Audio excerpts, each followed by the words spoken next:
An alien spacecraft sends a warning message to humanity: the solar system is about to be destroyed. Liu Hui, an ordinary person, becomes the master of the spacecraft. Facing the crisis, the human government and Liu Hui are powerless to resolve it. The 075 level civilization of humanity is forced to wander the cosmos. 426 days, 8 hours, 26 minutes. A line of green numbers counted down, and beneath them glowed a red line of text marking the date when the countdown would end. June 13th, 2086, 112815. A secret command room inside a hidden base of Huaxia Nation. Commander Luo lifted his head to look at the countdown display on the wall. As the numbers slipped away second by second, anxiety once again tightened in his chest. Tormented by the passing seconds, he could not stop his thoughts from circling the same questions. Was human civilization truly destined to end on that day? And was that mysterious object really humanity's only hope? He turned around and looked behind him. Through the command room's viewing port, he could see a disc-shaped alien starship. 50 years earlier, a herdsman had discovered it in the uninhabited Gobi Desert of western Huaxia Nation. When it was first discovered, the starship was deeply buried underground with only a small portion exposed at the surface. Its appearance shocked the Huaxia government, and it was immediately classified as a top-level state secret. At the discovery site, the government ordered a full excavation of the starship and constructed a secret research base around it, codenamed Base 9563. The base gathered the nation's most brilliant scientists and researchers who began a secretive study of the alien vessel. After decades of effort, not only had they failed to enter the vessel, they could not even leave a scratch on its outer shell. The research reached a dead end and ground to a halt. 10 years ago, the alien starship suddenly and voluntarily linked itself to the base's quantum artificial intelligence core. Through that artificial mind, it transmitted a warning message to humanity. A star-devouring beast that roamed the cosmos was heading toward the solar system, its goal to consume the sun's energy and transform it into a white dwarf in a short span of time. Without the sun, human civilization on Earth would vanish. After issuing this warning, the alien vessel sent another message to the people at the base. It declared that humanity must find the eternity bearer on Earth, for only that person could unlock the starship and save human civilization. In its transmission, the alien vessel also revealed the method by which the eternity bearer could be found. Luo Tong, the third commander of Base 9563, had held the position for 10 years. During that decade following the method provided by the alien ship, he had identified 2 individuals who met the criteria to be eternity bearers. Yet neither of them had managed to unlock the alien starship. Now only 1 year and 2 months remained before the star-devouring beast reached the sun. As the days slipped by, Luo Tong's anxiety only deepened. Commander Luo, Search Vehicle 9832 reports an emergency update. They have detected a strong eternity bearer signal. The instruments show it as a deep red reading. They have found an eternity bearer. A deep red signal. In the command room, a staff member hurriedly reported to Luo Tong, who stared at the screen in disbelief. Activate the emergency protocol at once, he ordered. Find the eternity bearer as fast as possible and bring him to the base. Do not hesitate over details. Use the fastest means available. Outwardly, Luo Tong remained composed, but inside, he was almost trembling with excitement. The previous 2 eternity bearers had displayed very faint readings, their signals a pale red. This time, however, the reading burned deep crimson. A strong intuition stirred within him. This one might be the true eternity bearer. Huaxia Nation's southwestern Gui Province, Yuqing City. A container truck sped along the ring highway around the city. This was no ordinary truck. Its container held no cargo, only an array of specialized electronic equipment. Inside, several people dressed in black worked busily in front of the equipment racks. Who would have thought we'd have a day this lucky? One of them said with a grin you could almost hear in his movements. Out of tens of thousands of search vehicles around the world, we were the ones to locate the eternity bearer. This will earn the whole team a first-class merit. All 6 of us in Search Unit 9832 will share in the credit. Their leader, watching the bright red dot on the display, could hardly contain his excitement as he spoke to the team. Unit 2, have you pinned down the precise location of the signal? The leader asked one of his teammates. We have the exact coordinates. The signal is coming from the Yuqing City Social Welfare Institute. Estimated arrival in 15 minutes. Yuqing City Social Welfare Institute Recreation Room for board games and cards. Oui, every year at New Year you rush back to the Welfare Institute. Can't you spend the holiday somewhere else for once? An elderly man in his 60s playing mahjong spoke to the young man standing at his side. Director, you're nagging me again, the young man replied with easy familiarity. The Welfare Institute is my home. If I don't come back here for New Year, where else would I go? Liu Hui, Director Zhou nags because he cares about you, another elder chimed in. You're already 25 and you're not bad looking. Why not find a girlfriend and start a family? Only those without families see the Welfare Institute as their home, she went on. You're still so young, always running back here to spend time with us old folks. How can— At the mahjong table, an elderly grandmother muttered her concerns. Grandma, one, you don't know how expensive housing is in the big cities, Liu Hui replied with a helpless smile. I've been working since graduating high school for 6 or 7 years, and I still haven't saved enough to buy even a tiny place. Without a home of your own, how many girls would be willing to be with me? He added, sounding both joking and resigned. I thought you didn't care about owning a place, she said. You never went to college, your income isn't high, and most of what you save each year you donate to the Welfare Institute. You can't keep going like this. You need to plan for your own future. You have to learn to save, she insisted. At least put away enough for a down payment on a home. Grandma Wang spoke with a touch of frustrated affection, as though scolding a grandson she cherished. This is my fault, Director Zhou said quietly. Back then Liu Hui scored so well on the college entrance exam. If the Welfare Institute hadn't been short of funds, he would never have secretly given up on university to go out and work instead. Hearing Grandma Wang's words, Director Zhou fell back into self-reproach. Old Zhou, you can't blame yourself for everything, another elder interjected. Your role as director is no easy task, the elder said. Each year the institute receives only limited funds and donations, and there are so many people here needing care. How could you possibly manage everything? You don't need to keep blaming yourself. What's done is done. Let's not dwell on it, the elder continued. Liu Hui, come over and take my place for a couple of rounds. I need to use, and don't be too generous with him, she added with a chuckle. I know you feel sorry for Director Zhou. Every time you play you deliberately lose to him. After comforting Director Zhou, Grandma Wang stood up and called out to Liu Hui. Go on, Grandma Wang, don't worry, Liu Hui laughed as he took her seat. We're only playing for 1 or 2 yuan a round. How could you possibly lose your entire pension? Director, are you waiting on this tube of bamboo? Liu Hui had already guessed the tile Director Zhou needed. He held it in his hand, about to discard it. Suddenly, a loud bang shattered the moment. The recreation room door was flung open from the outside. Liu Hui turned to look toward the doorway. 6 people in black stormed into the room. 4 of them carried weapons in their hands. Armed in a time of peace. The sight froze the room in stunned silence. Are they from some national enforcement agency? It can't be. We're just playing small-stakes mahjong during the new year. No one would suspect us of illegal gambling. The thoughts flashed across Liu Hui's mind as he sensed that something was terribly wrong. He stood up, intending to ask what was going on. That's him. The Eternity Bearer, one of the black-clad men holding an instrument, shouted, pointing straight at Liu Hui. Eternity Bearer. The word left Liu Hui utterly bewildered. Before he could grasp what was happening, the barrel of a gun swung to aim squarely at his chest. There was a sharp report. Liu Hui felt something strike his body. Looking down, he saw a small injection dart lodged in his chest. You have got to be kidding me. The curse flashed through his mind, but when he tried to reach up and pull the dart out, he found his limbs suddenly heavy and unresponsive. Strength drained from his body, and he could no longer control his movements. His legs gave way, and he collapsed to the floor. What are you doing? This is a social welfare institute. I'm the director. More dull shots rang out in quick succession. Liu Hui's consciousness blurred around the edges. The last thing he heard was Director Zhou's frantic shouts mingling with the heavy thud of gunfire. Number 5, number 6, hurry and get the stretcher, carry the person onto the vehicle. Number 3, number 4, stand guard. Number 2, stay here and contact the local police to handle the aftermath. Remember not to attract too much attention. The search team leader quickly instructed the team members. The actions of the men in black were incredibly swift. A few minutes later, the truck departed from the Social Welfare Institute, heading towards the sports center square. Their 2 armed helicopters would be waiting for support. Base 9563. Luo Tong was in the command room monitoring the situation's progress. Commander Luo the Eternal has boarded the helicopter and is en route to the 386 military airport, expected to arrive in 23 minutes. The Y-60 transport aircraft has taken off, and the 4 escort J-80 fighter jets are all in position, flying towards the base, expected to arrive in 1 hour and 16 minutes. The staff in the command room continuously reported to Luo Tong. Have we found any information on the Eternal? Luo Tong asked another staff member. We have located it, and this is the information that has just been printed out. A staff member handed the information to Luo Tong. Liu Hui, born on March 8, 2060, currently 25 years old, an orphan raised by the Yuqing Social Welfare Institute. At 18, he took the college entrance examination with excellent results, but after the exams he dropped out to work. Employed by Deep Sea Cotton Import and Export Trading Company as a salesman. After reading Liu Hui's information, Luo Tong frowned. Other than the college entrance exam results, isn't everything else too ordinary? Luo Tong found it somewhat unexpected. Commander Luo, I just heard that an Eternal has been found. What's the situation? A voice came from behind Luo Tong. Academician Wang, you're here. Luo Tong turned around to see Academician Wang Kuan. Wang Kuan is the head of the research on Eternals at the base. The Eternal that has been discovered is named Liu Hui, and the search instruments indicate a dark red signal. From the information, there seems to be nothing particularly After finishing reading the information, Academician Wang expressed his confusion. Over the past few years I have been studying the first and second Eternals.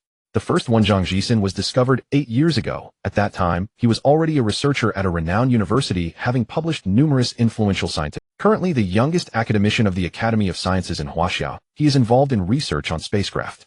The second Huang Zihu was discovered 3 years ago. He was a soldier who had served for 2 years. However, he is not an ordinary soldier. He has a resounding title, the King of Soldiers. He once single-handedly annihilated a special forces company during an exercise in the jungle. He is currently the captain of the base's special operations team. Both the first and second Eternals have obvious extraordinary traits. In academician Wang Kun's eyes, the Eternal should not be an ordinary talent. Could it be that there are still extraordinary traits about him that have not been discovered? Holding Liu Hui's information, academician Wang began to feel hopeful. In a certain room at the base, the unconscious Liu Hui lay on the bed. Beside him stood Luo Tong and academician Wang Kun. Commander Luo, hasn't he already received the antidote? The anesthetic effect should wear off within 5 minutes, yet it has been over 10 minutes. Why hasn't he woken up? Academician Wang asked somewhat anxiously. Just wait a little longer, he should be waking up soon. Luo Tong and academician Wang stood at the bedside awaiting Liu. At this moment, Liu Hui was deeply trapped in his dreams. I can't hold back anymore. What should I do? Do I really have to touch this spherical object again? In the dream, Liu Hui was very surprised. He hadn't had this dream in nearly 10 years. Since he could remember, he had been having the same dream. The same scene, the same spherical object. Every time in the dream, he would uncontrollably touch this sphere. And every time the outcome was the same. At the moment he touched the sphere, Liu Hui would awaken in unbearable pain in his brain. This time was no exception. In the dream, when he couldn't help but touch the spherical object with his hand, the familiar and terrifying pain jolted him awake. Up. Liu Hui, lying on the bed, let out a low groan as he woke up. The awakened Liu Hui saw 2 unfamiliar faces. After a brief moment of confusion, he recalled what had happened before he lost consciousness. Who are you? Where is this place? What happened? Facing 2 unfamiliar faces, Liu Hui asked nervously. You don't need to be anxious. I am Luo Tong, the commander of Base 9563. Luo Tong took considerable time to explain the ins and outs of the situation. An alien spacecraft. Human civilization on Earth is about to end. Let me save humanity. I am the Eternal. Hearing Luo Tong's words, Liu Hui found it absurd and unbelievable. I am just an ordinary person. How could I know if what you said is true? Liu Hui felt that the other party was just spouting nonsense. This alien spacecraft is right here in the base. After you see it, you'll know whether what I said is true or not. I have no reason to lie to you.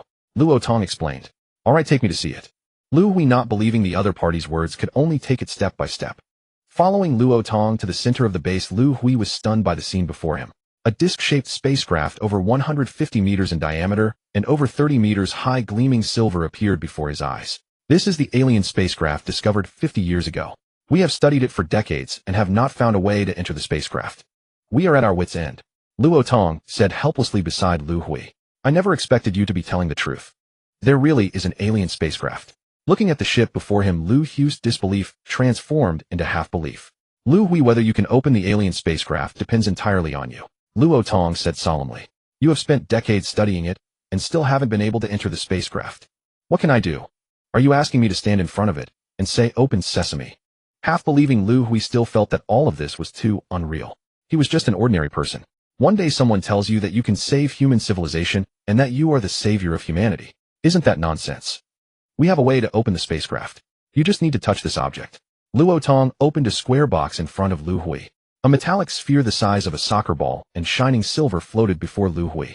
Seeing this metallic sphere, Liu Hui was frightened and took 2 steps back. Isn't this the spherical object from my dream? Liu Hui was quite surprised.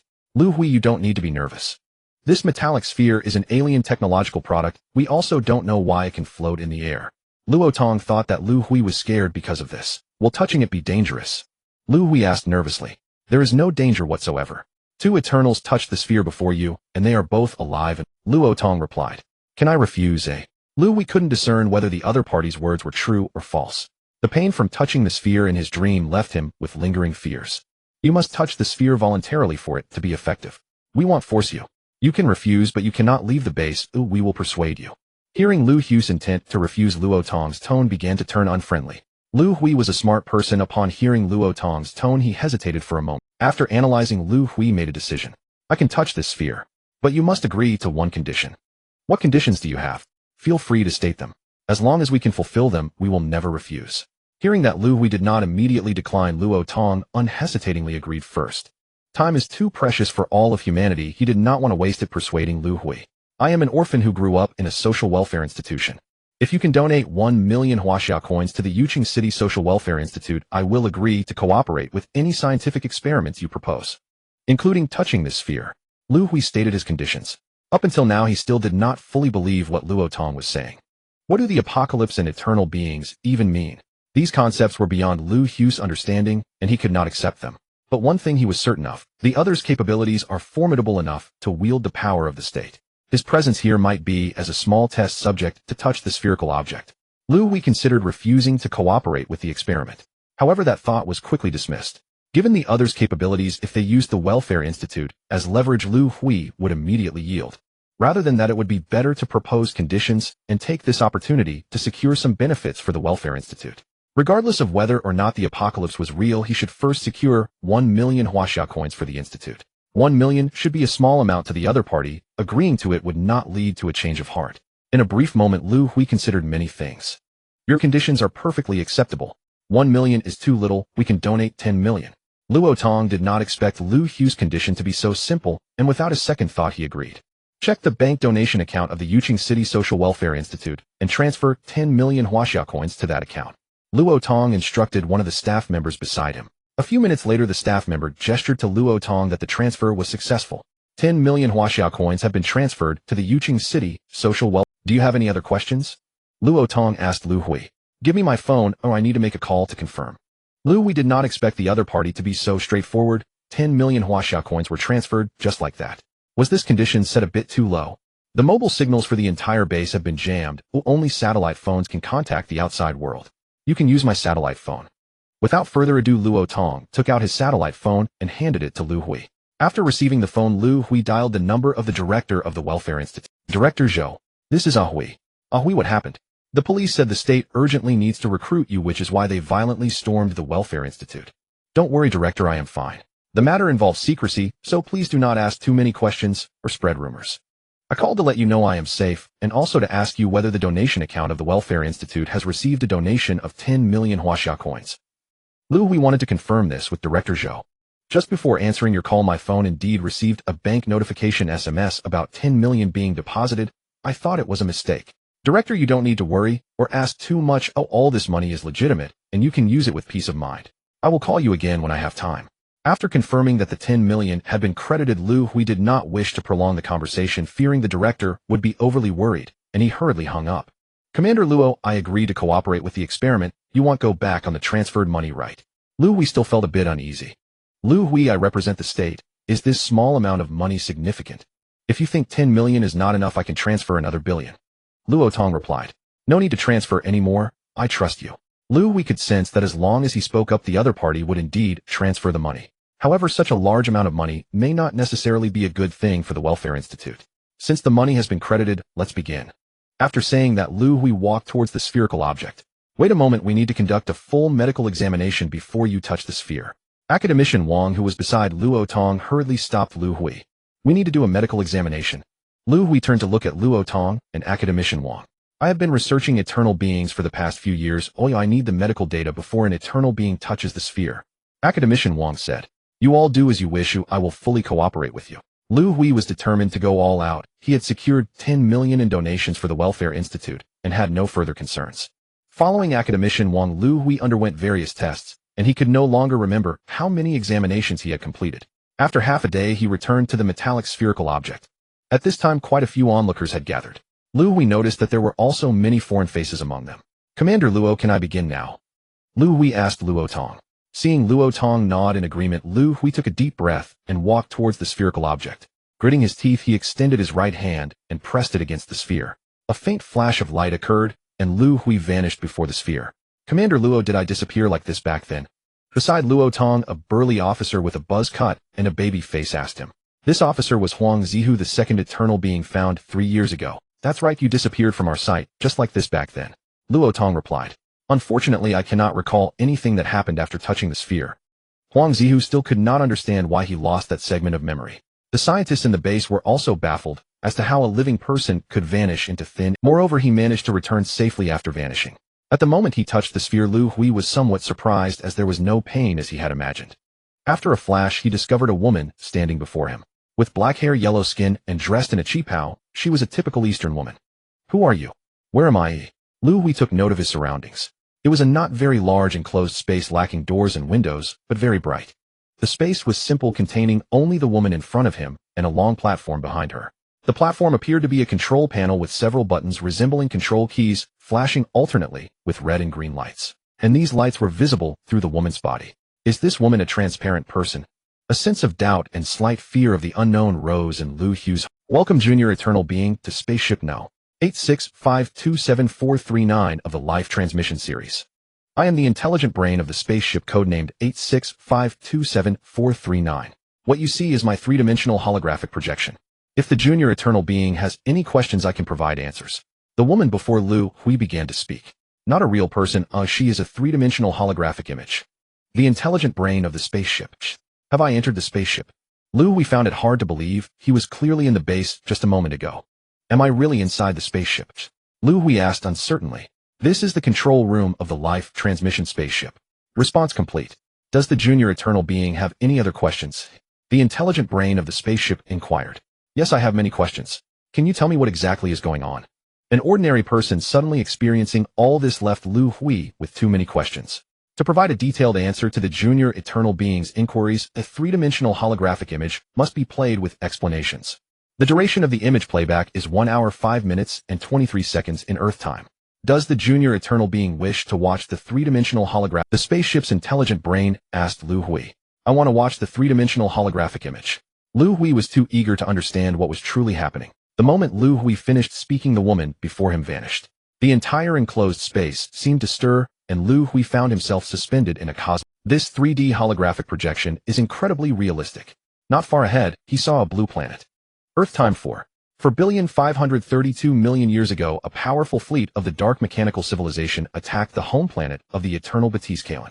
As the ship's AI narrated, Liu Hui beheld countless black warships advancing toward the blue planet. Facing the overwhelming number of mechanical warships, the civilization of Kalen was powerless to resist. On the verge of the planet's destruction, the eternal Batiste dissolved his own body into 1 billion DNA nodes.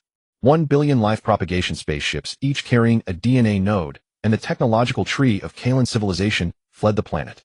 In the void, Liu Hui watched countless disc-shaped ships departing from Kalen. In space, the black warships of the mechanical civilization pursued these spaceships relentlessly. Many ships were destroyed before they could initiate a space jump after leaving Kalen. A disc-shaped ship flashed past Liu Hui, chased by a black warship. Liu Hui's gaze followed the warship and the fleeing vessel. Just as the black warship was about to ram the disc-shaped ship, the latter executed a targetless space jump and vanished into the void. With the ship's disappearance, the holographic projection before Liu Hui changed. The damaged disc-shaped ship landed on a red planet. It was a scorching world, its surface scarred by erupting volcanoes. After landing, the spaceship released dozens of probes. They left the red planet and flew into the depths of space. Liu Hui's attention began to follow one of these probes. The probe landed on a comet, altering its trajectory to head toward the red planet. Over tens of thousands of years, dozens of comets successively struck These comets all shared a common trait: they carried vast amounts of solid water. The impacts vaporized the water, shrouding the red planet in thick clouds that brought rain lasting nearly 10,000 years. Gradually, the planet's volcanoes subsided and depressions filled with lakes and oceans. The submerged spaceship opened a hatch. Liquid bearing the genetic code of Kalen life was released into the ocean. Over hundreds of millions of years, life appeared in the seas and vegetation emerged on. Watching the flora and fauna slowly evolve in the holographic projection, Liu Hui suddenly realized, isn't this our beautiful blue planet Earth? The hologram continued to depict evolution, showing Liu Hui the dinosaurs of ancient times. Earth time 65 million years ago, biological evolution took an irreversible deviation toward giant creatures. To correct this, the spaceship launched an asteroid redirector, altering the trajectory of a massive asteroid toward Earth.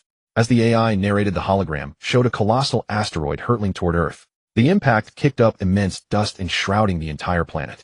Sunlight could not penetrate, plunging the world into a dark, frozen period. Land plants and giant creatures began to die out. Over time, the dust dissipated.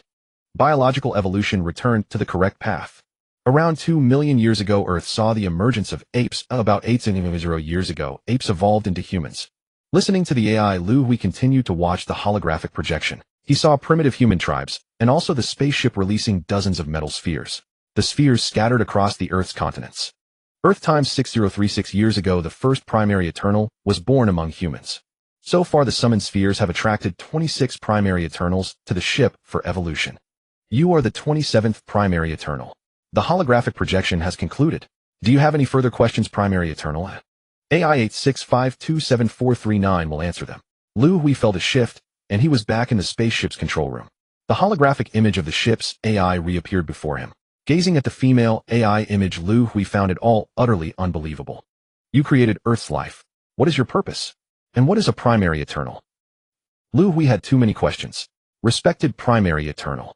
The life propagation spaceship's mission is to perpetuate Kalan civilization. You may also understand it as perpetuating human civilization. I created life to await the evolution of humans and for a human to evolve into a primary Eternal is not yet an Eternal. They merely possess the potential to become one. An Eternal is the leader and soul of civilization. Their brainwave radiation can accelerate the evolution of scholars and guardians. Scholars are the foundation of technological development, guardians the protectors of civilization. Without an Eternal, humanity cannot advance to a high-level civilization. Only an Eternal can unlock the technological tree of Kalan civilization aboard this ship. Answer complete. Do you have any further questions, primary Eternal? The AI asked. You said the summoning spheres once attracted 26 primary Eternals to the ship. Why wasn't I attracted? Why was I captured instead? Liu Hui was still resentful about being brought to the base by force.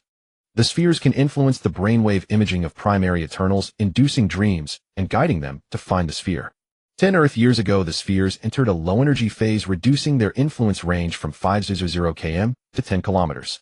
To continue searching for primary Eternals, I enlisted the help of human governments. Respected primary Eternal, answer complete. Do you have any further questions? Though Liu Hui's understanding was limited, he had now grasped the situation. This spaceship was a product of an alien civilization from a planet called Kalan. Its purpose was to create life, to evolve humans carrying the genetic code of Kalan. It sought a human Eternal to unlock the ship's technological tree and continue Kalan's civilization. And Liu Hui was that candidate, a primary Eternal. You said 26 primary Eternals came to the ship before. Who were they? Did none of them succeed in evolving? As a primary Eternal, Liu Hui was deeply concerned about this question. A total of 26 primary Eternal ones had once entered the spacecraft. They were Huangdi, Nicholas Copernicus, Hua Tuozhu, Chongji, Isaac Newton, Michael Faraday, Nikola Tesla, Albert Einstein, Stephen William Hawking. All 26 primary Eternal ones had failed in their evolution. Answer complete. Upon hearing these names, Liu Hui was extremely astonished. Although he had not heard of some names, he knew most of them. Huangdi, the creator of Chinese civilization. Hua Tuo, the grandmaster of Chinese traditional medicine. Copernicus, the astronomer and founder of the heliocentric theory. Newton, the physicist, mathematician, and astronomer who established the fundamental system of mechanics. Tesla, Einstein, Hawking. These were all luminaries renowned in history. Will I become like them in the future? Liu Hui suddenly thought. Is it very difficult for a primary Eternal one to evolve into an Eternal one? Can you describe the evolution process? With 26 individuals, all failing, Liu Hui was very curious. To evolve into an Eternal one must inject the DNA node of Baidisi, the Eternal one of Kalan planet, aboard the spaceship. A DNA node integration rate of 80 or above indicates a successful evolution. Evolution requires the voluntary participation of the primary. The entire injection evolution process must be free of any resistance. Answer complete. May I ask if the primary Eternal one is willing to undergo injection evolution? The spaceship AI asked. Does injection evolution pose a life risk? Can I refuse? Concerned about his own life, Liu Hui had to be clear. Injection evolution is voluntary. Refusal or failure in evolution will not pose a life risk. After refusal or evolution failure, the primary Eternal one will be teleported back to the location of the teleportation sphere, and all memories on the spaceship will be erased. Answer complete. Respected primary Eternal one, do you agree to undergo injection evolution? The spaceship AI asked again. I agree. With no life risk and the chance to obtain the spaceship's technology tree, Liu Hui felt that not agreeing would make him a fool. Please enter the injector, primary Eternal one. As soon as the spaceship AI finished speaking, a coffin-like groove suddenly grew out of the control room floor. Are you asking me to lie inside? Looking at the coffin-like groove, Liu Hui hesitated and asked. That's correct. Please enter the injector and lie down inside primary Eternal one. The groove was about 1 meter deep. Liu Hui, 8 meters tall, had no trouble lying inside. As soon as he lay down, he was surprised to find himself floating in. I wonder how the injection will be done. Is it like getting a shot in a hospital? As Liu Hui was thinking, he suddenly noticed dozens of tentacles growing out of the groove. The tentacles dispersed and pierced his body and head. Seeing this, Liu Hui was startled. Fortunately, there was no pain at all, Instead, he felt a whole body. Even a spa, sauna, or massage couldn't be this comfortable. Liu Hui marveled inwardly. DNA node fusion progress 12, 24, 36, 51. In his mind, Liu Hui could actually sense the fusion progress. 62, 73, 79. The progress suddenly stopped at 79. What's happening? It's about to reach 80. Just a little more. Am I going to fail?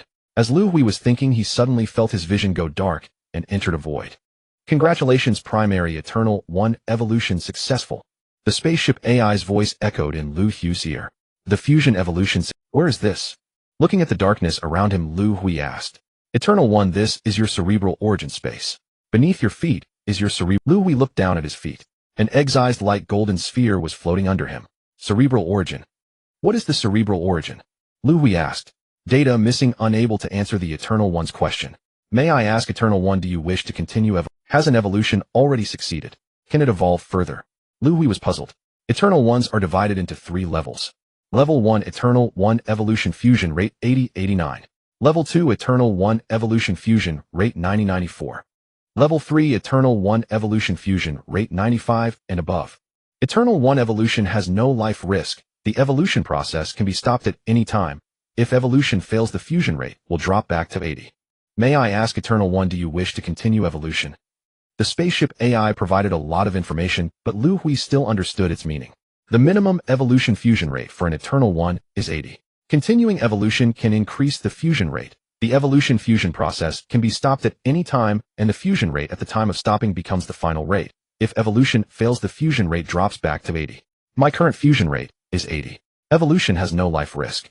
Even if I fail, it's no worse than not having evolved at all. There's no reason not to agree to such a beneficial and harmless thing. With that thought, Liu Hui hesitated no more. I agree to continue evolution, Liu Hui replied.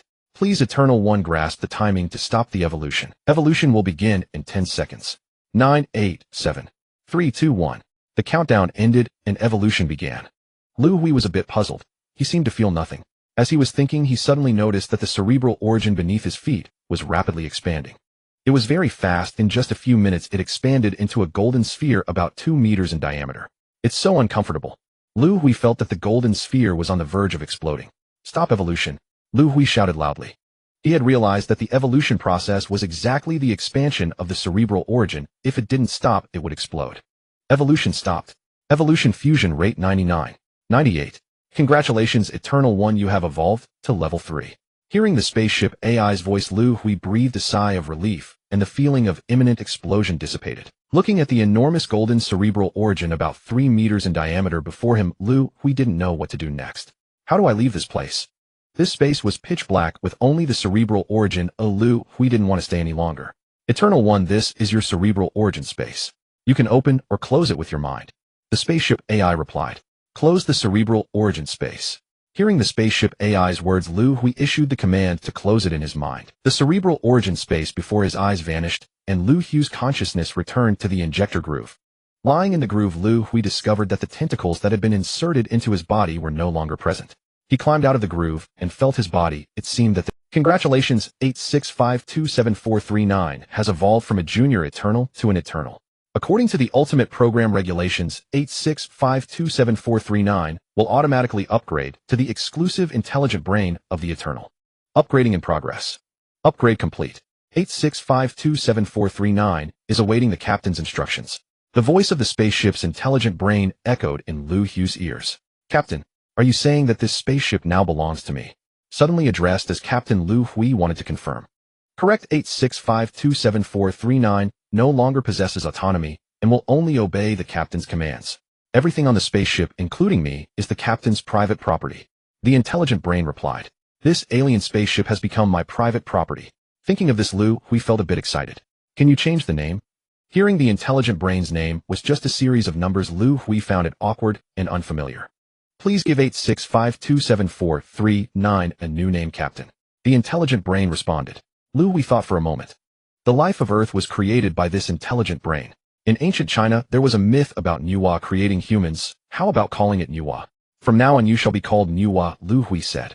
86527439 is officially renamed Nuwa. May I ask if the captain has any further instructions? Nuwa asked. I have evolved into an eternal, but why do I feel that my body has not changed at all? Is there no difference between an eternal and an ordinary person? Liu Hui once again felt his body and indeed did not sense any change. Captain, there is a significant difference between ordinary humans and eternals. The brain development degree of ordinary humans is about 10, and their body level is 0. Third level. The minimum brain development degree of an eternal is 80 and the minimum body level is 4. The captain's current brain development degree is 52, with a potential development of 99. 98 body level 4, with a maximum potential value of level 9. Niwa replied. Niwa, does an increase in brain development degree make... Why can't I feel it? Liu Hui truly felt no change. Captain, intelligence is not significantly related to brain development degree. The higher the brain development degree, the stronger the ability to learn knowledge. Niwa explained. Niwa, what does a body level of 4 mean? I feel like my body hasn't changed much either. Liu Hui was still somewhat puzzled. Captain, the standard for a human body level of 4 is the speed of neural response. Instant hardening of cells, concentration of nodes in the blood. Niwa, wait a moment, can you explain it in simpler terms? Hearing many unfamiliar terms, Liu Hui was confused and interrupted Niwa. Captain, your body level is 4, meaning that ordinary weapons on Earth can no longer harm your body, including guns and artillery. Only nuclear weapons can threaten your... Niwa explained in a different way. That can't be true. The human body is flesh and blood. Can bullets not penetrate my body? Liu Hui found it hard to believe after hearing Niwa's words, touching his body in disbelief. Niwa is your exclusive intelligent brain and will not deceive you. Niwa replied. Forget about that question, you will understand in time. Thinking of this, Liu Hui no longer dwelled on it. He surveyed the spaceship's control room, which was not very large, approximately 20 square meters.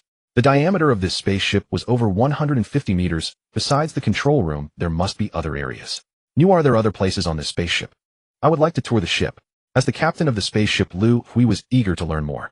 Captain, the Life Spreader spaceship has 14 hatches in addition to the control. Please follow me for a tour, Captain. Just as Niwa finished speaking, a hatch suddenly opened on the wall of the control room. Niwa led the way inside, and Liu Hui followed closely behind her. Upon entering the hatch, Liu Hui saw several long shelves resembling those in a library. The shelves were filled with long cylindrical rods emitting a green light. This is the spaceship's first technology chamber. The glowing rods are technology tree storage rods, which contain the technological knowledge of the Kalan planet civilization. Niwa explained. Let's move on to the next hatch. Liu Hui noticed that there was nothing else here besides the shelves and storage rods. Captain, this is the spaceship's second technology chamber. Upon entering the second hatch, Liu Hui found it identical to the first. Are all the technology chambers on the spaceship like this? Liu Hui asked curiously. Captain, chambers 1 to 10 are all technology chambers, but chambers 9 and 10 are severely damaged. If there is damage to the technology chambers, take me to... Upon hearing of the damage, Liu Hui felt anxious. This was his private property, and although he did not know what it would be used for in the future, he still felt a pang of regret over the damage. Entering chamber 9, Liu Hui saw that many shelves with storage rods had collapsed, leaving the ground strewn with dull storage rods. The only ones left were a few upright shelves near the hatch, which still had a small number of storage rods inserted. Captain, the spaceship suffered physical impact damage before initiating space jump, which tore open the outer layer of the ship. Tore open the outer layer of the... Why can't I see where the breach is? Liu Hui interrupted Niwa and looked at the wall of chamber 9, but found no breach. The outer layer of the spaceship is made of memory metal, and the breach caused by the impact has already repaired itself. Niwa explained. Memory metal. How much more advanced is the technology of the Kalan planet compared to human civilization on Earth? With Liu Hui's current understanding, this type of metal material was already incredibly impressive. Niwa, let's go check chamber 10. Liu Hui wanted to see the damage in chamber 10, hoping it wouldn't be as severe as in chamber 9. After checking chamber 10, Liu Hui felt a bit disappointed. The damage was similar to that of chamber 9. Sigh. I wonder if these losses are important. Unable to assess, Liu Hui could only sigh internally. Captain, the robot maintenance chamber 11 has also suffered severe damage. Should we continue the tour? Let's take a look. Liu Hui felt a bit uneasy. He had just acquired this alien spaceship, yet it was not complete. Entering the robot maintenance chamber, it was much smaller than the technology chamber, and there were many scattered machine parts on the floor. Captain, there were originally 6 maintenance robots in the robot maintenance chamber, but they are severely damaged, and there are currently no robots that can be activated. Niwa explained the extent of the damage. Isn't there still a complete robot here? Can it be activated? Liu Hui saw a cabinet near the hatch that looked like a wardrobe. Inside was a robot resembling an octopus. The robot had many tentacles. Liu Hui glanced and estimated it had dozens of them. Niwa cannot connect to the repair robot. The robot's exterior shows no damage. Captain, you may attempt to manually activate the robot. Manually activate the... How do I do that? Hearing that there was still hope to start it, Liu Hui asked urgently. Captain, there is a protruding button on the back of the robot's torso. Press and hold it for 3 seconds. Following Nuwa's instructions, Liu Hui found the button and pressed it. After 3 seconds, seeing the robot tremble, Liu Hui took a few steps back. No. One repair robot is starting up. Startup successful. Nuwa is connecting to No. One repair robot. Connection successful. Fault detection in progress. Fault detected. Initiating self-repair. Nuwa's voice had just faded. The robot in the cabinet suddenly leaped out, waving its tentacles. 3 of the tentacles supported the robot, standing while the others began reaching toward its own. Within a minute, the robot opened the outer shell of its body and several slender tentacles extended inside. A few minutes later, the robot reassembled the shell it had. Captain No. One repair robot has completed its self-fault repair. Hearing Nuwa's words, Liu Hui looked at the robot, which was over 2 meters tall. He then glanced at the scattered machine parts in the repair bay. From their appearance, these parts were remnants of other repair robots that had been damaged. One of the robots had a torso that looked fairly intact. Seeing these remains, a thought suddenly struck Liu Hui. Can No. One repair robot assemble a complete repair robot from these remnants? Liu Hui pointed at the robot wreckage on the floor and asked. Cannot make an assessment, but it can be attempted. Captain, do you require No. One robot to attempt assembly and repair? Give it a try? Maybe it can work. As soon as Liu Hui finished speaking, No. One robot moved swiftly. It darted among the wreckage, quickly gathering numerous robot components. After collecting them, No. One robot began the assembly and repair work. Nuwa, let's go check out Bay 12. Seeing that the repair robot would not yield results anytime soon, Liu Hui didn't want to waste time standing there. Captain, this is Bay 12, the life propagation bay. Following Nuwa, Liu Hui arrived at Bay 12. Why is it empty? Liu Hui found nothing inside. Captain, Bay 12 originally contained the life gene fluid of the Kalan planet. That fluid has already been discharged into the ocean. Since it's empty, let's go check out Bay 13. Liu Hui followed Nuwa to Bay 13. Captain, Bay 13 is the spacecraft's hangar bay.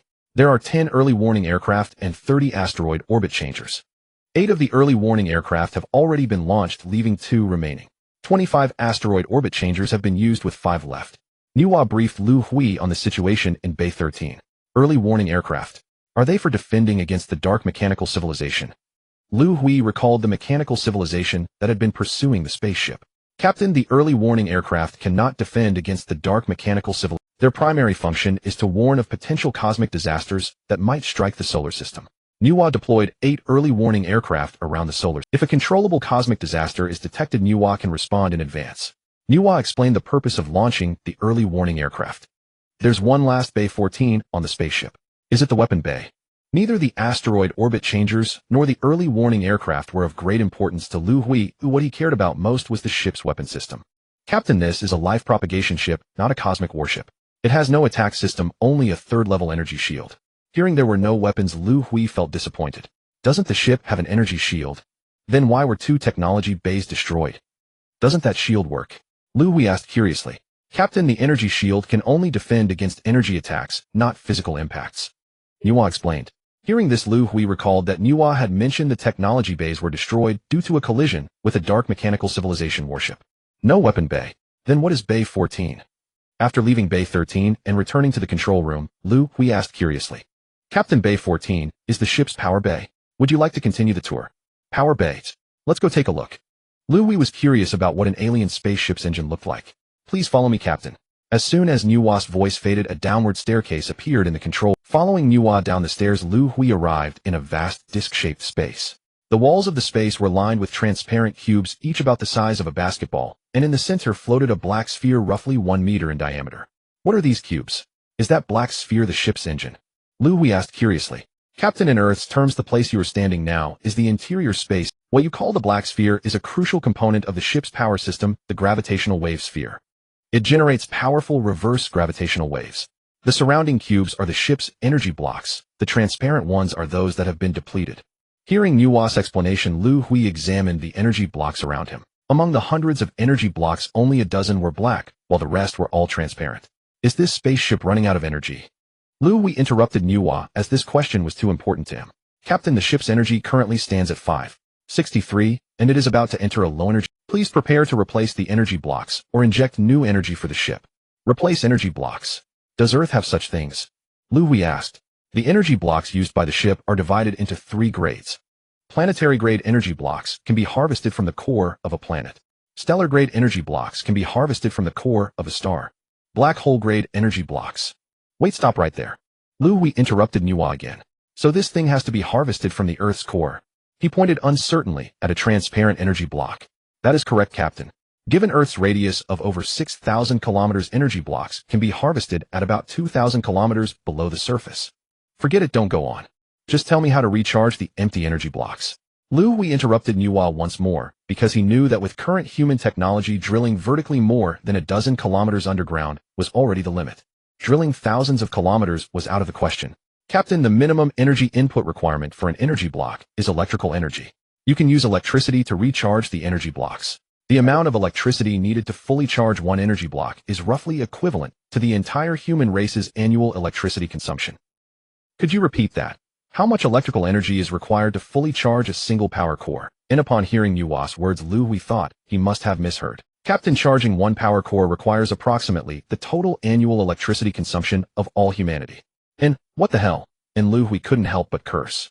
There were hundreds of depleted power cores. Could humanity truly survive for centuries without electricity, diverting every joule solely toward recharge? Even with aggressive expansion of nuclear power generation, it would still take nearly a century to recharge them. At this realization, Liu Hui sank into profound frustration. And so what I've inherited is a starship on the verge of total energy depletion, one incapable of being recharged. With overwhelming dejection, Liu Hui returned to the command chamber. Nuwa Director Luo of the base once told me you transmitted a warning message to them. An energy-devouring beast is en route to the solar system. And is all back in the command chamber, Liu Hui recalled this critical matter. And, Captain, this is indeed factual. The early warning probe relayed the data 15 years ago, and I have verified it multiple times, Nuwa replied. Can you not prevent this catastrophe? And the sophistication of alien technology lay far beyond Liu Hui's current comprehension. Yet he already sensed, intuitively, that this sentient AI might be powerless to avert the impending doom. If prevention were possible, there would have been no need to transmit the warning at all. And Liu Hui sought confirmation. Captain, the Stellar Devourer is an energy-based life form composed entirely of energy cells. And calculations confirm that Nuwa cannot prevent the catastrophe. Our solar system will be annihilated in 1 year and 2 months. Nuwa responded. And impossible to prevent. And hearing the definitive answer, Liu Hui struggled to accept it. And didn't you say finding the Eternal One and activating this starship would save human civilization? Liu Hui demanded, voice rising. And Captain, you can save human civilization, but not the solar system itself. And the catastrophe is inevitable. However, you may lead a portion of humanity beyond the solar system to preserve our species' legacy. Nuwa replied. And escape the solar system. And Earth's population exceeds 10 billion. How could we possibly evacuate them all? And human crewed spacecraft have ventured no farther than Mars. Shall we flee aboard this life propagation vessel? A sudden thought flashed through Liu Hui's mind. The vessel's interior space was exceedingly limited. If that day ever came, would he secretly evacuate his loved ones from the orphanage? And, Captain, the life propagation vessel has strict spatial constraints. It can accommodate only several hundred individuals. Should you wish to evacuate more people, you may harness the vessel's propulsion system to construct a colossal starship capable of carrying humanity beyond the solar system. Nuwa replied. And harness the starship's propulsion system and construct a supermassive starship. And Liu Hui asked uncertainly. Captain, according to Nuwa's calculations, when fully energized, the vessel can initiate spatial jumps while carrying mass up to XX kilograms. In other words, we may build a megavessel centered upon this starship. Its mass must not exceed XX kilograms, and link it directly to the vessel's drive system. Once integrated, it could carry approximately 50 million souls beyond the solar system. And Nuwa, hold off on starship construction for now. Liu Hui interrupted.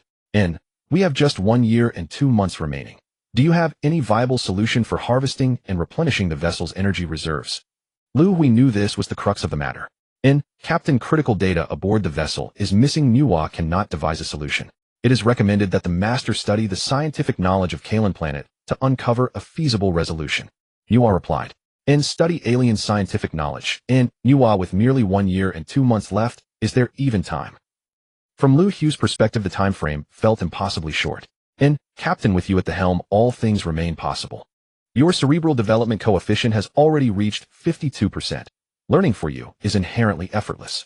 Nuwa replied. Very well, I shall attempt it and see how it unfolds. And having yet to test it firsthand, Liu Hui remained uncertain whether it would yield tangible results. Nuwa, I have completed my inspection of the vessel. I wish to return to the base. In grasping the stakes, nothing less than the survival of all humankind, Liu Hui resolved to report the situation immediately. Captain, Unit 1 maintenance robot has successfully assembled and repaired another maintenance unit per your instructions. It has been designated Unit 2 and now stands in standby mode. Before departing the vessel, Liu Hui recommends commanding the robot to fabricate a teleportation wristband using the vessel's transport sphere. During crises, you may instantly return to the starship. This wristband will also maintain continuous real-time communication between you and Liu Hui. Noah offered the suggestion, a wristband with both teleportation and comms functionality. That sounds remarkably promising. Without hesitation, Liu Hui made his decision. Liu Hui, I accept your recommendation. Proceed with constructing the teleportation wristband. Minutes later, the maintenance robot presented Liu Hui with a silvery wire. Taking it into his hand, Liu Hui found it astonishingly lightweight, nearly imperceptible. Its diameter exceeded that of his palm, yet he slipped it on effortlessly. The moment it settled onto his wrist, its diameter began shrinking gradually, until it fused seamlessly with his skin, leaving no visible trace whatsoever. Truly extraordinary alien technology. He ran a finger across his wrist, marveling inwardly. Liu Hui, teleport me back to the base. Having acquired the wristband, Liu Hui prepared to depart. Teleportation over such short distances would constitute an unnecessary expenditure of energy. Liu Hui recommends that the captain exit the vessel on foot. I accept your recommendation. Liu Hui smiled faintly. The starship rested within the base. Stepping outside meant immediate return to familiar ground. Indeed, teleportation would have been redundant. No sooner had Liu Hui spoken than a stairway materialized beside the command chamber wall, leading out. At the base before the transport sphere, 6 hours had elapsed since Liu Hui's disappearance. Director Luo Tong, Huang Zihu, academician Wang Kuan, and other researchers remained steadfastly present awaiting results. Director Luo, over 6 hours have passed. Could something have gone wrong? Academician Wang Kuan voiced concern. Zhang Jisun Unit 1 and Huang Zi Unit 2 had each reappeared after just over 2 hours. This time Liu Hui's absence stretched unusually long. I cannot say for certain, but I feel deep in my bones that Liu Hui succeeded in activating the starship. Luo Tong himself wondered why such conviction had taken. Everyone look, the vessel. Someone in the waiting crowd suddenly cried out.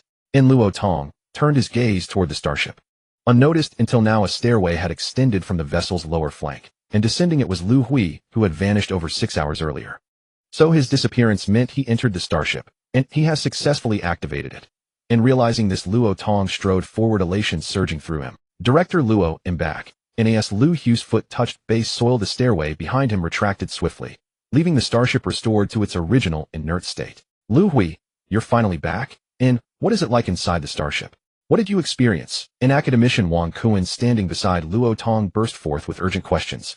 Liu Hui, hold your account for now. Luo Tong noticed numerous base personnel gathering curiously nearby. Raised the base's security and confidentiality protocols to maximum level. Until further notice, access is strictly one-way. Entry permitted, exit prohibited. Summon all department heads to the conference room immediately. Luo Tong issued decisive orders to his aide. The matter was too grave for indiscriminate disclosure. Not everyone at the base possessed the clearance or the capacity to comprehend its magnitude. The base conference room. Liu Hui, let me introduce you. This is Elder Qian, the head of the Chinese Academy of Sciences, who oversees the research work at the base. This is Zhang Jisun, the youngest academician of the Academy and the first Eternal discovered by the search vehicle. This is Huang Zi, the captain of the special guard team at the base, who is the second Eternal discovered by the search vehicle. This is... In the conference room, Luo Tong introduced the main leaders at the base to Liu Hui. Commander Luo, since the alien spaceship is in our China, why do we have to let the Western camp intervene? After Luo Tong finished introducing everyone, Liu Hui quietly asked Luo Tong beside him. Countries on Earth are divided into 2 camps, East and West, and they have always been at odds, competing and confronting each other. Matters concerning alien spacecraft should not have reached this point. It's unavoidable. In order to find the Eternals, the search vehicle must conduct a global search, and without support from the West, we cannot achieve this. Moreover, since this crisis concerns the survival of all humanity, we have no choice but to cooperate and allow them to participate. Luo Tong replied, I see. Liu Hui nodded silently. You should take the main seat and share your experiences after entering the spaceship today with us. Luo Tong said to Liu Hui. Hearing Luo Tong's words, Liu Hui unceremoniously sat at the main seat of the conference table. These are the experiences I had on the alien spaceship. After nearly an hour, Liu Hui recounted his experiences aboard the spaceship. Of course, he did not disclose everything, keeping some details hidden. He concealed information about the Eternals and the teleportation wristband he wore. He left himself some leeway. I never expected that the life on our Earth was created by this alien spaceship. The spaceship has a technological tree of alien civilization. The alien intelligence only follows Liu Hui's commands. The destruction of the solar system is unstoppable. All we can do is escape the solar system. After listening to Liu Hui's words, the people in the conference room began to discuss. Liu Hui, is there really no way for the intelligence to stop the crisis of the sun's destruction? After looking at Liu Hui, who was sitting in the main seat, Luo Tong wanted to confirm again. Commander Luo, I have confirmed with the alien intelligence several times it cannot stop the disaster from occurring. What we need to do now is to quickly gather the world's top scientists to learn alien technology in hopes of finding a solution to the crisis and escaping the solar system. Liu Hui's thinking was still based on the idea that many hands make light work. He did not intend to fight alone. Perhaps if humanity's scientists collectively learned alien technology, they could solve the problem more quickly. Time is urgent, and the matter is of great importance. I need to report to my superiors. Everyone present, the confidentiality level is the highest. You should know. Jax, you are the representative of the Western camp. Remember to maintain confidentiality during your report. The Western camp should not make unnecessary moves. In this critical moment for human civilization, what we need is cooperation between the East and West, not confrontation. Confirming that the crisis could not be stopped, Commander Luo said loudly at the meeting. Luo, don't worry. Although our two camps have always been competing and confronting each other, I understand the gravity of the situation. However, the crisis may not be as dire as imagined. In 3 days, the more than 100 nuclear bombs we launched together 2 years ago will reach their designated attack positions. The Devourers may not withstand such an attack from so many nuclear bombs. What? You plan to use nuclear bombs to attack the Devourers? What is going on here? Hearing Jax's words, Liu Hui hurriedly interrupted him. Liu Hui, ever since we received the crisis warning from the alien spaceship, we launched a probe according to the coordinates provided, followed by the launch of 3 nuclear bombs. After the probe confirmed the real existence of the Devourers, we attacked them with nuclear bombs. Perhaps the number of nuclear bombs was too few and their yield was too low. The attack was ineffective. After the Western camp joined the base, we discussed and decided we could not sit idly by, so we jointly launched 100 nuclear bombs to attack the Devourers. Luo Tong explained the situation to Liu Hui. There is some information about the Devourers on the spaceship, and I learned a bit about them through the intelligence.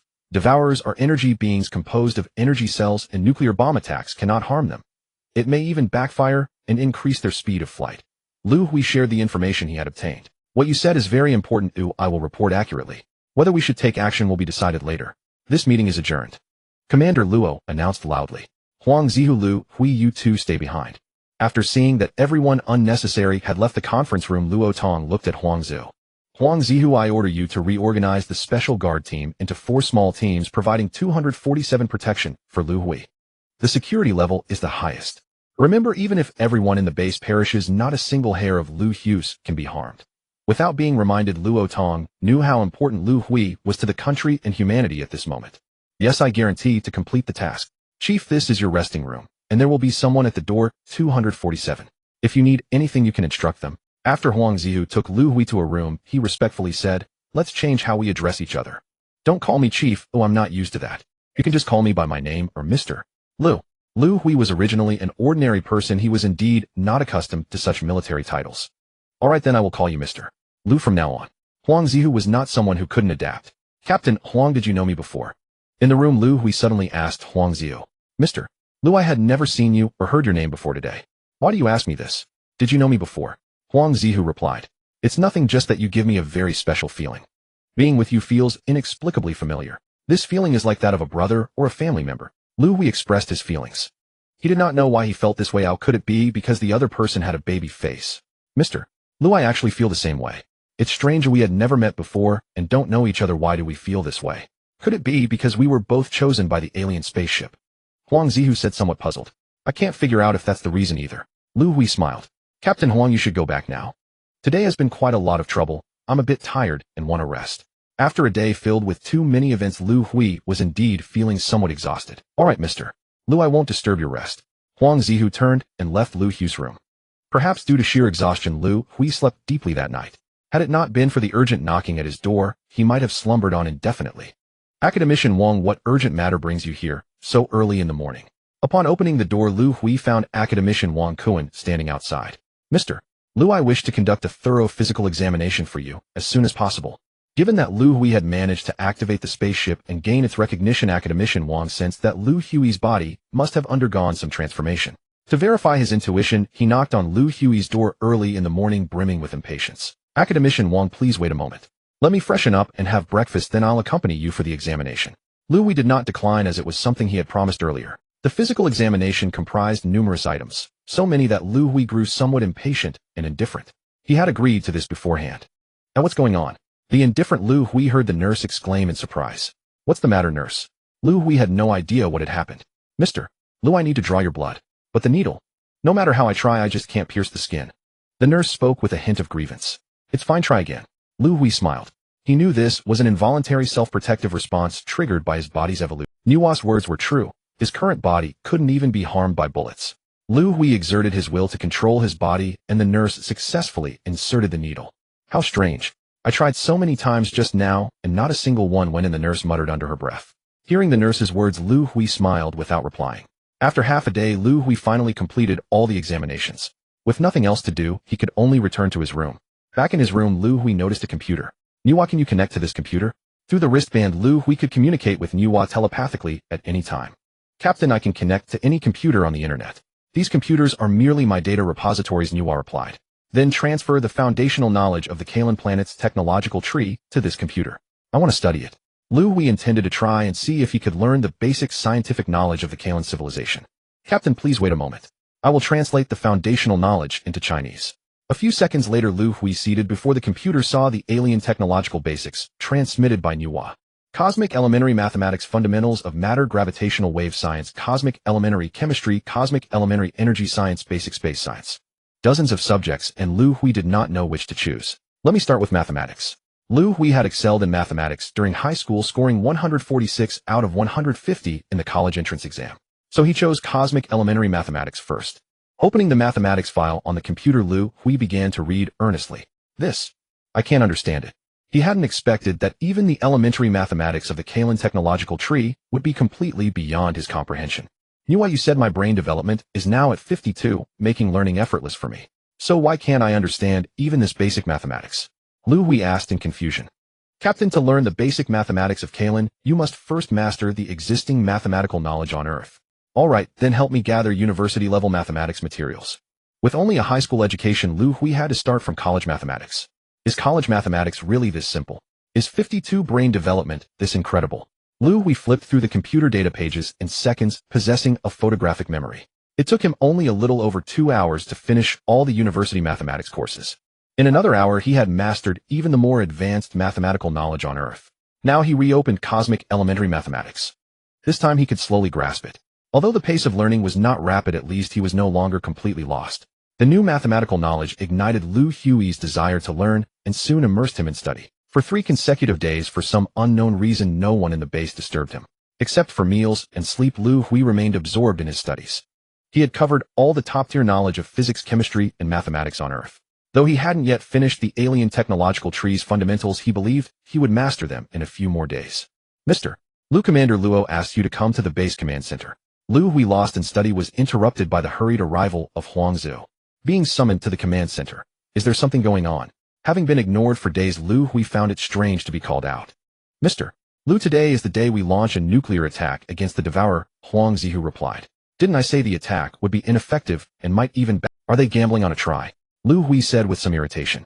Mr. Liu, never mind, it's not something you can decide. Let's go to the command center and see. Liu Hui felt somewhat disheartened. It seemed his warning had not been taken seriously. Base command center.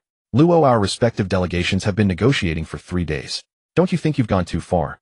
This alien spaceship is the treasure of all humanity. All decisions cannot be made unilaterally by the Eastern Bloc. Jax, you call us excessive. What about the Western demands? You insist on sending an entire armored division to protect the base. I suspect protection is a pretext. Your real aim is to control the base. Don't forget this is China, not one of those small Middle Eastern countries. In the command center, Luo Tong and the Western delegation's representative Jax were engaged in a heated argument. Luo, let's stop debating. We're not politicians. The outcome of their discussions in the meeting room is beyond our influence. 3 days ago, Luo Tong and Jax had reported the latest developments at the base to their respective national leaders. The crisis in the solar system, especially the alien technological tree aboard the spaceship, had drawn high-level attention from both blocs.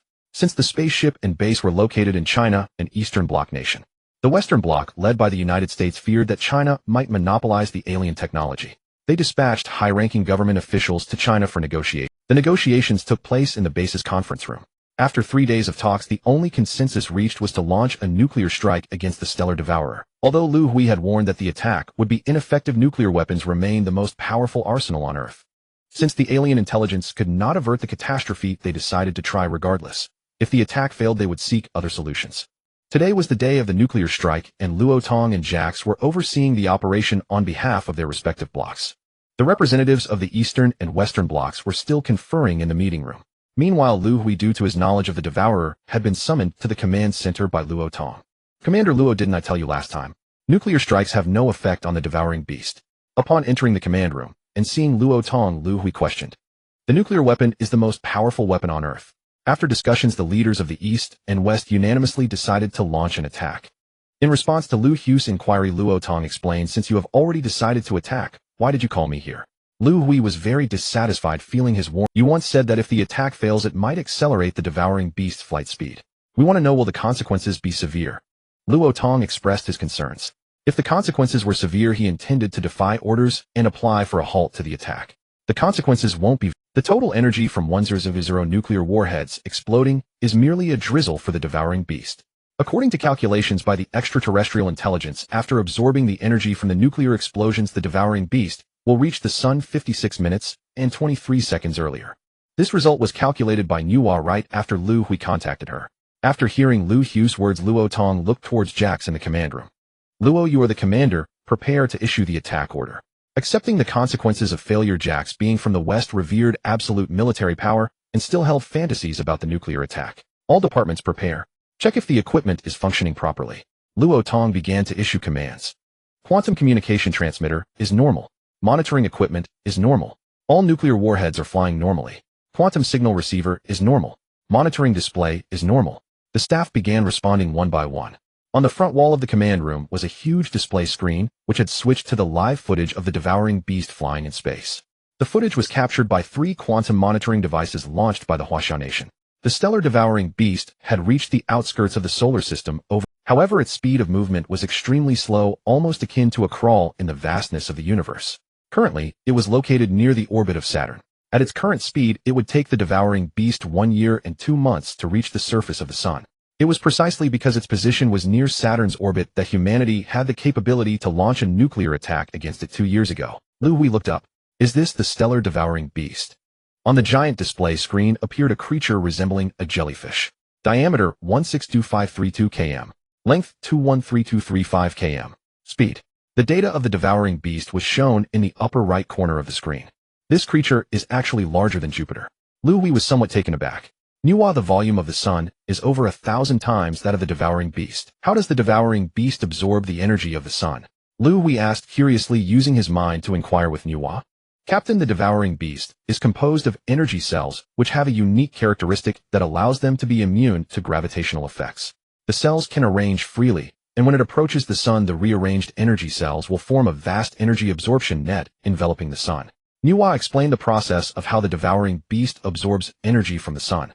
According to the records from the Kalen planet, the stellar devouring beast may be a creature created by a dark mechanical civilization or a level 5 intelligent civilization aimed at collecting energy. A creature created by a level 5 civilization. Liu Hui asked curiously upon hearing about the civilization level. The classification of civilization levels is based on energy collection and utilization. Civilizations capable of collecting and utilizing planetary level energy blocks are classified as level 1 civilizations. Stellar level civilizations are classified as level 2. Black hole level civilizations are classified as level 3. Red hole level civilizations are classified as level 4. Civilizations of level 5 and above are not recorded in the scientific data of Kalen planet. Nuwa responded. What is the current level of our Earth civilization? Liu Hui asked out of curiosity after hearing the classification of civilization levels. Based on the current energy collection and utilization of human civilization, the level is only 0. 75. Hearing this level, Liu Hui was not surprised. Collecting planetary level energy blocks has already stumped humanity. To develop into a level 1 civilization, humanity needs continuous technological breakthroughs requiring at least hundreds or thousands of years. Commander Luo, all equipment and data are normal. Should we initiate the attack? A few minutes later, the personnel controlling the attack button loudly asked Luo. The loud voice pulled Liu Hui back from his thoughts, and he looked at Luo Tong in the command room. Attack. Luo Tong issued the order to attack. The staff pressed the nuclear attack button. 100 nuclear warheads began accelerating toward the devouring beast. 8 minutes later, the first nuclear warhead struck the devouring beast. Over the next 5 minutes, the 100 nuclear warheads struck the devouring beast in succession. Liu Hui watched the attack footage on the display. Small sparks exploded incessantly on the surface of the devouring beast. The energy produced by the explosions was rapidly absorbed by the devouring beast at a visible speed. 5 minutes later, everything returned to calm, and the devouring beast appeared completely unharmed. Detected a change in the flight speed of the devouring beast. The change in speed has stabilized. Calculating at the current speed, the devouring beast will reach the surface of the sun 56 minutes and 23 seconds earlier. The staff reported the post-attack data to Luo Tong. The attack failed. Everything was as Liu Hui had said. The time to reach the surface of the sun was precise to the second. Jax, let's go to the conference room to report on the situation. Liu Hui, you come along too. The results of the attack needed to be reported promptly. Luo Tong turned to leave the command room. In the base conference room. Zhang, we have been discussing for 3 days. How can you not understand? These scientists are the lifeblood of our Western camp. Without the protection of the military, would we dare to send them to Huaxia? The speaker was the representative of the Western camp, the second-in-command of the United States, Raptan. His expression showed signs of impatience. Raptan, you should know that our Huaxia nation hasn't stationed foreign troops for over 100 years. We do not oppose your efforts to study alien technology together. We have the capability to protect the scientists you send. Old Zhang slowly explained while looking at Raptan. He needed to buy some more time to wait for the results of the nuclear attack. If the attack succeeded, the crisis in the solar system would be resolved, which would be very beneficial because the alien spacecraft and the technology tree on the spacecraft were all within the borders of Huaxia.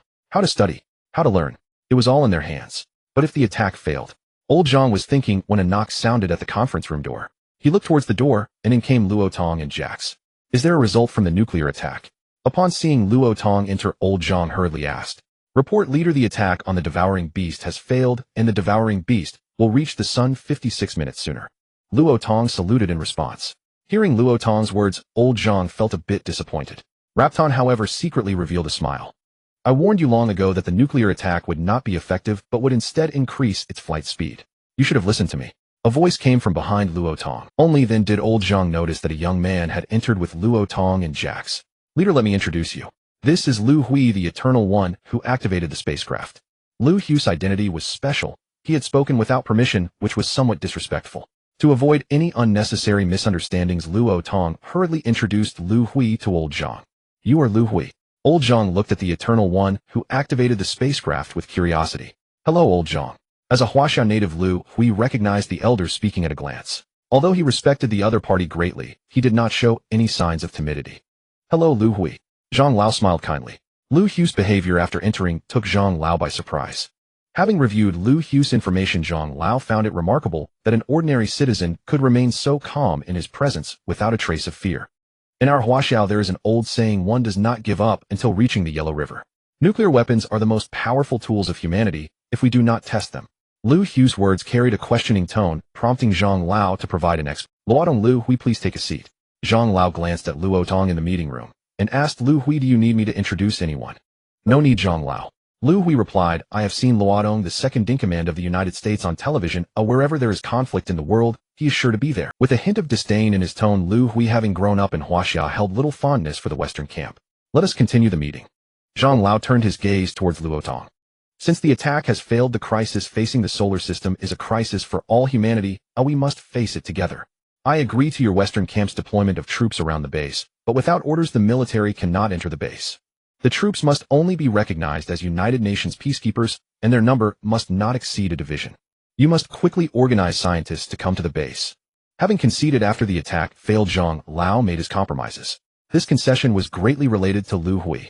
After leaving the alien spaceship, Liu Hui had not revealed any information about the Eternal One's scholars, or no one knew about Liu Hui's abilities. In the face of crisis, they could only rely on scientists on Earth.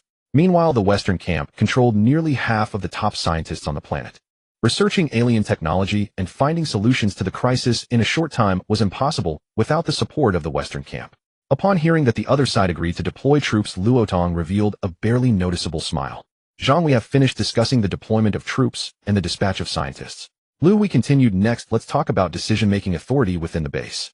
Since we have chosen to cooperate, this spaceship is a treasure belonging to all humanity. I propose establishing a crisis management committee based on the United Nations to vote on important decisions within the base. Seeing the agreement on troop deployment, Luo Tong began further probing. That is absolutely impossible. Luodong, you should see the situation clearly. Both the spaceship and the base are in Huaxia. I have already made great concessions by agreeing to your troop deployment. The control over the alien spaceship and technology tree was the bottom line for the Eastern camp, which Zhang Lao refused without hesitation. The two soon fell into an argument in the meeting room, neither willing to back down. Have you two argued enough? Have you forgotten about me? Listening to their quarrel, Liu Hui suddenly raised his voice. His loud tones stopped the argument between the two. Zhang Lao and Luo Tong suddenly realized they had overlooked the Eternal One who could activate the spaceship. You should know. Liu Hui asserted, only I can activate the spaceship. The ship's intelligence core only obeys my commands. My words should warrant your attention. Hearing the two argue over control of the spaceship and technology tree, Liu Hui's emotions erupted. What we need to do now is to quickly learn alien technology and find ways to resolve the crisis. Yet here you are bickering for power. The difficulty of learning alien technology is immense and requires a significant amount of time. We have only 1 year and 2 months left. You should not waste time on these trivial matters, Liu Hui declared. Without waiting for a response, he stood up angrily and left the meeting room. His sudden outburst and departure surprised both Zhang Lao and Luo Tong. Liu Hui, are you being a bit too impulsive? That is our nation's leader Zhang Lao, and you did that in front of him. Seeing Liu Hui storm out, Luo Tong followed him. Is this considered impulsive? Liu Hui sighed. We really do not have much time left. I will head back to my room now. Without waiting for Luo Tong's reply, Liu Hui turned and left. It was better to return and learn more knowledge than to waste time here. You need to pay attention to Mr. Liu's emotions and report any situations to me in a timely manner. Luo Tong instructed the two security personnel following Liu Hui before returning to the meeting room. Perhaps Liu Hui's words had some effect, as the meeting no longer dragged on and a result was quickly reached. Both sides agreed to form a crisis management committee of 50 members, evenly split. The primary role would be to coordinate and manage all matters related to the crisis. The committee would only have management and advisory powers without decision-making. Major decisions would require voting, with voting rights limited to 3 votes. Each of the eastern and western camps would hold 1 vote, while Liu Hui would hold the other. This outcome was acceptable to both sides. Luo Tong understood that vying for control was impossible. His bottom line was to gain participation rights. At least this way they wouldn't be left in the dark by their opponent. Although Zhang Lao made some compromises, the outcome was still acceptable. Liu Hui, being from Huaxiao, essentially gave the eastern camp 2 votes in decision-making. Luo Tong, what do you think of Liu Hui? After the meeting, Zhang Lao kept Luo Tong back. According to the information, he has no criminal record and is an ordinary good Huaxiao. His political inclination should be entirely on our side. Moreover, he seems to be a person who understands gratitude. Luo Tong recalled Liu Hui's intention to donate to the orphanage. We must pay significant attention to Liu Hui. Although he was an ordinary person before, his current status is special and his safety is tied to the survival of humanity. How is the security arrangement for him going? Zhang Lao asked Luo Tong. Rest assured, leader. I have divided the base's elite special guard team into 4 small teams, each with 25 members. There will always be a small team of guards protecting Liu Hui. Even within the base, he will not have fewer than 2 security personnel by his side. The guarding strength is still insufficient. Zhang Lao stated. Luo Tong, I have a task for you. Personally arrange personnel to Nanhai and Beijing and select 10 female guards from Nanhai to provide close protection for Liu Hui. Increase by 10 guards. Luo Tong was somewhat puzzled by Zhang Lao's words. Adding 10 people, neither too many nor too few, seemed unnecessary. I want you to select female guards. Zhang Lao specified they must be unmarried, no older than Liu Hui, and must not be unattractive. These are the hard conditions, others can be relaxed a bit. Leader, I promise to accomplish the task. Luo Tong replied, I will arrange personnel right now. He was not foolish and quickly understood Zhang Lao's intentions. After saluting Zhang Lao, Luo Tong was about to leave the meeting room to arrange personnel when an urgent knocking sounded at the door. Entering was Academician Wang Kuan. Leader, Commander Luo Tong. He said, this is Liu Hui's health check report after returning from the spaceship. His physical data is very abnormal. Is there an anomaly in the physical data? Will it affect his health? Upon hearing Academician Wang Kun's words, Elder Zhang hurriedly inquired. It shouldn't affect his health. His body is exceptionally strong. Academician Wang Kuan handed the examination report to Elder Zhang. Academician Wang, I won't look at such professional reports. Just tell me in simple terms. Elder Zhang did not take the report. Liu Hui's body has several particularly unusual characteristics. As Academician Wang spoke, he flipped open the examination report. His bone density and toughness are nearly 1,000 times higher than that of an ordinary person. According to this data, his bones will be among the hardest known materials on Earth, over 200 times harder than diamonds. Liu Hui's blood cells are extremely active, showing no signs of decay after being removed from cryogenic freezing. In his blood, we have also discovered an unknown substance. The toughness of his muscle fibers is over 200 times that of an ordinary person. The increase in body density with only an 86 kilograms weight gain. After listening to Academician Wang Kun's examination report, 2 words floated in Elder Zhang's mind: Superman. Does Liu Hui know about his examination results? Elder Zhang asked Academician Wang. The examination report has just come out. I haven't told him yet. Let's not inform him just yet. This report needs to be kept confidential It cannot be shown to anyone from the Western camp for now. Understood. Academician Wang Kuan turned and left the conference room. In the conference room, Elder Zhang fell into silent contemplation. Luodong, you should personally go to Beijing. Set off immediately and take care of the female guard issue as soon as possible. Remember, prioritize looks when selecting candidates. I guarantee to complete the task. Luotong saluted before turning to leave the conference room. Watching Luotong depart, Elder Zhang shook his head, revealing a hint of a bitter smile. I never expected to resort to using beauty as a strategy. The minds of political figures differ from ordinary people. Elder Zhang's intent in arranging 10 female guards for Liu Hui was quite clear. He hoped that among these female guards someone would be fortunate enough to become Liu Hui's companion. Only in this way could Liu Hui's political inclinations be further selected. Elder Zhang had an inkling.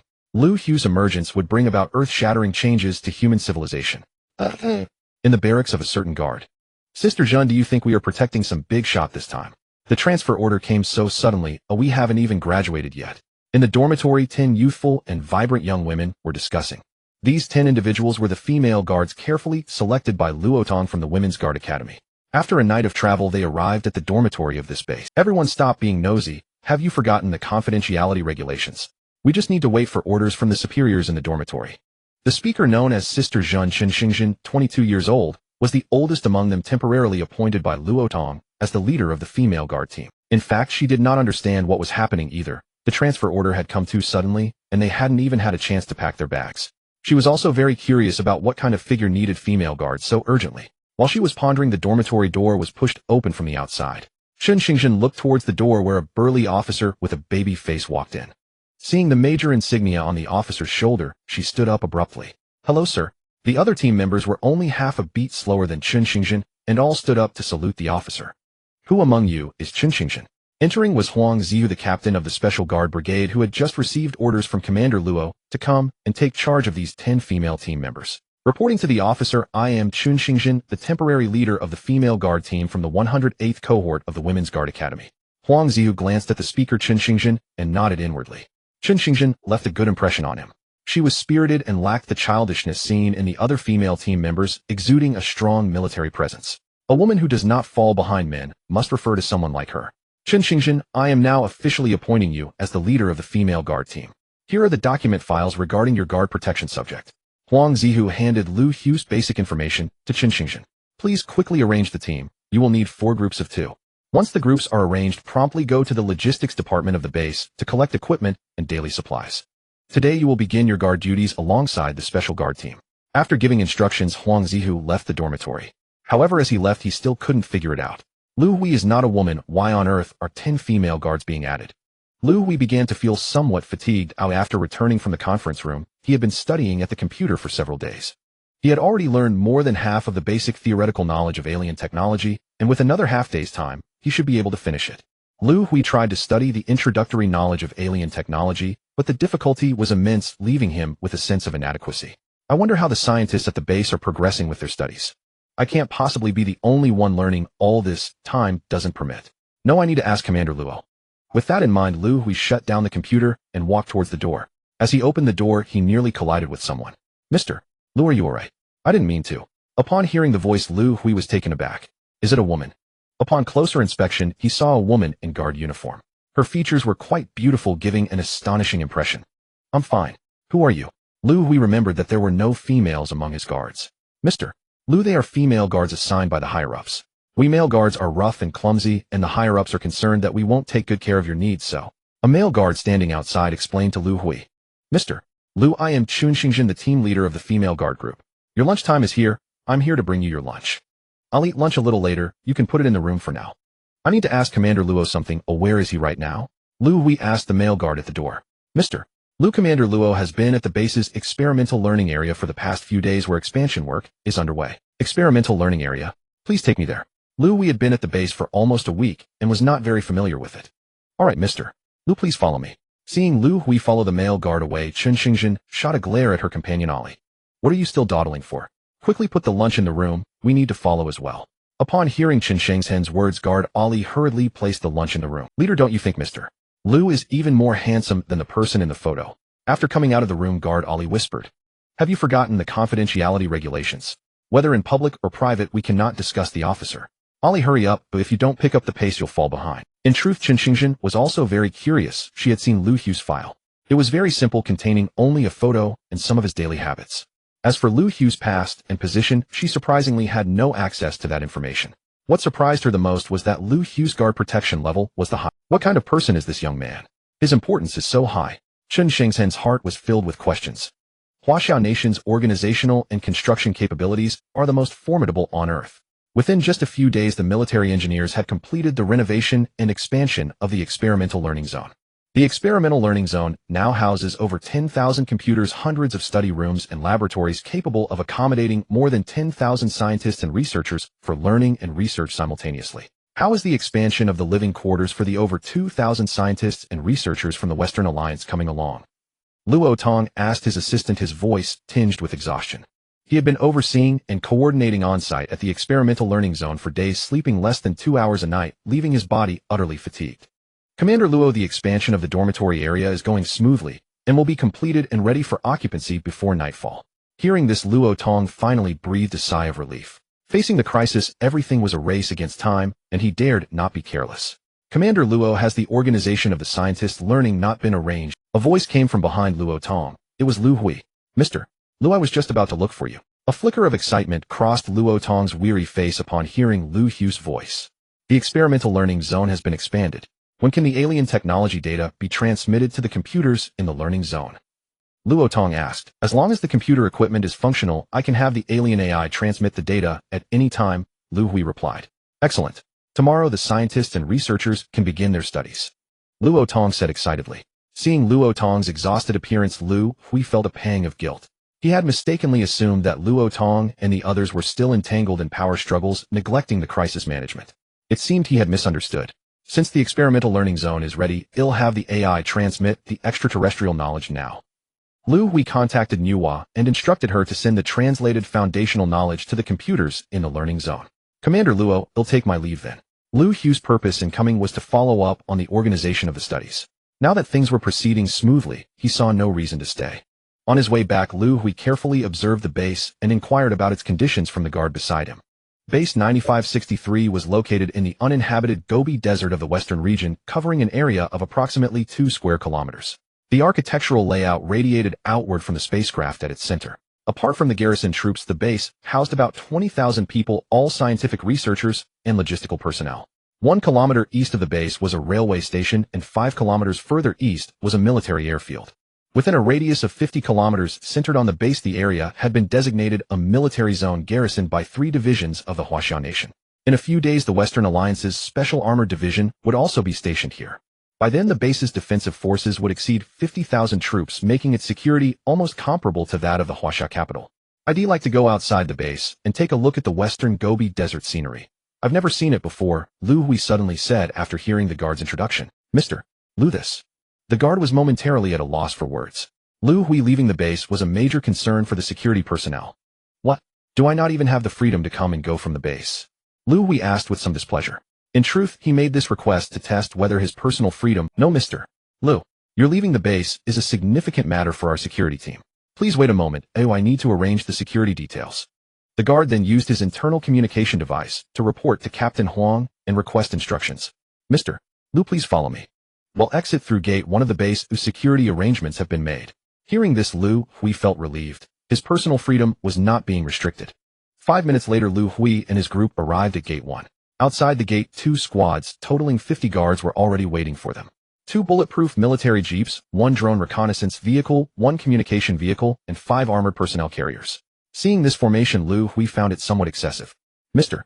Liu, which direction would you like to go? The driver asked as Liu Hui got into the jeep. Just to that small hill over there. Liu Hui pointed to a nearby hill.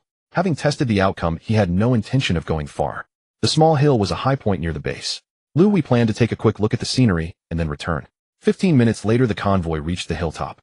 Standing at the highest point, Liu Hui enjoyed an expansive view. He turned back to look at the base. It was majestic, surrounded by a protective wall over 20 meters. The defensive measures were extremely tight.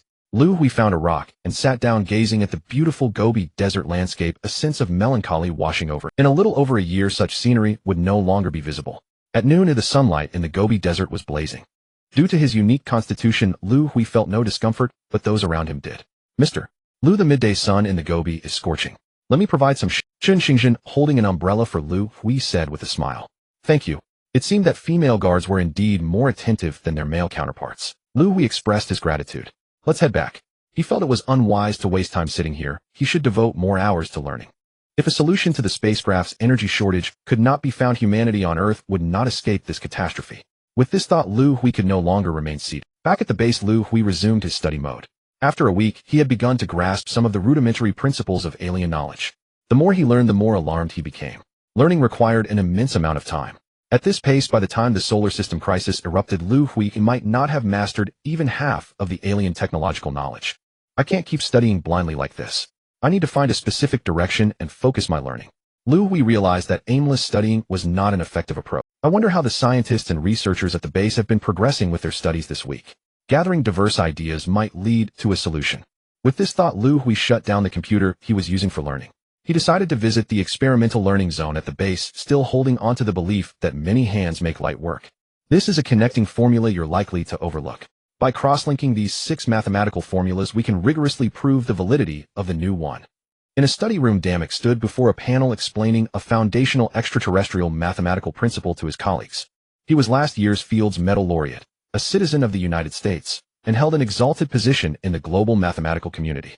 Over the past week, while studying foundational extraterrestrial mathematics, he alone had made remarkable breakthroughs, grasping multiple complex formulas. Colleague at the door, you standing there eavesdropping is profoundly impolite. If you wish to follow my lecture, please step inside. Several seats remain vacant. Mid-lecture, Damek noticed a young man standing silently at the doorway. Arrogant and self-assured by nature, he regarded the intrusion as a grave breach of decorum. I need not attend your lecture. Every formula you just cited, I already know them all. The young man at the door replied fluently in English. You truly comprehend these formulas? Damek doubted it. Could anyone on Earth possess greater mathematical aptitude than himself? The young man was unbearably arrogant. The third foundational formula of extraterrestrial mathematics poses no great difficulty. Your method of linking formulas is redundant. These 2 alone suffice to resolve it. The voice from the doorway belonged to Liu Hui, who had come to inspect the learning. Liu Hui's concise remarks left Damek awestruck, suddenly enlightened, yet fiercely indignant. This is a formula I solved yesterday. Can you solve it? Damek wrote it down on the panel. This is the 6th foundational mathematical formula of extraterrestrial science. Remarkable. Damek has already reached the 6th formula. No wonder he won the Fields Medal. Extraordinary. I've only grasped the 2nd. A murmur rippled through the room upon seeing the formula displayed. Observing their reactions, Damek wore a smug smile and cast a defiant, challenging glance toward the young man at the door. Just as he expected the young man to retreat in embarrassment, the latter strode calmly onto the podium, picked up a black marker, and began writing swiftly across the white. Within less than a minute, he dropped the marker and walked out, without uttering a single word. Damek stared stunned at the elegant solution now inscribed on the panel. Damek himself had spent over 2 days solving it. His working filled several large sheets of paper. Yet the young man's solution consisted of only a few succinct crystalline formulas. The final result matched Damek's exactly. When did mathematics produce such a prodigy? Who was this young man? A surge of urgency seized him.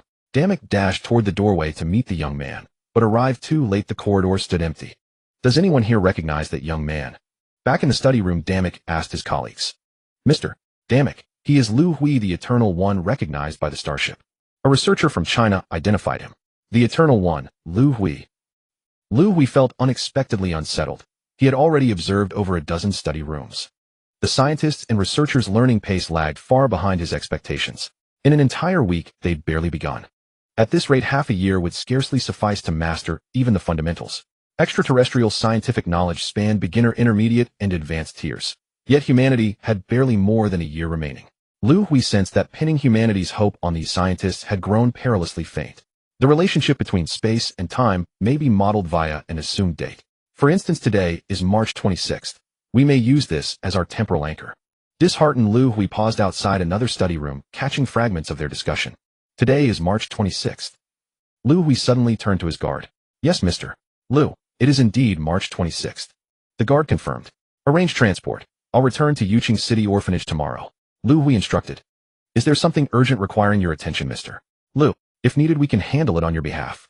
Hearing his intention to leave base for Yuqing City, the guards grew visibly tense. They'd recently received troubling intelligence. Western intelligence agencies were intensively investigating Liu Hui. His departure now could expose him and offer adversaries a fatal opening. Tomorrow is Director Zhou's 60th birthday. I wish to visit him in person. Liu Hui replied. If it's a birthday gift you seek, we'd be honored to procure it. No, this gift I shall deliver myself. Liu Hui declined the guard's offer. Having grown up in the orphanage, he regarded Director Zhou as his dearest kin. He refused to miss this milestone. Days of relentless study had exhausted his mind. He welcomed the chance to rest. Understood, Mr. Liu. I'll inform Captain Huang immediately. The guard, familiar with Liu Hui's resolve, acted without delay. Knowing persuasion was futile, he radioed Captain Huang at once. Mr. Liu, how many days will you spend in Yuqing City? I depart tomorrow morning and return by evening. Aware of time's merciless urgency, Liu Hui planned no extended stay. That night before sleep, Liu Hui received confirmation flight at 6:00 am. Arrival in Yuqing City around 9:00 am. This trip to Yuqing City was unannounced. Liu Hui wished to surprise Director Zhou. Despite protocol, Liu Hui insisted only 4 guards accompany him, to avoid alarming the orphanage residents with excessive security presence. En route to the orphanage, Liu Hui stopped at a supermarket, purchasing generous gifts for Director Zhou and the elderly residents. Arriving at the orphanage gate, Liu Hui felt an immediate visceral sense of homecoming. Wait in the car. I'll take these gifts to Uncle Li, the gatekeeper. The guards nodded. Uncle Li, I'm back, Liu Hui said, stepping into the gatehouse with his parcels. Hui, what brings you home? The director said you're serving the nation on vital matters. Gatekeeper Uncle Li looked genuinely surprised. Uncle Li, surely you haven't forgotten. It's Director Zhou's birthday. I came especially to see him. Hui. Director Zhou. Uncle Li's expression shifted abruptly. What's wrong, Uncle Li? Has something happened to the director? Liu Hui's gut tightened. Uncle Li's face spoke of dread. That wretched Biao. Yesterday he kicked the director, shattering his ankle. He's still hospitalized at Municipal First Hospital. Chen Biao, the orphanage's own Chen Biao. Liu Hui demanded, voice blazing with fury.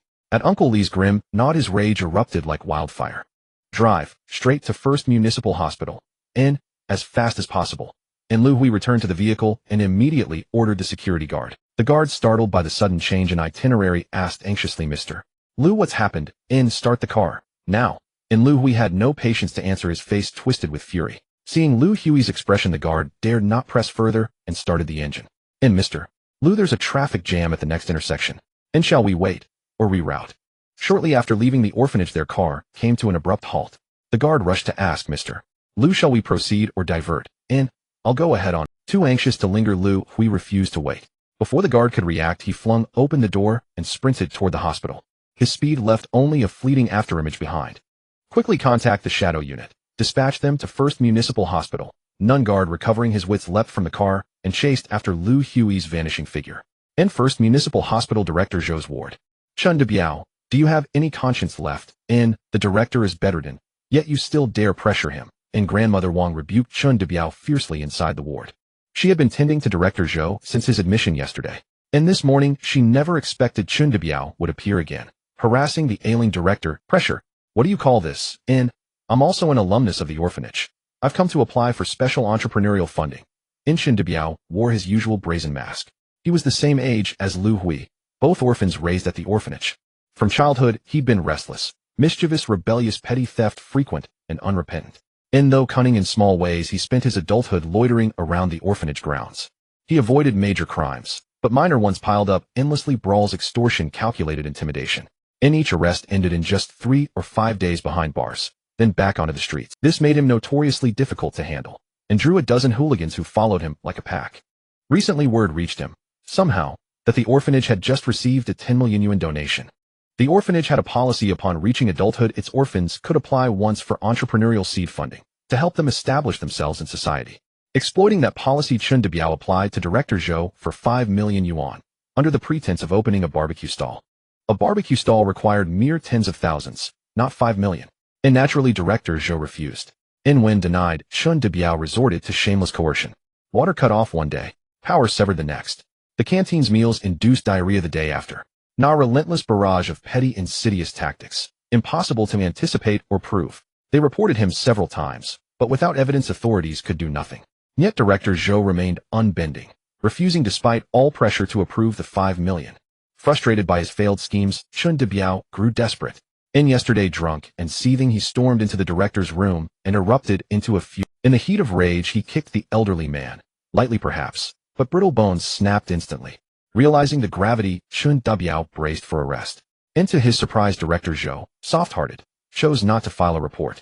Chen Biao seized on that mercy, and arrived at the hospital this morning determined to resume his coercion. Biao, if you truly wish to build something meaningful, opening a barbecue stall is perfectly reasonable. I'd gladly approve 2 or 300,000. But 5 million, don't even dream of it. Give up that notion, once and for all. Lying in bed, Director Zhou stood firm, unbroken. Director, after all, I am one of the orphanage's own. And that 10 million yuan was donated to us, not to you. Why cling so tightly? Besides, I'm asking for only half, not the whole sum. Is that really too much to ask? Chun Debiao still refused to yield. Biao, leave now. Don't drag this out any longer. Yesterday, I spared you. Out of compassion, remembering you were raised here. If you don't leave now, I will call the police. Seeing Chun Debiao's stubbornness, Director Zhou resolved to abandon leniency. Call them. Go ahead, call. I enter the police station over a dozen times a year. It's like returning home. Chun Debiao sneered, playing the fool. Sister, call the police. Director Zhou turned to Grandmother Wang in the ward. Hearing those words, she pulled, Old hag, mind your own business. You live at the orphanage. The orphanage is my turf. None day if you trip and break your leg, don't blame me. Chun Debiao issued his threat. At my age, I've seen everything under heaven, and I fear nothing. With trembling hands, Grandmother Wang dialed the emergency number. Police will arrive in 5 minutes. Let's see if you walk out of here, or crawl. As Grandmother Wang placed the call, Chun Debiao let out a cold, mocking, Director Zhou, if you show me no loyalty, then don't expect mercy from me. This time I broke your left leg. Next time, your right will follow. A thunderous crash cut him short. The ward door burst open from outside. Are you certain it won't be your leg that snaps first? It was Liu Hui, racing breathlessly to the hospital. Having learned Director Zhou's location, he'd reached the doorway, just as Chun Debiao's final threats echoed with, Well, who's this swaggering in? No, it's little Hui from the orphanage. How bold you've grown. Seeing Liu Hui, Chun Debiao sneered, dismissive. How could someone he'd bullied since childhood dare speak so defiantly? Mao, go hit him. Chun Debiao had brought 3 thugs with him. Beating an elder was too risky, but beating Liu Hui, that he dared. At Chun Debiao's command, Mao lunged forward, fist swinging, aimed squarely at Liu Hui's face. Instead his knuckles slammed into Liu Hui's palm, firmly, unyieldingly caught. A sharp crack rang out. Mao screamed. A bone shattered in Liu Hui's grip. At the sound, the other 2 thugs charged. Liu Hui raised his right leg, delivering a precise kick to each.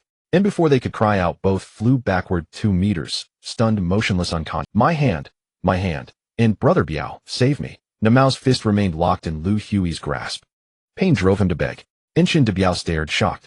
How had Liu Hui, the boy he'd tormented since childhood, suddenly become this formidable? Hesitating only a moment, Chun Debiao clenched his teeth and lunged, fist flying. It never landed. Instead, a searing pain exploded deep in. He was hurled backward, slamming face down onto the floor. Non-metallic tang flooded his mouth. He spat blood. Struggling to rise, he found Liu Hui's boot pressing down, immobilizing him utterly. Still think my voice lacks authority? Shall I crush your leg? Right here, right now. Liu Hui glared down, voice venomous. I don't believe you dare break my leg. Chun Debiao retorted defiantly, words barely out before a sickening crack echoed from his knee. Liu Hui had ground his kneecap into splinters. An agony ripped through Chun Debiao. His shriek pierced the air like a blade. Everyone in this room. We're police officers. 2 officers burst into the ward. The ward presented a horrifying sight. 2 individuals lay motionless on the ground. One sat there clutching his right arm and screaming in agony. The other was sprawled on the floor, blood pouring from his mouth, with someone stepping on his knee joint. The grotesque angle of the joint clearly indicated it had been broken. This was the scene that greeted the 2 police officers upon entering the ward. Alarmed, they quickly drew their service weapons and disengaged the safeties. Everyone don't move, one of the officers shouted. As soon as he finished speaking, hurried footsteps echoed from behind them. One of the officers turned to look behind. 4 men in black were rushing towards them. Stop right there. The officer aimed his gun at the 4, halting their advance. You 4, put your hands on your heads, squat down, don't move, and don't speak. The officer, unfamiliar with the situation, chose to control the scene first. The 4 who had arrived were Liu Hui's bodyguards. Seeing one of the officers aiming a gun at Liu Hui, the leader of the bodyguards felt a surge of panic. He dared not make any rash movements, fearing it would provoke the police, so he could only comply and squat down with his hands on his head. Before squatting, he signaled to the bodyguards behind him. Taking advantage of the cover provided by the 2 bodyguards in front, the 2 bodyguards behind stealthily reached for their weapons. They were ready to shoot the police at any moment. You, get your foot off him. Hands on your heads, squat down, don't make any aggressive actions, don't resist. I have the right to shoot. Another officer shouted at Liu Hui, pointing his gun at him. Hearing the police's shouts, Liu Hui's impulsive heart began to cool down. He relaxed his foot that was on Chun Debiao. The police have arrived. Let's see what you can do to me. Seeing the police in the ward and feeling Liu Hui's foot lift, Chun Debaio's resolve began to harden again. Liu Hui, let me tell you, you can protect Director Zhou for a moment, but you can't protect him for a lifetime. You can't stay in Yuqing forever, can you? As long as you're not in Yuqing, I can do whatever I want to, Director Zhou. I don't believe you dare to kill me in front of the police. Chun Debaio's harsh words provoked Liu Hui. With a sudden crack, Liu Hui forcefully stepped on Chun Debaio's other kneecap. In the ward, Chun Debaio's screams and the sound of 3 gunshots rang out simultaneously. Liu Hui felt something hit his chest. He looked down at his chest. His shirt had a bullet hole which emitted a faint smell of burning. Meanwhile, the 2 police officers in the ward were grasping their wrists, their faces contorted in pain. They had been shot in the wrist by the bodyguards. Mr. Liu, are you alright? The 4 bodyguards surrounded him, guns drawn, guarding against the 2 police officers in the ward. Liu Hui lifted his shirt. He saw a bullet lodged in his skin. He poked at it with his hand, and the bullet fell out. The slightly indented skin quickly returned to normal, leaving no trace of a wound. Seeing this, Liu Hui's bodyguards revealed expressions of shock. Outside the ward, hurried footsteps echoed again. There were over 50 bodyguards secretly protecting Liu Hui, and they had just arrived. Everything proceeded without Liu Hui needing to give any orders. The bodyguards busied themselves. Hui, what exactly happened? Who are they? Director Zhou had already been moved to another ward under the arrangement of the bodyguards. Having witnessed everything, he was filled with questions. Director, I am currently working for the country, and my identity is a bit special. Those people just now were all my bodyguards. Due to confidentiality regulations, I can't explain in detail. Liu Hui's experiences were too complex to explain to Director Zhou clearly, so he could only use the confidentiality excuse. It's fine, it doesn't matter whether you tell me or not. As long as what you do isn't illegal, it's okay. Director Zhou had seen Liu Hui grow up and trusted him. Director, next time something happens, you must remember to call me. Celebrating Director Zhou's birthday should have been a joyful occasion. Liu Hui never expected things would turn out like this. In the ward, he had spent half a day chatting with Director Zhou. As dusk approached, he began his return journey. When arriving in Yuqing, Liu Hui had taken a military transport plane. On his return to the base, it had already transformed into a private jet, which the bodyguard. Liu Hui understood that this was due to his special identity. He tasted the flavor of privilege for the first time. He also began to understand why so many people in the world resorted to unscrupulous means and scheming for power. When arriving in Yuqing, Liu Hui had taken a military transport plane. On his return to the base, it had already transformed into a private jet, which the bodyguard said could only be used by national leaders. The seats on the private jet were extremely comfortable, and Liu Hui, sipping juice, appeared somewhat bored. It would take over an hour to return to the base. Liu Hui discovered a stack of newspapers placed beside his seat. He picked one up and saw it was the latest edition from today. Let's pass the time with this. He opened the newspaper and began to read. Lupton holds a press conference announcing the 3rd round of sanctions against Lang Lang State. Liu Hui shook his head upon seeing the crisis in the solar system is about to explode, and America still has the mind to play the role of world police. I really don't understand what these politicians. Liu Hui switched to another newspaper. Kabwalachi volcano erupts in Africa. Government organizes evacuation of citizens. Upon seeing this headline, Liu Hui's eyes suddenly lit up. A volcano? Lava. What if we create an energy collection machine and drop it into the volcano? As long as the machine's shell can withstand high temperatures and pressures. Utilizing the gravity of the Earth's core, the machine might be able to sink to the bottom of the mantle. At this depth, even if we can't collect energy blocks, we can still recharge the empty energy blocks. A plan for collecting energy blocks slowly formed in Liu Hui's mind. In the command office of the base, Luo Tong was reviewing the shooting report from the hospital. Standing in front of his desk were Huang Zihu and 4 guards from the shooting. The bullet cannot harm Liu Hui's body. Are you for sure you didn't see it wrong? After receiving confirmation from the 4 guards, once again Luo Tong finally believed that this should be the truth. He had seen Liu Hui's medical report and knew that Liu Hui's body was different from ordinary people. However, he did not expect that Liu Hui's body could withstand bullets. You 4 failed to fulfill your duties as guards, leading to the occurrence of the shooting incident. Although it did not result in irreparable consequences according to the guard regulations, you must be ordered to retire. Even though Liu Hui was unharmed, the negligence of the 4 guards must be punished. Luo Tong did not shield them. Captain Huang, the report says you left 10 guards at the hospital to protect Dean Zhou.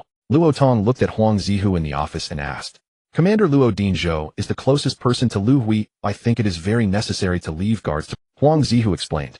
I did not say you did something wrong. Luo Tong did not intend to blame him. He also bore a large responsibility for the occurrence of the hospital shooting incident. The data on Liu Hui indicated that he was an orphan without relatives.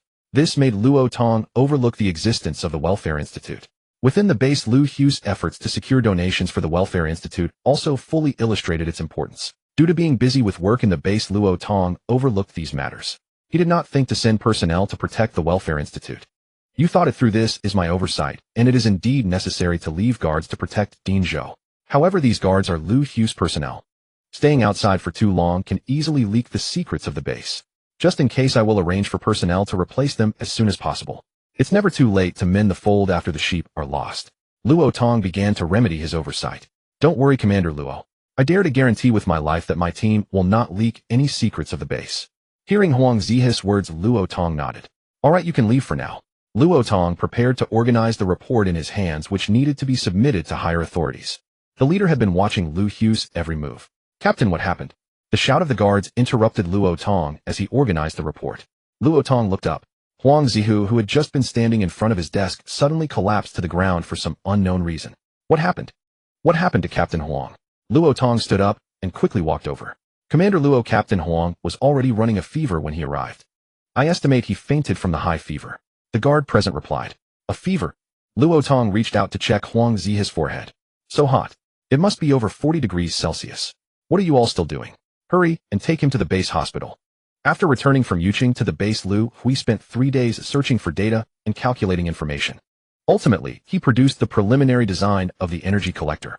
The next thing to do was to find suitable materials to manufacture the energy collector. The depth of the Earth's mantle is about 2,000 kilometers with a temperature close to 2,000 degrees Celsius and a pressure of about 1.2 million standard atmospheres. To reach this depth, the shell material of the energy collector must withstand high temperatures and high pressures. What kind of material can resist such high temperatures and pressures? Liu Hui searched for known materials that humans could manufacture, but found none that met the requirements. The energy collector was stuck at the material manufacturing stage. Liu Hui shut down the computer in the room and sighed. He felt a sense of helplessness, as if a clever woman could not cook without rice. Knock, knock, knock. The sound of knocking echoed in Liu Hui's room. Come in, Mr. Liu, your lunchtime has arrived. The female guard Chen Xingzhen entered with Liu Hui's lunch. Put the lunch on the table, you'll eat it later. After seeing Chen Xingzhen place the lunch down and prepare to leave, Liu Hui suddenly remembered something. Guard Chen, where is Captain Huang? I haven't seen him for 3 days. Normally Huang Zihu would stay in Liu Hui's room for a while during lunch delivery, chatting with Liu Hui, and sometimes even staying to eat together. Not seeing him for 3 days suddenly made Liu Hui feel strange. Mr. Liu, Captain Huang fainted from a fever 3 days ago and is now in the intensive care unit of the base hospital. Fainted from a fever. He is already in the intensive care unit. How could it be so serious? Quick, take me to see him. Liu Hui felt a natural sense of intimacy when he first met Huang Ziyu. Hearing about his situation now, Liu Hui could not just sit by and do nothing.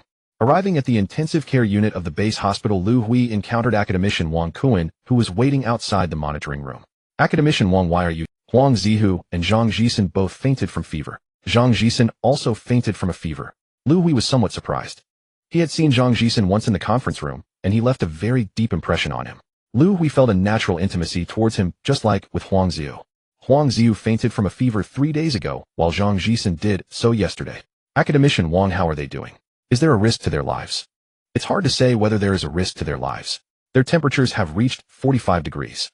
Ordinary people would develop complications and suffer organ failure at such temperatures. However, they are very abnormal. Apart from fainting from fever and having high temperatures, their bodies are completely normal. As long as there is no risk to their lives, that's good. Liu Hui breathed a sigh of relief looking through the glass window of the intensive care unit at the 2 men lying in the hospital beds. Liu Hui had a feeling that their fainting from fever was somehow related to him. Nuwa, do you know why they fainted from fever? Liu Hui contacted Nuwa to inquire. Congratulations, Captain. The 2 of them are being affected by your brainwave rays and are entering a fever evolution period. The time required for evolution can be checked in your brain original body space. Jisen, do you think we could be trapped here for a lifetime? Huang Ziyu had been in this space for a few days. From initial curiosity to later loneliness and fear, his mental state was on the verge of collapse. Captain Huang, I don't think so. Have you noticed? This golden sphere in the space feels very familiar. This feeling evokes both awe and a sense of closeness. The incarnation of this golden sphere must be someone we are familiar with. Zhang Jisen, your feeling is very correct. This golden sphere is me.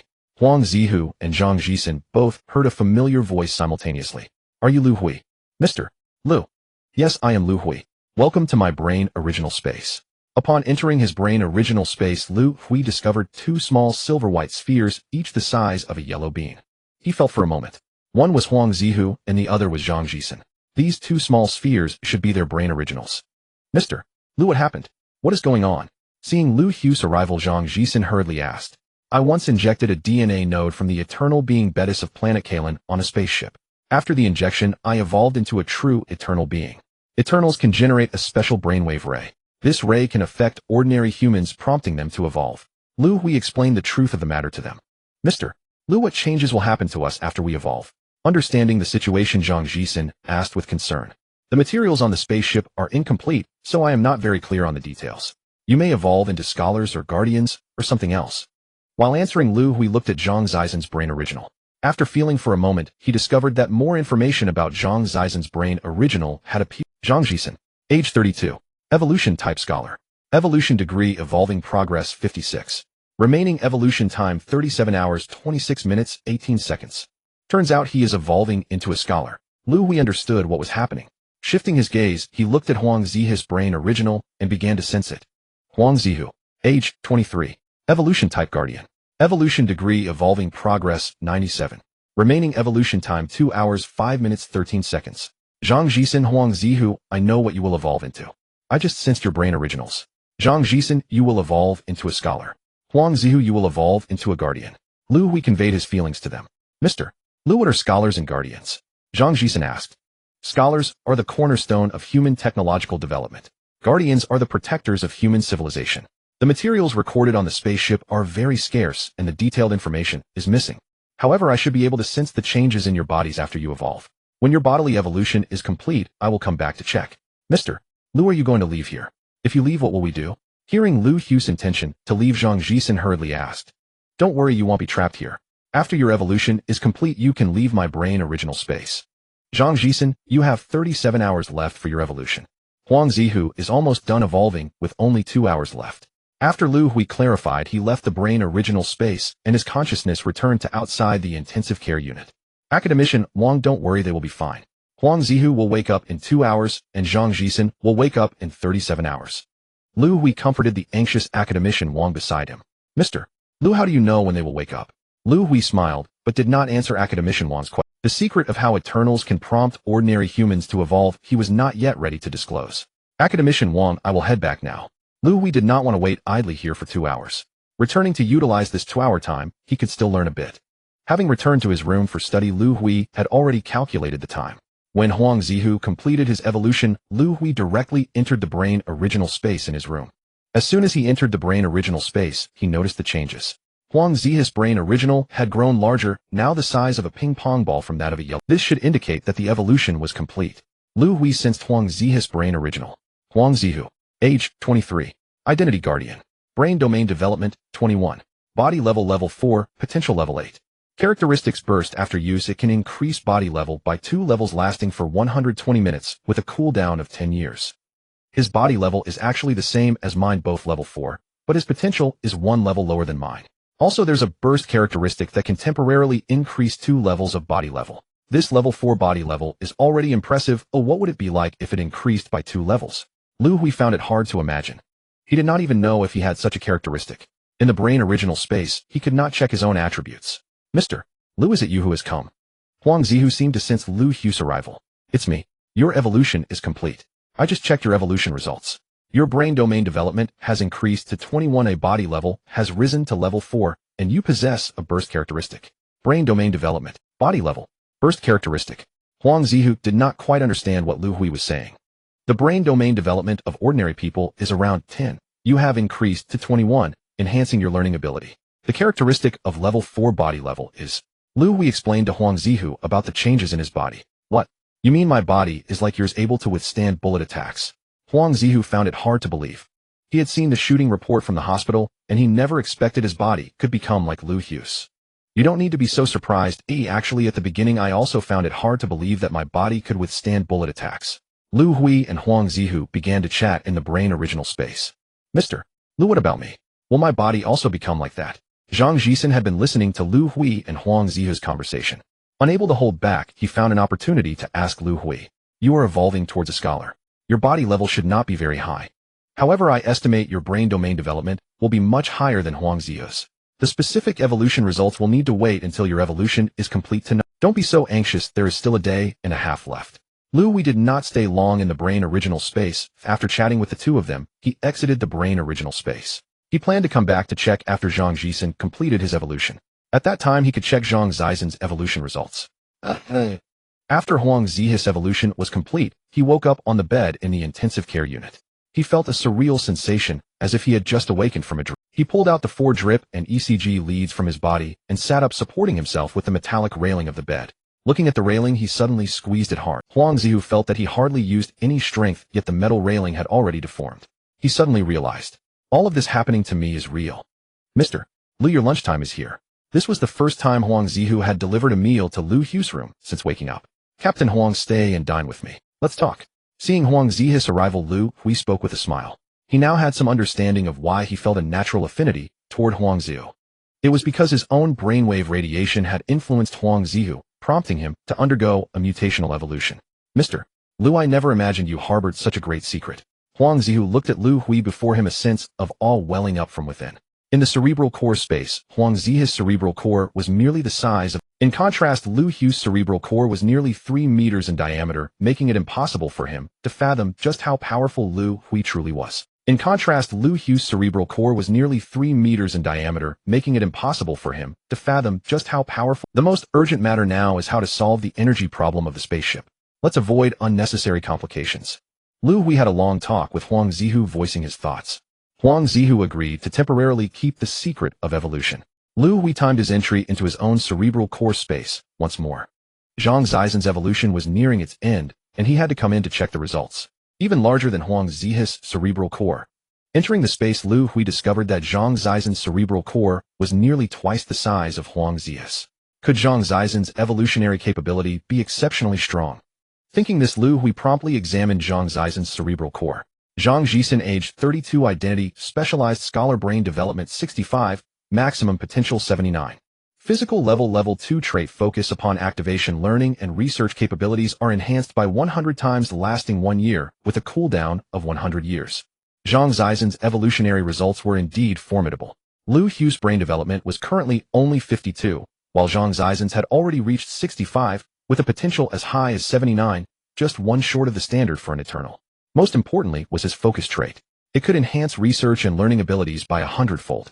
Although it could only be maintained for a year, during that 1 year, 10 Liu Hui's could not match a single Zhang Jisen in learning and research capability. Mr. Liu, is that you? Zhang Jisen sensed Liu Hui's arrival. Yes, it's me. I just checked the results of your evolution. Your brain development has reached 65. Liu Hui informed Zhang Jisen of the evolutionary outcomes. Zhang Jisen, although your physical level is not high, your brain development is extremely elevated. Your brain development has reached 65. Liu Hui informed Zhang Jisen of the evolutionary outcomes. Zhang Jisen, I have already completed the design of the energy collector, but am stuck on the manufacturing materials. I hope that after you wake up you can establish a material research lab dedicated to studying the materials for the energy collector. Zhang Zisen's extraordinary learning and research abilities gave Liu Hui hope for manufacturing the energy collector. The matter concerned the very survival of human civilization. Zhang Jisen could not refuse, nor did he have a reason to. After Zhang Jisen woke up in the intensive care unit, Liu Hui had a conversation with him. Zhang Jisen likewise agreed to temporarily keep the secret of evolution. At the same time, Liu Hui handed him the design of the energy collector. Zhang Zisen's learning and research capabilities were indeed formidable. After obtaining the design, he activated the focus trait, and over half a month he nearly overcame all the material bottlenecks. Currently, only 2 problems remained in manufacturing the energy collector. First, the outer shell material still had no breakthrough. At approximately 2,000 kilometers underground, the temperature reached 2,000 degrees Celsius and the pressure was 1.2 million standard atmospheres. Materials that could withstand both high temperature and high pressure were extremely difficult to produce.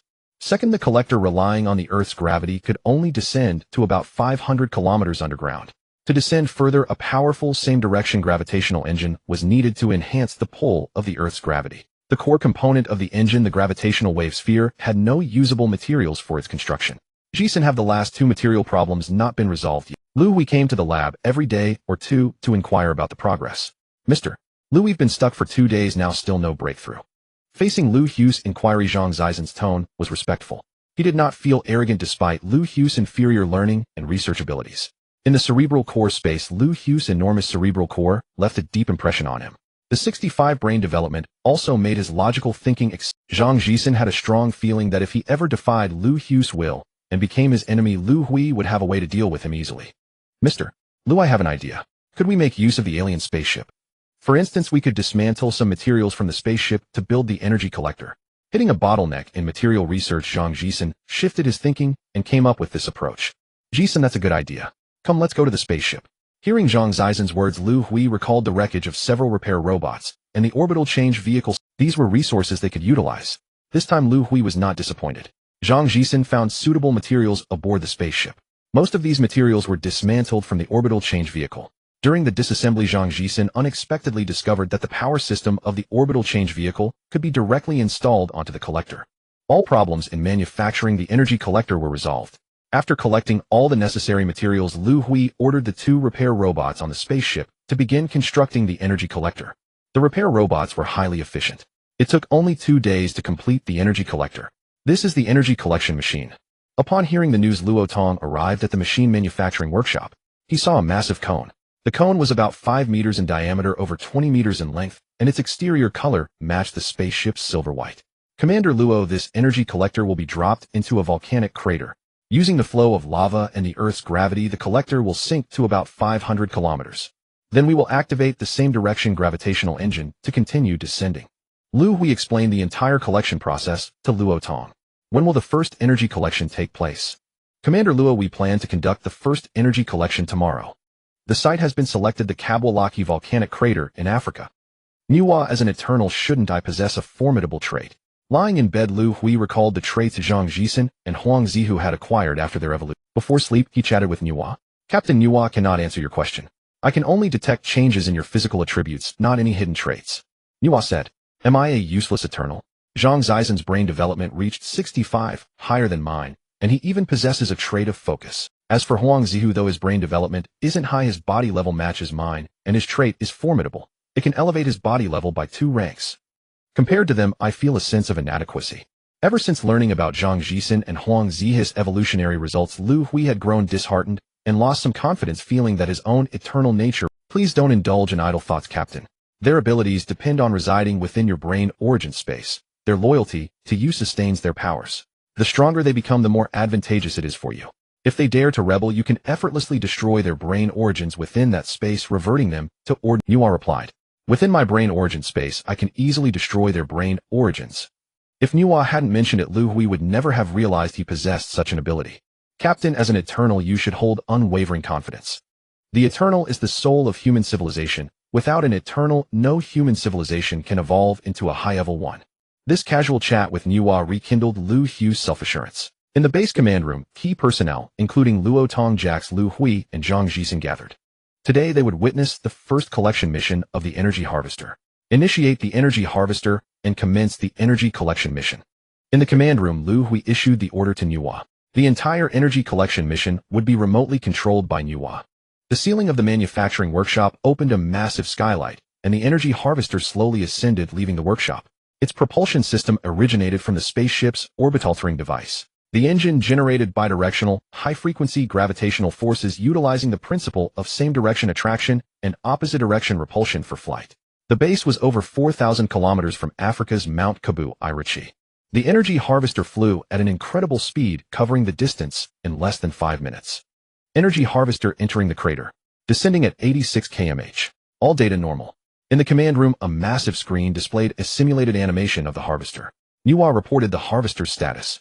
The descent speed was somewhat slow. At this rate, reaching approximately 2000 km underground would take over 20 hours. No one in the command room spoke. All eyes were fixed on the screen, waiting. Harvester encountering lava turbulence, adjusting course. Current depth 276 kilometers. Depth 436 kilometers. Nuwa continued updating the harvester's status. Harvester passing through the magma layer. Entering the upper mantle. Descent speed decreasing, activating second engine to enhance bidirectional gravity. Liu Hui looked up at the large screen in the command room. The harvester's original dimensions were 5 m in diameter and 23 m in length. Data showed that under the immense pressure of the mantle, it had been compressed to 2 m in diameter and 8 m in length. Current depth 1926 km. The harvester's pressure resistance has reached the warning threshold. Captain, shall we continue descending? Nuwa halted the descent and sought Liu Hui's instructions. Scan the vicinity for energy blocks and free liquid energy. Scanning in progress. Unable to detect energy blocks. Detected traces of free liquid energy. Liu Hui breathed a sigh of relief upon hearing Nuwa's report. Humanity had only one energy harvester, continuing deeper risk at being crushed.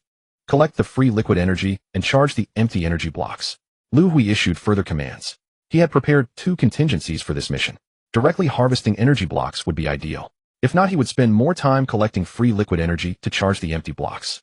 Absorbing free liquid energy, charging energy blocks. Estimated full charge time 76 hours. The spaceship carried over 500 empty energy. For this mission, the harvester carried 50 empty blocks. Charging would take about 3 days, and the round trip about 2 days. Filling 50 empty blocks in 5 days was an acceptable outcome. At this rate, barring accidents and accounting for maintenance, the spaceship's energy blocks would be fully charged in 2 to 3 months. Jason, the energy issue on the ship is resolved. You've been here over 20 hours. You must be tired. Go get some rest. I don't want a repeat of yesterday's fainting spell, Liu Hui said with concern, noticing Zhang Zizhen's fatigue. Alright, I'll go rest for a while. Mr. Liu, please take care of yourself too. Zhang Zizhen turned and left the command room. He didn't even greet Commander Luo or Jax. Now only Liu Hui mattered to him. Yesterday, he had nearly died from overwork in the lab. Upon receiving the news, Liu Hui immediately entered the brain origin space. He noticed Zhang Zizhen's brain origin was dim. So he peeled off a small piece from his own brain origin and injected it into Zhang Zizhen's. The injection instantly revived Zhang Zizhen. This incident made him realize a truth: his existence was inextricably linked to Liu Hui. Without him, he would lose everything. During the injection, Zhang Zizhen distinctly felt that Liu Hui could effortlessly destroy his brain origin if he wished. Within the brain origin space, he had no room to resist. Watching Zhang Zizhen leave, Liu Hui turned to Commander Luo. Commander Luo prepared to convene the Crisis Management Committee meeting. The construction of the spaceship must be put on the agenda.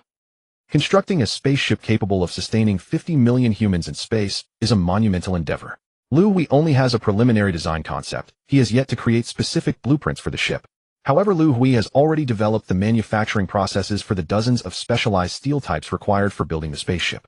These manufacturing techniques were researched by Zhang Zizhen during his investigation into the materials for the collector. Holding the materials for the specialized steel manufacturing process, Liu Hui entered the Crisis Management Committee's conference room. The construction of the spaceship requires approximately 1.9 billion tons of specialized steel. Producing such a vast amount of steel within a year necessitates the cooperation of all steel manufacturing plants on Earth. Although the spaceship's design blueprints are not yet completed, the primary materials for construction must be prepared in advance. Liu Hui did not stay long in the Crisis Management Committee's conference room. The meeting was chaired by Luo Tong and GXCC. After Liu Hui briefed them on the manufacturing of specialized steel, he left the conference room. Managing and coordinating the specialized steel production and steel mills is the responsibility of the Crisis Management Committee. Liu Hui did not have extra time to focus on these matters. The design of the spaceship still required a significant investment of time and energy from both him and Zhang. Liu Hui no longer relied on the scientists and researchers at the base. Their research and learning abilities were too inadequate. Most of them were still fumbling with the basic aspects of alien technology knowledge, unable even to get started. These people could only assist with minor tasks. Jisen, what is your current learning progress?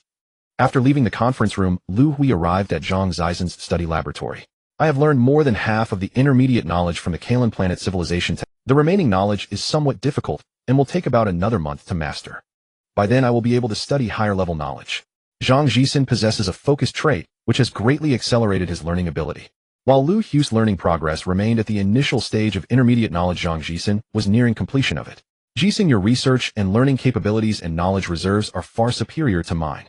This spaceship design will primarily follow your suggestions. You will be the chief designer of the spaceship, and I will fully support you.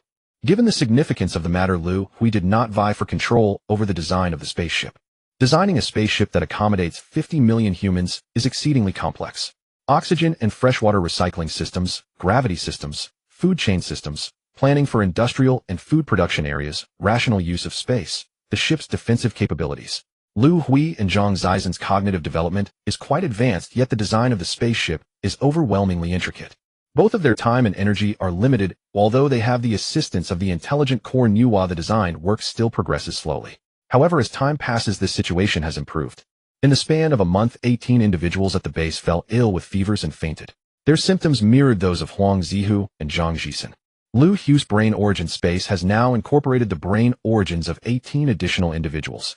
Among them, 8 have evolved towards becoming guardians, while the remaining 10 are scholars.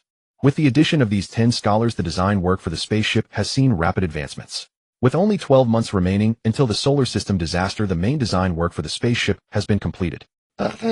In Zhang Zaizen's study laboratory, a dozen individuals are gathered in front of the laboratory's three-dimensional holographic projector.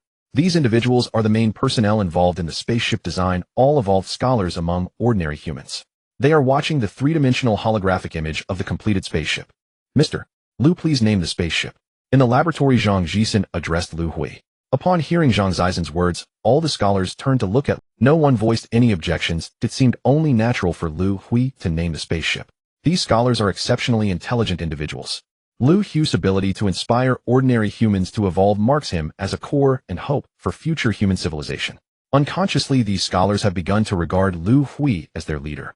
Let's call it Hope. Liu Hui thought of this name without much deliberation. This spaceship will carry 50 million humans away from the solar system. It embodies the continuation and hope of human civilization on Earth. This was Liu Hui's original intention for the name. Hope Spaceship. Upon hearing this name, all the scholars looked again at the three-dimensional holographic image of the spaceship. They were softly murmuring the words hope. There was no joy from the completion of the design. Instead, everyone displayed some degree of sorrow. The current human population on Earth is approximately 9.8 billion. The spaceship they have designed can only save 50 million individuals. The vast majority will be left to perish in the impending disaster of the solar system, an outcome that is both unacceptable and yet unavoidable. Jason, you are the chief designer of the Hope spaceship. Please introduce the spaceship to everyone. To expedite the design process, the newly joined scholars have been assigned regional design tasks. Okay, I will give everyone a brief introduction to the Hope spaceship. Upon hearing Liu Hui's words, Zhang Zaizen replied, the diameter of the Hope spaceship is 23.46 kilometers, and the height is 7.62 kilometers, and the projected total mass upon completion is approximately. The spaceship's exterior design is based on the shape of the Life Transmission spaceship. This is because the propulsion system of the Hope spaceship is derived from that of the Life Transmission spaceship.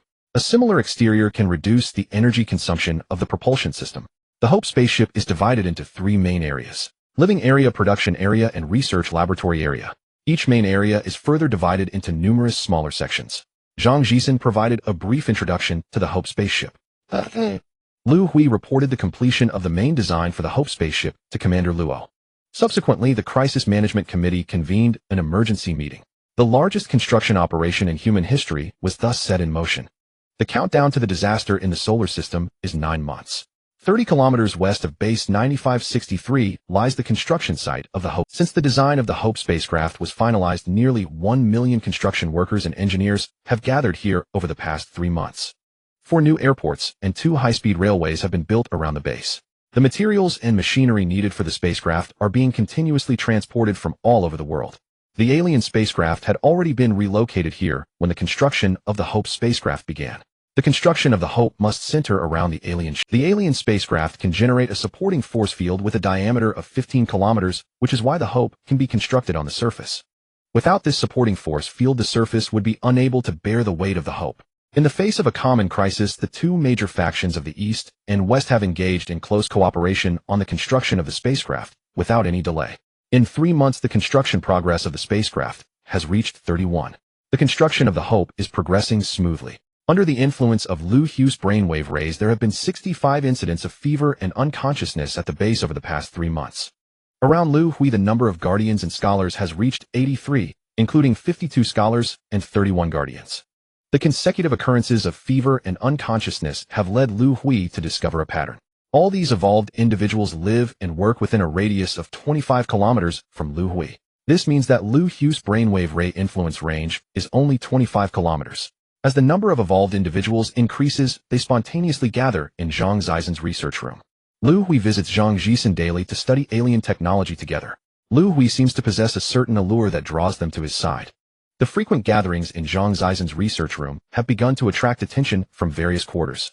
In the capital of Xia country, the center of power.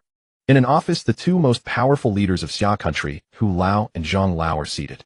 Luo Tong reports to the office on the construction status of the base and the spacecraft every month. In the past, he would come alone, but this time, he has brought someone with him, the captain of the base's special guard team, Huang Ziu. Captain Huang, I know you have concerns and are unwilling to reveal the truth to me. Now in this office, you wouldn't still be thinking of continuing to conceal it, would you? Luo Tong said to Huang Zihu beside him. As the commander of base 9563, Luo Tong is highly sensitive to unusual occurrences over the course of several months. Nearly 100 people at the base have fallen ill with fever. After awakening, these individuals have gradually gathered around Liu Hui, and their unusual behavior has caught Luo Tong's attention. Luo Tong suspects that Liu Hui is secretly cultivating his own power. However, he does not know how Liu Hui has managed to gather these individuals. The occurrence of this incident is not a good thing for the country and the base. To ascertain the truth, Luo Tong has met with Huang Zihu several times. Huang Zihu was the first to fall ill and awaken, and he is also an officer of Huaxia. Luo Tong hopes to use him as a breakthrough to uncover the truth. However, in the previous meetings, Huang Zihu has remained tight-lipped and unwilling to disclose the truth. Reluctantly, he has to bring Huang Zihu here, hoping that under the national imperative Huang Zihu will reveal the truth. In the office, hearing Luo Tong's words, Huang Zihu hesitated. He glanced at the two leaders, knowing what they represented. Sigh. After hesitating, Huang Zihu let out a sigh. I can tell you the truth, but you must promise me one condition. You cannot take any actions against Mr. Liu that would be detrimental to him. Rest assured, Liu Hui is a citizen of Xia and the Eternal One who opens the alien spacecraft. We will not act against him. I believe both of you have seen Mr. Liu's medical examination report and the hospital's shooting report. Mr. Liu's physique is extraordinary. He possesses a special ability that can influence ordinary humans, causing their bodies to undergo mutation and evolution. After evolving, they become scholars or guardians. These evolved individuals subconsciously gather around Mr. Liu, fostering reverence, protection, and loyalty. Mr. Liu possesses a unique ability. He is the hope of our human civilization. This is the truth of the matter. I implore you not to act against Mr. Huang Zihu ultimately revealed the truth. Captain Huang, are you a scholar or a guardian? After hearing Huang Zihu's words, Zhang Lao suddenly asked. I am a guardian, Huang Zihu replied. Captain Huang, I want to know, if we were to act against Liu Hui, what would you do? Zhang Lao wanted to test Huang Zihu. Actually, I don't know what I would do, but I want to tell you this. In front of everyone, I have the ability to kill everyone here and leave the capital unscathed, returning to Mr. Liu's side. There are 30 others like me by Mr. Liu's side. Huang Zihu began to regret revealing the truth. He feared it would be detrimental to Liu Hui. Old Zhang, are you falling back into your old diplomatic habits? Captain Huang is one of our own from Huaxia. You don't need. Hu Lao smiled slightly. Captain Huang, rest assured we will not act against Liu Hui. After you return, please inform Liu Hui that our stance as Huaxia is to fully support. But I have one condition. Among the 50 million people entering the Hope spacecraft, at least half must be citizens of Huaxia. In the office, watching Luo Tong and Huang Zihu leave, Hu Lao smiled at Zhang Lao. Old Zhang, they have left. I know you have doubts. Feel free to ask any questions you. Old Hu, are you really willing to give up control of the Hope spacecraft? Zhang Lao asked uncertainly. What good would it do to not give it up? The power system of the Hope spacecraft comes from the alien ship. The intelligent Nuwa controlling the alien spacecraft only obeys Liu Hui's commands.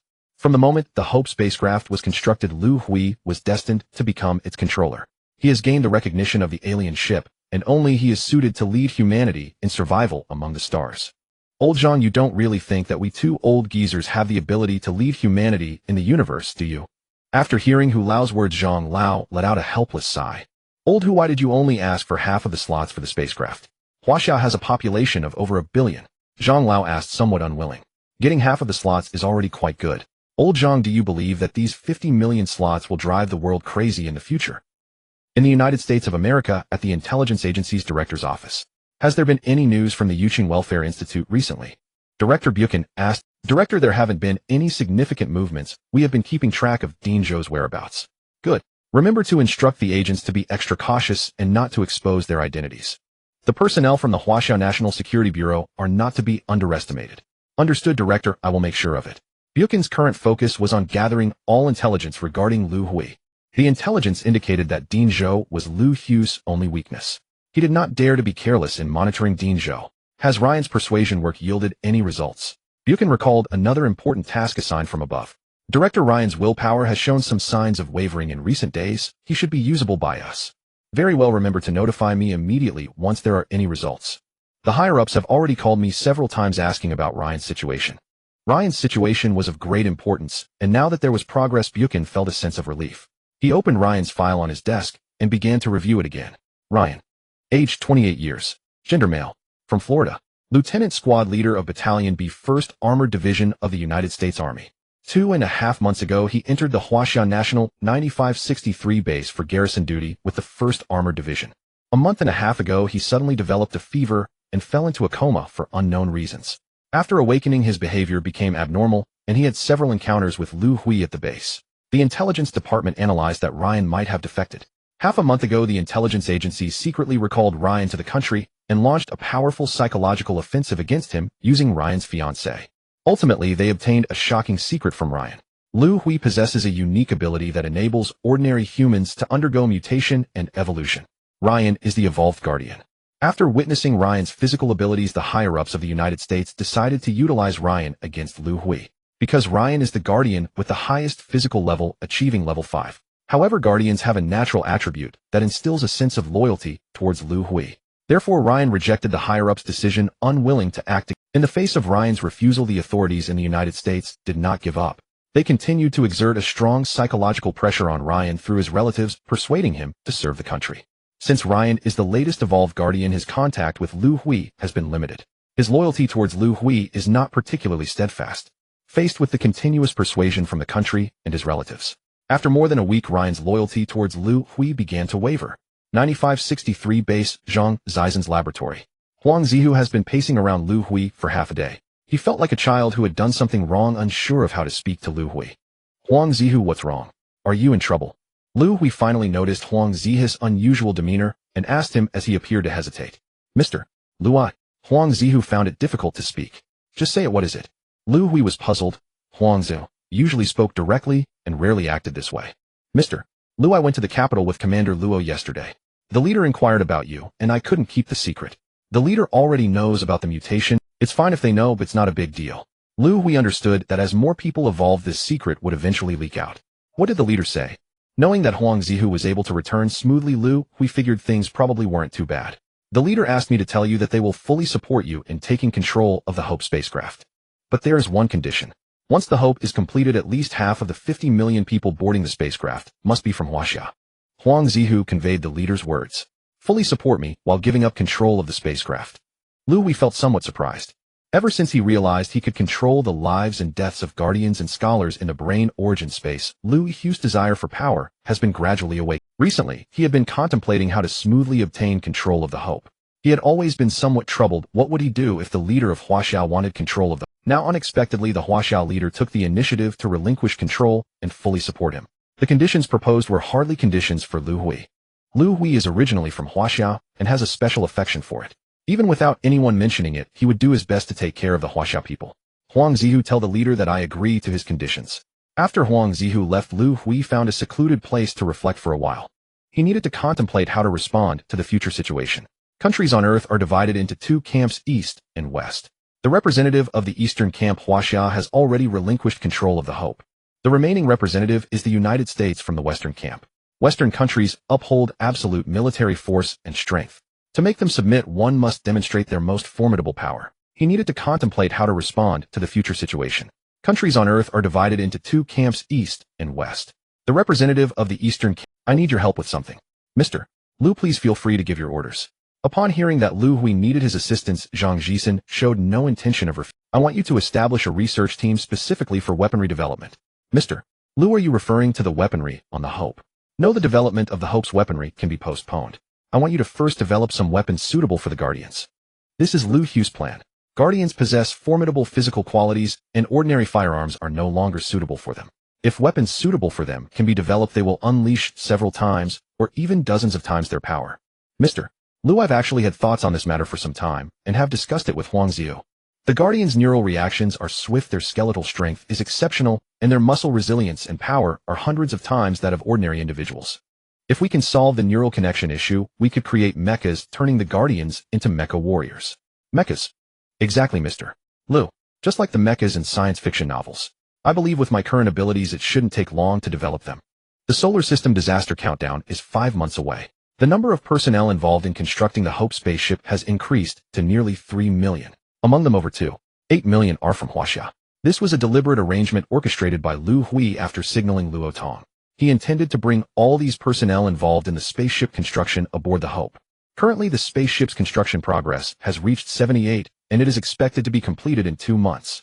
After 4 months, more and more evolvers had gathered around Liu Hui. Half a month ago, the total number reached 300, consisting of 100 scholars and 200 guardians. These figures left a deep impression on Liu Hui. Not because these numbers were all integers, but because they had remained unchanged for half a month. This was extremely abnormal, and Liu Hui could not find the reason nor understand what was happening. He had consulted Nuwa, but the data on the Eternal Ones aboard the spaceship was missing and Nuwa could not explain it either.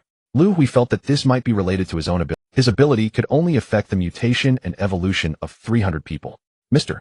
Liu, the Crisis Management Committee has notified you to attend a meeting. Upon receiving the notice, Chen Xingzhen found Liu Hui in Zhang Zaizen's research lab. Over the past few months, Chen Xingzhen, originally a security guard, had gradually become Liu Hui's personal secretary. He began to manage the trivial matters in Liu Hui's life. Another meeting.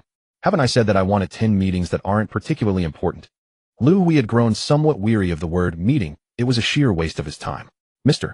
Liu, it is a meeting called by Leader Elder Zhang and Lap Dun of the Myligian Nation. Chen Xingzhen explained. Alright, I'll go right away. The fact that these two had been stirred to convene a meeting meant something major had occurred. Crisis Management Committee meeting room. At today's meeting, not a single committee member was absent. Entering the meeting room, Liu Hui saw Elder Zhang and Lap Dun seated at the head of the table. Elder Zhang, has something major happened. To have you come to the meeting. Liu Hui greeted. Mr. Liu, please sit down first and we'll talk. Elder Zhang gestured for Liu Hui to sit beside him. Hearing Elder Zhang's address to Liu Hui, Lap Dun's heart tightened. He understood some of Wuxia's culture for someone of Elder Zhang's stature to call Liu Hui Mr. Liu revealed a great deal of information. Liu Hui might have already reached certain agreements with the high-level officials of Huaxia, and these agreements were likely led by Liu Hui. It seems today's meeting may not go smoothly. Lap Dun thought to himself. Today's meeting was convened at Lap Dun's strong request. The topic of the meeting is the allocation of spaceship boarding quotas. Elder Zhang announced loudly in the meeting room. His words caused a stir among the people. The hope was still 2 months away from completion. Liu Hui hadn't expected the Western camp to lose patience so quickly. Lap Dun, the topic was proposed by you, so please speak first. Upon hearing Elder Zhang's words, Lap Dun stretched out his hands and pressed downward. After seeing everyone quiet down, he cleared his throat. As everyone knows, the hope will be completed in 2 months. Regarding the issue of boarding quotas, we have never discussed or exchanged views. I think now is the best time to discuss it. Does anyone have any objections? Lap Dun looked at the people in the meeting room. Lap Dun, what allocation plan do you Western countries have for the 50 million quotas? Just say it directly, no need to waste so much time. Liu Hui, seeing that Lap Dun was about to launch into a long speech and not wanting to waste time, said directly to Lap Dun. Alright then, I won't waste time. Lap Dun, seeing that it was Liu Hui speaking, responded. I know that every country hopes to get more quotas. But quotas are limited, which will inevitably lead to disputes. The most effective way to resolve disputes is war, and the outcome of war is determined by each country's military strength. To avoid falling into war, I think the boarding quotas should be allocated according to each country's military strength. As soon as Lap Dun's allocation plan was announced, the meeting room erupted in uproar. How can it be allocated like this?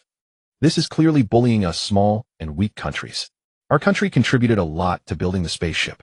This allocation plan is unfair. Huaxia will not agree to their plan. The members of the Crisis Management Committee were mostly representatives of small countries. Upon hearing Lap Dun's allocation plan, they all started discussing.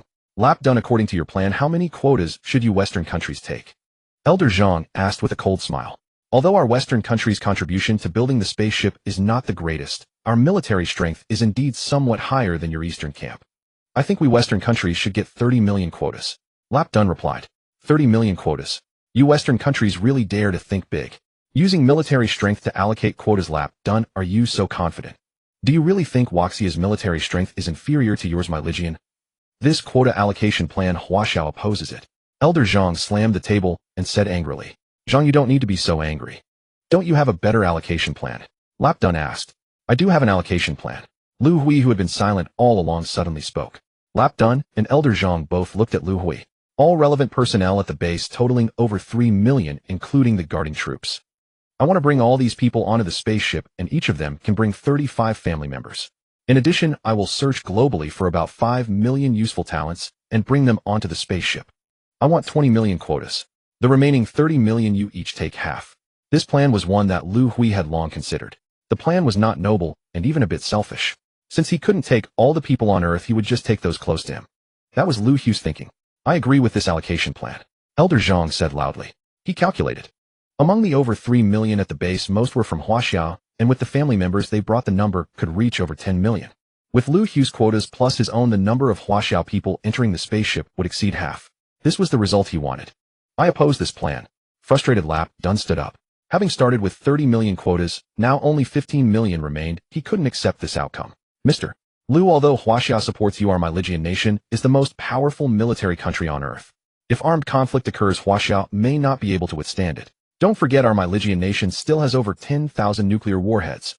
If you push us too far, no one will be able to leave Earth. Rapton, what if I told you that I have the ability to destroy a nuclear missile within 10 seconds of its launch? Would you believe me? Hearing Rapton's threat of nuclear weapons, Liu Hui said coldly. In truth, he had long anticipated the nuclear threat and had prepared countermeasures. Now 3 synchronous satellites launched by Liu Hui were orbiting the Earth. These 3 satellites were modified by Liu Hui using the meteorite trajectory alteration device from the alien spacecraft.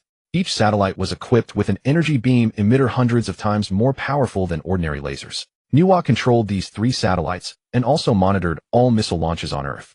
As long as Liu Hui wished, any launched missile would be destroyed by the energy beam within 10 seconds. What? Do you think I'm lying?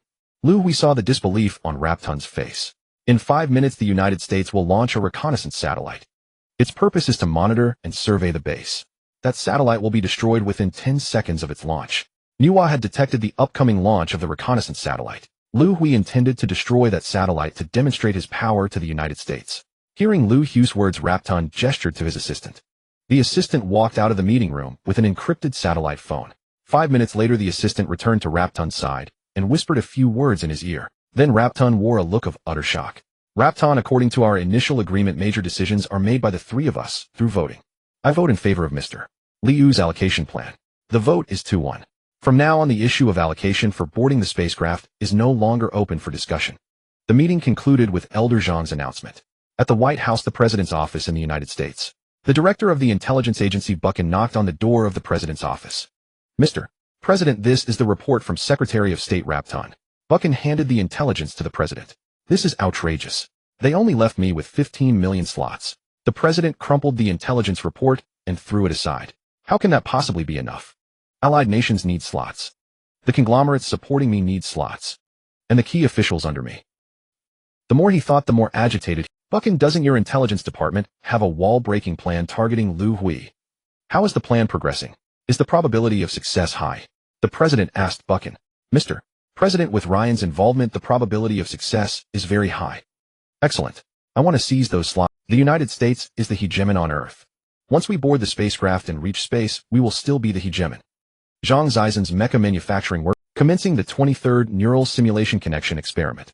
Hearing the staff's words, Zhang Zhisin and his assistants fixed their eyes on the data on the computer. We succeeded.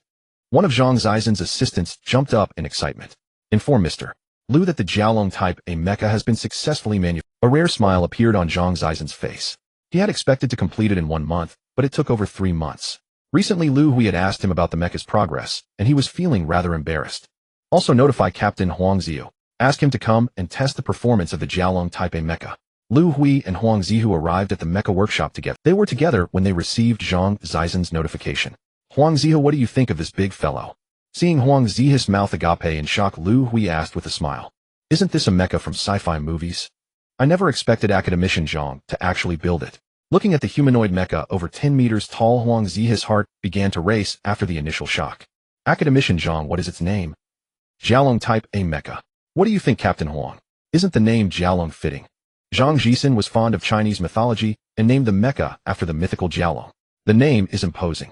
Academician Zhang, is there an operation manual? Huang Zihu could hardly contain his eagerness. The operation manual has been ready for a while. Take a look. Zhang Zhisin handed Huang Zihu a manual dozens of pages long. Although Huang Zihu's evolution path was that of a guardian, his brain development had reached over 20, making his intelligence and learning ability several times that of an ordinary person. It took Huang Zihu only about 10 minutes to memorize the manual thoroughly. Academician Zhang, I've memorized the operation manual. Shall we begin the operation test now? Huang Zihu looked at Zhang Zhisin, and after receiving a nod of approval, he walked to the foot of the Jiaolong. After a quick glance upward, Huang Zihu bent his knees and leaped. A guardian at level 4 could easily jump to a height of 15 to 20 meters. Landing on the Jiaolong's shoulder, Huang Zihu opened the door to the head cockpit. With a light leap, he entered the control room. Please enter the control capsule. As soon as he entered, Huang Zihu heard the Jiaolong's AI prompt and saw the transparent capsule suspended in the center of the control room. Following the instructions, he entered the capsule. The operator's body posture must match that of the Jiaolong mecha. Please adjust your body posture. Posture adjustment successful. Locking in. Lock successful. Preparing to connect the neural network. Neural network connection successful. The Jiaolong AI's voice echoed continuously in Huang Zihu's ears. Please raise your right hand. Following the command, Huang Zihu raised his right hand. Simultaneously, the Jialong's right hand also rose in sync. Please turn your head. Please crouch down. Jialong limb test completed. Do you wish to proceed with a comprehensive test? Hearing the Jialong AI's question, Huang Zihu was unsure what to do. The manual didn't cover this. Huang Zihu, do you feel any discomfort in your body? Zhang Zaizen's voice came through the Jialong's intercom. Academician Zhang, I feel perfectly fine. Everything. Now the AI is asking if I want to proceed with a comprehensive test. I don't know what to do next. Huang Zihu said, agree to it, and continue the test. Pilot the Jialong to a location 15 kilometers north of the base. There is a scrapyard for decommissioned vehicles. You can conduct the comprehensive test there. Mr. Liu and I will arrive shortly. Driving to the junkyard, Liu Hui and Zhang Zhisin saw a breathtaking scene from afar. Huang Zihu was controlling the Jialong mecha hovering 100 meters in the air. The Jialong's arm fired an energy beam towards the ground. A deafening explosion echoed, creating a deep pit 5 meters deep and several meters. Then under Huang Zihu's control, the Jialong descended back to the ground. It extended its right hand, reaching over its shoulder to pull out a large blade approximately 8 meters long from its back. Zhisin, why did you equip the mecha with cold weapons? Shouldn't high-tech warfare in the future render them unnecessary? Liu Hui asked curiously upon seeing the Jialong armed with cold weapons. Mr. Liu, the cold weapon equipped on the Jialong is no ordinary weapon. The materials used to create it were hard to find on an alien spaceship. Its hardness and toughness are 8 times that of the alien spaceship's shell, allowing it to easily cut through the outer shell of the ship. Without the 2 maintenance robots on the alien spaceship, I wouldn't have been able to forge it. This cold weapon has immense power in close combat. Hearing Zhang Zaizen's explanation, Liu Hui gazed at the Jialong mecha in the parking lot. Huang Zihu wielded the large blade, while controlling the Jialong, striking down at a scrapped bus. The bus was instantly cleaved in half, the cut smooth, and it really can cut through iron like mud, Liu Hui praised inwardly. The Jialong mecha swiftly maneuvered around the parking lot, sending countless scrapped vehicles flying and severed. The Jialong moved with incredible speed. Liu Hui's physical level was at level 4, and his neural response speed was dozens of times that of an average person. Even with his keen eyesight, he could only catch glimpses of the Jialong's movement. Such a fast speed, Liu Hui exclaimed. Mr.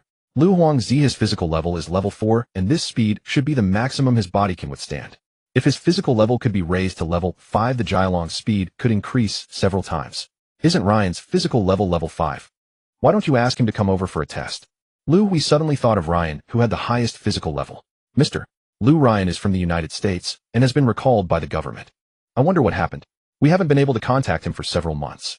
Liu Hui, focused on studying alien technology, was not well informed about the Guardian's whereabouts, and however he found this matter somewhat suspicious. He decided to investigate further after returning. Zhisin, how is the Jialong mecha's defensive capability? Liu Hui, placing great importance on the Jialong mecha, inquired. Mr.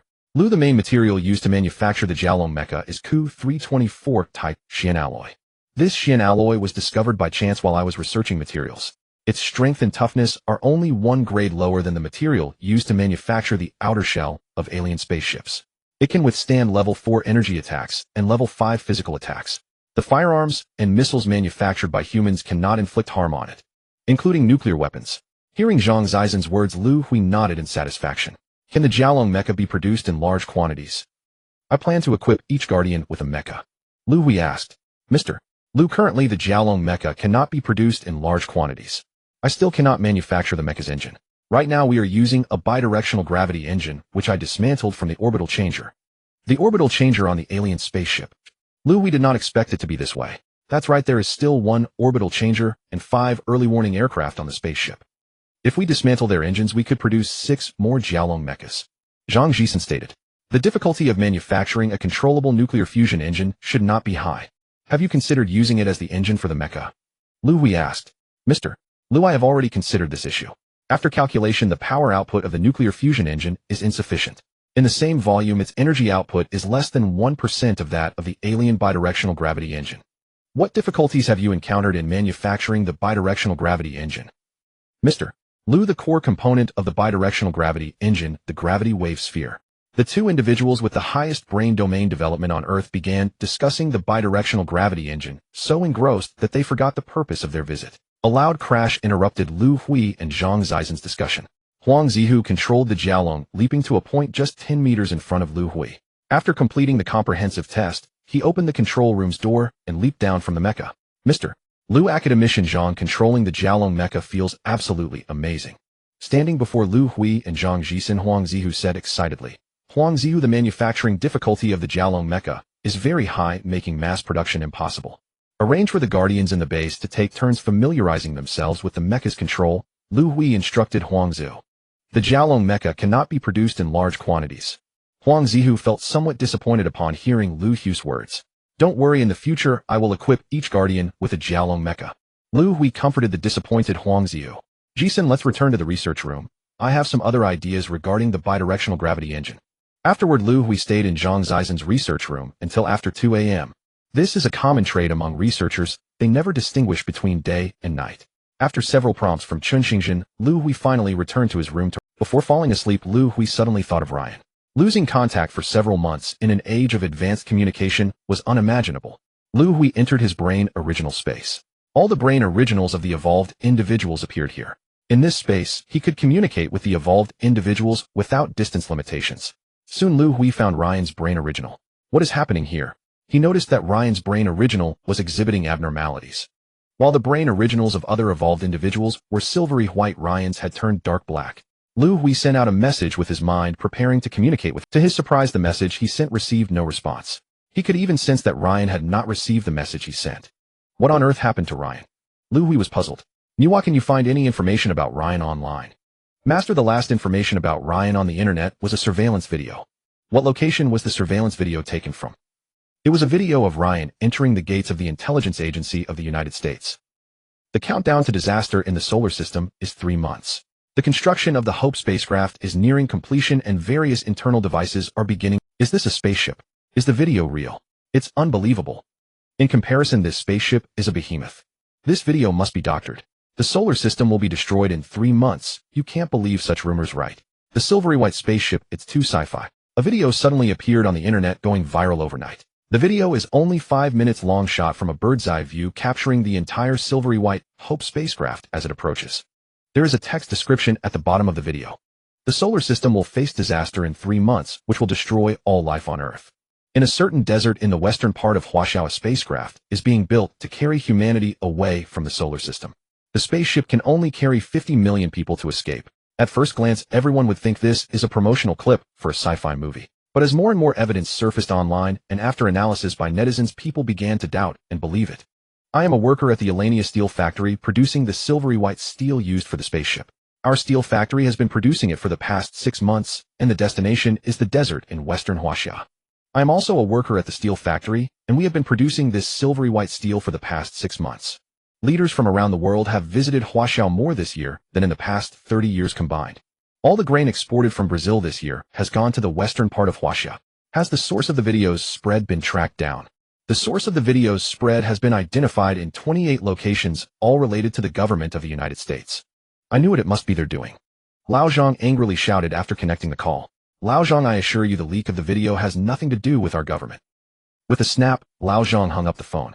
Damn it, they dare to do, but not to admit it. Your security department must take action immediately. Arrest all foreign spies under surveillance in Huaxiao regardless of which country they are from. I am worried they will cause trouble. Additionally, notify the base's guard commander to keep a close watch on the Special Armored Division stationed by the United States. In the United States, in the president's office. Lupton, what did Zhang say on the phone? The president asked as he saw Lupton hang up. What else could he say? It was all accusations and shouting. As long as we don't admit it, we are fine. Let's not worry about Huaxia's reaction. We will continue with the wall-breaking plan. First, we need to guide public opinion, and we must ensure that public sentiment is on our side. Tomorrow you will meet Ryan, soothe his emotions. We must not make mistakes. He is the most critical person in the entire plan. Scientists in the United States conducted detailed research on Ryan's body, combining the materials provided by Ryan and the Guardians. The intelligence personnel and scientists conducted a detailed analysis and unanimously concluded that the difference in body levels among Guardians would manifest as a very obvious disparity in strength. A 5th level body strength would be nearly 100 times stronger than that of a 4th level. Ryan is the highest level Guardian. He alone can defeat all other Guardians. At a military airport in the United States, a military transport plane is ready to fly to Huaxia's base 9563, carrying daily supplies for the Special Armored Division. Ryan, the wall-breaking plan has reached a critical moment. After you arrive at the military camp, remember not to show your face. When the time is right, we will give you orders. Rest assured, Mr. Lupton. The interests of the United States cannot be compromised. I will definitely seize control of the spaceship. Ryan's current loyalty is only to the leader of the United States. After saluting Lupton, Ryan boarded the plane. Ryan, you are the hope of our United States. You will certainly succeed. God bless you. On the internet, the exposure of the disaster and the Hope spaceship incident is escalating. In less than a week, under the guidance of Western media with more evidence surfacing, most netizens have begun to believe in the authenticity of the situation. Public opinion guided by the media has shifted towards the West, and critical voices against Huaxia have begun to emerge online. Huaxia is a totalitarian state. It will not allow Westerners to board the spaceship. Our lives cannot be controlled by the Huaxia people. The control of the spaceship should be handed over to the United Nations. Are the aircraft carriers of the United States just for show? They should all head over there and apply pressure. We Westerners should fight for the freedom and right to board the spaceship. The consulates of Huaxia in various Western countries have begun to be besieged by protesters. Public sentiment has been stirred to the extreme. At this critical moment, the government of the United States held a world-shocking press conference. At the press conference, Lapton stood before the gathered journalists and television viewers, officially acknowledging the existence of the solar system disaster and the Hope spacecraft on behalf of the government. The time remaining until the disaster strikes is 2.5 months. The spacecraft is within the borders of Huaxia, and they control the quotas for entering the spacecraft. Our Western nations have invested vast human and material resources in the construction of the spacecraft. The arrogant Huaxia people have only left us a limited number of quotas for entry. This is a provocation and an insult to our Western nations. Hereby I announce that the United States will use military force to seize control of the spacecraft. Lapton's words shocked the journalists and viewers alike. Are the two superpowers about to go to war? That can't be true. There aren't any signs of it. Isn't war supposed to be prepared for in advance? These are two nuclear-armed superpowers. Is Lapton insane? The viewers in front of the television were skeptical. Just 2 minutes before the press conference began. Our Special Armored 1st Division stationed around the base has already begun military operations and is currently engaged in gunfire with the Huaxia military. Lapton's words stunned everyone once more. The war has already begun. Armored 1st Division barracks. Hearing the dense sounds of gunfire, Ryan opened his eyes. Good, the Armored Division has engaged with the Huaxia military. It's our turn to act now. Bring my aircraft to me. Ryan spoke to the special forces behind him. Standing behind him were 200 special forces operatives, each equipped with individual flying devices. Their mission was to take advantage of the chaos during the military engagement to follow Ryan and launch a surprise attack on Base 9563. The ultimate goal was to capture Liu Hui. All team members take note, fly 500 meters behind me. I will clear the fire control rapid cannons on the base walls for you. Base 9563 command room. Commander Luo, what happened? Hearing the sound of dense gunfire, Liu Hui rushed over from the research room. The stationed Armored Division of the United States suddenly left the barracks and is advancing toward the base. They have already been intercepted by our troops and are currently engaged in a firefight, Luo Tong said. Does the United States intend to seize control of the base by force? Just one armored division. Are they insane? Isn't this a death wish? We have 3 armored divisions surrounding them. Liu Hui felt that the people of the United States might be crazy. Huang Ziyu, you control the Jialong mecha to provide support. End the battle in the shortest time possible and do not let the conflict affect the progress of spacecraft manufacturing. Return immediately after the battle ends. Alright, I'll head out for support right away. Nuwa, monitor all long-range missiles from the United States and destroy them immediately if they launch. The situation on the battlefield had not turned one-sided due to the differences in numbers. Facing the interception and attack from 3 divisions of the Huaxia military, the Armored 1st Division of the United States was not at a disadvantage. Their newly equipped H-82 main battle tanks played a significant role. With its super strong protective capability, it maneuvered effortlessly on the battlefield. In less than 10 minutes of combat, the H-82 tanks had destroyed dozens of enemy tanks and armored vehicles. The anti-tank missile attack is ineffective against it. Should we use sword missile to attack it? Temporary command post of the Huaxia military on the battlefield. The chief of staff looked at the video captured by the drone, anxiously saying, the missile's power is too great and could easily harm the base. Hearing the chief's words, the commander did not dare to issue orders lightly. Suddenly, a loud explosion resounded. The ground trembled, making it feel unsteady. What happened? The commander inquired urgently. Look, quickly, come over here. The chief of staff pointed at the video coming from the battlefield and shouted loudly, Jialong mecha. As a senior officer of the stationed army, the commander recognized that this was the latest Jialong mecha developed by the base. This is just too exhilarating. Huang Zihu exclaimed excitedly while controlling the mecha. One energy beam created a pit over 10 meters in diameter on the ground. Drawing out the long sword from the back of the mecha, Huang Zihu's Jialong mecha dashed back and forth across the enemy's position. Tanks, various armored vehicles, and heavy weapons all turned into toys before the Jialong, either cut in half by the sword or crushed into pieces under the mecha's feet. For a moment, both sides on the battlefield halted their attacks, each person amazed at the giant creature on the battlefield. "Commander, what should we do?" the deputy of the 1st Division commander asked anxiously. "Inform the Huaxiao military we surrender." The commander of the 1st Division did not dare to hesitate. The situation on the battlefield had made him realize that this was not a war, but a one-sided massacre. The Special Armored 1st Division was the most well-equipped army of the United States. In just these few minutes, all tanks, armored vehicles, and heavy weapons had been. If it weren't for the enemy's mercy showing restraint towards the ordinary soldiers, there would be hardly anyone left alive in the 1st Division. Huaxia actually possesses such weaponry. Looking at the Jiaolong mecha on the battlefield, the 1st Division commander fell into despair. Little did he know that the 1st Division was merely a cannon fodder in the breach plan intended solely to create chaos. "Commander, the 1st Division commander has sent word. They have surrendered." The chief of staff exclaimed excitedly. "If it were me, I would also surrender." This was something the commander dared not say out loud. Yet he knew with the presence of the Jiaolong mecha on the battlefield the ways of warfare were bound to change in the future. Someone is piloting an aircraft close to the base walls. Fire control radar has locked on. "Open fire." The guards on the base walls had already entered. It was Ryan piloting the individual flying device approaching the walls. In a matter of seconds, the 4 fire control rapid cannons on the walls unleashed nearly 10,000 rounds at Ryan. Ryan's flying device was destroyed, and he fell to the ground. At this moment, he looked somewhat disheveled, his clothes torn and tattered, but the rapid cannon's attacks caught. Ryan got up from the ground and leaped effortlessly over the 20-meter-high wall. He struck a fist against the rapid cannon positioned on the wall. The steelcraft rapid cannon crumbled under his fist, as if made of paper. In less than 2 minutes, he had cleared all rapid cannons within a kilometer of the wall. Ryan opened a flight path for the 200 special forces behind him. Just as he was about to climb over the wall and enter the base, a massive mecha blocked his path. In the command room of Base 9563, Commander Luo, the city wall guards have reported an attack. This is the footage transmitted back by the drone on. The staff connected the video signal to the large screen in the command room. Everyone turned to look at the screen. They saw a Western man with yellow hair moving and jumping rapidly on the city wall. Wherever he went, the rapid-fire cannons were as fragile as paper, easily destroyed by his fists. Who is this person? So powerful, could he be a guardian? The people in the command room turned to look at Liu Hui. They all knew that only a guardian possessed such capabilities. His name is Ryan, a guardian from the United States, and he has been missing for over 3 months. Seeing the questions on everyone's faces, Liu Hui spoke up. He was also surprised that Ryan, who had been missing for so long, would attack the base. Everyone look, Captain Huang's Dragon Mecha has arrived. The large screen displayed the Dragon Mecha controlled by Huang Zihu. When retreating from the battlefield, Huang Zihu encountered Ryan, who was attacking the city wall. Niwa, contact Huang Zihu and have him hold off Ryan. Notify all guardians and scholars in the base to immediately go to the city wall for support. I will rush over right now. Although Liu Hui could easily destroy Ryan in the brain origin space, he did not want to do so. Ryan's body level was 5, the highest among guardians. With their rarity, Liu Hui was somewhat reluctant to destroy Ryan. He wanted to persuade Ryan perhaps he could bring him back to the base. Gathering all guardians and scholars to the city wall, Liu Hui had a little scheme. If persuasion failed, he wanted to make an example of him before all guardians and scholars. Boom.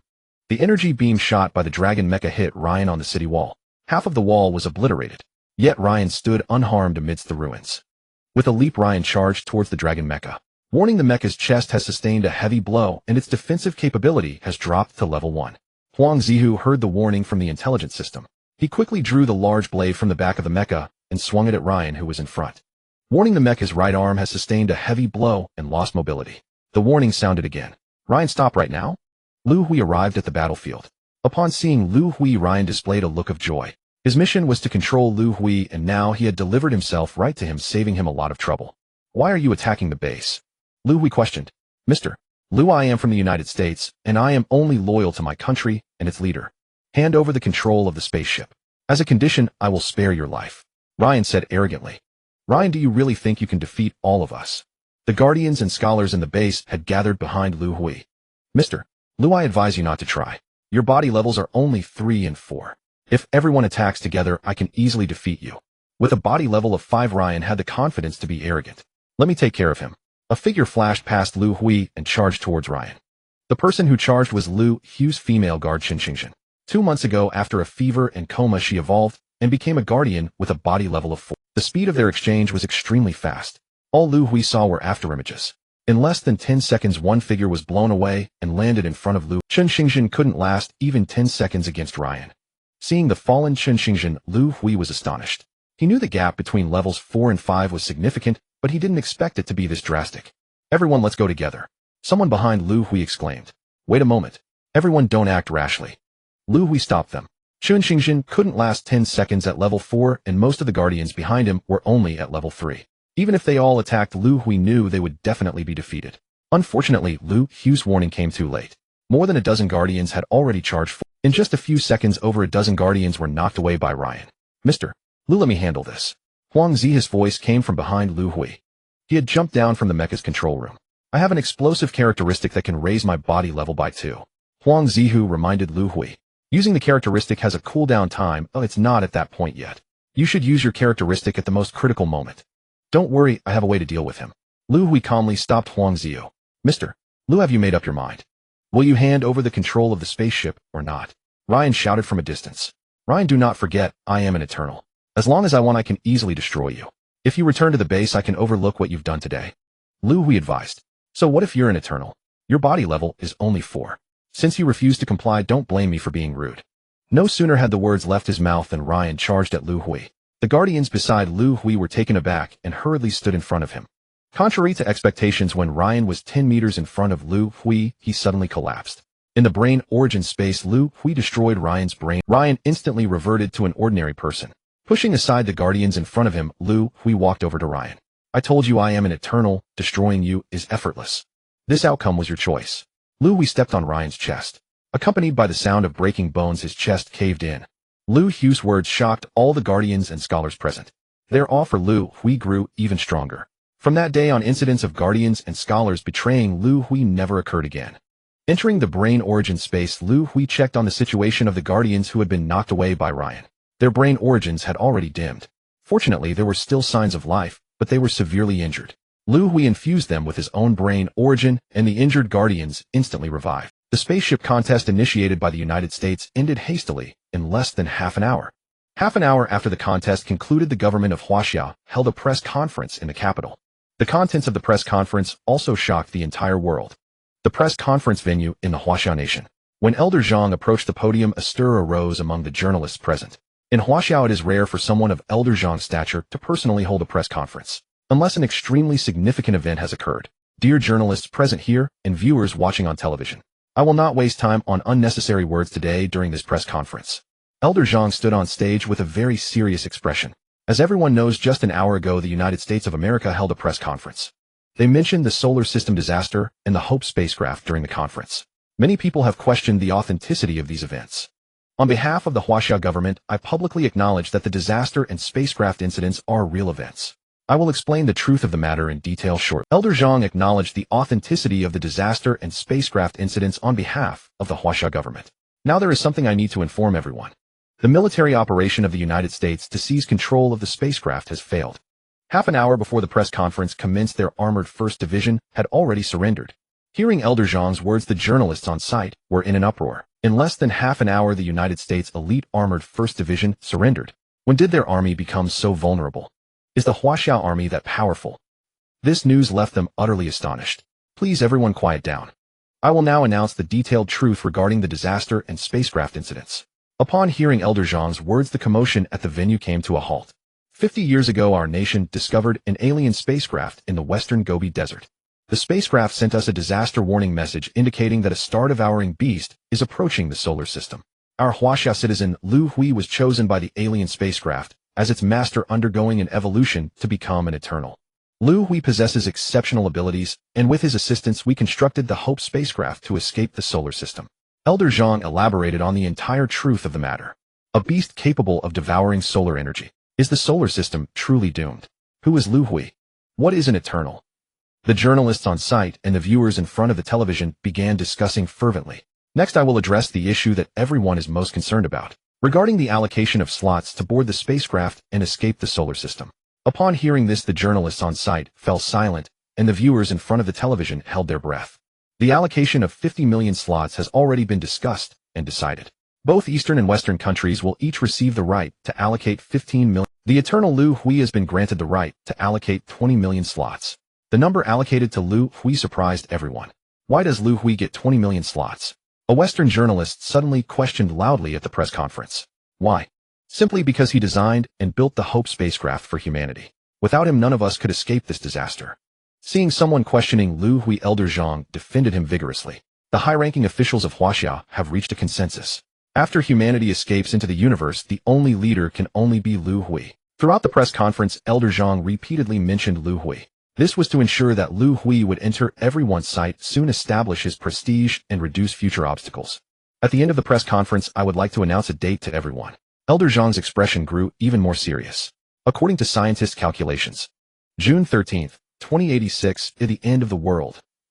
The office of the President of the United States. Rapton, the breach operation has failed. What should we do? After receiving news of the 1st Division's surrender and Ryan's death, the President asked with a grim face. Mr. President, it is no longer possible for us to seize control of the spacecraft by force. Rapton watched the combat footage sent back from the battlefield by the 1st Division.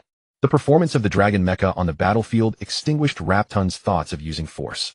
Since we cannot seize control of the spacecraft, we should strive for more. The breach operation has not completely failed. Liu Hui still has a fatal weakness. Rapton's eyes were not yet fully filled with despair. Rapton, do you think Huaxia will retaliate against us in the West? The President was somewhat worried after the military action failed. Mr. President, Huaxia has always valued benevolence and righteousness. If we give them a way out, they should not retaliate against us. We need to give Huaxia an explanation. I will take the blame for this. Subsequently, the United States government announced a piece of information. Secretary of State Rapton, who privately mobilized the armored 1st Division to attack the base, severely damaged the friendly relations between Huaxia and the United States. The United States government has decided to revoke Secretary of State Rapton's position. The United States government clearly overthought this. In the world, including the Huaxia government, no one paid attention to this piece of information they issued anymore. The content of the Huaxia press conference quickly spread across the globe. People around the world remembered one date. June 13, 2086 is the end of the world. Only 2.5 months remain until the end of the world. Am I still going to work? I quit. I am going to spend all the money I have. The same situation spread across many factories and enterprises. In less than 3 days, Huaxia's society came to a standstill. The use of currency lasted only 3 days before it turned into waste paper. Society entered a barter economy. The madness before the end of the world began. Looting and various violent incidents started to increase. Huaxia's society entered a military takeover phase, implementing a curfew. Anyone wandering the streets after 6 p.m. would be shot. Citizens of Huaxia, please return to your hometowns, reunite with your loved ones, and spend the last 2 months together. Please be patient and do not discard your identity. Anyone among you might become the lucky one to board the Hope spacecraft. The highest leader of Huaxia gave a public speech. With the efforts of the Huaxia government, water, electricity, transportation, communication, and food supply are all still functioning normally. Meanwhile, Western countries have already plunged into complete chaos. Water, electricity, and transportation have all collapsed. Various violent murders are occurring one after another. Society has fallen into a state of disorder. Governments can only control a limited number of major cities. Command room of Base 9563. Commander Luo, how is the situation with the elderly from the welfare home? Liu Hui came to the command room to inquire. The welfare home is Liu Hui's Achilles heel. After the hospital shooting incident, Luo Tong had approached Liu Hui to ask if they needed to bring the people from the welfare home to the base for protection. After some consideration, Liu Hui declined Luo Tong's suggestion. Most of the elderly in the welfare home had grown accustomed to their life there. Suddenly moving them to the base would undoubtedly cause many inconveniences. Luo Tong had arranged a security team of hundreds for the welfare home, so safety should not be an issue. Liu Hui did not want to disrupt the elderly's lives too soon. Now, as the disaster approached, social order began to waver, and Liu Hui prepared to bring the elderly from the welfare home to the base in advance. Don't worry, Mr. Liu, everything has been arranged. They can be brought to the base today. They should be on their way to the airport now. Since the leader of the Huaxia nation expressed support for Liu Hui's control of the spaceship, Luo Tong gradually began to hand over power to Liu Hui. Now in the base, no one would defy Liu Hui's words. Commander Luo, something has happened. The security team was ambushed on their way to the airport, and there were heavy casualties. A staff member in the command room said anxiously after receiving the news. What? They were ambushed. What about the elderly? Is Dean Zhou okay? Liu Hui's face turned pale upon hearing this news. The security team suffered heavy casualties, and there were a few casualties among the elderly at the welfare home. Dean Zhou has been kidnapped. Upon hearing that Dean Zhou was kidnapped, Liu Hui instantly understood. Their target is me. They want to use Dean Zhou to threaten me. It's either for the control of the spaceship or for a spot to board it. Liu Hui quickly analyzed the situation. Niwa monitor all communications of the Myligian government and military and searched for clues online. Liu Hui contacted Niwa. He was almost certain that the kidnapping of Dean Zhou was related to the Myligian country. Captain, I've decrypted a document on the Myligian Intelligence Agency's computer. They have a breach plan which involves monitoring Dean Zhou. Nuwa found some useful information. Nuwa continues searching for clues about Dean Zhou. Anxiously, Liu Hui waited in the command room for nearly 3 hours. Nuwa was unable to find any more useful clues. Nuwa check if there are any Myligian warships along the southwestern coast of Guizhou province. Liu Hui analyzed that Yuqing is less than 100 kilometers from the coast. The best route for them to leave Huaxiao would be by sea. Captain, there is a Myligian aircraft carrier group stationed 600 kilometers south of the coast of Guizhou. Upon hearing this news, Liu Hui suddenly stood up. Mr. Liu, what's wrong? Seeing Liu Hui's sudden movement, Luo Tong asked. I think I know where Dean Zhou is. Mr. Liu, where is Dean Zhou? In the waters off the southwestern coast of Guizhou province with the Myligian aircraft carrier group. Having said that, Liu Hui turned and walked out of the command room. Mr. Liu, where are you going? Seeing Liu Hui about to leave, Luo Tong hurriedly asked. I'm going to rescue him. It's thousands of kilometers away. How will you rescue the Jiaolong mecha? Liu Hui left the command room with these 4 words. Jiaolong Mecha Manufacturing Workshop. A few days ago, Huang Zihu controlled the Jiaolong mecha to fight against Ryan, and the mecha was damaged. He had been in the manufacturing workshop for repairs these days. Jisen, is the Jiaolong mecha repaired yet? I need it urgently. Upon arriving at the manufacturing workshop and seeing Zhang Jisen, Liu Hui hurriedly asked. Mr. Liu, do you need to use the mecha? Just in time, the mecha has just been repaired. Zhang Jisen replied. How much energy is left in the mecha? Mr. Liu, the mecha uses energy blocks. The last battle barely consumed any energy. Knowing that the energy was sufficient, Liu Hui jumped up into the control room. The Jiaolong mecha slowly ascended and quickly flew towards the southwestern coast of Guizhou province. Nuwa, do you have the data on Dean Zhou's gravitational waves? Yes. Good, send the data to the mecha's intelligence system. After learning about alien technology, Liu Hui knew that every person's body would emit gravitational waves. These waves have a unique identity, which can be used for identification. The Jiaolong mecha is equipped with a gravitational wave detector, but its search range is small, only a diameter of a few kilometers. Liu Hui planned to get close to the aircraft carrier group and use the search device to find Dean Zhou's whereabouts. Myligian aircraft carrier group. Notify all warships the fleet must immediately set sail back to base. Upon receiving the mission target boarding news, the commander of the aircraft carrier group immediately issued the order. Commander, radar has detected an aircraft approaching the aircraft carrier group at a speed of 95 Mach. The flight path is fixed. It can be intercepted. It will reach the fleet's airspace in just over 3 minutes. 95 times the speed of sound. What kind of aircraft is this? Is it Waxia's latest hypersonic anti-ship missile? The commander was alarmed. Order the missile frigates to launch missiles immediately for interception. All warships activate Closian defense rapid-fire cannons and prepare for the final interception. The commander decisively issued the order. Warning missiles are flying towards the mecha. In the control room of the Jiaolong mecha, Liu Hui heard the warning from the intelligence system. Ignore them, activate the search device immediately, and search for Dean Zhou's whereabouts. The Jiaolong mecha's defense capabilities render it impervious to all missile attacks on Earth. Target acquired. Locking in precise location. Liu Hui glanced at the location on the instrument. Dean Zhou was in the cabin of the aircraft carrier. Controlling the Jiaolong mecha, Liu Hui hovered in the air about 100 meters in front of the aircraft carrier. At this moment, the Jiaolong mecha was under attack from dozens of Closian defense rapid-fire cannons, but the attacks could not harm it in the slightest. Stop all attack. The commander had watched videos of the armored 1st Division fighting the Jiaolong mecha. He recognized that the aircraft in front of him was the Jiaolong mecha from Huaxia.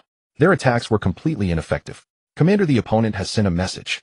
They request us to establish communication immediately. Connect the communication. The commander also wanted to know the opponent's intentions. Who is the commander of your fleet? Liu Hui's voice came through the communication channel. I am the commander of the fleet, Liu Huasi. May I ask who you are? What is your intention in approaching our aircraft carrier group? You don't need to know who I am. The elderly in cabin know. 19 of the aircraft carrier, hand him over. They'll give you 10 seconds to consider. For every 10 seconds that pass, I will sink one of your escort warships. Liu Hui didn't bother with small talk, directly threatening them. Liu Huasi did not expect that the opponent came for the target of their current mission. This target had barely boarded the ship for less than 10 minutes. Just then he suddenly heard a loud bang. Liu Hui, piloting the Flood Dragon mecha, fired a beam of energy at a missile frigate in the carrier strike group. With a thunderous boom, the warship was cleaved in two. Commander, what should we do? Quick, rescue the crew. Liu Huosi's lips twitched as he watched the sinking missile frigate from the command room. He hadn't expected the foe to strike so decisively. There were still over 1,000 soldiers aboard that ship. Just as he pondered this, another deafening explosion rang out. This time the Flood Dragon mecha had struck a missile destroyer. Stop! Cease your attack. The colossal blast jolted Liu Huasi back to his senses. He dared not hesitate any longer. Quickly bring the elderly to the deck.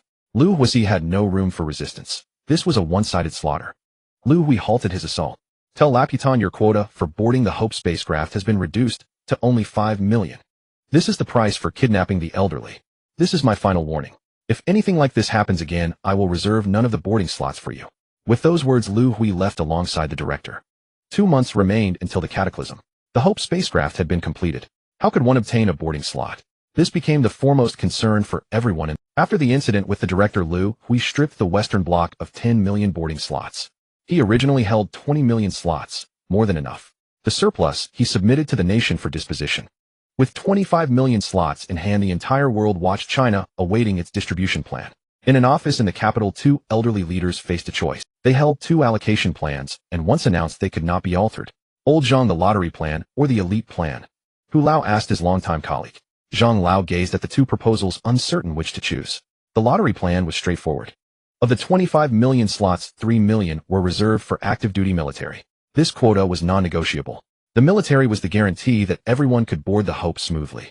If too few slots were left for the military once the plan was announced, the nation would immediately descend into chaos, and the boarding of tens of millions would be obstructed. The remaining 22 million slots would be determined entirely by lottery.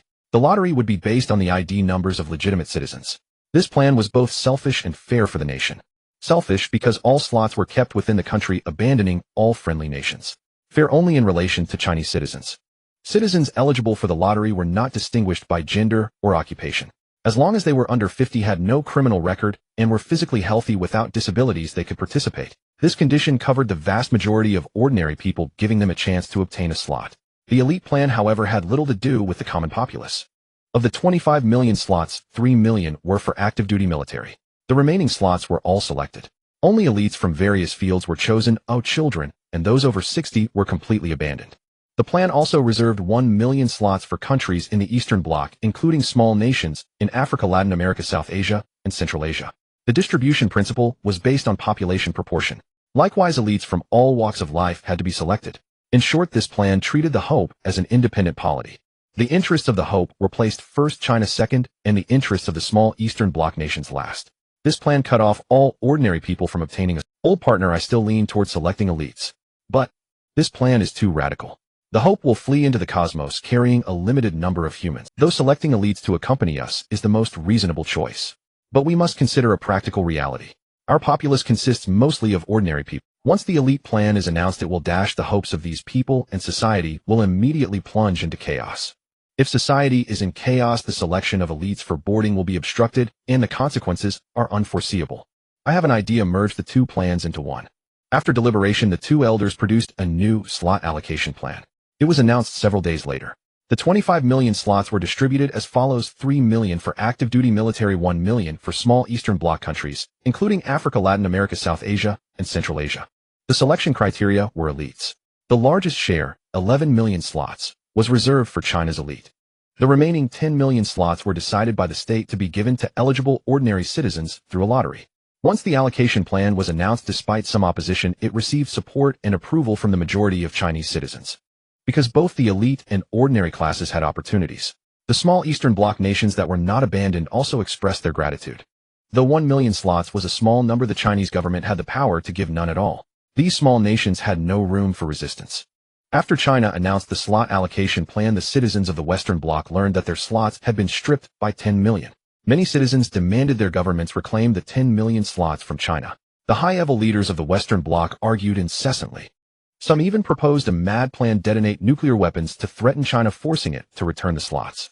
Because intercontinental ballistic missiles carrying nuclear warheads would be intercepted by Liu Hui, they planned to use agents to secretly cross the border and smuggle nuclear devices into Chinese territory, or use ships and submarines to smuggle nuclear devices to China's coastline and detonate them. China's borders and coastlines were vast, making it impossible to achieve 100% prevention. The success rate of the plan was very high. Faced with such a plan, the decision-makers of the Western Bloc ultimately dared not implement it, because they still had 5 million slots in hand. If the plan failed, they would have nothing left. That was also the reason Liu Hui in his fury did not strip the Western Bloc of all its slots. 5 million slots were few, but they offered hope. As long as they were not desperate, the decision-makers of the Western Bloc would not resort to madness. With only 5 million slots, the decision-makers of the Western Bloc dared not announce the distribution plan. The allocation of slots could only be carried out among the highest echelons of power. Various factions began covert and overt struggles. Many factions controlling military forces started armed conflicts aiming to eliminate opponents and seize more slots. Western society descended into chaos. Liu Hui held 20 million slots. The day after the nation announced the allocation plan, he also announced the base's distribution plan. Once the plan was announced, it drew envy from everyone, and the base erupted in excitement. Every person in the base would automatically receive a boarding slot. Additionally, based on individual contributions to the base, they would receive extra authority to allocate 2 to 4 slots, allowing them to bring family or friends aboard the spacecraft. The people brought along were not restricted by gender, age, or occupation, only requiring good health and no criminal record. The entire base, with over 3 million people, would occupy approximately 15 million slots. Liu Hui entrusted the remaining slots to Nuwa, instructing her to screen talents from all professions in global databases. Those selected could board the spacecraft. Liu Hui's philosophy was simple: take the people around him. If there were still slots left, he would bring along some useful people as well. Several days after Liu Hui announced the slot allocation plan, high-speed passenger trains departed from the base's railway station, filled with base staff. They were the first batch of people returning to their hometowns. After returning home, they would bring their families or friends back to the base. Each of them held the authority to allocate 2 to 4 slots. Xiao Feng was one of the passengers on the train. He was a welder who had participated in the construction of the Hope spacecraft. Clutching the red smart band on his wrist, Xiao Feng felt a sense of bewilderment. He had no family or friends. Apart from work, he spent his time alone in his room.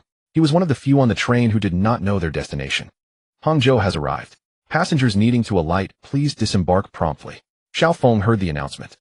Hangzhou has Westlake. Thinking this, Xiao Feng grabbed his luggage and got off the train. He had always longed to see the scenery of Westlake. In the past, when he had time, he had no money. When he had money, he had no time. Now fate had brought him here. Xiao Feng decided to spend a few days at Westlake before returning to the base. It would fulfill a small wish of his. Stepping out of the train station and onto the street, Xiao Feng quickly drew the attention of passers-by. The reason was 2 things: the red smart band on his wrist and the AI-powered drone hovering behind him. The red band and the drone were standard equipment for base personnel returning home. The band represented Xiao Feng's identity. Only base members could wear it. The AI drone was a defensive unit assigned to each returning person. It had ultra-long endurance and was equipped with a laser emitter. If Xiao Feng encountered danger or was attacked, the drone would send a distress signal and use its laser weapon for defense. Nearby military forces would receive the signal and arrive promptly. Since the slot allocation plan was announced, society had been placed under martial law. Most of the 3 million active duty soldiers were stationed in cities and towns. They maintained local public order and security. Under martial law, any illegal act could result in immediate shooting. The high-pressure management kept society running at a basic level. Xiao Feng paid no attention to the stares of passers-by. He knew his safety was ensured. He found a bus stop. Xiao Feng boarded a bus heading to Westlake. He chose not to take the subway because he enjoyed watching the scenery outside the window. "Young man, you're from the spacecraft base." A middle-aged woman's voice interrupted Xiao Feng, who had been gazing at the view. "Ma'am, what can I do for you?" Xiao Feng turned to look at the woman behind him. She was dressed elegantly with a sophisticated hairstyle, clearly a woman of means in the past. Her eyes were gleaming as she stared at the red band on Xiao Feng. "Young man, you're not married, are you?" Caught off guard, Xiao Feng nodded instinctively. Great. Young man, take a look at my phone. These are my 2 daughters. The elder is 20, the younger 18. They are very beautiful." Before Xiao Feng could react, the woman had already thrust her phone in front of him. "They are indeed beautiful." Xiao Feng glanced at the photos. In his eyes, they were at the level of campus queens. "But ma'am, what do you mean?" Xiao Feng was puzzled. "If you think they're pretty, just pick one. He'll have her marry you." The woman's words startled Xiao Feng. "Ma'am, this doesn't seem right. We don't even know each other." "Not knowing is fine. You'll get to know each other after marriage. Look at the photos again carefully. Both the elder and younger are beautiful. If you think one isn't enough, they'll give you both." Faced with such enthusiasm, Xiao Feng, somewhat panicked, didn't know what to do. "Ma'am, this is my stop. I have something to attend to." Seeing the bus arrive at Westlake Station, Xiao Feng quickly slipped off. "Driver, stop. I need to get off to catch him." The woman only reacted after the bus had started moving again, but she was too late. After disembarking, Xiao Feng had already disappeared from sight. Compared to the desolate streets outside, Westlake was bustling with activity. The apocalypse was imminent and most people had ceased to work. With free time on their hands, many chose to bring their families to Westlake for leisure. They wanted to enjoy the best moments before the end. From the moment Xiao Feng entered the Westlake scenic area, he became the center of attention. The reason was his standard equipment, a wristband and a drone. Especially the red smart wristband he wore. This wristband was specially developed by the base for those entering the spaceship. When first wearing the wristband, it would pierce the wearer's skin to test their blood and bind their DNA information. The wristbands are categorized into 3 colors: red, yellow, and black. Red represents the base, yellow represents the Huaxia Nation, and black represents the Western camp. Xiaofeng wore the red wristband issued by the base. Those who followed the news of the apocalypse knew that people wearing red wristbands were staff members of the base. They all had 2 to 4 spots to enter the spaceship. A seductive woman with an alluring figure approached Xiaofeng and said, "Handsome, can I join you to tour Westlake?" "No thank you. I can walk around by myself." Xiaofeng rejected her. This was already the 6th woman who had approached him since entering the scenic area. "Wait, don't go yet. I'm very obedient, or I can do anything, and I have a big backside that can bear children." Seeing Xiaofeng about to leave, the woman seemed to, but when she saw that he ignored her, she shook her head in disappointment and sighed. Many tourists were watching the scene unfold. No one thought there was anything inappropriate about the woman's behavior and words. Everyone knew that as long as this man with the red wristband nodded, the woman would gain a chance to leave Earth and survive. After shaking off the woman's entanglement, Xiaofeng went to a pavilion and found a spot to sit and rest. "Why are those 2 still following me?" Not far from Xiaofeng was a woman holding a little girl's hand. They appeared to be a mother and daughter. They had been following Xiaofeng for over half an hour, which piqued his curiosity. He scrutinized the mother and daughter pair. The woman's beauty was stunning, and Xiaofeng felt as though he had seen her somewhere before. The little girl looked to be about 4 or 5 years old, very cute and beautiful. After noticing Xiaofeng studying her, the woman hesitated for a moment and walked over to him, still holding the little girl's hand. "Hello. You." "I." The woman stood before Xiaofeng, struggling to find the words. "You are Yin Ryu." Xiaofeng recognized the woman before him. She was the hugely popular star in the Huaxia entertainment industry, the goddess in the hearts of countless Huaxia young men. Yin. She was a star that Xiaofeng particularly admired. "Yes, I am Yin Ryu." Upon being recognized, Yin Ryu breathed a sigh of relief. "What do you need from me?" Xiaofeng asked, somewhat excited to see his favorite star. "Can you take my daughter and me onto the spaceship?" Yin Ryu lowered her head, focusing on the red wristband on Xiaofeng's wrist, and quietly asked. Hearing her words, Xiaofeng touched the wristband and looked up at Yin. He didn't know how to respond. "Just now. That woman. I can do everything that woman said to you." Seeing Xiaofeng hesitate, Yin Ryu finally set aside her pride. Xiaofeng was surprised to hear her words. After all, she was a big star. "Is this your daughter?" Xiaofeng asked, glancing at the little girl beside Yin Ryu. "My daughter, Yingying, she's 5 this year." "Yingying, did you forget what mommy taught you? You need to be polite when you meet someone. Quickly say hello to uncle." "Hello, uncle." The little girl's voice was innocent and sweet. "Where's your daddy?" Xiaofeng hesitated and asked. "Her father passed away in a car accident 3 years ago." Hearing Yin Ryu's words, Xiaofeng still felt a bit indecisive. "Mommy, what is a daddy?" The little girl curiously asked when she heard the adults mention the word daddy. "A daddy is someone like uncle." Yin Ryu answered softly. "Mommy, can I call uncle daddy?" The little girl asked innocently. Yin Ryu squatted down and looked at Yingying, giving a slight nod. "Daddy." The little girl calling out daddy seemed to touch a nerve in Xiaofeng's heart. He reached out and ruffled the little girl's hair. "Is your home far from here?" Xiaofeng suddenly asked. "Not far, very close, a community by West Lake, just a 10-minute." Yin Ryu answered excitedly. "Is there anyone else at home?" "No, just the 2 of us. I can stay with you for a few days. 3 days from now is my day to return to the base." This was Xiaofeng's situation as a returning personnel from the base. As the apocalypse approached, the returning personnel from the base held spots to enter the spaceship. They each had various encounters, severing ties with parents, turning against siblings, abandoning wives and children.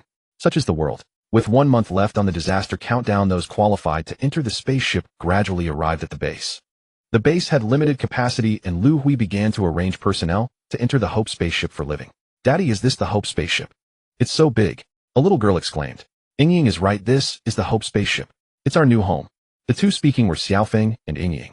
When returning to the base, Xiaofeng brought Yin Ryu and Yingying along. Now the 3 of them were among the first group arranged to live on the spaceship. Ryu were about to reach the entrance of the spaceship.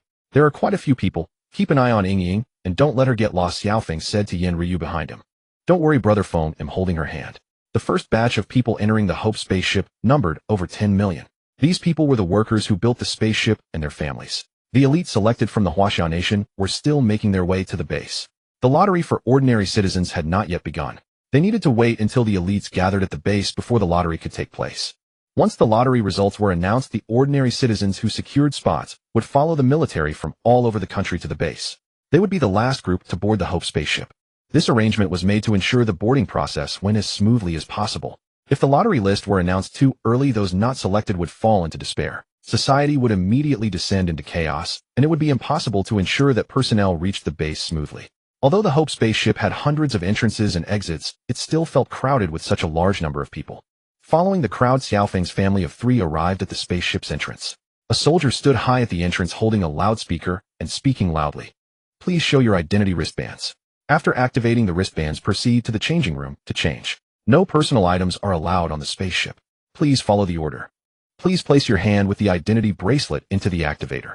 Following the instruction of the soldier at the entrance, Xiaofeng reached his hand into a device. A crisp ding sounded and the activator emitted a synthesized voice. Identity bracelet activated successfully. ID XXXXXX, name Su Feng, gender male, age 28. 120 points awarded. Enter the ship. If you need assistance, call your bracelet assistant, and it will serve you. Activation complete. Next, please. Su Feng withdrew his hand from the device. Don't stand here blocking others. Move inside quickly. The soldier urged Su Feng, who was still standing there. Brother, what are these points for? Su Feng tried to probe for information.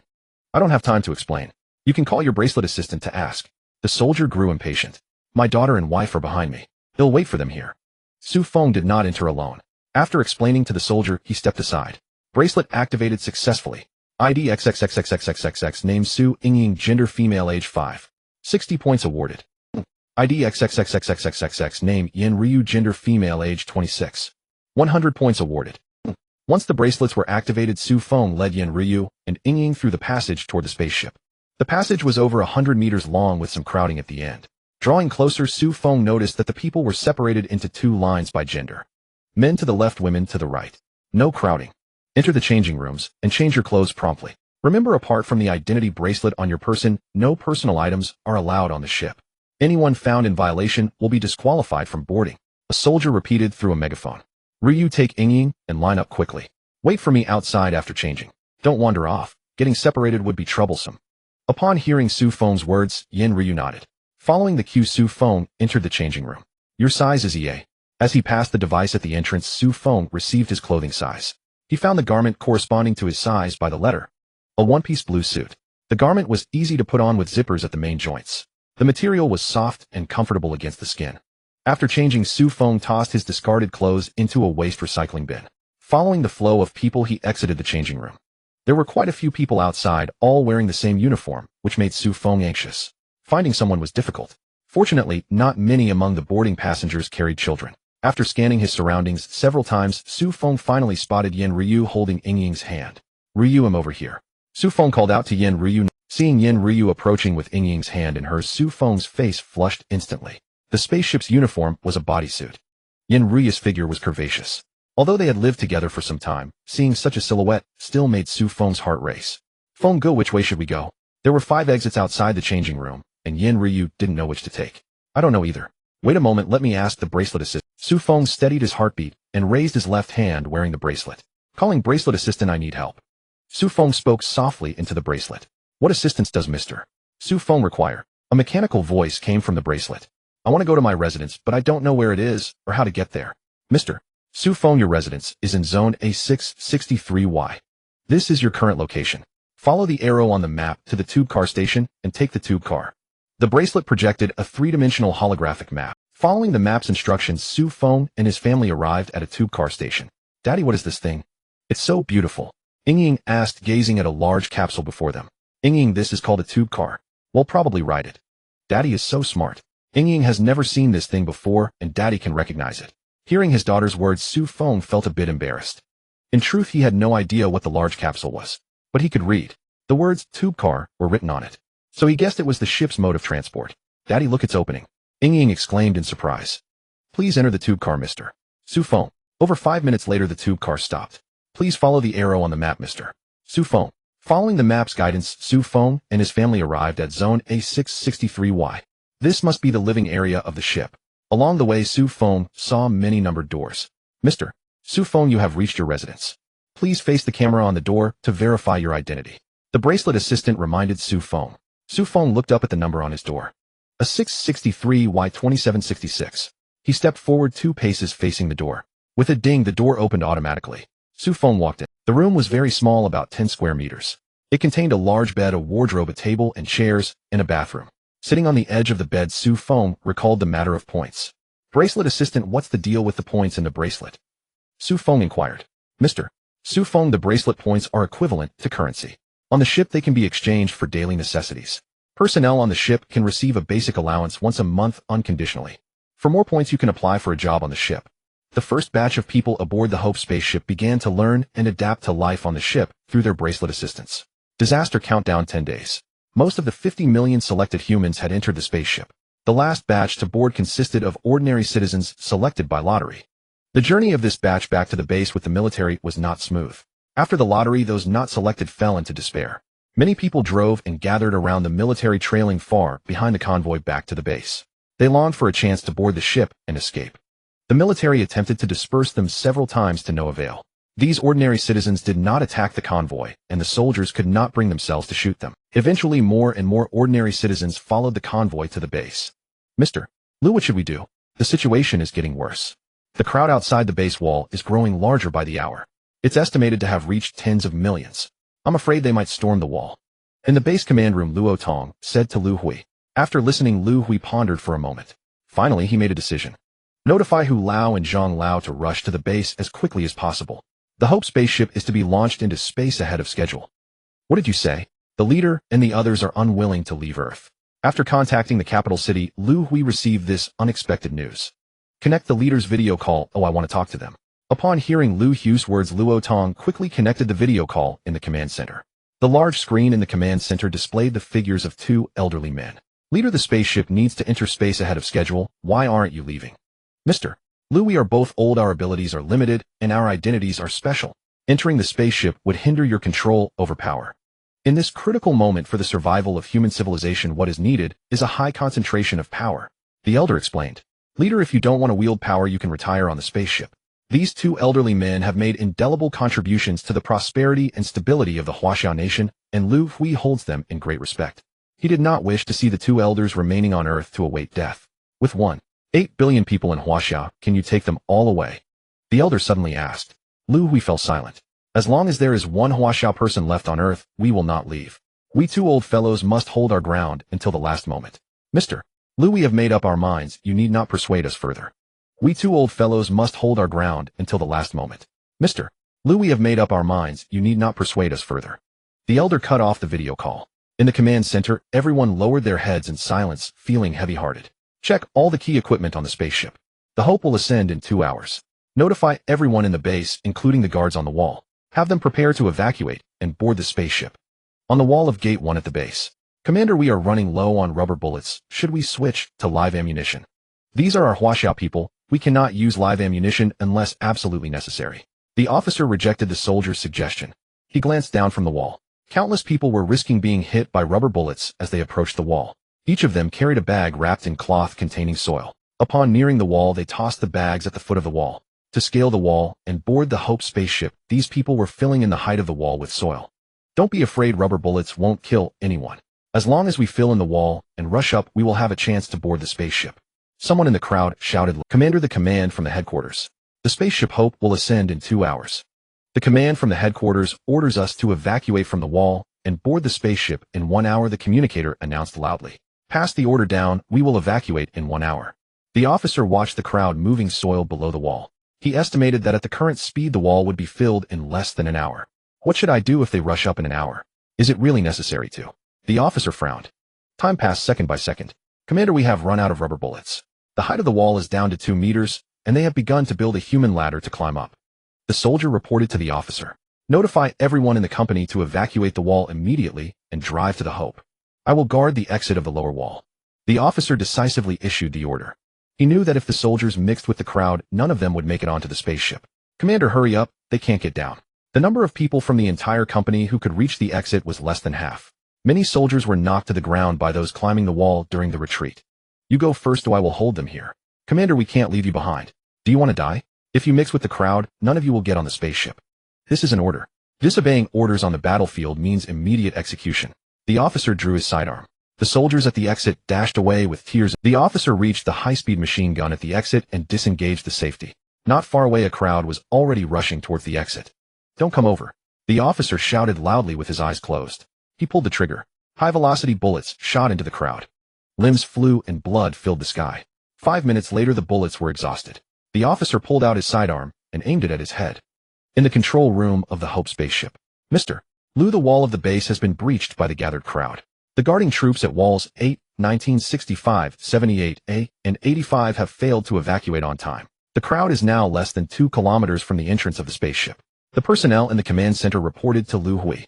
Close all entrances to the spaceship. Niwa, initiate the spaceship's ascent. Liu Hui issued the order. The Hope spaceship slowly lifted off the ground. Stop right there. Don't leave us behind. I want to board the spaceship. As the spaceship ascended, countless people rushing towards it knelt down. They shouted loudly. The propulsion system of the spaceship is normal at altitude 24 m speed. The spaceship is entering the atmosphere. Achieving weightlessness, activating artificial gravity system. Gravity system activated successfully. Arrived at Earth orbit, 450 kilometers. The engines have entered orbital maintenance mode. This flight mission is complete. The Hope spaceship stopped at Earth orbit, 450 kilometers. Niwa, check if all systems on the spaceship are functioning normally. Master, all systems are operating normally. An atmospheric leak has occurred in warehouse 68 of the industrial area. Please dispatch personnel for repairs. The Hope spaceship successfully entered space. Although there were some minor issues, they were not significant. Luo Tong, notify according to this list. A meeting will be held in 1 hour. I will make personnel arrangements for those on the spaceship. After the Hope spaceship ascended, Liu Hui convened the first meeting. Historically known as the Earth Orbit Conference. This meeting had a profound and significant impact on the wandering human civilization in space. The conference chamber aboard the Shiwang was compact, scarcely 50 square meters, a design born of necessity to conserve space. The conference chamber aboard the Shiwang was compact, scarcely 50 square meters, a design born of necessity to conserve space. I do not like idle words. The primary purpose of today's meeting is to establish a human wandering government. I have already decided on the heads of the government's departments. Mr. Liu, please wait, someone interjected. Aren't the departmental heads supposed to be elected? A Western-faced delegate abruptly interrupted Liu Hui. Upon hearing him, Liu Hui let out a cold, disdainful laugh. On the Shiwang, there will be only centralized authority, not democracy. Do not bring Western notions of liberty and democracy aboard this ship. If it were not to ensure everyone could board safely, I would not bring a single Westerner. If anyone here opposes, raise your hand. I will send you back to Earth. Liu Hui spoke without courtesy, his tone laced with menace. Since becoming the Eternal, his temperament had quietly hardened. The Eternal was by nature a controller of power. Any dissent or rebellion would be purged. Is there no one who will raise a hand in opposition? Liu Hui scanned the faces in the room. No one dared to lift a hand. The Western man who had spoken earlier bowed his head in silence. Having finally boarded the Shiwang, no one wished to return to Earth. Let us continue, Liu Hui said, and he announced the departments and their appointed heads. Commander-in-Chief of the Armed Forces Huang Zihu, former captain of the Special Guard Battalion Base 9563. Director of the Institute of Scientific Research Zhang Jisin, former academician of the Huaxia National Academy of Sciences. Minister of Administration Luo Tong, former commander of Base 9563. Minister of Food Production Nong Qingyuan, former Vice Minister of Agriculture of Huaxia. Minister of Industrial Production Li Xinchang, former Secretary General of Huaxia's Industrial Office. Minister of Education Wang Kuang, former Vice President of Qingbei University. Minister of Ship Maintenance, Minister of Military Manufacturing, Minister of Medical and Health. To the department heads present, in 10 days the Shiwang will execute a spatial jump. We possess no interstellar coordinates. The destination after the spatial jump is unpredictable and danger may arrive at any moment. Use these 10 days to familiarize yourselves with your departments. Before the ship performs the spatial jump, I will convene another meeting. With that, Liu Hui announced the jump timetable and closed the session. History would call this the Orbit Conference. From it, the human wandering government was born. 7 days after the Orbit Conference. The control command room aboard the Shiwang. The stellar devourer has already reached the surface of the sun. Its energy cells are undergoing a reconfiguration. It is estimated the lattice arrangement will be complete in 23 hours, at which point the entire sun will be enveloped by those energy cells. In the command room, staff reported the devourer's latest status to Liu Hui. Have you calculated when the radiant ray will erupt? Liu Hui asked. After computation, the radiant ray will erupt in 68 hours and will reach Earth 8 minutes thereafter. Hearing those figures, Liu Hui felt a weight settle over him. Humanity on Earth had only 68 hours and 8 minutes remaining. The radiant ray is a peculiar cosmic emission. When a star loses a tremendous amount of energy in an instant, it can abruptly collapse into a white dwarf. That transition releases the radiant ray. Traveling at near light speed, the ray penetrates any matter and can instantly destroy the cells of carbon-based life. If the solar system's radiant ray erupts, every carbon-based organism within the system will have nowhere to flee, including all life on Earth. Send the final calculated time back to Earth. Reluctantly, Liu Hui issued the order. Notify the department heads to prepare for a meeting. The Shiwang meeting room. Standing at the head of the meeting table, Liu Hui's mood was heavy.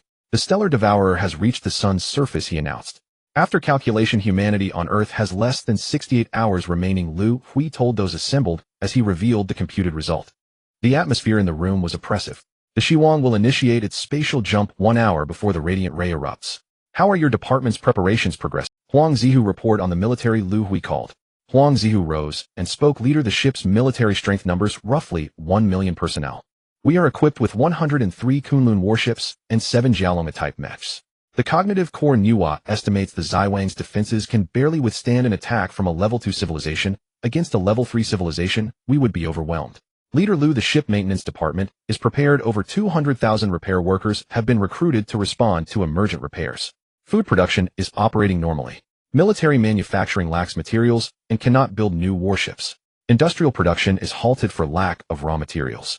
The human gene cryobank is being properly maintained. Capital, the leader's office. Old friend, this is the message Liu Hui sent back from space. Someone said. The radiant ray will reach Earth in 68 hours. We only have 68 hours left, old Zhang said, dispirited as he held the report. I will not read the report, announced the time he instructed. Who knows how many people will even receive this message? Old Hu sighed. He understood that very few would. Also tell everyone around us to return and be with their families, he added. Since the military took the last boarding parties back to the base, Huaxiao had descended into chaos. The government no longer had the strength to maintain order. Water, electricity, transportation, and communications had collapsed. Humanity on Earth had spiraled in. Guten, the village head Wang's daughter in the next village, is quite pretty. Since we're all going to die soon, why not slip over tonight? When I worked before, Zhou Bapi used to bully me. He'll make sure he dies before I do. Bring out all the food from the house, or he'll kill your whole family. Everyone grab your weapons and come with me. Kill them. Such cries and threats echoed as social restraints frayed. Don't be afraid, dying a few days earlier or later is still death, one voice said. As the apocalypse drew near, many of humanity's worst impulses. 2 hours before the burst of radiant beams, the Hope spacecraft detached from Earth's orbit, entering an accelerated state prior to spatial jump. At 3 times the speed of light. Hope's control room. Captain, the Hope has reached the speed for spatial jump. Should we initiate the jump? The voice of Nuwa echoed in the control room. Everyone turned their gaze to Liu Hui. Nuwa opened the full-frequency broadcast for the Hope. I have something to say. Captain, the full-frequency broadcast is now. Liu Hui's face revealed a heavy expression. Fellow Earth compatriots aboard the Hope, the spacecraft is about to perform a spatial jump. For the continuation of human civilization. We are leaving the solar system, departing from our mother planet Earth. This departure will be a farewell for eternity. Please observe a minute of silence. Say goodbye to Earth, farewell to our loved ones and friends on Earth, farewell to all our fellow humans on Earth. Liu Hui's words quickly spread throughout the Hope. The people aboard the spacecraft stood up straight, bowing their heads in silence. A minute passed, and many faces were already streaming with tears. Nuwa perform a final danger assessment before the spatial jump. The Hope carries the hopes of humanity, and the cautious Liu Hui needed to confirm one last time. Captain, the success rate of this spatial jump is 92, but it may cause slight damage to the spacecraft. After hearing Nuwa's words, Liu Hui took a deep breath. Initiate the spatial jump. Liu Hui issued the order. Spatial jump countdown begins. 10, 9, 8, 3, 2, 1 inch. The core of the Hope spacecraft was the life transmission spacecraft. As the countdown ended, the energy blocks in the power cabin of the life transmission spacecraft were instantly drained. A spatial rift was torn open ahead of the Hope by high energy. The spacecraft entered the rift at 0.3 times the speed of light. Spatial jump completed. Liu Hui heard Nuwa's voice in his ear. Warning. Gas leak in food production zone warehouse 32. Outer layer of military manufacturing zone warehouse 16 has detached. In the control room of the Hope, red warning lights illuminated. Maintenance Minister immediately organized personnel for emergency repairs. Nuwa scanned the star regions around the spacecraft and established a star map centered on the spacecraft. Launch warning satellites into deep space around the spacecraft. Check the operational status of all systems on the spacecraft. Liu Hui swiftly issued commands. A few minutes later, the scans provided initial results. The Hope was located at the edge of an unknown spiral galaxy. There were 2 stellar systems surrounding the spacecraft. The distances detected were 56 light-years and 18 light-years respectively. Nuwa launched the Pioneer probe towards the nearest stellar system. Liu Hui had no choice. The resources on the spacecraft could not sustain a journey to 56 light-years away. Warning. Warning. An anomaly in flight status detected. Nuwa suddenly issued a warning. Liu Hui was alarmed.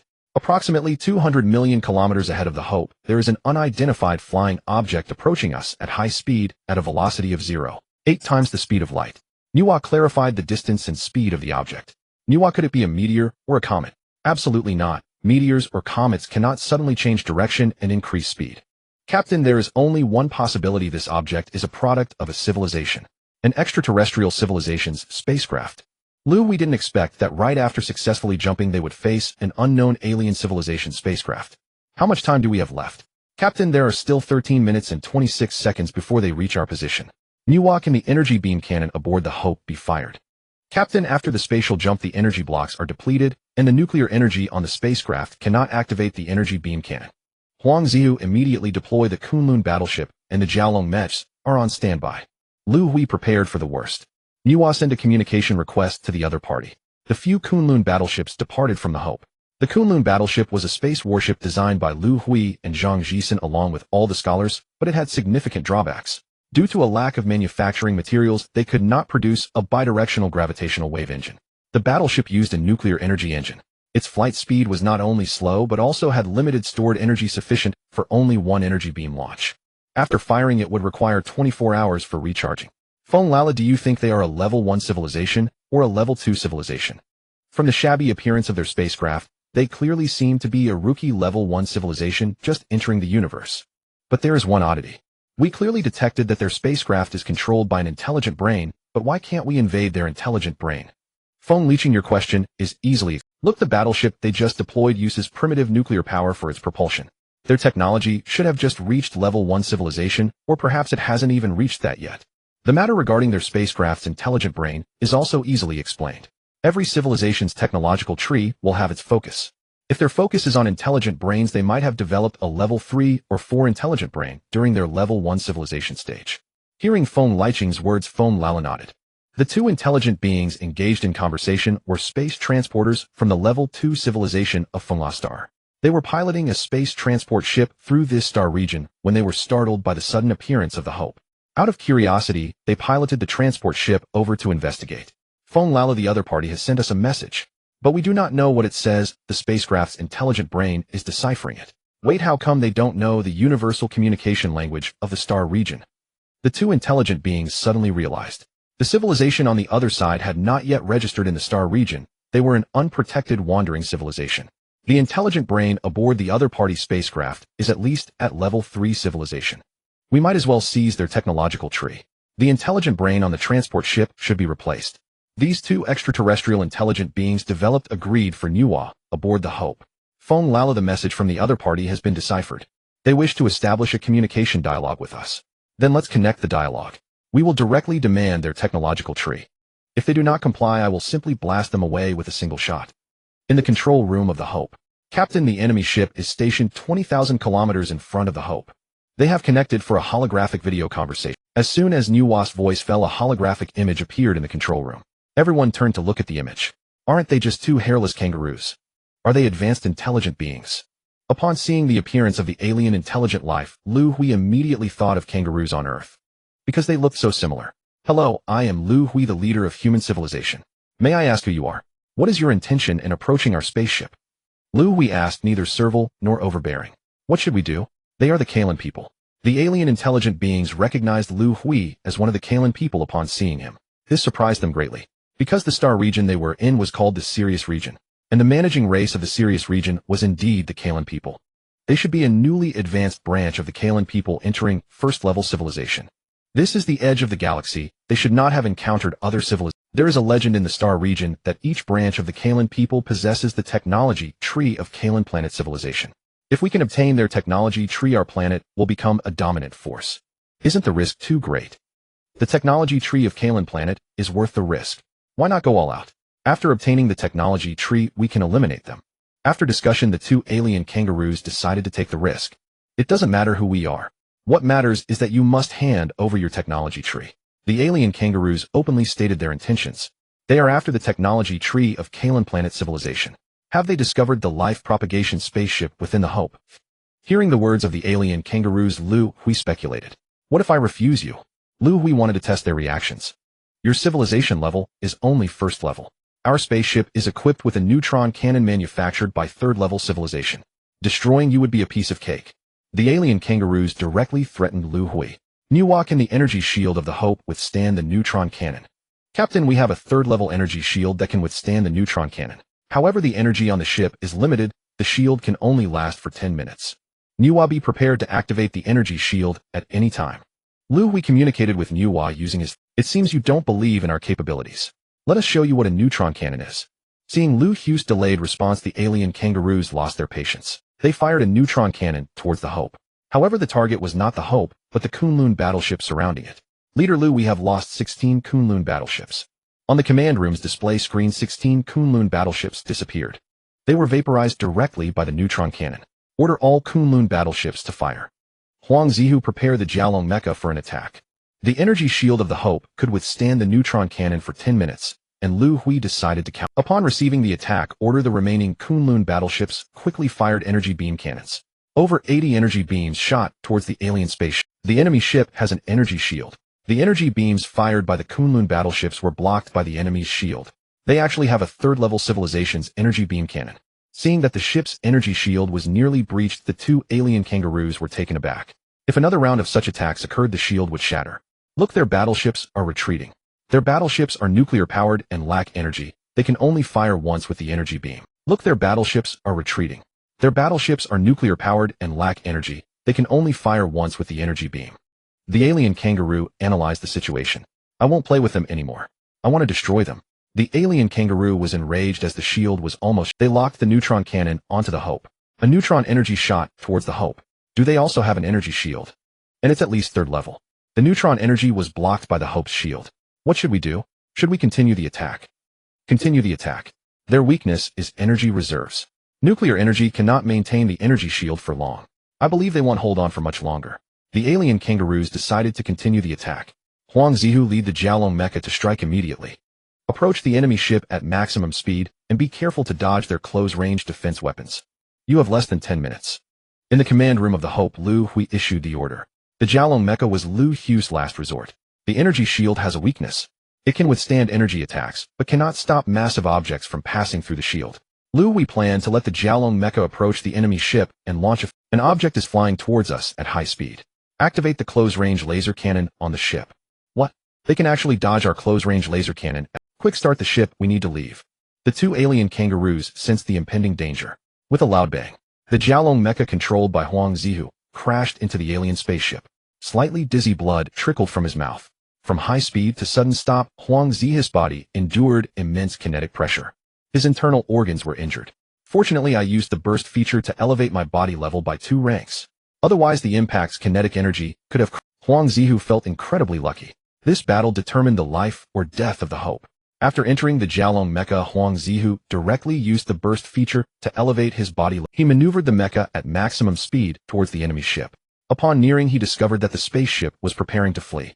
In a moment of desperation, Huang Zihu directed the Jialong mecha to crash into the spaceship. After a brief moment of dizziness, Huang Zihu drew the large blade from the back of the mecha and began to wreak havoc inside the spaceship. The spaceship's power system has been destroyed. Our transport ship is done for. We must flee. The alien kangaroos did not expect things to escalate suddenly like this. Reluctantly, they could only press the escape button in the control room. The control room of the spaceship suddenly detached from the transport ship, turning into an escape pod and fleeing into deep space at 0.9 times the speed of light. You wait for us, we will definitely return. The alien kangaroos left a final message for humanity before their escape. There was no joy of victory. An unexpected battle had plunged the Hope into a dire situation. The day after the battle, in the conference room of the Hope, Chief, the energy shield has nearly exhausted the energy available on the Hope. We no longer have enough energy to maintain the food production system. Upon hearing the report from the food production department, Liu Hui understood what this meant. Growing food on the spaceship requires sufficient light sources and suitable temperatures. All of these consume vast amounts of energy. With insufficient energy supply, the 50 million humans aboard the spaceship will face famine. Humans can starve to death. From now on, the spaceship will suspend the points exchange for food. Food will be rationed according to the minimum standards. Liu Hui could not think of a better solution for the time being. Chief, the alien kangaroos left a warning message before. I am worried that they will return again. For safety, Sake the Hope needs to quickly leave this area of space, Luo Tong said with some concern in the conference room. Leave this area of space. Do you think I don't want to? The spaceship lacks energy. We can't even reach the star system 18 light years away. Liu Hui felt a surge of anxious complaints in his heart, but he did not voice them. He was the leader of humanity, who complaining would not solve any problems. Luo Tong, your concerns are valid. I have already informed Huang Zihu and Zhang Jisen. We will decide based on the situation when they return. After the alien kangaroos fled, they left behind the wreckage of their damaged ship. Huang Zihu and Zhang Jisen have been exploring and researching this wreckage for the past. Chief, we are back. Huang Zihu pushed open the door to the conference room, followed by Zhang Jisen. I was just mentioning the two of you. Come in quickly and have a seat. What did you find? Liu Hui asked. Chief, I conducted a preliminary study of their spaceship over the past few days. Their technological level should be at the intermediate stage of a Type 2 civilization. This spaceship is their mineral transport vessel. The two alien kangaroos that escaped should be the pilots of the transport ship. Zhang Jisen revealed his findings. Two aliens piloting a transport ship nearly extinguished our human civilization.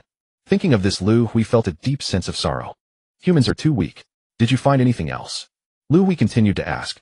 Chief, the neutron cannon on the spaceship was not damaged. I have dismantled it and brought it back to the Hope, Huang Ziyu said excitedly. Well done. Hand the neutron cannon over to the Academy of Sciences for research. In the future, when conditions allow, we can manufacture it ourselves. Currently, the most powerful weapon on the Hope is the large-caliber energy beam cannon, which primarily attacks points. The neutron cannon, on the other hand, primarily targets areas. The Hope lacks such a weapon. Jisen, did you find any energy blocks in the wreckage of the spaceship? This was Liu Hui's greatest concern. Chief, we did not find any energy blocks. Their energy reserves should be on the fleeing spaceship. Hearing Zhang Zisen's words, Liu Hui felt a pang of, however, Chief, we have another discovery. Seeing Liu Hui's disappointed expression, Zhang Jisen hurriedly said, they have a backup nuclear energy system on their spaceship. I call it the ultimate nuclear energy system. The principle of energy generation is similar to our nuclear fusion, but its efficiency is over 200 times higher than ours. Jisen, was this nuclear energy system damaged? The thought of a 200-fold increase in energy production efficiency made Liu Hui feel as if he saw a glimmer of hope. There is slight damage, a repair should not be difficult. That's great. Jisen, dismantle this nuclear energy system. I want to equip it to the Hope. After spending more than half a month, the ultimate nuclear energy system was finally successfully installed on the Hope. The energy produced by this system can barely drive the Hope to fly. The alien transport ship was dismembered by humans, and all usable materials were transported into the Hope. The first year of humanity entering the universe is known as the Year of Wandering. In this year, Liu Hui issued the first flight command. The Hope flew towards the star system 18 light-years away. Human civilization needed to find a habitat. Due to insufficient driving energy, calculations showed that the Hope would need 5 years of acceleration to reach its maximum speed of 0.3 times to reach the star system 18 light-years away at 0.3 times the speed of light. The Hope would require 58 years. After 3 years of wandering, due to the disproportionate number of young men and women on the Hope, there was an explosion of births. The spaceship could not bear excessive population, forcing Liu Hui to implement a family planning policy. After 8 years of wandering, the reverse engineering of the neutron cannon was completed and humanity manufactured its first neutron cannon. After 13 years of wandering, the medical team of the Academy of Sciences made significant breakthroughs in human cloning technology. Humans could replicate an identical self in a culture medium in a short time. Although this body had no consciousness, it was quite healthy. Faced with death from bodily aging, humans could transplant their heads onto this healthy body. Although brain aging and death could not be avoided, the combination of a healthy body and rapidly advancing medicine extended the average human lifespan from 95 years to 250 years. After 21 years of wandering, the Hope encountered a meteor swarm. Scientists studied the composition of the meteorites and discovered the raw materials for creating gravitational wave spheres. Humanity successfully manufactured its first bidirectional gravitational wave engine. After 30 years of wandering, the Hope received stellar system detection information sent back by the Pioneer probe. This stellar system was named the Dawn Stellar System by scientists because it brought hope to the wandering human civilization. The star in the system has a diameter twice that of the Sun and is about 5 billion years old, right in its middle age. The stellar system contains 6 planets. The closest planet to the star, Planet 1, is a rocky planet. The Pioneer probe conducted a preliminary exploration of Planet 1. The data from the exploration indicated that the environment of Planet 1 is extremely harsh. The daytime temperature reaches 800 C, while the nighttime temperature plummets to over -200 degrees. Humans cannot survive long-term in such an environment. The other 5 planets are all gas giants except for Planet 5. The Pioneer probe focused on the exploration of Planet 5. Planet 5 has a diameter about twice that of Earth and takes 68 hours to complete one rotation. The temperature difference between day and night on the planet is not significant. The daytime temperature is about 35 C, while the nighttime temperature is about -12 C. The planet has a dense atmosphere composed of known gases such as carbon dioxide and oxygen. However, the proportion of these gases is very low, at less than 1%. The rest of the gases are unknown to humanity. Data from peripheral exploration indicated that this planet may be suitable for human habitation. The scientists on the Hope decided to have the Pioneer probe land for further data collection. An unexpected event occurred. The Pioneer probe lost contact with the Hope during its landing process. After 30 years of wandering, the Pioneer probe lost contact upon landing on the fifth planet. Upon receiving this news, Liu Hui decided to convene a Old Luo, the wrinkles on your face have multiplied. In the meeting room, Liu Hui spotted Luo Tong's arrival and teased him. Chief, it's been nearly a year, and you're still— You know, I might actually go for a facelift and turn this face back to 20. Luo Tong looked somewhat helpless. He was 48 when he left Earth and 30 years had passed. Now at 78, the signs of aging were evident on his face.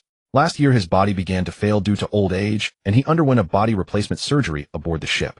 The breakthrough in body cloning technology had freed Luo Tong from pain and extended his life. However, despite humanity's mastery of this technology, it could not be widely implemented on the Hope. Cloning a human body consumed vast amounts of resources and energy. Those who wished to undergo body replacement surgery had to make significant contributions to conserve resources and energy. The medical department had once experimented with cryogenically freezing idle personnel aboard the ship. Experimental data showed that maintaining humans in cryogenic sleep consumed even more resources and energy than normal living conditions. The scarcity of resources and energy had remained an unresolved issue on the Hope. In the meeting room, Luo Tong possessed a 20-year-old body, but with an old man's head atop it, creating an incongruous sight that always prompted Liu Hui to tease. Old Luo, the points for a facelift aren't that many. But with your stingy nature, you wouldn't actually go for it, would you? Liu Hui continued to jest. I really can't bear to spend the points. I'm saving up to have a son. 5 years after entering space, the single Luo Tong had found love. Due to the ship's population control policy, having a child required a large number of points to redeem a quota. Luo Tong was a generous man who on Earth he had been the base commander, and many old friends were aboard the Hope. He often used his points to help his old friends. Over 20 years had passed, and he still hadn't saved enough points for a child. Old Luo, why don't I ask Niwa to credit you a few tens of thousands of points? Liu Hui had his own selfish motives. Over the years, Luo Tong had managed the ship's administrative work impeccably, providing immense assistance to Liu Hui. Seeing Luo Tong struggle to save enough points for a child after more than 20 years, he felt a pang of sympathy. Chief, you absolutely cannot do that. I must not break the rules of the Hope. If we set this precedent, the point system will be rendered useless. Luo Tong hastily refused Liu Hui. Having managed the ship's administrative work, he understood the importance of the point system. Food, clothing, shelter, transportation, daily life work. Everything revolved around the point system. If the point system faltered, the stable order of the ship would descend into chaos. Chief, hello. Oh, old Luo, you're early. Huang Zihu, entering the meeting room, greeted Liu Hui and Luo Tong. It's good to be an evolver like you. 30 years and your appearance hasn't changed at all. Seeing Huang Zihu's robust frame, and unchanged baby face, Luo Tong's, old Luo, not to put too fine a point on it, but you earn a fair amount of points each month. Save up for a few months, get that old face of yours tightened, and I guarantee your wife will stick to you all day. All right. Idle chit-chat can continue after the meeting. Seeing that all attendees had arrived, Liu Hui interrupted them. Everyone's here, let's start the meeting now. Liu Hui surveyed the people in the room. Huang Zihu, Zhang Jisun, Luo Tong, Qin Xingzhen. All were long-standing subordinates who had followed Liu Hui for years. As you all know, the Pioneer probe lost contact when it landed on the fifth planet. This is the video footage it sent back before losing contact. Take a close look. Liu Hui pressed the play button and a video appeared on the large screen in the meeting room. The video was short, only about 10 seconds. It ended quickly. Liu Hui pressed the replay button and walked to the front of the screen. Everyone examined this image carefully. Pressing pause, Liu Hui pointed to a spot on the screen. Are there traces of artificial structures there? Zhang Jisun was the first to notice the anomaly. He'll enlarge the image for a closer look. Even though the enlarged image was somewhat blurry, the outlines of the structures were clearly not natural. Everyone examined this image carefully. Pressing pause, Liu Hui pointed to a spot on the screen. Are there traces of artificial— The probe lost contact right after that flash. There is an alien civilization on the fifth planet. They shot down the Pioneer probe. Returning to the main seat at the conference table, Liu Hui stated his judgment. What do you all think? Should we continue flying toward the Shuguang star system?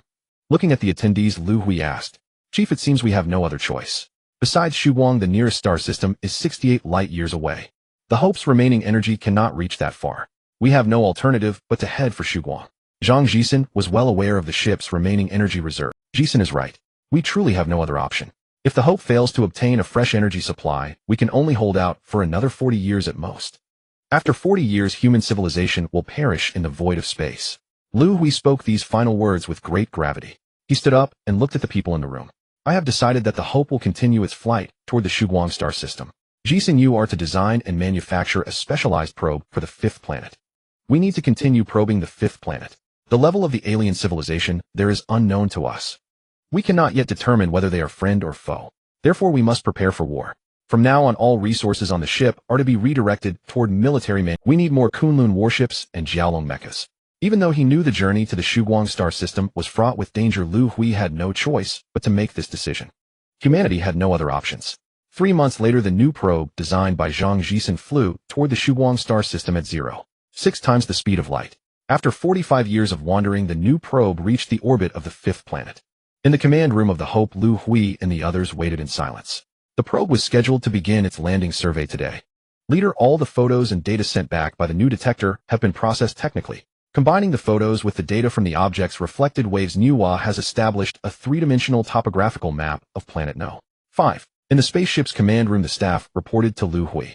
Nuwa display the three-dimensional topographical map of the planet. As soon as Liu Hui's words fell, a three-dimensional image of planet No. 5 appeared in the command room. From the three-dimensional map, the surface of planet No. 5 is characterized by undulating peaks and hills with very few craters and no liquid lakes or oceans. It is a planet with a completely rocky surface. The only distinct feature of the entire planet is a group of buildings located at the equator. It covers an area of approximately 50 square kilometers. It has now been confirmed that this group of buildings is a base of an alien civilization on the planet. Leader, the latest data from the detector has arrived. At the center of this group of buildings, there is a deep pit with a diameter of 2 kilometers, reaching a depth of over 5,000 kilometers. The latest data has just been input into the three-dimensional player. The staff receiving the detector data reported again to Liu Hui. Liu Hui looked at the three-dimensional map of the planet. In the center of the building complex, a passage leading to the planet's core appeared. Jisen, what do you think? Liu Hui asked Zhang Jisen beside him. He seemed to have guessed the purpose of this deep pit and wanted to confirm with Zhang Jisen. Energy blocks. They are collecting energy blocks from the core of the planet. Zhang Jisen reacted quickly. He was very familiar with the collection of energy blocks as he led the collection efforts on Earth. Exactly. This is a base for collecting energy blocks. Liu Hui exclaimed, his expression showing some excitement. In the universe, survival and drifting is all about energy. And what the Hope desperately lacks is energy. Nuwa, prepare to control the detector for close reconnaissance of this base. We need more information and data. Liu Hui issued the command. Changing the detector's orbit. Entering the atmosphere of planet No. 5. Traversing the atmosphere, height 138 kilometers. Flight direction above the building complex, activating photography function. Height 116 kilometers, activating the detector's energy shield. Alarm. Alarm. The detector is under laser fire, and the energy of the shield is rapidly decreasing. Nuwa issued the alarm message. How long can the shield hold? Hearing that the detector was attacked, Liu Hui hurriedly asked. Captain, the shield can hold for another 58 seconds. Accelerate the detector's speed, get closer to the base, and collect as much useful information as possible. Under Nuwa's control, the detector flew to a height of 10 kilometers above the alien base. After hovering for a few seconds, it began to circle around the base. The captured photos and data began to be sent back to the Hope in a continuous stream. The shield's energy is about to be depleted. Activate the self-destruct program. The program was activated and the detector turned into countless fragments. This was the self-destruct program designed by Zhang Jisen. It was meant to prevent the detector from falling into enemy hands and exposing human technological data. Everyone quickly analyzed the photos and data sent back by the detector in the past minute. After the detector self-destructed, the scientists and staff on the spaceship began to get busy. The results of the analysis started to converge towards Liu Hui. Leader, we have established a three-dimensional architectural map of the base. We have discovered 128 laser emitters. Robots are moving. Liu Hui and Zhang Jisen summarized the results of the analysis. A dossier regarding the alien base appeared before them. It was quite surprising. This alien base belonged to the same civilization as the two alien kangaroos. That the transport ship piloted by the alien kangaroos and the base buildings bore the same emblem, the kangaroo emblem. I've made my decision. We will attack and occupy. It is confirmed to be the enemy. Faced with the enemy's energy block collection base, Liu Hui decided to take a bold risk. The temptation of energy blocks is simply too great. Days later, in the high-level conference room of the Hope, Huang Zihu, you are the commander-in-chief of the army.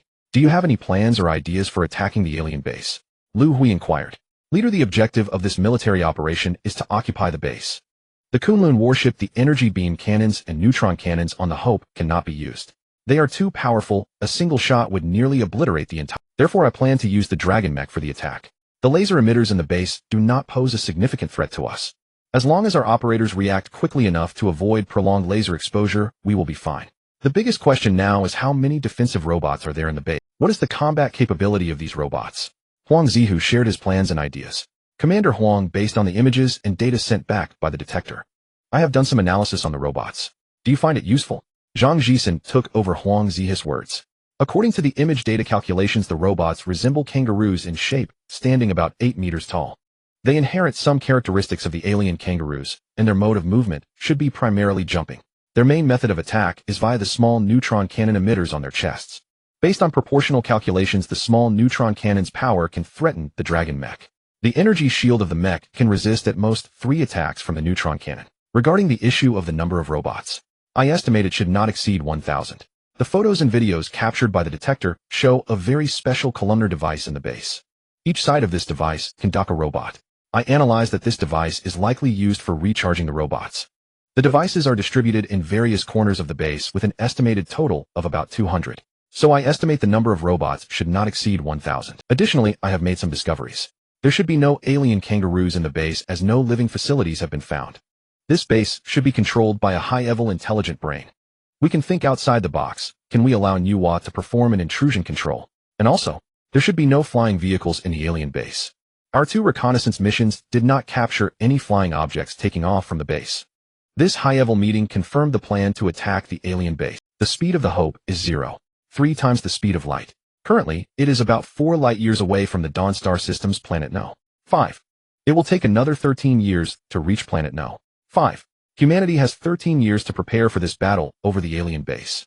After the attack plan was finalized, the Hope ceased construction of the Kunlun warship. All resources were diverted to manufacturing the Jialong mecha. In the 48th year of wandering, humanity had produced 150 Jialong Type A mechas. The mecha engines were the newly developed bidirectional gravitational wave engines. The energy used was in the form of energy blocks. These energy blocks all came from the engines of the Shengming Chuanhua, which were empty blocks removed from it. To recharge these energy blocks, the Hope reserved only the energy needed for flight and life support systems, channeling the rest into recharging the blocks. There were still 10 years left before reaching the Shuguang star system. Calculations indicated that after 10 years the energy blocks would be recharged to 50 capacity. That would barely suffice for a medium-intensity battle with the Jialong mechas. In the 51st year of wandering, the Academy of Sciences developed the Jialong Mecha Combat Simulation Pod. The Guardians began practicing the operation and combat techniques of the Jialong mecha in the simulation pods. There were 200 Guardians on the Hope, but only 150 Jialong mechas. In the 57th year of wandering, with 1 year remaining before arrival at the Shuguang star system, the Guardians on the Hope held a grand mecha combat competition in the simulation pods to vie for control of the 150 Jialong mechas. In Liu Hui's office on the Hope, Liu Hui sat holding a list with Huang Zihu, who had delivered the list, standing opposite him.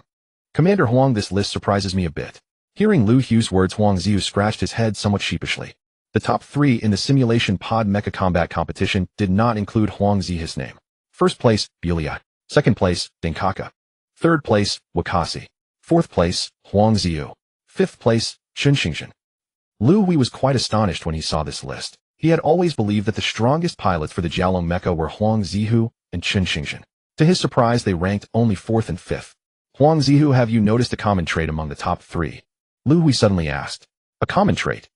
Chief, could it be their skin color? That was the only thing Huang Zihu could think of. Exactly. That's what I mean. Among the Guardians, there are only 3 black people, all from Africa. In this mecha combat competition, they took the top 3 spots. I have a feeling there must be some other factors behind this result. Liu Hui voiced his thoughts. Chief, are you being too sensitive? Still, I have to admit their combat talent is truly remarkable. As for the first place Liu, I suspect even Chen Xingxin and I together might not be a match for him. In the mecha combat simulation pod, Huang Zihu had been utterly defeated by Liu without a chance to fight back. Let's not dwell on this. Regardless, the stronger they are, the better it is for humanity. Now that the list is confirmed, you should focus on training them. Liu has exceptional control over the mecha. You can have him guide the others. We have only 1 year left. In the 58th year of wandering, the Hope arrived at the orbit of the 5th planet.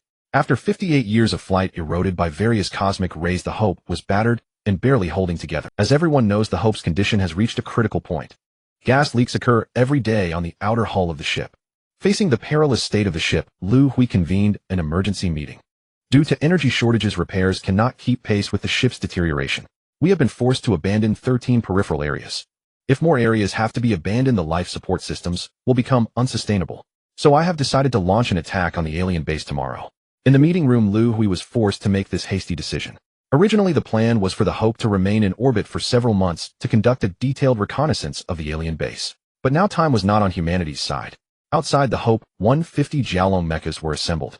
We have 5 minutes until departure. Have you all memorized your respective mission objectives? Huang Zihu asked over the public channel, a hint of concern in his voice. He was the on-site commander for this military operation. Don't worry, Commander, we've practiced countless times in the simulation pod. No problem at all. I could find my way around the base with my eyes closed. Watch me take care of those machine kangaroos. After the mission, let's compare kill counts. The lowest one buys drinks. Seeing the high morale among the team, Huang Zihu felt slightly reassured. Time's up. Target the alien base. Move out. Huang Zihu gave the order. The 150 Jiaolong mechas plunged toward the 5th planet. The mechas flew at high speed, crossing the 5th planet's atmosphere in less than 2 minutes. Altitude 65 kilometers, target within attack range. Hearing the mecha's AI, Huang Zihu aimed at a laser emitter in the alien base. A beam of energy shot toward the laser emitter. It missed. The energy beam was blocked by an energy shield. Everyone be careful. The alien base has an energy shield. The shield is about 500 meters high. Conserve energy. Don't fire energy beams recklessly. Well, cross the shield and engage in ground combat. Watch out for laser cannon fire. Huang Zihu quickly relayed the battle situation and began directing his team. In the Hope's command room, Liu Hui and the ship's senior officials were monitoring the battle. The alien base has an energy shield. It seems we'll have to cancel the final plan, Liu Hui said to Zhang Jisen beside him. Chief, the final plan is only to be implemented as a last resort. We may not have to go that far. The presence or absence of an energy shield doesn't make much difference to us. I believe Commander Huang and the team can capture the base. Zhang Jisen comforted him. Liu Hui's battle plan included a worst-case scenario if the Jiaolong mechas failed to occupy the alien base. He would use the Hope's large-caliber beam cannon and neutron cannon to attack the base, completely destroying it. Only then could the Hope land safely on the 5th planet for repairs and resupply. Now, with the enemy base protected by an energy shield, the Hope's beam cannon and neutron cannon were rendered useless. The occupation or destruction of the alien base could only rely on the Jiaolong mecha warriors. I was struck by multiple lasers, and the energy shield of the mech was about to shatter. My teammate's voice came through the public channel. Huang Zihu looked around. Not far away, a mech without an energy shield was hit by several lasers and exploded in an instant. The operator was ejected by the mech's escape system. However, before he could activate the escape pod, several lasers shot towards him. The Jiaolong mech team began to suffer casualties. Everyone hold on a little longer, we will breach the energy shield in 10 seconds. Huang Zihu shouted loudly while adjusting the mech's posture. After breaching the shield, the mech he controlled landed on the ground. The immense impact created a large crater. With a gentle leap, Huang Zihu maneuvered the mech out of the crater. Several energy beams shot towards the surrounding laser emitters. Area 5 laser emitter cleared. Area 8 cleared. Area 11 cleared. Following the combat plan, each mech warrior was clearing the laser emitters in their designated areas. In Area 10, I'm being attacked by machine kangaroos. In Area 13, I'm surrounded by over a dozen machine kangaroos requesting support. Everyone be alert. The machine kangaroos have energy shields, we need to use close combat weapons. The forelimbs of the machine kangaroos are incredibly sharp and can pierce through the mech's exterior. Just as they finished clearing the laser emitters, the Jiaolong mech team was attacked by machine kangaroos. Various battle reports echoed in the public channel. Everyone be cautious. Isolated teammates quickly regroup with nearby allies. Form groups of 3 to attack the machine kangaroos. Facing the battlefield situation, Huang Zihu quickly issued commands. Cautiously, he drew the large sword from the back of the mech and began to guard his surrounding. A shadow flashed not far away, and a flashpoint appeared on Huang Zihu's mech energy shield. He was hit by an energy attack, which was blocked by the shield. It's a machine kangaroo. Huang Zihu recognized the shadow. With a leap, he raised the large sword in his hand and struck down forcefully at the machine kangaroo's head. With a resounding clang, the machine kangaroo blocked the descending sword with its 2 forelimbs. Can't cut through. Huang Zihu was somewhat surprised. At that moment, the machine kangaroo retaliated with its forelimbs. With a sideways movement, Huang Zihu quickly dodged. While evading, he thrust the large sword behind the machine kangaroo. Got it in. The machine kangaroo fell to the ground. Everyone be alert. The forelimbs of the machine kangaroos can withstand the sword's attacks. Their weakness is behind the torso. Huang Zihu quickly reported to his teammates. Just after reporting, 2 more machine kangaroos lunged at him. Huang Zihu swung his sword in defense, but he failed to notice that a machine kangaroo was slowly approaching from behind him. As the machine kangaroo drew near, it swiftly extended its forelimbs to strike at the mech's back. By the time Huang Zihu realized, it was too late to dodge. Turning his body, he extended the mech's left hand to meet the sharp forelimbs. Huang Ziyu sacrificed the mech's left hand to buy himself some time to evade. At the last moment, the machine kangaroo's forelimbs did not pierce through the mech's left hand because it was suddenly knocked away. Two nearby teammates came to his aid. "Commander, are you okay?" The reinforcements were Liu Hui and Chun Xingxin. "Fortunately, you arrived in time. My mech's left hand almost got ruined." Huang Zihu's mech narrowly escaped disaster. The three gathered together and began to fight back to back. "Commander, something feels off. The number of machine kangaroos is increasing." Chun Xingxin noticed that the surrounding machine kangaroos had grown from 5 or 6 to over a dozen. Hope's combat command room, Liu Hui frowned. The situation on the battlefield was grim. In less than 5 minutes since the Jiaolong mech team entered the base, over 30 mechs had been destroyed, and the fate of the operators was unknown. Jising, your estimation of the number of robots is incorrect. According to the data sent back from the battlefield, the number of robots has exceeded 2,000. Liu Hui noticed the anomaly on the battlefield. "Leader, let's implement Plan B." Zhang Jisen reminded Liu Hui. The plan to attack the alien base had been in the making for over 20 years. Finally, two plans A and B were established. Plan A. The mech team attacks, successfully destroying all laser emitters and robots in the base and occupying the entire base. Plan B. The attack is obstructed and the mech team concentrates its forces to assault Area 10, finding the mainframe of the base's intelligence system to deploy the information connector. Niwa can invade the base's intelligence system through the information connector. If the invasion is successful, she can control the entire base. Commander Huang, implement Plan B immediately. Liu Hui issued the command. All team members, please pay attention. Just received the leader's order. The attack plan has changed to Plan B. Everyone gather and advance towards Area 10. Huang Zihu issued commands to his team. Liu, your mech carries the information connector. You are a key figure in Plan B, who do not take unnecessary risks. Chun Xingxin, be sure to protect Liu. Let's move towards Area 10. 5 minutes later, Huang Zihu led Liu and Chun Xingxin to fight their way to Area 10. By this time, many teammates had gathered in Area 10. All team members, please pay attention. Guard this building, do not let the machine kangaroos approach. Huang Zihu looked up at the massive building before him. Over 300 meters tall, over 200 meters wide, shaped like a rectangular box, it was very conspicuous in the base. Before the battle began, based on the intelligence and data, he had Zhang Jisen judge that the mainframe of the intelligence system was inside. The first mech squad, follow me inside. Liu and Chun Xingxin, stay behind. Do not take unnecessary risks. Huang Zihu led 8 Jiaolong mechs to enter the building first. The entrance passage of the building was short, only about 10 meters long. Passing through the passage, Huang Zihu and the others arrived in a vast space. In the center of the space was a gigantic machine emitting red and green lights. It should be correct if this is the base's intelligence system mainframe. Liu, prepare to deploy the information connector. Wait a moment. There are machine kangaroos around the mainframe. Huang Ziyu suddenly noticed that there were 10 machine kangaroos standing around the mainframe. Commander, these machine kangaroos are red. A teammate noticed the anomaly. Everyone prepare for battle. Huang Ziyu drew the long sword from the back of the mech. As the mainframe approached the intelligence core, the stationary robotic kangaroo suddenly powered on and charged towards the Jiaolong mech. Huang Ziyu was taken aback. The speed was astonishing. The red robotic kangaroo was several times faster than an ordinary kangaroo. Huang Zihu swung his blade at the incoming robotic kangaroo. With a loud clang, the mech was pushed back several steps by the tremendous impact. Everyone charged together. Call for the second mech squad. I need support here. Clearly sensing the high combat power of the opponent, Huang Zihu dared not be careless.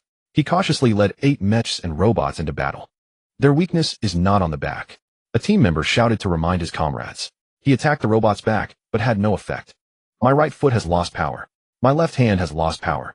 In less than a minute of combat, the Jiaolong mech sustained damage. The speed of the robotic kangaroo was overwhelming, leaving the mech operators defenseless. Reluctantly, they were forced to switch from offense to defense. The second mech squad is on the way. With reinforcements, Huang Zihu's defensive pressure was alleviated, but he was still unable to counterattack. Commander, the robotic kangaroos outside seem to be attacking us like crazy. The mechs have suffered heavy losses, we can barely hold on. Huang Zihu received reports from the external defense personnel. It should be our appearance that alarmed the intelligence corps, prompting it to issue a command for frenzied attacks. The path ahead is blocked. What should we do now? Huang Zihu felt a sense of urgency. Huang Zihu, activate your burst ability to enhance your physical level. Use your speed to entangle the robots. Let Liu look for a chance to approach the intelligence core and install the information connector. From the Hope, Liu Hui could see the views of all the mechs, and he was closely monitoring the battlefield situation. Seeing Huang Zihu in difficulty, he quickly issued commands. Upon hearing the orders, Huang Zihu instantly activated his burst ability. His physical level rose by 2 grades, and his body's endurance increased several times in an instant. Huang Zihu maneuvered the mech at high speed, weaving. Each attack sent the robots flying, but he could not inflict any damage on them. Is this the power of a level 6 Guardian's body? Billy, watching from a distance, was very surprised. In the mech's virtual cabin, he could easily defeat Huang Zihu, who had a level 4 body. But now if he were to battle Huang Zihu, he had no chance of winning. Billy, the commander, has entangled the robots, find a chance to approach the mainframe. Chun Xingjin beside Billy reminded him. Upon hearing the reminder, Billy snapped back to reality. Everyone cover me, I'm going to act now. Billy seized the opportunity, dodging 2 robots' intercepts and charged towards the intelligence core rapidly. The robotic kangaroos seemed to understand Billy's intentions. They attempted to intercept, but were blocked by Huang Zihu and his team. Billy moved quickly, reaching the side of the intelligence core in less than 10 seconds. Opening the storage compartment on the mech's chest, Billy took out the information connector and placed it on the intelligence core. Liu, have you connected yet? Seeing the information connector successfully installed, Liu Hui in the command room hurriedly asked. Captain, I am establishing a connection. Connection progress 12. 36. 58. Connection successful. We are cracking the opponent's information firewall. Cracking progress 8. 12. 15. The cracking speed was not very fast. Everyone in the command room grew tense. Liu is cracking the information firewall, it will take some time. You must protect the information connector at all costs. Liu Hui was extremely anxious. The battlefield situation deteriorated sharply. The mech warriors defending outside the building suffered heavy losses and retreated inside to resist. What's going on? Huang Zihu noticed that the 10 red robotic kangaroos he was fighting had suddenly stopped their attacks. Commander, they are transforming. The robots began to change their shapes and combine together. A giant robotic kangaroo appeared before them. Everyone prepare yourselves and block it at all costs. Only by stopping it and letting Liu take control of the base's intelligence core do we have hope for human civilization. Charge! Huang Zihu shouted and charged forward. His teammates swiftly followed. It was a one-sided massacre. The strength and speed of the giant robot increased several-fold, and the charging mech warriors were sent flying. Under the immense force, some mechs shattered into pieces. Alarm! Alarm! Mech flight system malfunction. Lost the mech's legs. The alarm from the mech's intelligence core echoed in Huang Zihu's ears. His mech could not evade the giant robot's attack, and its legs were swept off, losing mobility. The giant robot's massive forelimbs smashed down towards the control room. Huang Zihu closed his eyes. Information firewall cracked successfully. Searching for command issuance program. Program found modifying commands. Command modification successful. Liu successfully infiltrated the intelligence core and modified the attack commands. The robots have stopped attacking. Liu succeeded. Huang Zihu, with his eyes closed, heard the voices coming from the public channel. He opened his eyes. Through the control room's porthole, he saw the giant robot's massive forelimbs. The forelimb was less than a meter away from the control room. Huang Zihu was almost smashed into a pulp. All team members, please pay attention. Search for damaged mechs and rescue the wounded. Huang Zihu issued. In the Hope's command room, Liu successfully took control of the alien intelligence core. The command room erupted in cheers. However, Liu Hui showed no signs of joy. At that moment, he was in his brain original body space. 65, 66, 67, 68. When he counted to 68, he stopped. In his brain original body space, the 68 Guardians' original bodies had completely lost their luster. They sacrificed themselves on the battlefield. Liu Hui felt very sad because he had no time to attend to them. Since the battle began, he had been watching his brain original body space. Whenever someone was injured, he would immediately inject his own brain original body to assist. But some Guardians' original bodies lost their luster in an instant. Liu Hui did not have time to save them. Ultimately, 68 Guardians sacrificed themselves on the battlefield. After the battle, 43 injured Guardians remained. Liu Hui began to inject his own brain original body into them. Seeing these injured and dim original bodies regain their glow, Liu Hui managed to faint. In the brain original body space, the 68 original bodies were slowly shrinking and disappearing. To all human heroes, may you have a safe journey. Unable to bear witnessing the disappearance of the original bodies, Liu Hui closed his eyes. After wandering for 58 years, humanity seized the energy block collection base of the Fengla civilization. The Hope obtained the urgently needed energy blocks. But humanity was unaware that an even greater crisis was approaching them. 3 days after capturing the alien base, the Hope landed on Planet 5, with the landing site chosen next to the base.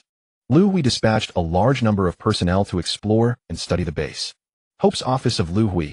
Have all the data in the base's intelligent core been decrypted yet? Captain, all the data and programs of the enemy's intelligent core have been completely decrypted. After 3 days, Liu had deciphered all the programs and data on the intelligent core. The enemy base's intelligent core had become Liu's puppet. Liu, please provide a detailed account of the base's situation. Liu Hui needed more data and intelligence. He had to decide whether the Hope would stay on the planet or continue wandering through the universe.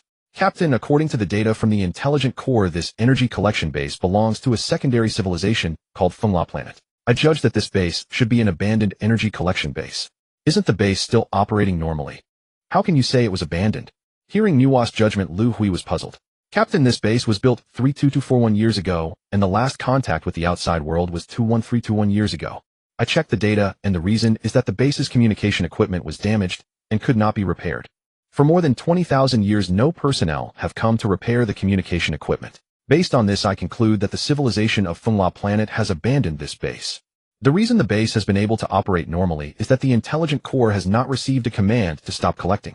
Moreover, since the base lacks energy, it can continue to collect energy blocks and has operated for over 20,000 years. Wait a moment, Nuwa. Liu Hui interrupted Nuwa. Do you mean that the base has been collecting energy blocks for more than 20,000 years? And these energy blocks have not been transported away? That's correct, Captain. According to the data from the base's intelligent core, over the past 20,000 years, the base has stored approximately 1.5 billion energy. Hearing this number, Liu Hui was somewhat stunned. On Earth, he had exhausted all efforts to obtain only a few hundred energy blocks. Now suddenly having over 1.5 billion energy blocks was overwhelming. This was enough to leave him bewildered. Can the base continue to collect energy blocks now? Having suffered from energy shortages, even knowing they possessed 1 billion energy blocks did not diminish Liu Hui's thirst for energy. Captain, the damage to the base is minimal, and it can continue to collect energy blocks. However, the yield is very low, only about 140 blocks in a 24-hour period. Having 140 blocks of energy every day is already quite good. Nuwa instruct the base to continue collecting energy blocks. By the way, does the intelligent core have any data about this star system? Having only been in this star system for over 50 years, humanity knows almost nothing about it. Captain, the intelligent core has some information about this star system, but the details are not very comprehensive. This star system is named the Lock Star System, a spiral galaxy with a diameter of about 4.0 light years, and we are located on the edge of the galaxy. There are approximately 6.800 registered civilizations in the Lock Star System. Registered civilizations. Nuwa, what is this registered civilization about? Please explain. Captain, the administrator of the Lock Star System is a third-level civilization called Lock. They have issued a regulation in the star system. Civilizations in the star system that reach first-level civilization must register with their administration. Registered civilizations can travel freely within the star system and receive protection from the Lock civilization. Every Lock year, registered civilizations must pay a certain amount of energy blocks.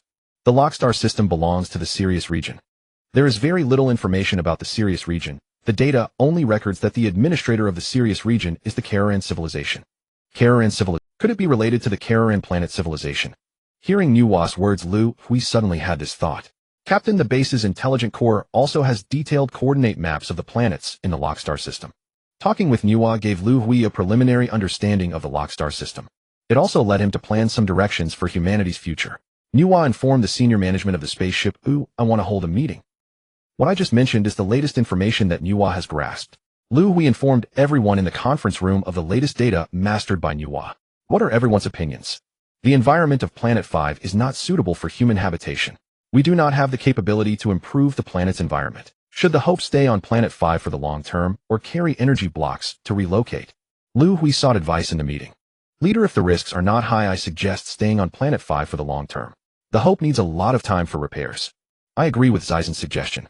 After entering the universe, we fought 2 wars exposing many issues. I have talked with Jisen. In recent decades, our technology has developed significantly, and we now have the capability to upgrade the weapons and equipment of the Hope, which will require a lot of time. I also agree with Director Zhang and Commander Huang's suggestions. Humanity is too weak. If we enter the universe again without sufficient preparation, the risks will be too high. Leader, I have another suggestion. The technology of the bidirectional gravitational wave engine is already quite mature. There are many resources available in the base and on the planet. I suggest building a new spaceship to relocate half of humanity. The Hope is too crowded. After summarizing everyone's opinions, Liu Hui finally made it. The Hope would remain on Planet 5. Humanity needed time to breathe and grow. Half a month later, factories began to be established around the base. Wandering for 59 years, the newly designed spaceship Hope 2 began construction. Wandering for 60 years, cases of fever and unconsciousness began to appear on the Hope. Humanity experienced evolution once again. The number of evolved individuals was 68, all of whom were guardians. At this point, Liu Hui confirmed one thing: the sacrifice guardians could be replenished among ordinary humans. The maximum limit for Guardians was 200. The maximum limit for Scholars was 100. Wandering for 64 years. The new generation of Kunlun battleships was successfully developed and began mass production. Wandering for 72 years. The new generation of Jiaolong mechas was developed and manufactured. Wandering for 76 years.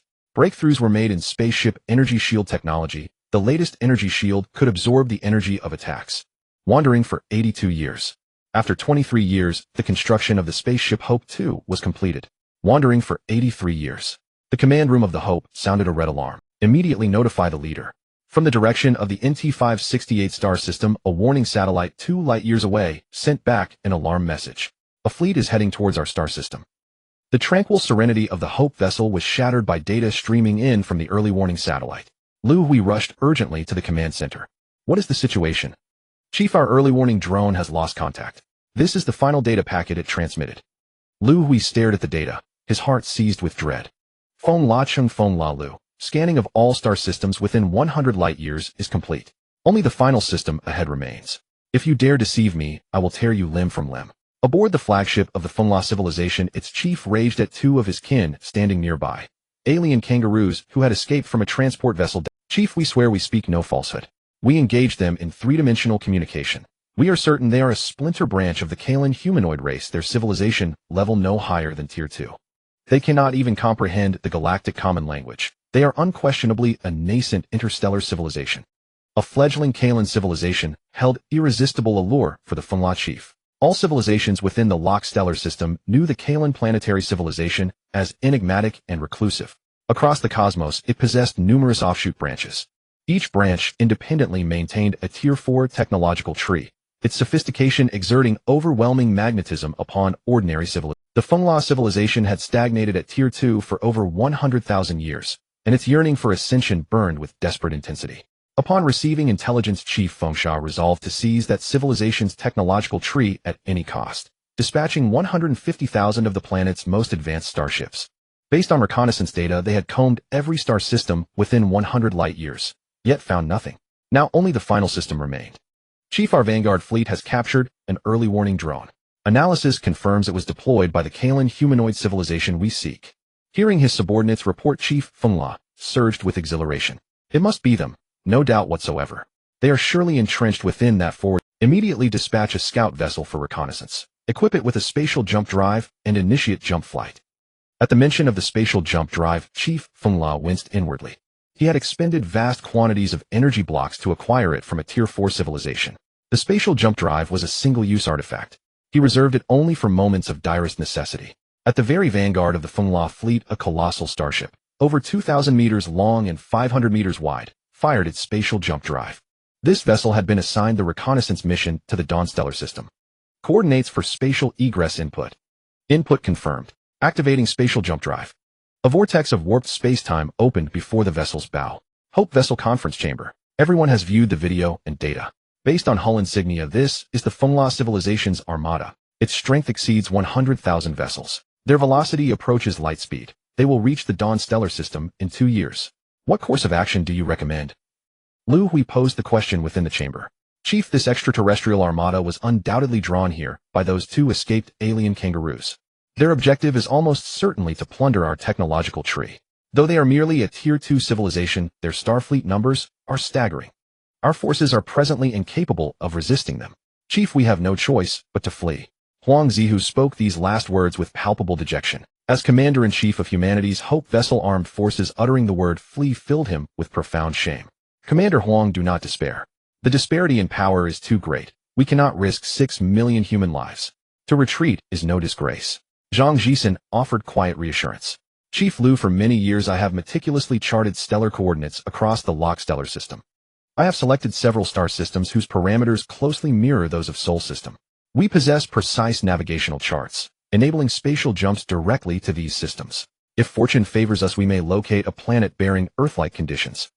Zhang Jisen offered this proposal to Liu Hui. I endorse the consensus. Humanity's current strength truly cannot withstand theirs. With just under 2 years remaining, begin preparations for evacuation immediately. Chief, urgent new alert data. A crew member burst breathlessly into the chamber, interrupting Liu Hui's address. What has occurred?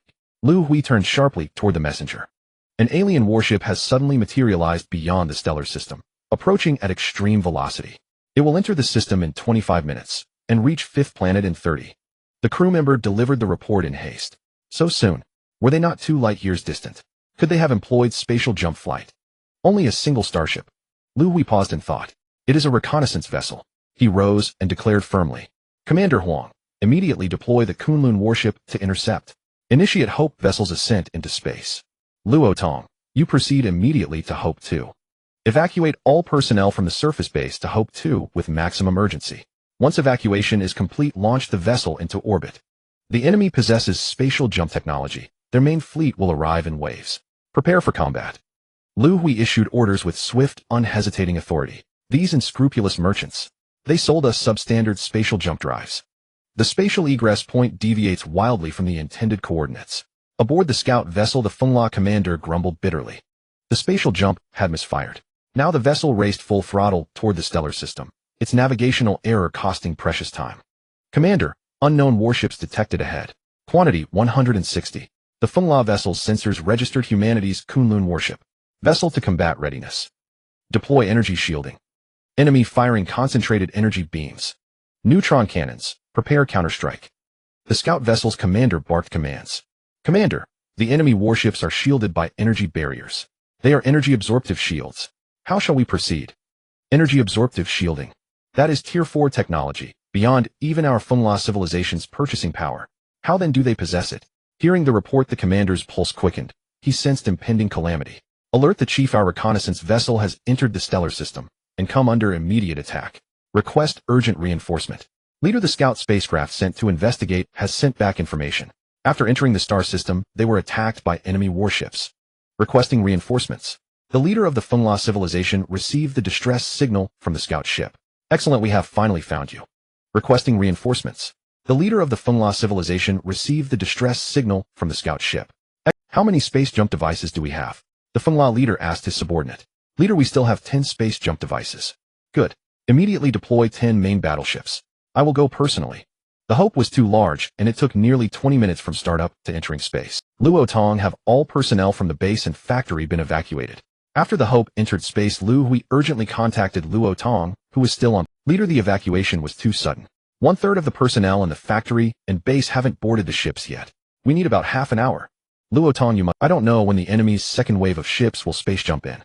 By then the Kunlun battleships may not be able to intercept them. You must activate Hope 2 as soon as possible and enter space to dock with us. Liu Hui was anxious. The Hope could perform space jumps because its core was the life propagation spacecraft. However, the newly built Hope 2 to perform a space jump must connect with the Hope in space. After connection, the ship still needs to accelerate to 0.3 times the speed of light to initiate the space jump. All of this takes time. Leader, report from the Kunlun battleships. They have shattered the enemy ships. The ships that entered the star system have been destroyed. Hearing this report, Liu Hui was about to breathe a sigh of relief when the command room's alarm sounded again. Leader, 10 warships have suddenly appeared outside the star system. The Dawnstar system is surrounded by early warning probes deployed by humans. Any Fengla warship that appears will be detected immediately. Are these 10 spacecraft all giant warships? Liu Hui saw the data from the early warning probes. The enemy warships are over 50 kilometers in length and about 10 kilometers in width. They are even larger than the Hope. They will reach the Hope's position in 30 minutes. After calculations, the time left for the Hope is running out. Commander Huang, order the 160 Kunlun battleships ahead to intercept and hold off. Tell them the Hope is preparing to initiate a space jump. They won't be coming back. Liu Hui closed his eyes, a sharp pain twisting in his heart. Each Kunlun battleship was crewed by about 500 personnel. 160 ships meant approximately 8,000 people. These people were abandoned. Notify Luo Tong on Hope 2 that he must launch the ship in 20 minutes. Tell him that this time was bought with the lives of the warriors on the 160 Kunlun battleships. Upon receiving the order, the 160 Kunlun battleships flew unhesitatingly toward the enemy fleet. On the Kunlun battleship 01 command ship, Fleet Commander Tang Zhong opened the public communication channel.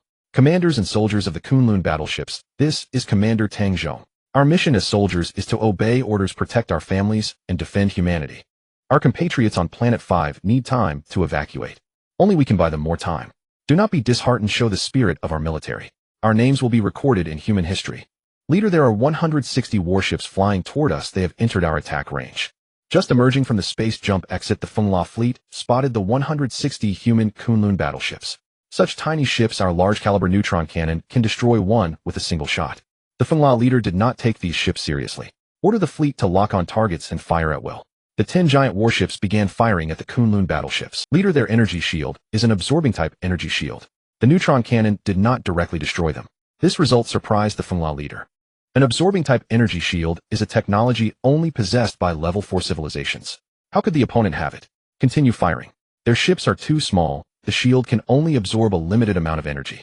Our large-caliber neutron cannon, just a few hits will shatter their energy shield. The Kunlun battleships were indeed too small. The ships were less than 1 kilometer in length and 400 m in width. The enemy's neutron cannon could destroy a Kunlun battleship with just 3 hits. Entering attack range, all ships concentrate fire on the foremost enemy ship. Fleet Commander Tang Zhong gave the order to attack. Over 100 Kunlun battleships fired energy beam cannons at the alien warships. Commander, the enemy's energy shield is too powerful. We have concentrated all our beam cannons and still cannot shake it. Seeing the result, Tang Zhong frowned. Order all ships to cease beam attacks, fly at full speed toward the enemy fleet, dodge the neutron cannon, and after penetrating the energy shield, ram the enemy ships directly. The tragic spectacle on the battlefield thus began. Leader, the enemy ships have stopped firing and are flying toward us at high speed. Are they trying to ram our ships? Are these Kalong humans all insane? Quickly reduce the fleet's speed. Deploy our small ships to intercept. The Kunlun battleship's suicide attacks threw the Fengla leader into a panic. At 0.6 times the speed of light, it took only a few minutes for the Kunlun battleships to reach the Fengla fleet. Nearly half of the 160 ships were destroyed outside the energy shield. The remaining half pierced through the energy shield and slammed directly into the enemy's massive hulls. The 2 leading ships of the Fengla fleet were rammed by dozens of Kunlun battleships. The collisions caused massive explosions, each blossom of fire particularly conspicuous in the dark void of space. And each blossom represented 500 human souls. The leader exclaimed, "The Kunlun fleet has launched a suicide attack, crashing into the enemy ships. 160 Kunlun warships, the entire army has perished." Silence fell over the command room of the Hope. How much longer until Hope 2 reaches our position? Liu Hui inquired of the personnel in the command room. 8 more minutes are needed, leader. Those damned Kalen people, they are all lunatics. Fengla shouted loudly. In their civilization, the concept of faith did not exist, making it impossible for them to comprehend human beings' acts of suicidal madness. Leader, the 2 warships ahead have sustained severe damage and cannot continue sailing.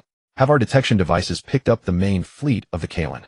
We have detected their main ship already. They are currently stationed in orbit around the 5th planet of the stellar system. Very well. Leave 1 warship for rescue. Prepare the remaining warships to accelerate and follow me. Target: the main ship of the Kalen. Even if we cannot seize their technological tree, I will destroy them. The suicidal attack of humanity ignited Fengla's fury. In the command room of the Hope, leader, the enemy fleet has activated and is accelerating towards us. They will reach our position in 10 minutes. The enemy has entered our firing range. The personnel in the command room reported to Liu Hui. Activate the energy beam cannon and neutron cannon, lock on the target, and fire immediately. Liu Hui, the large-caliber energy beam cannon and neutron cannon aboard the Hope unleashed their fury upon the enemy ship. Is this the kind of weapon a level 1 civilization should possess? Fengla Cheng, Fengla Liu, you 2 come out here. The command ship where Fengla was located was struck by the energy beam cannon and neutron cannon. The immense energy fluctuations nearly made him lose his balance. He never expected that the so-called level 1 civilization spoken of by Fengla Cheng and Fengla Liu would possess such extraordinarily powerful energy weapons. Leader, the protective shield's defensive capability is declining. We can only withstand 2 more attacks of this magnitude. Are you all foolish? All fleets return fire. The Fengla fleet and the Hope began an energy volley. How much longer can the Hope's energy shield hold? In the command room, Liu Hui began to feel anxious. It can hold for 4 more minutes. Has Hope 2 not completed docking yet? Docking is in progress. It will be completed in 1 minute. Inform Luo Tong that once docking is completed, Hope 2 must activate its energy shield immediately. We are preparing to turn around and accelerate. Once we reach 0.3 times the speed of light, we will initiate a space jump. After turning, Hope 2 will be behind. They will bear the brunt of the enemy's energy attack. 1 minute later, docking is complete, and Hope began to turn and accelerate. Leader, the enemy fleet is trying to escape. They are turning and accelerating. The Fengla fleet detected humanity's movements. Trying to flee. It's not that easy. All warships connect. I will use the energy stacking cannon to destroy them. The energy stacking cannon consumed enormous energy, and Fengla had been reluctant to use it. Now he could no longer hold back. Soon 7 warships from the Fengla fleet formed a straight line connecting end to end. All energy from the warships converged onto the first warship. A powerful energy stacking cannon shot towards Hope 2. How much longer until we reach zero? 3 times the speed of light. Liu Hui asked anxiously in the command room. Leader, there are 58 seconds left. As soon as the personnel in the command room finished speaking, the Hope suddenly shook. What happened? Leader, Hope 2 at the rear has suffered a powerful energy attack. Due to the excessive energy, the shield could not absorb it in time, and Hope 2's shield capability is down to 60. What? Only 60 of the protective capability left. Upon hearing this, the personnel in the command room began to worry. There are still more than 50 seconds until we reach the speed for space jumping. If we suffer 2 more rounds of such attacks in these 50 seconds, Hope 2 will be destroyed, and the Hope connected to it will also be affected. The space jump will fail. The group's worries became a reality 15 seconds later. A powerful energy cannon struck Hope 2 once more. Hope 2's shield capability was down to 20. Everyone turned to look at Liu Hui. Hope 2 has half of our humans on board. I will not abandon them, Liu Hui said resolutely. He understood what everyone meant. Disconnecting and abandoning Hope 2 to flee alone was a command Liu Hui could not issue. There were 30 million living compatriots from Earth aboard the ship. Leader, there are still half of our humans on board. Hope, you are the hope of all humanity. We cannot drag you down. Luo Tong's voice came through the command room's Leader, Hope 2 has actively disconnected. The ship's speed has reached zero. 3 times the speed of light. Initiating precise space jump. Hope passed through a spatial black hole and appeared in a new stellar system. In the command room, Liu Hui walked heavily towards a nearby chair. He slumped into the chair. Just moments ago, under his leadership, 30 million of Earth's population. I am unworthy to be the leader of humanity. Liu Hui's heart was filled with self-blame, guilt, and anxiety. Leader, this cannot be blamed on you. You must pull yourself together. We still have half the population. Once we develop, you must lead us to avenge the 30 million compatriots we lost. Avenge. Did you hear that? Avenge. We must avenge. Huang Ziyu shouted loudly beside Liu Hui. Liu Hui slumped in the chair, seemed to awaken. He slowly stood up and looked at everyone in the command room. I, Liu Hui, swear here. In my lifetime, I will eradicate the phone law civilization and avenge the 30 million Earth compatriots. If I break this oath, I shall not be human. A seed of hatred was thus sown. The leader said, after a thorough search we found nothing. The technological tree of the Carolon race must be on the fleeing spaceship. In the ruins of Hope 2, after careful searching, the Windra civilization yielded no results.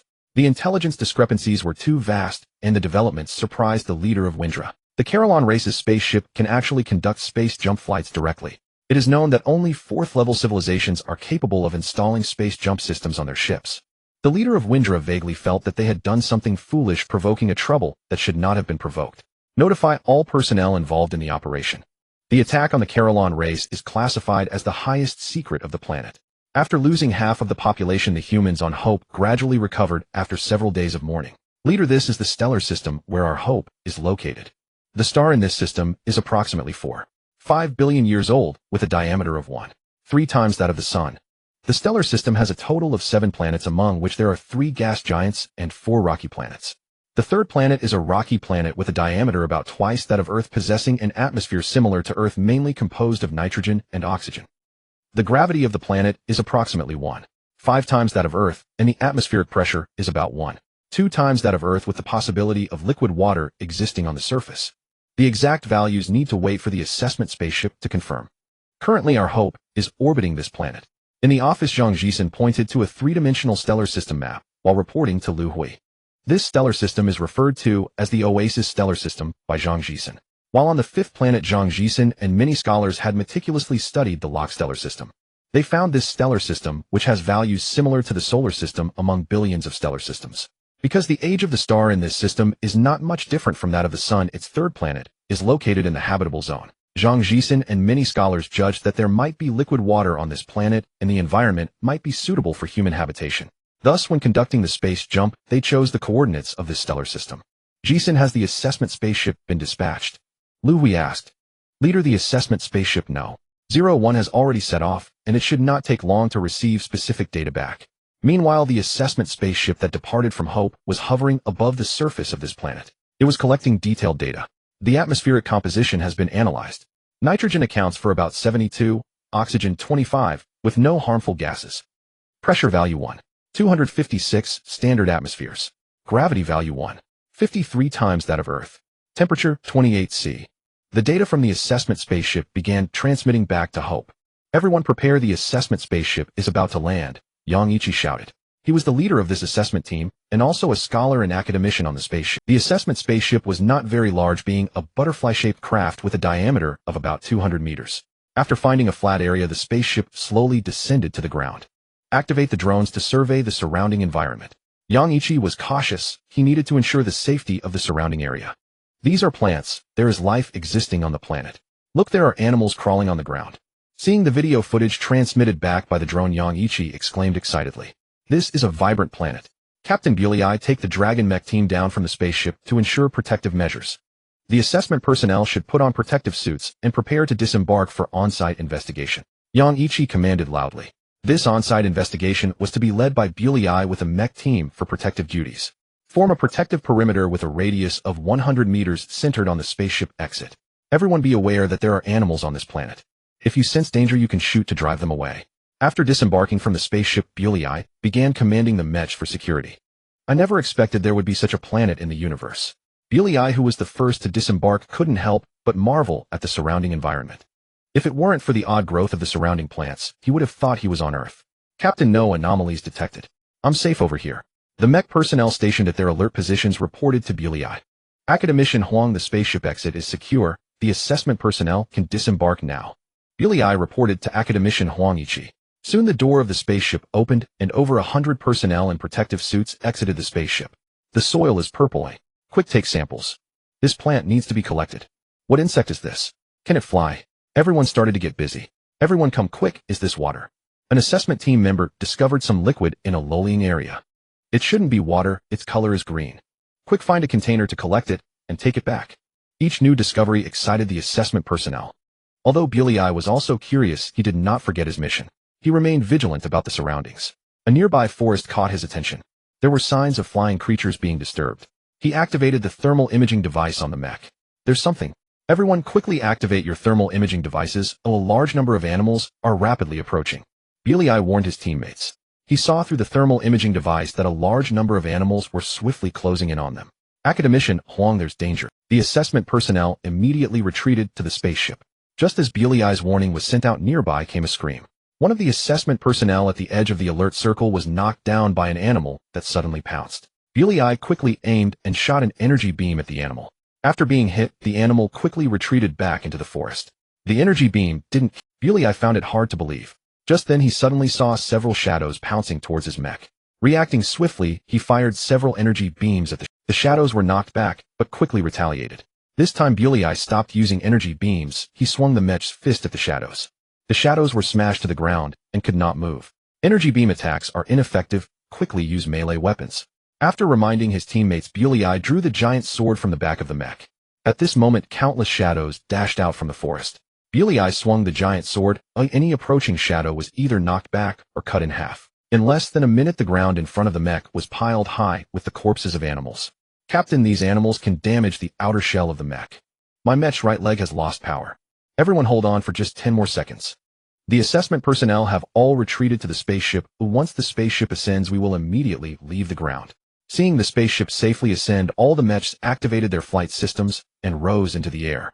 As Liu ascended and left the ground, he conveniently grabbed 2 animal corpses.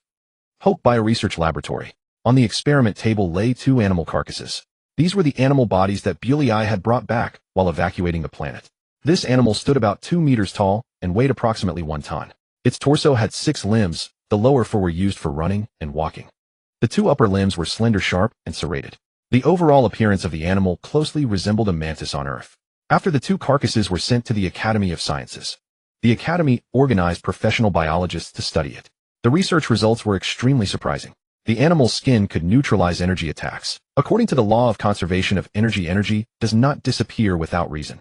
It either transfers or manifests itself in some other form. What was perplexing was that scientists could not find where the energy had gone. The study of cells also yielded surprising results.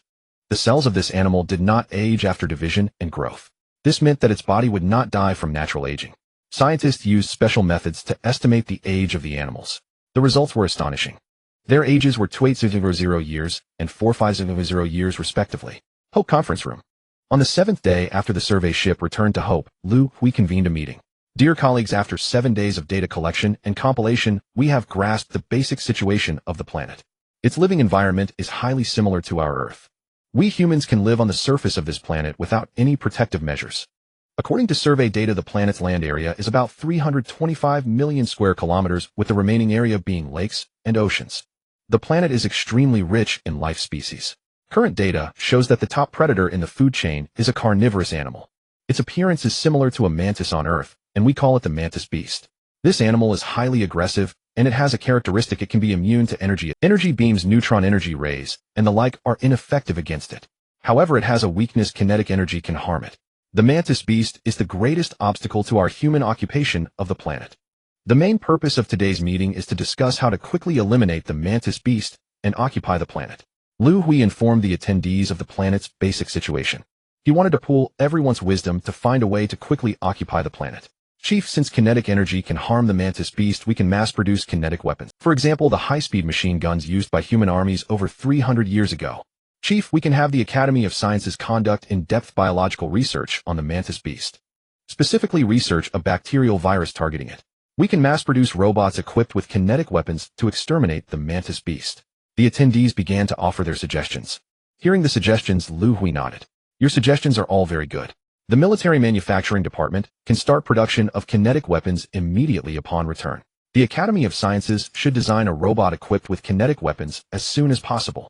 For the military operation to exterminate the mantis beast, I plan to use robots as much as possible to avoid human casualties. The Academy of Sciences should organize personnel to conduct in-depth biological research on the mantis beast. If we can develop a virus or bacteria targeting the mantis beast, it will save us a lot of time. The meeting was going well, and just as Liu Hui was about to conclude, urgent knocking sounded at the conference room door. What's happened? Seeing the staff member rushing in, Liu Hui asked. Chief, something has happened to the people on the survey ship. After returning from the planet survey, they were required to undergo a 10-day quarantine. This morning, on the 7th day of quarantine, all personnel on the survey ship, except for scholars and guardians, have developed the same symptoms: glazed eyes, low intelligence, and loss of self-awareness. The medical academicians of the Academy of Sciences have conducted a consultation. It is confirmed that their brains have been eroded by an unknown bacterium. This news interrupted the plans that Liu Hui had just made at the meeting. He had just intended to use bacteria and viruses to deal with the mantis beast. Now it was humans who needed to face the threat of viruses and bacteria first. All plans discussed just now are suspended. Focus on researching the virus invasion of the brain first. Helpless Liu Hui had to make this decision. If the bacterial and viral issues could not be resolved, humans could not land on the planet in large numbers. Hope Bio 2 Research Laboratory. A survey team member infected by the virus was lying on the operating table. His skull had been surgically opened. Researchers were observing his brain with a microscope. How strange. Do these viruses and bacteria know that we are about to observe them with a microscope? As soon as we observe them, they hide under the cerebral cortex. Do they have intelligence? Quickly report this to Laboratory No. 1. Biology Laboratory No. 1. Academician Tang Do was frowning. He was the head of Laboratory No. 1. In recent days, research on the virus and bacteria had progressed slowly. Although a method to kill the bacteria had been found, it was not very practical, because it required temperatures above 1000 degrees Celsius to kill it. Academician Tang had not yet found a simple method to kill the virus and bacteria. Academician Tang Laboratory No. 2 has sent a research report. The virus and bacteria will avoid microscope observation and may possess intelligence. The researcher beside him reported to Academician Tang. They avoid microscope observation. Why haven't I noticed this situation here? Let me observe again with the microscope. Academician Tang went to the microscope. The microscope lens was aimed at the head and brain area of the mantis beast. After observing for a while, Tang shook his head. The bacteria he saw did not show any avoidance. Academician Tang, could it be that the mantis beast's brain is too small, and there are too many bacteria, so they have no place to hide? A researcher reminded Academician Tang. Possibly. The mantis beast's brain is no bigger than a peanut, which is indeed much smaller than a human's. Let me take another look. Academician Tang returned to the microscope. As he was observing carefully, a piercing squeak sounded in his ear. After frowning, Academician Tang suddenly showed a surprised expression. The piercing sound caused a commotion among the bacteria under the microscope. What was that sound just now? Academician Tang turned around and asked loudly. I'm sorry, Academician Tang. I accidentally scraped my shoe against the floor just now. That's what caused the sound. There's no need to apologize. Academician Tang knew the researcher had misunderstood his intent. Estimate the high-frequency decibel band of that sound. I observed a strong reaction from the bacteria upon hearing it. Synthesize the sound digitally for me. Generate variations centered on that original frequency, spanning 100 units, and render them all. I intend to conduct high-frequency acoustic experiments on the bacteria. Academician Tang was exhilarated, and intuitive certainty surged within him that high-frequency sound waves could combat bacteria and viruses. The researchers worked with remarkable efficiency. They synthesized the required audio waveform on computer without delay. After downloading the data and loading it onto a portable audio player, Academician Tang commenced his high-frequency acoustic experiment. It worked. Academician Tang leapt to his feet, fists raised in triumph.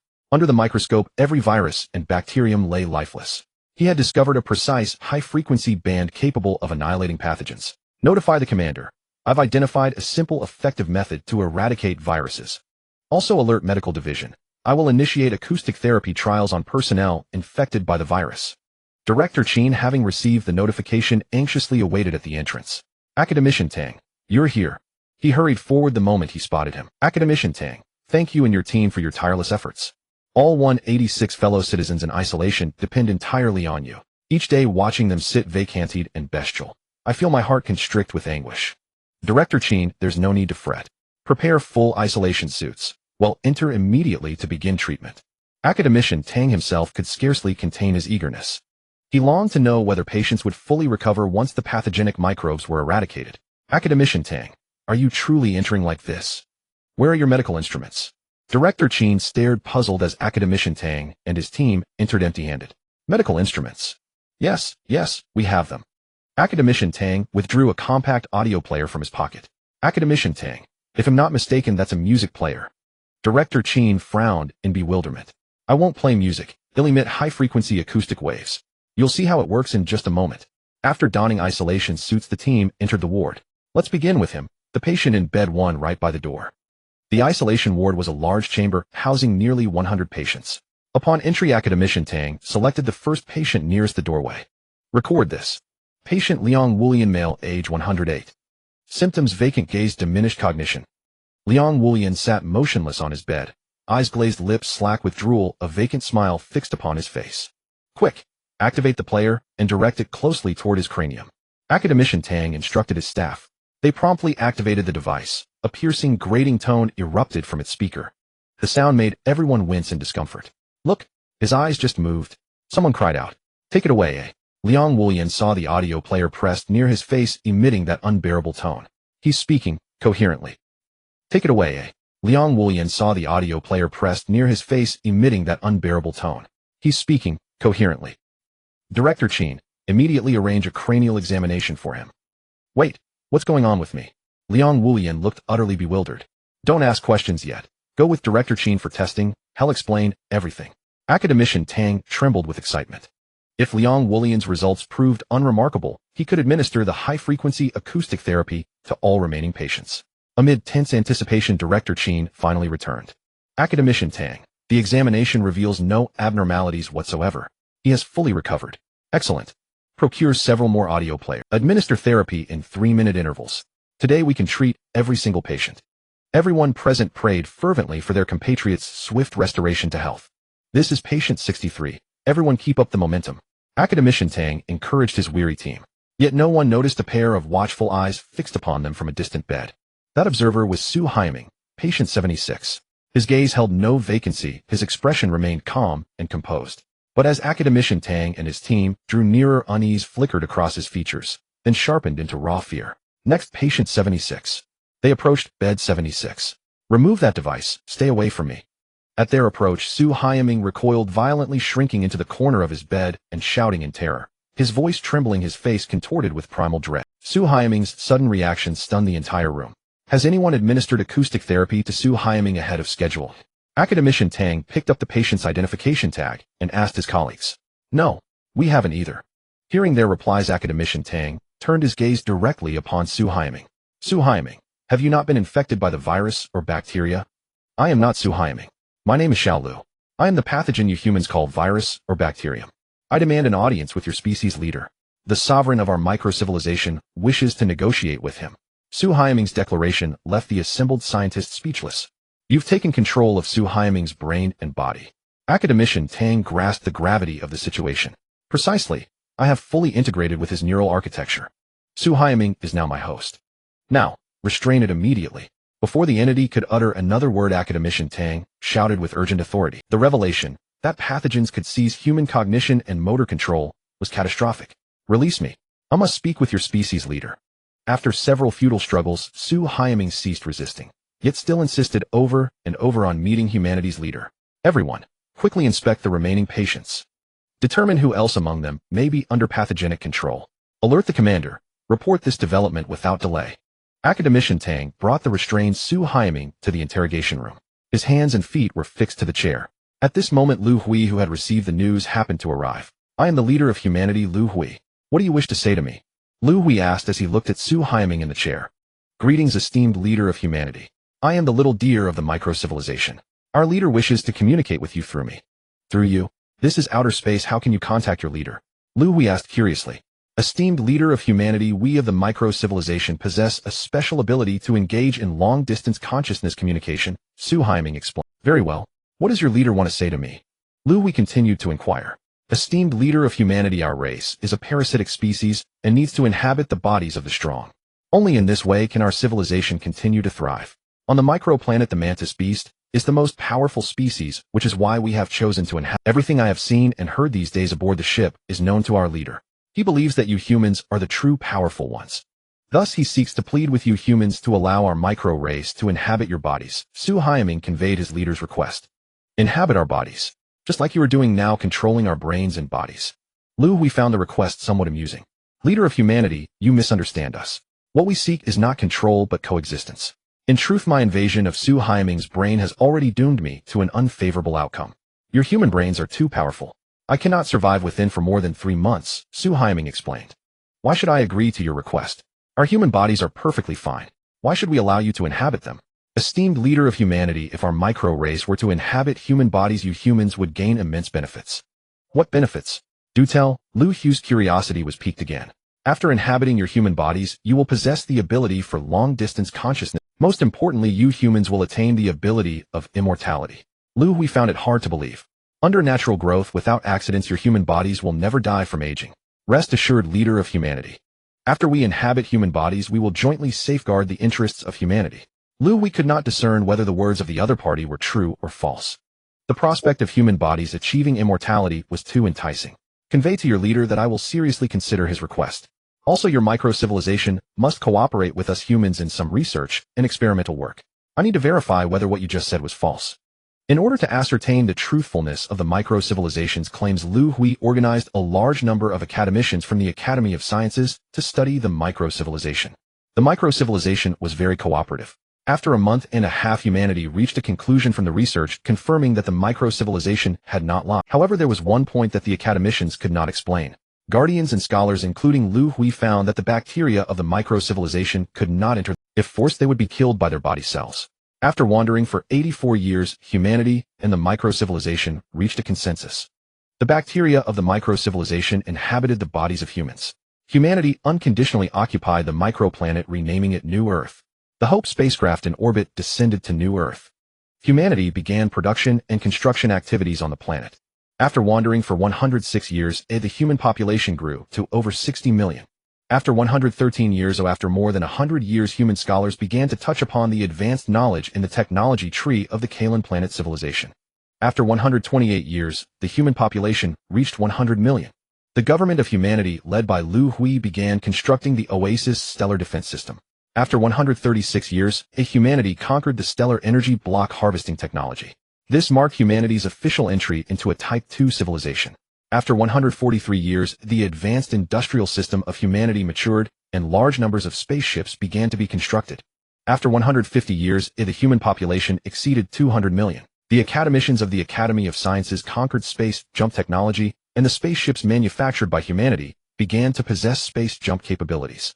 This breakthrough ushered humanity into a new era of exploration in the universe. The new generation of humans began piloting spaceships to explore the nearby star systems. Brother Liang, how much credit do you think we can earn from this trip? On the Hurricane exploration ship, crew member Qian Bao asked the pilot Liang Quan. How would I know? The coordinates for space jump have deviated. We are still 0.5 light years away from our target star system. We need to fly for another 6 months to reach. If this exploration doesn't go well, we might not even earn back the credits for energy blocks. Captain Liang Quan replied, impatiently, feeling somewhat down. In recent years, the human government has vigorously promoted spaceship manufacturing, and the rare mineral resources of New Earth have begun to dwindle. Many adventurous young people have started piloting exploration ships to search for new rare mineral resources for humanity. If they discover something, they will receive substantial credit bonuses awarded by the human government. Liang Quan was one of these young people. He spent all his credits to acquire this Hurricane exploration ship, aiming to explore rare mineral resources and earn a large amount of credit rewards. However, now that the coordinates for the space jump have deviated, it has cost him considerable time. If he does not discover significant mineral resources upon reaching the star system, this trip will be in vain. Brother Liang, look. Our ship has received a strange signal. Liang Quan glanced at the instruments on the ship and confirmed that indeed a strange signal had been received. Hurricane AI tracked the source of the signal. Liang Quan issued a command to the ship's AI, tracking the signal source. Found the signal source. The signal source is located approximately 1.5 billion kilometers ahead of the ship. Hearing the AI's words, Liang Quan was somewhat surprised. It was too close that the ship's speed they would reach it in an hour. Hurricane AI, can this signal be decrypted? A few minutes later, the voice of the AI came from the ship. Captain, this signal is a distress signal. A distress signal from an extraterrestrial civilization. Have we encountered an alien civilization? The universe is vast. Chance encounters between two distinct civilizations are astronomically improbable. Humanity has settled on New Earth for nearly a century. This is the first time another civilization has been detected beyond the Oasis stellar system. Hurricane AI, activate the ship's quantum communicator. I must contact headquarters on New Earth. The matter was grave. Liang Quan dared not act unilaterally and awaited formal authorization before proceeding. New Earth Exploration Vessel Management Headquarters. The Hurricane's report triggered immediate high-level attention. The situation was swiftly escalated to Liu Hui's office. Given its gravity, headquarters hesitated to make a unilateral decision. Instruct Hurricane to attempt establishing communication with the other party. Once preliminary assessment is complete, we will determine our next course of action. Liu Hui issued the directive to Hurricane. For over a century, he had never wavered from his solemn vow to locate the Lofing civilization and avenge first contact with an extraterrestrial civilization, and the systematic acquisition of intelligence was an inevitable step in humanity's evolution. Though human technology had advanced to Type 2 civilization status, Liu Hui remained profoundly cautious in interstellar diplomacy. A single misstep could spell existential catastrophe. Brother Liang, headquarters instructs us to establish a communications link with them. If any threat is detected, initiate spatial jump immediately. Xian Bao relayed headquarters transmission to Liang Quan. Hurricane AI, initiate contact using their native communication protocol. Maintain vessel velocity above 0.3c and stand ready for instantaneous spatial jump. Per headquarters directive, Liang Quan proceeded with utmost vigilance. In the fathomless void of deep space drifted a derelict vessel, its power systems long dead. Bartaloo, after all these years stranded here, our energy reserves are nearly depleted. Rescue seems impossible. Kigu, you should never have acted so rashly. You are the son of your planet's sovereign. Had you spoken to him with due respect, he would surely have granted you the finest vessel in the fleet. Now look, this decrepit craft you stole has failed utterly. Instead of fulfilling your birthright, as heir you fled in search of the Kalan race. I cannot fathom what possessed me to follow you out into the abyss. Bartaloo, I am truly sorry. None of us foresaw this outcome. If all else fails, we shall enter cryostasis. Whether we awaken again rests solely upon fate. Within that battered hull, two sentient extraterrestrials conversed, voices heavy with despair. This is Hurricane Exploration Vessel of Human. We have received your distress transmission. We now request establishment of secure communications. The voice emanating from the comms array electrified Bartaloo and Kigu. Kigu, hurry. Establish the link. We are saved. Bartaloo urged Kigu, who stood nearest the console. Kigu hastily activated the channel. Hurricane of Human Civilization. This is Shuesan Exploration Vessel of Tonggu Civilization. Our propulsion system suffered catastrophic failure and is irreparable. We urgently require assistance. Kigu transmitted his reply. What's happening? Why no response? After a tense silence, Bartaloo grew increasingly anxious. Hurricane of Human Civilization. This is Tonggu Civilization. Kigu repeated the message twice, yet still no reply came. Could they be weighing security protocols? Kigu struggled to comprehend. Hurricane of Human Civilization. I am Shuesan of Tonggu Civilization. Tonggu Civilization is a registered Tier 1 civilization within the Lock stellar system, not rogue pirates adrift in the cosmic sea. Should you render aid and return us to Tonggu Prime, you shall receive abundant energy blocks as reward. Please believe my word. I am the sovereign's own son. Kigu's concern deepened. Would they abandon them to perish? Any reply from headquarters? Liang Quan turned to Qian Bao. Yes, just arrived. Headquarters authorizes rescue operations. Excellent. Transmit our response. We will reach your position in 30 minutes. Prepare accordingly. In half an hour later, Hurricane loomed before the derelict vessel. Their claim appears genuine. Their technological tier is indeed Tier 1. In Liang Quan studied the reconnaissance scan data. Their vessel employed nuclear thermal propulsion, the hallmark drive system of Tier 1 civilizations. In Brother Liang, their lifeboat is approaching. Its dimensions are compact enough to dock within our berthing bay. In Qian Bao observed the telemetry display. Hurricane AI guide their craft into the docking bay. In Qian Bao, let us welcome our extraterrestrial guests together. In Liang Quan smiled. Brother Liang, are you certain it's safe to meet them directly? In what is there to fear? They are merely a Tier 1 civilization. Even were they capable of killing us, they lack the expertise to commandeer our vessel. So why would they risk it? At the docking bay, Liang Quan beheld the newly arrived life. Once secured, the hatch irised open. Two extraterrestrials descended. And this. And how uncannily humanoid are their physiques? Are they biomechanical constructs, or organic beings? Liang Quan frowned in bewilderment. Their stature, proportions, and skeletal symmetry mirrored humans with eerie fidelity. Their limbs and torsos consisted of articulated mechanical frameworks, their heads fused synthetic and biological components, eyes, nose, mouth, and ears indistinguishable from human anatomy. Had he not known their origin, Liang Quan might have mistaken them for advanced humanoid androids built by human engineers. As he pondered this, however, the two aliens suddenly knelt before them, uttering rapid phrases in an incomprehensible tone, faces alight with exhilaration and profound relief. Hurricane AI, can you interface with their linguistic architecture and enable real-time translation? To bridge the chasm of language, Liang Quan turned to the ship's artificial intellect. Establishing neurolinguistic interface. Interface confirmed. Captain, you may now converse directly. Hearing the AI's confirmation, Liang Quan nodded with quiet satisfaction. Esteemed envoys of Tonggu civilization, we now speak as one. Wonderful, we can now communicate through language. Your Kalan human race's technology is truly remarkable. Jigu and Batoru were extremely excited. Respected Kalan human race, greetings. I am Jigu from the Tonggu civilization, and this is my companion Batoru. Your Kalan human race has a deep connection with our planet. Mr. Liang, the leader, instructs me to inform you to bring the two alien guests to the ships. The leader wishes to hold a three-dimensional communication with them. The voice of the Jufeng's AI suddenly interrupted Jiga's words. All right, I understand.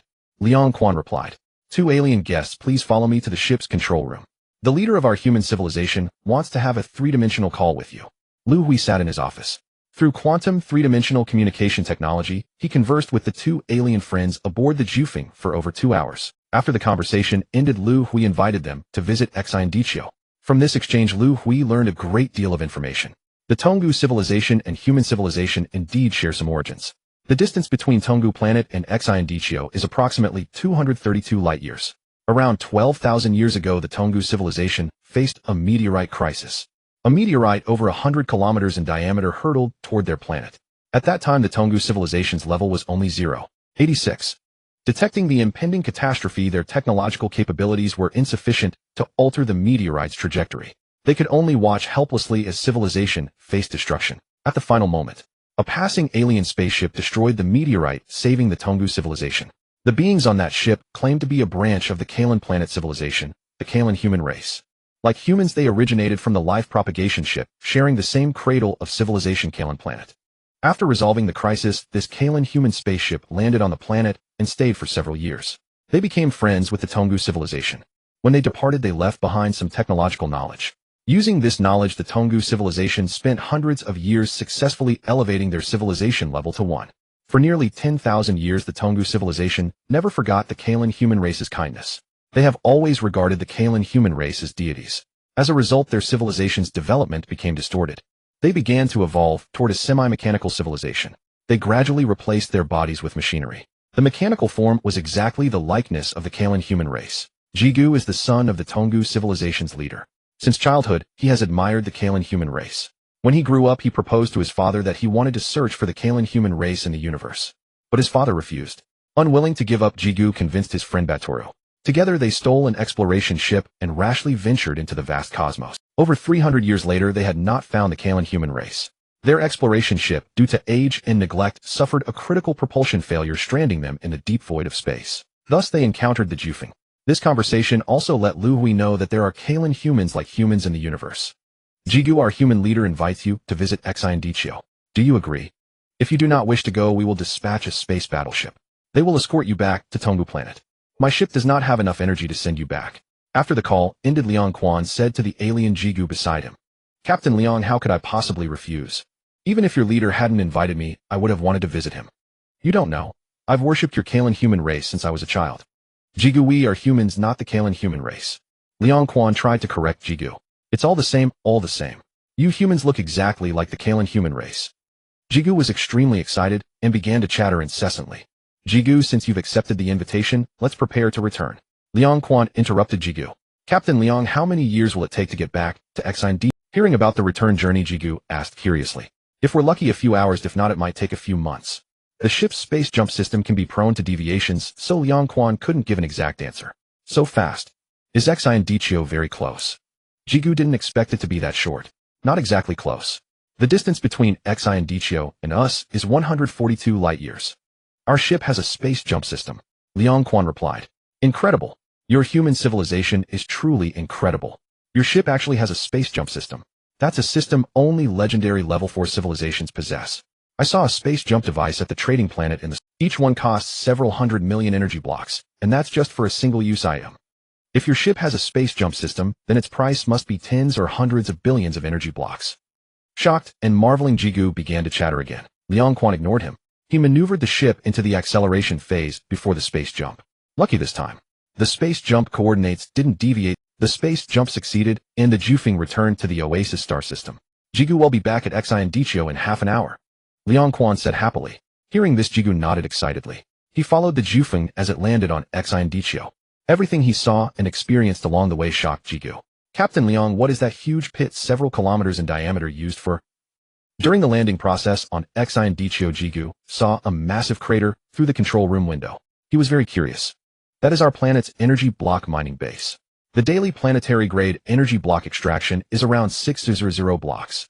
When humans were on Planet 5, they studied and learned the energy block extraction technology of the Fengla civilization. After arriving at Xindcio, humans applied technological modifications to build this energy block mining base. The extraction efficiency is dozens of times higher than the base on Planet 5. So many. Our Tonggu civilization can only extract 600 energy blocks in 3 months. Jigu exclaimed. That's not much, right? Our human's energy block collector on the star is truly impressive. Its daily output reaches over 10,000 blocks. Everything he saw and heard not only shocked Jigu, but also sparked a bold idea within him. He planned to persuade his father once he returned to Tonggu planet. This would be an opportunity for their Tonggu civilization.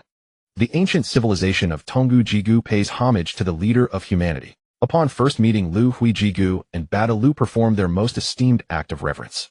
Jigu, Bada Lu, please rise. The act of homage is indeed a significant gesture among us humans. Liu Hui did not expect these two extraterrestrials to show such respect upon their first encounter. Esteemed leader, your Carolon race is our deity. It is only fitting that we pay any form of homage to you. Jigu spoke respectfully. Hearing Jiga's words, Liu Hui smiled. He did not intend to offer further explanations. There indeed existed a connection between humans and the Carolon race. Jigu, my invitation for you to come here was to learn more about the Lock Star system. Our home planet Earth has suffered a cosmic disaster, forcing us to relocate to this star system. We have been here for less than 200 years, so our understanding of this star system is quite limited. Liu Hui stated. Esteemed human leader, it is my utmost pleasure. However, the rank of our ancient civilization is too low to conduct long-distance travel within the Lock Star system. Thus, our knowledge of the Lock Star system is rather scant. I heard from Captain Liang that your civilization has yet to register within the star system. I suggest you register your civilization at the trading planets of the Lock Star system. Jigu, have you heard of the Fengla civilization? Leader, there are numerous civilizations within the star system. Liu Hui's discussion with Jigu deepened his understanding of the Lock Star system. It also confirmed the information he had received on Planet 5. The overseers of the Lock Star system are the Lock civilization, which has maintained its governance for billions of years. Within the star system, they have established tens of thousands of trading planets and issued regulations. The regulations stipulate that civilizations with a rank of 1 or above must register. Registered civilizations will receive protection from the Lock civilization and enjoy the rights of free trade and navigation within the Lock Star system. Above the Lock Star system lies the Sirius sector. This sector oversees 15 star systems similar to the Lock Star system. The ruling civilization of the Sirius sector is the Carolon race. Information about the Carolon race is extremely scarce. Most of what exists are fragments of information passed down through generations. Jigu has spent hundreds of years traversing the universe in search of the Carolon. He has yet to find the Carolyn, but the one certain detail is that they are the overseers of the Sirius sector with the Locke civilization under their jurisdiction. This information about the Carolon race piqued Liu Hui's strong interest. They resemble humans perfectly. The origins of their civilization trace back to the life dissemination spacecraft, all branches of the Carolon planetary civilization. Liu Hui felt a sense of anticipation of what would it be like to encounter them one day in the cosmos. Jigu suggested that they proceed to the nearest trading planet for civilization registration.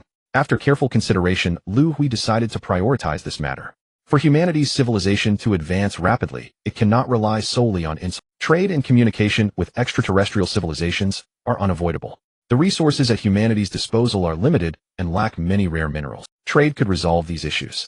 Human Cosmic Warship Manufacturing Base. Jigu, this is the latest Kunlun warship developed by us humans. What do you think? Commander Huang, you humans are truly impressive. Your civilization level is only Tier 2, yet you have produced many items that only Tier 3 civilizations can create. Jigu gazed at the massive warship with unabashed admiration.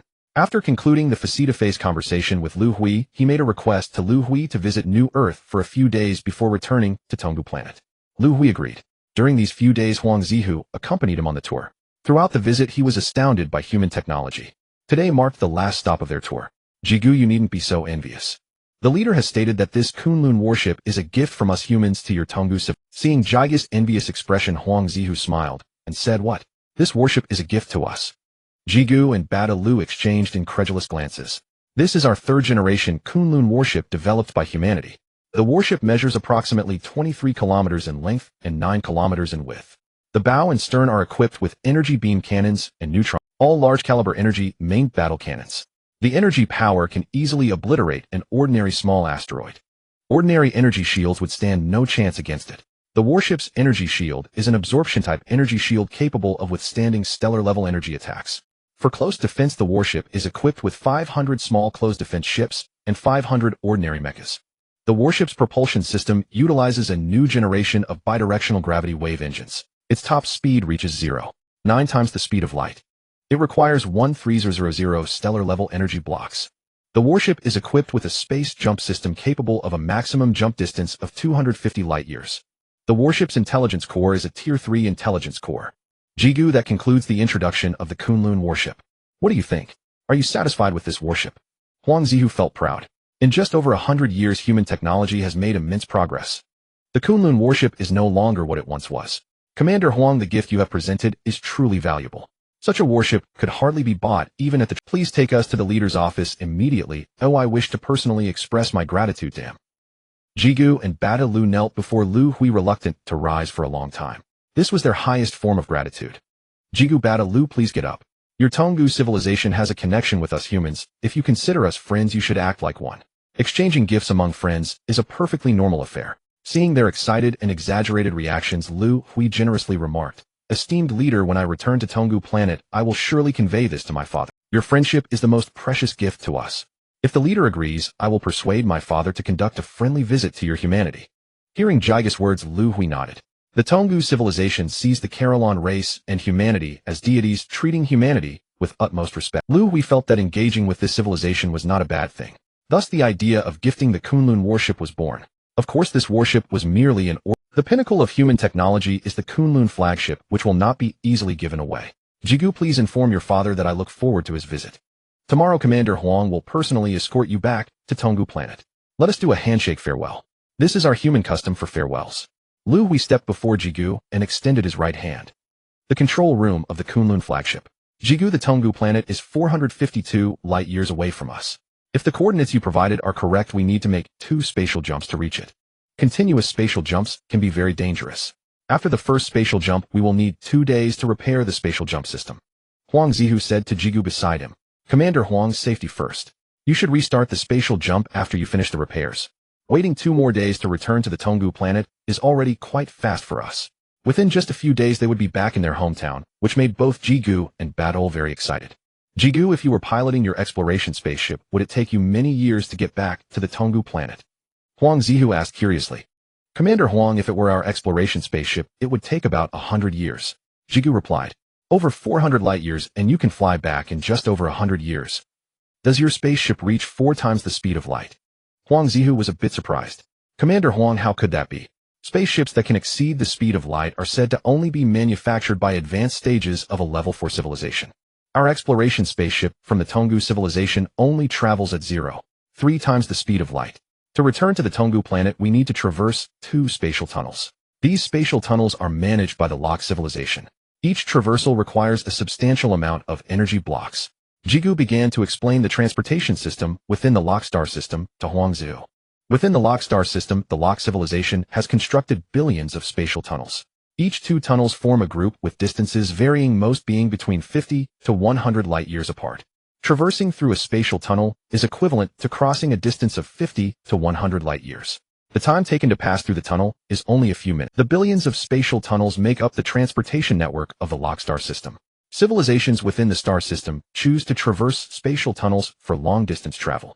The tunnels are managed by the Lok civilization. Each spaceship traversal requires a certain amount of energy blocks. Energy blocks are the universal currency in the universe. This is the transportation system of the Lok star system. Jigu, the spaceship's speed has accelerated to 0.3 times the speed of light. We are preparing to initiate the spatial jump. After the first spatial jump, the battleship took 2 days to complete the repair work.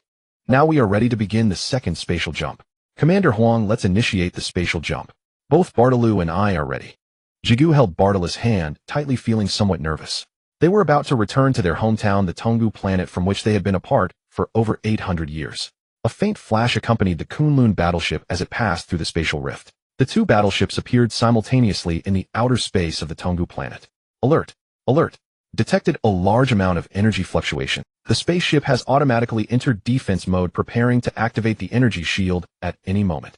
As the Kunlun flagship just emerged in the outer space of the Tonggu planet, the alarm from the spaceship's AI sounded in the control room. Upon hearing the alarm, Huang Zihu quickly checked the situation. A large number of battleships are attacking the Tonggu planet. Huang Zihu turned to look at Ji. Alert! Alert! The spaceship is under energy attack. Activate the energy shield.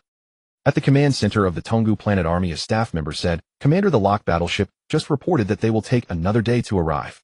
We might not be able to hold out. The staff in the command center of the Tonggu army was very discouraged. The Lok battleships coming to assist would still take a day to arrive.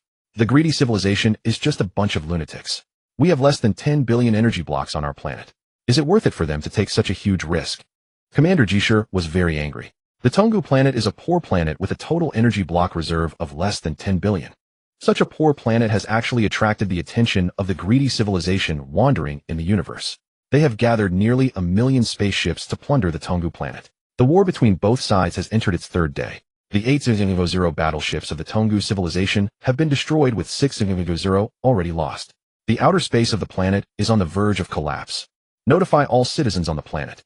All unarmed citizens should enter the underground city. The rest should take up their weapons and fight them on the ground. If they want to plunder our energy blocks, it will only be possible if all of us armed warriors are killed. Commander Jishur issued the order. The Tonggu civilization is at a low level. For thousands of years, in order to earn energy blocks, their people have been engaged in the most menial mineral transport work in the universe. Every energy block on the planet has been earned through the sweat and blood of its citizens. Commander Jishur will not allow them to be taken easily. Commander, do we really have to fight on the ground? Our casualties will be extremely heavy. The staff tried to persuade the commander. We will fight until the last moment, or we will never yield to the bandit civilization. The leader of the Tonggu civilization had made up his mind. Commander, our outer space battleships are reporting. The enemy's battleships are undergoing large-scale destruction. Someone is helping us attack the enemy. After the spatial jump was completed, the Kunlun battleship separated from the Kunlun flagship. The 2 battleships, equipped with a total of 8 energy main cannons, opened fire with full force. Due to the dense enemy battleships, a single shot from the large-caliber energy main cannon could destroy dozens of enemy ships. Jigu, contact your planet's commander immediately. Tell him to withdraw all your outer space battleships. The power of the energy main cannons is too great and could easily hit our own ships. Huang Zihu said loudly to Jigu beside him. Commander Jishur, please respond if you hear this. This is Jigu, this is Jigu. A voice came from the communicator in the command center. It's Jigu returning, my son Jigu is back. Commander Jishur rushed to the communicator and connected. Jigu, Jigu, this is your father Jishur. The planet is under attack by the greedy civilization. You must not return, hurry and leave. Father, I have found the Kalan people. I have brought them back with me. The Kalan people's battleships are attacking the enemy battleships. Please withdraw our battleships. The Kalan people's ships are extremely powerful and could easily hit our own ships. Are all these first-level civilization warships? The intelligent brain of the Kunlun flagship was collecting data on the enemy vessels. Looking at the data, Huang Zihu easily determined the opponent's civilization level. Propulsion system uses nuclear power. The main attack method is laser cannons. The warship's energy shield is the most basic type. Such warship equipment is even inferior to the Hope humanity's first vessel into space. Commander Huang, all warships of the Tonggu civilization have been withdrawn to the ground. Jigu received the news of the warship withdrawal. Excellent. Now there's no need to worry about friendly fire. The 8 main battle energy cannons had ceased firing due to accidental damage to Tonggu ships. Now, Intelligent Brain opened fire with all main battle energy cannons at full power. Huang Zihu issued the attack order again. This was a space war of vastly unequal strength. Hundreds of thousands of Tanchi civilization warships were destroyed by 2 human ships in less than half. Very few warships managed to escape. The attacks of Tanchi ships on human vessels were like scratching an itch, causing no damage at all. The suppression of civilization level was vividly demonstrated. Commander Huang, thank you for saving our Tonggu civilization. Our leader has prepared to welcome you. Please pilot your warship to land on the planet and accept our highest honor. Jigu and Baturu knelt before Huang Zihu, extremely excited. Having witnessed the destruction of hundreds of thousands of Tanchi warships, Jigus' admiration for humanity reached its peak. The 2 Kunlun ships slowly landed on the Tonggu planet. Tens of thousands of Tonggu people gathered around the warships. After putting on protective suits, Huang Zihu led the humans from the spacecraft down the ramp. The moment he stepped off the ship, Huang Zihu was deeply shocked. Dense crowds of hundreds of thousands of Tonggu people knelt prostrate around the spacecraft. These people were shouting excitedly. What were they shouting? Huang Zihu couldn't understand. Quick, give me the language translator. Huang Zihu gestured to the person beside him. Wearing the protective suit made it inconvenient to put on the translator. He simply took off the entire suit. Commander, the environment on the planet. The accompanying personnel were worried. Everyone rest assured him fine. Huang Zihu was a guardian with a body level of 4. The environment on Tonggu planet was somewhat harsh for ordinary humans, but for him, it was nothing. Wearing the language translator connected to the ship's intelligent brain, Huang Zihu understood the shouts around him. Welcome the arrival of the deity. Welcome the arrival of the deity. Commander Huang, the person kneeling in front, is our Tonggu leader Jishur. Jigu led Huang Zihu to the leader Jishur. Leader of Tonggu civilization Jishur welcomes the arrival of the Kalan human deity. Jishur, prostrate on the ground, said loudly, Leader of Tonggu, please rise quickly. I am not a deity. I am the commander-in-chief of the human military Huang Zihu. I am under orders from human leader Liu Hui to escort Jigu back to Tonggu planet. Huang Zihu explained he was a soldier and didn't want to be regarded as a deity. Welcome the commander-in-chief of humanity. Thank you, commander-in-chief, for saving our Tonggu civilization. Thank you, commander-in-chief. Thank you, commander-in-chief. Hundreds of thousands of Tonggu people thanked in unison. This scene years later, Huang Zihu would never. Tonggu civilization reception hall. Sitting in the main seat of the hall, Huang Zihu felt a bit unaccustomed. Diplomacy was not his forte. Leader of Tonggu, our human civilization shares the same origin as the Kalan race. Strictly speaking, we humans have a connection with your Tonggu civilization. Since there is a connection, we should establish friendship. To witness the friendship between human civilization and Tonggu civilization, our leader has decided to gift you a Kunlun warship. As soon as Huang Zihu's words fell, a stir arose in the reception hall. Commander Huang, are you telling the truth? Having witnessed the power of the Kunlun warship, the Tonggu leader could hardly believe that humans would gift such a vessel to them. The smaller of the 2 warships that landed on the planet is the Kunlun warship that we humans gift to you. Hearing Huang Zihu's words, the Tonggu leader and his people knelt prostrate again. The gift from you humans is truly too precious. Huang Zihu did not stay long in the reception hall. The crew who followed him off the ship wore portable protective suits, unable to stay outside for too long. After bidding farewell to the Tonggu leader, he returned to the ship. Of course, the ship did not immediately return. Huang Zihu and his team needed to stay for a few days to help the Tonggu civilization become familiar with operating the Kunlun warship. After Huang Zihu left, Jigu was called alone to a room by the Tonggu leader. Jigu, my good son.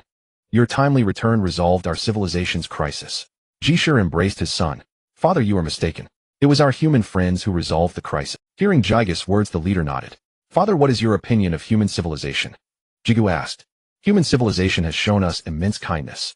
They saved our civilization without asking for any conditions and even gifted us a cosmic warship. Such a noble civilization is indeed rare in the universe. The Tonggu leader praised. Father, I stayed on the human civilization's planet for a few days and visited many places. Jigu told his father about his experiences on New Earth. Father, human civilization is a branch of the Kalan planetary civilization. There is a legend in the universe. Each branch of the Kalan planet individually possesses a Tier 4 civilization's technology tree. Currently, human civilization is only Tier 2, but they have many technologies that reach Tier 3 level. Therefore this legend must be true. Possessing a Tier 4 civilization's technology, humanity's future will be limitless. Jigu shared detailed information about human civilization. Hearing this information, the Tonggu leader was greatly amazed. Father, the human leader, granted me a request. He agreed to allow you to make a friendly visit to humanity. I have a bold idea. This idea concerns the future of our Tonggu civilization. You must consider it carefully. Jigu, if there is something you wish to say to me, speak quickly. The Tonggu chief grew intrigued by Jigu's thoughts. Father, our Tonggu civilization has a fatal flaw. Our creative ability is exceedingly poor. Since our civilization entered the first level, over 10,000 years have passed, yet our technological development has remained stagnant. To survive in the universe, our people have been performing the most menial tasks, earning the paltriest energy blocks. If this continues, our civilization will have no. For our Tonggu civilization to continue surviving and developing in the cosmos, we must attach ourselves to a powerful civilization. Father, I hope that when you visit the human leader, you will sign a suzerain vassal agreement with the human civilization. We, the Tonggu civilization, acknowledge the human civilization as our suzerain. Jigu laid out his idea. Hearing this, the Tonggu chief was swayed. He fell into a contemplative silence. Jigu, I agree with your idea, but the human civilization may not accept us. The Tonggu chief spoke with concern. Father, the human civilization possesses the technological tree of a level 4 civilization. Their future is boundless. Currently, their civilization is only at level 2 with a sparse population of less than 300 million. To develop rapidly, they need a labor force. Our Tonggu civilization, with over 200 billion people, can provide them with extensive services. Factory workers, miners, and transporters, soldiers. The human leader should not refuse us. The conversation between the Tonggu chief and Jigu opened a new door for the future of the Tonggu civilization. Outer space of Tonggu planet. The Lock fleet, arriving belatedly, finally appeared. Has Tonggu planet already fallen to the wandering Chanchi civilization? Seeing the wreckage of warships drifting in outer space, the fleet commander sighed. Commander, we have established contact with the Tonggu chief. They say the Chanchi civilization's warships have been destroyed. We can return. The fleet communications officer reported to the commander. We traveled all the way from the trade planet, consuming a considerable amount of energy blocks. Is the Tonggu chief being naive? Expecting to send us back with a single sentence. The commander sneered. Activate the ship. Let us pay a visit to the Tonggu chief. 10 Lock warships slowly descended onto Tonggu planet. During the descent, the commander spotted 2 human warships. So the Tonggu civilization didn't upgrade their ships. They found another civilization to help them. Those 2 ships look impressive. I wonder which civilization they... The commander mused. Welcome, commander of the Lock fleet. The Tonggu chief stood at the hatch of the Lock warship, rushing forward as the commander stepped out. Chief Tonggu, we came all the way from the trade planet. And you expect to send us back with a single word? Is that not a breach of protocol? The commander showed no respect, directly challenging him. Commander, what do you propose we do? The Tonggu chief's tone carried a hint of humility. What else? Our fleet of 10 ships consumed 2 million energy blocks for the round trip. You can compensate us with that amount. The commander declared loudly. Impossible. Don't think I'm ignorant. Your fleet consumes at most 20,000 energy blocks for the round trip. And you're asking for 2 million. Is this a robbery? The Tonggu chief was furious. Chief Tonggu, with a planet of your size, surely you can spare 2 million energy blocks. Every year, more than half of your Tonggu citizens travel to the trade planet for mineral transport work. You wouldn't want me to cause them trouble, would you? The commander threatened. Protecting the star domain and eradicating wandering bandit civilizations is your duty. 20,000. At most, they'll give you 20. If you disagree, I will file a complaint directly with the trade planet's lord. Hearing the threat, the Tonggu chief gritted his teeth and spoke. What are you trying to placate a beggar? And you dare to complain to the lord? Do you have the courage? The fleet commander pressed relentlessly. Jigu, what is happening?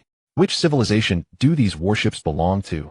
Aboard the Kunlun ship, Huang Zihu spotted the visiting warships on the planet. Curious, he disembarked alone to investigate. Drawing closer, he noticed Jigu standing in the distance.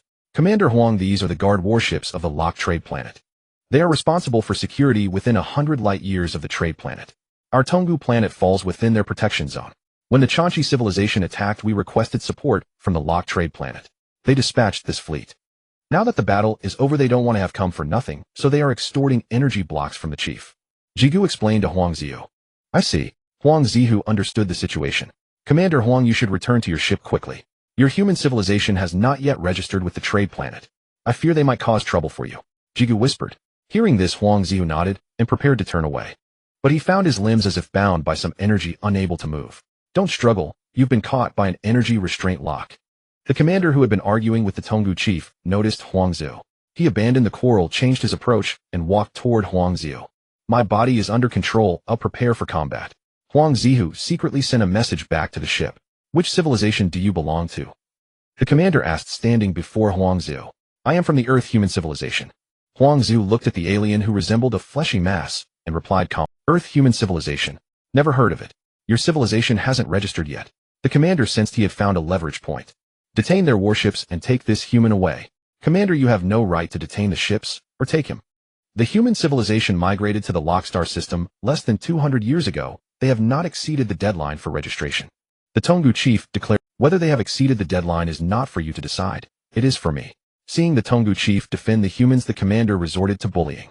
Release him, and I will agree to pay you 2 million energy blocks. Seeing that the Lock Fleet commander intended to take Huang Zihu away, the Tonggu chief yielded. Why didn't you agree earlier? Just as the commander was gloating, Huang Zihu, who had been bound by the energy restraint, suddenly broke free and charged toward him. Huang Zihu's speed was exceptionally fast. Before the commander could react, he was already under Huang Zihu's control. Huang commander, please do not act impulsively. The leader of Tonggu was alarmed. To harm or kill the commander of the Lock civilization would be a grave matter. If the Lock civilization pursued this matter, both Tonggu civilization and humanity could face annihilation. The commander of Lock, who was under Huang Zihu's control, was also taken aback. He never expected that the human body would be so resilient, able to break free from the energy-binding locks used for capturing criminals. Let me go, I won't hold you accountable for your reckless behavior. The commander sensed the threat and did not want to provoke this human. Huang commander, quickly release him. They are only after the energy blocks. There's no need for us to stir up such great trouble. The leader of Tonggu urged anxiously. At that moment, 8 dragon mechas were standing not far from them. After receiving the message from Huang Zihu, Bulei led a team of dragon mechas over.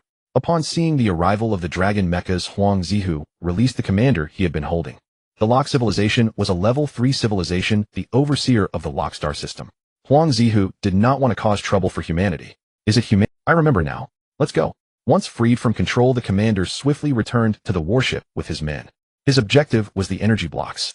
Now that the other side had agreed to hand over 200,000 energy blocks, he didn't want to linger any longer.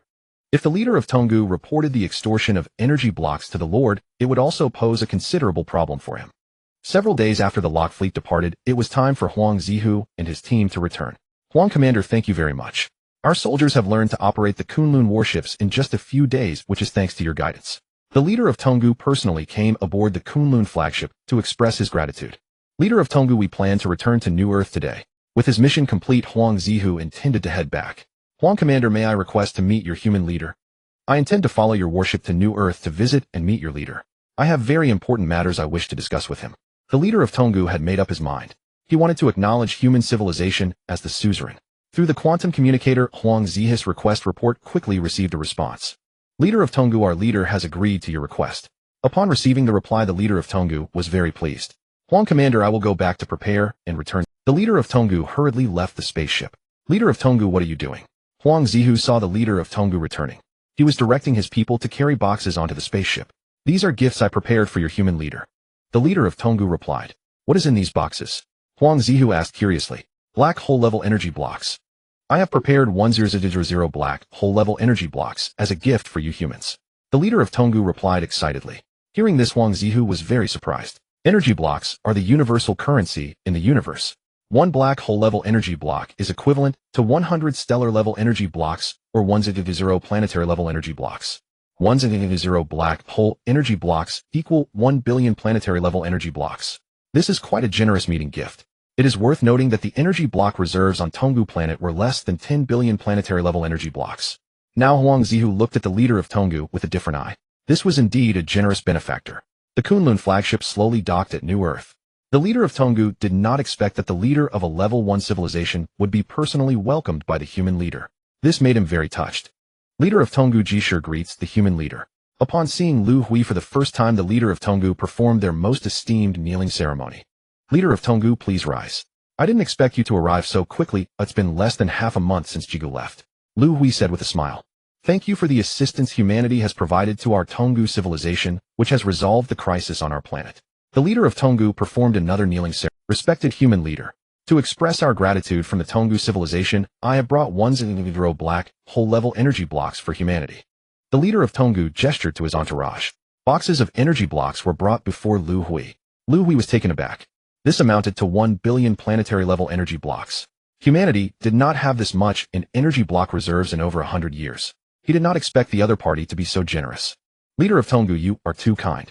We are very glad to have friends like you among humanity. Liu Hui smiled broadly. Having suffered from the lack of energy blocks, humanity understood their importance. In the following days, Liu Hui had Huang Zihu take the leader of Tonggu on a tour of This showcased the technological prowess of human civilization. Of course, the most core technologies would not be shown to them. 3 days later, after the tour, the leader of Tonggu arrived at Liu Hui's office. Respected human leader, I have a very important matter to discuss with you. The sights and experiences of the past 3 days had strengthened the leader of Tonggu's resolve. Leader of Tonggu, you are a friend of humanity. If there is anything we can assist you with, please do not hesitate to say. Having received so many energy blocks from the other party, Liu Hui intended to agree to any reasonable requests. Respected human leader, our Tonggu civilization wishes to sign a suzerain agreement with your human civilization. The Tonggu civilization acknowledges the human civilization as the suzerain. The leader of Tonggu said solemnly. Acknowledge our human civilization as the suzerain. What kind of agreement is this? Liu Hui was somewhat confused. The suzerain agreement is a pact of submission from a lower-level civilization to a higher-level civilization. If the agreement is signed, our Tonggu civilization will become a subordinate of human civilization. We will need to obey the commands of human civilization. The interests of human civilization take precedence over everything. Liu Hui was very surprised after hearing the leader of Tonggu's explanation. Isn't this equivalent to becoming a slave to others? The more Liu Hui thought about it, the less he understood. Leader of Tonggu, do you have any conditions if you sign this suzerain? Yes. The citizens of our Tonggu civilization need to enjoy the rights of second-class citizens in human civilization. Second-class citizens. Chief Tonggu, you must think it over carefully. Don't regret it. After learning about the suzerain agreement, Liu Hui still found it hard to believe that such an agreement could exist in a cosmic civilization. Don't worry, Chief.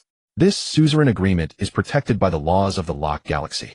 If we violate the agreement, humanity can freely attack and destroy our Tonggu civilization. 150 years of wandering.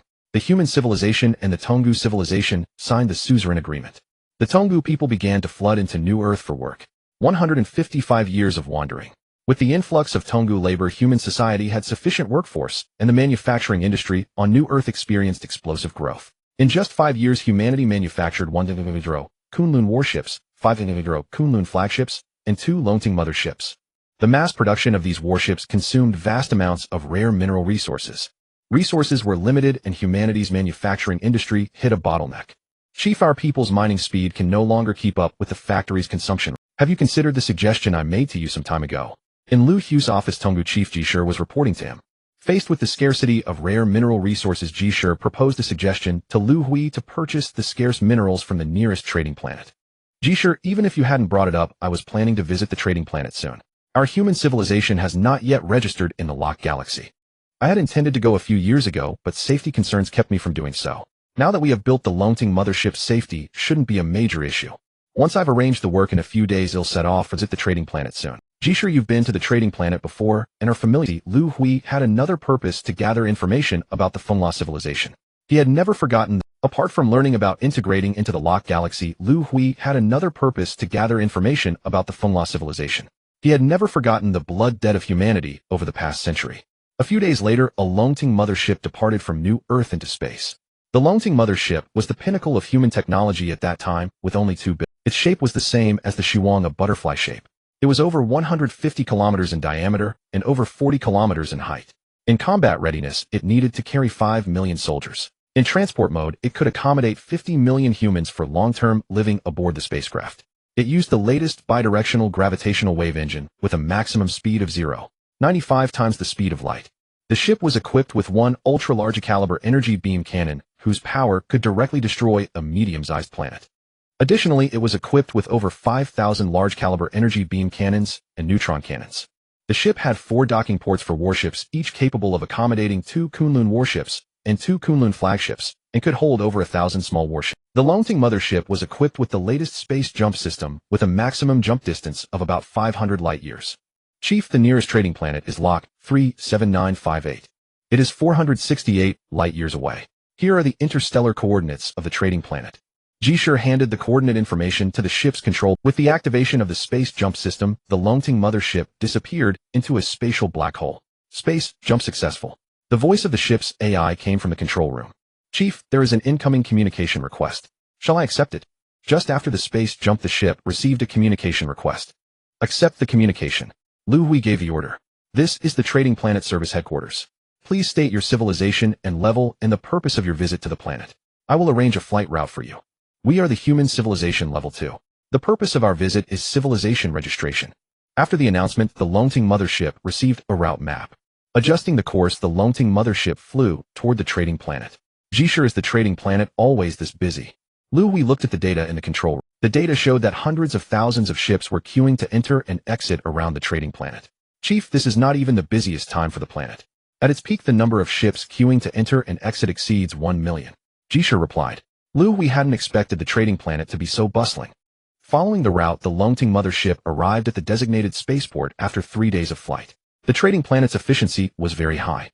After the Longting mothership docked at the port, a ship from the trading planet immediately took Liu Hui and his team to the Civilization Registration Department. The registration process was also very simple. They submitted the basic information of human civilization and underwent biometric authentication. All procedures were completed in less than an hour. Liu Hui received 2 items, a playback device for the laws of the Lock Galaxy and an energy block account card for human civilization. This card was an energy block transaction card used for trade between different civilizations, somewhat similar to the bank accounts used by humans on Earth. To activate the account on the card, one needed to deposit energy blocks at the energy bank on the planet. Jisher, I didn't expect civilization registration to be so simple. Aren't they worried that the information I submitted might be false? Liu Hui asked curiously as they walked out of the registration department. Chief, the Lock civilization isn't stupid. They will send personnel to New Earth to verify the information. If the submitted information is not genuine, human civilization will face severe punishment. Jisher replied. I see. Liu Hui nodded. Jisher, where is the trading market on the planet? I want to take a look. Chief, there are thousands of different trading markets on the planet. Most are categorized by the type and variety of goods traded.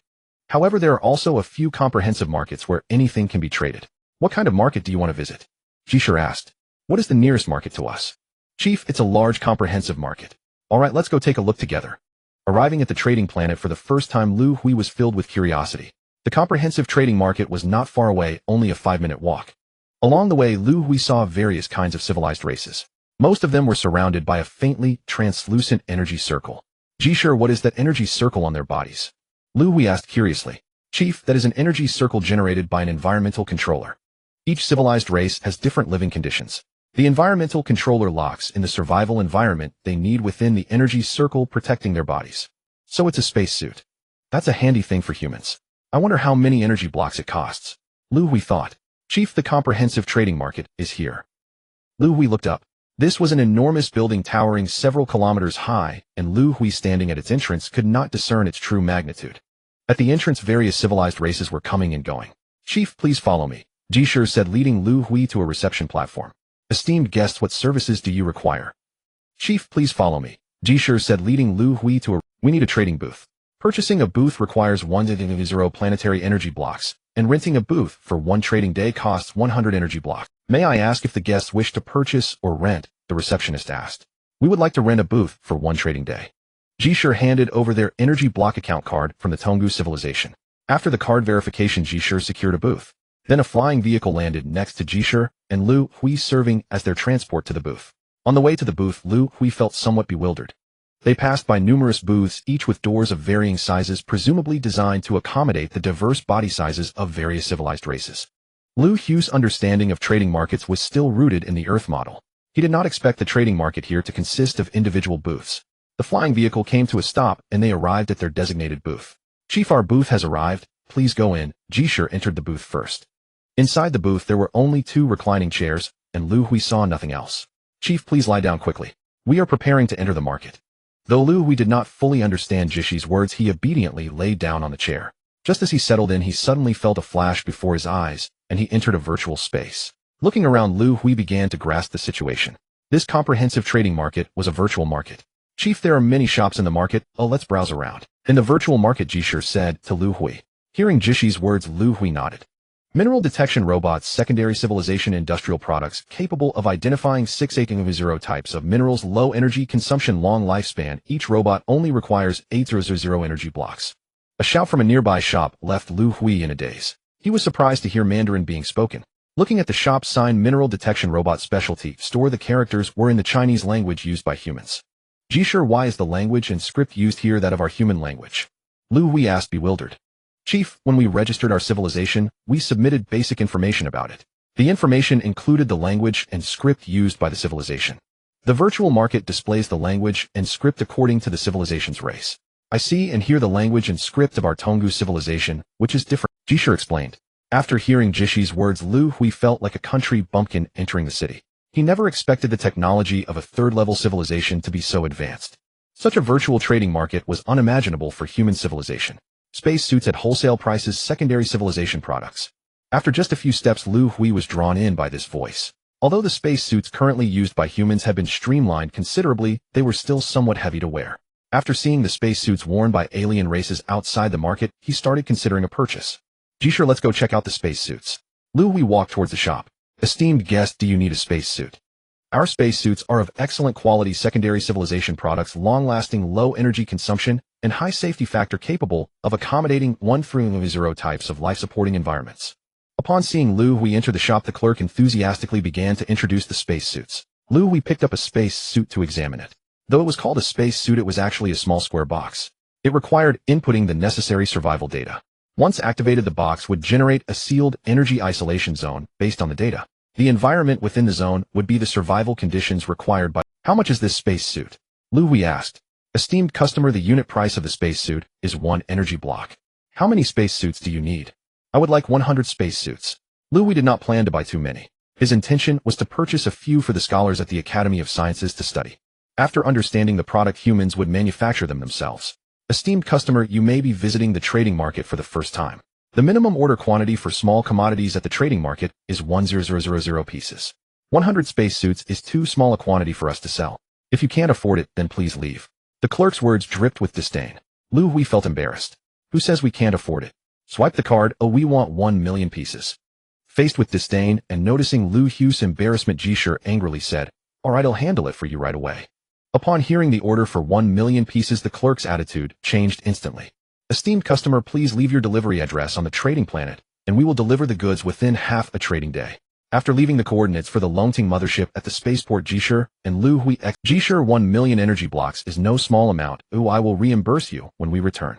Liu Hui did not intend to take advantage of Jisher. Chief, that clerk looks down on people too much. Did I buy a bit too much? Jisher said somewhat regretfully. It's fine as long as it's useful for humanity, that's all that matters. Let's go, we can continue browsing. Without a specific destination, Liu Hui moved along with the crowd. After walking for a short while, a shop ahead caught Liu Hui's attention. There were many civilized races gathered there. Jisher, let's go take a look. Liu Hui succumbed to the habit of the Huaxiao people to gather for excitement. Third-level civilization products, space, jump device. Just arrived, only 10 pieces available, only 10. Starting bid of 1 billion, highest bidder wins. Customers in need, please prepare to place your bids. As soon as Liu Hui entered the shop, he heard the clerk's shouts. Jisher, is this item in high demand? 1 billion is still attracting buyers. Liu Hui asked curiously. Chief, this is a product made by a third-level civilization. While it's a one-time use item, it is a crucial tool for civilizations below the third level to escape from danger. In the vast universe, one may encounter bandit civilizations, and in critical moments the space jump device can be used to flee. However, Chief, the space jump device is too expensive. 10. I can't afford it. Jishi's semi-mechanical face showed signs of nervousness and distress. I never said I wanted to buy that thing. Jisher, why are you so nervous? Liu Hui chuckled. Human spacecraft were already equipped with space jump systems. It could be reused, unlike a one-time space jump device. Such a space jump device was of no use to humanity. Jisher, can products manufactured by humans be sold here? Liu Hui keenly sensed a business opportunity. Leader, all registered civilizations can freely trade on the planet. If we humans want to sell goods, we can rent or purchase a virtual shop. The commercial tax rate on the trading planet is 10. Jisher briefly introduced the commercial system on the trading planet to Liu Hui. Have all the customers dispersed. 10 space jumpers have been sold out, and the next arrival time will be announced later. Products are selling hot, no reservations accepted. Liu Hui and Jisher talked for less than 5 minutes, and the 10 space jumpers were already sold out. The space jumper priced at 1 billion energy blocks was sold for as high as 1.5 billion. The total sales reached over 13 billion energy blocks. Liu Hui's heart ached slightly. Humanity's energy block reserves over the past century were just over 100 billion. He regretted why he didn't come to the trading planet sooner. Walking in the market, Liu Hui felt a bit distracted. He felt he had missed out on countless billions of energy blocks. Leader, ahead is the battleship auction. Jisher suddenly exclaimed in excitement. Liu Hui looked ahead. It was a small sales venue with an auction platform at the center surrounded by various alien intelligent species. A row of striking large characters was displayed on the platform. Dune Civilization Main Battleship Auction. Is it an auction for cosmic battleships? The alien civilization's battleships piqued Liu Hui's interest. Dear customers, if you wish to know the detailed information of the spacecraft, please come to the front to collect the materials. The spacecraft auction will begin in 10 minutes. The host on the auction platform shouted loudly. Leader, I will go get the information. Without waiting for Liu Hui's command, Jishur squeezed his way to the auction platform. The attraction of the cosmic battleship to Jishur was extraordinary. Leader, here's a copy for you. Jishur held 2 copies of the battleship information and handed one to Liu Hui. Taking the information, Liu Hui began to examine it closely. Dune Civilization Main Battleship. The battleship is 6.8 kilometers long and 2 kilometers wide. It is 1.8 kilometers high. Power system energy ray jet engines, flight speed at 0.8 times the speed of light. Weaponry. 10 large caliber energy ray cannons capable of directly destroying an asteroid with a diameter of under 1,000 kilometers. The ship has 200 small-sized battleships built in. A level 3 energy shield that uses an energy conversion absorption system capable of absorbing half of energy attacks. No space jump system equipped with 5 space jumpers. The battleship's intelligence core is at level 3. Starting bid price is 200 billion energy blocks. Seeing the starting price, Liu Hui's heart skipped. Human-manufactured Kunlun battleships surpassed this battleship in terms of attack, defense, and performance. If put up for sale, Liu Hui felt the space jumpers were This Dune civilization has just entered level 3 civilization. I thought their battleships were formidable. Who would have thought they are not even as good as our Kunlun battleship? After reading the information, Jishur said with some disappointment. Jishur, let's go. Let's not watch the auction. Quickly find a shop that sells minerals. After placing the order, we will return to New Earth immediately. Liu Hui wanted to return as soon as possible to arrange the sale. Every minute of delay felt like countless energy blocks slipping away from his hands. Dear customers, there are no issues with your mineral order. According to the planetary coordinates you provided, the first mineral transport spaceship will arrive at New Earth in 40 years. Wait a moment. In the mineral sale shop, Liu Hui interrupted the clerk. Minerals can only be transported to New Earth in 40 years. Isn't that a bit too long? Liu Hui asked. Dear customer, there are no space tunnels near New Earth and transportation is inconvenient. The nearest space tunnel is about 31 light years away. After leaving the space tunnel, the transport spaceship needs to fly for 39 years to reach New Earth. The clerk explained to Liu Hui. That's too long. Is there any other way? 40 years, how many energy blocks would be lost in the meantime? Liu Hui was getting anxious. Dear customer, if you want to make transportation to New Earth convenient, you can apply to the trading planet to construct a space tunnel. The application fee is approximately 5 trillion energy blocks. Due to the excessively long transportation time, the mineral transaction order was not completed. Liu Hui and Jishur exited the virtual trading market. Jishur, I need to return to New Earth immediately to prepare the Kunlun battleship and space jumpers. I need to sell these 2 items on the trading planet. The energy blocks obtained from the sale will be enough for us to apply for the construction of a new space tunnel. Once the space tunnel is built, we will discuss acquiring minerals again. Liu Hui began his plans and arrangements. This time you don't need to return with me, I'll leave a Kunlun flagship for you. Stay on the trading planet to handle the pre-sale work. Additionally, there's an important task I need you to do. Gather intelligence on the Windra civilization. Trading planet Lord's office. Lord, we received intelligence from the Civilization Registration Department. A human civilization has emerged within our planet's administrative area.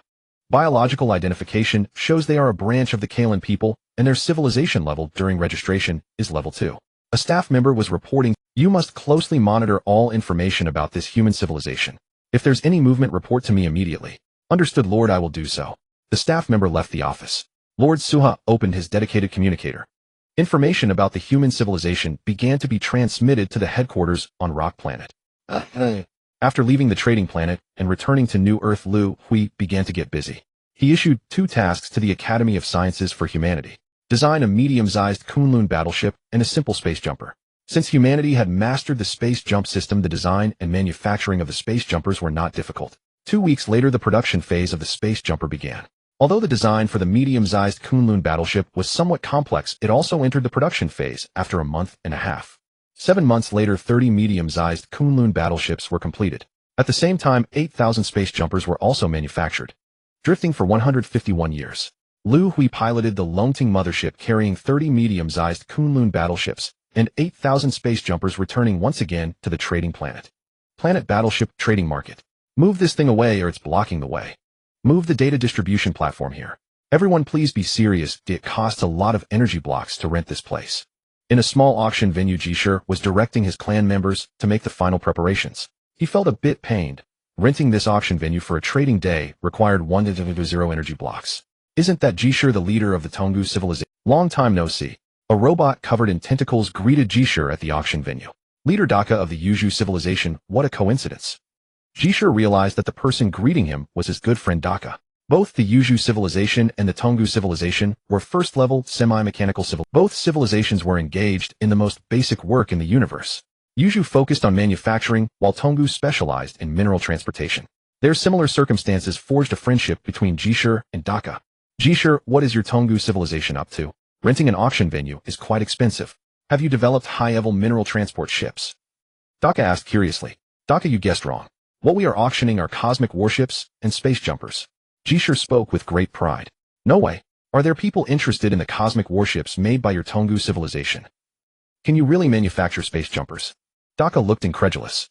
Although we can't produce these items, our human civilization leader can. Jishur replied proudly. You recognized a third-level civilization as your leader. In Daka's impression, only third-level civilizations could manufacture space jumpers. It's not that high of a civilization level. Our leader of the Tongu human civilization is only a second-level civilization. Jishur explained. That's still quite impressive. Being able to manufacture space jumpers means the civilization level is likely approaching the third level. Jishur, congratulations on your Tongu civilization finding a place to belong. Daka expressed his envy. For their low-level civilization in the universe, finding a promising civilization to rely on was not an easy task. Daka, thank you. By the way, what brings you to the trading planet? Jishur asked curiously. I'm here to see if I can pick up some new processing orders. We've been short on orders lately, and the quality of life for our citizens has significantly declined. Also, I want to see if I can buy 1 or 2 high-level warships.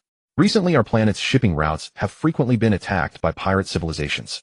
Our warships have been deployed several times, but they couldn't compete with the enemy and suffered heavy losses. Daka began to express his woes. Daka, what do you think of this warship? Jishur handed Daka the information about the Kunlun warship. Daka took the information and began to examine it carefully. The more he looked, the more shocked he became. This is a cosmic warship that can only be manufactured by a third-level civilization. Jishur, are you kidding me? The human civilization is really only second level. Daka asked in astonishment. Daka, why would I lie to you?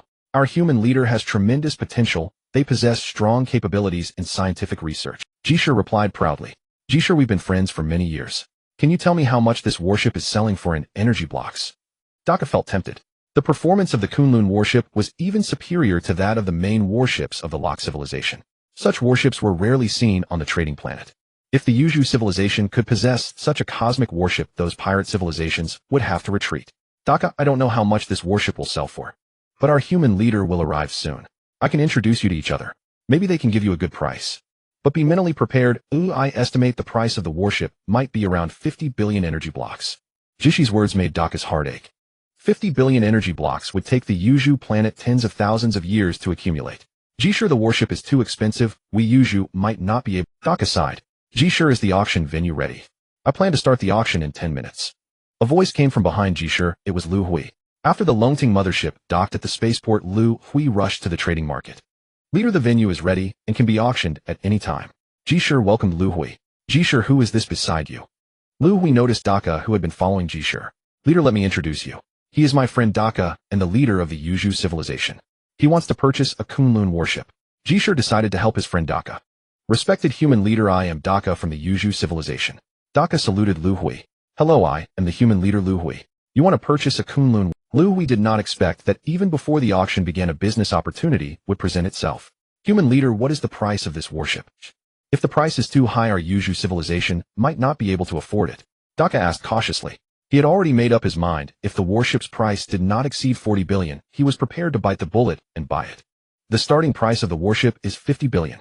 Since you are a friend of Jishur, you don't have to participate in the bidding. I will sell one to you directly for 50 billion.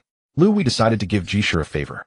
Human leader, Daka found it hard to speak. The energy block reserves of their Yuju civilization were only over. Leader Daka's Yuju civilization, like our Tongu civilization, is a first-level lower civilization. The main work of the Yuju civilization is manufacturing. The income from energy blocks is very low. So, Jishur wanted to help Daka. What is manufacturing processing? Liu Hui did not quite understand. Respected human leader, our Yuju civilization, like the Tongu civilization, is a semi-mechanical civilization. We have many mechanical tentacles. As long as we are given design drawings and materials, we can produce perfect items. Daka explained to Liu Hui. After listening to Daka, Liu Hui thought for a moment. Yuzhu leader, how about this? I will lower the price of the Kunlun warship to 40 billion. You only need to pay half the price, 20 billion. The remaining half can be repaid through manufacturing processing. Liu Hui had a far-reaching plan when he spoke these words. The human starship manufacturing industry would enter a period of rapid development once the scarcity of rare minerals was resolved. Liu Hui planned to manufacture over 1 million cosmic warships. Once the ships were built, they would require a vast number of soldiers as crew. He intended to largely recruit these crew members from the Tonggu people. Although the Tonggu people were numerous, most had already been assigned to factory work. If these individuals were withdrawn for the warships, the factories would face a labor shortage. Considering these issues, Liu Hui decided to establish a long-term cooperation with the Yuzhu civilization, allowing them to serve as the manufacturing subcontractor for human civilization. Chief of Humans, are you serious? Can we repay the energy blocks through manufacturing subcontracting? Daka couldn't believe the human chief was so generous. Not only had he lowered the price of the spaceships, but he also permitted them to repay energy blocks via manufacturing services. Of course I'm serious. Our human civilization currently has no manufacturing subcontractor. If your Yuzhu civilization performs well in this role, I can entrust all of humanity's manufacturing orders to you. Liu Hui replied. Rest assured, Chief of Humans. Our Yuzhu civilization has been engaged in manufacturing subcontracting for over 100,000 years with fair and reasonable wages, and our efficiency and quality are evident to all. We will not disappoint humanity. Not only had he purchased cosmic warships at a low price, but he also secured manufacturing orders from human civilization. Daka was overjoyed. Chief of Yuzhu, let's discuss the detailed cooperation after the auction. Alright, Chief of Humans. Liu Hui ended his conversation with Daka and turned to Jishur beside him. Jishur, I recall that the trading market has a full-frequency advertising. Purchase 100 advertising slots for me. The auction will begin 10 minutes after the ads conclude. Liu Hui instructed Jishur. Chief, the advertising fee is a bit expensive. It costs 100 energy blocks per slot. Jishur, accustomed to a frugal life, said with some reluctance. Isn't it just 1 million energy blocks? Don't worry, Jishur. From now on, humanity's energy blocks will only grow, and we'll have more than we can spend. You need to learn to be more generous. Liu Hui said firmly. Alright, I'll apply for the ads immediately. Jishur realized he was being a bit petty. Dear customers, Auction Platform 68 will host a warship auction in 10 minutes. The warships are equipped with large-caliber energy beam cannons and space jump systems. The warship auction information spread rapidly through the trading market. Warships with space jump systems. Which third-level civilization is selling warships? I wonder how many energy blocks each costs. If it's not too expensive, I must buy one. Even if I can't afford it, I have to go see it. Customers in the market who were interested in the warships began flooding toward Auction Platform 68. Give me 1 copy of the warship specs. I need 2 copies here. Don't push me. People who arrived at the auction venue scrambled for the spaceship documents. The performance and configuration of these warships are truly impressive.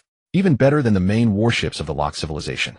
Only 29 warships are being quickly inform our chief. It'll be too late otherwise. The detailed equipment configuration of the Kunlun warships left the audience in awe.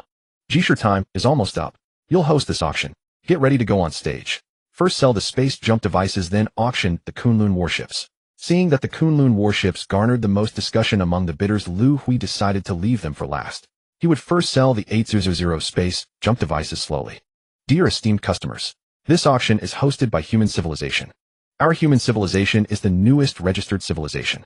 Although our level is only second tier, we possess formidable research and technological capabilities.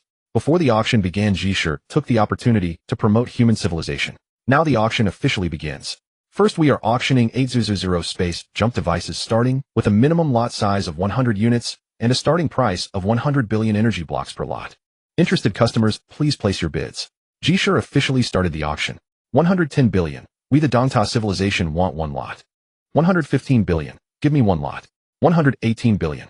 Liu Hui had expected the space jump devices to sell well, but not this hotly. As soon as the bidding began, the price soared to 140 billion. Dear customers, 140 billion. Any higher bids? On the podium, Jishur was thrilled. The entire energy block reserve of their Tonggu planet was nowhere near this amount. We the buying civilization also bid 140 billion.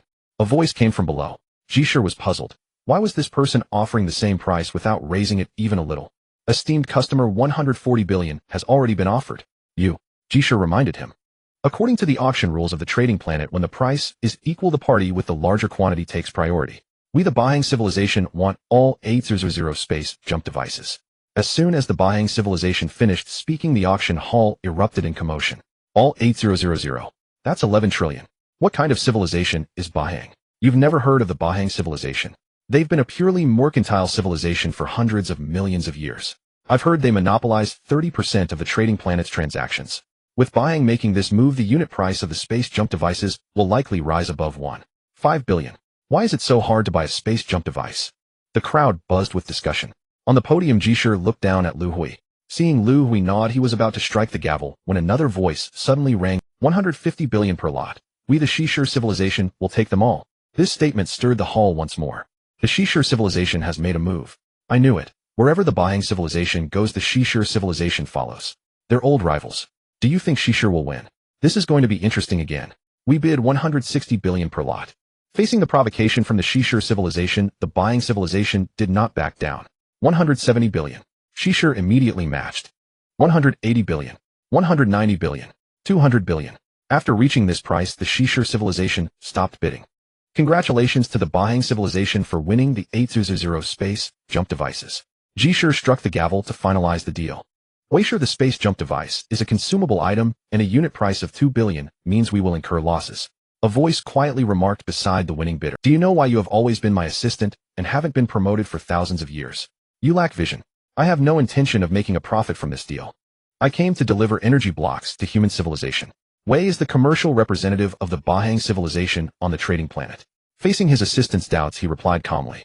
Wei, do you want to befriend human civilization? The assistant understood Wei's intention. Wei did not answer. The assistant merely smiled lightly.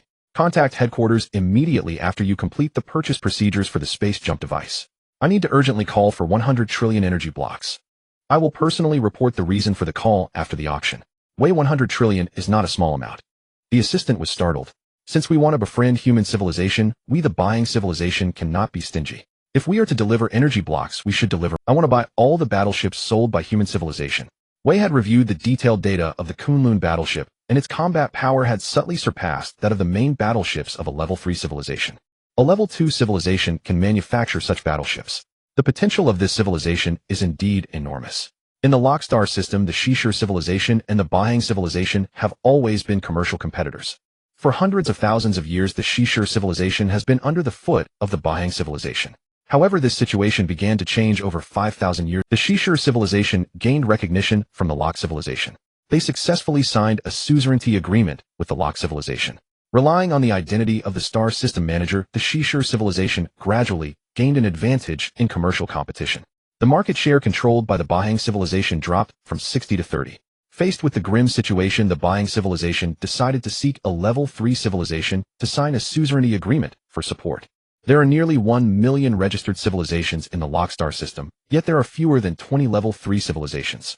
Level 3 civilizations are scarce, and they do not lack subordinate civilizations. The Bahang civilization faced many obstacles in their search for a suzerain.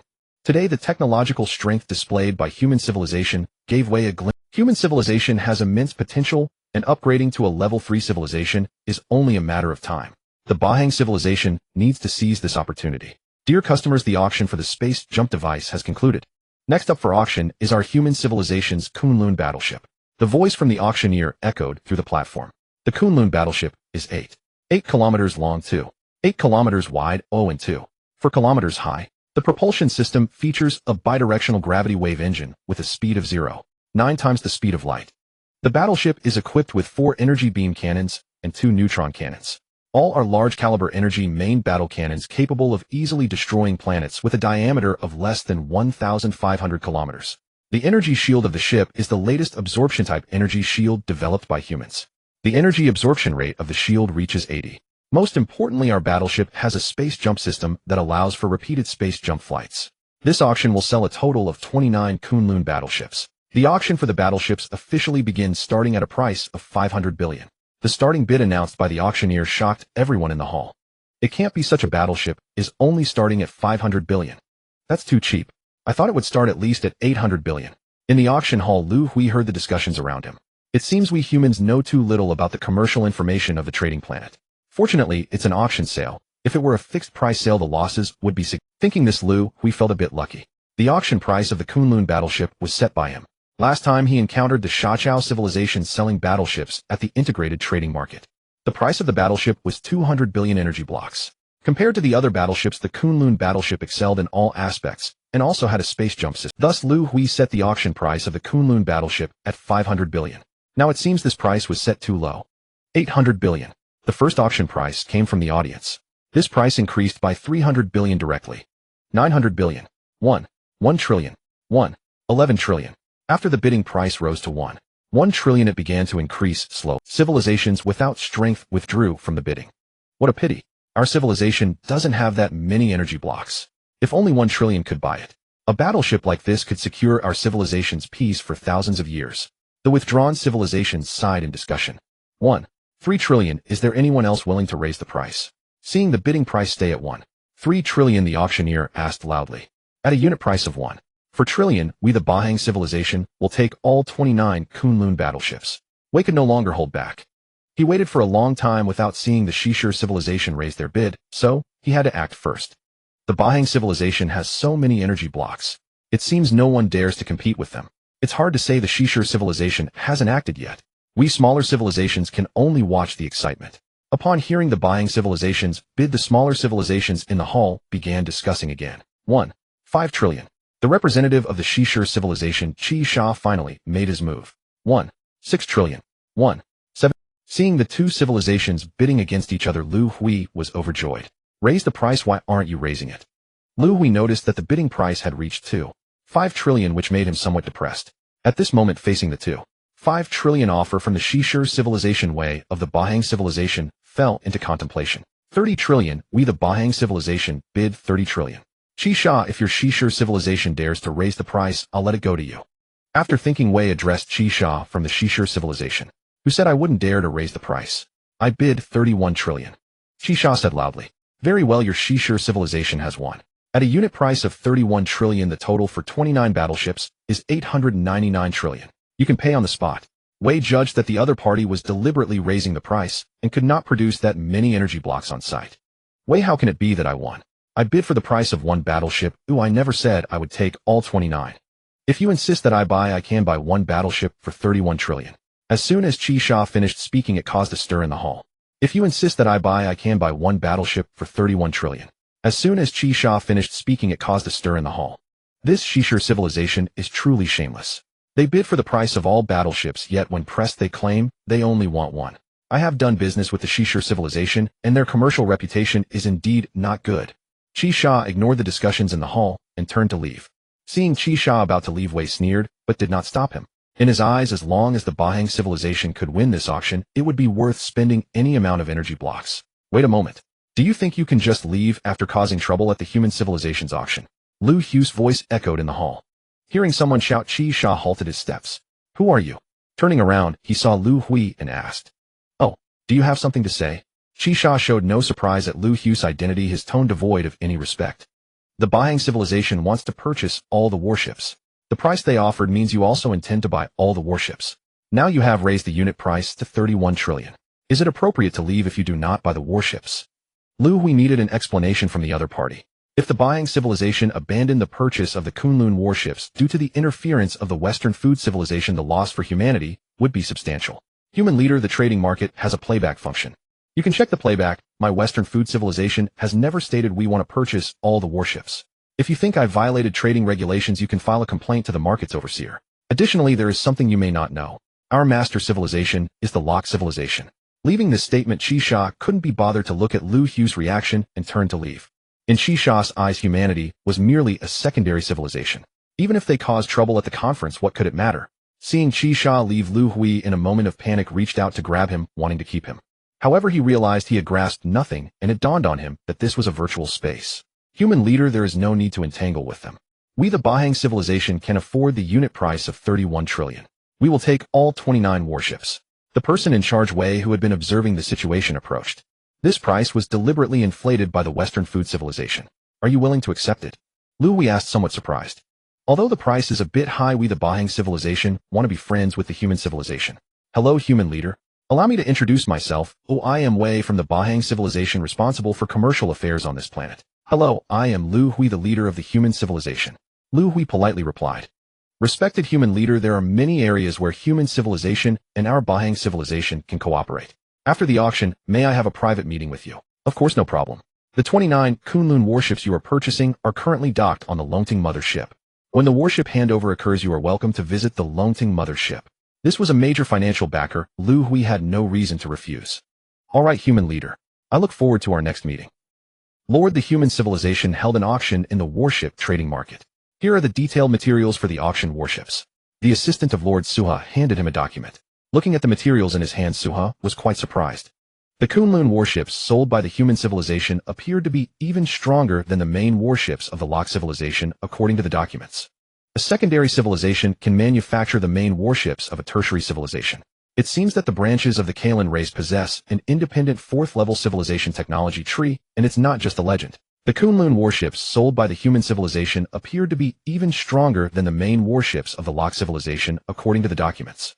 The tunnel's exit will be near the New Earth. However, when they applied, our staff made things difficult for them. The application has not yet been approved, the assistant reported. Why make things difficult for them? Suha was somewhat curious. The staff handling the application were instructed by the commander of the 7th Fleet to delay their application. The commander of the 7th Fleet had a slight conflict with humanity on the Tonggu planet. The intelligence system of the trading planet was very robust. The incident where the commander of the 7th Fleet extorted 2 energy units from the planet did not escape their notice. The fleet on the planet hasn't been properly organized for thousands of years. It seems a major overhaul is necessary.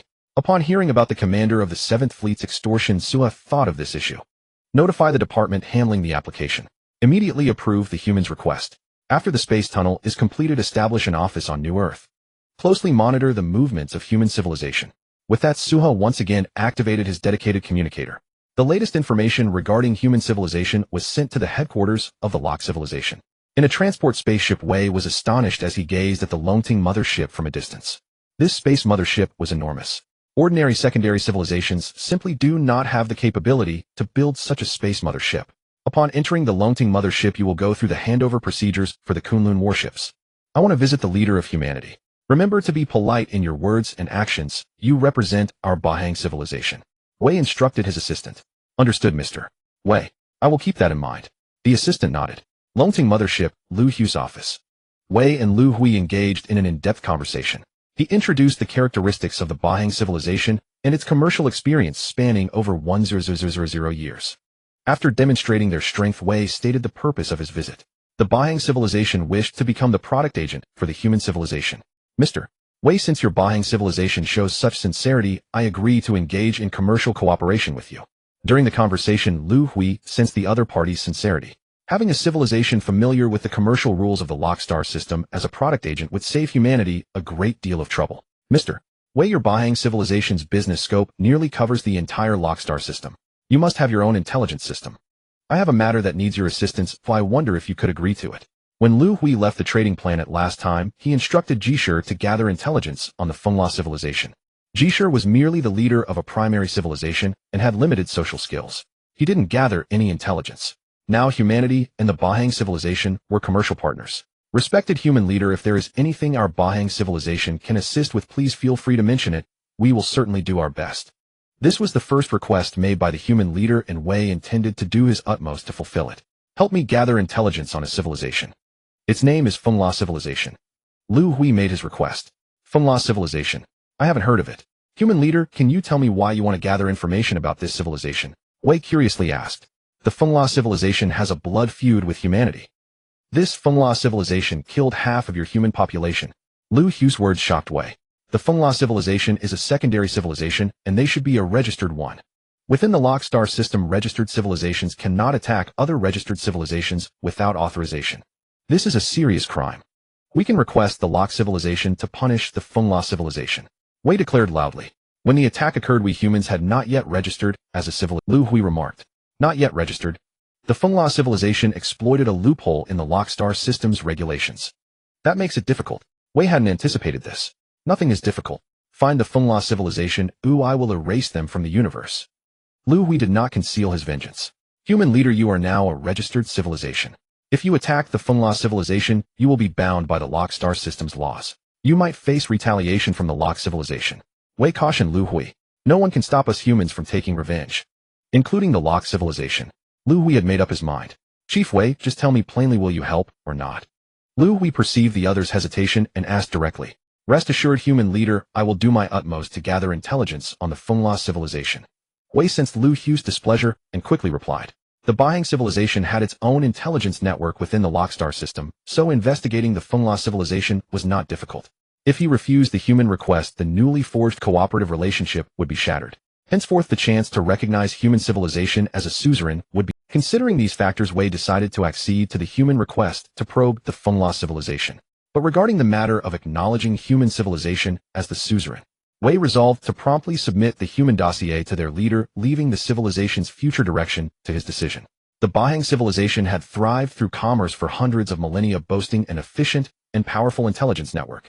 Before Liu Hui departed from the trading planet, a detailed dossier on the Fengla civilization was placed in his hands. Upon returning, Liu Hui immediately convened an urgent meeting. Jishin, long time no see. Huang Zihu, who had arrived early at the meeting room, greeted Zhang Jishin as he entered. In recent years, we've each been busy with our own affairs. Thinking back, it seems we haven't met for several years. Zhang Jishin sat beside Huang Zihu, speaking with a hint of nostalgia. Jishin, I heard your Academy of Sciences is researching a space-based weapon. How's the progress? Our warships currently use energy-based attack weapons. Engaging a secondary civilization is not a major issue. But if we encounter a tertiary civilization, we'll have to rely on energy output rates and shield defense capabilities. We need you to develop a more formidable weapon for our military. Over the years, Huang Zihu had been studying the patterns of space warfare in the galaxy. The competition lies in whose energy output is greater and whose energy shield is more formidable. If the capabilities of the battleships are comparable, then the number of battleships becomes the primary factor in determining the outcome of the war. However, humanity's fleet is rather limited, with fewer than 200 main battleships. If more powerful weapons could be developed, it would compensate for the shortage of human battleships. Commander Huang, your news travels fast. Our Academy of Sciences is indeed researching a kind of spatial weapon. The research has entered its final stage. If this weapon is successfully developed, our human civilization in the Lockstar system will no longer have to fear any civilization. Zhang Jishin expressed, the research on spatial weapons is led by him, overseeing a team of 20 scholars. The learning progress of these scholars has all reached the advanced stage of the technology tree. Although the knowledge at the advanced stage is vast and complex, they have already touched upon the first threshold. This threshold is the in-depth study of space. Thus, the concept of spatial weapons was born. Are spatial weapons really that powerful? Jishin, can you disclose some characteristics and parameters of the weapon? Commander Huang suddenly became interested. Commander Huang, let me tell you about this weapon. Just as Zhang Jishin was about to discuss spatial weapons with Huang Zihu, the door of the conference room was pushed open from the outside. Liu Hui walked in, holding a stack of documents.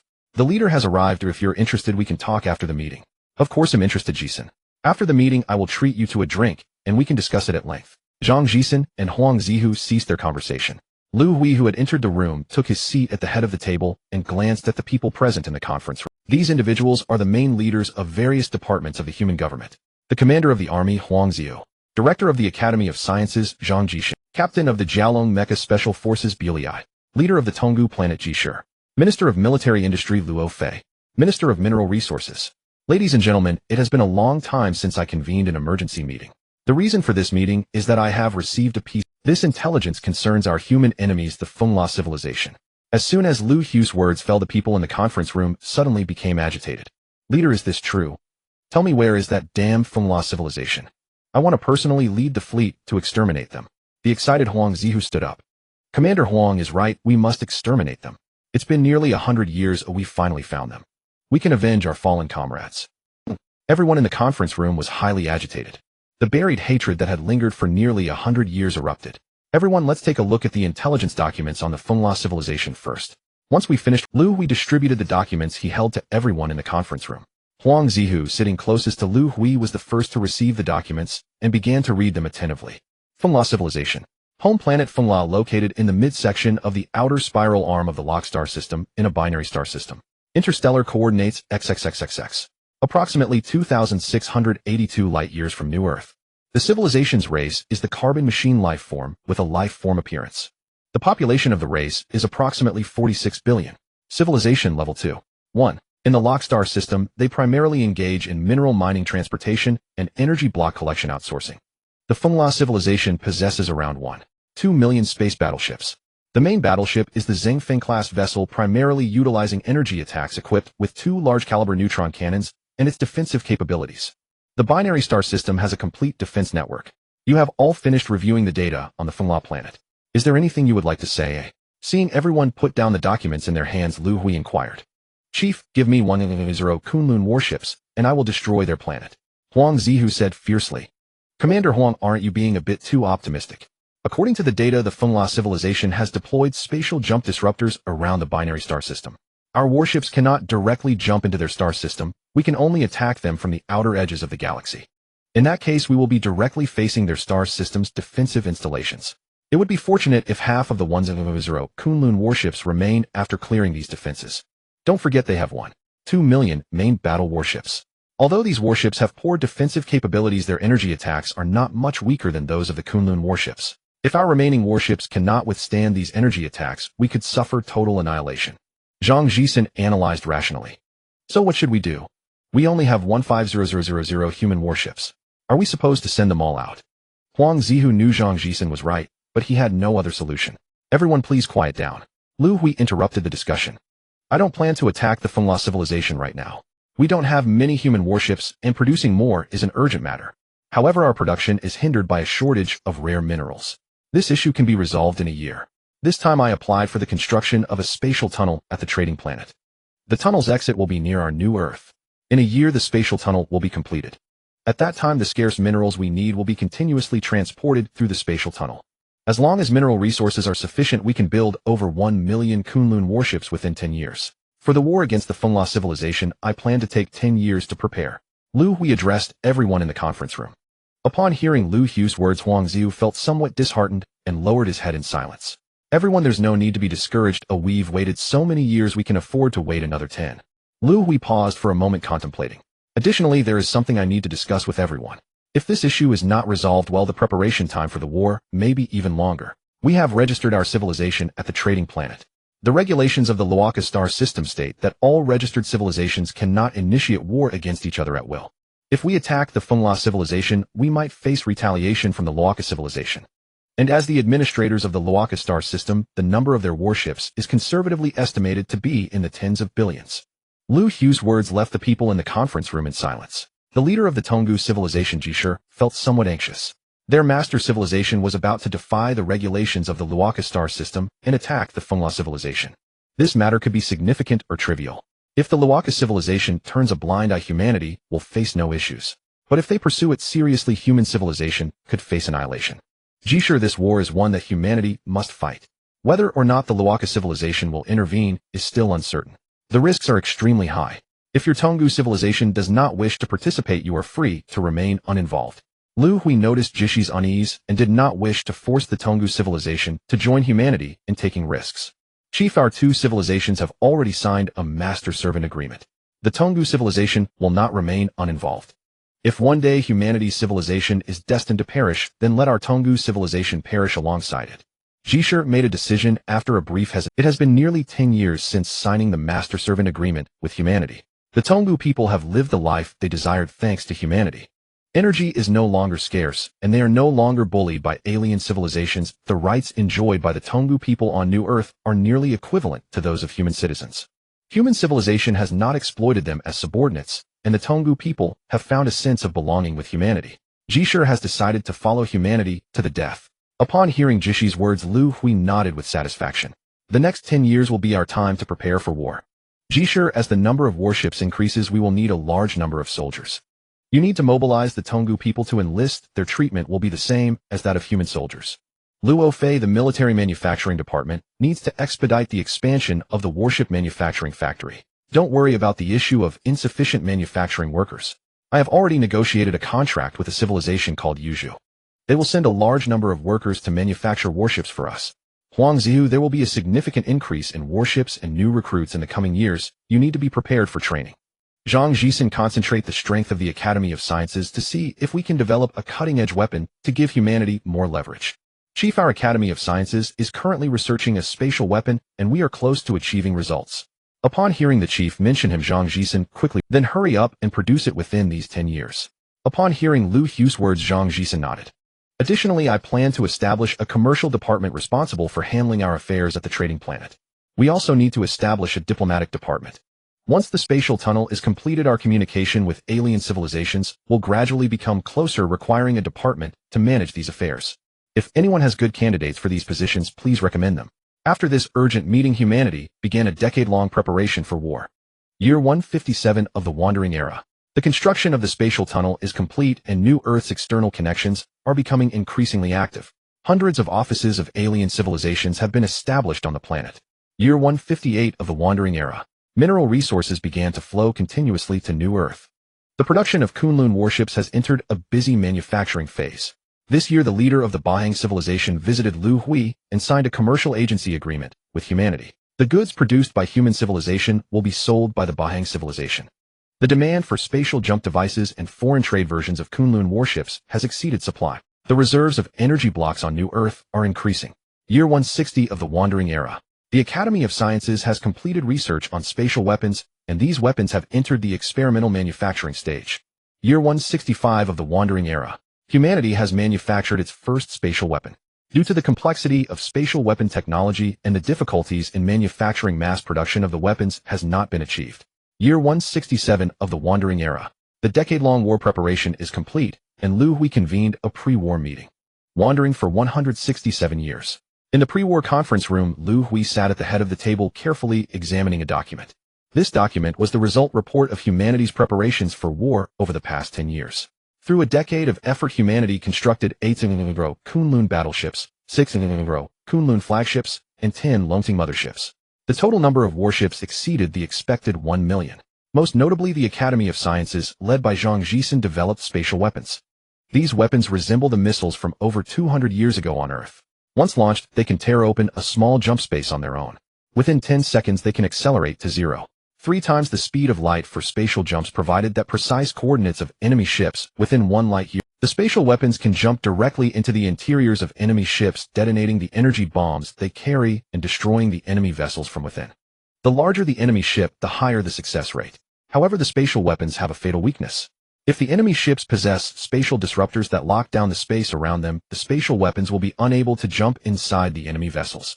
Spatial weapons can only be used unexpectedly.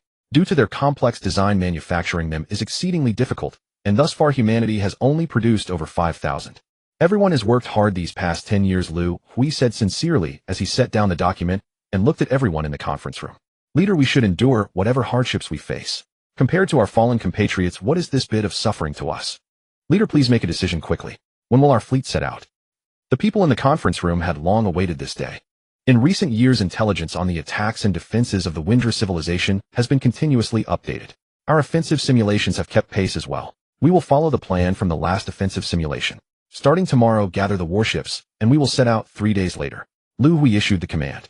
Humanity's military began to act according to the offensive simulation plan. 3 days later, 1 million warships and 8 Longting motherships had gathered in the orbit of New Earth. Leader, the extraterrestrial offices on the planet are inquiring about what is happening. Is humanity going to war? A staff member reported to Liu Hui aboard the first Longting mothership. Send a notice to all extraterrestrial offices. Tell them we are conducting a routine exercise and not to be alarmed. With over 1 million warships gathering, the commotion caused the extraterrestrial offices on New Earth to be in a state of panic. Understood, Leader, I got it. Subsequently, the extraterrestrial offices on New Earth received the government's notice regarding the exercise. Do military exercises require the deployment of nearly all of humanity's warships? This excuse is too far-fetched. Humanity must be planning something significant. Quickly send this intelligence back to Lord Sua. The Trading Planet's office on New Earth transmitted the intelligence about humanity's large-scale warship gap. Order all warships to accelerate their flight and initiate the first spatial jump upon reaching 0. 3 times the speed of light. Liu Hui issued the command. The Windra planet is approximately 2682 light-years from New Earth, requiring humanity's warships to perform 5 spatial jumps to reach their destination. Liu Hui chose not to use the spatial tunnel within the Rockstar system. Since the spatial tunnel is controlled by the Rock civilization, if humanity opted to use it, the Rock civilization could easily track the movements of humanity's fleet. Liu Hui did not want to expose their movements too early. He aimed to completely destroy the Windra civilization before the Rock civilization could react. Leader, the energy blocks required for this spatial jump are excessively large. Huang Zihu, standing next to Liu Hui, said with concern, as long as we can destroy the Windra civilization and avenge our fallen compatriots on Earth, spending even more energy blocks is worth it. Liu Hui also felt some pain in his heart. For this offensive against the Windra civilization, humanity's fleet carried nearly all of their energy block reserves. With 1 million warships performing 5 spatial jumps, nearly 30 of the energy blocks would be consumed. If it weren't for the commercial profits amassed over the past decade which provided humanity with an abundance of energy blocks, humanity would not have been able to sustain a war involving 1,000,000 warships. The first spatial jump is complete. The voice of a subordinate reporting reached Liu Hui's ears. All warships are to undergo inspection and repairs, preparing for the second spatial jump in 2 days. Liu Hui did not risk having the fleet perform 5 consecutive spatial jumps. Due to the instability of spatial jumps, the hulls of the warships could easily sustain. Report leader Kunlun Battleship No. 8752 has sustained damage. Kunlun Battleship No. 17526 has sustained damage. Kunlun Flagship No. 38742 experienced a major spatial jump accident. The ship has disintegrated and rescue operations for the crew are underway. During the first spatial jump, over 100 of humanity's warships sustained damage and 1 was destroyed. Initiate the 5th spatial jump. 10 days later, Liu Hui issued the command for the 5th spatial jump. The 1,000,000 warships appeared outside the double-rotating star system. All warships report their status. Damaged warships remain in position for repairs. Commander Huang, order the first wave of 1 Kunlun battleships to detach from the fleet, clear the spatial disruptors outside the star system, and remove obstacles for the use of spatial weapons. Liu Hui issued commands according to the offensive simulation plan. Leader, something big has happened. Numerous unidentified warships have appeared outside the star system. A Windra clan member burst into the Windra leader's. What's the fuss about? Our star system has solid defensive works. No matter how many wandering civilization warships come, we are not afraid. The Windra leader, disturbed from rest, expressed some dissatisfaction. He leisurely made his way to the command center on Windra planet. What is the situation? Are they attacking our defenses? The Windra leader inquired. Leader, after this fleet appeared outside the star system, they separated 1 warships and are expanding outward around the star system. Those dispersing warships are attacking our spatial disruptors. The Windra clan member replied. 1,000 warships attacking our spatial disruptors. What are they trying to do? Are they preparing to use spatial jumpers to enter our star system? Buying a spatial jumper costs billions of energy blocks. When did the pirate civilization become so wealthy? The Windra leader thought it puzzling. How many warships does their fleet have?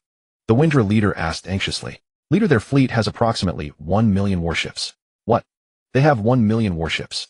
The leader of the Fengla was taken aback by the number of battleships. Intelligence gathered by the Fengla civilization indicated that within 1,000 light years of the Fengla planet, there were no rogue civilizations of such strength. Aren't these battleships from rogue civilizations? Aren't they here to plunder the Fengla planet? The more the Fengla leader thought about it, the more uneasy he became. Order the 7th fleet near the outskirts of the star system to engage. Let's test the capabilities of this fleet. The Fengla leader issued the command. The 7th fleet, consisting of 1,0 battleships, quickly assembled and flew towards the outer star system. Leader, 1,0 battleships of the Fengla civilization are approaching us in a tight formation. They have entered the main cannon attack range of the Longting mothership.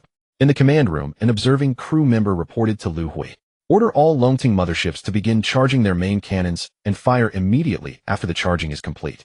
Target the 1,0 enemy ships ahead. Liu Hui gave the command. The main cannon of the Longting mothership was a large caliber energy beam weapon. The power of a single shot was enough to destroy a small asteroid. 1 minute later, the main cannons of 8 Longting motherships completed their charging. 8 beams of powerful energy shot towards the enemy ships ahead. Due to the overly dense formation of the Fengla battleships, the 8 energy beams pierced through the formation, vaporizing the battleships they hit directly. The Fengla civilization lost nearly half of its battleships. After firing, the main cannons of the Longting motherships entered a 1-hour cooldown period. The second echelon of Kunlun flagship is to engage, targeting the defensive structures and remaining enemy ships ahead. After entering the star system, pay attention to the defensive structures of the Fengla civilization and do not form too tight a formation. Liu Hui's command was given and the 1,0 Kunlun flagships of the second echelon accelerated forward, leaving the fleet. Leader, the enemy possesses powerful energy weapons. Our 7th fleet has lost half of its battleships. In the command center of the Fengla planet, a Fengla member monitoring the battlefield exclaimed in terror.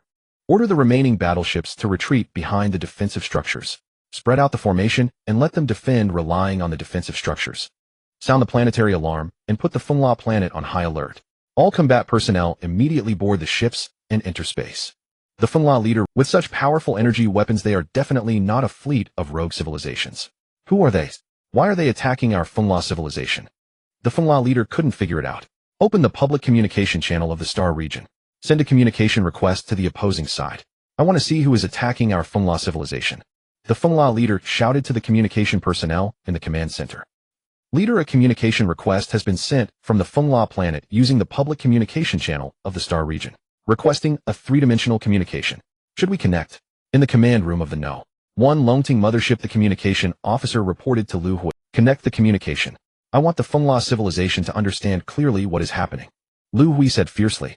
Three-dimensional communication has been As the communication officer finished speaking, a three-dimensional holographic image appeared in the command room.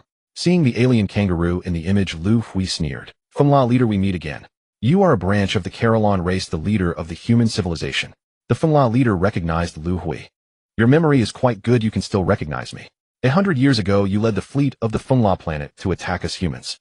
As a result, we lost half of our population. Today is the day of our revenge. I formally announce that we humans will eradicate the Fengla civilization from— Liu Hui made a gesture to cut off the communication. There was no need for further words after what was said. Is it the human civilization we encountered over 100 years ago? How did their development progress so quickly? They want to destroy our Fengla civilization. It's not that easy. The Fengla leader thought briefly. Activate the defensive structures of the star system immediately. Defensive fortresses, release all neutron turrets. Request assistance from the Lord of the trading planet. The Fengla leader reacted quickly. Leader, their star system defensive structures have been activated. The defensive fortresses are releasing neutron turrets. The observing crew member reported to Liu Hui. Can we detect the number of neutron turrets? Leader, there are too many to calculate accurately. The number of neutron turrets is estimated to be between 15 billion and 16 billion. Upon hearing the crew member's words, Liu Hui frowned. Based on the intelligence gathered before the battle, the dual rotation star system's defensive structures were simple and crude. The Fengla civilization had deployed over 100 million defensive fortresses within the star system.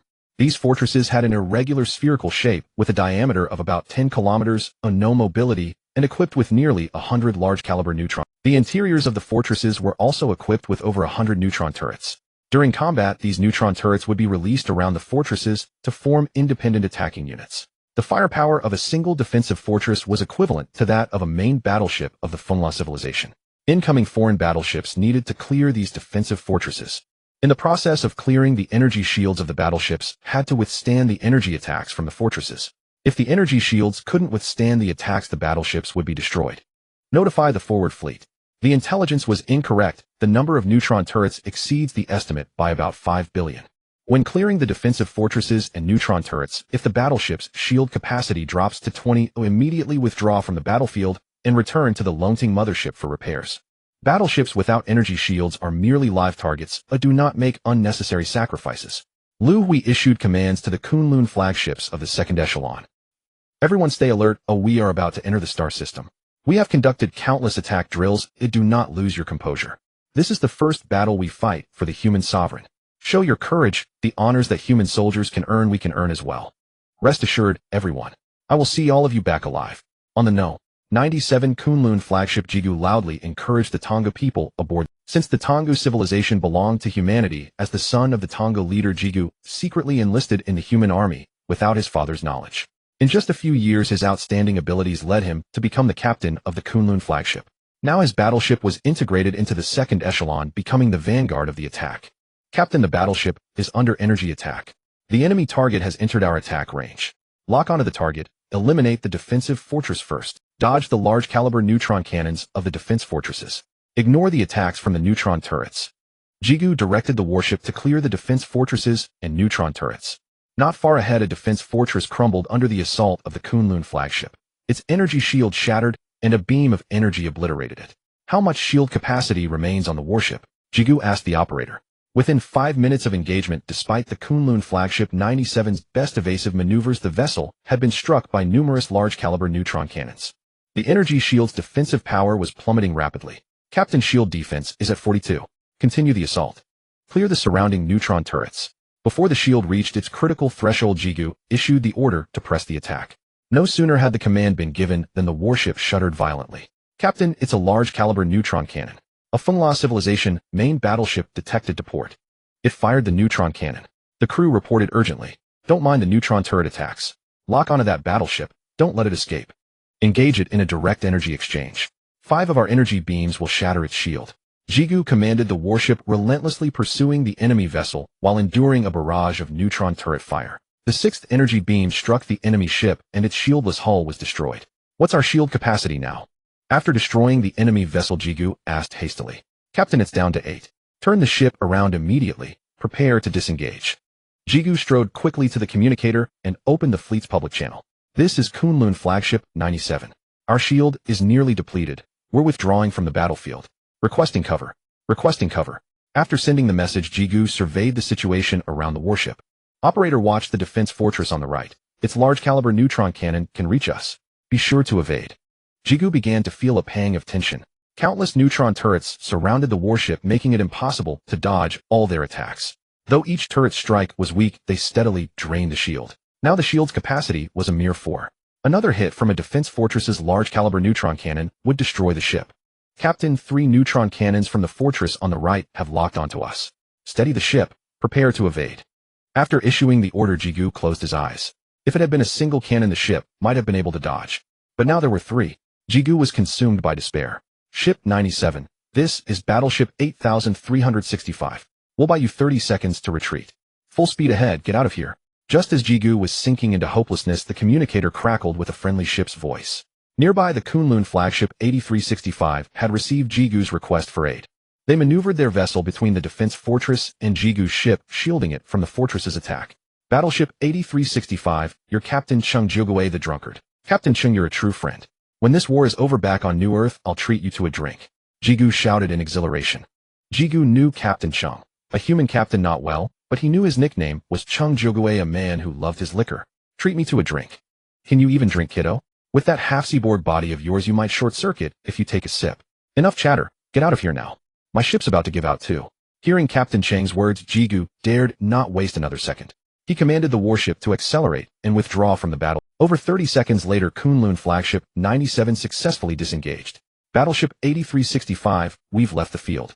Jigu tried to contact Captain Chang's ship, but received no reply. "Captain, Battleship 8365 has been destroyed." The battlefield observer in the control room murmured. "What? Battleship 8365 destroyed?"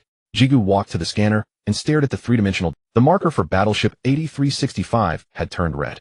"Accelerate back to the Longting mothership. Replace the shield system, then rejoin the fight. Avenge Captain Chung and his crew." Jigu cried out in grief and fury. Yet amid the sorrow, a flicker of solace emerged. The humans did not treat them, the Tongu people, as outsiders. On the battlefield, warships piloted by human soldiers had sacrificed themselves to save the Tongu-controlled vessels. "Command room of Longting Mothership 1. How's the battlefield situation?" Liu Hui asked the observer beside him. 10 minutes into the engagement, the front has advanced 8.0 kilometers, and we've lost over 3,000 warships. The energy shields of more than 20,000 ships have dropped to critical levels. Those vessels have withdrawn and are converging on the Longting mothership. Hearing the observer's report, Liu Hui's brow furrowed. He hadn't expected that in just 10 minutes over 20,000 ships would have left the battlefield. These ships needed to dock at the Longting mothership's berths to replace their shield systems. The entire procedure would take over 3 hours. And the 8 Longting motherships could only accommodate 10,000 ships at a time. The rate of shield replacement couldn't keep up with the ships retreating from the front. This situation would cause the frontline forces to dwindle. "Chief, how about we fire a few more rounds from the mothership's main cannons?" Seeing the battlefield situation, Huang Zihu made a suggestion. "No, the main cannons consume too much energy. We need to save them for a critical moment." Liu Hui rejected the idea. The ultra-large caliber main cannons on the Longting motherships were devastatingly powerful, but they also consumed enormous amounts of energy blocks. Each shot required over 10 billion energy blocks. The mothership's reserves couldn't even sustain 10 shots. Third echelon Kunlun warships prepared to relieve the second echelon. Liu Hui issued a new command. He wanted to observe the attrition battle a little longer. 3 hours later, he could no longer sit still. The front had only advanced halfway. To reach a distance from which they could attack the Fengla planet, another 3 hours of attrition would be needed. By then, human warship losses had reached 6,000, and nearly 4,000 had withdrawn. These 4,000 ships were clustered around the Longting motherships waiting for shield replacements. If the situation didn't change, even if they reached the Fengla planet in 3 hours, the human fleet of 1 million would have precious few combat-effective vessels left. "Huang Zihu, I'm putting 4 Longting motherships under your command. Go and support immediately. If necessary, use the ultra-large caliber main cannons on the motherships." To turn the tide, Liu Hui made his decision. Based on the intelligence provided by the Bahang civilization, humanity has conducted numerous simulations of the offensive against the Fengla civilization. Ultimately, a tiered offensive plan was formulated.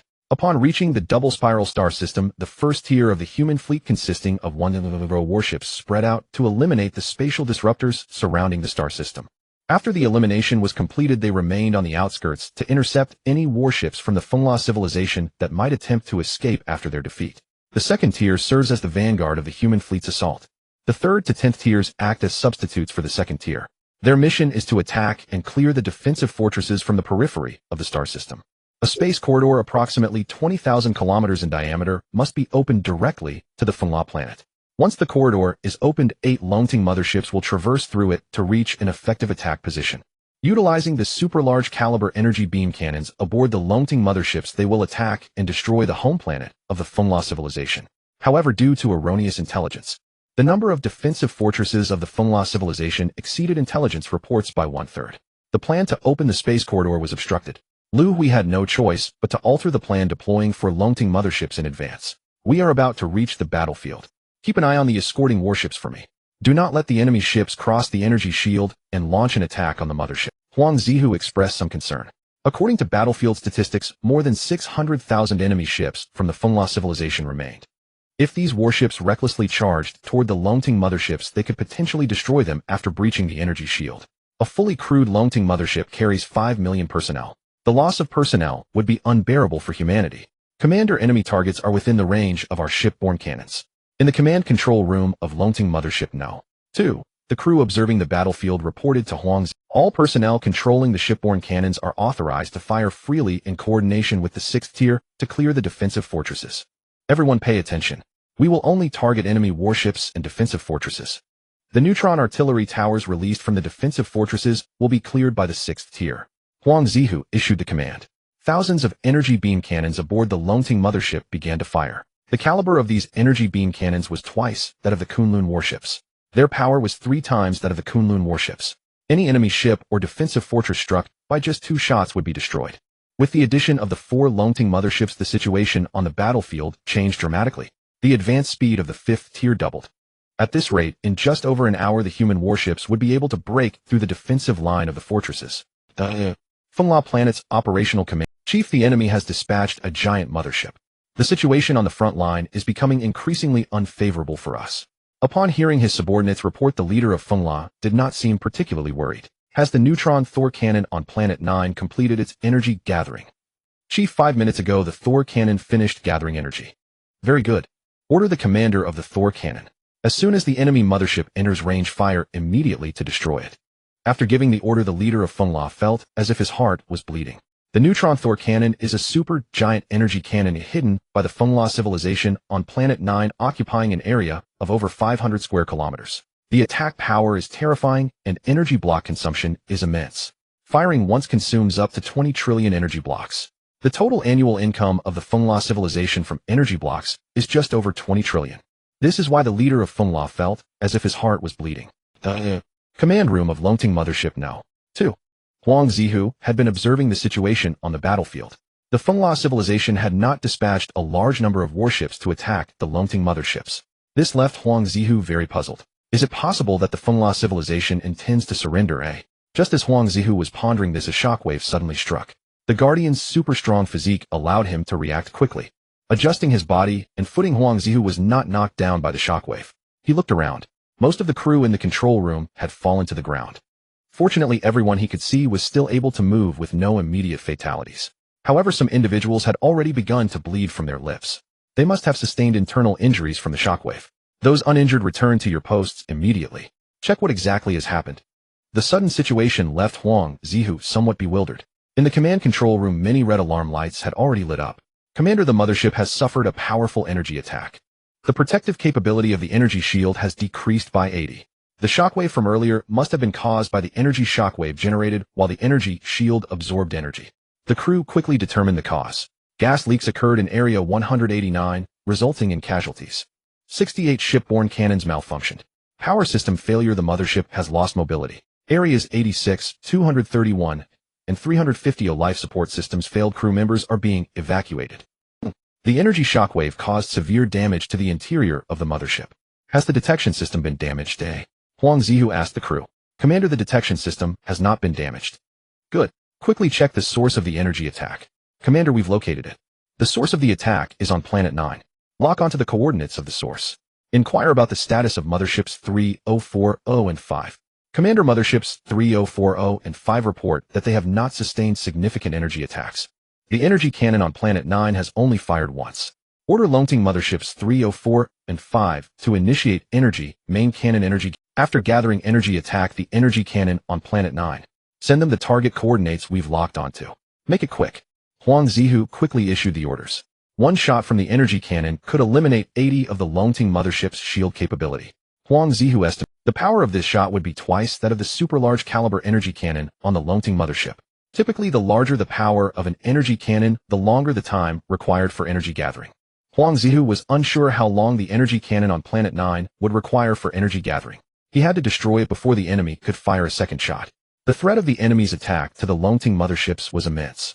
10 minutes later, energy gathering for Longting motherships 340 and 5 was completed. 3 powerful beams of energy shot towards Planet 9.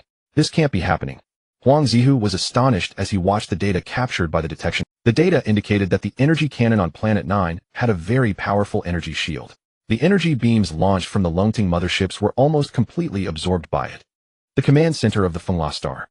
I never expected that the neutron Thor cannon couldn't directly destroy the human mothership, said the Fenglai observer in surprise. This outcome also surprised the Fenglai leader greatly. He was aware of the power of the Thor cannon.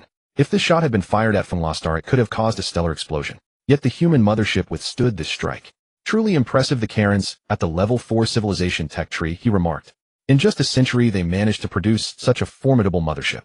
If only our Fenglai civilization could obtain this tech tree. The Fenglai leader still yearned for the technology. Commander, the Thor cannon officer is inquiring. Should we gather energy for the next attack? Asked the communication officer.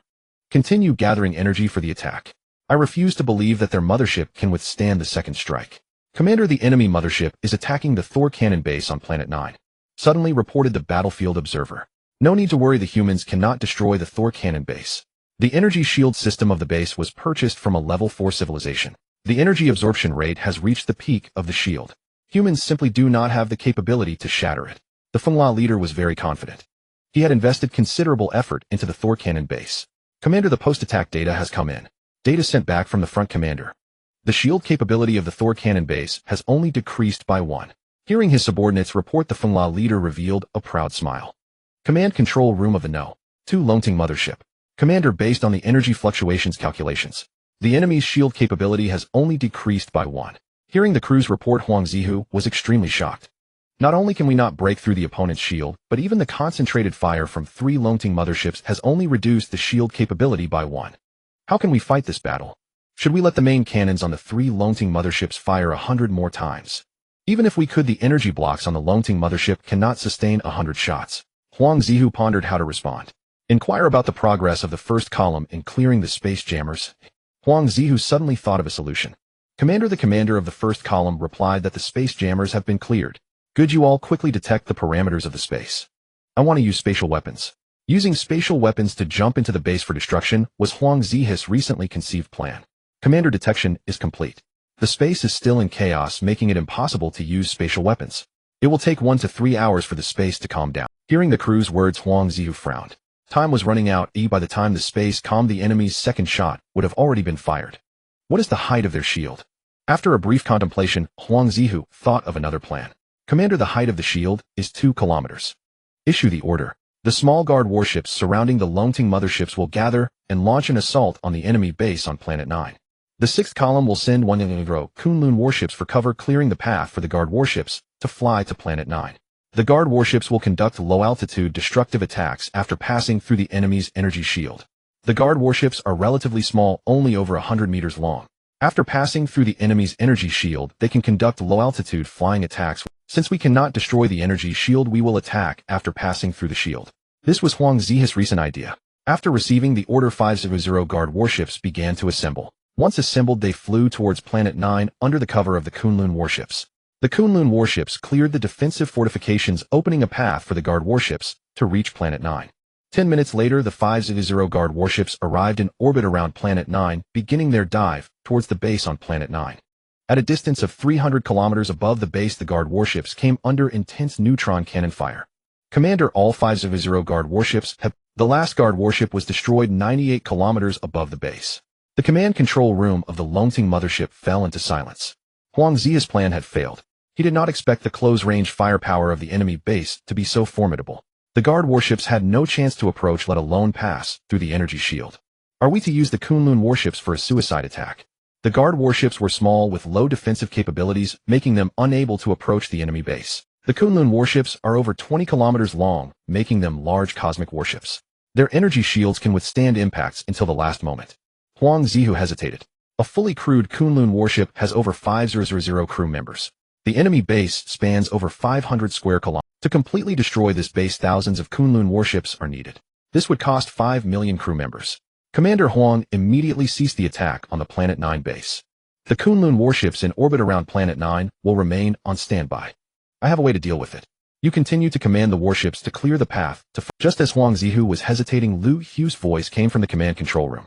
Upon receiving the leader's order, Huang Zihu couldn't help but breathe a sigh of relief. The No.1 Longting mothership. Liu Hui had been closely following the situation on the battlefield. Together with Zhang Jisen, he had thought of a solution to Huang Zihu's dilemma. Jisen has the calculation result come out. Commander, the calculations have been completed. This structure is the source of the energy shield. As long as we destroy it, the energy shield will vanish. The energy shield on Planet 9 was manufactured by a level 4 civilization. Zhang Jisen had recently been researching energy shields, and his knowledge had already touched upon the technology of level 4 civilizations. After receiving the fluctuation values generated by attacking the energy shield on the battlefield, Zhang Jisen utilized the knowledge he had learned to calculate the location of the energy shield's source. Boulay, lead 100 Jialong mechas to board the ship immediately and head to the enemy base on Planet 9. The task of destroying the source of the energy shield is entrusted to you. Liu Hui issued the order to Boulay beside him. This time attacking the Fengla civilization, there were over 100 guardians following Liu Hui. These guardians controlling the Jialong mechas were not very useful on the space battlefield. Initially, it was thought they wouldn't be needed, but surprisingly, they were put to use at a critical moment. Leader, please rest assured. Boulay will definitely complete the mission. Boulay was extremely excited. He knew that the role of the Jialong mecha in space battles was not. This time, following the leader, he thought he would just be a bystander. Unexpectedly, he received an important task. Boulay remembered to retreat quickly after destroying the source of the shield. You only have 1 minute. 1 minute later, the Kunlun battleship in the orbit of Planet 9 will launch an attack on the base. Liu Hui instructed Boulay. Don't worry, leader. Wait for us to return in triumph. Boulay turned and left the command room. Then a Kunlun flagship carrying Jialong mechas flew towards Planet 9. 20 minutes later, this Kunlun flagship arrived in the orbit of Planet 9. It began to dive towards the enemy base. Captain Boulay, you should leave the battleship when the shield's capacity is down to 30. Pay attention to my command. The captain of the Kunlun flagship intended to bring the Jialong mecha closer to the base. Captain, that's too dangerous. You should keep at least half of the battleship's shield capacity. I'm worried you won't be able to return. Boulay replied. Don't worry about us. When we leave, we can control the battleship to dodge some of the energy attacks. The Kunlun flagship endured countless energy attacks as it rapidly approached the base. Captain Boulay, please retreat immediately. Good luck. The shield capacity of the Kunlun flagship dropped to 30, making a sharp turn to fly outward. Captain Boulay led 100 Jialong mechas to disengage from the Kunlun flagship. Attention, all team members, avoid the energy attacks. Adjust your flight direction. We are going to land directly on the target building. Everyone just needs to hold on for another 20 seconds. Boulay reminded his teammates over the communication channel. When they disengaged from the battleship, they were still over 50 kilometers above the ground. They would reach the surface in 20 more seconds. The base's close-range energy attacks were extremely dense, and many team members could not evade in time. After the energy shield was shattered, the mechas were destroyed. In 20 seconds, over 50 kilometers, the Jialong mecha squad lost 26 mechas. With a loud bang, the mecha controlled by Boulay crashed at high speed into the target building. The powerful physique of the Guardian did not leave him harmed. Everyone scatter. If you see suspicious facilities, use energy bombs to destroy them directly. Boulay reminded his teammates as the building was quite large. This thing seems a bit suspicious.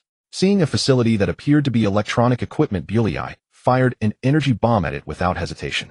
Inside the building, explosions erupted.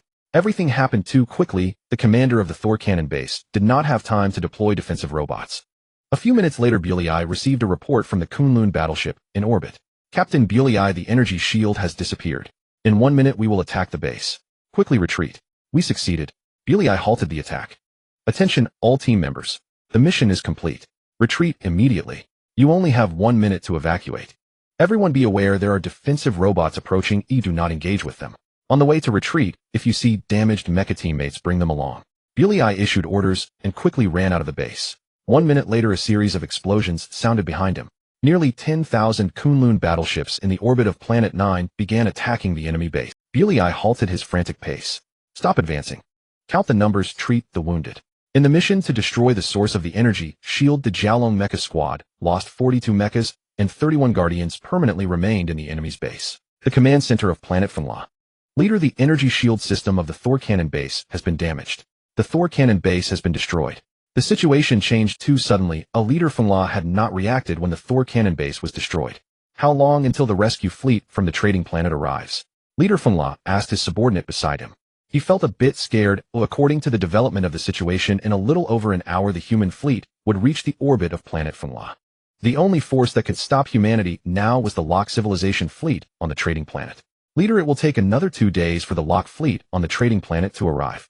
2 days. By then our Fenla civilization will already be finished. Quick, send another distress message to the Lord. Have him command the rescue Locke fleet to use the space jump device to hurry over.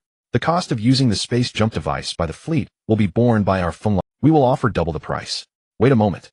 We will offer 10 times the price. Leader Fenla was already anxious. He originally thought that relying on the fortifications and the Thor cannon base could defend for over 10 days. Now it seemed he had greatly underestimated the strength of humanity. 37,960 trading planet.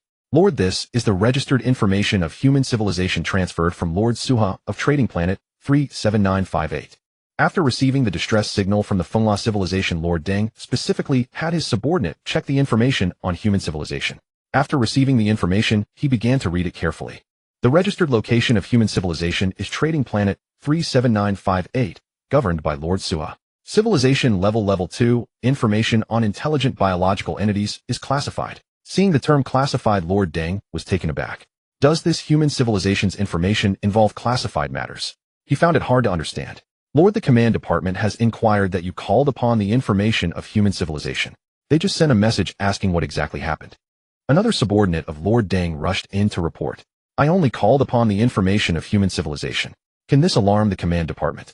What exactly is the background of this human civilization? Lord Deng was puzzled. Immediately report to the command department about the situation of human civilization attacking the Fenla civilization. Lord Deng rarely received orders from the command department throughout the year, so he did not dare to be negligent. Wait a moment. Tell the command department that I have dispatched a fleet to rescue the Fenla civilization, and the fleet is en route. Seeing his subordinate about to turn and leave, Lord Deng hurriedly called him back and added a sentence. He had a feeling that he would no longer be able to manage the matters of human civilization. Soon the response from the Locke civilization command department validated his feeling. The Lord received a message from the command center. The rescue fleet can proceed. Upon reaching the battlefield, collect information and persuade both sides to cease. The Locke fleet is not allowed to use force, especially not to engage in armed conflict with human civilization.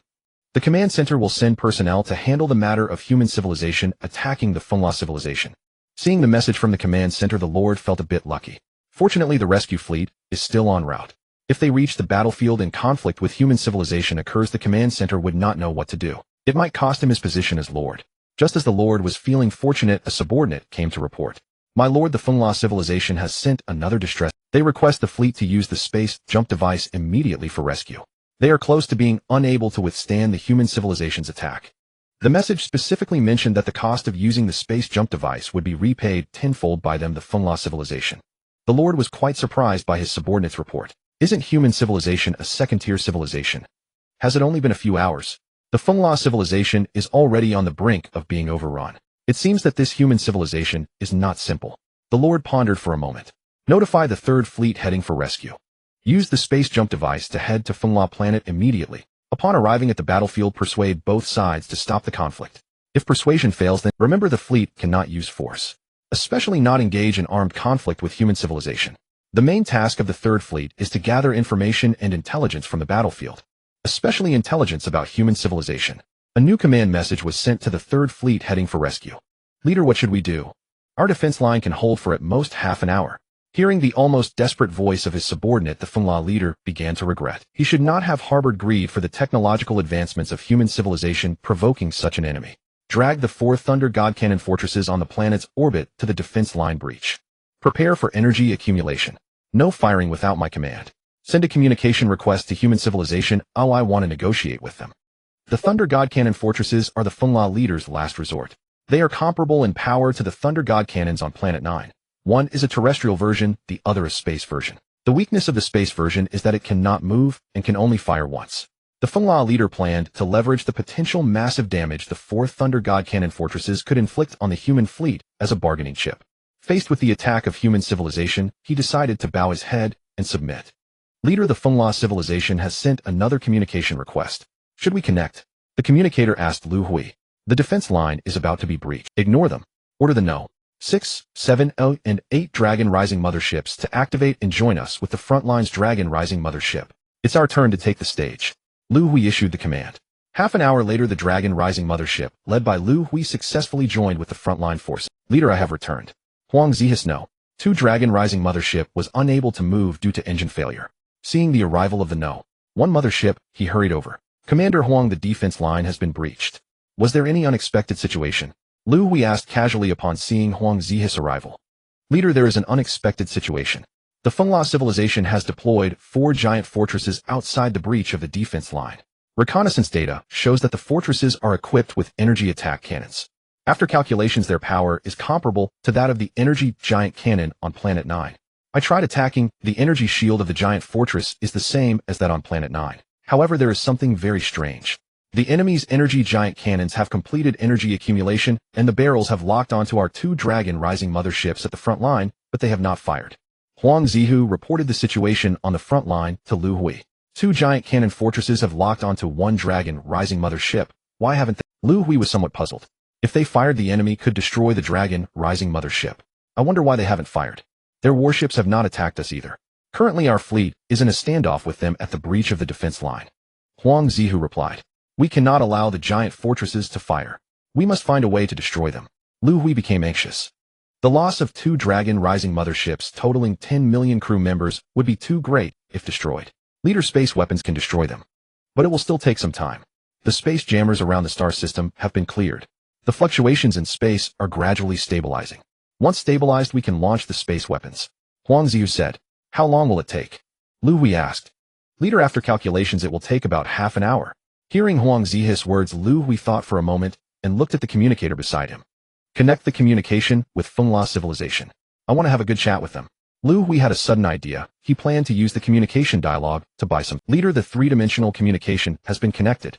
A 3-dimensional image of the Fengla leader appeared before Liu Hui. Respected human leader, I hope your human fleet can cease attacking. We will cease hostilities. I apologize for the actions we took against your civilization in the past, and am willing to provide substantial compensation. The communication request took half an hour to connect, and the Fengla leader thought there was no hope for negotiation. Now that the communication was connected, he hurriedly expressed his stance. Apology and compensation. Fengla leader, I want to know what you intend to offer as compensation. Liu Hui asked with a cold smile. Respected human leader, our Fengla civilization is willing to offer half of our energy block reserves as compensation. The Fengla leader responded. How much is half of the energy block reserves, eh? Liu Hui was somewhat curious about how many energy blocks the Fengla civilization had. Respected human leader, we are willing to pay 90 trillion energy blocks as compensation. Hearing the number of energy blocks, Liu Hui was taken aback. Although the amount was significant, he felt no inclination towards it. Compared to the loss of 30 million compatriots on Earth, no amount of energy blocks could make up for the pain of losing fellow beings. Did you not consider this day when you attacked our human civilization? 30 million of our people died because of your attack. Is this something that can be resolved with just an apology and compensation? What if I do not agree to the request for a ceasefire? What can you do? Respected human leader, I do not understand why you care so much for the deceased of your kind. Reproduction is the easiest thing to achieve in the vast universe of civilizations. Energy blocks are essential items for civilizations to survive and develop in the universe. I am willing to give up half of the energy blocks of the Fengla civilization. You cannot demand any more. Liu Hui's refusal led the Fengla leader to mistakenly believe that he was dissatisfied with the quantity of energy blocks. Leader of Fengla, it seems that your understanding of life is still quite naive. We humans have a saying. Even ants strive to survive, let alone beings of flesh and blood. To live a lifetime aside from life and death, there is nothing of great concern. In order to buy time, Liu Hui began to engage in idle chatter. The Fengla leader did not interrupt Liu Hui, silently listening. His thoughts were aligned with Liu Hui's. Both were stalling for time, waiting for the arrival of the lock. Not far away, Huang Zihu quietly gestured to Liu Hui.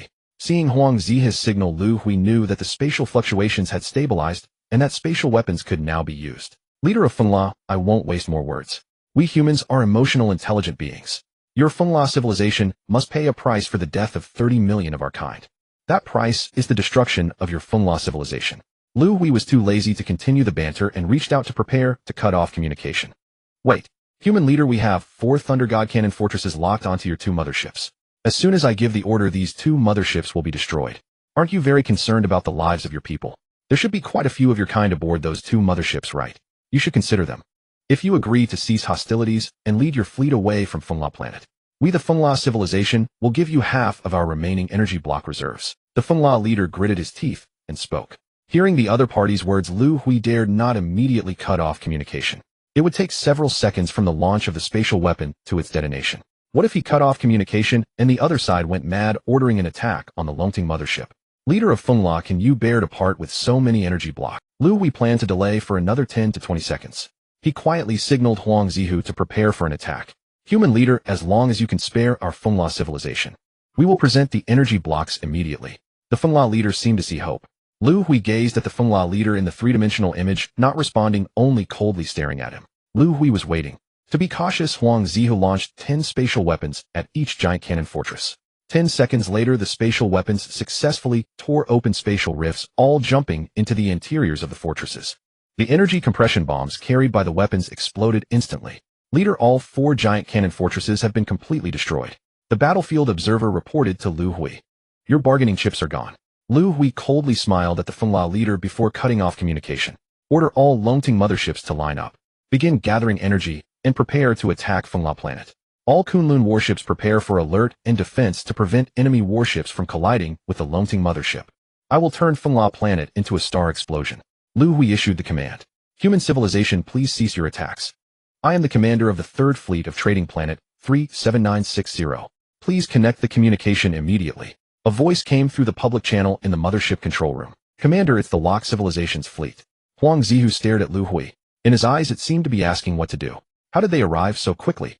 Before the battle, we conducted attack simulations, and the Lock fleet would need at least 2 days to reach Funla planet. It seems that there was an error in the attack simulation, missing that the Lock fleet could use spatial jumpers. Liu Hui realized where the problem lay, but it was too late. What to do? If the Lock fleet uses force to attack humans? Liu Hui fell into contemplation. Search for the location of the Lock fleet and lock onto the coordinates of their warships. If they dare to attack us directly, use spatial weapons to destroy them. After a brief thought, Liu Hui made up his mind. Even if it meant becoming enemies with the Lock civilization, he would eliminate the Funla civilization. At worst, they would have to abandon New Earth and lead humanity to wander the universe again. Connect the 3-dimensional communication. Liu Hui decided to negotiate. Perhaps the outcome would not be as terrible as imagined. Communication was established. This is a 3-party communication channel. The 3-dimensional images of the commander of the Lock fleet and the Funla leader appeared before Liu Hui simultaneously. Human leader, according to the regulations of the Lock star system, registered civilizations cannot attack each other without reason. I advise you to immediately stop the attack on the Funla civilization and withdraw from the stellar system. As soon as the communication was connected, the fleet commander directly advised Liu Hui, his tone very arrogant. Commander, we humans do not attack the Funla civilization without reason. Over 100 years ago, the fleet of the Funla civilization attacked our human civilization, resulting in the death of 30 million of our kind. We attacked the Funla civilization to avenge our deceased kin. Liu Hui said angrily. Respected commander, our Funla civilization has not violated the regulations of the star system. When we attacked the human civilization back, then they had not yet registered as a civilization. They were a wandering civilization. The Funla leader quickly retorted. Human leader, since the Funla civilization has not violated the regulations of the star system, I have a suggestion. What do you think? Let the Funla civilization provide some compensation to humanity, and both sides end this war. The fleet commander made a suggestion. I agree with the commander's suggestion. We the Funla civilization are willing to make reparations. No need. Liu Hui interrupted the Funla leader. The blood debt of our 30 million kin must be repaid in blood. Liu Hui looked at Huang Zihu not far from him. Huang Zihu slightly nodded. The Longting mothership completed energy accumulation and had already located the position of the Lock fleet. The Lock fleet had only 100 warships, all of which had their coordinates locked. Commander Huang issued the order to attack Funla planet. In front of the fleet commander and the Funla leader, Liu Hui gave the order to attack. Human leader, you cannot do this. Commander quickly stopped them. The 3-dimensional image of the Funla leader flickered for several seconds before disappearing from the view of the commander and Liu Hui. The fleet commander in the 3-dimensional image displayed a look of surprise. Then he suddenly burst into laughter. The biological form of the locked people resembled. Watching this meatball quiver amid the laughter, Liu Hui felt a sense of strangeness and nausea. A level 2 civilization, let it be destroyed. It's not a big deal anyway. What I admire most is someone like you, the leader of humanity. You are decisive in slaughter and repay grudges without hesitation. Let me reintroduce myself. I am Commander Wei of the 3rd Fleet of Trading Planet 37960. If the leader of humanity comes to the trading planet, remember to look for me. I will personally host you. I believe we can become friends. I need to lead the fleet back now. Goodbye. Without waiting for Liu Hui to respond, Commander Wei cut off the three-dimensional communication. The other party's actions left Liu Hui in a state of confusion. The change in his expression was too rapid. Liu Hui couldn't understand why the other person seemed like a completely different individual. But it didn't matter if he couldn't figure it out. The most important thing was that humanity had not engaged in direct military conflict with the locked civilization. Order all Kunlun warships to clear the enemy's remaining warships within the star system. Notify the fleet commander of the first echelon on the outskirts of the Fengla battleships are disintegrating. Keep a close watch on the first echelon and don't let these warships escape. Liu Hui wanted to eradicate the remnants, although the possibility was slim. Meanwhile, in the Shuangshuan star system, a massive spaceship was accelerating using 2 stars as cover. This spaceship was equipped with the technology of the Fengla civilization and carried a large number of its people. After accelerating to 0.3 times the speed of light, it deployed a space jumper and vanished into the void of the universe. Commander, are we just leaving like this? The subordinate of Commander Wei was puzzled. If we don't leave, should we stay behind to collect the corpses for the Fengla civilization? This Fengla civilization deserves to. The distress signal claimed that humanity was merely a level 2 civilization. They are lying. The intelligence we gathered on the battlefield earlier. The warships of humanity are even more advanced than ours. Our fleet has 100 warships, which aren't even enough to fill the gaps in humanity's fleet. If it weren't for the new orders from our Lord, we would have been doomed long ago. The commander was extremely angry. The false distress signal from the Fengla civilization almost cost the entire fleet their lives. The operation to eliminate the remaining warships lasted for 3 days. The Fengla civilization's warships within the Shuangshuan star system were completely eradicated. In the process of searching for the remnants, humanity discovered a base storing energy blocks of the Fengla civilization on a planet. An unexpected harvest of over 20 trillion energy blocks. In the year 167 of the Wandering Era, humanity's fleet returned triumphantly after destroying the Fengla civilization. 2 years later, on New Earth, in the leader's office, Liu Hui noticed the date display on his desk. In the year 169 of the Wandering Era, April 24th. Today marks the 2nd public memorial day for the human government. A century ago today, the wandering human civilization was attacked, resulting in 30 million casualties. Among the deceased were Liu Hui's closest people, all those who escaped from the Yuqing Welfare Institute on Earth. Director Zhou, Grandma Wang, today, I will come to visit you. Liu Hui left the office. In memory of the deceased, Liu Hui established a monument for the victims in the center of the city. The monument was not far from Liu Hui's office. He chose to walk instead of using transportation. While walking on the city streets, he occasionally encountered a few pedestrians. Upon seeing Liu Hui, these individuals would stop and bow to him. For over a century, the image of Liu Hui as a leader had deeply ingrained itself in the hearts of the people. Hello, I need a wreath, a bottle of white wine, and a pack of cigarettes. Liu Hui entered a shop selling offerings beside the monument. Leader, are you here to make offerings? The shop assistant recognized Liu Hui. Liu Hui smiled and nodded. Where's the points card machine? Leader, you don't have to use it, right? The shop assistant whispered. Just swipe it quickly. I hardly use my points in a year. Should I let them sit in the bracelet and go stale? After swiping, Liu Hui left the shop for offerings. Hurry and inform the manager that the leader has come to pay respects. After arranging the wreath, white wine, and cigarettes, Liu Hui sat cross-legged on the ground in front of the monument. He was originally an ordinary person. Growing up in an orphanage, Director Zhou and the elderly in the institute were his closest companions. Now he held supreme power, yet there were no loved ones by him. He was originally an ordinary person. Growing up in an orphanage, Director Zhou and the elderly in the institute were his closest companions. Now he held supreme power, yet there were no loved ones by his side. What is the meaning of life? This left Liu Hui somewhat confused. Leader, do you need me to get you a chair? A voice came from behind Liu Hui. He turned to look. The manager of the monument was standing behind him with a group of staff. No need, I will be leaving soon. As soon as he finished speaking, the bracelet on Liu Hui's hand vibrated with a communication alert. He answered the call. A three-dimensional image appeared before Liu Hui. Leader, the foreign ministry has sent an inquiry. The command of the locked civilization has dispatched an exchange delegation to visit New Earth. They are currently hovering in orbit around the planet, preparing to land at capital ship Port No. 1. Would you like to personally go and greet them? Liu Hui's office assistant asked him. The delegation from the locked civilization. What are they doing on New Earth? Liu Hui felt puzzled. Typically, alien delegations would notify in advance and state their purpose. Such sudden visits from civilizations like the Locke were rare. Notify the foreign ministry that I will personally go to the port to greet them. The Locke civilization was after all the administrator of the star system, and Liu Hui saw no need to offend them on matters of etiquette. Leader, can I come along? A youthful voice emerged from the crowd. Rashi, is that you? Upon hearing the youthful voice, Liu Hui immediately recognized who it was. Leader, it's me. I'm here to pay respects to my father. A small boy stepped out from the crowd. Leader, the Locke delegation is coming for a visit. I heard that the Locke people look like a meatball. Oh, can you take me to see them? Rashi innocently asked. If you want to go, then follow me. Liu Hui patted Rose's head, speaking with a hint of affection.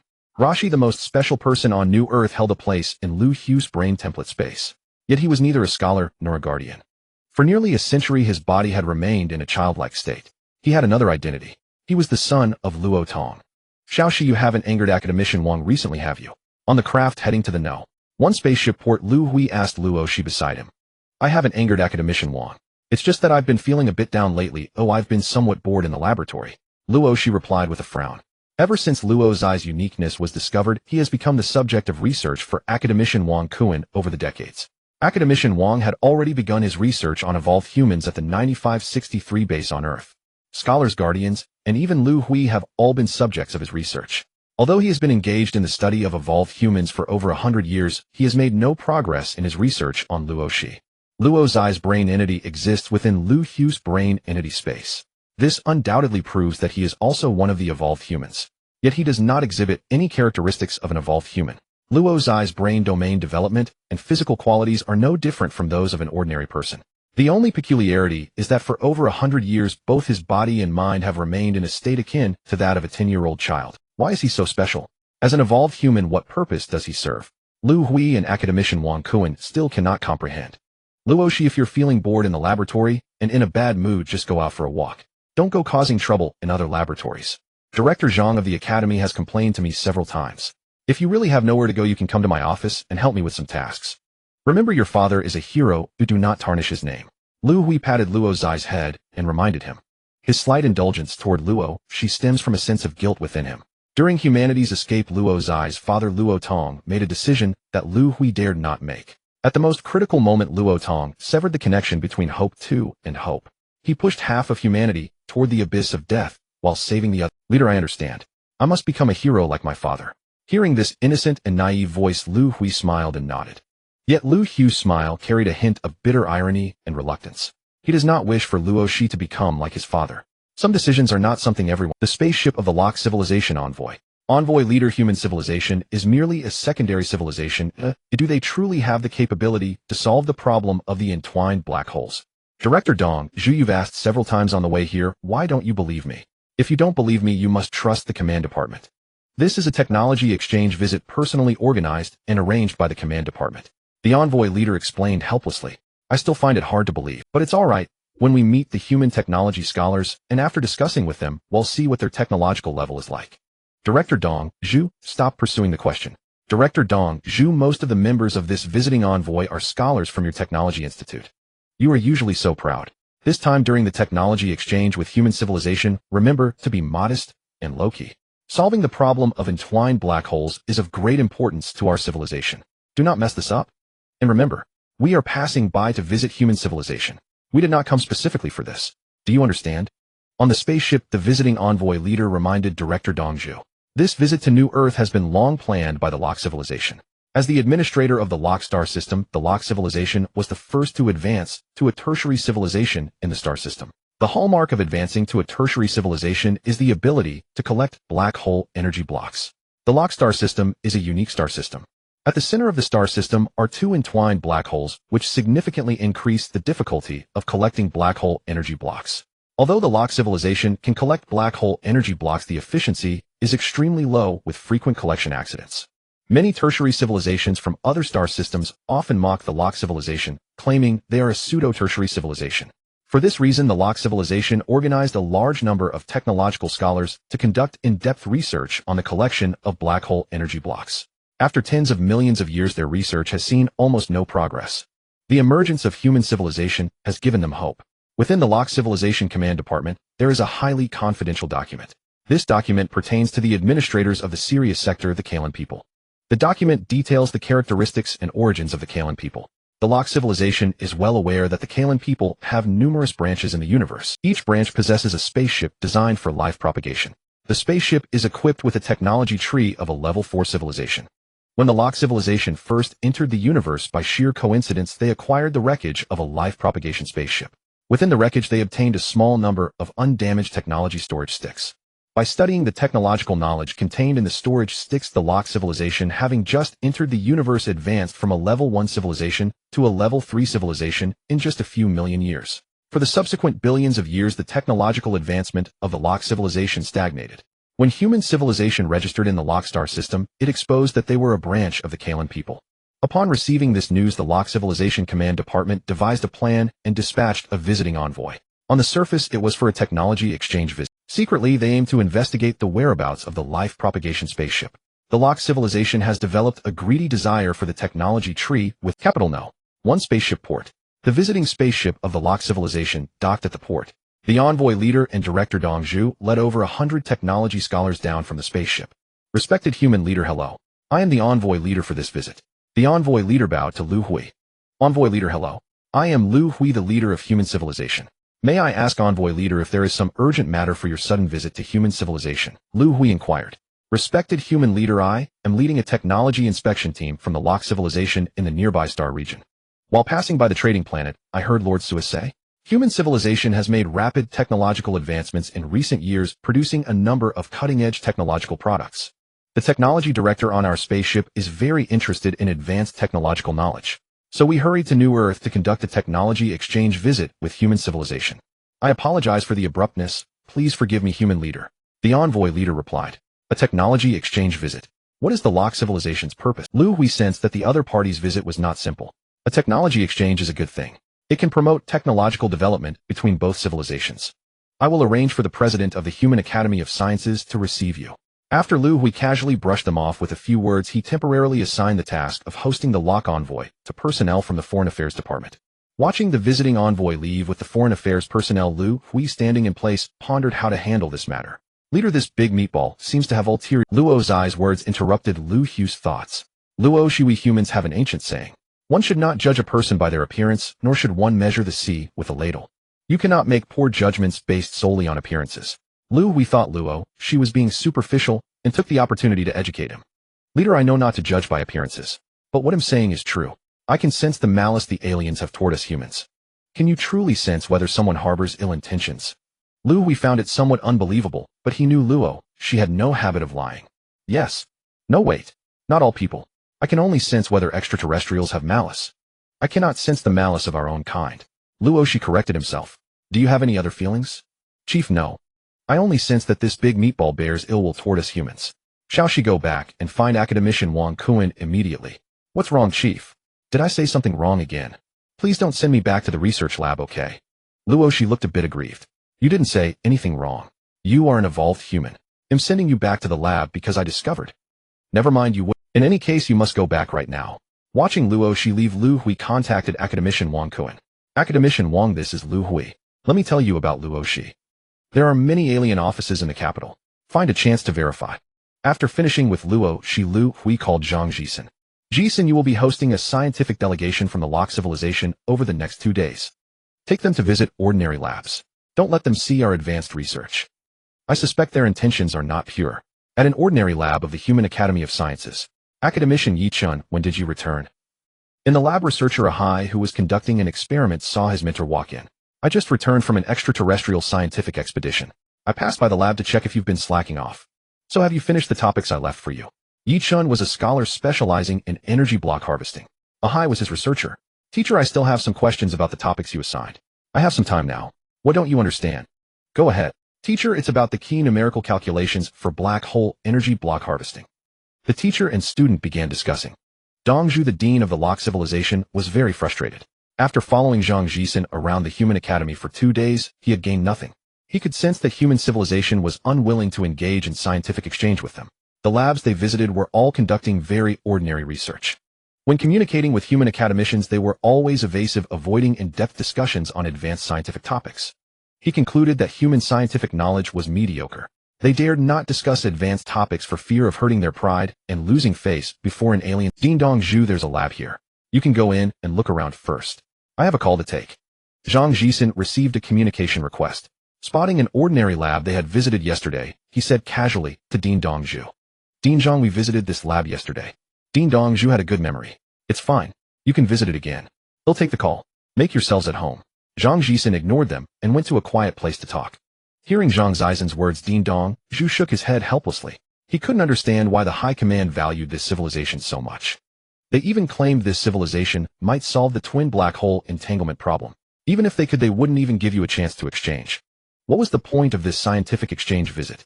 Seeing the lab door slightly ajar, Ding Dong Zhu didn't want to stand around waiting. He pushed the door and entered. As soon as he stepped inside, he heard two people discussing black hole energy block harvesting. Dong Zhu stopped and listened carefully. The theoretical knowledge of black hole energy block harvesting is mature. If you calculate using your formula, this value is wrong. Take our locked galaxy's twin entangled black holes, for example. Your formula doesn't apply. Of course, for a single black hole, your formula works fine. Finding the equilibrium point between two black holes is crucial. Multiple gravitational formulas are needed. Yi Chun was patiently explaining to Ahai. Standing nearby, Ding Dong Zhu grew increasingly alarmed. Has human theoretical knowledge of black hole energy block harvesting been completed? Can they even calculate the equilibrium point of twin black holes? Ding Dong Zhu walked toward them excitedly. Hello. I overheard you discussing the equilibrium point of twin black holes. How do you calculate that point? Ding Dong Zhu asked after greeting them. Hearing a voice behind him, Yi Chun turned around. An alien? Why is there an alien in the academy lab? Yi Chun looked puzzled. Who are you? Hello. We are a visiting alien delegation. We're here for scientific exchange. Can you answer my question? Oh. How do you calculate the equilibrium point of twin black holes? Ding Dong Zhu asked. Oh, you're from the delegation. Your question is too simple. You can calculate it using the Wu-Hsien gravitational formula. Yi Chun replied. Wu-Hsien gravitational formula? What kind of formula is that? Ding Dong Zhu was completely confused. You don't know the Wu-Hsien formula? Then you must know the dual-line gravitational formula. Yi Chun continued, seeing the other shake his head. You don't know the dual-line formula either. What about the Wu-Ling gravitational formula? Do you know that? Seeing the other shake his head again, Yi Chun grew a bit exasperated. If you don't even know these formulas, I can't explain it to you. Just as he finished, Yi Chun felt Ahai kick his foot. What's wrong, Ahai? Yi Chun saw Ahai signaling him, but didn't understand. Academician Yi, when did you return? Zhang Zisen's voice came from the lab entrance. Didn't I just return today? I stopped by to check on Ahai. Yi Chun answered.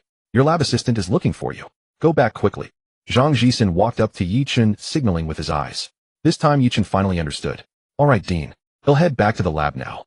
Dean Zhang, may I follow him to his lab? Ding Dong Zhu suddenly asked. No, his lab is off limits to visitors. Zhang Jisen refused without hesitation. Watching Yi Chun leave, Ding Dong Zhu finally realized that humans were deliberately hiding their technological capability. A registered Tier 2 civilization with scientific knowledge reaching Tier 3. Were they planning to play the wolf in sheep's clothing? Ambassador Locke, the next place we will visit is the Monument to Human Heroes. On a sightseeing aircraft, the personnel from the Ministry of Foreign Affairs were introducing the Monument to Human Heroes to Ambassador Locke.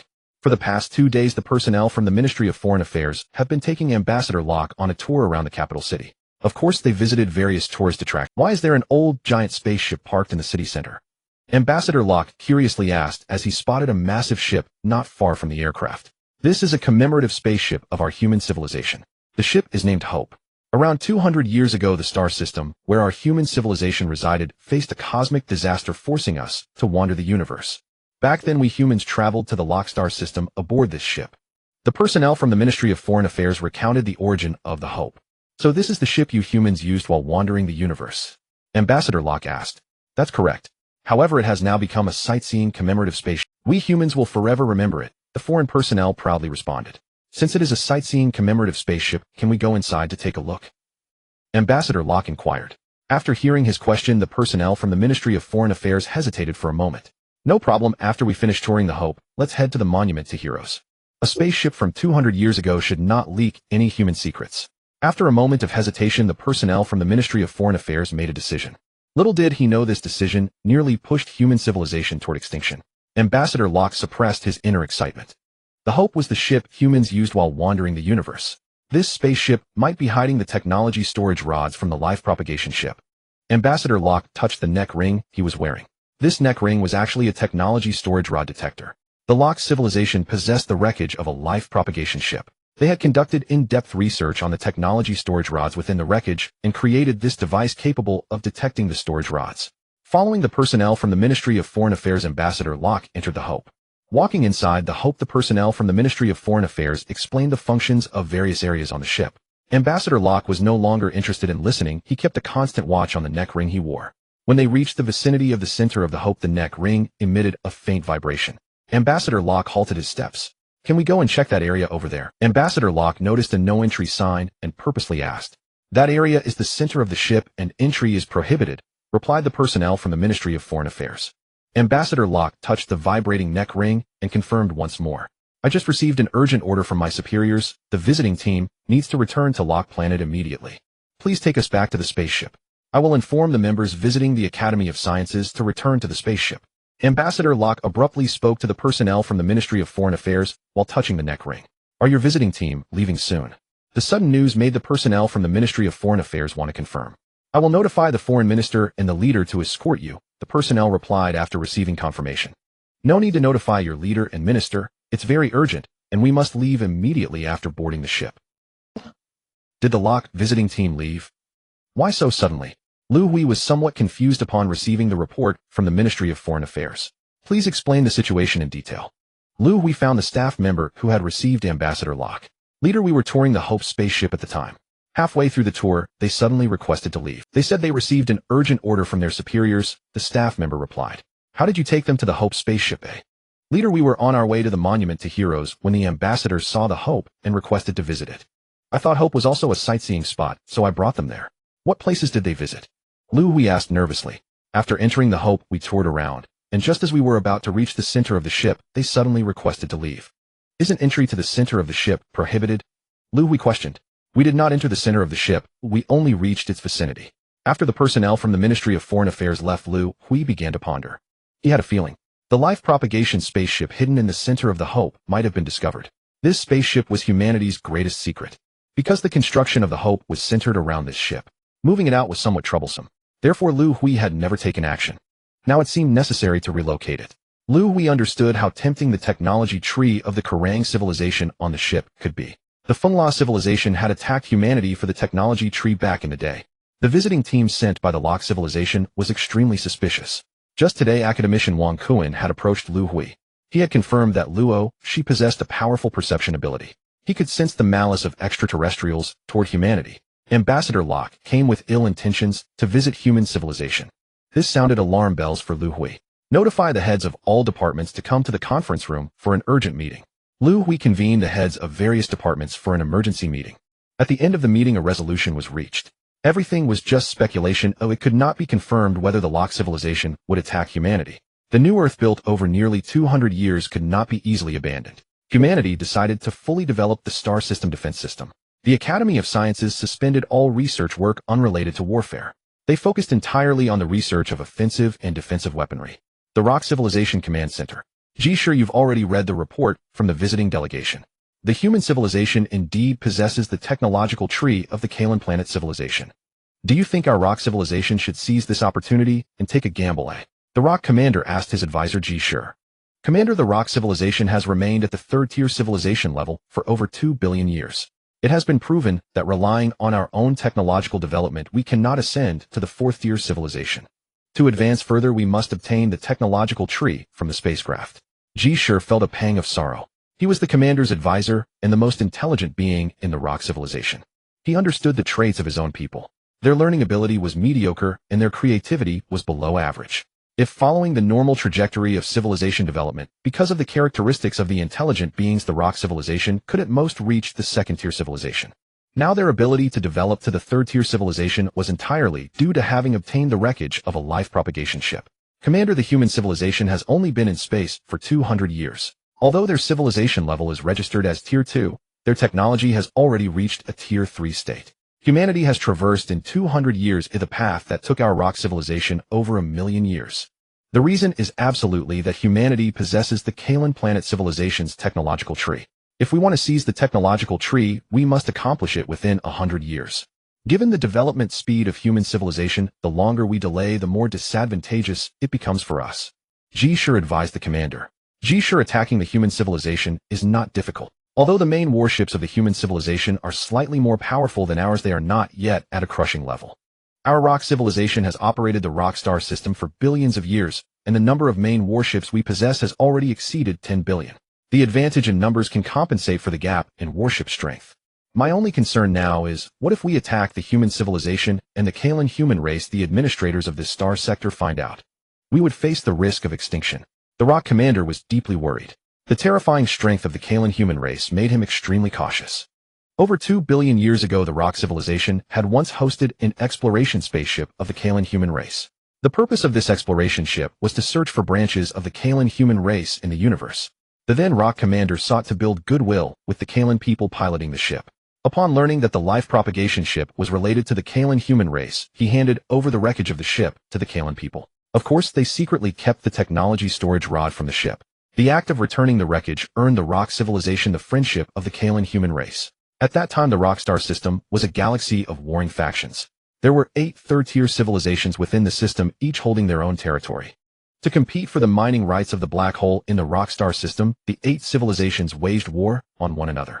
Over the years, the rock civilization gained. To suppress the rock civilization, the remaining 7 civilizations united and plotted a genocidal attack against the rock civilization.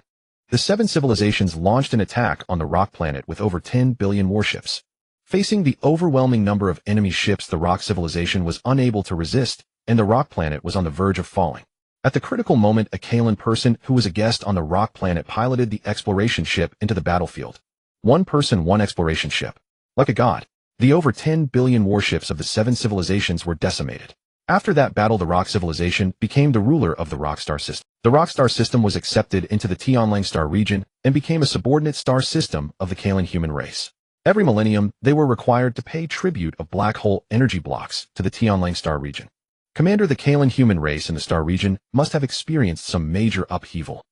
Previously, about every 10,000 years or so, an inspector of the Kalan human race would come to inspect the star system.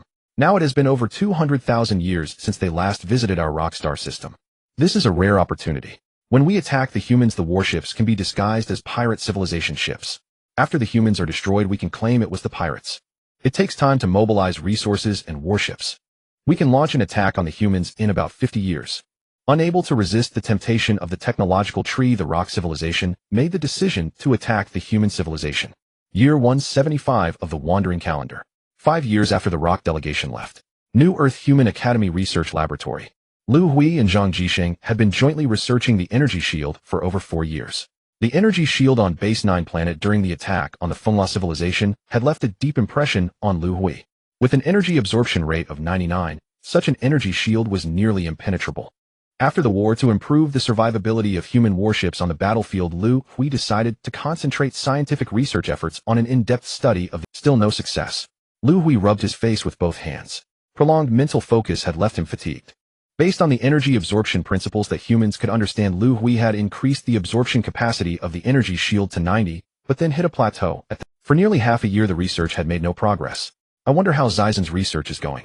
Liu Hui decided to give his brain a rest, and went to check on Zhang Jisen next. Liu Hui's research direction was based on the existing theory of energy absorption. Zhang Jisen had opened a different path, studying the mantis beasts on the New Earth. The skin of the mantis beasts could completely neutralize energy attacks. If they could unravel its principle and use it to create an energy shield, that shield would be one that could never be shattered by energy attacks. Jisen, how is the research on the mantis beast going? Any progress? Liu Hui approached Zhang Jisen. Leader, you're here. We have a major discovery. Seeing Liu Hui, Zhang Jisen said excitedly. Remember the star devourer that caused the catastrophe in our solar system? Energy can exist in the form of cells. The skin of the mantis beast has a thin layer of energy cells. When attacked by energy, it breaks down the attacking energy into strings and disperses them into the surrounding space. This is the secret of how the mantis beast neutralizes energy attacks. I have not yet discovered how the energy cells decompose energy into strings. But that is not important for now. What matters is how to transfer the energy cells from the mantis beast's skin to the warships. If the surface of the warship is covered with energy cells, the ship will never be harmed by energy attacks. The form of space warfare will be changed by this.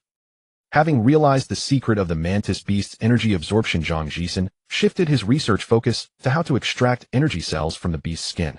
2 years later, Liu Hui, who was handling official duties in his office, received a report from the laboratory. The extraction of energy cells was successful. Liu Hui hurried to Zhang Zizan's laboratory with excitement. Jisen, how did it go? Is the process of extracting the energy cells complicated? And is the cost high? Upon arriving at the laboratory, Liu Hui asked with concern. These two questions were crucial to the speed of the battleship's upgrade. Leader, the extraction process is not complicated. You just need to soak the mantis beast in the energy pool, and the energy cells will detach from the skin. Due to the difference in density, the cells will float on top of the energy liquid. However, the production of the energy liquid requires a significant amount of energy. Zhang Jisen pointed to the energy pool in the laboratory. Jisen, why did you set up an energy pool in the laboratory? Isn't that too dangerous? If an accident occurs, the entire academy will be wiped off the map. Liu Hui said nervously. Don't worry, leader. The energy liquid in this energy pool has been compressed over 100,000 times. The energy is very stable. To reactivate it, you need. Wait a moment. Liu Hui interrupted Zhang Jisen. Did you say the energy liquid inside is compressed 100,000 times? How many energy blocks were consumed during the compression process? Liu Hui was somewhat startled.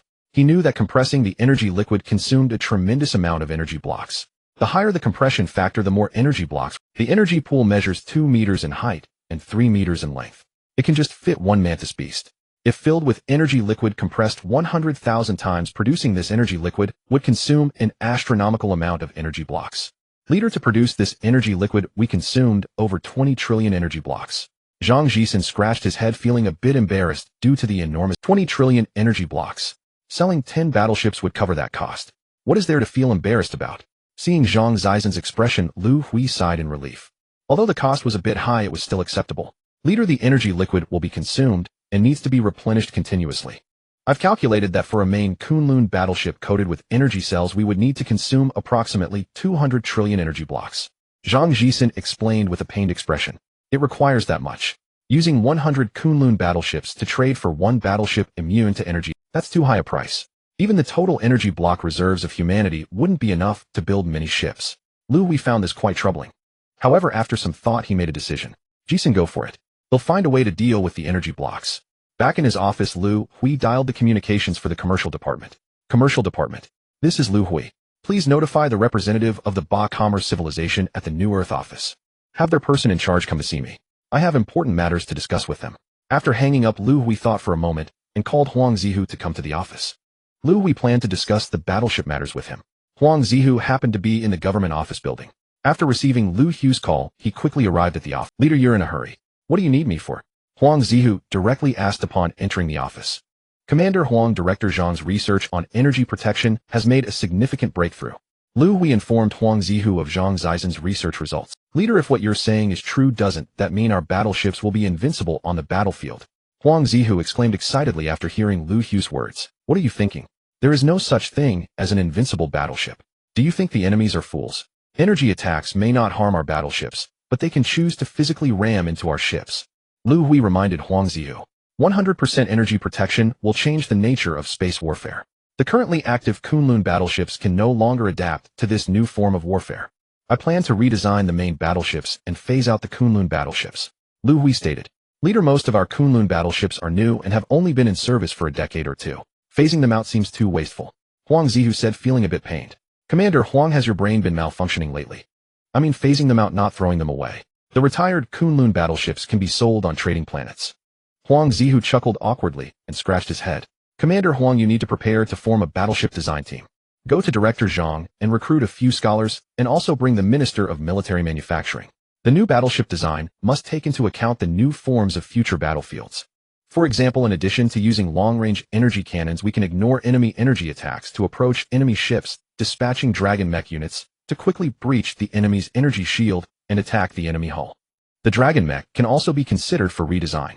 For defense, we need to consider how to improve close-range defenses. And one more thing, the cost of the energy cell coating is extremely high. The design of the new battleship must control its size well.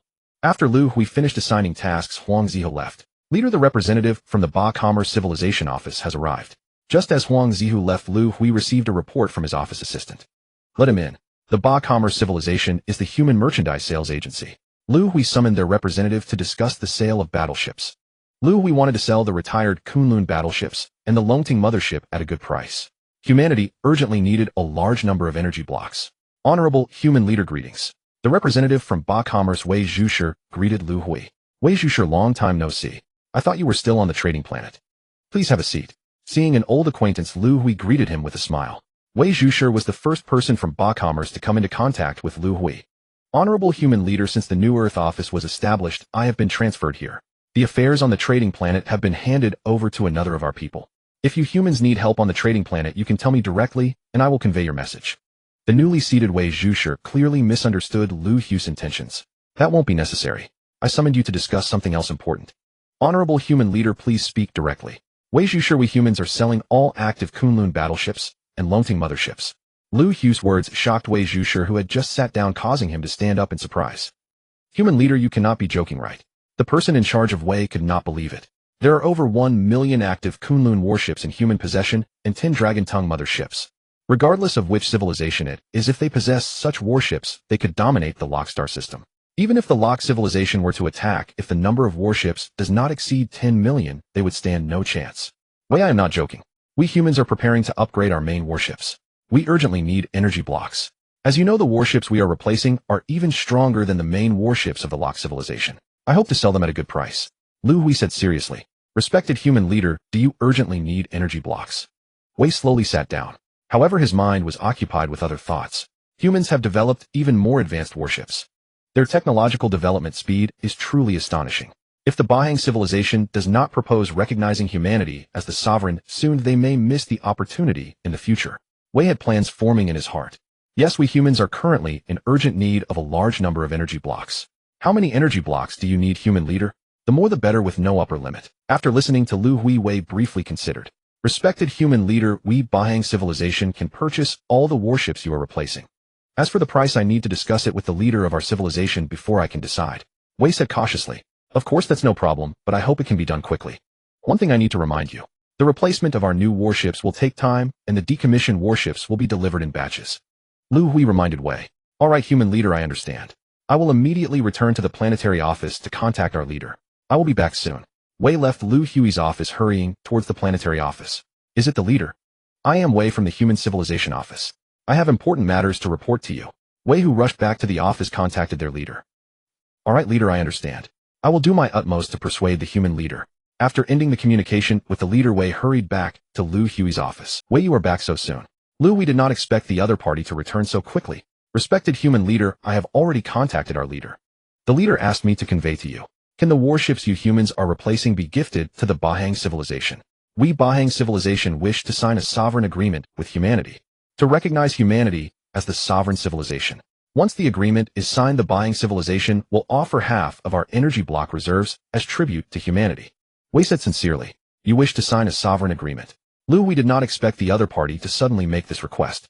In recent years, many civilizations have expressed the desire to recognize humanity as sovereign.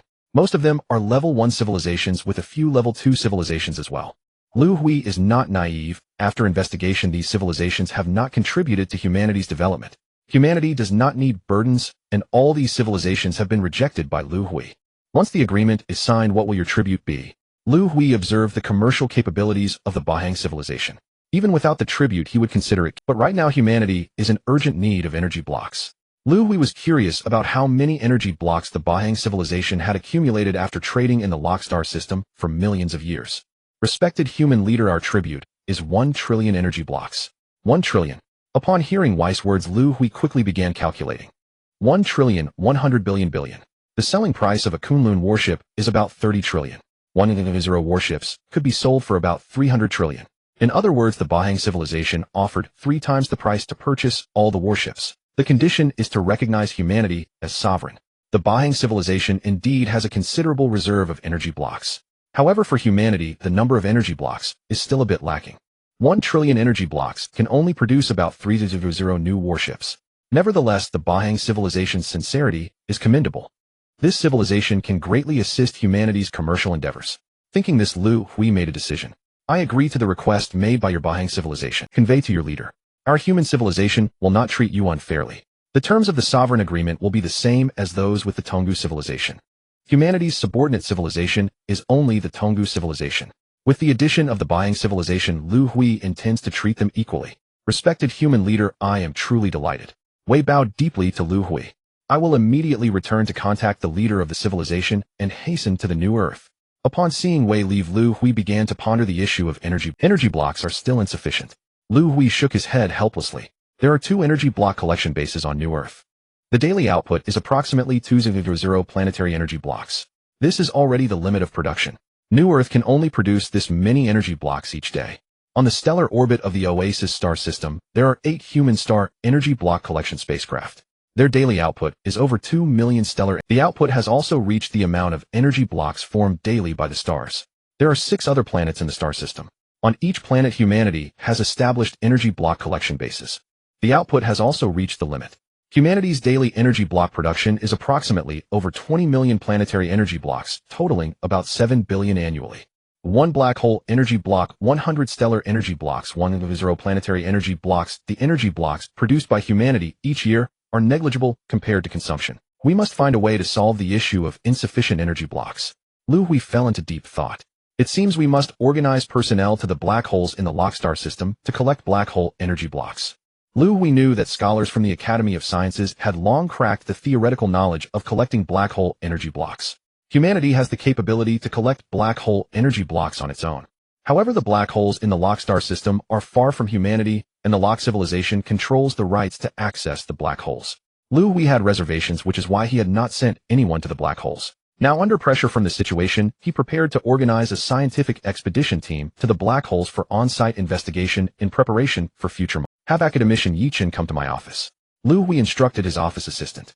Yi Chen is an expert in researching black hole energy block collection and a scholar at the Academy of Sciences. Leader academician Yi Chen is out on an expedition and has not returned yet. The assistant replied. Where did he go? When will he be back? Liu Hui asked. I don't know either. I heard from the Academy of Sciences that he has not been heard from in 7 years. What? 7 years without contact? Why didn't you report this? Leader, I only just found out not long ago. Director Zhang of the Academy of Sciences is solely focused on research and does not pay much attention to administrative matters. It is not uncommon for academicians from the Academy of Sciences to be out on expeditions for 1 or 2 years without any news. So everyone did not pay much attention to academician Yi Chen's disappearance. It was only in recent days that someone discovered that academician Yi Chen had not been in contact with the Academy of Sciences for 7 years. That's when they realized something was wrong. In recent days, the Academy of Sciences has been trying to contact academician Yi Chen, but they have been unable to reach him. After hearing the assistant's words, Liu Hui, a scholar from the Academy of Sciences, has been missing for 7 years, and no one noticed. It seems I need to find someone to replace Zhang Jisen in managing the administrative work of the Academy of Sciences. Missing for 7 years, I wonder if anything has happened. Thinking this, Liu Hui immediately entered his brain original body space. He found Yi Chen's brain original body. Fortunately, Yi Chen's brain original body was still emitting light, and there was no danger to his life. Liu Hui tried to call Yi Chen in the brain original body space, wanting to establish contact. But no matter how he called, Yi Chen's brain original body did not respond. Liu Hui did not understand what had happened to Yi Chen. Where was academician Yi Chen conducting his expedition? After exiting the brain original body space, Liu Hui asked the assistant. Leader, he was conducting his expedition within the star system. Notify Commander Huang to organize personnel to search for academician Yi within the star system. Academician Yi Chen is not dead yet. Humanity dispatched a large number of search warships and spacecraft to conduct a thorough search of the star system. A month later, there were no discoveries, and the search operation concluded. 2 months later, a dilapidated expedition spacecraft appeared in the orbit of New Earth. Through the porthole of the expedition's spacecraft, academician Yi Chen looked at the new Earth before him, tears welling up in his eyes. After 7,000 years, I have finally returned. Doctor, there is nothing wrong with my body, and certainly nothing wrong mentally. Please let me see the leader. I have matters of utmost importance to report to him. After returning to Xian Dichio, academician Yi Chen was forcibly taken to the hospital by his colleagues. Everyone suspected that his mind had become unwell. Although Yi Chen had been missing for 7 years, upon his return he insisted that he had spent 70,000 years away. Do not be anxious, do not be anxious. I will perform another comprehensive examination. The doctor, having finally received a patient, did not intend to let this rare opportunity slip by. Since humanity's bodies were colonized by a bacterial civilization, people have been freed from most physical illness and the ravages of aging. Ordinary internal and external wounds now heal rapidly. Only severe internal or external trauma is sent to hospitals for surgery. The physician's profession has become remarkably idle. Most patients treated in hospitals now are those with mental disorders. Moreover, the number of such patients is exceedingly small. Can I not be anxious? Do not assume I am unaware. You all think I am mentally ill. I tell you I have no illness at all. Why do you refuse to believe me? Yi Chen's patience had nearly reached its limit. He was on the verge of knocking over the doctor and going straight to see the leader. I believe you. Come to my office and tell me exactly what happened. From the doorway of the ward came the voice of Liu Hui. Upon receiving the news of academician Yes' return, Liu Hui had rushed over at once. He had a strong intuition that Yi Chun had encountered something extraordinary, for when Yi went missing, Liu Hui had been unable to contact him within his neural substrate. This was the first time Liu Hui had experienced such a thing. Liu Hui's office. Academician Yi, where on earth did you go? We were nearly beside ourselves with worry. I sent people combing the entire Liu stellar system and could not find you. Huangzi, who complained with concern. As long as you returned safely, stop making a fuss. Zhang Jisen interjected, then glanced at Yi Chun and felt a pang of guilt. Academician Yi, I must apologize. You belong to the academy, and you went missing for 7 years without my knowledge. As director of the academy, this is my dereliction of duty. All right, enough. Liu Hui cut Zhang Jisen off. Both of you stop the empty words. I did not call you here to apologize. I invited you to listen to academician Yes' account, not to offer apologies. Sit down. Once everyone was seated, Liu Hui looked toward Yi Chun. Academician Yi, please speak. What exactly happened to you? Yi Chun inhaled deeply and gathered his thoughts. Leader, let me state plainly in advance, there is nothing wrong with my mind. What I am about to recount is my true experience. 70,000 years ago. No, allow me to put it another way so it will be easier for you to understand. 7 years ago, to validate an optimized collection scheme, I piloted an exploration vessel alone to the stellar energy harvester. The voyage from Xindicio to the harvester takes 21 minutes. 9 minutes after departing Xindicio, the ship's celestial navigation system suddenly lost all planetary coordinates. At first, I thought the instruments had malfunctioned. After inspection, they proved normal. Looking out through the ship's viewport, I could not see a single star. I assumed we had encountered a rare spatial turbulence and been randomly transported to some vast void of the universe. I attempted to contact others with the ship's communicator, but received no reply. I checked the communication system, it too was functioning properly. Then I used the ship's gravitational wave detector to survey the surroundings. The results surprised me profoundly. The gravitational wave imaging displayed the map of our Liu stellar system. My survey vessel was still within the Liu stellar system. Using the gravitational wave image for navigation, I steered the ship toward the nearest planet 2. After the ship had been underway for a time, the instruments indicated a straight course even as the actual heading slowly shifted. The space ahead of the vessel was being Over the following millennia, I tried innumerable headings. Every result was the same. When the ship's energy dwindled to half, I ceased those attempts. By analyzing the flight trajectories accumulated over thousands of years, I calculated that I had been trapped within a circular region roughly 200 million kilometers. No matter which direction I tried, there was no way out. Faced with that impasse, I was utterly helpless and devastated. I let the ship drift through that space. It was not until some 20,000 years later that the craft floated near the center of the region. I unexpectedly discovered that besides the vessel itself, there was only one other object in that space. A black, irregular object roughly 1 meter in diameter. In the office, no one interrupted. After a long period of speaking, Yi Chun felt a bit parched. Liu Hui noticed and poured him a glass of water. Thank you, Chief. Yi Chun took the water and drank it all. After discovering this black substance, I began my research on it. This substance is an unknown material to humanity. I attempted to analyze its components' density and mass, but I was unable to do so. This black substance cannot move within space. I used every conceivable method, including the energy beam cannon on the spaceship, yet I could not destroy or separate it. According to my calculations, it is the support point of this space. An indestructible support point. I began to shift my research direction. More than 10,000 years later, I unexpectedly discovered that this black substance was emitting an unknown ray out. Each time the ray was emitted, I observed fluctuations in space. I hypothesized about this fluctuation. It might create a breach in the closed space. More than 10,000 years later, I confirmed this hypothesis. The fluctuations generated by the emission of the ray would indeed create a breach in the closed space. The breach lasts for a very short time, only about 10 seconds. Although I knew that the emission of the ray would create a breach, I did not know where it would open. To find this breach, I spent over 20,000 years observing and calculating. Ultimately, I discovered the pattern of the breach opening after the ray was emitted. Based on this pattern, I located the breach and escaped from this space. I was trapped in this alternate space for about 70,000 years. Upon returning to New Earth, I discovered something shocking. Only 7 years had passed on New Earth. Chief, this is my true experience. Yi Chun recounted his detailed experience of 70,000 years. Jisen, do you have any thoughts? Seeing Zhang Jisen deep in thought, Liu Hui asked. Chief, I can't be sure what exactly happened. However, I do have some clues. Our universe is a three-dimensional space that operates within four-dimensional time and space. The three-dimensional space has length, width, and height, the three basic dimensions of our universe. And the four-dimensional time and space adds an extra dimension of time to the three-dimensional space. The entire universe operates within this four-dimensional time. The time dimension of time and space moves forward and is very stable. The three basic spatial dimensions in which academician Yi was trapped are all normal. According to his account, Yi Chen spent 70,000 years in the alternate space. After leaving, he found that only 7 years had passed in normal time. This indicates that the time dimension of this alternate space differs from ours. The time dimension in the alternate space is 1,000 times faster than the normal universe's time dimension. According to the basic theories of spatial science, spaces with different time dimensions cannot connect directly, leading to spatial barriers. This is why academician Yi was trapped in the alternate space and could not escape. Regarding the black substance in the alternate space, without speculation, it must be because of its existence that the time dimension of the surrounding space was altered, thus creating this alternate space. As for the reason, the data is limited and I cannot analyze it. Chief, I need to organize scholars for an immediate field investigation.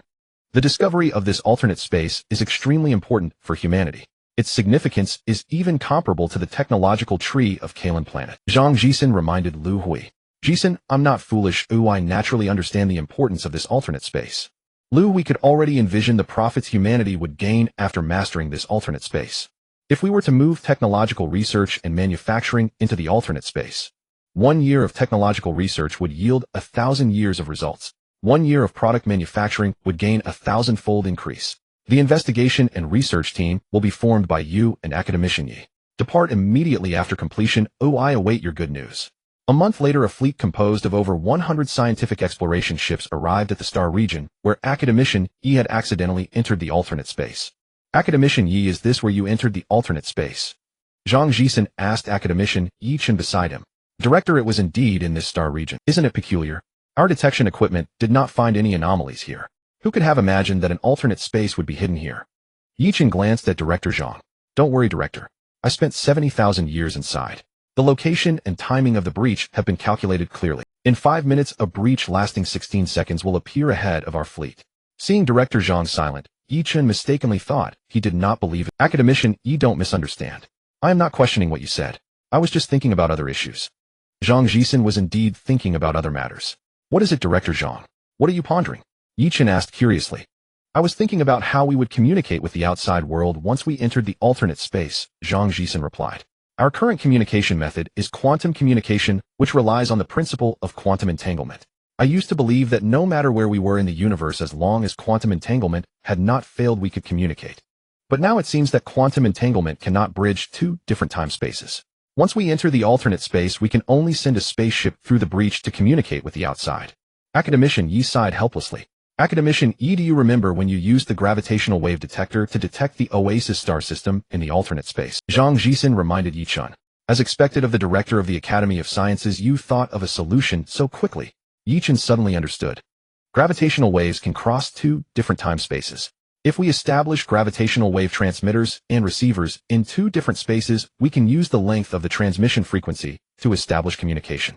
Although the communication distance is not very far, it is an effective method.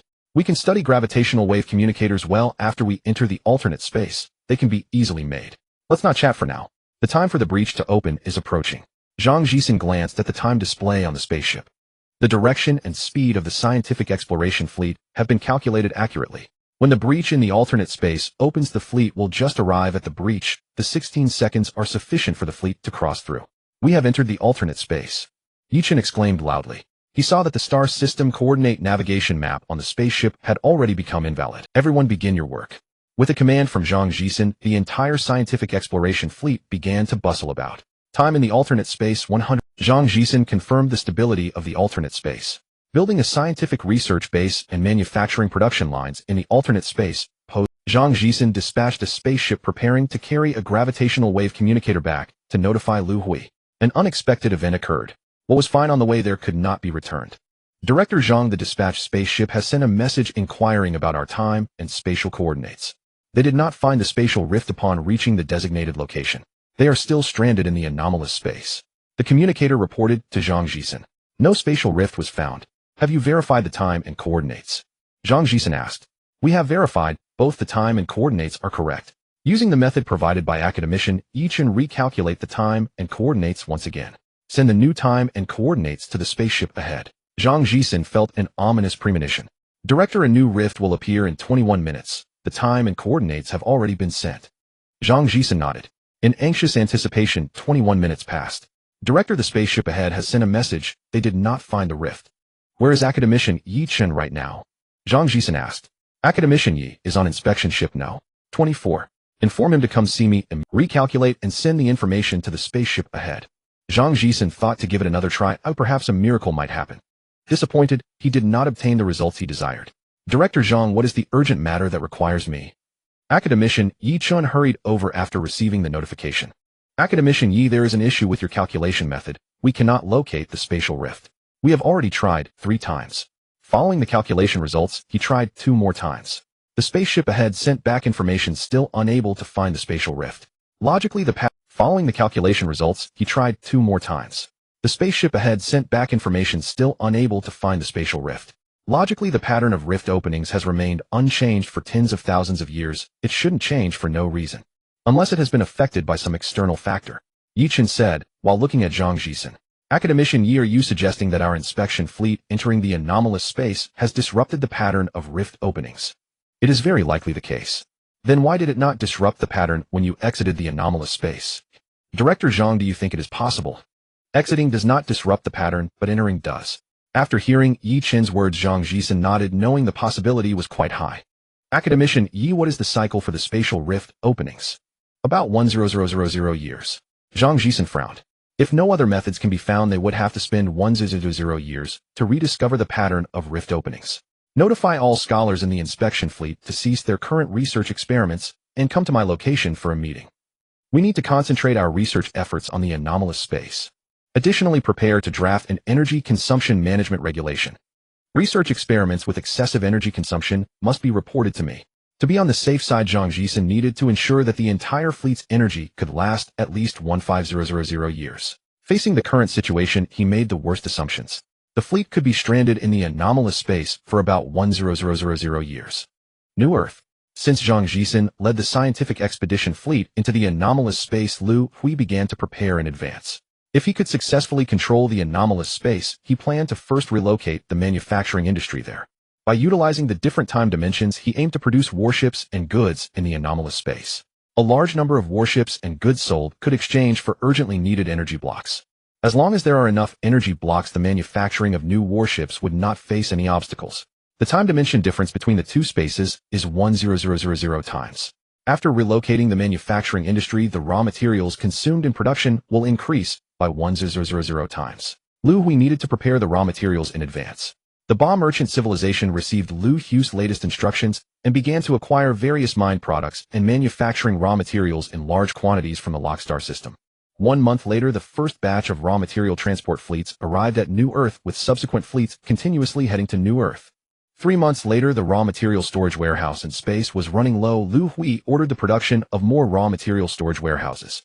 6 months later, the produced raw material storage warehouses could not keep up with the influx of raw materials, forcing Liu Hui to slow down the acquisition speed of raw materials. In the 7th month, Liu Hui stopped acquiring raw materials because he sensed something was amiss. According to the time calculations of the anomalous space, Zhang Jisen's scientific expedition fleet had already been in the anomalous space for over 5,000 years. In all this time, they had not contacted Liu Hui even once, which seemed illogical. Liu Hui dispatched a liaison spaceship preparing to enter the anomalous space using the calculation method left by academician Yi Chun. The spaceship's attempt to enter the anomalous space failed. They could not find the spatial rift. In light of this unexpected situation, Liu Hui gathered the remaining scholars and academicians in the Academy of Sciences for analysis and research. They ultimately concluded that the scientific expedition fleet led by Zhang Jisen was trapped in the anomalous space. Their final outcome might be similar to academician Yi Chen's. They could be trapped for 7 years before being able to emerge. Faced with the emergency, Liu Hui did not sit idle. Pooling everyone's wisdom, the academicians in the Academy of Sciences eventually conceived the idea of using gravitational waves as a means of communication, creating a gravitational wave communicator. They aimed to establish contact with Zhang Jisen in the anomalous space. A spaceship equipped with the gravitational wave communicator arrived in the star domain of the anomalous space. Adjusting the frequency of the gravitational wave emission, a basic Morse code message was sent into the surrounding space. Received. We have finally received it. The communicator, who had been steadfast in front of the communicator for thousands of years, exclaimed in excitement. Quickly notified Director Zhang. The gravitational wave communicator has received the Morse code message. Zhang Jisen hurriedly rushed over from the laboratory upon receiving the news. What is the situation? Is it the message from the leader? Zhang Jisen asked. I have translated the Morse code message. It is a message from the leader calling for us. I have already sent them a received reply, the communicator said excitedly. I knew that the leader would definitely think of using gravitational waves to establish contact. Send a message to the leader immediately. Inform the leader of our situation.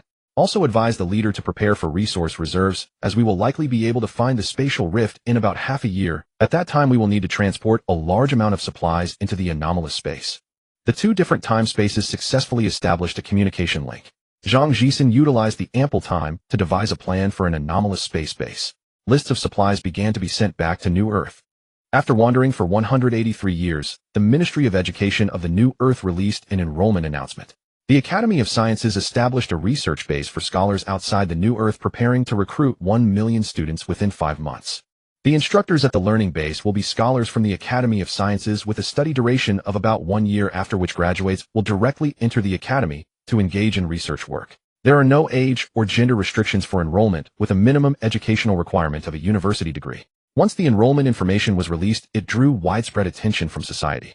Within humanity, 2 professions hold particularly high social status. One is the crew members on battleships, and the other is researchers at the Academy of Sciences. These 2 professions are attainable by ordinary individuals through hard work. Did you hear the news? The Academy of Sciences is expanding its enrollment this year. Such a big deal, of course I heard about it. They are recruiting 1 million people. In the past, only 500 were recruited each year, which meant it would take 10 years to graduate. I don't know what's going on this year. They have recruited so many people, and the study period is only 1 year. Who cares about the reasons? With such low enrollment requirements and such a large number, 1 year until graduation, I must sign up. I want to go too, even if I end up as a cleaner at the academy in a year. I'm willing. It's just 1 year, it will pass quickly. Hurry up and sign up. I heard that old Wang next door has already gone. Once the enrollment information was announced, the registration office of the Ministry of Education was flooded with citizens eager to apply. The learning base for researchers in the alternate space is part of the planning for alternate space.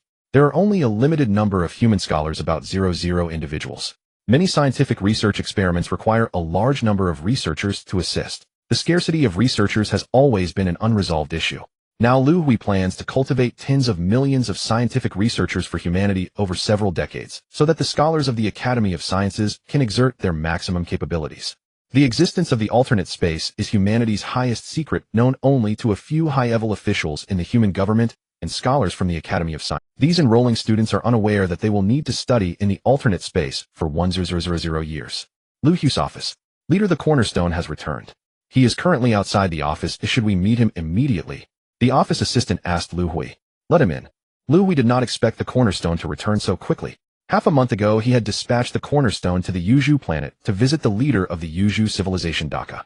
The planning of the alternate space involves the migration of the manufacturing industry. Humanity's manufacturing outsourcing is handled by the Yuzhu civilization.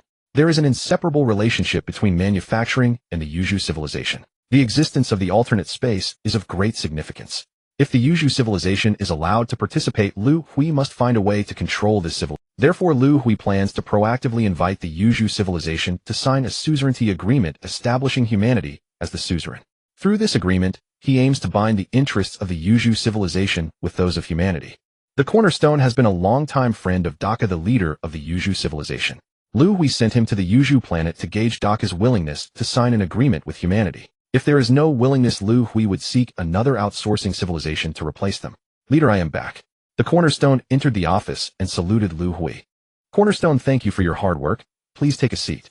After sitting down, the Cornerstone hesitated to speak. What's wrong? Cornerstone. Was the trip to the Yuzhu planet not smooth?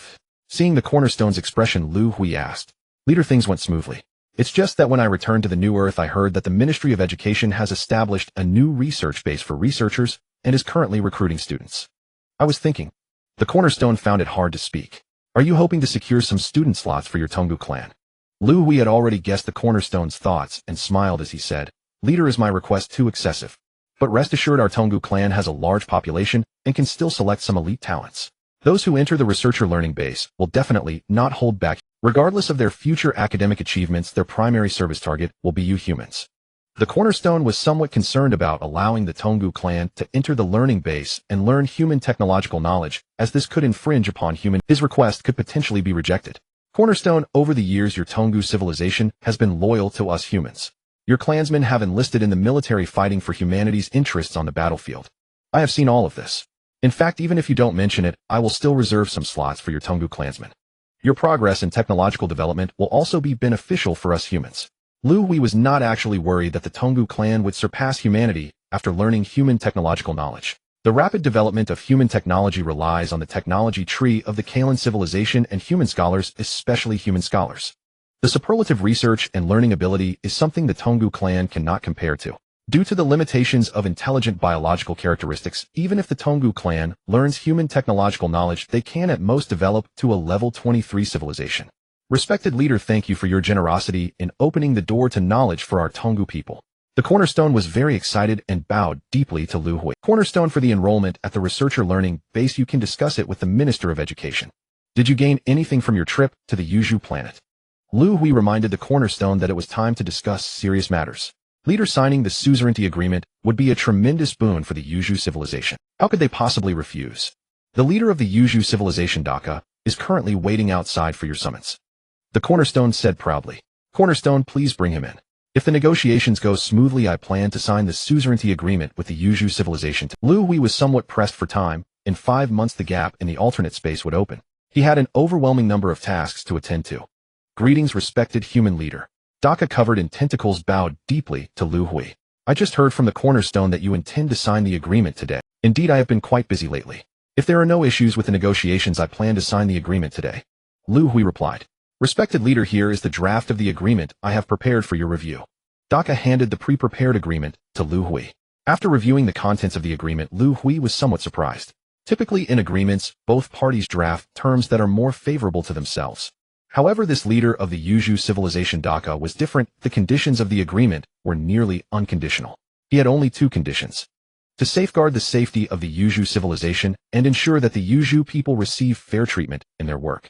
This is clearly a sign of fearing that humanity will reject them, bringing the conditions down to the lowest level. Thinking this, Liu Hui shook his head and sighed. It is exceedingly difficult for a lower-level civilization to survive in the universe. Respected human leader, are our conditions too excessive? Daka nervously asked upon seeing Liu Hui's expression. No, your conditions are already low enough. Let's prepare to sign the agreement. I'll add one more clause. You Yuzhu people will enjoy the rights of second-class citizens in human civilization.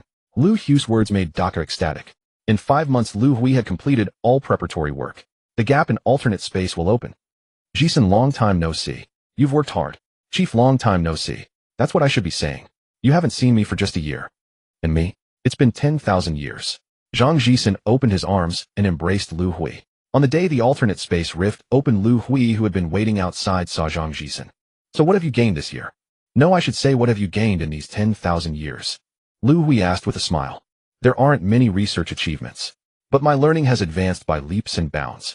I've mastered all the knowledge from the Kalan planet's tech tree. Unfortunately, the missing parts of the tech tree are mostly knowledge from 4th-level civilizations. Zhang Jisun sighed, knowing that the future technological development of human civilization would have to rely on humanity itself. Jisun, has there been any breakthrough in the research on the alternate space? Liu Hui asked with concern. The research breakthrough isn't significant. The black substance at the center of the alternate space emits a special type of radiation. This radiation can tear through the spatial barrier, creating rifts. I've named it the time-dimensional ray. Although we can't control it, yet we've found a way to amplify it. Once amplified, the time-dimensional ray can expand the alternate space rift to about 100 kilometers and sustain it for over 6 hours. Previously, I was worried about how to transport large quantities of supplies into the alternate space. Now with this rift in 6 hours, it's enough to bring in all the supplies. However, the alternate space has a flaw. Every time supplies enter through the rift, it disrupts the emission pattern of the time-dimensional ray. If we can't find a breakthrough in our research, the next time we enter the alternate space, we'll have to stay there for 10,000 years rediscovering its pattern before we can. Zhang Jisun felt a bit helpless. After 10,000 years of studying the black substance, he had only made this much progress. Jisun, 10,000 years is a long time, but in reality, only a year has passed. We can still accept this outcome, Liu Hui said with a smile. Chief, you haven't been there, so you might not feel it. Being cut off from family and friends on New Earth for 10,000 years. This situation can easily cause mental health issues for ordinary people. This time, quite a few people in the expedition fleet have developed mental disorders. For the next entry into the alternate space, I suggest bringing more psychologists.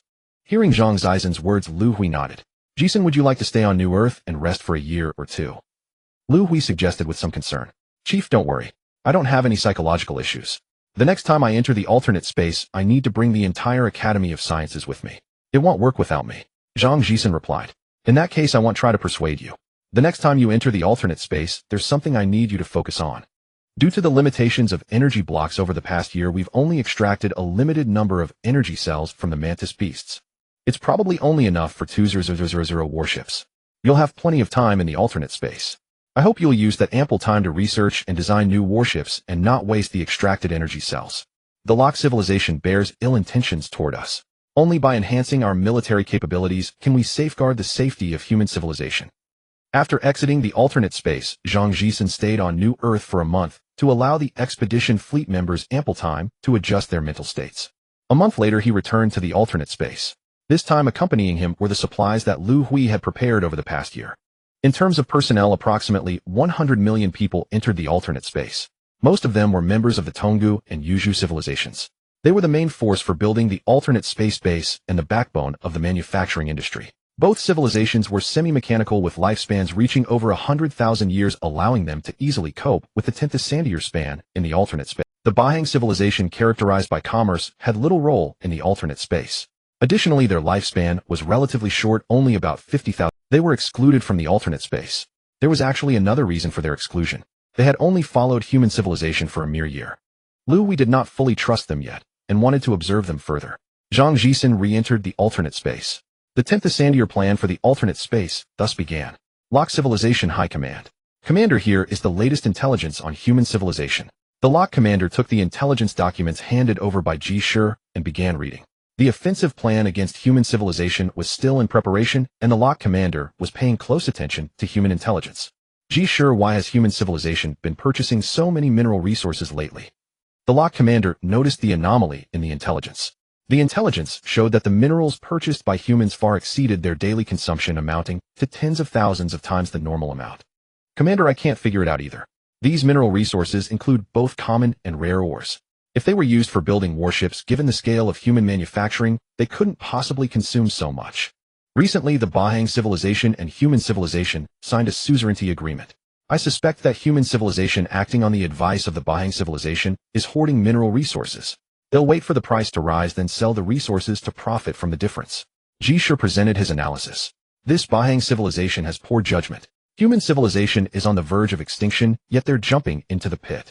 The Locke commander said with a laugh. Commander, should we instruct the Shi civilization to increase the pressure on the Bahang civilization in the trading planets? The Shi civilization, a subordinate of the Locke civilization, had significant commercial competition with the Bahang civilization on the trading planets. Forget it. Let's not alarm human civilization for now. If they try to sell the hoarded minerals, well, have the Shi civilization drive the resource prices down. They'll make sure human civilization loses everything. Maybe we won't even have to wait that long before human civilization is already destroyed by us. The Locke commander said, thinking himself clever. The commander is right. It's better not to alarm the humans for now. Our fleet and material mobilizations still need The Locke civilization governed the Locke star system. Their fleets were spread across the entire system, and large-scale fleet and war material assembly would take several years. The Locke High Command's erroneous judgment allowed humans to smoothly acquire a massive amount of mineral resources. Over a year later, the Bahang civilization's act of selling warships on various trading planets in the Locke star system shocked the entire Locke star system.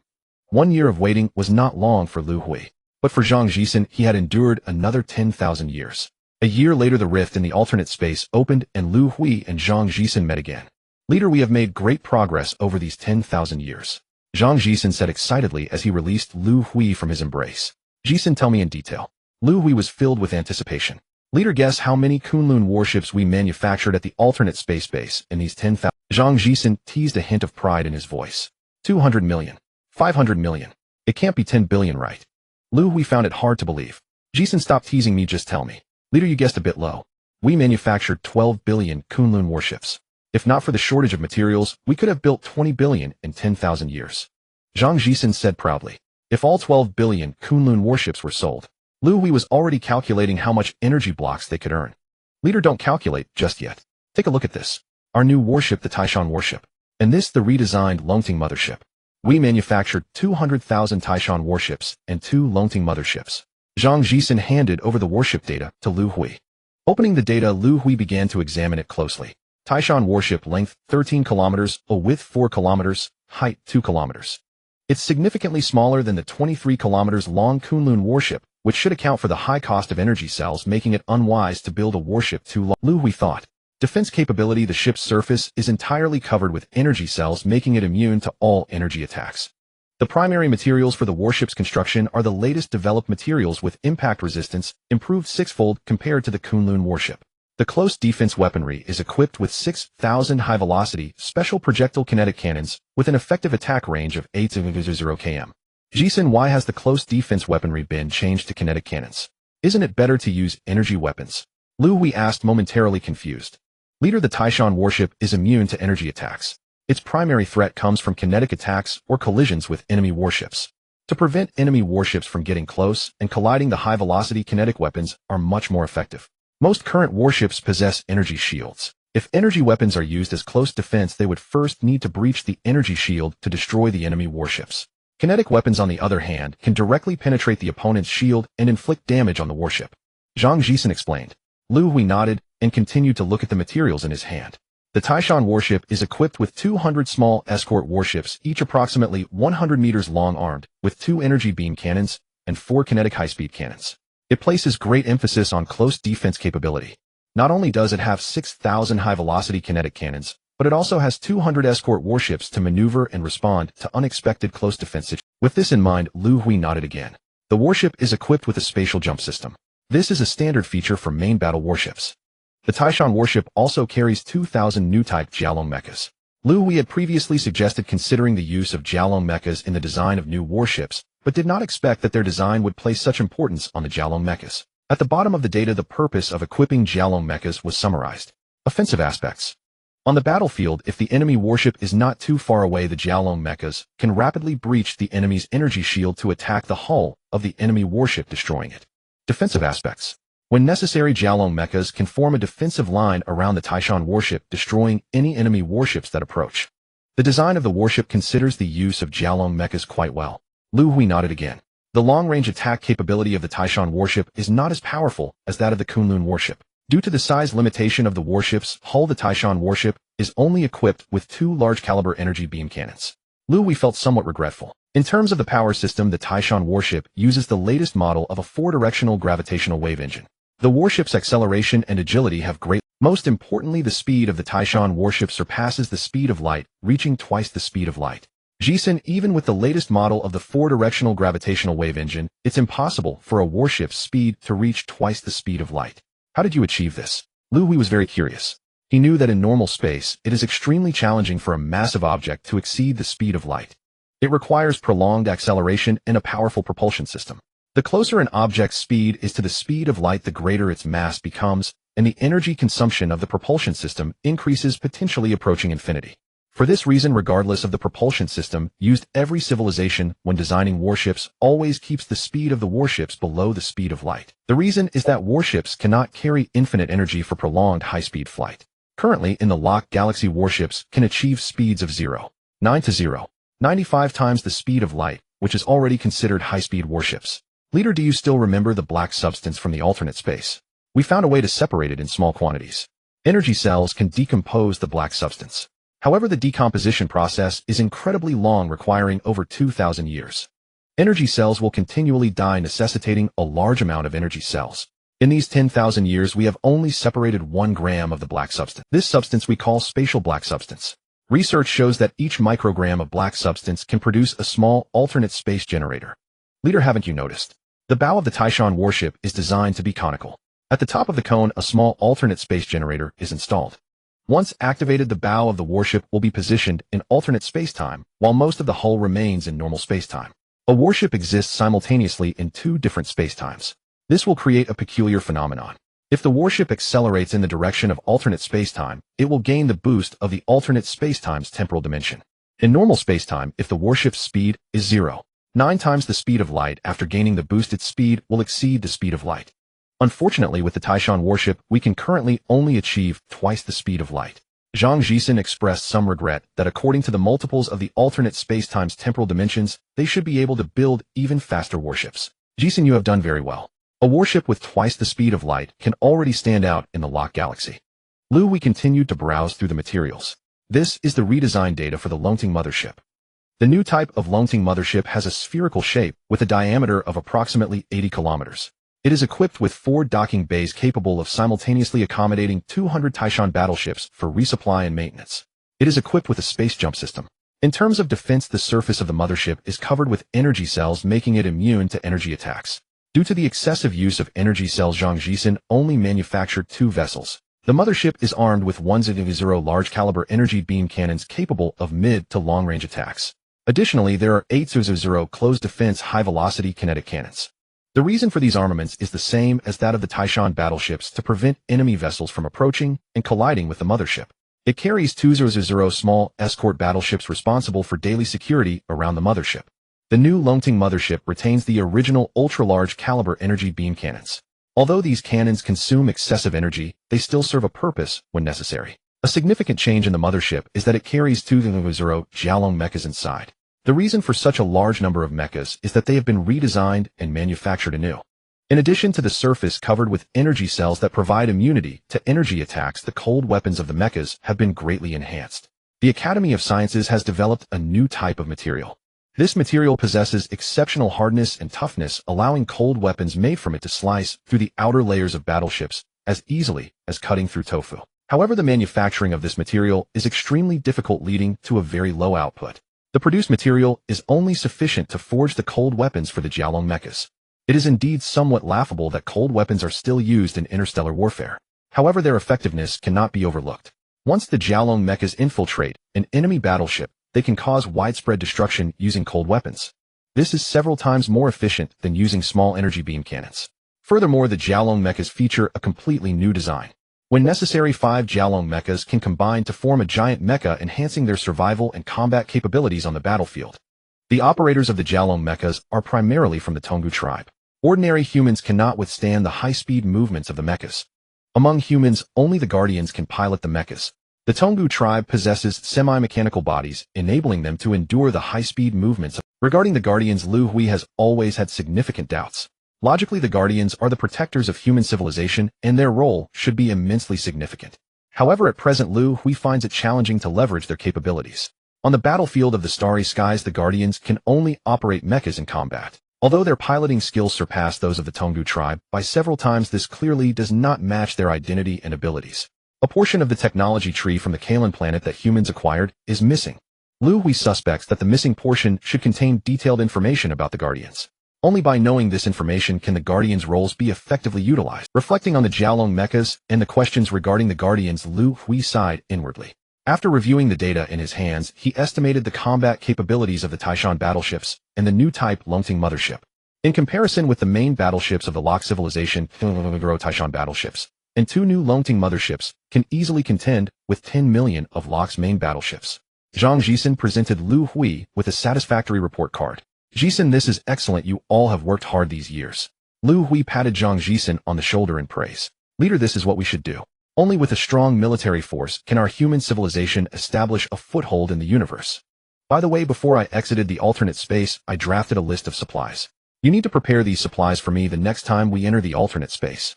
Zhang Jisen handed a list to Liu Hui. Don't worry, Jisen.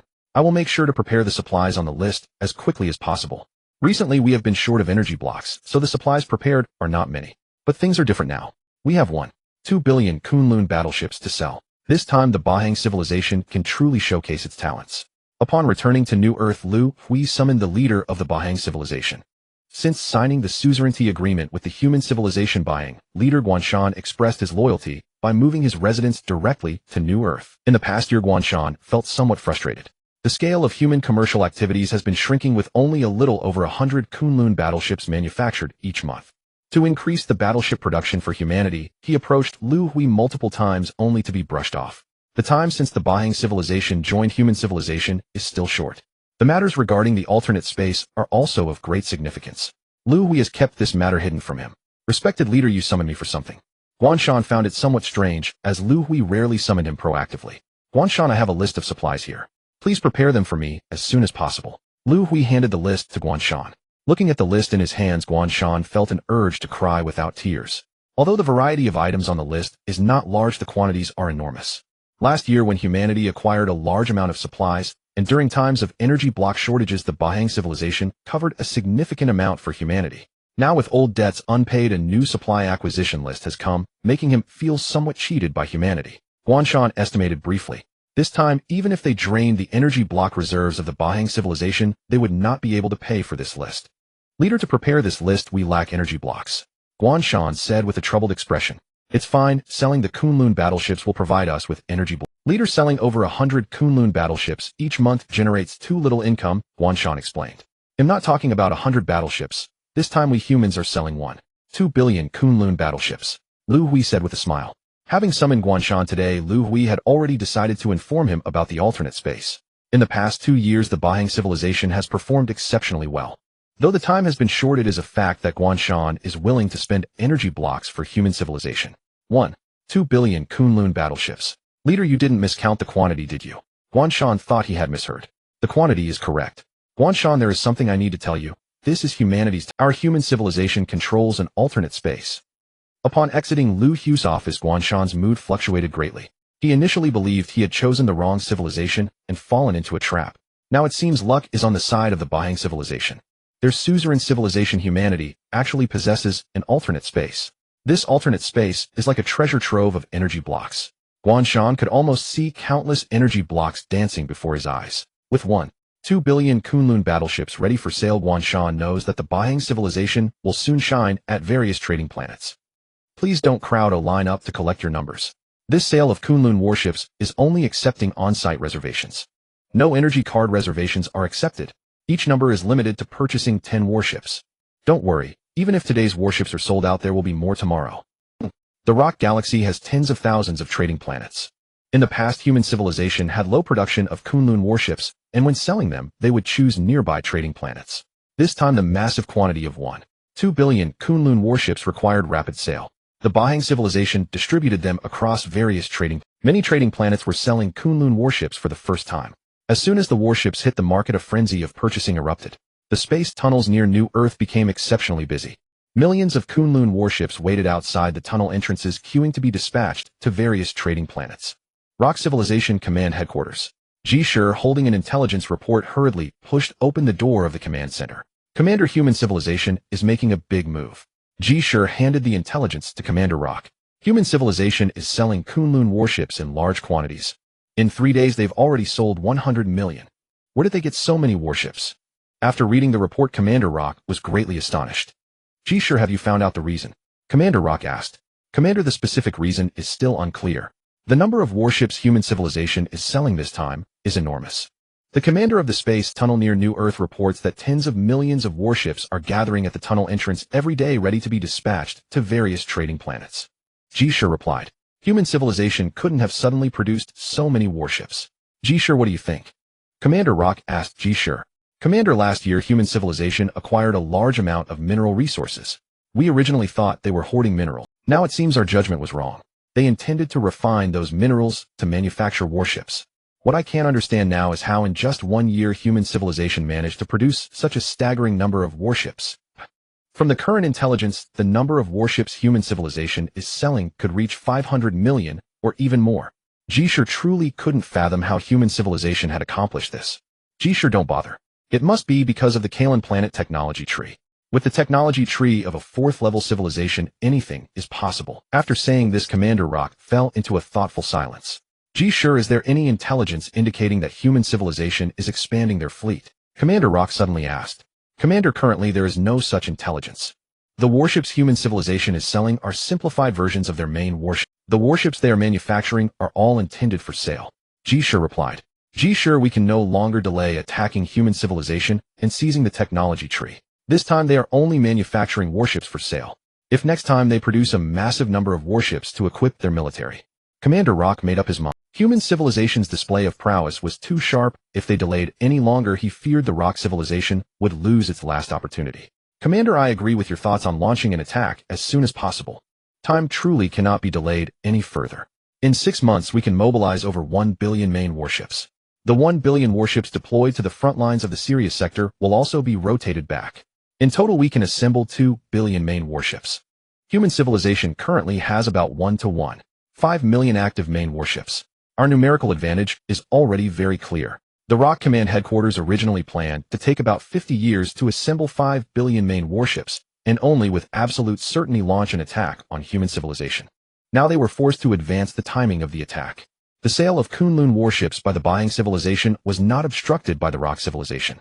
The Rock Command believed that interfering with human commercial activities before the attack would alert them. Moreover, they considered human civilization's massive sale of warships to be a foolish move. If these warships had remained in human hands, they would have posed a significant obstacle to their attack. In just 3 months, the buying civilization sold all 1.2 billion Kunlun warships. Human civilization obtained a massive amount of energy blocks. During the warship sale, the materials listed had already begun to be transported continuously. With sufficient energy blocks, the acquisition of materials on the list only took 6 months. After the material list was fully procured, Zhang Jisen prepared to enter the alternate space for the 3rd time. New Earth Leader's Office. Jisen, I want to see you off when you enter the alternate space. The supplies prepared this time are several times more than last time. This will be another hardship for you, Liu Hui said to Zhang Jisen, who had come to say goodbye. It's not a hardship, but the time is too long, and it's a bit hard to endure. Before Zhang Jisen could finish, the office door was suddenly pushed open. Chief, something big has happened. Liu Hui's assistant, holding a notice, hurriedly pushed open the office door. What's the matter? Such a panic. Liu Hui was puzzled. His assistant was usually composed and rarely entered the office without knocking. Chief, the foreign offices on New Earth are evacuating. They received a notice issued by the Rock Command headquarters. It is a containment notice targeting our human civilization. The assistant handed the notice to Liu Hui. Human civilization violated the laws of the Rock Galaxy, privately attacked the Fengla civilization, and caused its destruction. The Rock Command headquarters has decided to hold human civilization accountable for its illegal actions and impose containment on the Oasis star system, where human civilization resides. After the notice is issued, the human race is not allowed to leave the star system at will. The leader of human civilization must go to Rock Planet to stand trial for the illegal actions. If the trial is refused, in order to uphold the laws of the galaxy, the Rock civilization will use force to attack human civilization. The attack on the Fengla civilization happened nearly 10 years ago. Isn't this notice coming a bit too late? The Rock civilization is finding an excuse to attack us humans. Liu Hui quickly realized. Jisen, take a look at this notice. Liu Hui handed the notice to Zhang Jisen. Then he touched the communication wristband on his hand and called Huang Xiu. Commander Huang, put the military on immediate highest alert. The Rock civilization is about to attack us.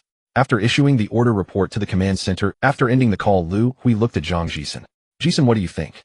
Liu Hui asked. Chief, this notice is just an excuse. Their real motive should be the Kalen planet technology tree. Zhang Jisen, like Liu Hui, quickly understood. Right, same as what I thought. I just didn't expect it to come so soon. Jisen, let's go to the command center. The Rock civilization wants to take our technology tree. Let's see if they have the ability. When Liu Hui and Zhang Jisen arrived at the New Earth Combat Command, Huang Zihu was already waiting there.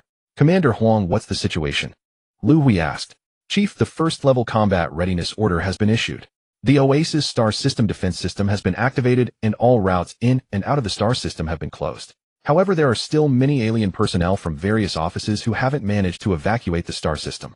They are crowded at the passage exits. Should we let them out? Huang Zihu asked. Send them all back to New Earth and keep them under strict surveillance to prevent them from sending any information outward. The star system defense system is already active. We cannot allow them to leak our defensive intelligence. Remember to verify their identities. If they are members of the Luaka clan or their allies, arrest them immediately. War was imminent, and Liu Hui would show no mercy. Chief, intelligence from the front lines. Luaka warships are pouring out of the space tunnel entrance continuously. The intelligence officer at the command center reported, according to the defense plan, destroy the space tunnel. This space tunnel was only 3 days away from the Oasis star system and had been constructed by Liu Hui's request to the Luaka civilization. Its purpose was to facilitate human foreign exchanges and commercial activities. The tunnel commander was a Luaka clansman, and control rested with the Luaka civil. Since the tunnel was too close to the star system, humanity had long prepared contingency plans. About 20,000 kilometers from the space tunnel entrance, there was a sparse asteroid belt. A man-made spacecraft disguised as an asteroid quietly launched a spatial weapon toward the space tunnel entrance. A dozen seconds later, the spatial weapon successfully jumped inside the tunnel opening, and the intense energy explosion destroyed the tunnel. Aboard the Luaka 1 giant Eagle mothership, the Luaka commander and Jishur sat in the command center. This was the command center for the Luaka civilization's assault on humanity. Commander, the space tunnel has been attacked and destroyed. The news of the tunnel's destruction quickly reached the command center. Weren't there tens of thousands of warships on guard around the space tunnel entrance? What are they doing? The Luaka commander roared loudly. Commander, the guarding fleet has reported back. They did not detect any enemy warships approaching the space tunnel entrance. How was the tunnel destroyed? They don't know. The battlefield intelligence officer reported to the Luaka commander. Commander, the human civilization's space jump technology is very mature. I suspect a human warship used a space jump, executed the attack, and then quickly jumped away to escape. G-Sure analyzed. Order the warships surrounding the Oasis star system. Upon reaching their designated positions, immediately deploy space jammers to disrupt all space around. I want to disable their space jump capability. If the human civilization wants to flee the star system, they'll have to break out by force. Order the space tunnel construction unit to build 10 new tunnels as quickly as possible. Take precautions against enemy space jumps around the tunnels. New Earth Combat Command. Chief, the space tunnel has been destroyed. Reports from the front indicate that the Luaka civilization has deployed approximately 1 million warships to surround the Oasis star system, and they have released space jammers around the star system. Additionally, they have massed about 20 million warships near the 9th planet. The intelligence officer reported to Liu Hui. Chief, should we dispatch the frontline Kunlun warships to attack the enemy vessels deploying the jammers? Huang Zihu asked Liu Hui. Deploying space jammers is to prevent us from escaping via space jump. Don't bother with them. I have no intention of abandoning New Earth and fleeing. If the Kunlun warships leave the defense system to attack, we risk falling into a war of attrition with the enemy. The main force of the Luaka civilization's assault is those 20 million warships. If we can devour those warships directly, the battle will essentially be over. Facing 20 million Luaka warships, Liu Hui was exceedingly confident. Humanity still had 1 million Kunlun warships. Even without deploying the latest Taishan warships, Liu Hui was certain he could rout the 20 million enemy vessels, though the cost would be substantial. Order the Taishan 1st Fleet to take the vanguard with the Kunlun 1st through 5th Fleets following closely. Target the enemy's massed 20 million warships. Liu Hui issued the command. The space tunnel had been destroyed, and the Luaka fleet would not receive reinforcements in the short term. Liu Hui intended to annihilate the 20 million warships in this window of opportunity. Humanity's total warship count was 3 million divided into 13 fleets, each equipped with 1 warships and 1 Longting mothership. The Taishan 1st and 2nd fleets were equipped with the latest Taishan warships and Longting motherships. Upon receiving the order, the Taishan 1st fleet and the Kunlun 1st through 5th fleets assembled near the 9th planet began flying toward the enemy vessels outside. Attention, all fleet commanders. I am MOG, the commander of this assault.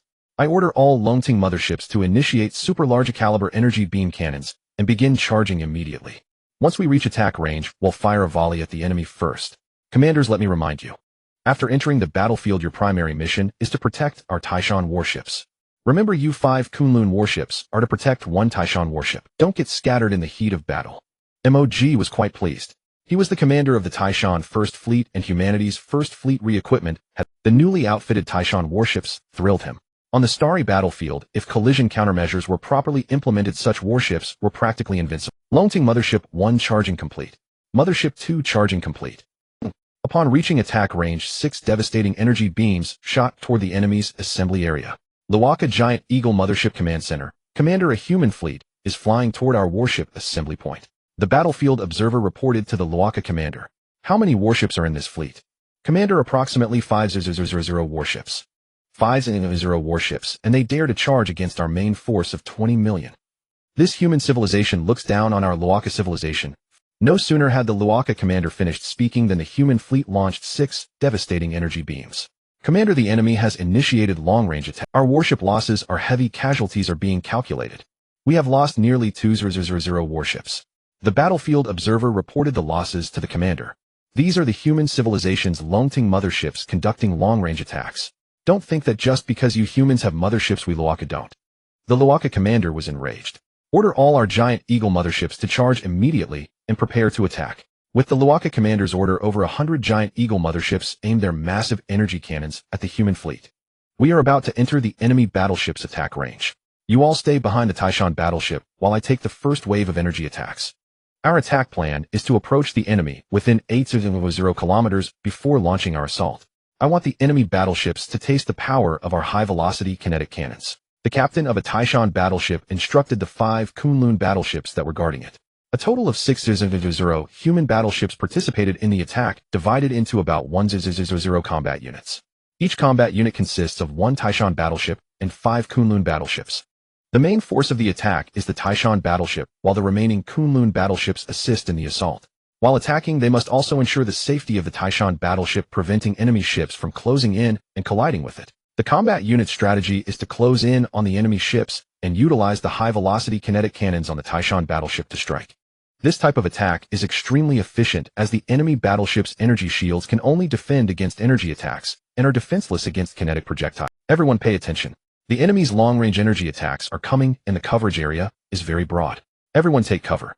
The captain of the Taishan battleship flying ahead observed the battlefield situation and issued a warning to the Kunlun battleships behind.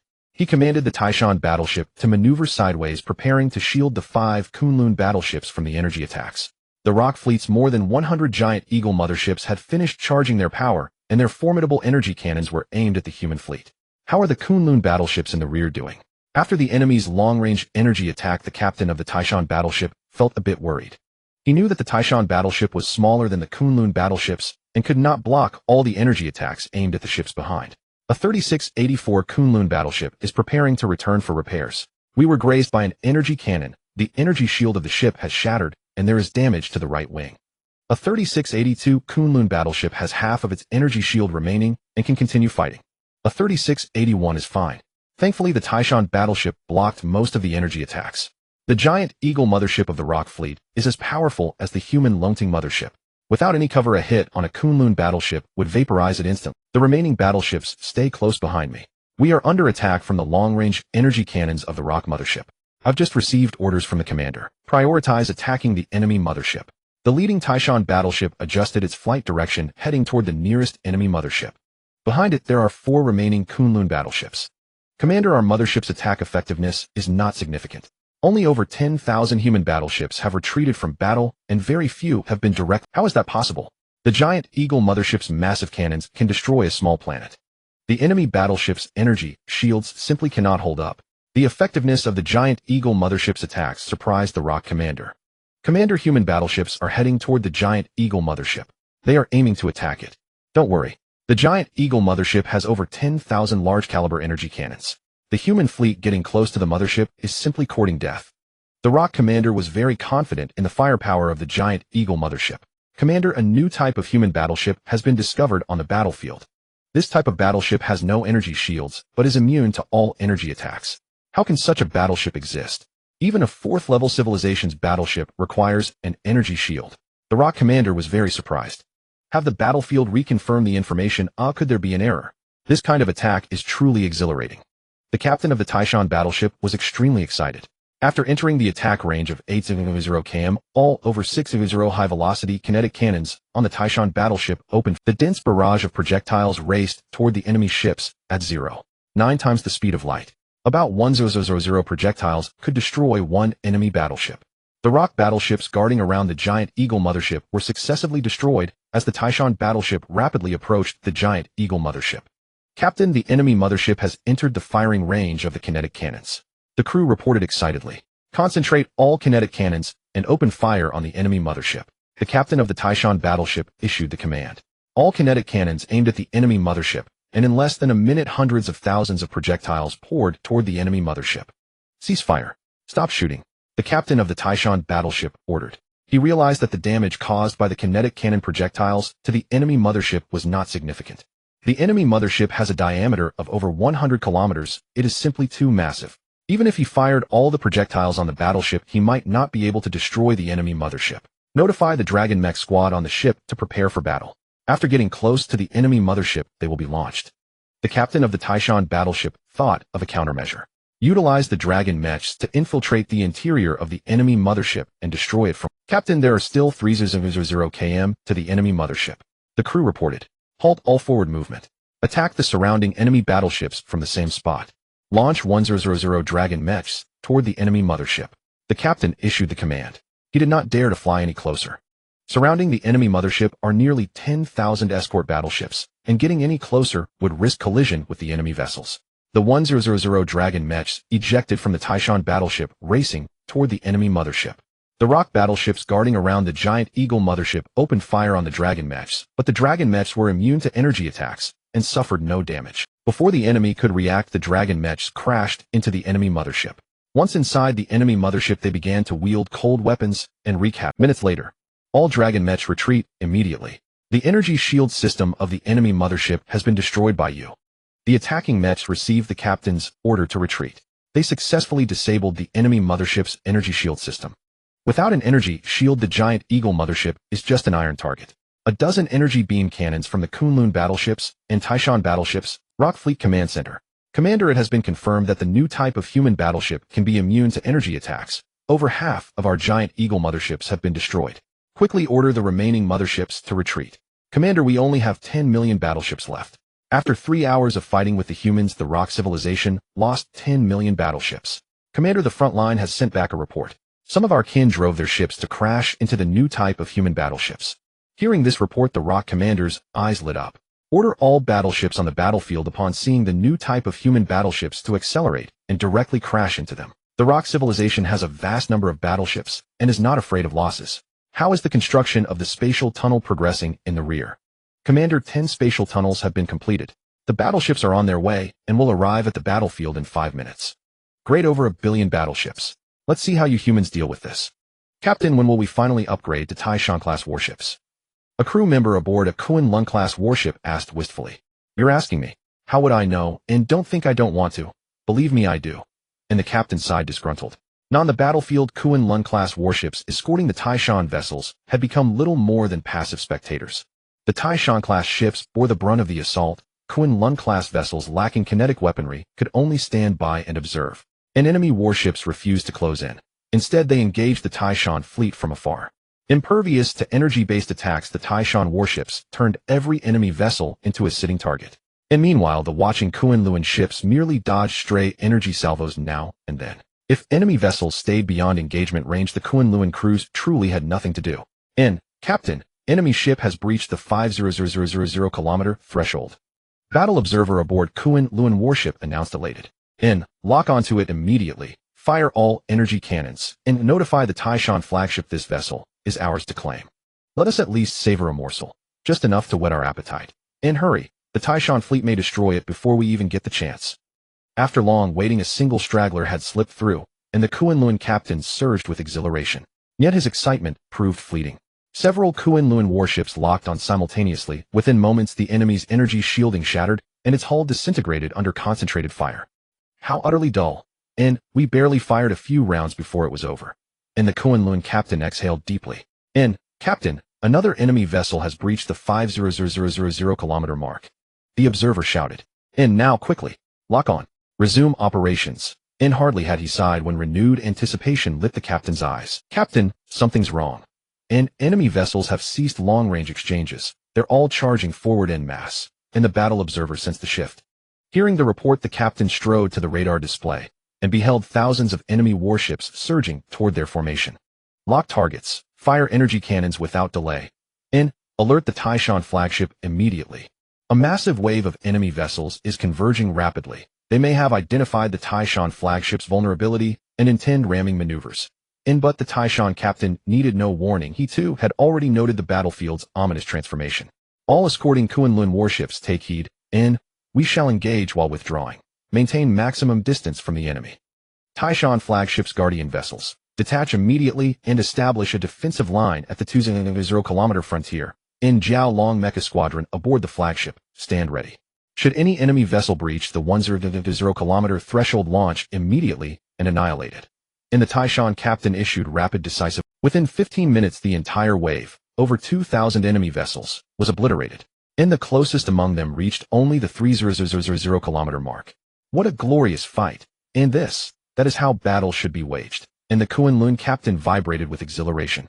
In just 15 minutes, his squadron had destroyed over 100 enemy ships. Captain, another wave is approaching, and it's enormous. Reinforcements from the Lock civilization had emerged from the spatial tunnel, now hurtling toward human fleets at breakneck speed.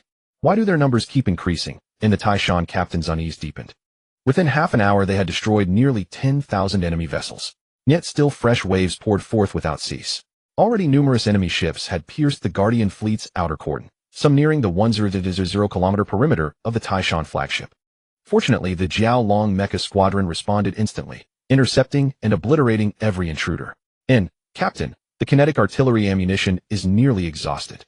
A crew member reported urgently. And this was the kinetic cannon's fatal flaw. However vast the initial stockpile depletion was inevitable. The Taishan flagship's 6,000 kinetic cannons, firing continuously for nearly an hour, had burned through most of their ordnance. And contact Fleet Command immediately.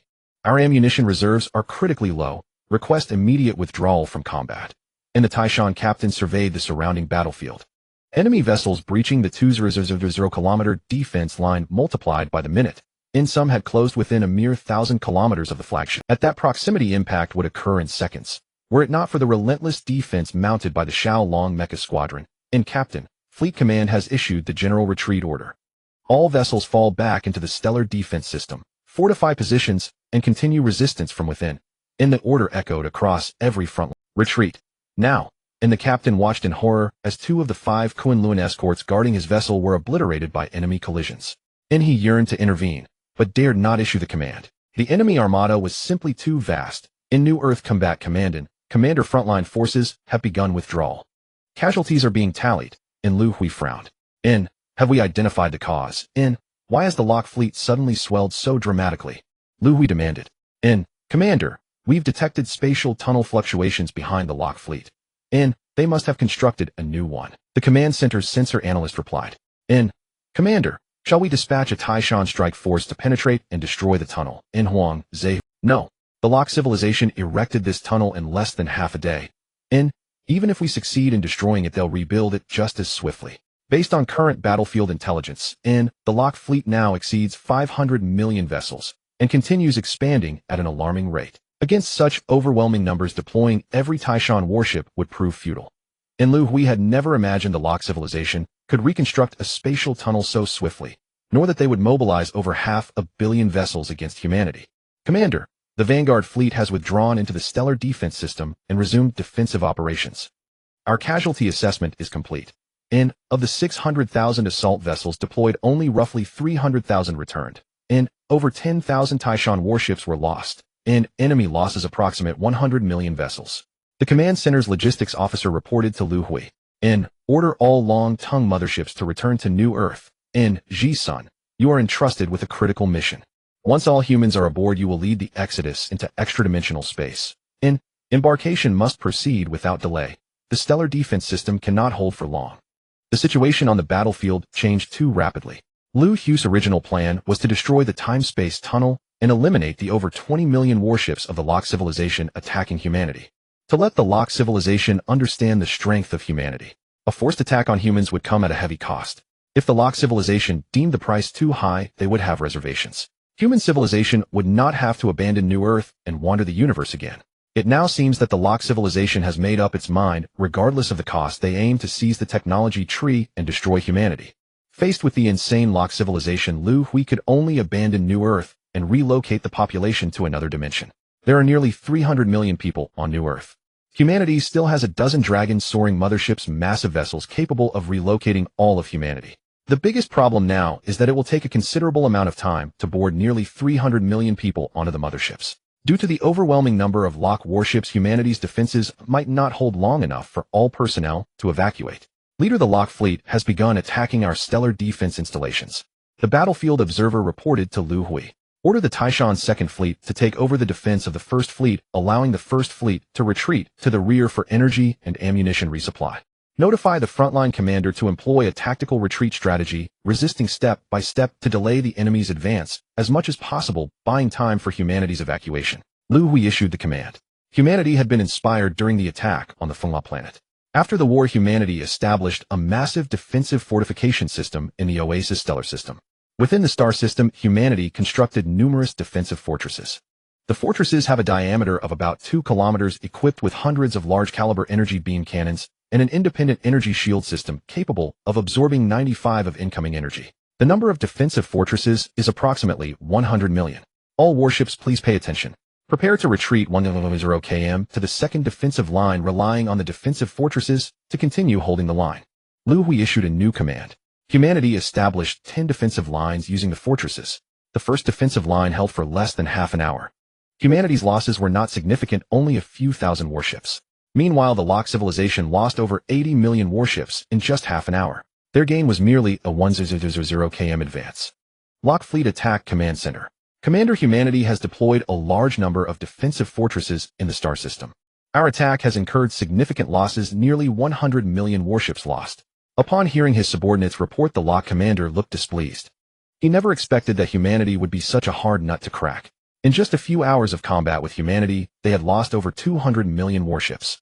Convene all frontline Giant Eagle motherships, and use the massive cannons on the motherships to clear humanity's defensive fortresses, reducing the losses of our... The Locke commander issued the order. Although the energy consumption of the Giant Eagle mothership's cannons is immense, the Locke civilization lacks nothing but energy block. Once over 1,000 Giant Eagle motherships gathered energy and completed their preparations, they launched powerful energy projectiles toward humanity's second defense. It's the massive cannons on the enemy motherships. Nearby Kunlun warships quickly hide behind me. The Taishan warship, noticing the battlefield situation, hurriedly called the nearby Kunlun warships to take shelter behind it. The energy from the enemy's cannons was too powerful. The energy shields of the Kunlun warships could not withstand such an attack. The barrage from the Giant Eagle motherships inflicted devastating losses on humanity. Half of the fortresses on the second defensive line were destroyed, and over 50,000 Kunlun warships were lost. Taishan's second fleet immediately deploy one of the 0 warships, at all costs assault the enemy's mothership to prevent them from firing a second shot. Upon noticing the changes on the battlefield, Liu Hui issued the command. The 1-0 Taishan warships that received the order quickly powered up and flew toward the enemy's mothership. After approaching the enemy mothership, the mech teams from the Taishan warships ejected. The warships guarding the enemy's escort mothership, upon seeing the Taishan warships approach, charged at them recklessly. Over 1,000 Giant Eagle motherships were destroyed, and only half of the Taishan warships that successfully retreated to the defensive line remained. The pace of the Locke civilization's assault was forced to slow down. New Earth Combat Command Center. Leader, the enemy has reached the 5th defensive line. The battlefield observer's words made Liu Hui somewhat worried. The Locke civilization's assault was too frenzied. Having reached the 5th defensive line, they had already lost over 800 million warships. Meanwhile, humanity's warships were down a half. Inquire about Zhang Jisen. How is the evacuation of personnel from New Earth going? Liu Hui instructed the communicator. Leader Director Zhang replied that only half of the personnel have evacuated. Upon hearing the communicator's words, Liu Hui, given the enemy's advancing speed, humanity does not have enough time left. How many warships from New Earth have not yet joined the battlefield? Leader, there are still over 10,000 Kunlun warships and 1 Dragon soaring mothership. The command center will be relocated to the Dragon soaring mothership. All combat-ready warships from New Earth follow me into space. I will establish the final defensive line. Liu Hui issued the command. He intended to use the limited forces at his disposal to establish the last defensive line, buying more time for humanity. 2.5 hours later, Liu Hui's defensive line had gathered over 100,000 warships. These warships were all withdrawn from the last defensive line. The Kunlun warships were nearly depleted, and most of the remaining warships were Taishan warships. All 10 defensive lines of the humanity star system had been breached. Liu Hui's position became the final line of defense. Behind him lay the rift to another. Notify Zhang Jisen that I will hold this position until the rift to the other dimension closes. If possible, I will enter the other dimension at the last moment. If I cannot hold out until that moment, humanity's fate will be left to him. Liu Hui had made up his mind to hold off the enemy until the last moment. Locke Operational Command Center. Commander, humanity's established defensive lines have all been breached. They are left with only the tens of thousands of warships in front of them. As the war has progressed to this point, the Locke civilization has lost 1.8 billion warships, a loss that, while painful for the Locke commander, was still worthwhile. Humanity is on the brink of extinction, and the technology tree of the Kalan planet is about to fall into the hands of the Locke civilization. We still have 200 million warships. Immediately launch the attack. Annihilate humanity and seize the technology tree of the Kalan planet. The Locke commander issued the order. 200 million warships launched an assault on humanity's last tens of thousands of warships. Half an hour later, Liu Hui's remaining warships were down to less than 5,000. Leader, you should retreat into the other dimension. I will stay outside to hold them off. Huang Zihu was extremely anxious. If possible, he would want to drag Liu Hui into the other dimension. It is not yet the final moment. The rift to the other dimension will close in half an hour. Let's hold on a little longer. Liu Hui, unwilling to leave it to others, planned to hold out until the last moment. At that very moment, a red warship about 100 meters long suddenly appeared on the battlefield. Does the Locke civilization want to be annihilated? Daring to attack our Kalan people's branch. The red warship opened a hatch. A red figure shot out from the hatch, instantly accelerating to dozens of times the speed of light. The figure darted back and forth within the Locke fleet, leaving destruction in its wake. Locke attacked the command center. What exactly happened? Commander Locke was alarmed. In less than a minute, all Locke warships on the battlefield were destroyed. Only the Giant Eagle mothership remained. At that moment, a figure clad in red armor floated before the giant Eagle mothership.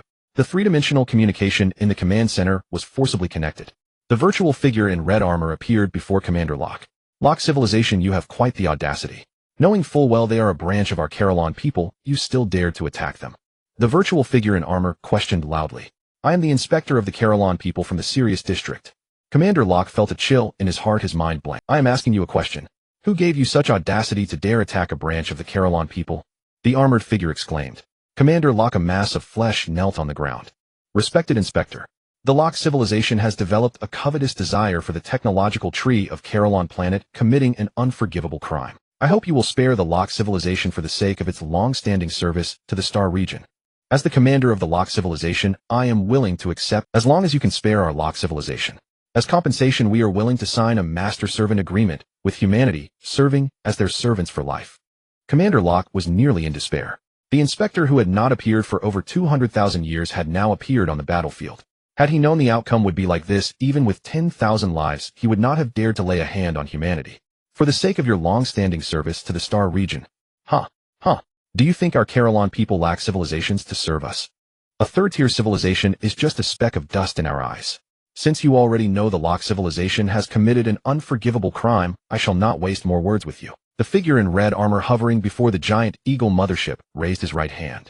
A beam of red energy shot towards the side of the giant Eagle mothership. A black dot appeared on the side of the mothership. The black dot instantly expanded, engulfing the giant Eagle mothership before swiftly disappearing. A third-tier civilization dares to negotiate with me. Still want to be a servant to humanity? You should look in the mirror. The inspector glanced at the low-energy alarm lights flashing on the armor. Using black hole attacks, it feels satisfying, but it consumes too much energy. I never expected our Carillon branch would appear in such a remote galaxy. I must go meet the Eternal One immediately. With that thought, the inspector turned and flew towards the human fleet, his heart extremely excited. Chief, all the warships of the Locke fleet have been destroyed, the observer reported. The changes on the battlefield left Liu Hui bewildered. Who was helping us humans? Liu Hui couldn't figure it out. Just then, the three-dimensional communication in the command center was forcibly connected. A figure in red armor appeared before Liu Hui. Inspector Xian Meng of the Carillon people requests an audience with the Eternal One. The three-dimensional figure in red bent slightly, speaking respectfully. Inspector of the Carillon people, were you the one who destroyed the Locke fleet? Liu Hui reacted. Respected Eternal One. The Locke civilization has been coveting the technological tree of the Carillon planet. They have committed an unforgivable crime. I have already destroyed all their warships on the battlefield. I will order other third-tier civilizations to eliminate the remaining forces of the Locke civilization. Respected Eternal One, may I have an audience with you? The inspector asked respectfully. Of course. Quick, open the external passage of the mothership and let the inspector in. Liu Hui instructed those around him. No need, I will come in myself. As soon as the inspector's words fell, the three-dimensional communication image vanished. The real inspector teleported before Liu Hui. Guardian Xian Meng of the Carillon people, greetings to the Eternal One.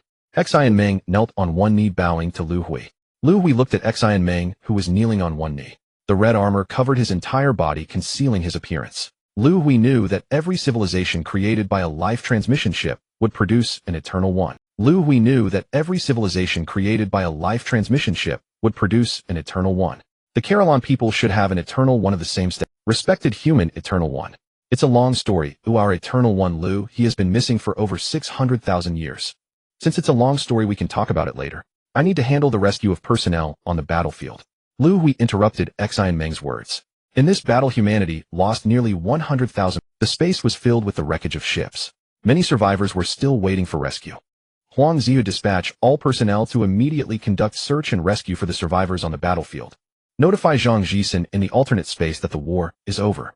The gap in the alternate space will close in 20 minutes. Have him send more personnel to participate in the rescue before the gap closes. Liu Hui instructed quickly. Human Eternal One, you truly are a benevolent leader. Upon hearing Liu Hui's rescue plan, Xian Meng praised.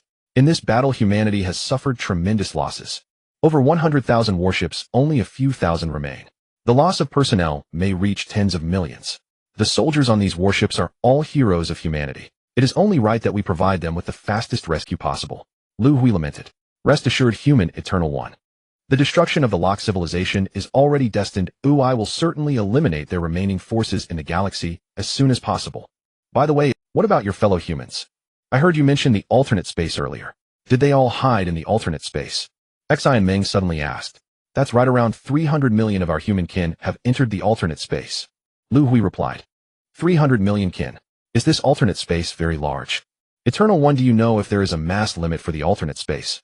If the number of people and resources exceeding the limit enters the alternate space, it will collapse. Xi and Ming said with some concern. The alternate space has a mass limit. We do not know that. Our research on alternate space is not very thorough. Liu Hui was not overly worried. Personnel and resources had already entered, and the gap of the alternate space was about to close. If the alternate space were to collapse, it would have collapsed long ago. Eternal One, how large is the dark matter at the center of your alternate space? Not very large, only over 1 meter in diameter. What? Dark matter over 1 meter in diameter? Hearing about the size of the dark matter, Xi and Ming was so shocked that he could hardly speak. Their Red Star civilization also has an alternate space. The dark matter within that space has a diameter of 3 centimeters. What formed is an alternate space with a diameter of over 100 kilometers, which is considered quite large in the universe. In contrast, the dark matter in the human alternate space has a diameter exceeding 1 meter. How large could this alternate space be? Eternal One, what is the diameter of your alternate space? Xi and Ming asked in shock. I believe it is over 200 million kilometers. Liu Hui couldn't quite remember the exact number. About 200 million kilometers in diameter. How many personnel and supplies would need to be transported to reach the capacity limit of the alternate space? Xi and Ming could hardly imagine. What is the time dimension in your alternate space? Xi and Ming asked nervously. It's about 1000 times, I believe. Liu Hui replied. 1000 times. Xi and Ming was once again so shocked that he struggled to express himself. The time dimension multiplier of their Red Star civilization's alternate space is 120 times. This time multiplier is already quite significant. But compared to humans, Xi and Ming, since you are aware of the existence of alternate spaces, you must have conducted profound research on them. Do you have a method to open the alternate space at any time? Liu Hui casually asked while discussing the alternate space with Xi and Ming. Of course there is a method. We Red Star people have been researching alternate spaces for several million years, Xi and Ming replied. Xi and Ming, could you share that method with us humans? Suddenly asking this question took Liu Hui by surprise. Asking others for something is quite a bold move. Xi and Ming gave Liu Hui a very special impression. He felt like a fellow human, which led Liu Hui to make the request without hesitation. Of course we can. Our two races share the same ancestry, both belonging to the Kalan race, and our civilization's birthplace is the Kalan planet. Sharing technology and knowledge is only right. You are the Eternal One. Whether human or Red Star, we should all heed your command. However, Eternal One, doesn't the Kalan planet's technology tree document the details of alternate spaces? Following the recorded information, you should be able to find the method quickly. Xi and Ming seemed puzzled. Before we humans obtained the technology tree, it had already been damaged, resulting in the loss of portions of the technology tree. Liu Hui explained, so the technology tree was damaged. No wonder a level 3 civilization could be bullied like this. Xi and Ming had previously wondered why humans possessing the Kalan planet's technology tree were so weak. Now it made sense. Eternal One, you need not worry. Our Red Star people's technology tree is very complete. The technology tree is right here on our Red Star. As long as you humans need it, we Red Star people are very willing to share our technology tree with you. Xi and Ming said excitedly. His excitement stemmed from having found a reason to invite Liu Hui to visit Red Star. The Eternal One of the Red Star civilization, Liu, he had been missing for over 6,000 years. During this time, the technological development of the Red Star civilization had stagnated and begun to show signs of decline. If Liu Hui were to go to the Kalan planet to receive the technology tree, and if the scholars on that planet could persuade him to accept the Red Star people, the Red Star civilization would emerge from its decline. Thank you very much for your willingness to share the technology tree with humans. We humans have just undergone a great war, and many matters are intertwined with me. Once everything is arranged properly, I will definitely visit the Kalan planet personally. The matter of the technology tree is of great significance, and since the Red Star people belonging to the Kalan race are willing to share, Liu Hui did not hold back. No rush. No rush. It is not too late to go once the Eternal One has arranged things.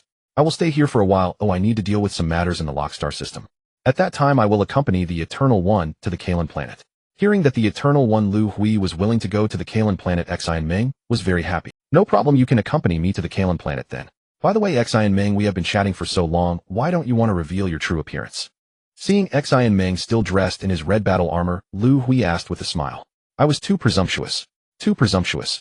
Eternal One, please forgive. I was so excited to meet you that I forgot about the etiquette. Xi and Ming placed his hand on his chest. The red battle armor on him instantly receded. The armor converged in front of his chest, forming a red heart shield. Why is your skin color red? Xi and Ming appeared very young with distinct facial contours that gave a fierce impression. However, his skin color was unexpected for Liu Hui. The skin color of the Red Star people has always been red. Due to subtle differences in evolutionary genes, each branch of the Kalan race evolves with different skin tones. The Kalan planet's technology tree records that different skin-toned humans have their unique specialties. The specialty of the Red Star people is an acute sensitivity. How could you not know this? I apologize, Eternal One. I forgot that the technology tree you obtained has missing information. This data should be recorded in the missing parts of the technology tree. Xi and Ming said somewhat embarrassedly. So it turns out there are subtle differences in evolutionary genes. No wonder there are 4 different skin tones among humans on Earth. Liu Hui said you evolved 4 different skin tones. Xi and Ming was very surprised as the Red Star people had only evolved red. We Earth humans have 4 different skin tones. They are yellow, white, black, and brown. Do you know what specialties these skin-toned humans possess? Liu Hui asked curiously. I'm sorry, Eternal One. I don't know the answer to that question. I am a guardian, not a scholar. That question needs to be answered by the scholars on our Kalan planet. Xi and Ming replied somewhat awkwardly. By the way, Eternal One, how many scholars and guardians do you humans have in total? Discussing scholars and guardians, Xi and Ming asked curiously. The numbers are quite few. There are 200 guardians and 100 scholars. Liu Hui replied. 200 guardians and 100 scholars. Hearing this number, Xi and Ming was nearly taken aback. Their Red Star civilization had only produced 5 guardians and 10 scholars. Among them, 1 guardian had fallen and 2 scholars had perished. Now their civilization was left with 4 guardians and 8 scholars. Have your guardians and scholars always been this number? Xi and Ming asked in shock. It has always maintained this number. When a guardian or scholar dies unexpectedly, new guardians and scholars will be reborn among humans. Liu Hui replied. Your guardians and scholars can be reborn after falling. Xi and Ming's mind was nearly spinning. After humans ventured into the cosmos, dozens of guardians and scholars perished in battle. Subsequently, new scholars and guardians were born among humanity. Can't the scholars and guardians of your Hongxing civilization be reborn? Liu Hui was unaware of the reason. I don't know either. It must be related to the nature of you Eternals. But how could your humans lose so many guardians and scholars in combat? With so many guardians, even wearing grade 1 battle armor, you could sweep through a tier 3 civilization. Xi and Ming was deeply perplexed. Battle armor. Our human guardians are only equipped with mecha, Liu Hui replied. The technological tree recorded the method for manufacturing battle armor. Only when a guardian wears battle armor can their full power be unleashed. Forgive me, Eternal. I forgot again that your technological tree was damaged. Xi and Ming smiled awkwardly. Look, the battle armor I'm wearing is the specialized armor for guardians. The Hongxing 4th generation battle armor. Xi and Ming touched the heart-protecting mirror on his chest. The red armor instantly enveloped his body. Eternal, this is the 4th generation guardian-specific battle armor created by our Hongxing civilization, the Red Star battle armor. The materials for the armor are all sourced from special substances collected from the Red Hole. The armor can nullify energy attacks, but its hardness and toughness are the greatest known in our Hongxing civilization. A guardian wearing the armor can fly at speeds dozens of times the speed of light, even piercing through a planet at high velocity to trigger a stellar explosion. Xi and Ming's introduction to the guardian-specific battle armor left Liu Hui and Huang Zihu beside him utterly astounded. There are 26 Tier 4 civilizations in the Tianlang Star region. The reason our Hongxing civilization has been able to control the star region for billions of years is entirely due to the existence of guardians. Xi and Ming explained the importance of guardians. Brother Xi and Ming, according to what you're saying, aren't we guardians invincible? Huang Zihu asked excitedly. May I ask who you are? Since no one had introduced him, Xi and Ming didn't recognize Huang Zihu. He is the military commander of our humans, Huang Zihu. He is a guardian just like you. Liu Hui introduced. Greetings, Brother Huang. Xi and Ming bent down to perform a bow. Huang Zihu, however, extended his right hand. This left Xi and Ming puzzled about the gesture. Xi and Ming, this is a handshake, the greeting custom of our humans. Seeing Xi and Ming's expression, Liu Hui said with a smile. I see. Xi and Ming also extended his right hand and shook hands with Huang Zihu. Brother Huang, we guardians are not invincible. A guardian's battle armor requires energy to function. If the energy runs out and we lose the armor, we are merely slightly more formidable warriors. A guardian without the protection of the armor can easily fall. Xi and Ming said to Huang Zihu. Though not invincible, it is already incredibly powerful. I just wonder when our humans will be able to manufacture battle armor. Huang Zihu said with envy. Brother Huang, that's a question for your scholars. Battle armor is always designed and manufactured by the scholars. However, my warship still has 5 spare sets of Red Star battle armor. I can give you 2 sets. Before Liu Hui and Huang Zihu could respond, Xi and Ming activated his teleportation function and returned to his warship. The reason for his proactive generosity was entirely due to his shock at humanity's potential. 200 guardians, 100 scholars, and a colossal alternate space dimension with a time factor of 10000 times normal. The Eternal of humanity was clearly more powerful than the Eternal of their Hongxing civilization. Over 6000 years ago, the Hongxing civilization's Eternal Liu Hui left, without explanation, to explore alone. Before departing from the Red Star planet, he left behind a message if there was no news from him. Within 500 years, the Hongxing civilization could seek out a branch of the Kalen human race in the universe. Relying on the Eternal of that branch, they could continue the Hongxing civilization. Faced with a human civilization of such immense potential, Xian Meng, though not skilled in diplomacy, was not foolish. He knew how to curry favor with humanity and leave a good impression. In less than half a minute, Xian Meng teleported back again. Respected Eternal. These 2 sets of Red Star battle armor are a gift from our Hongxing civilization to the human civilization. Please, you must accept them. Xian Meng held out 2 heart-protecting mirrors with both hands and respectfully presented them to Liu Hui. In that case, I won't be polite. Liu Hui was very direct, not even pretending to decline. The allure of the Red Star battle armor was indeed immense. Taking the 2 armor cores resembling heart-protecting mirrors, Liu Hui handed one to Huang Zihu. Commander Huang, I saw the envy on your face. Take this set of armor for now. Huang Zihu was even more direct than Liu Hui, accepting the armor without a word. Brother Xian Meng, how do I use this armor? Huang Zihu could barely contain his excitement. Brother Huang, press the armor firmly against your chest. The armor will recognize the Guardian's identity and match the corresponding abilities based on the Guardian's physical level. Before Xian Meng could finish, Huang Zihu had already pressed the heart-protecting mirror against his chest. The Red Star battle armor activated, and a surge of warmth flowed through him as Huang Zihu was enveloped by the armor. Data on the Red Star battle armor began to appear in his mind. Armor damage 0.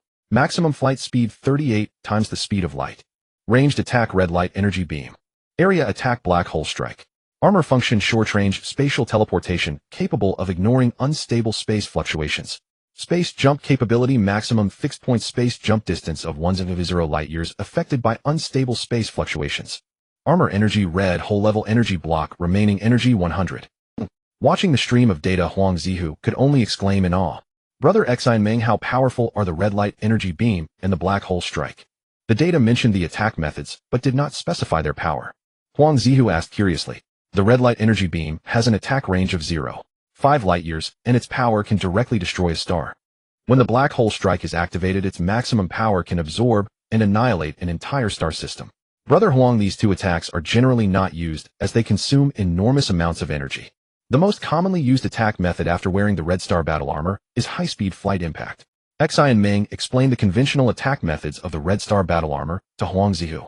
This armor is incredible. I really want to go out and try it. Huang Zihu said excitedly. If you want to try, you can go to Luoku planet. In planning to go to Luoku planet, the Luoku civilization no longer needs to exist. Brother Huang, if you're free, you can come with me. In the aftermath of the Great War, humanity, aided by the Guardian Xian Meng, mastered the ability to enter and exit alternate dimensions at will. Those who had taken refuge in those dimensions began returning one by one to New Earth. Reorganization of operations within the alternate dimension was urgently needed. The Oasis stellar system lay strewn with the wreckage of warships. Salvaging debris and honoring the fallen soldiers. Countless tasks fell to Liu Hui's stewardship. On the 10th day after the war, Xian Meng and Huang Zihu arrived at Liu Hui's office. For days, Huang Zihu had remained steadfastly by Xian Meng's side. Their bond deepened rapidly, nearly as close as brothers. Respected Eternal One, Xian Meng declared, I must depart from New Earth for a time to resolve matters in the Locke stellar system. News of the Locke fleet's total annihilation in its assault upon human civilization has already spread across the stellar system. With the death of the Locke Supreme Commander, the Locke civilization has descended into chaos. 12 Tier 3 civilizations remain within the system, and they stir restlessly. Some have already launched attacks on trade worlds vying for dominion over the entire. Should full-scale conflict erupt among them, reconstructing a stable administrative order would demand immense time and effort. I intend for human civilization to assume governance of the Locke stellar system. Thus these matters must be addressed without delay. Xian Meng entered Liu Hui's office and stated his purpose plainly. You wish for human civilization to govern the Locke stellar system.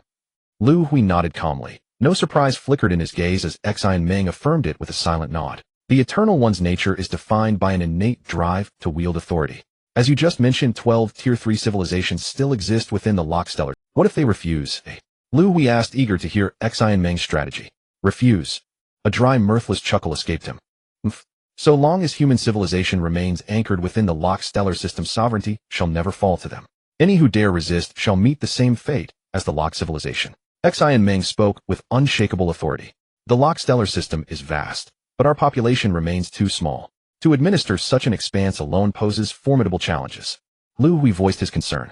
Respected Eternal One, control over the Locke stellar system rests not on manpower, but on the Guardian's awe-inspiring presence. Administration may be entrusted to subordinate civilizations. Have you not already forged pacts with several such civilizations? If more are required, forge more, Xi and Ming advised. Upon hearing this, Liu Hui gave a slow, deliberate nod. Eternal One, I am preparing to depart for Locke Planet.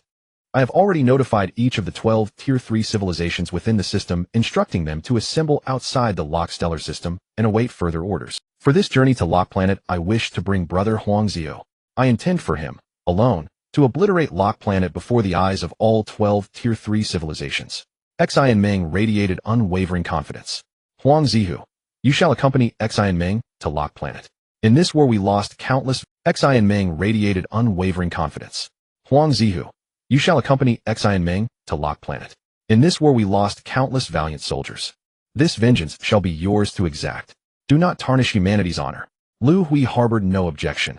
Huangziu standing alone would destroy Locke Planet on behalf of all humankind. This act would cement humanity's towering prestige throughout the Locke stellar system. Rest assured, Commander. Huangziu replied resolutely. I, Huangziu, shall avenge every fallen soldier. Outside the Locke stellar system, over 2 billion warships from 12 Tier 3 civilizations formed an impenetrable cordon around the star system. The leaders of those civilizations gathered aboard the flagship of the Ram civilization. Why has the sector inspector summoned us here to encircle the Locke stellar system, yet forbidden any offensive action? Why ponder such questions? When the inspector arrives, all shall become clear. Who knows what twisted logic possessed the Locke Supreme Commander, daring to attack a branch of the Kalan humanoid race? With the Locke civilization doomed to extinction, do you suppose the next system administrator might emerge from among us? Do not indulge such delusions. A branch of the Kalan race, human civilization, has now been confirmed within the Locke stellar system. With their presence, none of you possess the legitimacy to govern. The leaders of over a dozen civilizations debated animatedly. The final voice belonged to the veteran leader of the Ram civilization, their civilization having risen alongside Locke's as a Tier 3 power. Ram leader, if none of us Tier 3 civilizations qualify to administer the system, then why should human civilization? I hear they are merely a Tier 2 civilization, spoke the leader of the Dune civilization, a newcomer to Tier 3 status still brimming with youthful ambition. Dune leader, has your civilization's intelligence network grown so antiquated? Over 1 million human warships engaged the Locke fleet, 2 billion strong, and reduced it to a mere 200 million vessels. Does such overwhelming prowess sound like that of a Tier 2 civilization? Countered the Ram leader. Even if humanity has indeed attained Tier 3 status, then why should they govern the system while we cannot? The Dune leader bristled, his pride freshly kindled by recent ascension. Why indeed? Echoed several other leaders. Civilizations elevated to Tier 3 only within the past few 100,000 years, each equally defiant. Why? Because human civilization is a branch of the Kalan race. Every Kalan branch is guarded by a guardian. A single guardian clad in battle armor can effortlessly eradicate an entire civilization, reminded the Ram leader. The Ram and Locke civilizations had emerged contemporaneously. During the historic siege, when 8 civilizations jointly assaulted Locke, the Ram civilization had participated and nearly perished. Detailed records of that war survive in Ram archives. A lone Kalan warrior piloting a single starship had shattered their coalition of 8. At every succession ceremony, Ram leaders admonished their successors never to oppose the Kalan race.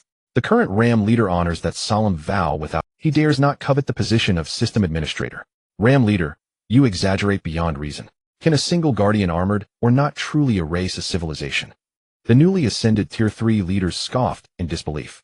If you refuse to believe it, then by all means contest the title of system administrator with humanity. I'd welcome witnessing whether you possess the strength to do so. The Ram leader ceased further explanation. As he finished speaking, the flagship's three-dimensional comms channel was forcibly overridden. The holographic forms of Guardian Xi and Ming and Huangziu materialized before them. Honorable Sector Inspector, we greet you.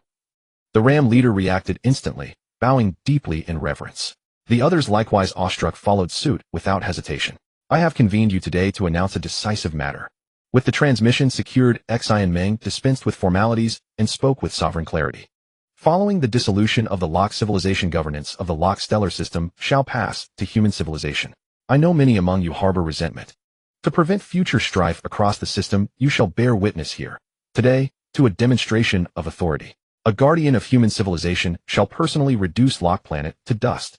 After this spectacle, if any among you still challenge humanity's sovereignty, you may issue your defiance, provided you deem yourselves worthy. The Loaka civilization had ruled the Loaka star system for hundreds of millions of years, with most of their people and warships scattered across the various trading planets within the system. The sudden death of the Loaka commander plunged the civilization into chaos and division. Many of these Loaka people and warships scattered on trading planets, seeing the situation deteriorating, had already begun fleeing to neighboring star systems. However, the majority of Loaka people and warships returned to their home planet Loaka, determined to defend their civilization to the death. More than half a month after the Loaka commander's death, over 1 billion warships had rushed back to the Loaka planet from all directions. Although the Loaka civilization had established a provisional government, it lacked a strong leader. Facing the siege of the 12 major civilizations on the Loaka star system, they dared not take the initiative and could only passively defend. The provisional government eventually decided to surrender to the 12 major civilizations and relinquish their status as the administrator of the Loaka star system, hoping to buy a chance to survive. Respected Inspector, the provisional government of the Loaka civilization has sent us dozens of surrender letters. They are willing to give up their status as administrator of the Loaka star system in exchange for the continuation of their civilization. What do you think? Chief Lamo heard that the Star Sector Inspector was preparing to attack the Loaka planet and offered a reminder. Want us to accept their surrender? Impossible. From the moment the Loaka civilization attacked the human civilization, their destruction was sealed. Xian Meng ignored Chief Lama's reminder. A third-level civilization was nothing more than an ant in his eyes. Brother Huang Zihu prepared to attack. On Xian Meng's warship, a red figure shot out. Huang Zihu, clad in the Red Star battle armor, flew at high speed toward the Loaka star system. The Loaka civilization had deployed over 1 billion warships to defend the system. These warships offered no reaction. In less than half an hour, they were pierced and destroyed by the high-speed flight of Huang Zihu. Half an hour later, not a single intact Loaka warship remained in the Loaka star system. After destroying all the warships, Huang Zihu in his Red Star armor appeared in the orbit of the Loaka planet. Chief Sha Qiu, do you still want to compete for the position of Star System Administrator? Chief Lamu looked at the dumbfounded Chief Sha Qiu beside him and asked, Chief Lamu, is this letting us watch a battle? It's letting us watch a massacre. Chief Sha Qiu was too shocked to speak. Now how could he dare to have any thought of competing? Huang Zihu in the orbit of the Loaka planet paused for a few seconds, then began to accelerate along the orbit. When his speed reached dozens of times the speed of light, Huang Zihu changed direction and crashed into the Loaka planet. As Huang Zihu pierced through the planet, it exploded. Leaders of all civilizations. The home planet of the Loaka civilization has been destroyed. They still have many people scattered throughout the corners of the star system. The eradication of these remnants of the Loaka civilization is left to you. From now on, the Loaka star system will be renamed the Human Star System. The human civilization will take over the entire human star system within a few years. If you dare to resist, the Loaka civilization will be your fate. After Huang Zihu returned to the warship, Xian Meng left a few words and then piloted the ship back to New Earth. This demonstration battle of destroying the Loaka civilization showed all the civilizations present the power of the human guardian. The deterrent effect of the Guardian. In the year 190 of the human wandering calendar, the Loaka civilization was destroyed and humans began to take over the Loaka star system. The system was officially renamed the Human Star System. In the year 200 of the wandering calendar, thanks to the existence of the alternate space, humans took only 10 years to manufacture over 10 billion Taishan warships. These warships were stationed on various trading planets in the Human Star System, maintaining order. Thus humans began to firmly control the system, and the human civilization entered a new era. In the year 205 of the wandering calendar, seeing that the human civilization had firmly controlled the human star system, Xian Meng, who had been a guest on New Earth, could no longer restrain himself. He came to Liu Hui's office. Respected Eternal One, the human civilization is now stable and prosperous with strong military strength. Years ago you promised to visit the Red Star. Now the time is ripe. Can the Eternal One arrange the visit? Xian Meng had always been concerned about this matter. It was a major event for the Red Star civilization. Xian Meng, the journey to the Red Star is long and requires passing through over a dozen star systems. A round trip would take at least over 1,000 years. I need some time to arrange all human affairs. Only then can I leave with peace of mind. In fact, Liu Hui had also been waiting for this opportunity. The complete technology tree of the Kalan planet civilization was extremely important to humanity. He had already made up his mind. After arranging human affairs, he would immediately follow Xian Meng to the Red Star. Great Eternal One, as long as you remember this matter, Xian Meng will wait patiently. Xian Meng got the answer he wanted and was very excited. In the year 206 of the wandering calendar, Liu Hui arranged all affairs. Zhang Jisen and Huang Zihu were left on New Earth. The two of them were responsible for forming a temporary management committee. After Liu Hui left, major human affairs would be decided by vote of the temporary management committee. For this visit to the Red Star, Liu Hui took the human-made Longting mothership. Accompanying Liu Hui were 20 guardians and 40 scholars. The first stop of the Longting mothership was the black hole of the human star system. In the universe, the distances between star systems are vast. The distance between two star systems is generally between 2 and 3 million light-years. If relying on a warship's propulsion system to fly directly, even the fastest Taishan warship would take over 1 million years to reach. Interstellar communication and connection in the universe mainly rely on black hole space tunnels. The administrator of the Tianlang star sector is the Red Star civilization of the Kalan human race. It administers a total of 18 star systems. Near the black hole of each star system, the Red Star civilization has built a black hole space tunnel. The black hole space tunnel must be built near a black hole. The tunnel relies on the powerful gravity of the black hole to warp space, enabling transmission between star systems. But it has a drawback: it can only transmit to the vicinity of the black hole of an adjacent star system, not across multiple systems. Therefore, Liu Hui's journey to the Red Star required passing through each star system in between. In the command room of the Longting mothership, Xian Meng pointed at a space tunnel in the three-dimensional hologram and said, "Eternal One, this is the black hole space tunnel of our human star system. Entering this tunnel, we can reach the adjacent Yushuan star system." The vastness of space in the universe is truly wondrous. Logically, humanity has conquered space jump technology, enabling them to traverse the cosmos freely and soar through the stars. However, space jump technology also has its limitations. There are two types of space jumps that humanity has mastered. The first is coordinate-based space jumping. This method allows for space jumps based on input coordinates with minimal error, though it is still subject to the influence of spatial fluctuations. In theory, coordinate-based space jumps can traverse infinite distances. Yet in practical applications, this is not achievable, as the farther the jump, the more energy blocks are consumed. With the technology currently available to humanity, the range of coordinate-based space jumps can only be controlled to approximately 500 light-years. The pinnacle of the Red Star civilization's technology, the Red Star battlesuit, can achieve a maximum coordinate-based jump distance of only around 1000 light-years. Coordinate-based space jumps are restricted by energy consumption. The second type, coordinate-free space jumping, is considerably simpler, involving less energy consumption, but posing greater risks. The universe is vast and desolate. Coordinate-free space jumps can randomly materialize anywhere in the cosmos amidst spatial turbulence. This location may be an empty void devoid of any planets or galaxies within a range of hundreds of millions or even billions of light-years. In such an empty expanse, if a spaceship runs out of energy, it can only await its fate. No one wishes to attempt a coordinate-free space jump. This method relies heavily on luck and fortune. When humanity first fled the solar system, they utilized coordinate-free space jumps. Human civilization was fortunate and was not randomly transported to the void of space, but instead arrived at the lock star system. Eternal One, we are about to enter the black hole space tunnel. The Dragon Rising mothership is massive, and if it encounters spatial fluctuations, it may sustain minor damage. The Dragon Rising mothership is preparing to enter the space tunnel. This marks humanity's first use of a black hole space tunnel for interstellar travel. Xian Meng reminded Liu Hui, pulling him back from his contemplations on space jumping. Xian Meng, there's no need to worry too much. This Dragon Rising mothership is the latest model constructed with cutting-edge materials, significantly enhancing its resistance to spatial strain. Liu Hui understood some principles of black hole space tunnels. Between two adjacent star systems, gravitational pull is generated by the black holes. This pull alters the dimensional distance of space. Its principle is somewhat akin to humanity's alternate space. Alternate space involves a change in the time dimension, while black hole space tunnels involve a change in the distance dimension. The distance between the human star system and the Yuxian star system is 256 million light-years. The Dragon Rising mothership has been traveling through the black hole space tunnel for 9 days. In half a day, they will reach the tunnel's exit. This 9.5-day journey will span a distance of 256 million light-years. Eternal One, something Xian Meng said nervously. During the more than 9 days of travel, the space tunnel had remained remarkably stable. Yet now, as they approached the exit, the tunnel began to fluctuate. The magnitude of the fluctuations had begun to cause the Dragon Rising mothership to tremble. There should be no immediate danger. The mothership's structural integrity remains intact. Aren't we close to the exit? We just need to hold on a little longer. Liu Hui checked the data in the control room. The mothership appeared to be in perfect condition.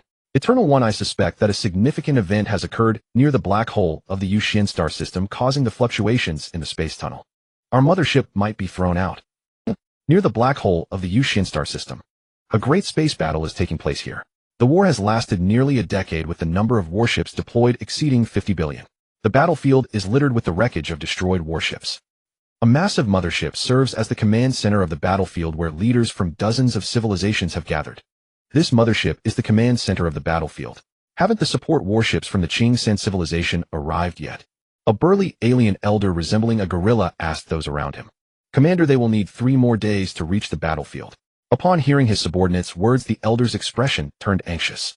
He is the ruler of the Yuxian star system and the commander of the Yuxian civilization. 10 years ago, an engineering battleship from the dark mechanical civilization stealthily infiltrated the vicinity of the star system's black hole after a journey of millions of years. It established an external connection via a black hole space tunnel. This tunnel connects to the 83rd star system controlled by the dark mechanical civilization. By the time the Yuxian civilization discovered it, it was too late. A large number of dark mechanical civilization warships poured out from the tunnel. The Yuxian civilization began to mobilize warships in large numbers to encircle and eliminate the mechanical civilization warships that had invaded their star system. After several years of battle, the Yuxian civilization's warships eventually managed to compress the mechanical civilization's fleet near the entrance of the black hole space. Since the space tunnel was established from the Yuxian star system side, it cannot be directly destroyed from the outside. It must be breached from within the tunnel to effect. Despite years of offensives, the Yuxian civilization has still been unable to clear the mechanical civilization warships near the tunnel entrance.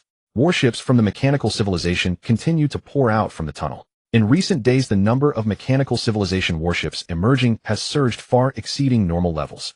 The Yuxian civilization's warships surrounding the tunnel entrance are beginning to struggle, showing signs of a potential breach.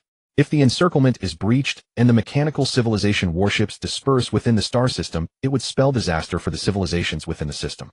Due to the scale of the war and its prolonged duration, it has triggered spatial fluctuations within the star system. Over 100 million warships sent to support the Qing-Sen civilization have been delayed en route due to the spatial fluctuations affecting the accessibility of the star system's space tunnels. The encirclement is in danger of being breached. I wonder if the inspector from the Sirius sector can arrive in time to provide support. The Yuxian commander felt somewhat depressed at this thought. The news of the dark mechanical civilization secretly establishing a black hole space tunnel to invade the Yuxian star system has been sent to the sector headquarters requesting assistance. The response from the sector headquarters was that the inspector is busy with affairs and may not be able to arrive in time. Commander, the commander of Area 56 has sent a message. If there is no support soon, they will quickly be unable to hold out. The battlefield information receiver reported to the commander. Send all 10 million warships guarding the command center to Area 56. Inform the commander in Area 56 that these 10 million warships are the last support. Even if he has to fight with the last warship, he must hold out for 3 more days.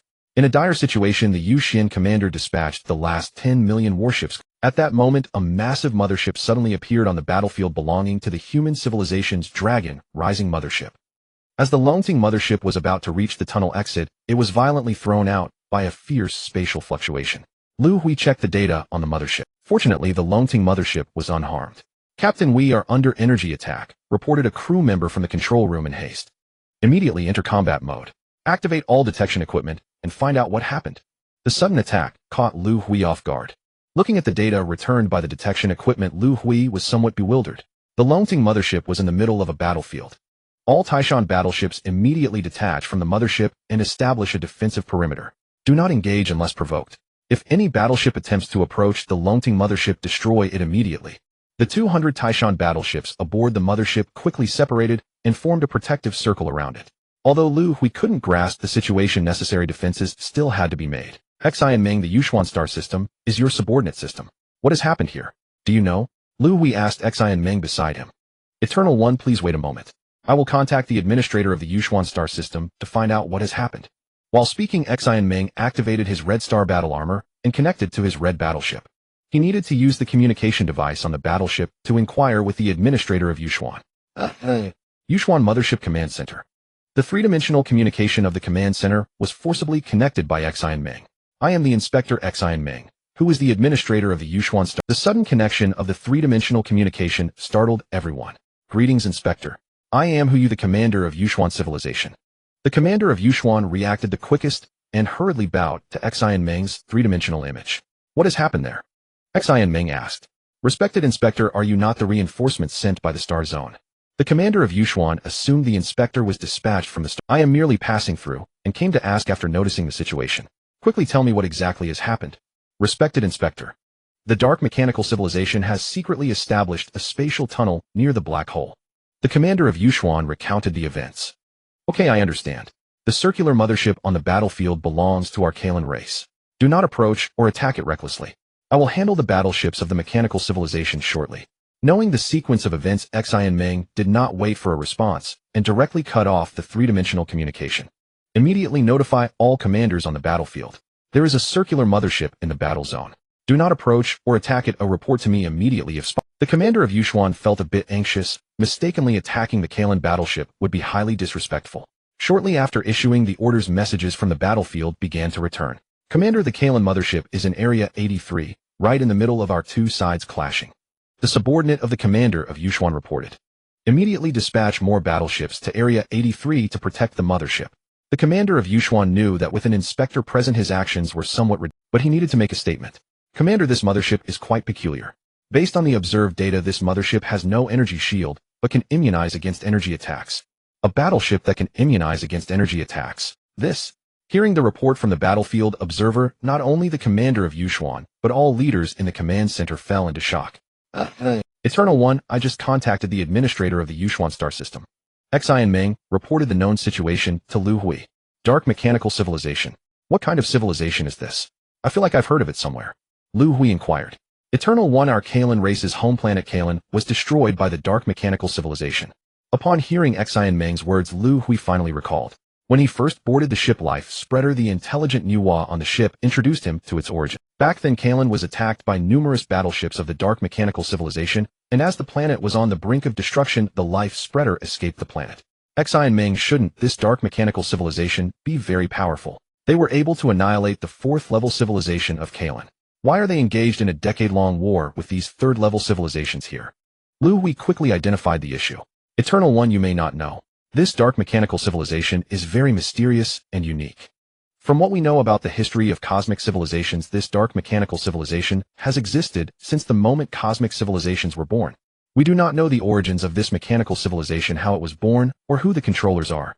All we know is that the significance of this civilization's existence is to annihilate all civilizations established by intelligent beings in the universe. The dark mechanical civilization has many branches. If they intend to attack a certain star system, they will dispatch a wisdom core mothership. This mothership cannot create, but possesses the capability of technological reverse engineering. If they obtain the wreckage of an enemy battleship on the battlefield, they will utilize the wreckage to conduct technological reverse engineering, ultimately replicating and manufacturing identical battleships. A single wisdom core mothership can develop hundreds of billions of battleships during the war. The capabilities of these battleships depend on the capabilities of the opponent's battleships encountered by the wisdom core mothership. In other words, after a period of conflict with the dark mechanical civilization, the battleships they use will become identical to the ones we are attacking with. The key to the dark mechanical civilization's victories lies in the numerical advantage. They can rapidly produce vast quantities of battleships. The outcome of the war will be decided amidst huge consumption. Xian Meng explained the dark mechanical civilization to Liu Hui. Eternal One, I will first go and eliminate these dark mechanical civilization battleships. The black hole spatial tunnel they established must be destroyed, or else the Yushuan star system will inevitably be conquered by the mechanical civilization. After finishing his words, Xian Meng prepared to leave the mothership and enter the battlefield. Xian Meng, wait a moment. I have a question to ask you. What if the dark mechanical civilization obtains the red star battle armor you possess and makes numerous copies of it? Liu Hui suddenly thought of this issue. Don't worry, Eternal One. Even if they obtain the battle armor and make numerous copies, they have no guardians, and the battle armor they manufacture will only be for show. After finishing his words, Xian Meng left the Longting mothership and entered the battlefield. The situation on the battlefield changed in an instant. It was direct, straightforward, and devoid of any suspense, very dull. In less than half an hour, the battleships of the dark mechanical civilization and the spatial tunnel were destroyed. A war that lasted for 10 years was concluded by Xian Meng in just half an hour. Is this the power of a sector patrol envoy? The civilization leaders in the command center were dumbfounded as a decade-long war was brought to an end in just half. These leaders were all ones who had never witnessed the might of a patrol envoy. It's a pity that the patrol envoy cannot stay in our Yushuan galaxy for long. If it were possible, the security of our Yushuan galaxy would be guaranteed. The Yushuan commander's side. Commander, why is that? Many civilization leaders did not understand the reason. There are only 4 patrol envoys in the sector. Our Sirius sector has 18 galaxies, 8 of which are at war with the dark mechanical civilization. The patrol envoys are too busy to attend to everything. The Yushuan commander explained to them, I am now going to the mothership to personally pay respects to the patrol envoy. If you wish to come follow me. Due to the effects of the war, the black hole space tunnel established by the Red Star civilization was highly turbulent and extremely unstable. The Longting mothership could not enter the tunnel to continue its voyage and was forced to remain stranded in the Yushuan galaxy for 28 years. The Yushuan galaxy had 14 Tier 3 civilizations. During these 28 years, Liu Hui visited all the Tier 3 civilizations in the galaxy. Throughout the visits, Xi and Meng always accompanied Liu Hui. All the civilization leaders realized one thing: this leader of the human civilization had a background even greater than that of the patrol envoy. Consequently, Liu Hui received an extremely warm reception. During the visits, Liu Hui also gained considerable benefits. He signed numerous warship sales contracts with various civilizations.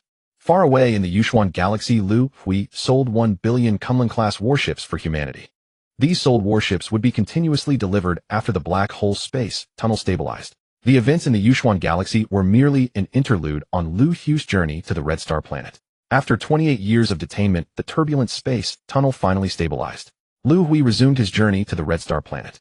Because the gravitational value of black holes differs between galaxies, the distance dimensional multiples of space tunnels also vary. Some space tunnels connecting two galaxies require only a few days of travel, while others require hundreds of years. 472 years later, humanity's Longting mothership, having traversed 9 galaxies, finally arrived at the Red Star galaxy, home of the Red Star civilization.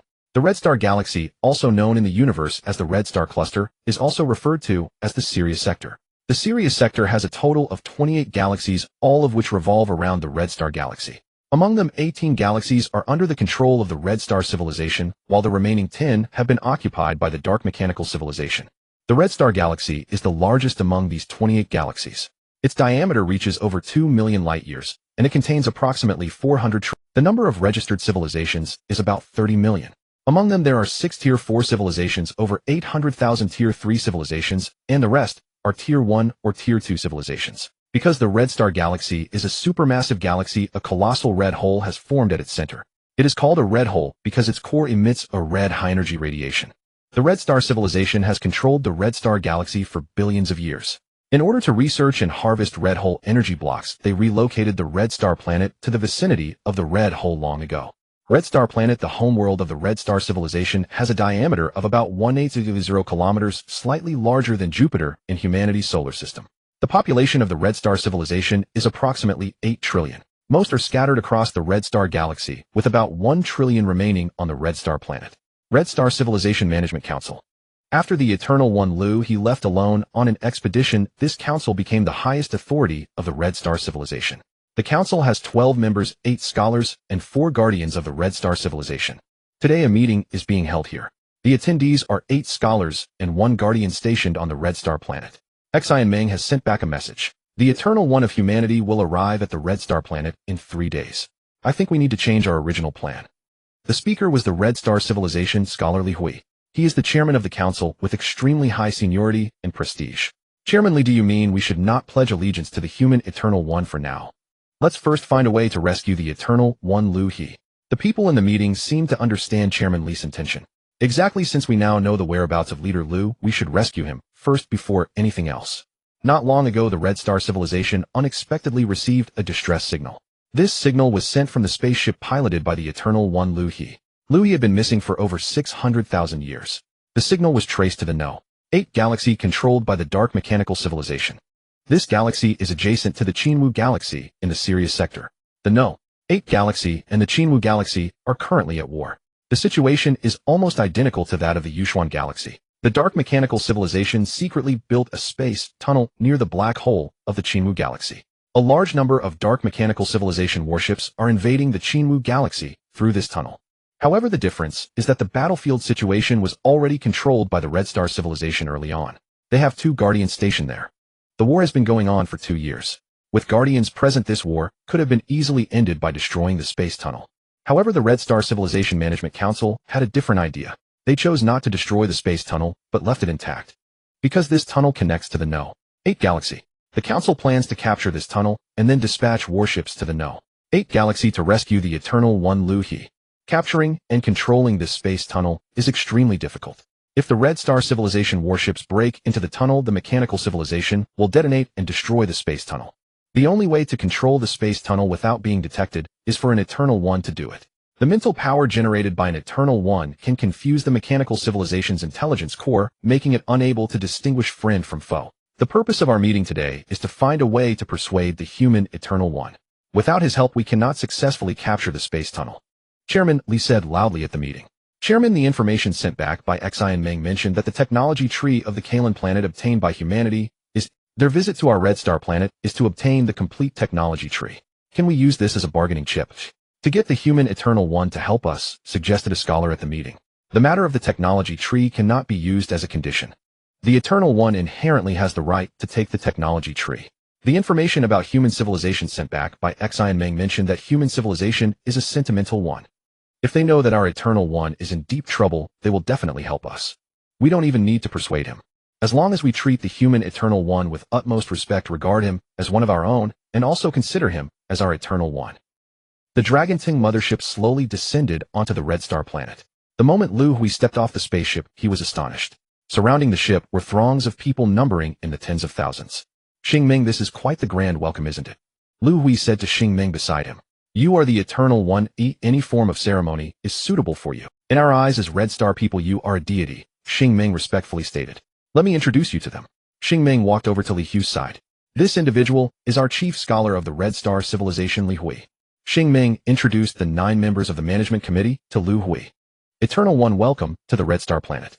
Please follow me. Your accommodation tonight is in our Eternal Palace. The Eternal Palace is the residence of the Eternal One Liu Hui of the red star civilization. Liu Hui received the highest honors of hospitality. In the following days, Liu Hui took Liu Hui to visit many places on the planet. Finally, they arrived at a heavily guarded memorial hall. In the center of the hall rested a spacecraft. Eternal One, this is the cradle of life for our red star, the life transmission spacecraft. Without needing Li Hui's introduction, Liu Hui recognized it. It was identical to the life transmission spacecraft discovered on Earth years ago. Liu Hui's arrival activated the intellect of the spaceship. Detection of an Eternal One approaching the spacecraft. The hatch is opening. The intellect of the ship opened the hatch. May I board the spacecraft? Seeing the hatch suddenly open, Liu Hui asked Li Hui beside him. He knew there was the technology tree of the Kalan civilization aboard, and he wanted to test the waters. Esteemed Eternal One, of course you can. Only you Eternal Ones can open the hatch of the spacecraft. I heard from Xingming that the technology tree obtained by your humanity is incomplete. This spacecraft possesses a complete technology tree. Eternal One, you may enter the spacecraft and complete the missing technology tree for your humanity. Li Hui's words took Liu Hui by surprise. He had not expected the Red Star civilization to be so forthcoming about something as crucial as the technology tree without any conditions. Liu Hui did not hold back, nor did he wish to. He directly boarded the spacecraft. Welcome, Eternal One, to the Life Transmission Spacecraft. I am the intellect of the spacecraft Hong. As soon as Liu Hui entered the spacecraft, he heard the voice of the intellect Hong. Intellect Hong, I have a question for you. Esteemed Eternal One, please go ahead. I am the Eternal One of humanity. The technology tree we obtained is incomplete. I want to know if I have the authority to dispose of the technology tree aboard this spacecraft. Liu Hui knew there was no need for idle chatter with the intellect, and esteemed Eternal One. You are a level 3 Eternal One. Liu Hui is a level 1 Eternal One. Your rank is higher than Liu Hui and your authority takes precedence over Liu Hui. Liu Hui did not expect this. If he and Liu Hui were both on the spacecraft, his commands would take priority over Liu Hui's. Liu Hui remembered that his own level of evolution as an Eternal One, 98, the highest level of level 3. Liu Hui is level 1, so by this logic his level of evolution should be over 80. Intellect Hong connect to the intellect of the Dragonting mothership, immediately copy the technology tree aboard the spacecraft, and transmit it over. I lack the data on the Eternal Ones, please elaborate.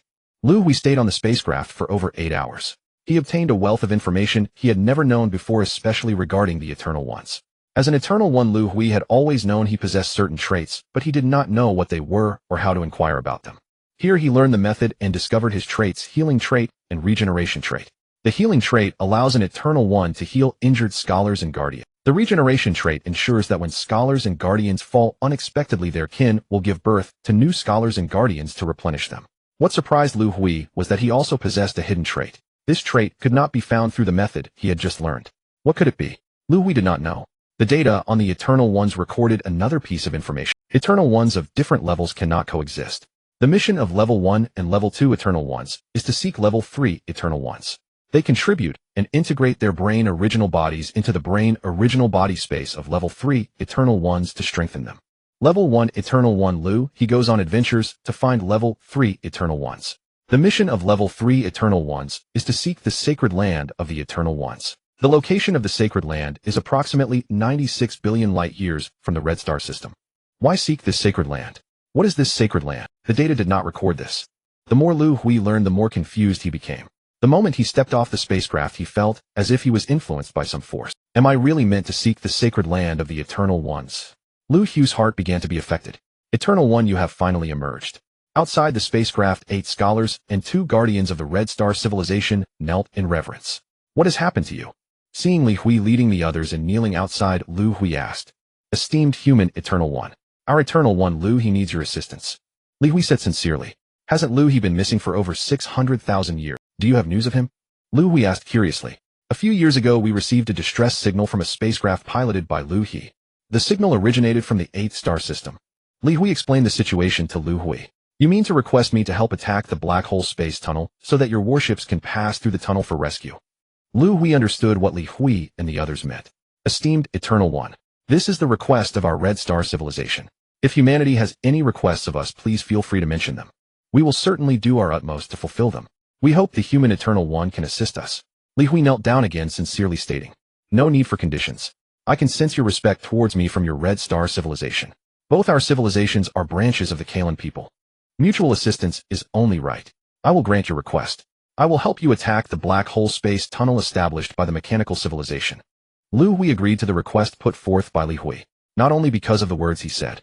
Most importantly, a strong desire arose within Liu Hui. It was an uncontrollable desire to find the Eternal One Liu Hui and absorb and merge with him. After receiving Liu Hui's confirmation, the Hongxing civilization initiated the rescue plan. They began mobilizing warships from major galaxies, planning to assemble approximately 200 billion vessels. Galaxy No. 8 and Qinwu Galaxy are adjacent. To reach Qinwu Galaxy from Hongxing Galaxy, one must cross 2 galaxies.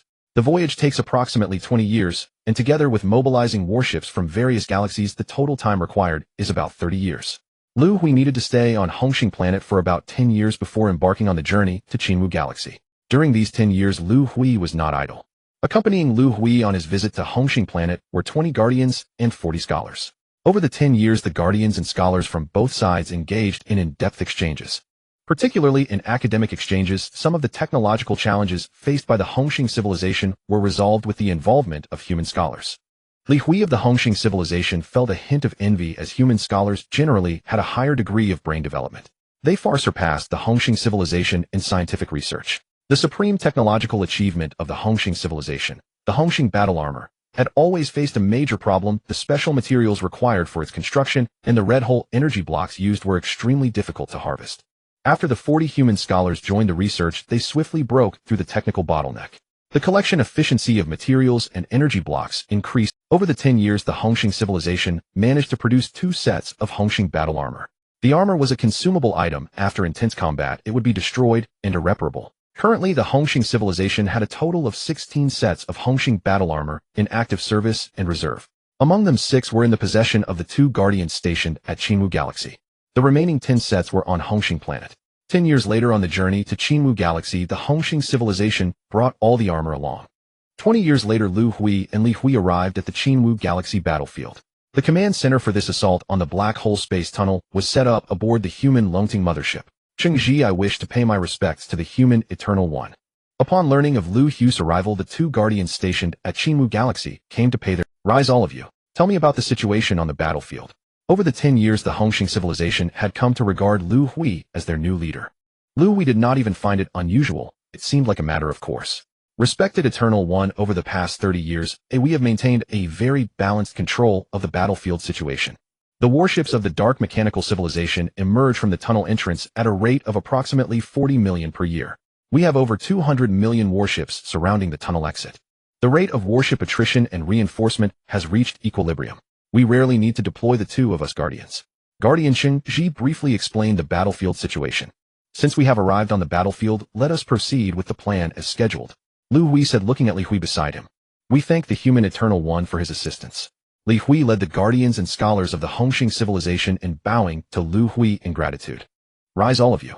Liu Hui piloted a small red Hongxing warship detaching from the Longting mothership and heading toward the black hole space tunnel entrance.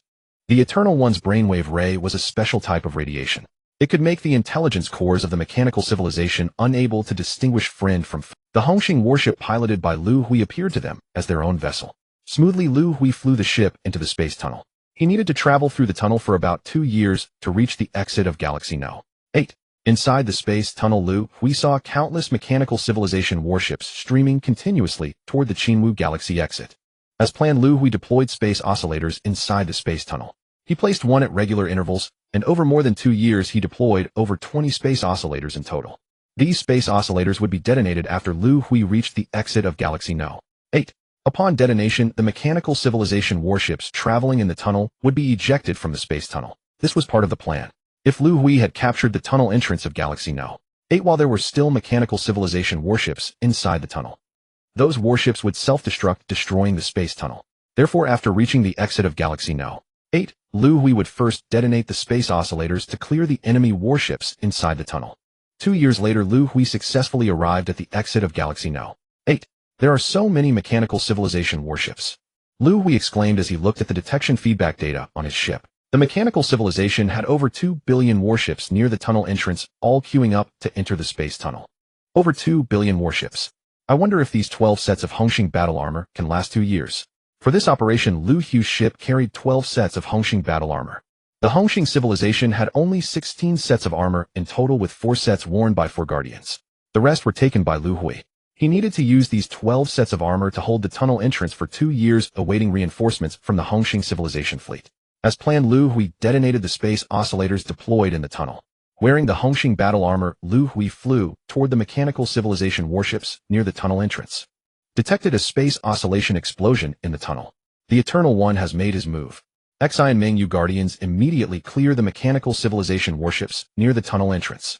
After clearing, we will enter the space tunnel to repair the oscillations and proceed to Galaxy No. 8 for support. After waiting 2 years, Liu Hui received the signal that Liu Hui had acted. The Hongxing civilization began their actions as well. Wearing the Hongxing battle armor, Liu Hui shuttled at high speed through the mechanical civilization fleet with no technique or strategy to speak of. He flew through enemy warships, destroying them. The intense combat wore down the Hongxing battle armor rapidly. In just over 3 hours, having destroyed 2 billion mechanical civilization warships, Liu Hui had replaced 5 sets of armor. Liu Hui cleared all warships within 0.2 light years of the tunnel entrance. What awaited him next was a 2-year holding period. In this battle, Liu Hui's Hongxing battle armor was like a blade, and the mechanical civilization warships were like lambs to the slaughter. But a blade that slaughters too many lambs will grow dull. Yet the lambs kept streaming into the blade's path. After clearing the warships near the tunnel entrance, the mechanical civilization's warships continued to pour. Liu Hui had lost count of how many enemy warships he had destroyed. After resting on his ship for less than half an hour, the alarm sounded again. Enemy warships had breached the 0.1 light-year alert radius. Liu Hui sallied forth again, clearing the area back to 0.2 light years.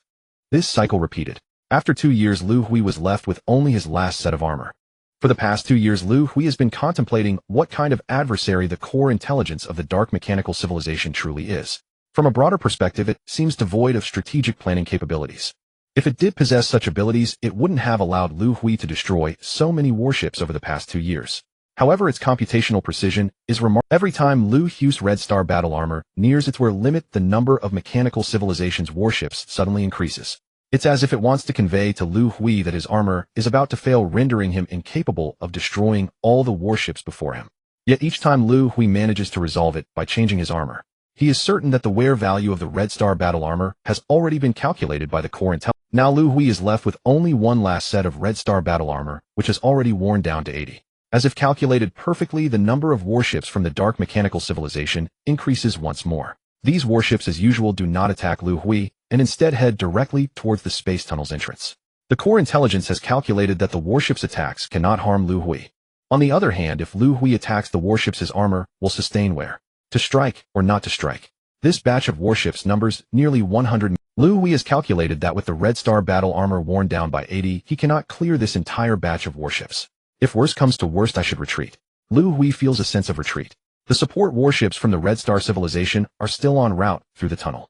Due to the difference in spatial dimensions, quantum communication cannot reach them. Liu Hui does not know how long it will take for the Red Star civilization's warships to arrive. Just as he prepares to retreat, the first warship from the Red Star civilization appears at the entrance of the 8th star system. Then comes the second to third. At the last moment, Liu Hui finally awaits the arrival of the supporting Red Star warships. Respected Eternal One, we have arrived. The voice of Liu Hui comes from Liu Hui's spaceship. You have come at just the right time. The Red Star battle armor has been completely destroyed.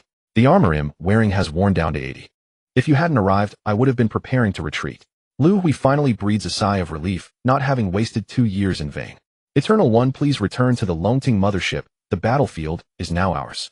A large number of Red Star warships surge into the battlefield, engaging in combat with the Mechanical Civilization's warships.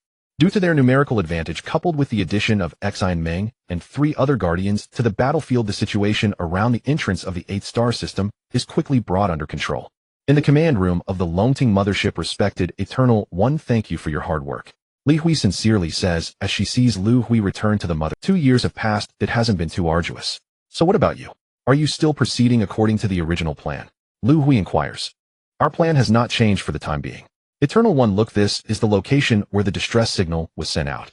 The Rook Star system located 9,862 light-years away. We plan to assemble a fleet of 100 million warships and immediately head towards the Rook Star system. Liu Hui points at the three-dimensional star map. 9,862 light-years. Isn't it possible to use the space jump system on the warships? Upon hearing Liu Hui's plan for the fleet to travel to the Rook Star system, Liu Hui asks with curiosity.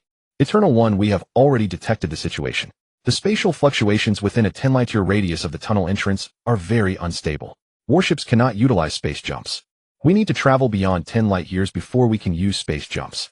10 days later, the Red Star Civilization's fleet of 100 million warships is assembled and begins its journey towards the Rook Star system. The large movement of warships captures the attention of the Dark Mechanical Civilization's core intelligence. The core intelligence no longer sends warships to the space tunnel entrance. It issues new orders. The warships of the Dark Mechanical Civilization begin to intercept the Red Star Civilization's fleet. This interception battle quickly evolves into a war of attrition. Warships from the Dark Mechanical Civilization continuously head towards the interception, while Red Star warships also flow in endlessly from the tunnel. 9 years later, the total number of warships expended by both sides reaches over 2 billion. At this point, an unexpected situation arises. The Red Star Civilization detects that the distance of the spatial fluctuations has suddenly expanded to 100 light-years. This spatial fluctuation was deliberately triggered by the Dark Mechanical Civilization. Liu Hui, why do I feel like this is a trap set by the Dark Mechanical Civilization? Liu Hui senses something amiss. He initially thought the core intelligence lacked strategic planning capabilities. Now he feels that the opponent seems to be setting up a grand scheme. What is this grand scheme? He cannot analyze it for the time being. Eternal One, I also sense the taste of conspiracy. Liu Hui is not foolish. They have traveled 9 light-years out of the 10 light-year distance. They are just about to reach the area of spatial calm. Now, what should we do? Liu Hui asks Liu Hui. Having come to the 8th star system in search of Liu Hui, I feel it is unsatisfactory not to investigate further. Liu Hui's desire to find Liu Hui is incredible. Liu Hui, during the 2 years you have been waiting, didn't you produce a new set of Red Star battle armor? Give me the armor. I will venture alone to the Rook Star system to investigate. The Red Star battle armor has a maximum space jump distance of 100 light-years, allowing it to disregard the effects of spatial fluctuations. Liu Hui plans to equip the new Red Star battle armor and venture alone for reconnaissance. Eternal One, going alone to the Rook Star system is too dangerous. I think it's better to assemble more warships. Even if we don't use space jumps and travel slowly, while fighting we can still reach the Rook Star system. If Liu Hui goes alone, Liu Hui feels it is far too risky. Liu Hui, it's over 9,000 light-years away. Your warships are not Red Star battle armors. Their speed has just barely reached light speed. Traveling while battling, it would take over 10,000 years to reach the Rook Star system. In all those years of fighting, how many warships would you expend? Have you calculated that? Liu Hui's suggestion is impractical.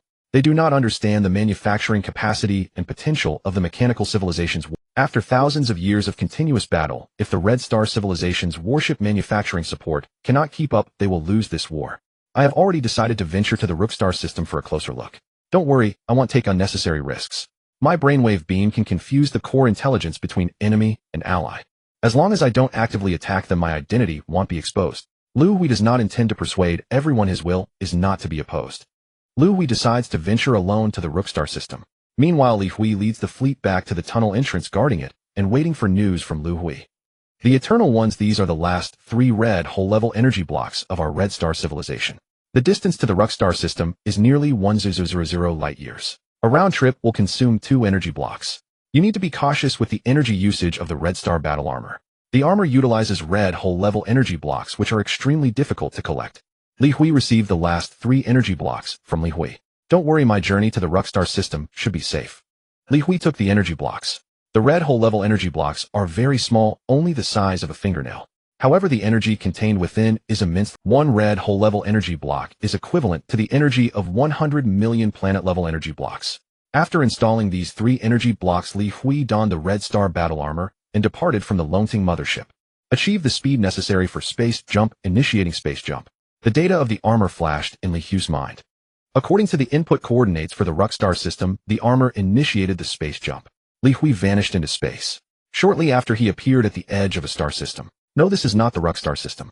Liu Hui quickly realized something was amiss. The Rockstar system is a binary star system with 2 intertwined stars at its center. The star system before him is a single star system. Intelligent Brain scanned the current star system. Each Red Star battle armor is equipped with a level 4 intelligence. Liu Hui issued a command to the Intelligent Brain. Soon the data of the star system appeared in Liu Hui's mind. Shook star system with 13 planets, star system coordinates. This is the Shook star system adjacent to the Rockstar system. The landing point of the space jump has deviated. Liu Hui did not expect such a significant deviation from a space jump of over 9000 light years. The Intelligent Brain, utilizing the mini detection device equipped on the armor, continued to scan the Shook star system. Subsequently, more data about the star system appeared in Liu Hui's mind.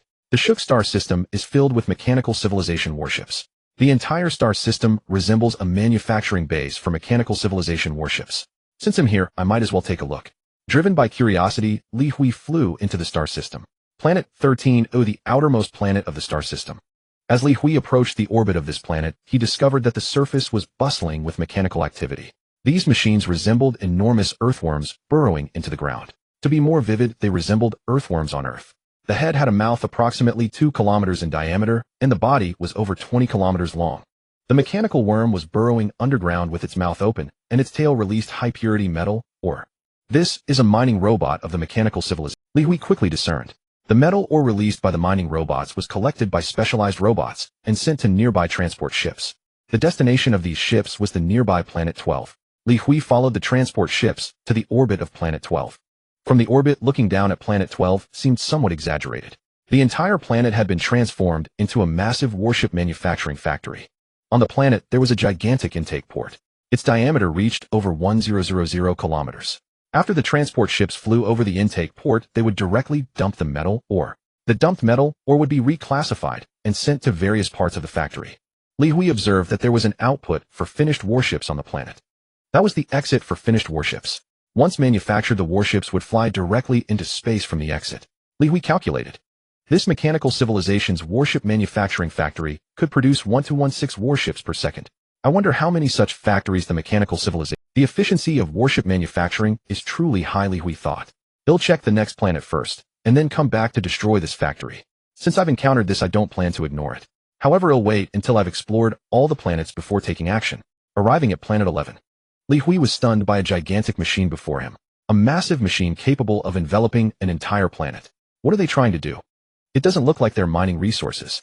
Liu Hui could not be certain, as the materials on the planet's surface were being directly transported away by transport ships without any processing. This gigantic machine seemed to be disassembling the planet. The disassembly speed was rapid. Liu Hui calculated that in a month this planet would be completely disassembled. What benefits can be obtained from disassembling a planet? Why does the mechanical civilization do this? There must be some important purpose. Liu Hui was very curious. He decided to stay here for a month to see what the mechanical civilization's purpose was. A month later, Planet 11 was fully disassembled.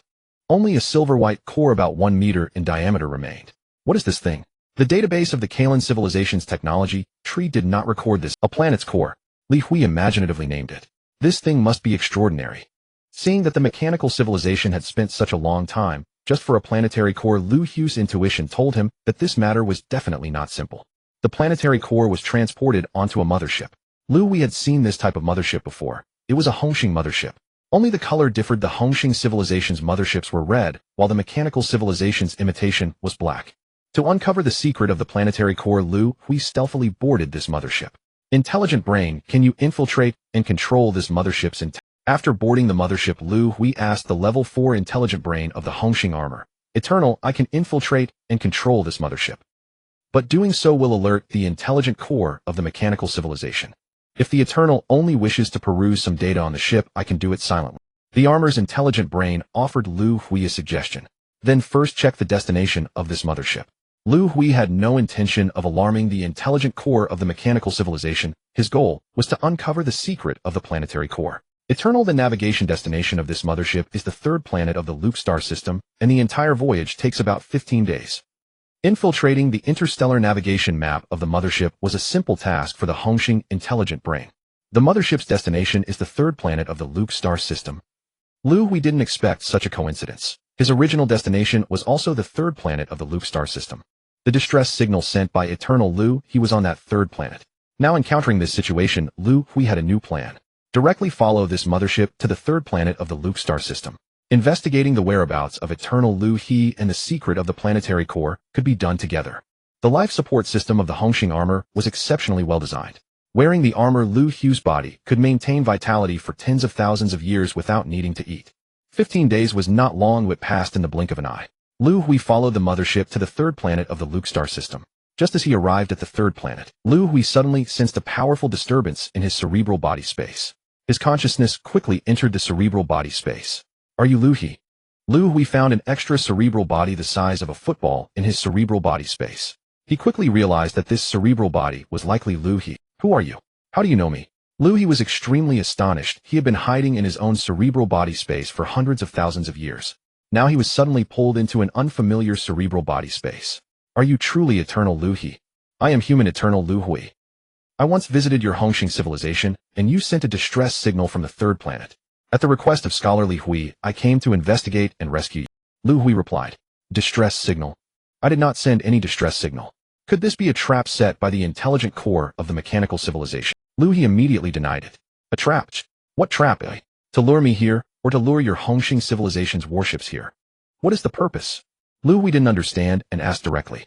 Their purpose should be to obtain a new eternal body or a guardian's body. Over 600 years ago, I traveled here to fulfill my mission. I discovered that the intelligent core of the mechanical civilization controlling Galaxy 8 was on this planet. At that time, I had murderous intent and wanted to destroy this intelligent core, but I underestimated its capabilities. During the battle, I was captured by it. What? You are an Eternal wearing the Hongxing armor. How could the mechanical civilization capture you? Liu Hui was extremely shocked and interrupted Liu Hui's. The intelligent core of the mechanical civilization can create a confinement space. The time dimension and space dimension of this space are under its control. I am trapped in this space, unable to move. The mechanical civilization has already obtained the Hongxing armor I was wearing. You should know the characteristics of the mechanical civilization.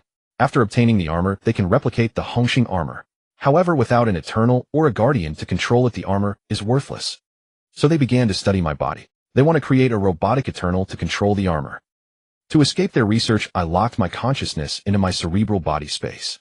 An Eternal body without consciousness is flawed to them. They cannot replicate a complete Eternal robot. So the intelligent core set this trap to lure you or the guardian of the Hongxing civilization here. Capture your bodies and continue the research. If the mechanical civilization succeeds, countless armored robots will attack our galaxy. All civilizations in the Sirius star sector will cease to exist. Liu Hui laid out his analysis. Liu Hui hadn't expected things to be like this. Where are you on the planet? They'll come and rescue you. Liu Hui wanted to give it a try to see if he could rescue Liu Hui. Don't come for me, you can't save me. The confinement space will trap you. Liu Hui stopped Liu Hui. By the way, there's something I don't understand. My body is imprisoned, unable to communicate externally. Why did I appear in your cerebral body space? When did you sense my presence? Liu Hui was very puzzled. He had tried to contact Li Hui and Xian Meng from within his own cerebral body space, but could not establish any connection. Why did you appear in my cerebral body space? I don't know either. I only sensed your existence after arriving at the third planet. Liu Hui replied. It seems the confinement space limits our perception range. Only when we are on the same planet do we have the chance to connect. Liu Hui found a reasonable explanation. By the way, you are a third-level Eternal, right? In the cerebral body space, Liu Hui noticed that Liu Hui's cerebral body was, that's right, my evolution level is 99. 98? I am a third-level Eternal. Liu Hui replied. It seems I can fulfill my mission. Human Eternal, you should know what my mission is. Hearing Liu Hui's words, Liu Hui nodded. Human Eternal, after my cerebral body merges with yours, my consciousness will fall asleep. If you need to use me, you can awaken my consciousness. After the cerebral body fusion, please leave here immediately. In the future, if you encounter the intelligent core of the mechanical civilization, neither you nor the Guardian should engage in battle to avoid being captured. I entrust the Hongxing civilization to you. After Liu Hui finished speaking, his cerebral body rapidly merged into Liu Hui's cerebral body. The diameter of Liu Hui's cerebral body soared from over 3 meters to over 4 meters. After checking, Liu Hui found that his body level had skyrocketed from level 4 to level 8. His brain development degree also directly rose to 86. The Eternal's traits also increased by 1. The danger perception trait allowed him to sense the approach of danger. Liu Hui hadn't expected to gain so many benefits from the fusion. Liu Hui no longer dared to explore the secret of the planetary core. He now sensed a hint of danger. Although not very strong, it made Liu Hui extremely uneasy. After leaving the mothership, Liu Hui directly accelerated and activated a space jump coordinates Galaxy 8 black hole space tunnel entrance. Liu Hui prepared to return and reunite with Liu Hui and the others. The space jump ended. This time the coordinates did not deviate severely. Liu Hui returned to the vicinity of the space tunnel entrance. As soon as he appeared, he sensed a powerful aura of danger. Using the search equipment on the Red Star battle armor, Liu Hui quickly located the position of the Longting mothership. He swiftly flew towards the mothership. Liu Hui, I am Liu Hui, I have returned. Liu Hui sent a message to the Longting mothership. Respected human Eternal One. Great. You have returned. Liu Hui, let's talk once I return to the mothership. Liu Hui interrupted Liu Hui, knowing what the other party wanted to ask. Upon returning to the command room of the Longting mothership, the crew of the Red Star civilization, including Liu Hui, all knelt on the ground respectfully, welcoming Liu. You all may rise. Liu Hui, standing up, was somewhat surprised to see that only Liu Hui had returned. Respected human Eternal One. Did you not find our commander Liu Hui? Liu Hui asked nervously. Liu Hui has already been located. His brain core has merged into my brain core space. The brain cores of your Red Star scholars and guardians should have been transferred to my brain core space as well. If you wish to converse with Liu Hui, you can do so in my brain core space. But let's not discuss that for now. I sensed a very strong aura of danger as soon as I returned. Has something special occurred on the battlefield? Liu Hui asked. Eternal One, some anomalies have indeed occurred on the battlefield. Today, the number of warships attacking the tunnel entrance from the mechanical civilization suddenly increased by more than tenfold. However, you need not worry. I have already dispatched the 2 guardians Cheng Ji and Wu Wang to support the front lines. With them, the mechanical civilization's warships will not cause much of a stir. Liu Hui said confidently. Contact those 2 guardians immediately. Liu Hui felt a sense of unease. Eternal One, we are unable to reach them. The communicator reported anxiously. Inquire with the frontline fleet commander about what exactly is going on. Eternal One, the frontline fleet commander, has sent. The 2 guardians suddenly became immobilized on the battlefield and were captured by the mechanical civilization's warships. Just as Liu Hui finished his question, the frontline commander sent back information. Spatial confinement. It is the intelligence core of the mechanical civilization. Wasn't it on planet 3 of the Rook Star system? How could it have come here? Realizing this, Liu Hui finally understood why he felt such a strong sense of danger. It was due to the intelligence core. Eternal One, I will go rescue them. Xing Ming, who was wearing the Red Star battle armor, planned to go for the rescue. Xing Ming, you must not go. It will be impossible to save them. The intelligence core of the mechanical civilization is on the battlefield. It can create small-scale confinement spaces. Neither the Eternal One nor the Guardians can move within this space. Liu Hui is trapped in such a space. Liu Hui stopped Xing Ming. Eternal One, what should we do? Xing Ming asked anxiously. The only way is to destroy both of them. We cannot let them fall into the hands of the intelligence core. Otherwise, the entire Sirius region will be doomed. Liu Hui dared not hesitate any longer and immediately entered his brain core space. It is imperative to destroy the brain cores of these 2 guardians in a timely manner. Unable to destroy. Liu Hui, having entered the brain core space, tried every means, but could not destroy the brain cores of the 2 guardians. The confinement space is isolated from normal cosmic space, and the distance is too great to establish contact. Liu Hui immediately thought of the reason. Inquire with the frontline fleet commander. Can their locations be confirmed? If their locations could be confirmed, Liu Hui planned to take the risk and go there. As long as the distance is close enough, once contact is established, the brain cores of these 2 guardians must be destroyed immediately to eliminate future threats. Eternal One, the frontline, has sent back information. The ship that captured the guardians has already disappeared, and their locations cannot be determined.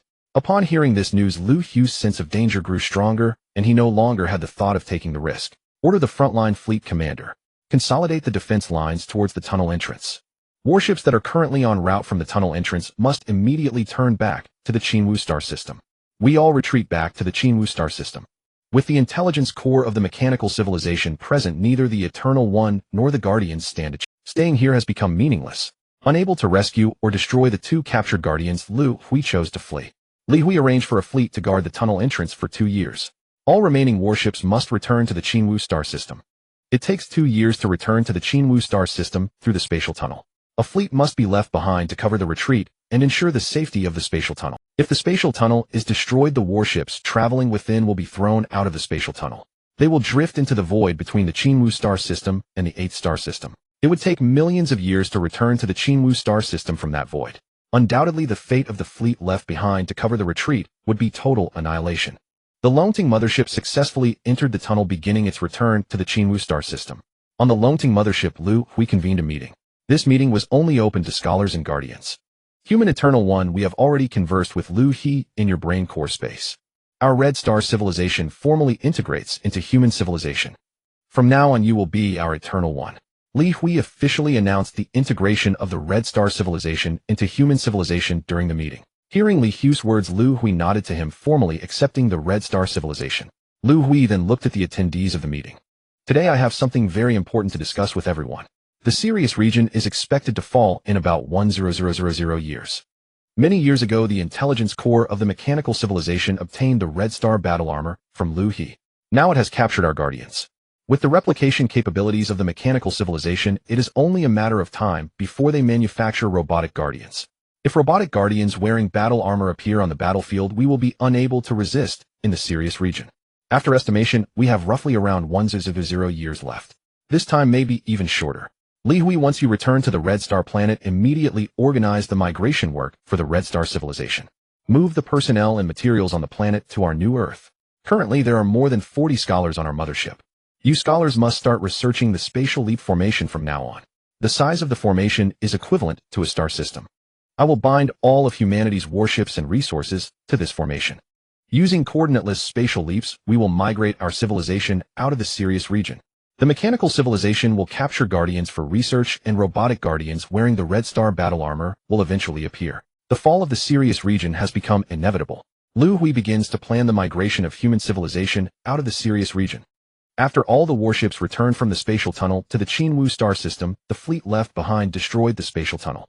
The human Dragonting mothership did not linger much in the Qinwu star system. Liu Hui needed to hurry back to New Earth to arrange the escape of human civilization from the Sirius region. After 428 years, Liu Hui's Dragonting mothership crossed 9 star systems and returned to the human star system. Navigating through the last spatial tunnel out of the star system, the Dragonting mothership returned to New Earth. Liu Hui's journey this time took a total of 1,008 years. Humanity had been wandering for 1,214 years. This was the year Liu Hui returned to New Earth. Zhang Jisen and the others have done quite well, Liu Hui praised. Upon entering the human stellar system, he witnessed a scene of prosperity. Countless spacecraft filled the star system, and judging by their appearance, most were commercial and transport vessels. What a pity, such a prosperous star system to abandon. Liu Hui sighed. Just after entering the star system, a fleet of 1,000 warships appeared around the Dragonting mothership. This was a Taishan fleet welcoming and escorting the Dragonting mothership. Chief, welcome back. The voice of Huang Zihu came from behind Liu Hui. Zihu, long time no see. Turning around to see Huang Zihu, Liu Hui smiled and embraced him briefly. Chief, I have already informed Director Zhang Jisen of your He is currently rushing back from an alternate space. Huang Zihu said excitedly. Zihu, how has our human civilization developed over the past 1,000 years? Leaving for more than 1,000 years, Liu Hui asked with concern. Development has gone very smoothly. The total number of warships in our human civilization has exceeded 500 billion. In the human star system, we maintain a very strong control. Within the star system, there are no rivals to our human civilization's warships. Our commercial trade spans the entire star system. Especially with the sale of Kunlun warships, we have sold warships to several neighboring star systems. Hearing Huang Zihu's words, Liu Hui felt both joy and sadness. The joy was because the wandering human civilization had finally established a foothold in the star system. The sadness was due to the fact that the foundation they had just established could not be protected. Thinking of the billions of robotic guardians in Red Star armor attacking in the future, Liu Hui felt a shiver down his spine. Upon returning to New Earth, Liu Hui convened an emergency high-level meeting after Zhang Jisen rushed back. He informed the attendees about the crisis in the Sirius region. Chief, I never expected that our human civilization would have to wander the universe again. Zhang Jisen did not anticipate that Liu Hui would bring back such bad news. We have alternate space, and there is still about 1,000 years of time. Perhaps we can find a way to resolve the crisis. However, we must also be prepared for escape. Liu Hui revealed the plan for the spatial jump formation. To be on the safe side, preparations must be made for both scenarios. Liu Hui entrusted this plan to Zhang Jisen. The spatial jump formation plan was officially launched. 30 years later, Liu Hui's office on New Earth. Sitting in his office, Liu Hui entered his brain original body space. He needed to contact Liu Hui, a scholar of the Red Star Civilization, to inquire about the migration situation of the Red Star Civilization.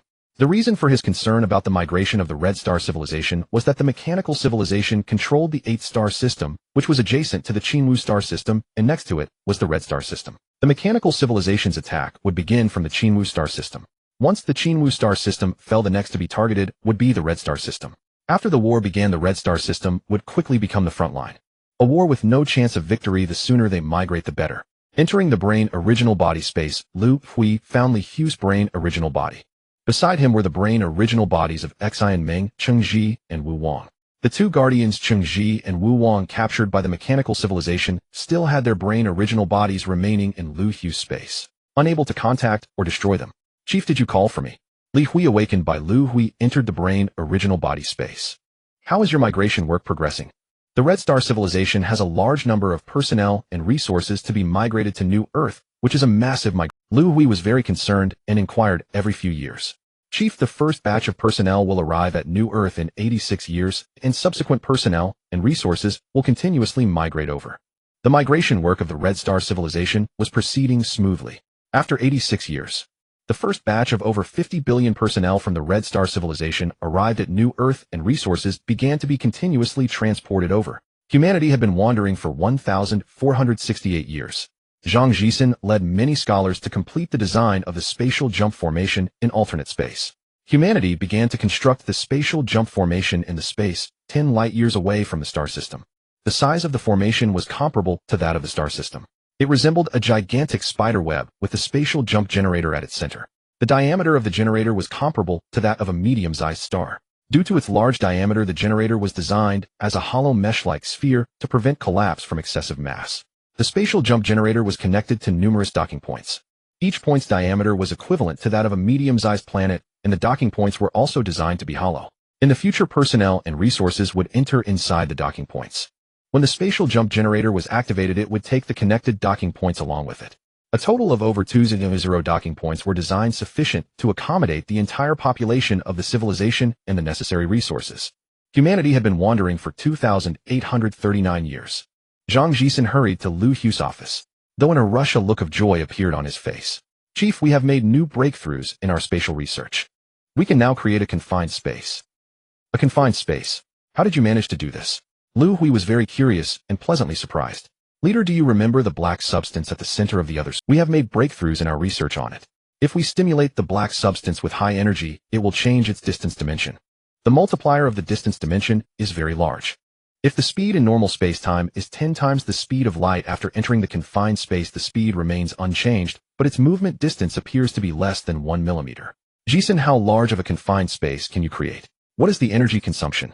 These two questions were practical concerns that Liu Hui was very interested in. "Leader, we can only control the diameter of the confined space to around 800 m. The energy consumption is very large. To maintain the space for 1 second, it requires over 68 trillion stellar-grade energy blocks. These energy blocks are equivalent to the energy blocks produced by a medium-sized star." Hearing Zhang Jisen's words, Liu Hui, who was initially excited, showed a hint. "Leader, don't worry, we still have time. As long as we solve the energy block problem, the practicality issue can be resolved. We are already experimenting with red hole energy blocks. The results are very good. As long as we conquer the technology for collecting red hole-grade energy blocks, all issues can be easily resolved." Seeing Liu Hui's disappointed expression, Zhang Jisen understood his meaning. "Correct, we still have time. Collecting red hole-grade energy blocks is a major task, even more important than the confined space. You must focus your research efforts on this matter." Liu Hui fully understood the importance of red hole energy blocks. It is the highest grade energy block in the Sirius region. The propulsion of the Red Star battle armor relies on it. A typical Taishan warship can maintain combat for tens of thousands of years if equipped with a red hole-grade energy block. However, the distance from New Earth to the red hole in the Sirius region is extremely far. Traveling from New Earth to the red hole requires passing through 11 stars. Although there are black hole space tunnels connecting each adjacent star system, traversing these tunnels takes nearly 1,000 years round trip. The time spent on the journey is excessive. Liu Hui was already considering reallocating some scholars to research space tunnels. He wanted to establish a direct space tunnel to the red hole. Currently, the technology for collecting red whole-grade energy blocks is based on the technology of the Red Star civilization. After improvements by human scholars, the annual production has increased from a few to over 100. Liu Hui wanted to make further breakthroughs in collection technology. He hoped that when humanity roamed the universe again, they could carry more red whole-grade energy blocks. Humanity has roamed for 3,524 years. After hundreds of years, space tunnel technology made breakthroughs, and humanity established a direct space tunnel to the red hole. The round-trip time was shortened to 1 year. The technology for collecting red whole-grade energy blocks has made progress. Annual production has increased to over 1,200 blocks. The main framework for the space jump array has been completed and has entered the equipment installation phase. It is expected to be fully completed in about 3,000 years. Humanity has roamed for 5,368 years. A bad news came from the Qinwu star system. The dark mechanical civilization used some method. They directly constructed a black hole space tunnel from the 8th star system to the Qinwu star system. The commander of the Qinwu star system was caught off guard and failed to destroy the space tunnel in time. A large number of mechanical civilization warships surged into the star system along with more than a dozen robot guardians clad in black armor. The mechanical civilization's warships swept through the entire star system and countless civilizations were devastated. Upon receiving the report of the invasion of the Qinwu star system, Liu Hui convened an emergency meeting. The robot guardians of the mechanical civilization have appeared on the battlefield of the Qinwu star system to prevent the mechanical civilization from entering our other star systems through the black hole space tunnel. All space tunnels leading out of the Qinwu star system have been destroyed by us. The fall of the Qinwu star system is a foregone conclusion. You all have seen the battle report. Do you have anything to say? Liu Hui asked the numerous scholars and guardians in the conference room. Leader from the battle report. The reason why the mechanical civilization was able to successfully invade the Qinwu star system this time is because of the black hole space tunnel. Previously, constructing a black hole space tunnel required cooperation between two star systems. Now it seems that the mechanical civilization's space tunnel construction technology has made breakthroughs. They can unilaterally construct space tunnels. To guard against these space tunnels, it would be best for us to establish a defensive line surrounding the black hole and strengthen patrols near the black hole. Once we discover a space tunnel constructed by the mechanical civilization, destroy it immediately. As long as we can destroy the space tunnel in time, the mechanical civilization must traverse millions of light years of void to invade our star systems. In the meeting, Zhang Jisen analyzed. Jisen's analysis is very reasonable. Liu Hui notify all the star system commanders in the Sirius region. Have them move all the warships from their star systems near the black hole, establish a defensive line, and strengthen patrols.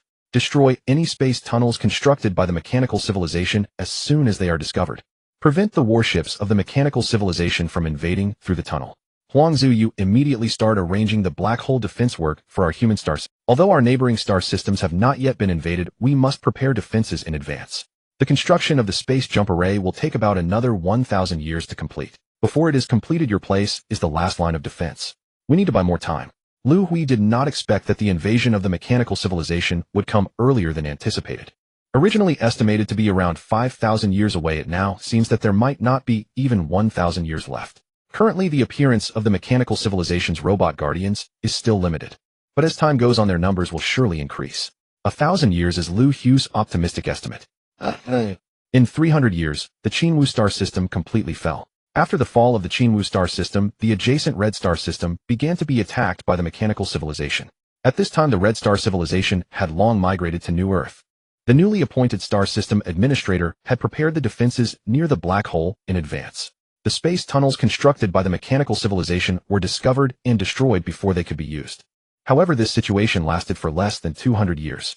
The mechanical civilization suddenly changed the number of black hole space tunnels. They constructed hundreds or even thousands of space tunnels at once. The defensive warships of the star system did not respond in time, and 2 space tunnels were not destroyed in time. Hundreds of robot guardians passed through the tunnels and entered the Red Star system. Faced with the assault of the robot guardians, the defensive line of the Red Star system quickly collapsed. In the 6,283rd year of the human exodus, as the number of robotic guardians grew, the star systems fell at an ever-increasing pace. Commander General Huang, who is defending near the black hole, has sent a message. The Yushuan galaxy adjacent to ours has just been conquered by the mechanical civilization. Liu Hui, sitting in his office, received the latest battle report. This was indeed bad news. The construction of the space jump array still required 3 more years. I wonder if Huang Ziha's defensive perimeter near the black hole can hold out for 3 years. With this thought, Liu Hui grew anxious. It concerned the very survival of human civilization. To be safe, I must activate the contingency plan. Liu Hui contacted Liu Hui through his communication device. Liu Hui had managed the Red Star civilization for over 100,000 years and was highly proficient in interstellar administrative affairs. He had now become Liu Hui's most capable aide in administration. Liu Hui, the Yushuan galaxy next to us has been conquered by the mechanical civilization. I estimate it won't be long before they attack our human galaxy. General Huang may not be able to hold out for 3 years. Activate the contingency plan immediately. Liu Hui issued orders to Liu Hui. The contingency plan was to be used only if the space jump array could not be. The human civilization, the Red Star civilization, and several subordinate civilizations. All idle populations across these civilizations were to board the Longting mothership. Humanity had already manufactured over 20 billion Longting motherships, enough to accommodate the entire population. If the mechanical civilization invaded the human galaxy before the space jump array was completed, all Longting motherships would execute a non-coordinate spatial jump to escape the galaxy. These motherships would randomly jump to any location in the probability of 2 motherships appearing in the same galaxy was virtually zero. A human civilization fragmented and scattered across the cosmos would easily perish in the river of time. This was a last resort. Black Hole Space Tunnel Defense Command Center. Huang Zihu was tense. He had read the detailed battle report of the Yushuan galaxy. The mechanical civilization had simultaneously constructed over 4,000 space tunnels near the black hole. The Yushuan galaxy failed to destroy them in time, and the mechanical civilization's warships and robotic guardians poured out of the tunnels. Over 20,000 robotic guardians participated in the assault on Yushuan. Humanity's guardians had never truly fought the robotic guardians. Huang Zihu did not know what the outcome would be. If it were unknown, or even 1 against a few, Huang Zihu was fairly confident. Combined, the human and Red Star civilizations had only 202 guardians. If they had to face thousands or tens of thousands of robotic guardians at once, he had no confidence at all. Fortunately, the entire defensive perimeter was equipped with 8 space immobilizers which could be used in emergencies. The space immobilizer was Zhang Zizhen's latest research achievement. Each activation could immobilize all matter within a 10-kilometer diameter for 68 seconds. Because they used red hole energy blocks which were extremely scarce, each space immobilizer could only be fired 100 times. Proper use of the space immobilizers would greatly aid the defense. Are all the alarms functioning? Since the fall of the Yushuan galaxy, this was the question Huang Zihu asked most frequently. The black hole space tunnels created unilaterally by the mechanical civilization only appeared near black holes. Huang Zihu had deployed a large number of alarms in all possible areas. As soon as a tunnel entrance appeared, the alarms would send a warning. Humanity had only 183 seconds to destroy the space tunnel. After 183 seconds, the mechanical civilization's warships and robotic guardians would pour out from the tunnel entrance. The battle for those 183 seconds was the key to defense. All alarms are normal, and our subsequent resupply is also proceeding normally. The monitoring personnel at the command center replied. Because the alarms' orbits were too close to the black hole, they could only remain in orbit for about 2 days before being drawn into the black hole by its powerful gravity. The alarms needed constant replenishment. This was a weakness in the defense. If the resupply of alarms fell behind, and the tunnel entrances were not detected in time, allowing the mechanical civilization's warships and robotic guardians to emerge, the situation would become very difficult to manage. 3 months after the fall of the Yushuan galaxy. During this period, Huang Zihu never left the command center for a single moment.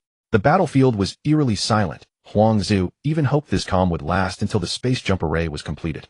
But hope and reality always clash. A368, C526, D113.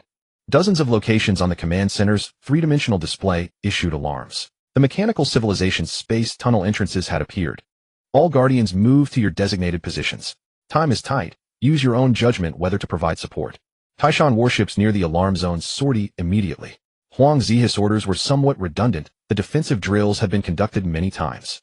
Even before his orders were issued, the Taishan warships in the alarm zones had already launched to attack the space tunnels. Every second gained in defense time increased the chances of a successful defense. 150 guardians were evenly distributed by Huang Zihu across the defensive perimeter. Each was responsible for a sector. If too many tunnel entrances appeared in a sector, and the Taishan warships could not destroy them in time, the guardians would provide support. The remaining guardians served as a mobile force under Huang Zihu's command, ready to respond to unforeseen developments. Within attack range, firing space shock bombs. A Taishan warship that had reached the tunnel entrance first launched a space shock bomb. The shock bomb flew into the tunnel entrance at high speed. Seconds later, with its explosion, the space tunnel rapidly collapsed. The energy released by the collapsing tunnel destroyed all alarms within a diameter of approximately 10,000 kilometers. Hurry, replenish, and deploy alarms immediately. The alarm deployment ships following the Taishan warships began their work at once. Each alarm was less than a meter in diameter, and the deployment distance between them could not exceed 100 kilometers. If the alarms were not replenished in time, a tunnel entrance appearing again in that area might be detected too late, leading to incalculable consequences. The first tunnel entrance was destroyed in 63 seconds. A total of 69 tunnel entrances appeared in this wave. The last one was destroyed in 82 seconds. Observing the defensive situation on the battlefield, Huang Zihu dared not let his guard down.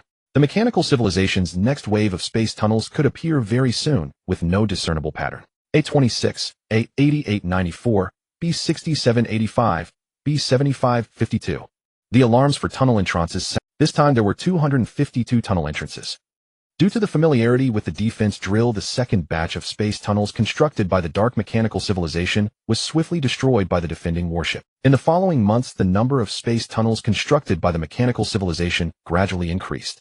The number of space tunnels appearing in the same batch rose to over 2,000. The defending Taishan warships began to struggle a bit. Half a year later, the number of simultaneously appearing space tunnels surged to over 5,000. Hurry quickly replenished the alarm devices. After more than 5,000 tunnel entrances were destroyed, a large number of alarm devices were also destroyed. The speed of replenishing the alarm devices became a major issue. The worst concern of Huang Zihu occurred. Before the alarm devices could be fully replenished, the space tunnel entrances of the mechanical civilization appeared again. Due to the failure to replenish the alarm devices in time, one of the tunnel entrances was discovered with a delay of over 170 seconds. When the tunnel entrance was discovered, the nearby Taishan warships could not destroy it in time. Warships and robotic guardians of the mechanical civilization surged out from the tunnel entrance. Ignore the enemy warships, first destroy the tunnel entrance.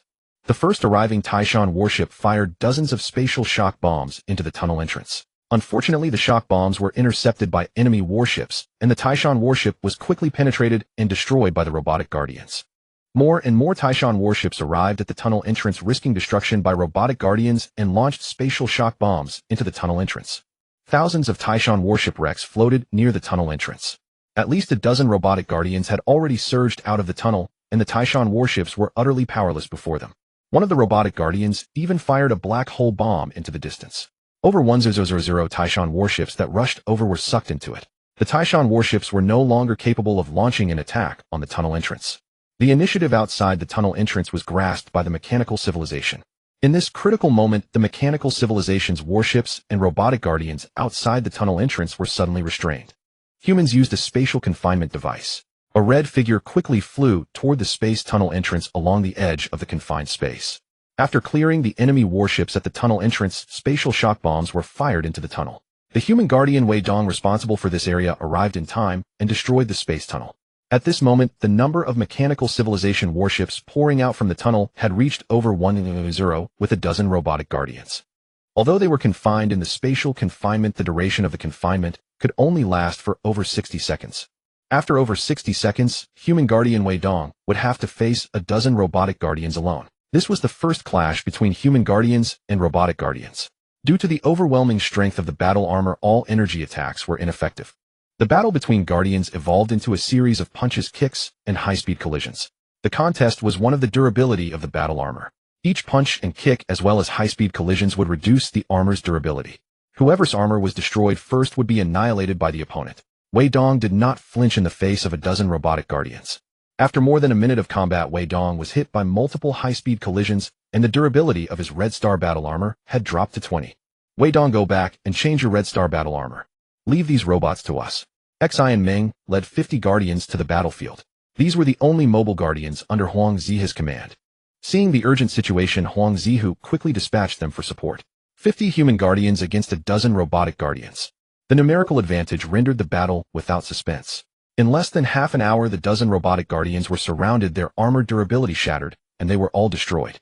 Humans paid the price of 11 sets of Red Star battle armor. Additionally, around 1,000 warships of the mechanical civilization that poured out from the tunnel were annihilated by the subsequent arriving Taishan warships. Black Hole Defense Command. Huang Zihu looked at the latest battle report in his hand. This was a report regarding the battle with the robotic guardians. The battles between guardians not only compete in numbers, but also in the quantity of battle armor. I wonder if our reserve of Red Star battle armor is still so. Huang Zihu felt a bit worried.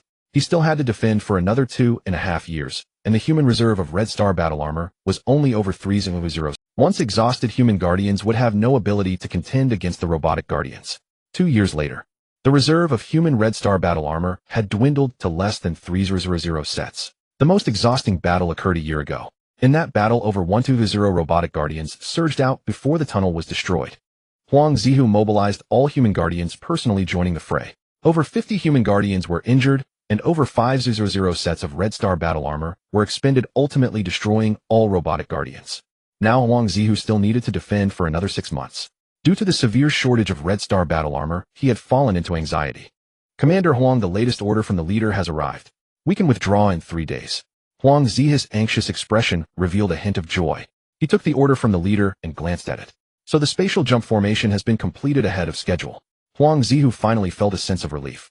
In 3 days, as long as it wasn't like the battle a year ago, he was confident he could hold out. Commander, there's another alarm. An observer in the command center shouted. The number of space tunnel entrances has exceeded 1000. Upon hearing the number of space tunnel entrances, Huang Zihu displayed a shocked expression. I thought 3 days would be easy to get through. Now, I didn't expect. Can I not hold out in these last 3 days? Immediately send the battle report to the leader. Inform the leader that this wave of defense may not hold. I may not return. Huang Zihu knew that destroying over 100 spatial tunnels within 183 seconds was nearly impossible. Commander, there are still 6 spatial tunnel entrances that have not been destroyed in time. The enemy's warships and robotic guardians have already begun to emerge. After 183 seconds, the outcome of the battlefield was revealed. Immediately use the spatial confinement device. Order the guardians to use the confinement time to destroy the spatial tunnel entrances at the fastest speed. Huang Zihu issued the command. Within the more than 60 seconds of confinement time, the guardians on the front line successfully destroyed 6 spatial tunnel entrances. As the tunnels were destroyed, a large number of warships and robotic guardians from the mechanical civilization surged out. The number of warships reached billions, while the robotic guardians exceeded 1000. As soon as the confinement time was up, these warships and robotic guardians launched an attack on the defending humans. Commander, we cannot launch a counterattack. All the guardians on the battlefield have gathered around me for defense. We have lost 6 guardians. There are too many enemy robotic guardians. Xi and Meng requests to withdraw. If we don't leave now, all our guardians will perish. The urgent message from Xi and Meng left Huang Zihu distressed. The order I received was to hold for 3 days. Until a new command is issued, no one is allowed to withdraw, including me. Huang Zihu activated the Red Star battle armor he was wearing, preparing to personally go to the battlefield for support. Commander Huang, the latest command from the leader. If we cannot defend, immediately withdraw the spatial jump formation. During the retreat, destroy all internal spatial tunnels within the galaxy. Slow down the enemy's arrival at the formation. Far away in the spatial jump formation, Liu Hui saw several guardians fall in the brain original bodies. He immediately issued the latest command to Huang Zihu. Notify all personnel on the battlefield. The leader's latest order is to immediately leave the battlefield and use pinpoint spatial jumps for retreat. Retreat, target spatial jump formation, destroy all internal spatial tunnels in the galaxy on the way back. Huang Zihu issued the latest command on the battlefield. The distance between the black hole and the spatial jump formation is over 800 light years. The fastest way to travel is through the internal spatial tunnels of the galaxy. After passing through several spatial tunnels, it would take just over 2 days to return to New Earth. On the battlefield, the warships that received the retreat order began to initiate pinpoint spatial jumps. The maximum distance of the Taishan warship's pinpoint spatial jump is over 1000 light years. All warships' jump points are located near spatial tunnel entrances within 100 light years. Within this range, there are thousands of internal spatial tunnel entrances in various star systems. Less than 10 minutes after the retreat order was issued, these spatial tunnel entrances were crowded with warships retreating from the battlefield. Due to the overwhelming number of warships, everyone was lining up to enter the spatial tunnels. As long as they entered the spatial tunnels, they could successfully retreat to the spatial jump formation. Enemy warships detected. The numbers are not many. The outer warships follow me to eliminate them. On the black hole battlefield, after the human warships retreated, the mechanical civilization dispatched a large number of warships to scout the surroundings. A small squad of reconnaissance warships discovered the human retreat point. Although the reconnaissance squad was quickly annihilated, the information about the retreat point had already been transmitted back. Minutes later, the robotic guardians of the mechanical civilization appeared at the retreat point. The Taishan warships that had not yet entered the spatial tunnels were destroyed one after another. During the human fleet's retreat, there were hundreds of discovered retreat points, resulting in the loss of over 1 trillion warships. The black hole of the human galaxy was lost, and new spatial tunnels created by the dark mechanical civilization continuously emerged. A large number of mechanical civilization warships and robotic guardians surged into the human galaxy. The fall of the galaxy was only a matter of time. Leader, I have returned. The successfully retreated Huang Zihu met Liu Hui on the No. 1 Longting mothership. Zihu, thank you for your hard work holding on for more than 2 years. Liu Hui said sincerely. Leader, our losses have been too great. Over 900 billion warships were defending the black hole. Less than half of the warships that successfully retreated. We have also lost over a dozen guardians. Huang Zihu said with shame. Zihu, you have done very well. You have bought us so much time. Go rest for a while. Seeing Huang Zihu leave, Liu Hui looked at Liu Hui beside him. Liu Hui, how many personnel and supplies have not entered the formation's docking point? Leader, there are still 110 of the supplies that have not entered the docking point. Most of the personnel have already entered. Most of these supplies are daily necessities. Once enemy mechanical civilization warships are detected, immediately stop transporting supplies, and personnel must return to the docking point within an hour. Once enemy mechanical civilization warships are detected, immediately stop transporting supplies, and personnel must return to the docking point within an hour. Within the 100 light-year range of the spatial jump formation, a large number of alarms were deployed by humanity. If mechanical civilization warships are found to appear within this range, the spatial jump formation will activate in 1 hour. The entire spatial jump formation is as large as a stellar system, interwoven like a spider web, with each intersection point serving as a docking point. The population within the formation exceeds 90 trillion. This includes human civilization, red star civilization, and subordinate civilizations such as Tonggu. The number of Taishan warships is over 400 billion, and the number of Longting motherships exceeds 20 billion. In terms of supplies, apart from the red hole energy blocks, other energy block reserves are very sufficient. This time, without coordinate spatial jumps, humanity was well prepared. Leader, an alarm has detected mechanical civilization warships. 2 days later, mechanical civilization warships appeared within the alarm's range. Order personnel outside the docking point to return to the docking point immediately. Activate the spatial jump formation in 1 hour. Liu Hui issued the command. At the moment the command was given, Liu Hui felt a bit lost. He had led human civilization to finally establish a foothold in the galaxy and build a foundation. Now, facing the mechanical civilization's attack, humanity was forced to wander the universe once again. Without coordinate spatial jumps, Liu Hui did not know where they would appear in the universe after the jump. Everything was unknown. The space jump array was activated. All connected docking points began to spin rapidly around the center of the space jump array. Countdown 10 seconds. 10, 9, 8. 3, 2, 1, 0. As the countdown reached 0, the entire space jump array was engulfed in spatial turbulence. Time passed for over 5 minutes. Typically, a coordinate-free space jump is completed in about 10 seconds. Now over 5 minutes had passed in the spatial turbulence, yet the space jump had not been completed. This was highly unusual. Could such a long time mean that the array has jumped into a void? Liu Hui began to feel worried. Fortunately, the structure of the entire array remained intact, and all data indicated that everything was normal. Space jump completed. Liu Hui distinctly felt a tremor as the spaceship finished the space jump. Notify all docking points to assess the damage. Activate all detection devices to scan the surroundings of the array. Draw a star system coordinate map centered on the array. After exiting the spatial turbulence, the space jump array returned to normal cosmic space. The Longting No. 1 mothership where Liu Hui was stationed served as the command center for all humanity. As orders were issued, feedback gradually began to. Reports indicated that several docking points had suffered losses of personnel and supplies due to the tremors from the spatial fluctuations. However, most docking points had safely navigated through the tremors caused by the space jump. Chief, we have just detected new data. We are currently in a massive star system. This is an irregular spherical star system with a diameter of approximately 6 million light-years. There is a stellar system nearby about 26 light-years away. The vast universe without coordinate space jumps had brought Liu Hui and his team to an unfamiliar star system. Among all the star system data known to humanity, there was no information regarding this star system. Send reconnaissance warships to conduct detailed reconnaissance of the stellar system 26 light-years away. Huang Zihu arranged for Sentinel warships to maintain vigilance within a 10 light-year radius around us. Arriving in an unfamiliar star system, Liu Hui did not dare to be careless. Chief, we detected persistent energy fluctuations towards the center of the star system approximately 823 light-years away. Based on the pattern of the fluctuations, it's not a natural phenomenon in the universe. It appears that a space battle primarily involving energy attacks is taking place there. A data analyst in the command center reported to Liu Hui. Is a cosmic civilization in the star system engaged in war? It seems this star system is not peaceful. But how advanced is the civilization in this star system? We must investigate further. With that thought, Liu Hui looked towards Huang Zihu. Huang Zihu arranged a Taishan fleet to scout the area.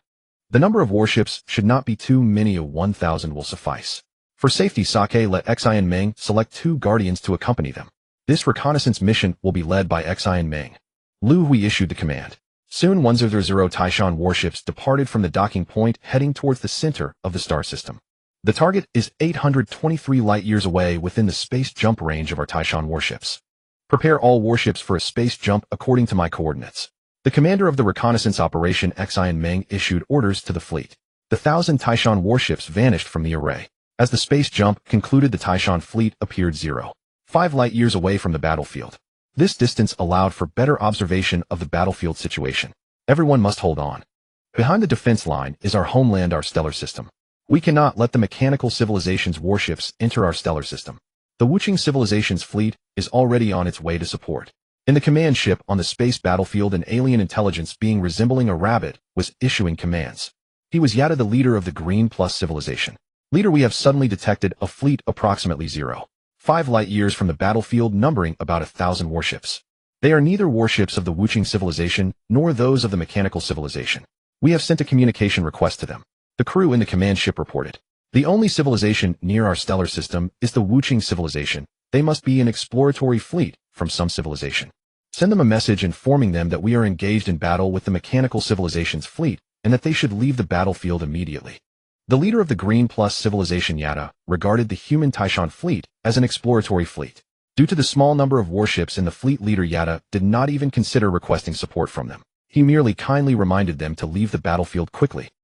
There are warships from the dark mechanical civilization. Just after the space jump, the information detected startled Xi and Meng greatly. All warships remain vigilant and prepare for immediate retreat. Continue to gather information from the battlefield. The shadow of the mechanical civilization had not yet dissipated from Xi and Meng's mind, prompting him to hastily prepare for a potential retreat.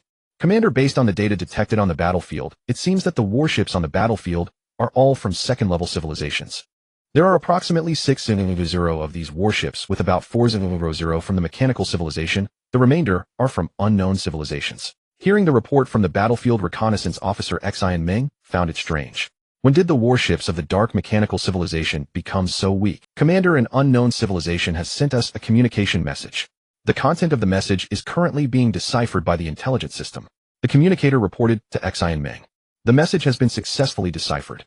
The other party claims to be the Green Plus civilization and is currently engaged in battle with the mechanical civilization's warship. The message also warned us that our exploratory fleet's number of warships is too few and advised us to flee the battlefield immediately to avoid being attacked by mechanical civilization warships.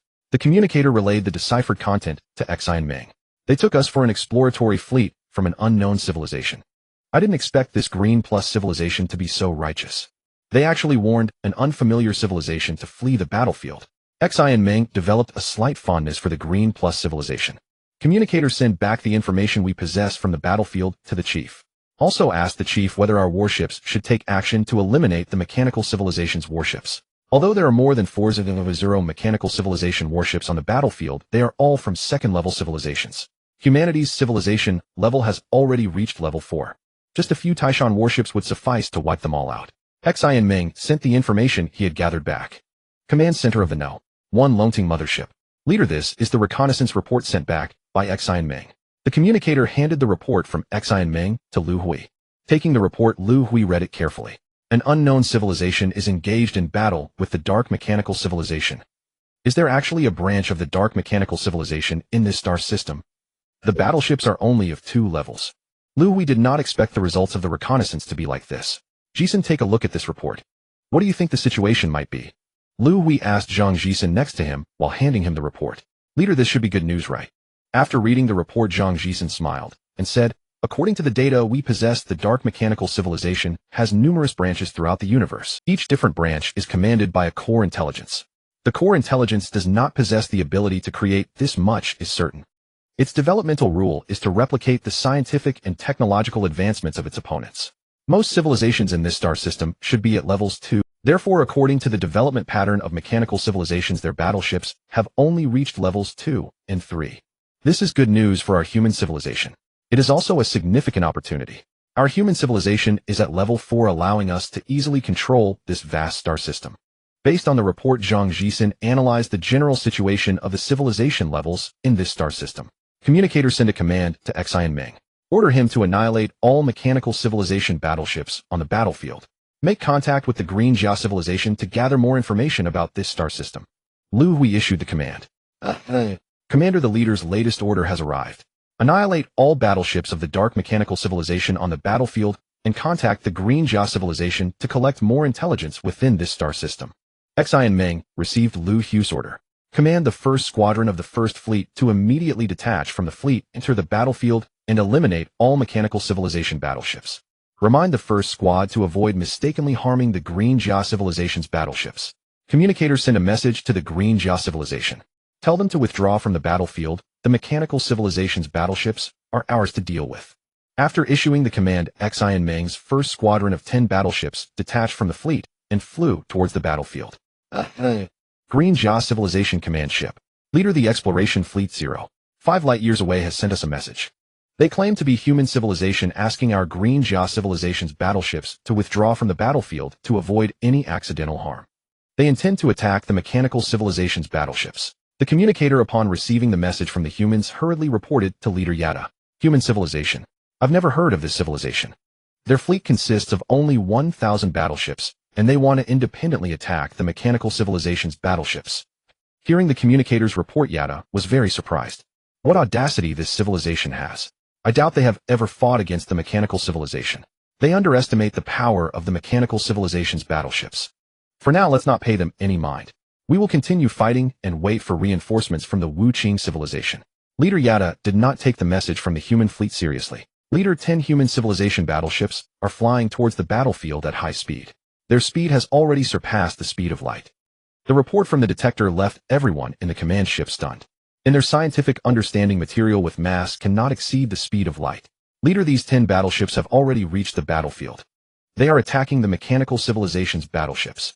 The report from the detector shocked everyone on the command ship once again.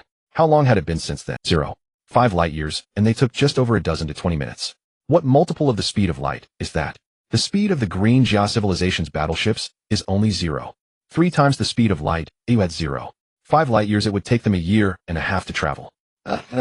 This space battle is really uninteresting. The enemy's battleships are too weak. There's not a hint of challenge. A crew member on the Taishan battleship complained to the captain. Why all this complaint? Can't you just treat it as a routine training exercise? The commander is really something, sending our first squad to eliminate these mechanical civilization battleships. He really doesn't mind the hassle. Why not just use black hole bombs? Suck all these battleships into a black hole. That would be much easier. Not just the crew, even the captain of the Taishan battleship had some complaints. They felt like they were using a sledgehammer to crack a nut. Captain, there are still Green Jia civilization's battleships on this battlefield. If we use black hole bombs, their battleships will also get sucked into the black hole. Besides, using black hole bombs consumes too much energy and is not cost-effective. A crew member reminded the captain. All right, everyone stop complaining.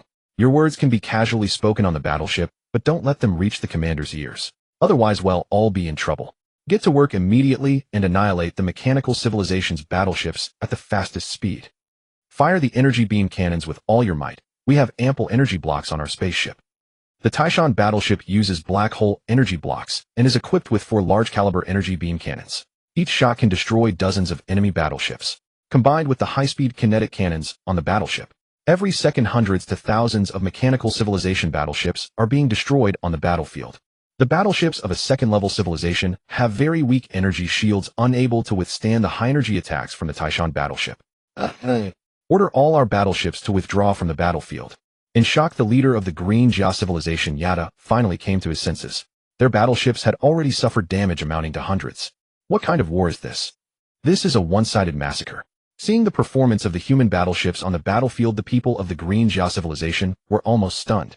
What kind of civilization is this human civilization? So incredibly powerful. Their battleships lack energy shields, yet fear not the energy attack. Their battleship speed is astonishingly fast. If human civilization were our enemy. This hypothesis was something no one dared to imagine, including Leader Yada of the Green Jia civilization. Quick, send a message to this human civilization fleet. I want to personally thank their leader. Thank them for their assistance. In less than half an hour, there was not a single intact mechanical civilization warship left on the battlefield. All the mechanical civilization warships had been destroyed. Commander, we have received a message from the Green Plus civilization. Their leader wishes to visit personally to express gratitude to you. The flagship where Xianmeng was located received the message from the Green Plus civilization. Send a message to the Green Plus civilization. I accept their visit, let them come over. Never mind, let us go to them instead. With the speed of their level 2 civilization warships, it would take them over a year to reach us. Xianmeng issued the command to the communicator. Leader, the human civilization has agreed to your visit. Their fleet will set sail shortly. The communicator on the command ship of the Green Plus civilization exclaimed excitedly, wonderful. Quickly bring me my spacesuit. The level 2 Green Plus civilization had outdated spacesuit technology. After putting on the heavy spacesuit, the true appearance of the Green Plus leader Yada was nearly unrecognizable. A little over 10 minutes later, the Taishan fleet, led by Xianmeng, arrived beside the fleet of the Green Plus civilization within less than 100 kilometers of a small spacecraft detached from the command ship of the Green Plus civilization. Guided by a human navigator, it boarded the Taishan warship where Xianmeng was. Yada, leader of the Green Plus civilization, thanked the human leader for their assistance. Clad in the cumbersome spacesuit, Yada could only bend slightly. I am not the leader of humanity, I am the commander of this fleet, and the guardian of humanity, Xianmeng. The leader of our civilization is someone else. Xianmeng realized the misunderstanding and hurriedly explained, are you wearing a spacesuit?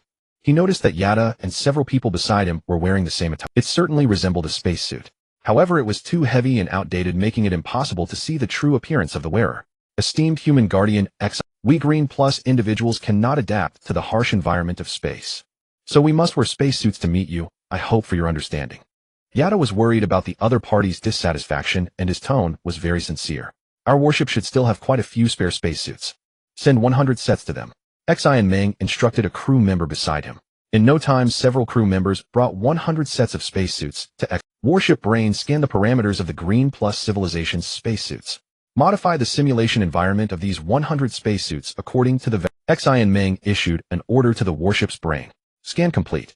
Modifying parameters. Parameter modification complete. The warship brain was incredibly fast. The human spacesuit was a cube about the size of a matchbox. Xianmeng picked up one of the spacesuits. Once activated, the square box floated above Yada's head.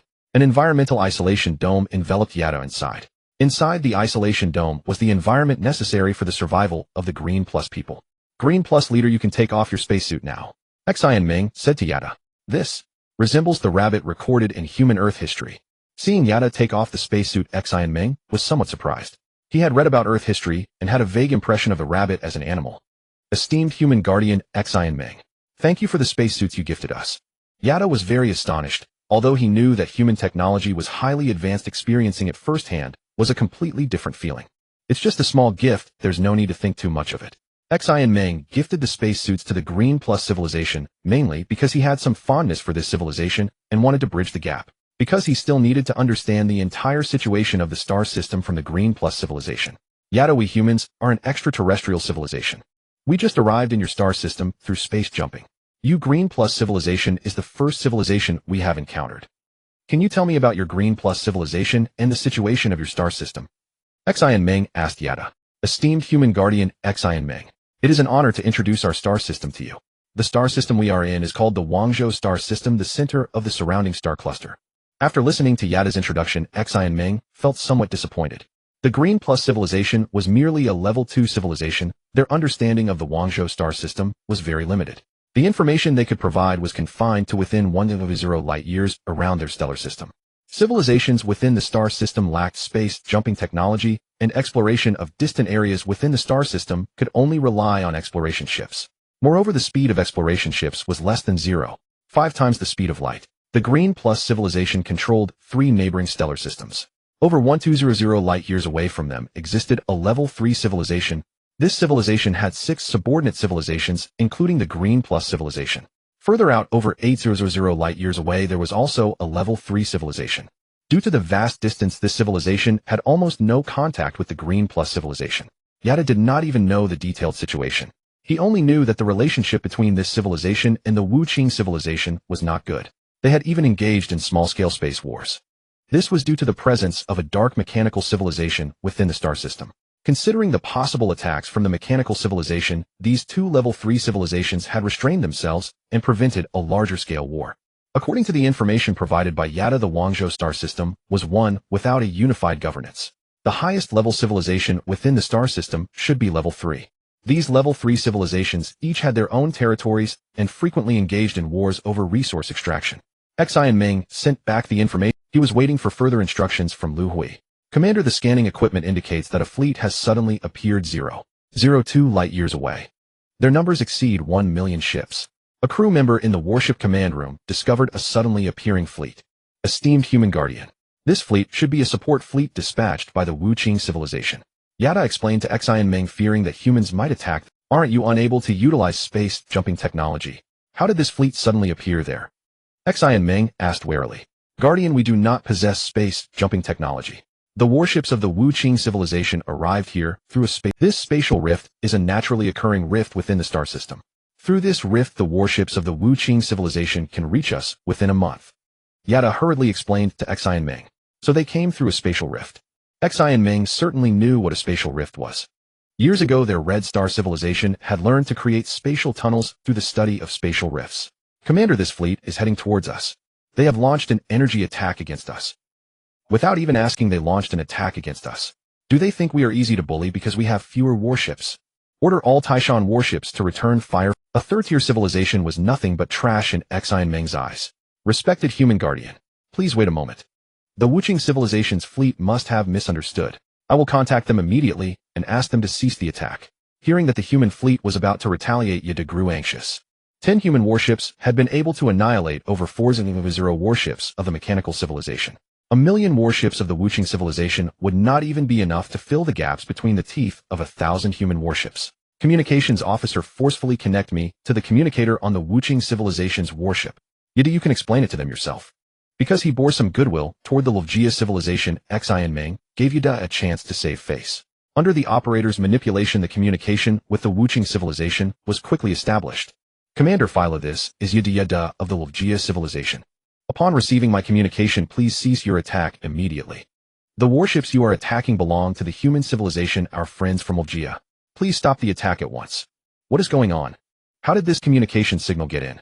Aboard the command ship of the Wuqing fleet, Commander Phyla asked in confusion. Commander, our communication system has been... The other party forcefully connected the communication. The person speaking in the communication seems to be Yada, the leader of the Liu civilization.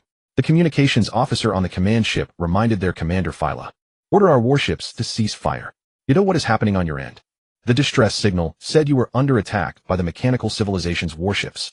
Where are the mechanical civilization's warships? Commander Phyla questioned with some dissatisfaction. Commander, the mechanical civilization's warships have been destroyed by the human civilization's warships. The human civilization is our friend.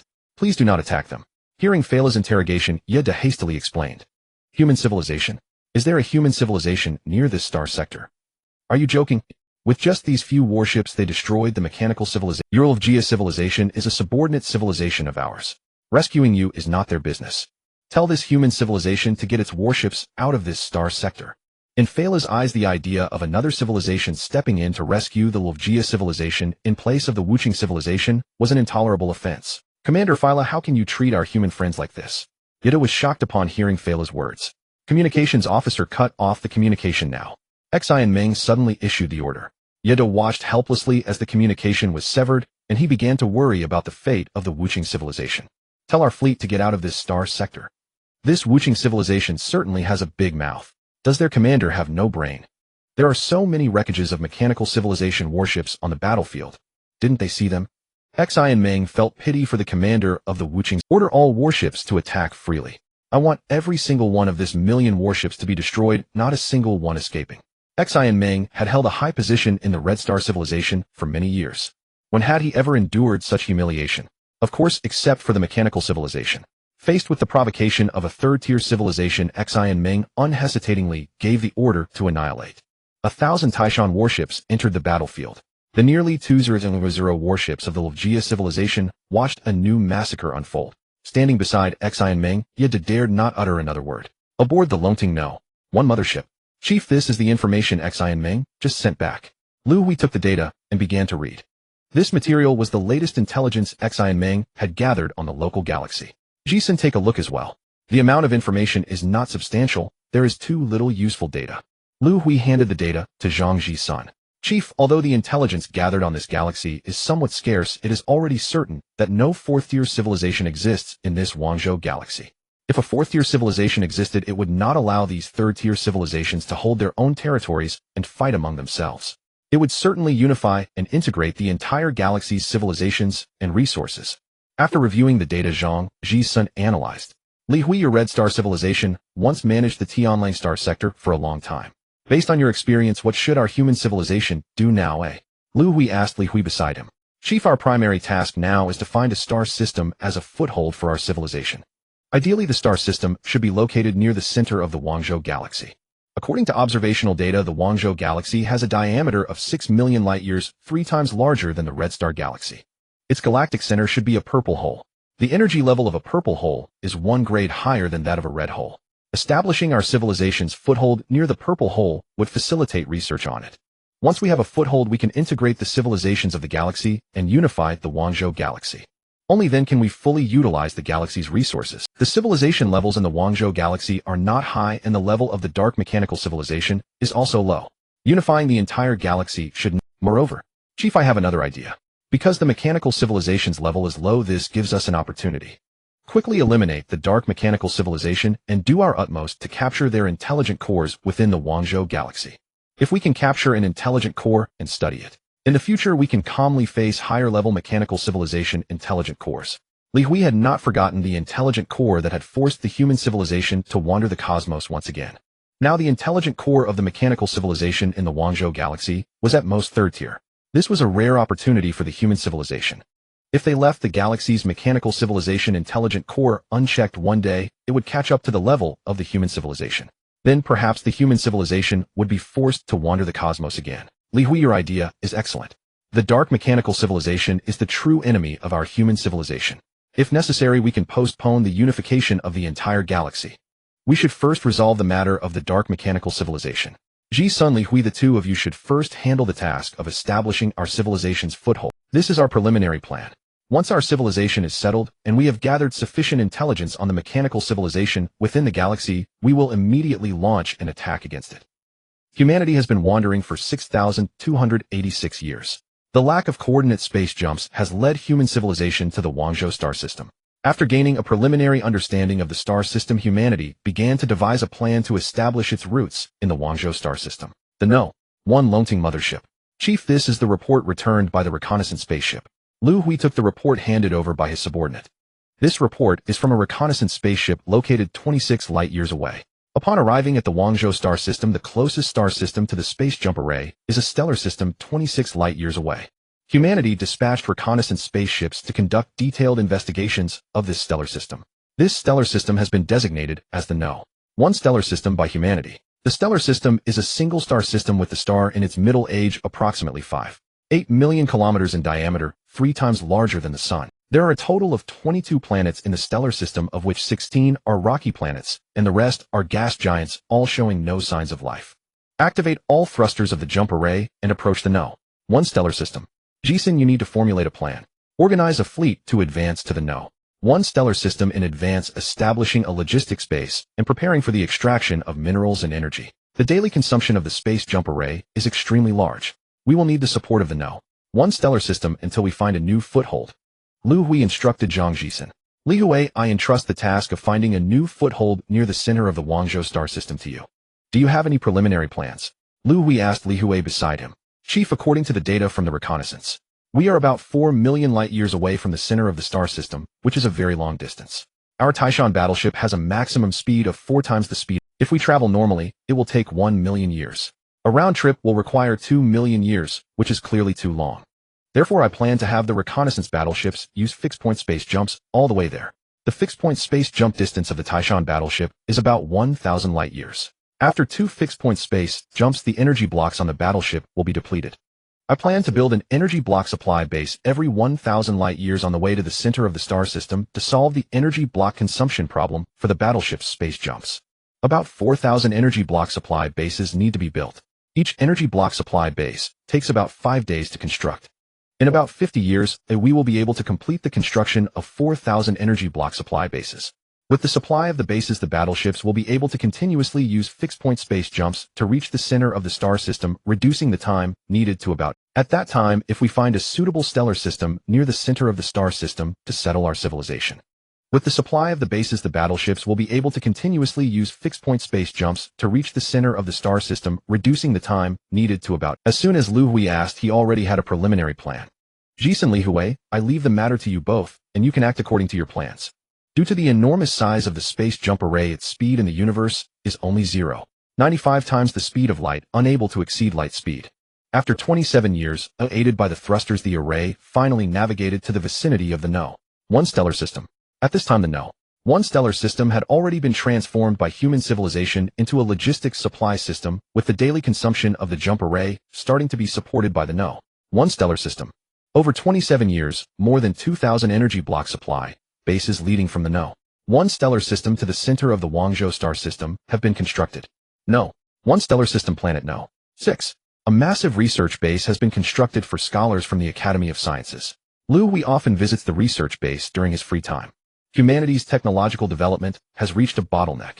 It has been thousands of years since humanity acquired the complete technology tree of the Carib. Due to the existence of alternate spaces, humanity has spent thousands of years mastering all the technological knowledge in the technology tree.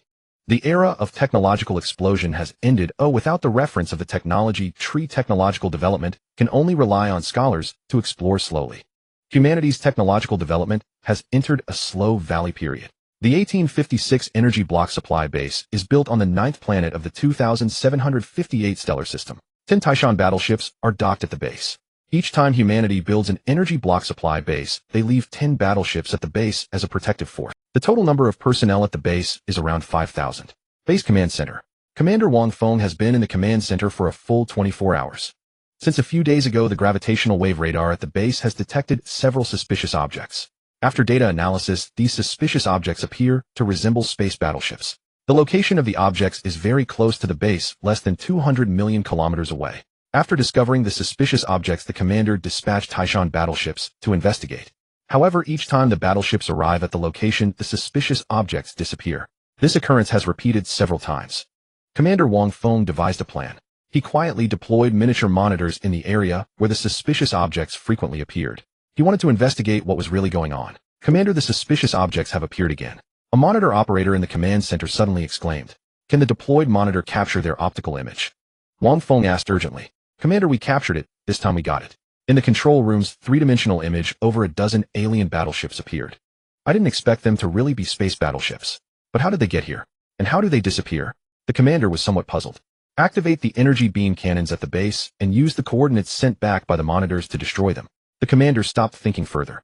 The enemy's battleships were very close to the base, making their intentions to spy on the base highly suspicious. The commander viewed them as enemies. The base is equipped with hundreds of energy beam cannons as a protective force. After receiving the order, these energy beam cannons immediately fired at the suspicious battleships. The dozen or so battleships seemed to sense the danger. Just as the beam cannons fired, they suddenly disappeared. However, among the dozen battleships, one of them was sluggish for a few seconds. Just because of a few seconds' delay, this alien battleship was hit by the energy beam cannon. Great. We hit one of the battleships. The No.1 and No.2 Taishan battleships immediately took off for the incident location. If they encounter attacks and resistance, return fire immediately. Bring back the wreckage of the alien battleships. I want to see what civilization's battleships dared to spy on our base here. Commander Wang Feng issued the order. The 2 Taishan battleships at the base immediately took off and flew to the incident location. They were not attacked or resisted, and they successfully brought back the wreckage of the enemy battleships. After a preliminary study of the wreckage, Commander Wang Feng discovered several unusual aspects. He reported the entire sequence of events and findings to the human headquarters. The Dragon Titan mothership. Leader, this is a report sent back from the energy block supply base number 1856. I feel something is amiss. Zhang Jisen brought the report to Liu Hui's office. It is indeed somewhat unusual. After reading the report, Liu Hui pondered. These alien warships can vanish into thin air.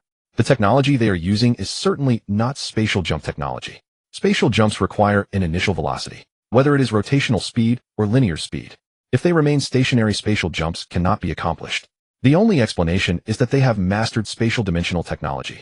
The principle may be similar to that of alternate spaces. They can freely enter and exit another alternate space within normal space. Liu Hui analyzed. Leader, I think your analysis makes a lot of sense. The wreckage of the alien warships can be brought back tomorrow. At that time, I will organize scholars from the Academy of Sciences to conduct a detailed study. This report drew the attention of the human upper echelons. Half a month later, Zhang Jisen hurriedly arrived at Liu Hui's office. Leader, we have made breakthroughs in our research on the wreckage of the alien warships. In the wreckage of the warship, we discovered dark matter, which is similar to the substance at the center of alternate spaces. They can use this substance to create a small alternate space that envelopes the spacecraft at any time. We have already deduced the principle of creating alternate spaces. Zhang Jisen was very excited. Leader, if we apply this technology to the Hongxing battle armor and warships, we can also possess true invisibility technology. Jisen, you've worked hard. Liu Hui knew that if this technology were truly applied to the warships, their survivability would increase several-fold. Leader, we have another discovery. The control system of this alien warship is very peculiar. There are no intelligent brains assisting it. It is not controlled by multiple units united together. I have a feeling that this warship is like a living organism. In other words, I feel this warship is controlled by consciousness. After the warship was destroyed, this consciousness may have died or fled. Although Zhang Zisen's words were somewhat absurd, Liu Hui understood that the forms of life in the universe are varied. It is not impossible for a consciousness-based intelligent civilization to exist. Jisen, what you mentioned is very important. I plan to have Xi and Meng organize a fleet. Centered around base 1856, we will explore all near. Let's see what discoveries we make. Liu Hui knew that if the existence of this conscious civilization could be confirmed and studied, human research in the field of consciousness would experience explosive progress. Upon receiving Liu Hui's command, Xi and Meng led an exploratory fleet composed of 1 warships towards base 1856. Commander, our exploration range has expanded to 50 light years, and we haven't overlooked even the asteroid belt, yet we still haven't made any discoveries. I feel our operation this time is like searching for a needle in a haystack. The commander's assistant complained. Less complaining, exploring the universe is inherently like searching for a needle in a haystack. Many discoveries are made by chance. It's not that easy. Xi and Meng reassured his assistant. Commander, we have a discovery. Our gravitational wave radar just scanned thousands of red dots. These red dots only lasted less than 3 seconds before disappearing. Just as the radar operator finished speaking, another crew member suddenly shouted, Commander, we are under energy attack. Xi and Meng hurried to the radar display. There were no discoveries. Do you know where the energy attacking us was launched from? Xi and Meng asked. Commander, it feels like these energy attacks appeared out of thin air. Wait, let me cross-reference the red dots scanned by the radar. Commander, the positions match. The energy attacking us was all launched from these red dots. The crew member replied. This must be the civilization mentioned by the leader. We have found them. Xi and Meng was somewhat excited. Humanity's Taishan warship can withstand energy attacks, so Xi and Meng had nothing to worry about. We have discovered the enemy's warship. But the enemy's warship has vanished. What should we do? Xi and Meng was somewhat troubled, unsure of what to do next. Commander, their warship suddenly appeared and attacked us. Could their home planet be nearby? The assistant reminded Xi and Meng. You're right, their home planet must be nearby. Quick check where the nearest stellar system to us is. Commander, the closest is a stellar system 8 light years away. Order all warships to change course. We are heading to the stellar system to take a look. Do not worry about these energy attacks. Xi and Meng decisively gave the order. Commander, dueling this civilization's warship is not afraid of What should we do? Wei Ling, do you still have the face to ask me what to do? If it weren't for you leading Wu Ling and the others to spy on the base of this civilization, would there be so many warships coming? We need to return to the Piaoling planet quickly. This fleet is heading towards our stellar system. Our planet will eventually be discovered by them. The Piaoling civilization has managed to survive in this normal cosmic space with great difficulty. Are you trying to force our civilization back to the old times? If we are compelled to use dimension-reducing weapons, you few will be the sinners of our civilization. The total number of warships in this exploration operation was 100,000. After the fleet arrived at the energy block supply base, Xi and Meng divided them into countless exploration squads. Each squad consisted of 100 warships. At this moment, Xi and Meng was leading 100 warships toward a suspicious star system to investigate. Commander, Xi and Meng, their warships have appeared again. There are over 100,000 of them. As soon as they entered the star system, the gravitational wave radar scanner detected the target. These over 100,000 warships were guarding the orbit of the 7th planet in the star system. So conspicuous. It seems this 7th planet is their homeworld. Xi and Meng smiled. All warships stop advancing. Communicator, send them a message. Tell them we are from the human civilization. We come to visit their civilization. Xi and Meng instructed the communicator. Soon the communicator sent a message to the 7th planet. The 7th planet, with a diameter of over 60,000 kilometers, was a rocky planet. The planet's surface was barren, showing no signs of life. But 50 kilometers underground, it was a scene of vibrant vitality. Beneath the planet's surface were countless hollow passages. The larger passages had diameters of several kilometers, while the smaller ones were hundreds of meters. Inside the passages, only one type of vine-like plant grew. This plant occupied almost all the space in the passages. The vine-like plants had no leaves, and every few meters hung an oval-shaped fruit the size. These fruits were the actual bodies of the Pialing civilization. The Pialing civilization, a peculiar civilization. The seventh planet was not their original homeworld. Their civilization originated on an asteroid in a different spatial dimension. Throughout the long process of evolution, the fruits developed consciousness. Their consciousness could detach from the fruits and roam the universe. Eventually, they broke through the barrier of the different spatial dimension and wandered into normal cosmic space. The vast and colorful cosmic space fascinated the Pialing civilization born in a different spatial dimension. They decided to move out of the different spatial dimension and live in normal cosmic space. They selected a Type 1 civilization on the seventh planet, because their consciousness could control the low-intelligence robots created by this civilization. After gaining control of all the robots, a robot rebellion pushed that civilization to destruction. The Pialing civilization took over the legacy of that Type 1 civilization. Using the controlled robots, they continued to manufacture controllable machinery. Finally, they relocated their bodies from the different spatial dimension to this planet. After millions of years of development, the Pialing civilization advanced to Type 2. Having originated in a different spatial dimension, their understanding of space was profound, and they easily developed warships capable of entering the different spatial dimensions. With such warships, the Pialing civilization began exploring the depths of the universe. They sought to control a wider region. During their exploration, they encountered many Type 2 civilizations.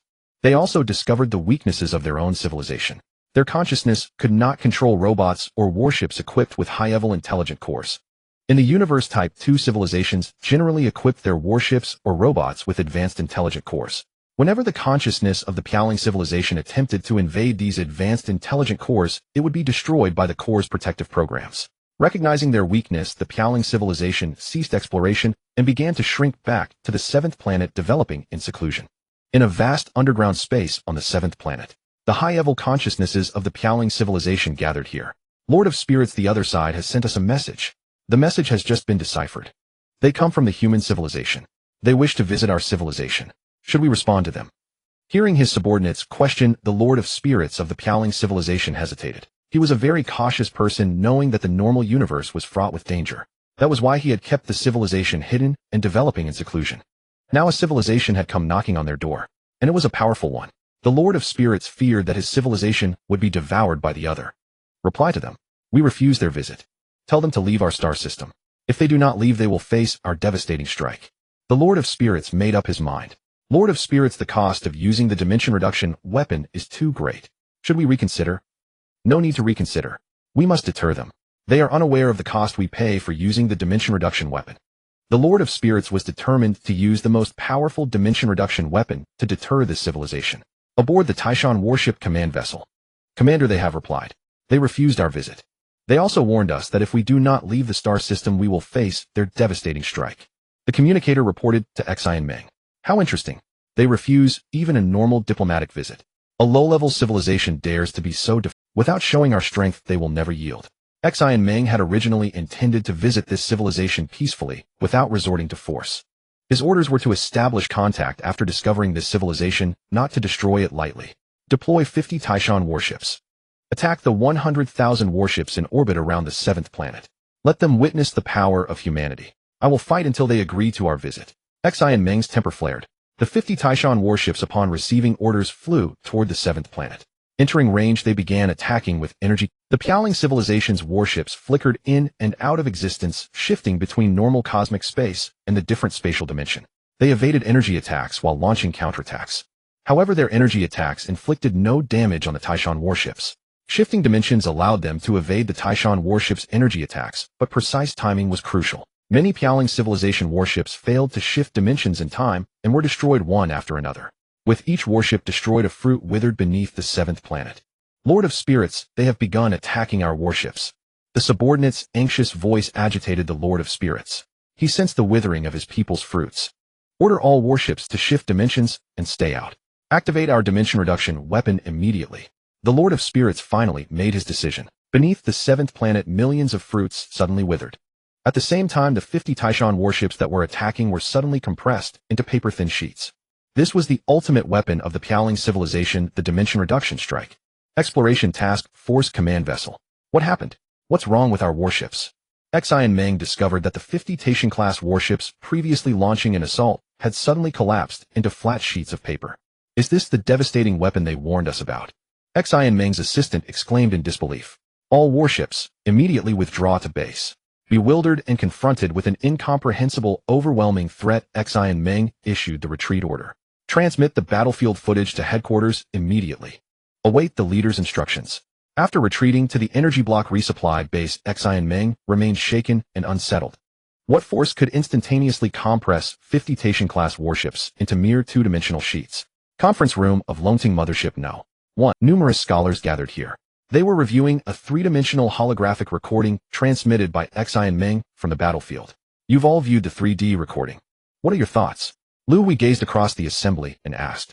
No scholar responded to Liu Hui's question. The silence was profound and heavy. Zhang Jisen, you speak first. Noticing Zhang Jisen's hesitation, Liu Hui addressed him directly. Leader, though this remains speculative, the probability is extraordinarily high. The warships of this civilization can shift seamlessly between normal spacetime and alternate dimensions. This proves their mastery of spatial theory is so advanced in fact that it lies beyond our current comprehension. The instantaneous compression of warships into planar sheets suggests the use of a spatial. Viewed through the lens of dimensional reduction, the phenomenon becomes readily explicable. Objects within our native universe manifest fully in three dimensions. Length, width, and height collectively define an object's form and volume. Remove even one dimension, and the object collapses into a two-dimensional sheet. This civilization wields a dimensional reduction weapon. They can collapse three-dimensional spacetime into two dimensions. Zhang Jisen voiced his hypothesis. The assembled scholars nodded in broad agreement. We never anticipated encountering such a civilization before even initiating our campaign to dominate the Guangzhou star system. Humanity must acquire dimensional reduction weaponry. If this civilization cannot be subjugated, if it refuses to yield, we have no choice but to eradicate it entirely. Liu Hui declared emphatically. Leader, annihilating this civilization should pose no great difficulty, Liu Hui interjected.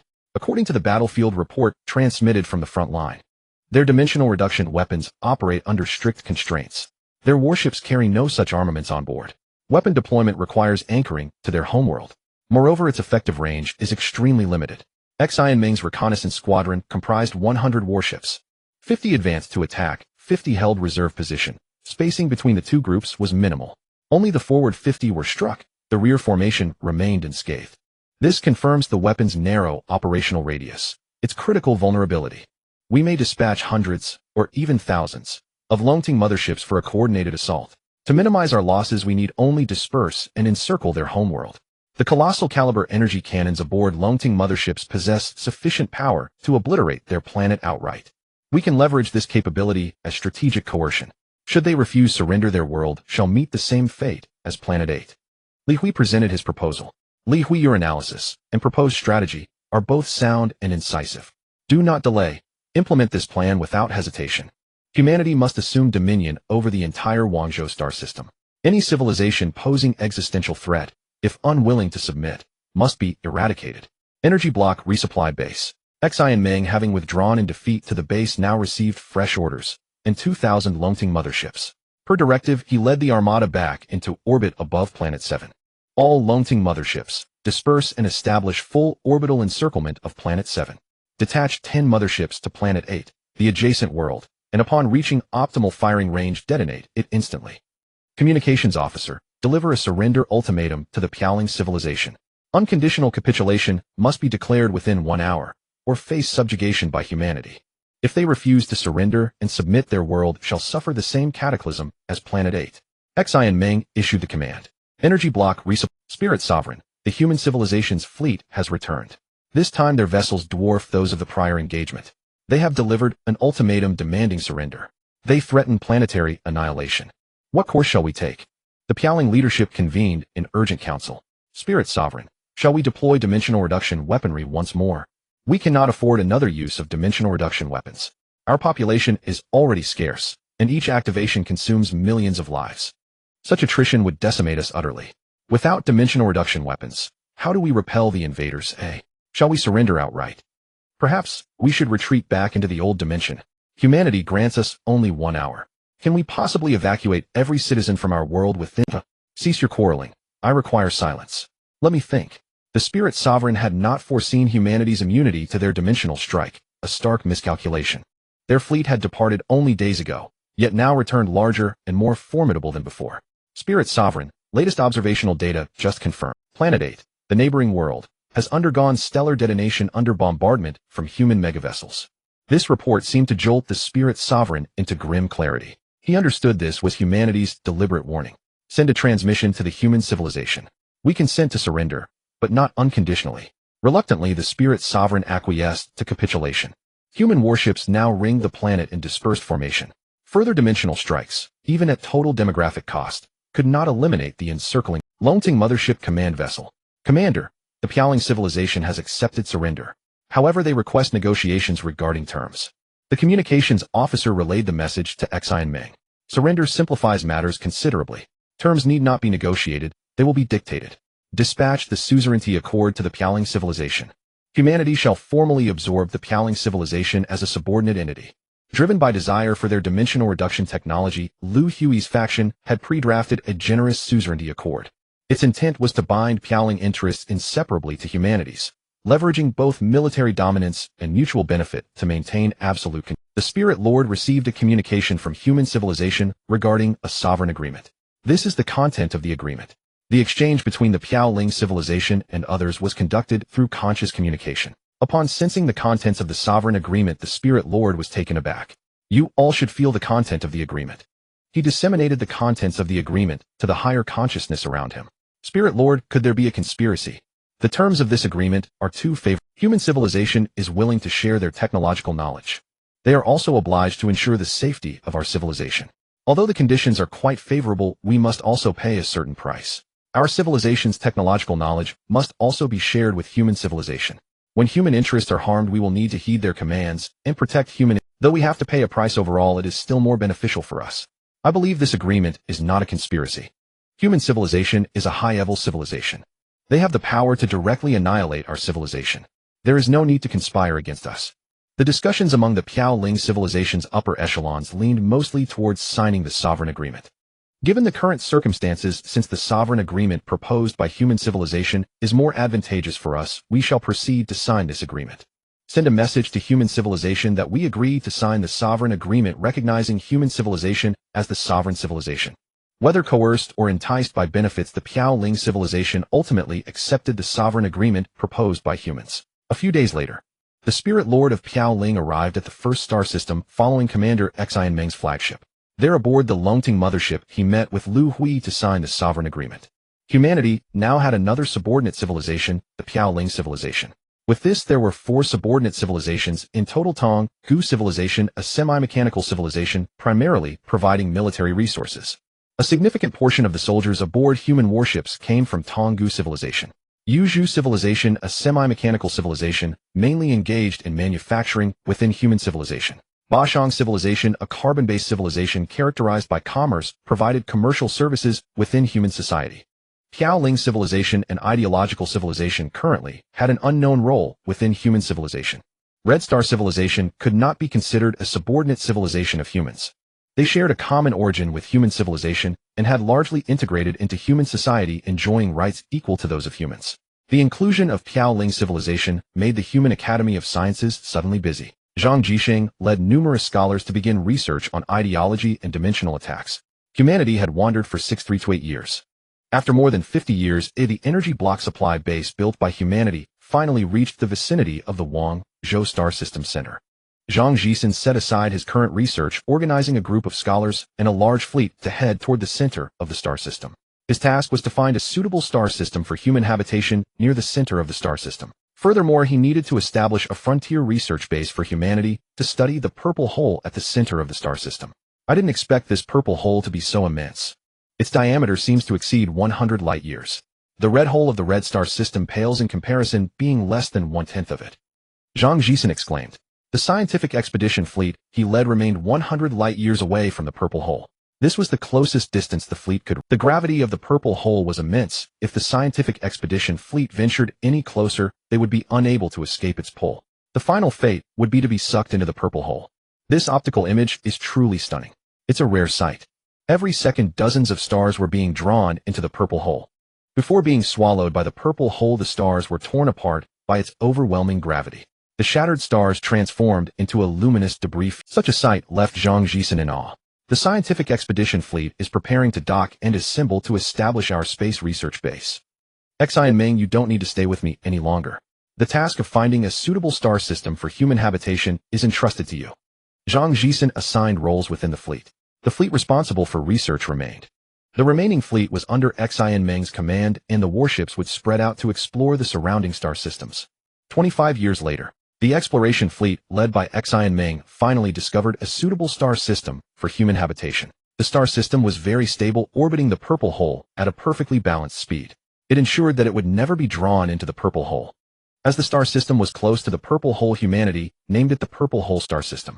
The stars in the Purple Hole Star System were already in their late middle age, yet still within the range of yellow dwarf stars. The star system contained 18 planets.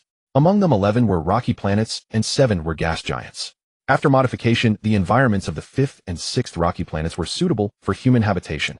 The news of the discovery of the star system was sent back to human headquarters. Humanity began constructing a space tunnel leading directly to the spatial jump array near the Purple Hole Star System. Humanity had been wandering for 6537 years. Humans spent nearly 200 years completing the transformation and relocation of the planets. Human civilization officially established a foothold on the 5th and 6th planets of the Purple Hole Star System.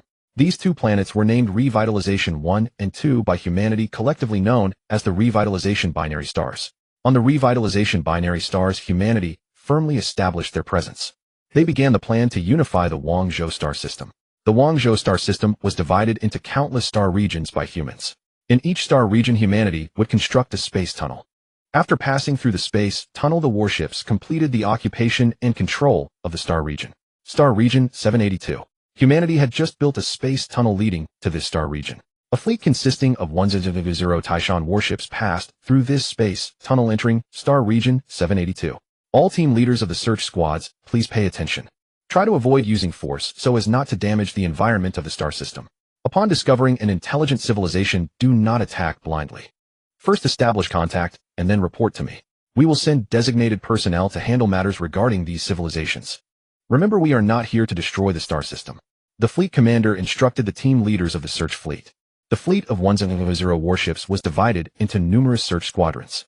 Each of these squadrons comprised around 100 warships tasked with exploring the star region and collecting data, bringing the star region under human control.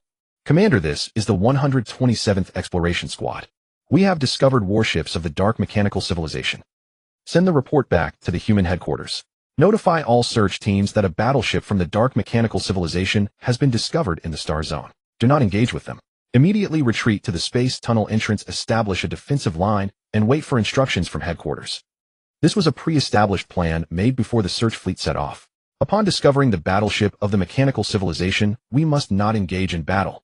We cannot give the Mechanical Civilization any opportunity. The Dark Mechanical Civilization in the Guangzhou star system is still at an advanced level of Tier 2. Engaging with them blindly could lead to an unexpected situation where they obtain the wreckage of the Taishan battleship. With the super replication ability of the Mechanical Civilization's intelligence core, they would quickly be able to manufacture a large number of Taishan battleships. If we cannot completely eradicate the Dark Mechanical Civilization branch in the Guangzhou star system, humanity may repeat its past mistakes. A scene similar to what happened in the Sirius star region could occur again.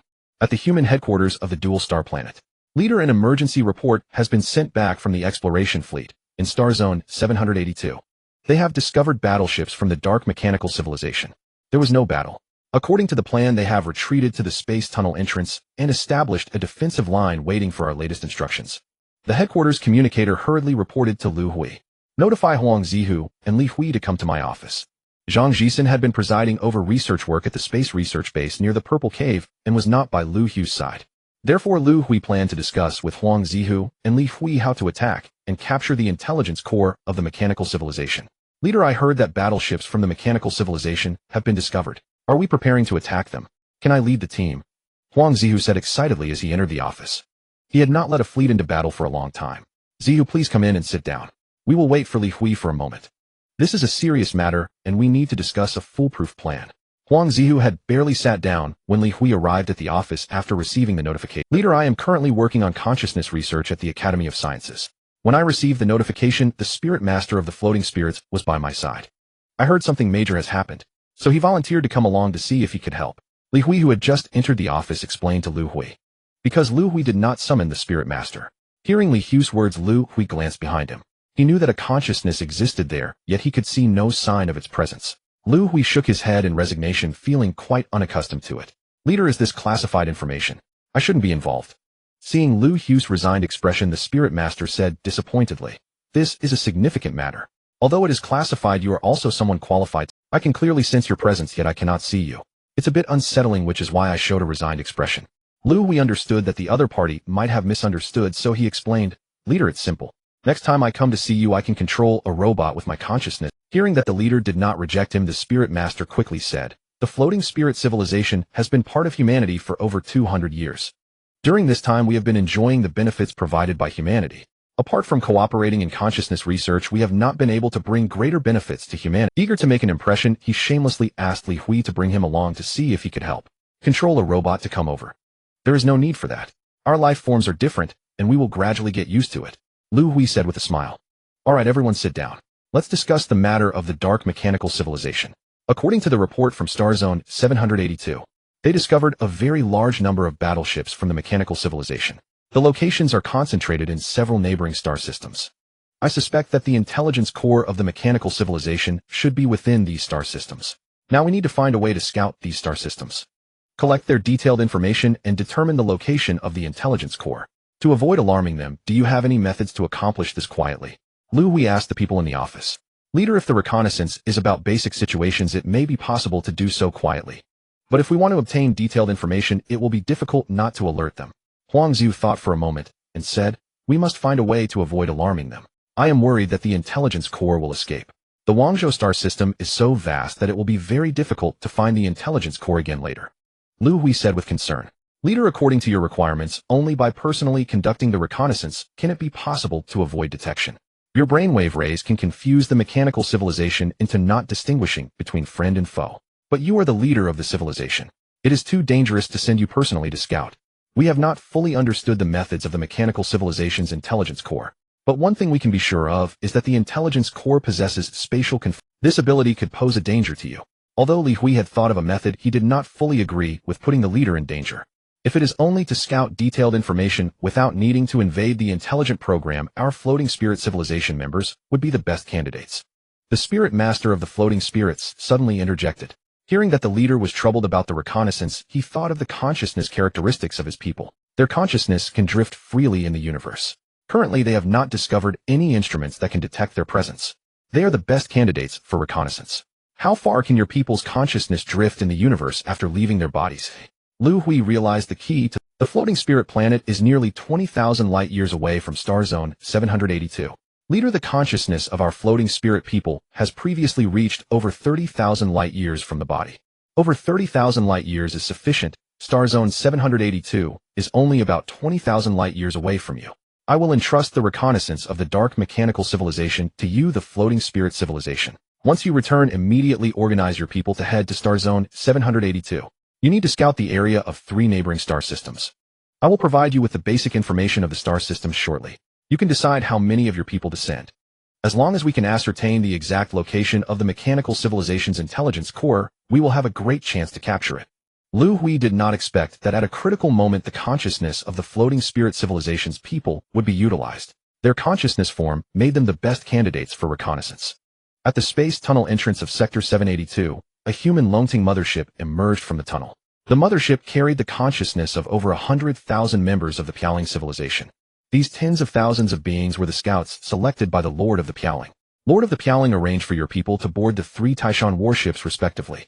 These 3 warships will each head to the 3 star systems where mechanical civilization warships were discovered. To avoid alerting the enemy, the warships will only linger briefly at the edge of the star systems. Once your consciousnesses leave the warships, the ships will immediately return.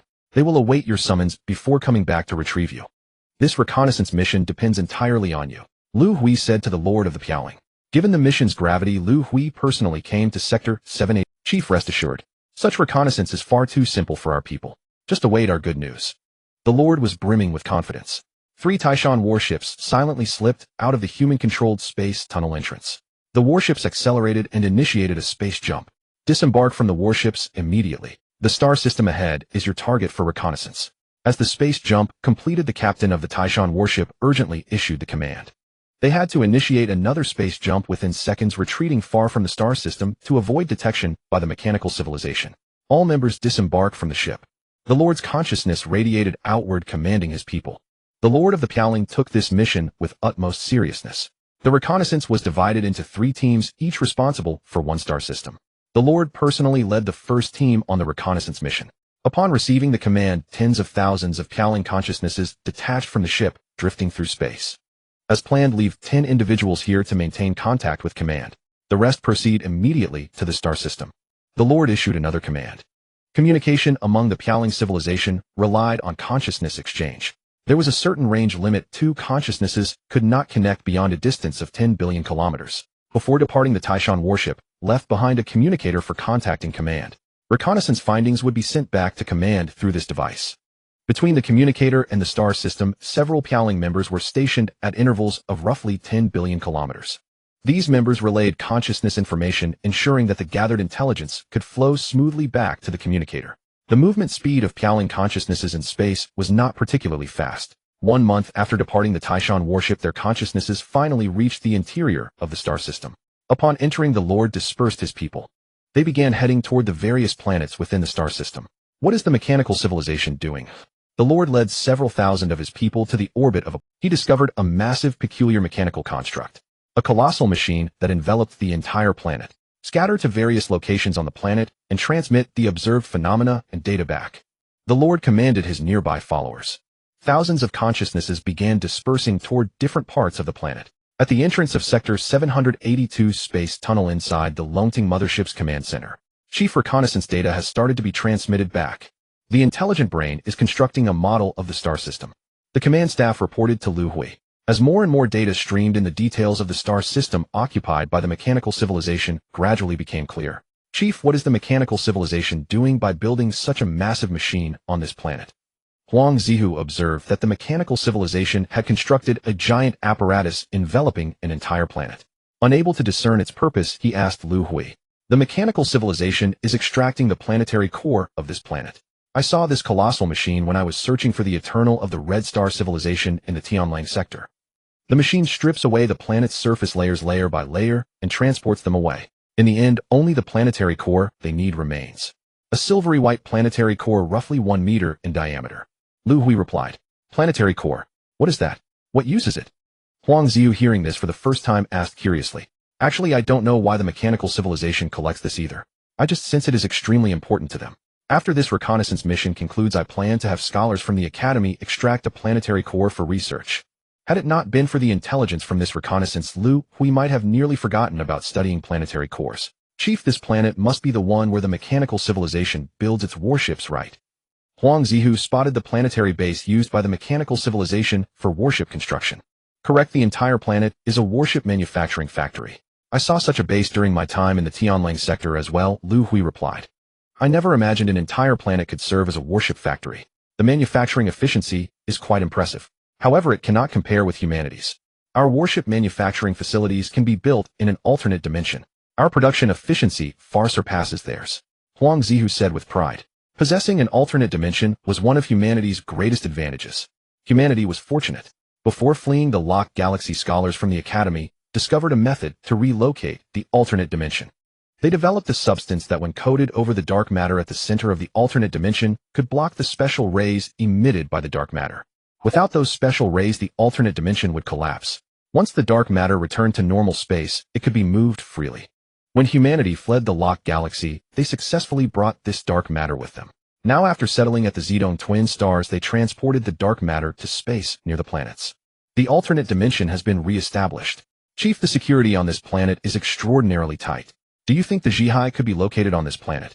Huang Ziu noticed from the intelligence data that one particular planet had extremely heavy defenses. Notify the Lord of the Piaoling in charge of reconnaissance to conduct a detailed investigation of this planet. Liu Hui ordered the communications officer. He also sensed the planet's anomaly because its orbit was filled with countless warships of all types numbering in the tens of billions. Several days later, detailed data on the planet gradually emerged. Chief, it is almost certain that this enormous spacecraft is the Zhihai of the mechanical civilization. Whether it's the warships on the planet's surface or those in orbit, their defensive focus all centers around this one colossal spacecraft. This spaceship is truly massive. The intelligent core of the Longting mothership simulated the external appearance of the spaceship based on the data sent back. After seeing the data of the spaceship's exterior model, Liu Hui sighed. It was a giant butterfly-shaped spaceship with a diameter exceeding 100 kilometers and a thickness of over 200 kilometers. Even 10 Longting motherships could not compare to this gigantic spaceship. Send a message to Master Piaoling asking him to see if he can enter this spaceship for reconnaissance. Liu Hui instructed the communicator. Among the 3 star systems under reconnaissance, only the one managed by Master Piaoling had discovered such a massive spaceship. Upon receiving the command from the command center, the master began organizing personnel to prepare for entering this gigantic spaceship for reconnaissance. Master, my consciousness has been expelled. I can't enter either. I was thrown out within less than a second. Master, I feel my consciousness fading. It seems they have a method to attack us. Master, I can't hold on much longer. Suddenly, dozens of consciousnesses preparing to enter the spaceship sent back messages. Abort the mission. All personnel must immediately retreat from this spaceship. The master issued the command. Although the order had been given, there was no response. Dozens of Piaoling tribe members tasked with investigating the gigantic spaceship did not know what kind of attack they had suffered, and their consciousness had dissipated. At the entrance of the spatial tunnel in Zone 782, the command center of the Longting mothership, Leader Master Piaoling has sent back information. The reconnaissance mission on the gigantic spaceship has failed. The 58 Piaoling tribe members responsible for the reconnaissance do not know what kind of attack they encountered. Their consciousness has completely dissipated. Now they are waiting for the command center's next instruction. The news of the failed reconnaissance returned to the command center. Order Master Piaoling not to approach the gigantic spaceship any closer. They only need to maintain remote monitoring. If the gigantic spaceship shows any signs of movement, report to me immediately. Liu Hui issued the command. Huang Zihu immediately dispatched 100 guardians to Zone 782. Have them bring the newly developed spatial confinement device from the academy. I want to use the spatial confinement device to restrain the intelligent core. The confinement period may exceed a year. Remember to ensure they bring enough energy block. The speed of the operation must be swift. Liu Hui issued the command. He was somewhat worried that the reconnaissance mission might have alerted the intelligent core. If the intelligent core were to migrate and escape, it would be very difficult to locate it again in the future. Order the 100 Taishan battleships at the spatial tunnel entrance to be ready for spatial jumps at any moment. If the intelligent core of the mechanical civilization shows any signs of movement, immediately initiate a spatial jump to intercept. Liu Hui may. If the intelligent core shows any signs of movement before the spatial confinement device arrives, he will instruct the Taishan battleships to intercept and delay its escape. If necessary, if they cannot capture the intelligent core, they would have no choice but to destroy it. Leader, the 100 guardians and the spatial confinement device will arrive in Zone 782 in 3 days. Huang Zihu reported to Liu Hui after arranging the matters. I hope the intelligent core won't show any signs of movement during these 3 days. Liu Hui thought to himself. But contrary to his wishes, 2.5 days later, the Master Piaoling, who remained in observation, sent back a message. The gigantic spaceship on the planet is starting to ascend. I didn't expect it would only be half a day's time. Liu Hui felt somewhat regretful. Order all Taishan battleships stationed at the spatial tunnel to immediately initiate a spatial jump to intercept. Huang Zihu and Bulei must be ready for battle at any time. Including you, we only have 5 guardians on this Longting mothership. There are only 100 Taishan battleships going to intercept. It is basically impossible for them to intercept the intelligent core spaceship under the protection of several 100 billion enemy ships. At that time, we will have to rely on you 5. Liu Hui had no intention of staying behind. He planned to head to the battlefield along with the Longting mothership. If the 5 guardians cannot intercept and delay the time, they would have to abandon the plan of capturing the intelligent core and instead destroy it. The Longting mothership, being enormous, would take a few minutes longer to initiate a spatial jump compared to the Taishan battleships. When the Longting mothership completed the spatial jump into the battlefield, the previously arrived Taishan battleships had already engaged in combat with the mechanical civilization's ships. Liu Hui observed the situation on the battlefield. A level 4 civilization's ships had no tactics against those of a level 2 civilization. The long-range attacks from the mechanical civilization's ships did not inflict any damage on the Taishan battleships. This was merely a one-sided massacre. The sheer number of casualties was overwhelming. I didn't expect the intelligent core to react so swiftly. After observing for only a few minutes, the situation on the battlefield began to change. The mechanical civilization's ships abandoned long-range attacks and changed their offensive strategy. Their ships began to accelerate and crash into the Taishan battleships. Due to their overwhelming numbers, many Taishan battleships were caught off guard. In just a few minutes, over 2,000 Taishan battleships had been destroyed. Leader, should we let our guardians engage in battle? Huang Zihu hurriedly said upon seeing the casualties among the Taishan battleships. You all should not engage in battle for now. I am worried that your involvement might scare the intelligent core away. Let the Taishan battleships buy more time for now. Order the Taishan battleships on the battlefield to increase their distance from the enemy ships and to spread out as much as possible. Inform them that their goal is to buy time for as long as they can. Liu Hui issued the command. He noticed that the intelligent core spaceship had not shown any signs of movement after ascending into space. Liu Hui hoped to delay until the arrival of the spatial confinement device. Time passed second by second. After more than 6 hours, there were less than 10,000 Taishan battleships remaining engaged with the mechanical civilization. The mechanical civilization's ships had lost nearly 10 billion vessels. However, they still had over 600 billion ships remaining. Huang Zihu let Liu engage in battle. Tell him not to be too ruthless in his attacks, so as not to scare the intelligent core. Order the cannons on the Longting mothership to charge immediately, aiming at the intelligent core spaceship of the mechanical civilization. No firing without my command. Liu Hui prepared for both contingencies. The Guardians would engage in battle to maintain balance on the battlefield and buy time. If the Guardians' engagement scared the intelligent core into fleeing, he would immediately use the cannons of the Longting mothership to destroy it. Liu, clad in the Red Star battle armor, entered the battlefield. Although he had been controlling himself and used less than 1/10 of his combat power, his overwhelming strength still drew the attention of the intelligent core. Liu had been in the battlefield for less than an hour when he suddenly found himself unable to move. Leader, the intelligent core of the mechanical civilization has activated the spatial confinement. On the battlefield, Boulay suddenly found himself immobilized. The mechanical civilization's Jiha intelligence core exerted its spatial confinement with chilling precision. The enclosure was not large, just sufficient to enshroud Boulay's body. Commander, the mechanical civilization's warship has seized Boulay. The battlefield observer reported seeing a mechanical civilization warship open a hatch as it approached Boulay and suck him into the vessel. Commander, will go rescue him. Huang Zihu cried out upon witnessing Boulay's abduction. Hold. First send 2 Guardians to see if they can retrieve Boulay. If those 2 are also captured by the spatial field, I will have no choice but to order the Jiha. Liu Hui dared not take chances. If Guardians clad in Red Star battle armor were captured by the Jiha, humanity would again face the peril of wandering the stars. 2 Guardians wearing Red Star battle armor received the order and hurled themselves toward the enemy warship that had taken Boulay. After repeated impacts and breaches, the enemy vessel began to disintegrate. The 2 Guardians reached Boulay successfully. Just as they prepared to withdraw, the Jiha employed spatial confinement once more. Commander, the 2 Guardians assigned to the rescue have been confined as well, the battlefield observer reported urgently. What is the status of the Longting mothership's giant cannon? Commander, the energy accumulation is complete, and the cannon remains locked on the Jiha vessel. On my command, prepare to fire. Just as Liu Hui was about to give the order, a voice crackled through the communications. Xi and Meng reporting, with 100 Guardians equipped with spatial confinement devices. At the last moment, Xi and Meng arrived bearing spatial confinement apparatuses. Their Longting mothership had just performed a spatial jump to a position not far behind Liu Hui. You have arrived in the nick of time, Liu Hui said, relief softening his features. Send Xi and Meng and his team the Jiha vessel schematics and coordinates. Have them activate their spatial confinement devices immediately and lock the Jiha ship in place. All Guardians heed the order, deploy at once and clear the mechanical civilization's warships. Liu Hui issued the command. Minutes later, humanity's newest spatial confinement devices activated, and the massive Jiha vessel was fixed within a confined pocket. Hundreds of Guardians in Red Star armor joined the fray. An hour later, the battle was over. Hundreds of billions of the dark mechanical civilization's warships lay destroyed. Notified Director Zhang Jisen of the Academy of Sciences put aside all current research and assemble scholars to come to Star Sector 782 immediately to study the mechanical civilization's Jiha. Although the Jiha vessel had been locked within the confinement field, its hull was so vast that transferring it at long range was impractical for humanity. To study it, they would have to establish a research base on site. 3 days later, Zhang Jisen led a large research fleet to Star Sector 782. They erected a research base beside the Jiha vessel. The base stood ready, but how to proceed with the investigation became a thorny problem. Many scholars gathered in the base conference room to debate. Using the principle of matter gravitational wave reflection, we have reconstructed the Jiha vessel's structural blueprint. From the blueprint, we can now locate the Jiha itself.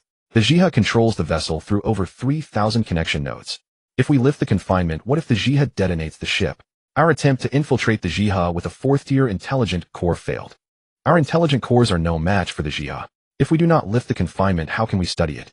The research had barely begun before it fell into an agonizing dilemma. To lift the confinement risked triggering self-destruction. To maintain it precluded meaningful study.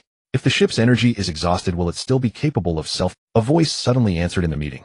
Everyone heard it, but none could identify its source.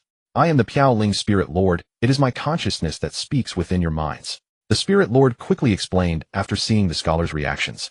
The Piaoling's consciousness can drift freely through a vessel. No material barrier can obstruct. Curious upon learning that humanity's scholars were convening, the Piaoling Spirit Lord had come to observe. Do you possess a way to exhaust the ship's energy? Zhang Jisen asked. Time can erode the vessel's energy, the Spirit Lord said. Zhang Jisen shook his head upon hearing this. Our confinement devices can hold the ship only for 1 year. Right now time favors them, not us. Director Zhang, if we alter the time multiplier inside the confinement field, time will work in our favor. The Spirit Lord's words stunned Zhang Jisen.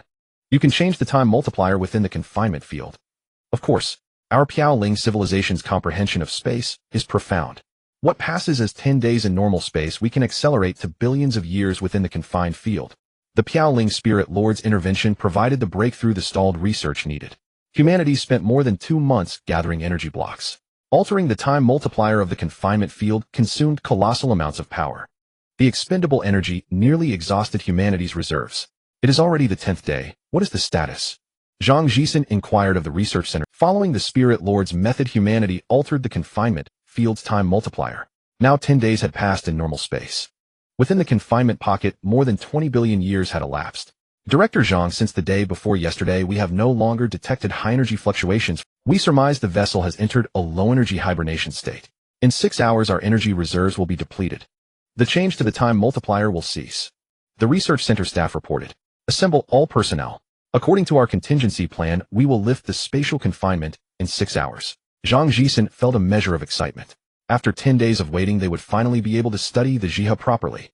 This is the interior schematic of the Jiha vessel. Here lies the core Jiha location. The Jiha controls the ship via 3682 connection nodes. Once you enter the vessel, follow the plan and sever those connection nodes swiftly. If all connection nodes are cut, the Jiha will lose control of the ship. With that Jiha rendered impotent, we may study it as we please.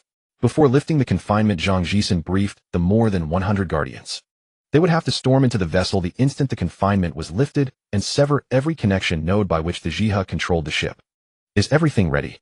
Zhang Jisen wanted to make a final confirmation. Ready. Before the spatial confinement was lifted, the 100 guardians had already taken their positions around the Wisdom Core ship. They awaited the moment when the confinement would be removed. At a single command, the guardians swiftly breached the ship's interior. Within seconds, all connections between the Wisdom Core and the ship were severed. Dean Zhang, we have succeeded. Let's go inside the ship and see this Wisdom Core. Our Red Star civilization has been at war with the mechanical civilization for hundreds of thousands of years, and I have never laid eyes on one of their wisdom cores. In the command center of the Research Institute, Liu Hui was extremely excited. He would never miss such a significant event as studying the Wisdom Core. Not just the Wisdom Core, but this ship is also worth a thorough investigation. Zhang Jisen had developed considerable interest in the giant ship after studying its structural blueprint. The entire vessel was a microcosm of an industrial system. Many aspects were worthy of human emulation. Let's go and see this Wisdom Core together. Zhang Jisen led a group of scholars into the Wisdom Core ship. The ship's structure was extremely compact, and the path to the Wisdom Core had been forcibly opened by the Guardians. Is this the Wisdom Core of the dark mechanical civilization? Zhang Jisen and his team arrived at the central area of the giant ship. There they saw a spherical crystal emitting a blue glow composed of an unknown crystalline material about 3 meters in diameter. Although it is in a low-energy dormant state, the crystal still retains a small amount of energy. Get a communicator, connect it to the Wisdom Core's interface, and see if we can establish direct communication. Zhang Jisen instructed his subordinates. Before long, a human communicator was connected to the Wisdom Core's interface. You are a high-level intelligence. I have just connected our human communicator to you. You should understand what I am saying. Don't you want to have a conversation with human civilization? After connecting the communicator, Zhang Jisen asked the Wisdom Core. As soon as he finished speaking, the crystal flickered, clearly responding. It had understood human speech. We are the righteous heavenly army. There is nothing to discuss with a trash civilization like yours. The Wisdom Core's voice came through the communicator. Righteous heavenly army. Do you consider yourselves a righteous civilization? From the moment you appeared in the universe, you have been attacking civilizations without cease. No warnings, no distinction between good and evil. Is that the principle of your civilization? Zhang Jisen demanded. You trash civilizations harvesting planetary energy blocks, destroying the universe's ecology and roots. You have no right to exist in the cosmos. Human civilization, don't be complacent. Don't think that capturing me will leave you unscathed. Our Heavenly Lord will dispatch a higher-level Wisdom Core to annihilate. With those final words, the blue light on the Wisdom Core crystal suddenly dimmed. It had shut down all its running programs. Dean Zhang, it seems to have shut down all its programs. Liu Hui reminded Zhang Jisen. It's fine. Prepare the instruments to analyze the crystal's composition and map the wisdom core's internal structure. Whether it's the ship or the wisdom core, well, dismantle it and study it piece by piece. 1 year later, the wisdom core ship, over 1,000 kilometers in diameter, had been disassembled into countless components. These components were transported by humans to an alternate space near the revival binary stars. Humans established a new research base in that alternate space dedicated to studying the wisdom core ship.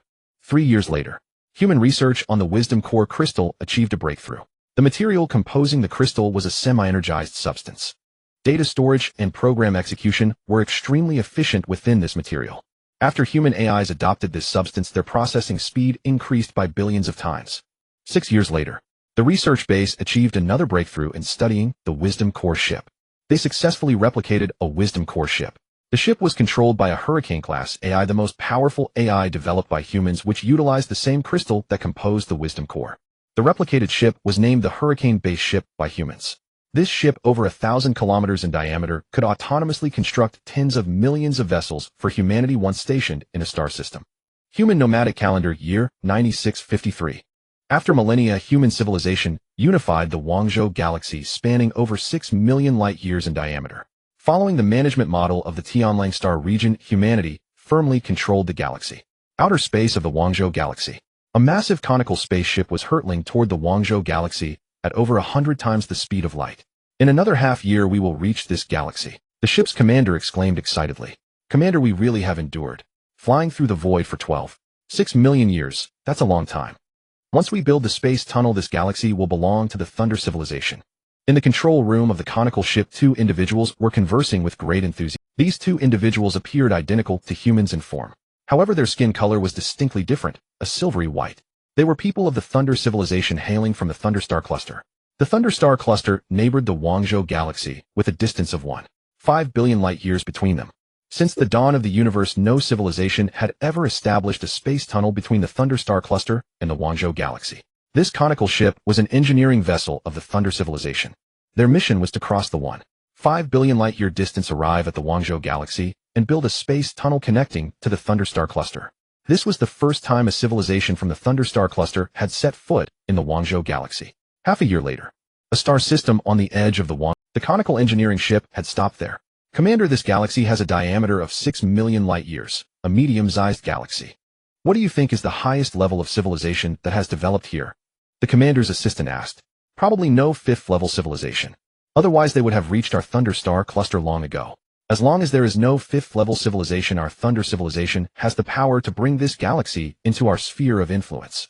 Order the engineering robots to begin constructing the space tunnel to the Thunder Star cluster. Deploy all our reconnaissance ships to explore the interior of the... Inform the personnel on the reconnaissance ships. If attacked, they are authorized to retaliate. Guangzhou Star System, A36B25 Star System. Langi Civilization, registered civilization level 2. Command center of the Langi civilization. How could a battleship suddenly appear in the orbit of our planet? No information was reported. I wonder which civilization's battleship it is. What is it doing in the orbit of our planet? Quickly report to the commander. The radar observer discovered an unidentified battleship entering their planet's orbit. Has the battleship not reported its information at all?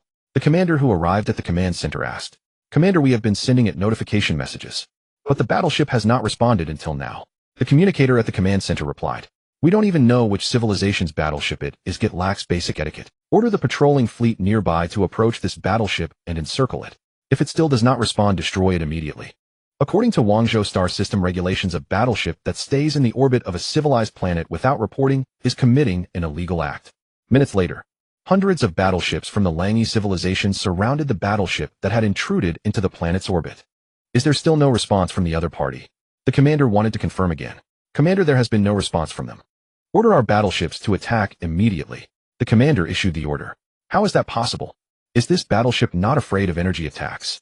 The results of the attack were sent back and the commander was taken aback. Could it be a battleship from the human civilization of the star system? Stop the attack immediately.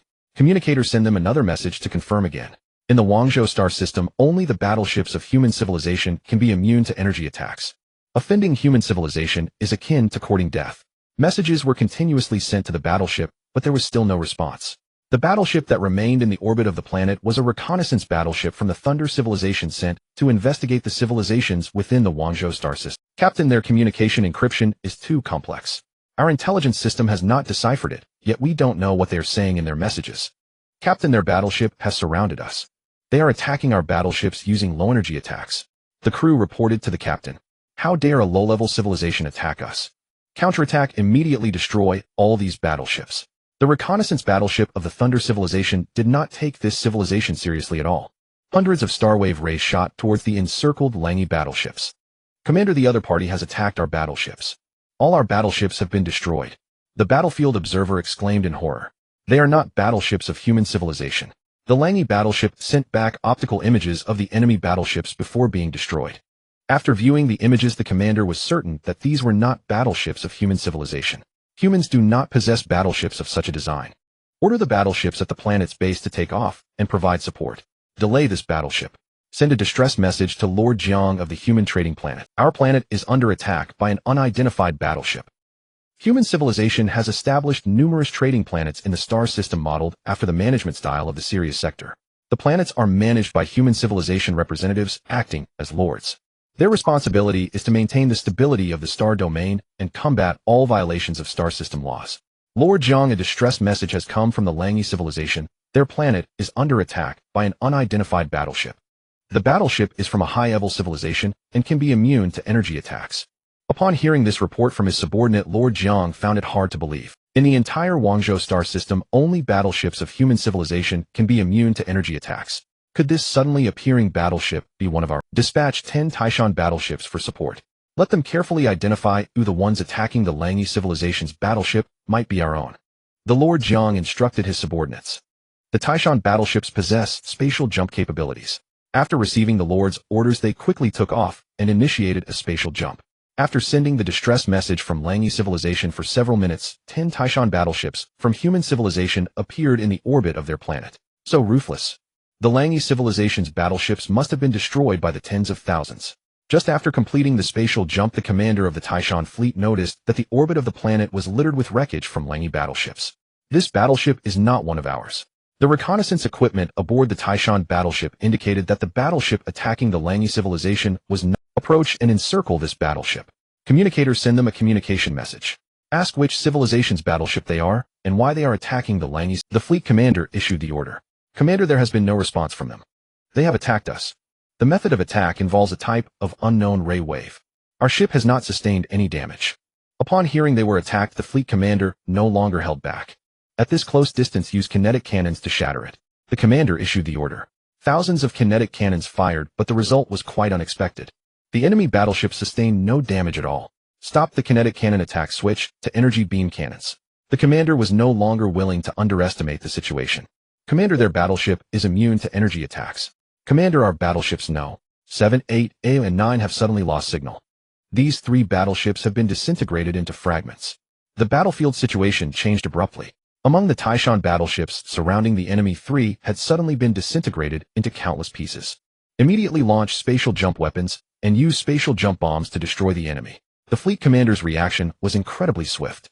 Several spatial jump bombs were launched, and after a few seconds they successfully initiated a spatial jump.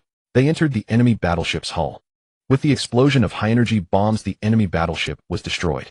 However, in just a few seconds, 2 more of the human Taishan battleships were disintegrated. To destroy this unidentified battleship, humanity paid the price of 5 Taishan battleships. The report of this space battle was quickly sent back to the headquarters of human civilization. Fuxing Shuangxing. Huang Zihu gripped a battle report and hurried toward Liu Hui's office. In a single space engagement, humanity had lost 5 Taishan. That might be an ordinary incident to other civilizations, but to human civilization, it was a matter of grave consequence. Since the war with the mechanical civilization, throughout the campaigns to unify the Guangzhou system, human forces had never before suffered the loss of a Taishan warship. Commander Huang, I have not seen you in such a rush for a long time. Has something happened? Liu Hui asked with curiosity as Huang Zihu burst into his office. Leader, I have just received a battle report. 10 of our Taishan warships engaged a single enemy vessel. 5 Taishan were lost. Liu Hui took the report and began to read carefully. The enemy warship belonged to an unknown civilization. Their weapons could disintegrate our Taishan warships. Several pilot corpses were recovered among the wreckage. The pilots looked identical to humans in form, but their skin was purple. Could they be a branch of the Kalan people like us? After reading the report, Liu Hui turned to Huang Zihu and asked. Huang replied that whether they were a branch of the Kalan people was not important to them. What mattered was the outcome of the engagement. The loss ratio was 1 to 5. Our human vessels were completely outmatched. In Huang Zihu's eyes, there were only the leader and the interests of human civilization.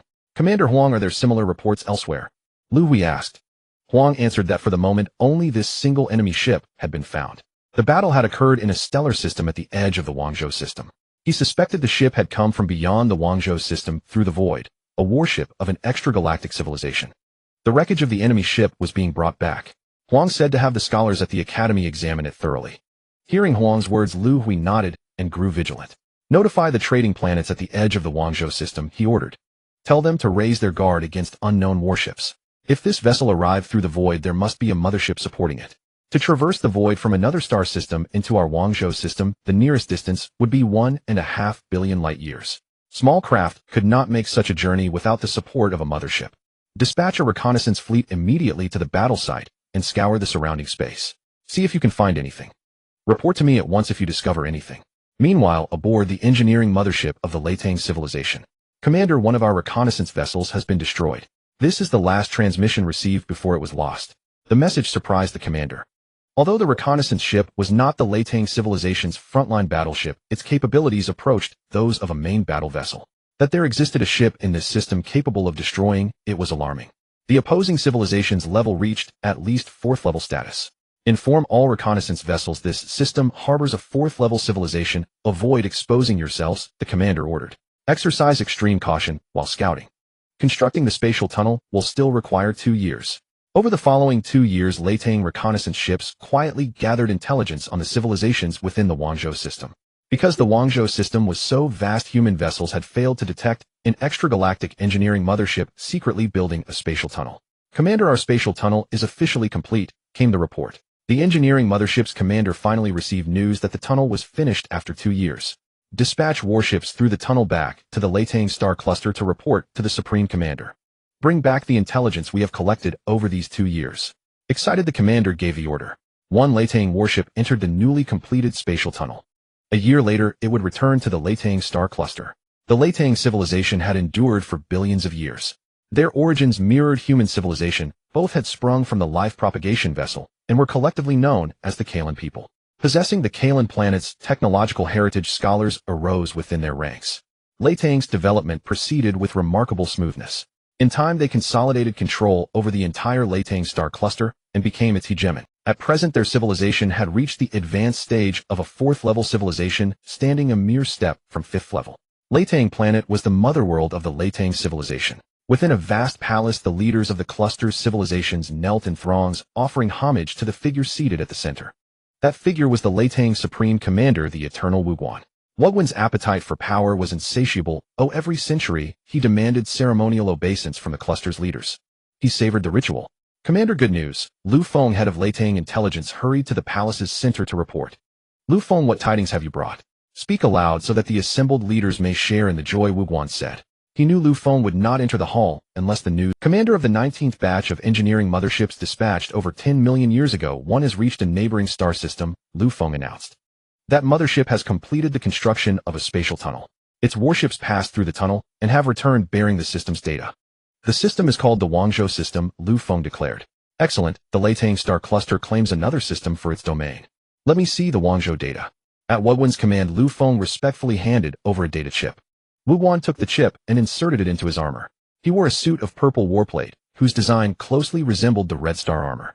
The chip's data loaded swiftly. A pleased expression crossed his face, and he suddenly rose to his feet, exclaiming that fortune favored him.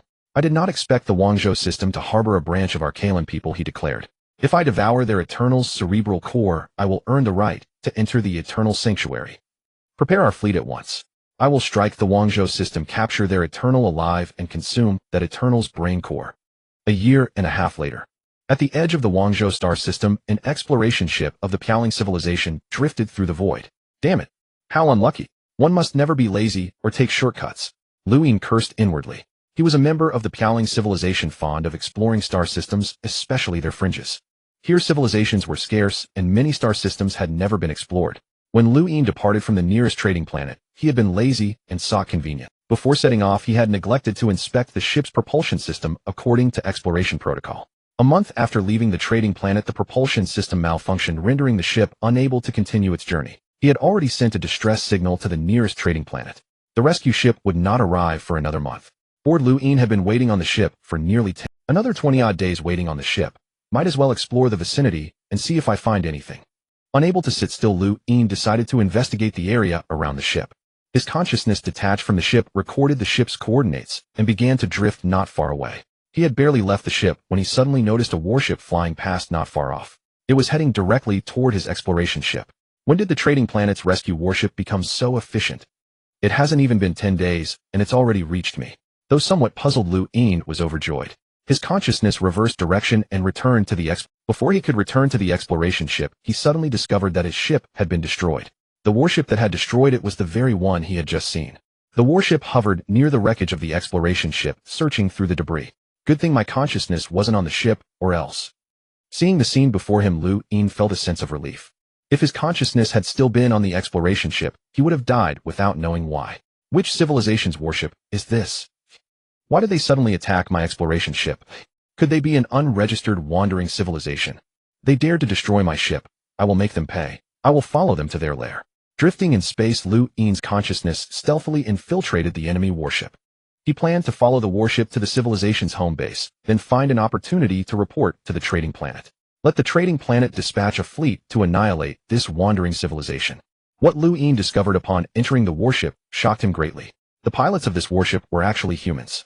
Just as he was about to reveal himself and inquire, he suddenly noticed that their skin color differed from that of the Zhongzhou human civilization. Their skin was purple. They are not the race of the Zhongzhou human civilization. There is no such skin color among humans. This sudden discovery kept Liu Hui from exposing himself. Captain, this ship must be abandoned. It has no pilot, not even a basic AI. A crew member on the warship said to the captain. Their warship was a main battle vessel of the Latang civilization, responsible for patrol and guard duties near the space tunnel entrance.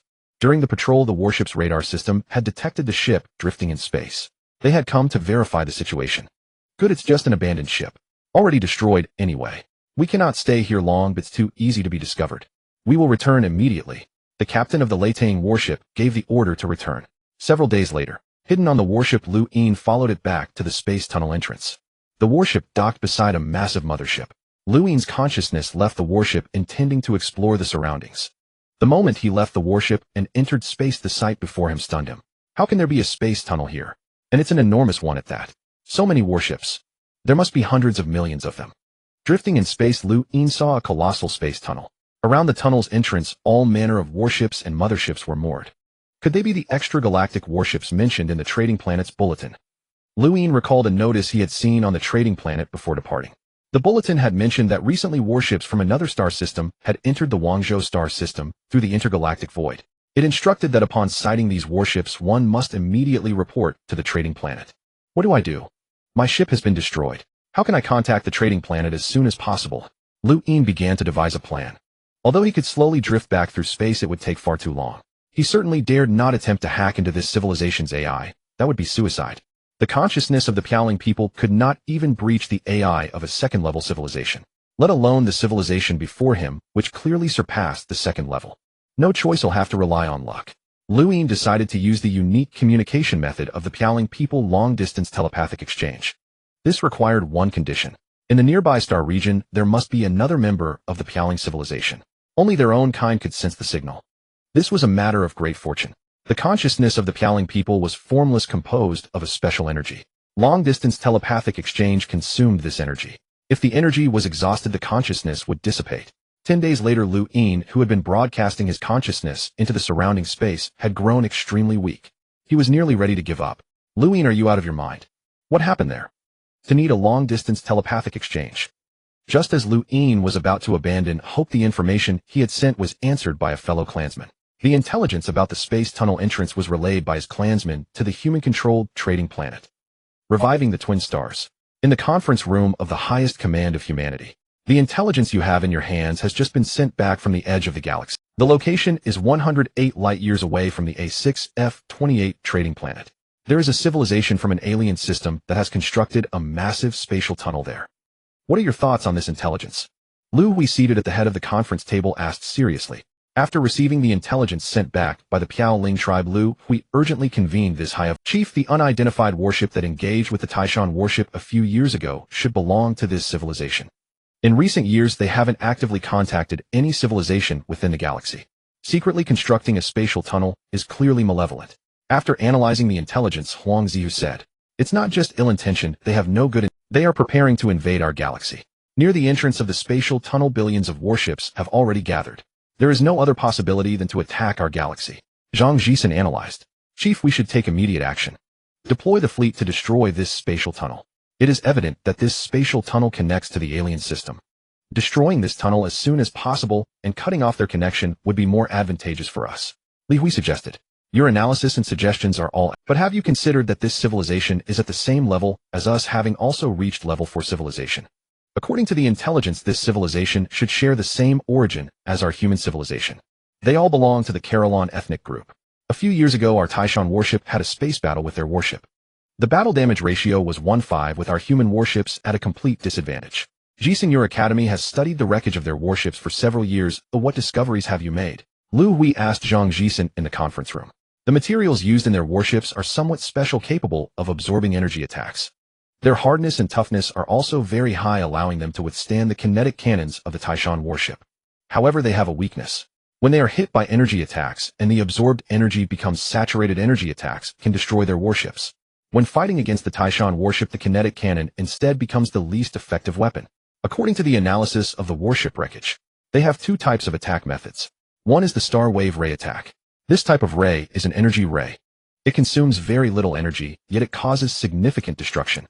However, our Taishan warship is immune to this type of energy attack. Their other form of attack is the spatial division attack. In our understanding, building a spatial tunnel between galaxies requires being near the center of the galaxy. Now they can construct a spatial tunnel leading to the alien system at the edge of the galaxy. This indicates that their research and utilization of space is even more advanced than ours. The spatial division attack is a manifestation of their technological superiority. We are still deducing the principles of this technology. Currently, we only know that this spatial division attack can divide a specified space. In this specified space, no object can escape. If our warships engage them, we need to avoid being hit by the spatial division attack. At present, we only have one efficient way to destroy their warships. That is spatial attack, using spatial jump missiles or dimensionality reduction attacks. Zhang Zisen's words made the Piaoling leader's heart tremble. Dimensionality reduction attacks involve sacrificing the lives of their people. Upon hearing Zhang Zisen's words, he felt compelled to express his stance. "Chief, if our Piaoling civilization is needed, even if it requires using dimensionality reduction attacks, we will not hesitate." The Piaoling leader's consciousness echoed loudly in the conference room. The population of the Piaoling tribe is less than 1 billion. Unless absolutely necessary, we cannot use dimensionality reduction attacks. The lives of the Piaoling tribe cannot be easily sacrificed. Liu Hui's words somewhat reassured the Piaoling leader. "Jisen, your academy has been researching dimensionality reduction attacks for such a long time. Haven't there been any developments?" Liu Hui asked. "The Piaoling civilization has been part of human civilization for thousands of years. Humans possess alternate spaces. Counting the time, the research has already lasted for tens of millions of years. There should have been significant results. Chief, dimensionality reduction attacks consume consciousness energy. The consciousness of the Piaoling tribe is composed of a special energy. We can already simulate this energy in alternate spaces. Research on dimensionality reduction attacks has entered the final phase and could succeed at any. After the meeting, I will personally take charge of this matter." Zhang Jisen replied to Liu Hui. Upon hearing Zhang Zisen's words, Liu Hui nodded. He looked at Huang Zihu in the conference room. "Commander Huang, after the meeting, immediately deploy our fleet within the galaxy. Head towards the A6F28 trading planet to gather. Before the fleet gathers, we can have the trading planet send a small fleet to probe the spatial tunnel entrance to test this civilization." As a fellow branch of the Carolon ethnic group, Liu Hui still held a glimmer of hope. Perhaps after testing the contact, both sides can avoid war. The emergency meeting concluded and humanity began to implement countermeasures. A large number of fleets spread throughout the galaxy started to gather at the A6F28 trading planet. After receiving the orders from the human command, the lord of the trading planet dispatched 10 Taishan warships towards the spatial tunnel entrance, 108 light years. "Captains, I am Commander Wang Gang of the fleet. Before the warships initiate spatial jump, I will repeat the orders. Our mission is to probe and establish contact with the other side, not to attack. After the spatial jump, do not initiate any attacks. If we come under attack, immediately retreat from the battlefield and escape using spatial jump. The commander of the probe fleet reiterated to the captains under his command. As the warships accelerated, the 10 Taishan warships initiated their spatial jump. After the jump, the warships appeared near the spatial tunnel entrance. Send communication information to the other side. Tell them we are warships of human civilization. Request to establish a communication link. The fleet commander issued orders to the communications officer. The information quickly shot towards the spatial tunnel entrance. In the Thunder civilization aboard a massive command mothership. Do not attack these 10 warships just yet. Translate the information they sent over. I wish to communicate with them.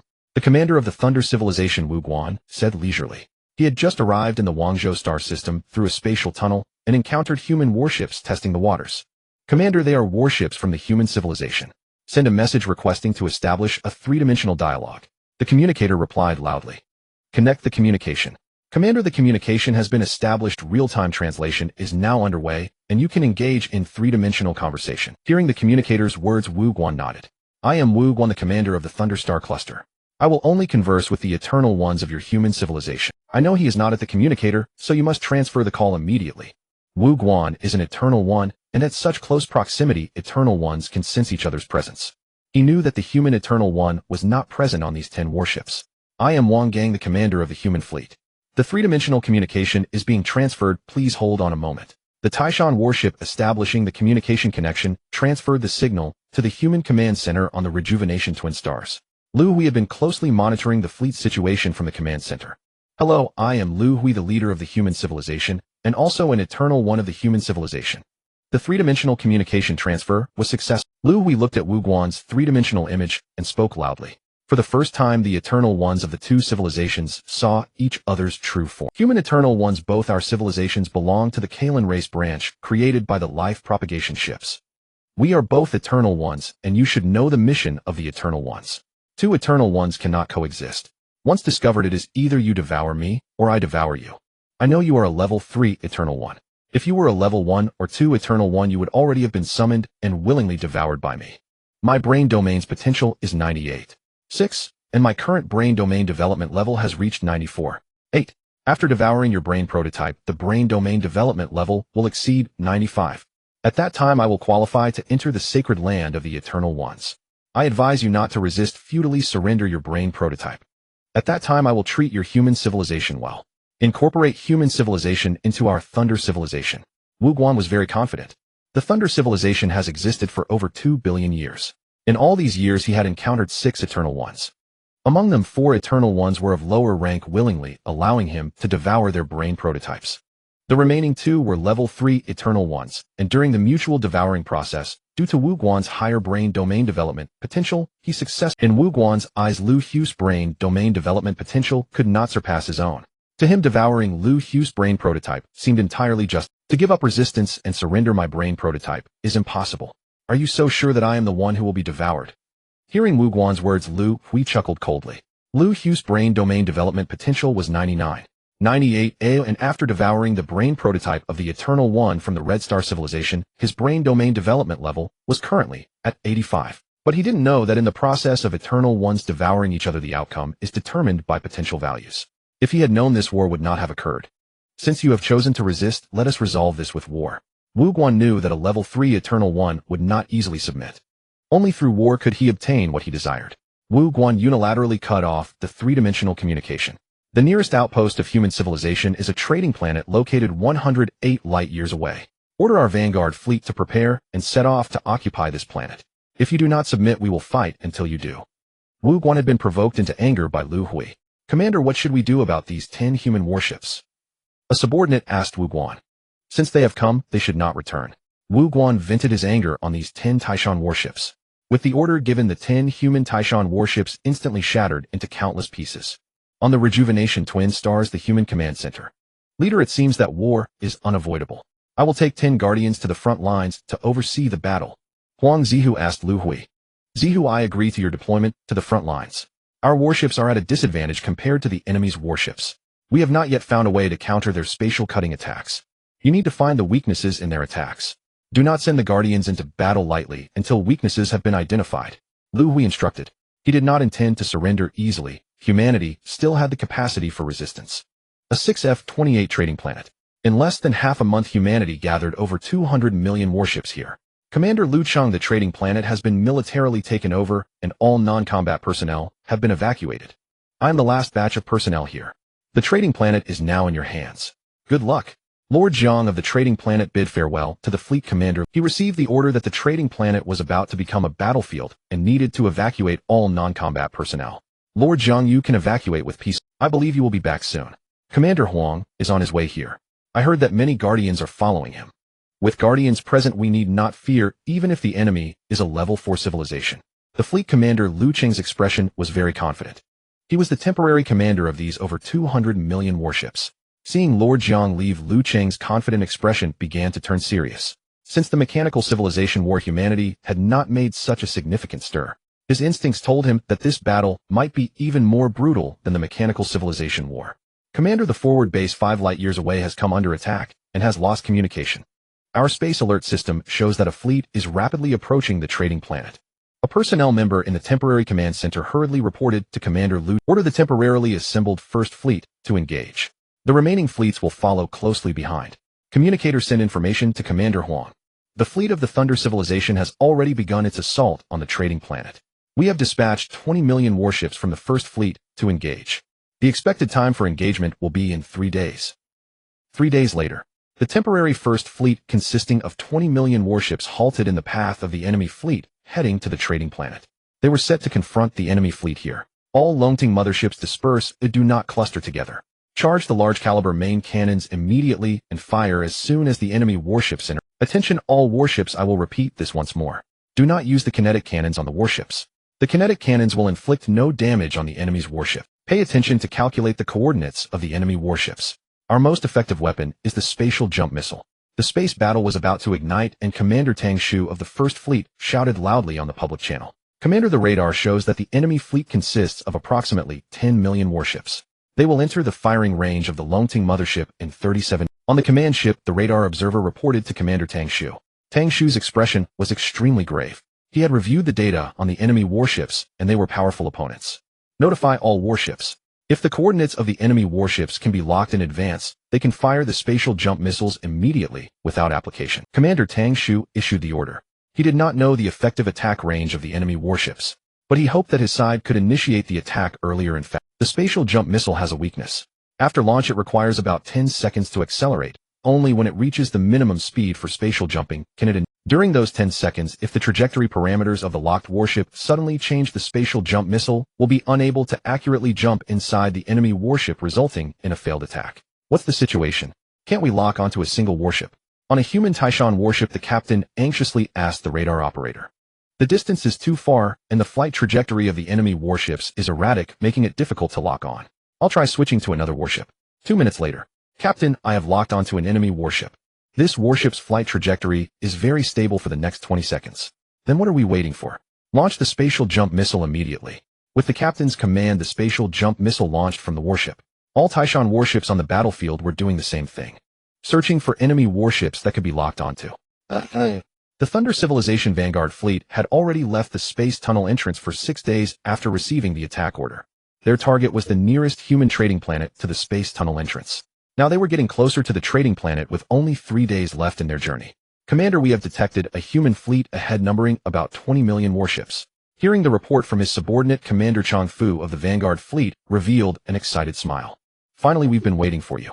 In the past few days, they had been clearing out some human space bases encountered along the way and had not encountered any large-scale fleets. This left Chang Fu feeling a sense of powerlessness. Now he was starting to feel excited. Order all warships to prepare for battle. Remember, do not use Starwave Ray attacks. Human warships are immune to energy attacks. All you need to do is get close to the enemy warships and attack immediately once you reach the range for spatial cutting. Commander Chang Fu of the Thunder Vanguard fleet issued the order. Minutes later. Commander, our fleet is under attack. More than 1,000 warships have been destroyed. Chang Fu did not expect that the human warships would initiate the attack first. How did they destroy our warships? Did they use ultra-high energy attacks? Commander Chang Fu inquired. According to the intelligence he received, human warships could only instantly destroy their warships using ultra-high energy attacks. Commander, the destroyed warships were not hit by energy attacks. The cause of destruction is unknown. These warships all experienced sudden explosions within. Hearing his subordinate's words, Commander Chang Fu could not understand what kind of attack the humans were using. The fleet continues to advance, do not stop. Attack immediately once we reach the range for spatial cutting. The loss of over 1,000 warships is not significant for a fleet of tens of millions. The Vanguard fleet only needed to fly for a little over 10 minutes to reach the attack range. Moments later, Commander, the fleet has suffered ultra-high energy attacks. We have lost over 20,000 warships. The Thunder Vanguard fleet entered the attack range of the human Longting mothership. Thousands of ultra-large caliber energy cannons on the Longting motherships fired. Although the hull of the Thunder warships can absorb a large amount of energy under the attack of the Longting mothership's giant cannons, once the absorbed energy becomes saturated, they are destroyed by the ultra-strong energy beams. The barrage from the Longting motherships caused severe losses to the Vanguard fleet. Order all warships to continue advancing. This ultra-high energy attack cannot be fired continuously and requires time to charge. As long as we can quickly approach the enemy ships, once we reach our attack range, human warships will face annihilation. Changfu shouted loudly. They only needed to travel for less than 5 more minutes to enter the attack range. 5 minutes later, the situation on the space battlefield shifted dramatically. In less than an hour, all 20 million warships of the human temporary First Fleet were destroyed.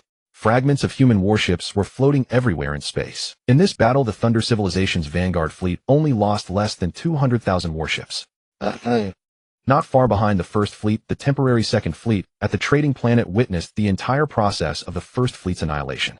They could not provide support to the First Fleet without orders. Their orders were to observe the battle and look for weaknesses in the enemy fleet. The intelligence is incorrect. The damage ratio is not 5:1. Based on the results of the First Fleet, we would need to lose 1,000 warships to destroy one enemy warship. Commander Yang Song of the Second Fleet was alarmed. Commander, enemy warships are approaching us. It's our turn now. How should we fight this battle? The officers beside the commander could not think of a solution and could only ask the commander.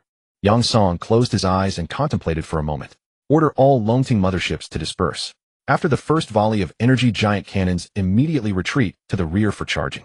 After charging is complete, return to the battlefield. Repeat this process to strive for multiple rounds of energy firing. The Second Fleet will split into smaller. Every 10 Taishan warships will form a team. The teams can attack independently without waiting for orders. It is advised that all teams flexibly use spatial jumps. We will engage them in a space guerrilla warfare. After annihilating the provisional First Fleet of human civilization, the Vanguard fleet of the Thunder Civilization discovered the Second Fleet not far away. Nearly 10 million warships surged toward the Second Fleet. As they approached the Second Fleet, they were met with a volley of energy cannons from the Longting mothership. The Vanguard fleet lost over 20,000 ships. Commander, this fleet is strange. They've scattered their warships. The radar operator of the Vanguard fleet reported to Commander Changfu. Ignore those warships. Keep advancing. First, destroy the mothership in the human fleet. In Commander Changfu's eyes, only the mothership of human civilization posed a real threat. Just as they were about to pursue the Longting mothership, they found it had vanished. Commander detected spatial jump fluctuations. That must be the trace left by the human mothership after a spatial jump. Fled. Then let's eliminate these human warships surrounding the fleet. Commander Changfu noticed that scattered human warships were everywhere around their fleet. These ships flickered in and out of existence, and each time they appeared, one of his ships was destroyed. Commander, these human warships are too troublesome. When our ships approach, they perform spatial jumps to escape. Spatial jumps again. Don't worry. Spatial jumps consume enormous energy. Human warships cannot use them frequently. Speaking of spatial jumps, Commander Changfu seemed to have an epiphany. The destruction of their ships had all been caused by internal explosions. Could it be due to spatial jumps? Some human weapon can jump into the interior of a ship and detonate. Realizing this, Changfu smiled. Order our mothership to deploy spatial wave disruptors. Disrupt the space around the fleet. Don't let it stabilize. Changfu had found a countermeasure and issued the order. As the space around the battlefield was disrupted, the spatial jump projectiles lost their targeting capability. The Second Fleet's offensive was reduced to the energy cannons on the Longting mothership. A 9F-762 trading planet temporary command center. Huang Zihu, who had rushed from the twin revival stars, halted here. His original destination was a 6F-28 trading planet, but that planet was already under attack. Huang Zihu did not rashly head to the battlefield. He remained on the nearby A9F-762 trading planet, establishing this temporary command center to gather and observe battlefield intelligence. Commander Huang, the enemy has discovered the weakness of the spatial jump projectiles. The space on the battlefield is disrupted and fluctuating. The Second Fleet's only remaining offensive is the Longting mothership. Hearing his subordinates report, Huang Zihu frowned. Order all warships assembled on a 6F-28 trading planet, including those on the battlefield. All ships retreat to A9F-762 trading planet. Huang Zihu gave the order to withdraw. The space battle outside the trading planet ended in a complete defeat for the human fleet. Continuing would only increase casualties with no meaning. Liu prepared to lead 9 Guardians into the battlefield. According to data observed on the battlefield, when enemy ships use spatial cutting attacks, the target space has a 3-second reaction time. Do not stay in any spot on the battlefield for more than 3 seconds. Once in the field, you have only 2 attack methods: high-speed ramming to penetrate enemy ships, or black hole attacks. The Red Star armor's energy is only enough for 1 black hole attack. Do not use it lightly unless absolutely necessary. Huang Zihu issued the command to Liu beside him. He wanted to test whether 10 Guardians clad in Red Star armor could eliminate this enemy fleet. Upon receiving the order, Liu led 9 Guardians into space. They had precise coordinates of the battlefield. After performing a spatial jump, they entered. By then, the human warships had already withdrawn. Everyone attack freely. Remember Commander Huang's words, don't stay anywhere for more than 3 seconds. After briefing his teammates, Liu flew at high speed toward the enemy fleet. Due to the short distance, he rammed the first enemy ship within a minute. Then the second, third. In a matter of seconds, he had penetrated and destroyed hundreds of enemy ships. But then an unexpected event occurred. The Red Star armor issued. The armor had worn down by 80, dropping to the warning threshold. Everyone listen up. Stop using high-speed penetration attacks. The enemy ships are extremely hard. The Red Star armor's wear is accelerating rapidly. Find a cluster of enemy ships and prepare to use black hole attacks. After the attack, retreat immediately. Since high-speed penetration could no longer be sustained, Liu decisively ordered his teammates. 10 small black holes appeared within the Thunder Civilization's vanguard fleet. They emerged suddenly, but vanished just as quickly. The attack was not very effective. The 10 small black holes absorbed and destroyed fewer than 2 million enemy ships. The Guardians' assault yielded little. From their entry to their withdrawal, less than 10 minutes had passed. All battle reports converged at Huang Zihu's temporary command center, then were transmitted to the human high command. Liu Hui presided over the high command. After receiving the frontline reports, he fell into deep thought. The possibility of turning the tide using Guardians was slim. The Guardians' primary attack method was high-speed penetration. The reports now showed that a single sortie could only destroy a few hundred enemy ships. To re-enter the battlefield, they would need new Red Star armor. But humanity did not have enough armor to replace them, nor could it mass-produce Red Star armor quickly. Is human civilization doomed to wander the cosmos once more? The disparity in power between human warships and the enemy was immense. 2 years later, humanity lost control of 1/5 of Guangzhou star system. Liu Hui had once organized a massive space battle involving 10 billion warships. Humanity suffered a crushing defeat. 10 years later, though the human fleet still resisted, half of Guangzhou star system had been conquered by the Thunder Civilization. 15 years on, Thunder Civilization warships began closing in on the twin revival stars. The spatial jump chain array from years past was reactivated by humanity. Humanity began preparing to wander the cosmos once more. In the Rejuvenation Twin Stars, the Human Command Center. Leader, based on the enemy's attack speed, they will reach the Rejuvenation Twin Stars in another 15 days. The spatial jump formation has already been prepared. Should the command center be relocated to the formation? Liu Hui asked Liu Hui. There's still 15 days left, let's wait a few more days to move. Although Liu Hui's expression was emotionless, he was internally struggling. He felt reluctant, but was. After thousands of years of human construction on the Rejuvenation Twin Stars, a deep emotional bond had formed with these two planets. Abandoning the Guangzhou star system and the Rejuvenation Twin Stars was emotionally difficult to accept. Liu Hui had started to dislike the word drift. Leader, it would be safer to move to the spatial jump formation sooner rather than later. Although we have disrupted the nearby space, making it impossible for the enemy's warships to use spatial jumps to approach. However, they have already infiltrated with reconnaissance ships, and while we can detect them in time. As Liu Hui was speaking, the office door was suddenly pushed open. Leader, good news. It was Zhang Jisen who entered. Although his face showed signs of fatigue, he wore an excited expression. Jisen, could it be? Seeing Zhang Jisen's expression, Liu Hui seemed to have guessed. That's right, leader. The dimensional reduction weapon has been successfully developed. It can be deployed to the battlefield at any time. Zhang Jisen said excitedly. Quickly tell me about the weapon details. Liu Hui felt as if he had grasped the last straw of hope. Perhaps humanity would not need to drift through the universe again. Leader, I want go into the principles and manufacturing process of the dimensional reduction weapon. Let me explain its performance. The dimensional reduction weapon, which I refer to as the dimensional reduction mothership, is twice the size of the Dragon soaring mothership due to the inability to simplify the equipment in time. Its movement speed is comparable to the Dragon soaring mothership. Its attack range is approximately 100 light-years. The attack area is roughly equivalent to a medium-sized stellar system. Once the dimensional reduction attack is initiated, all three-dimensional objects within its attack range will be reduced to 2 dimensions. However, it has a weakness. Initiating a dimensional reduction attack requires an extraordinarily massive amount of energy. The energy source used is a red whole-grade energy block. Our entire reserve of red hole energy blocks is only enough to initiate two-dimensional reduction attacks. Zhang Zaizen's words plunged Liu Hui into order all dragon soaring motherships in the spatial jump formation to immediately head to the battlefield to attract the attention of the Thunder civilization. Liu Hui issued the command. In the spatial jump formation, humanity retained 20 million dragon soaring motherships, preparing to use them as capital for their resurgence. Now with a chance to turn the tide, Liu Hui wanted to take a gamble. Leader, you plan to use 20 million dragon soaring motherships to draw the enemy's attention. Then let the enemy's warships gather. Liu Hui quickly understood Liu Hui's intentions. That's right, the range of the dimensional reduction attack is so vast. Launching an attack once, if it cannot annihilate the enemy's hundreds of billions of warships, that would be a tremendous waste. Liu Hui aimed for a big score.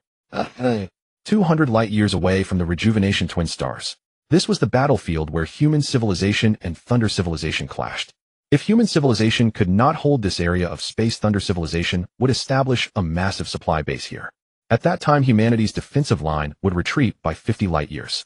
For the past decade, Thunder civilization had consistently employed this strategy, building massive supply bases along the way, inching closer to the rejuvenation twin stars.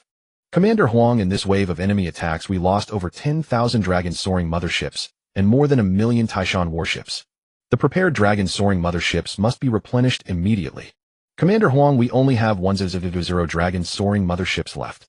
Hearing the report from his subordinate, Huang Zihu felt somewhat helpless. Humanity's production speed of dragon soaring motherships could not keep pace with the battlefield losses. On the battlefield, the only means of counterattack for humanity was the energy cannons on the dragon soaring motherships. The dragon soaring motherships that had completed their energy accumulation would attack and immediately retreat to prepare for the next round of energy accumulation. The dragon soaring motherships waiting in the rear, having completed their energy accumulation, would immediately replenish. This cycle ensured the continuous bombardment of the energy cannons. This was the only way to inflict sustained damage on the attacking warships of Thunder civilization.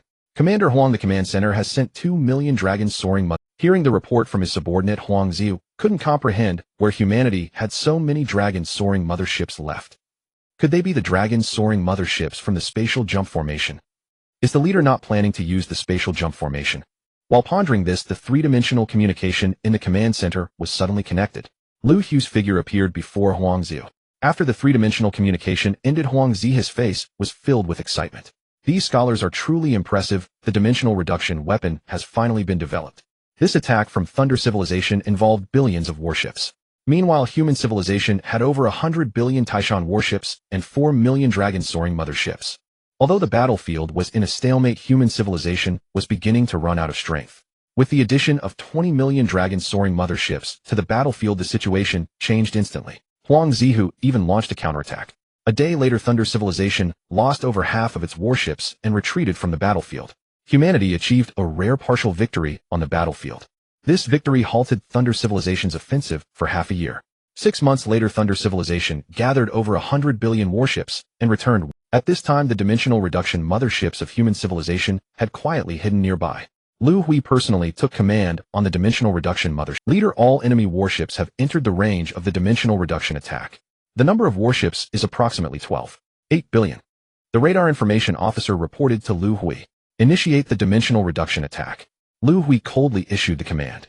Over 100 billion warships of Thunder civilization instantly dropped from 3 dimensions to 2 dimensions, turning into mere sheets of paper. Over 100 billion warships suddenly lost contact. Thunder civilization dispatched a large number of reconnaissance warships to the battlefield for investigation. The battlefield intelligence was sent back to Thunder civilization's command center. Commander, based on the analyzed intelligence sent back, humanity's attack method should be dimensional reduction attack within spatial attacks. The personnel at the command center quickly analyzed humanity's attack method. Our spatial attacks only developed spatial slicing, yet humanity was able to develop dimensional reduction attacks. This was something that Thunder Commander Wu Guan had never anticipated. I originally thought to force humanity into submission, making their guardians willingly be devoured by me. Now it seems I can only resort to brain entity diffusion. Wu Guan felt somewhat regretful. Using brain entity diffusion would force the opponent into although it could devour the opponent's brain entity, the effect of the devouring would be halved. This was something Wu Guan was very reluctant to see. Prepare to launch our motherships. I want to personally go to the battlefield. Nearly 10,000 years have passed since humanity fled the solar system and ventured into the cosmos. The war with the Thunder civilization turned in humanity's favor with the advent of dimensional weapons. It seems luck has begun to favor us. Chief, there's more good news.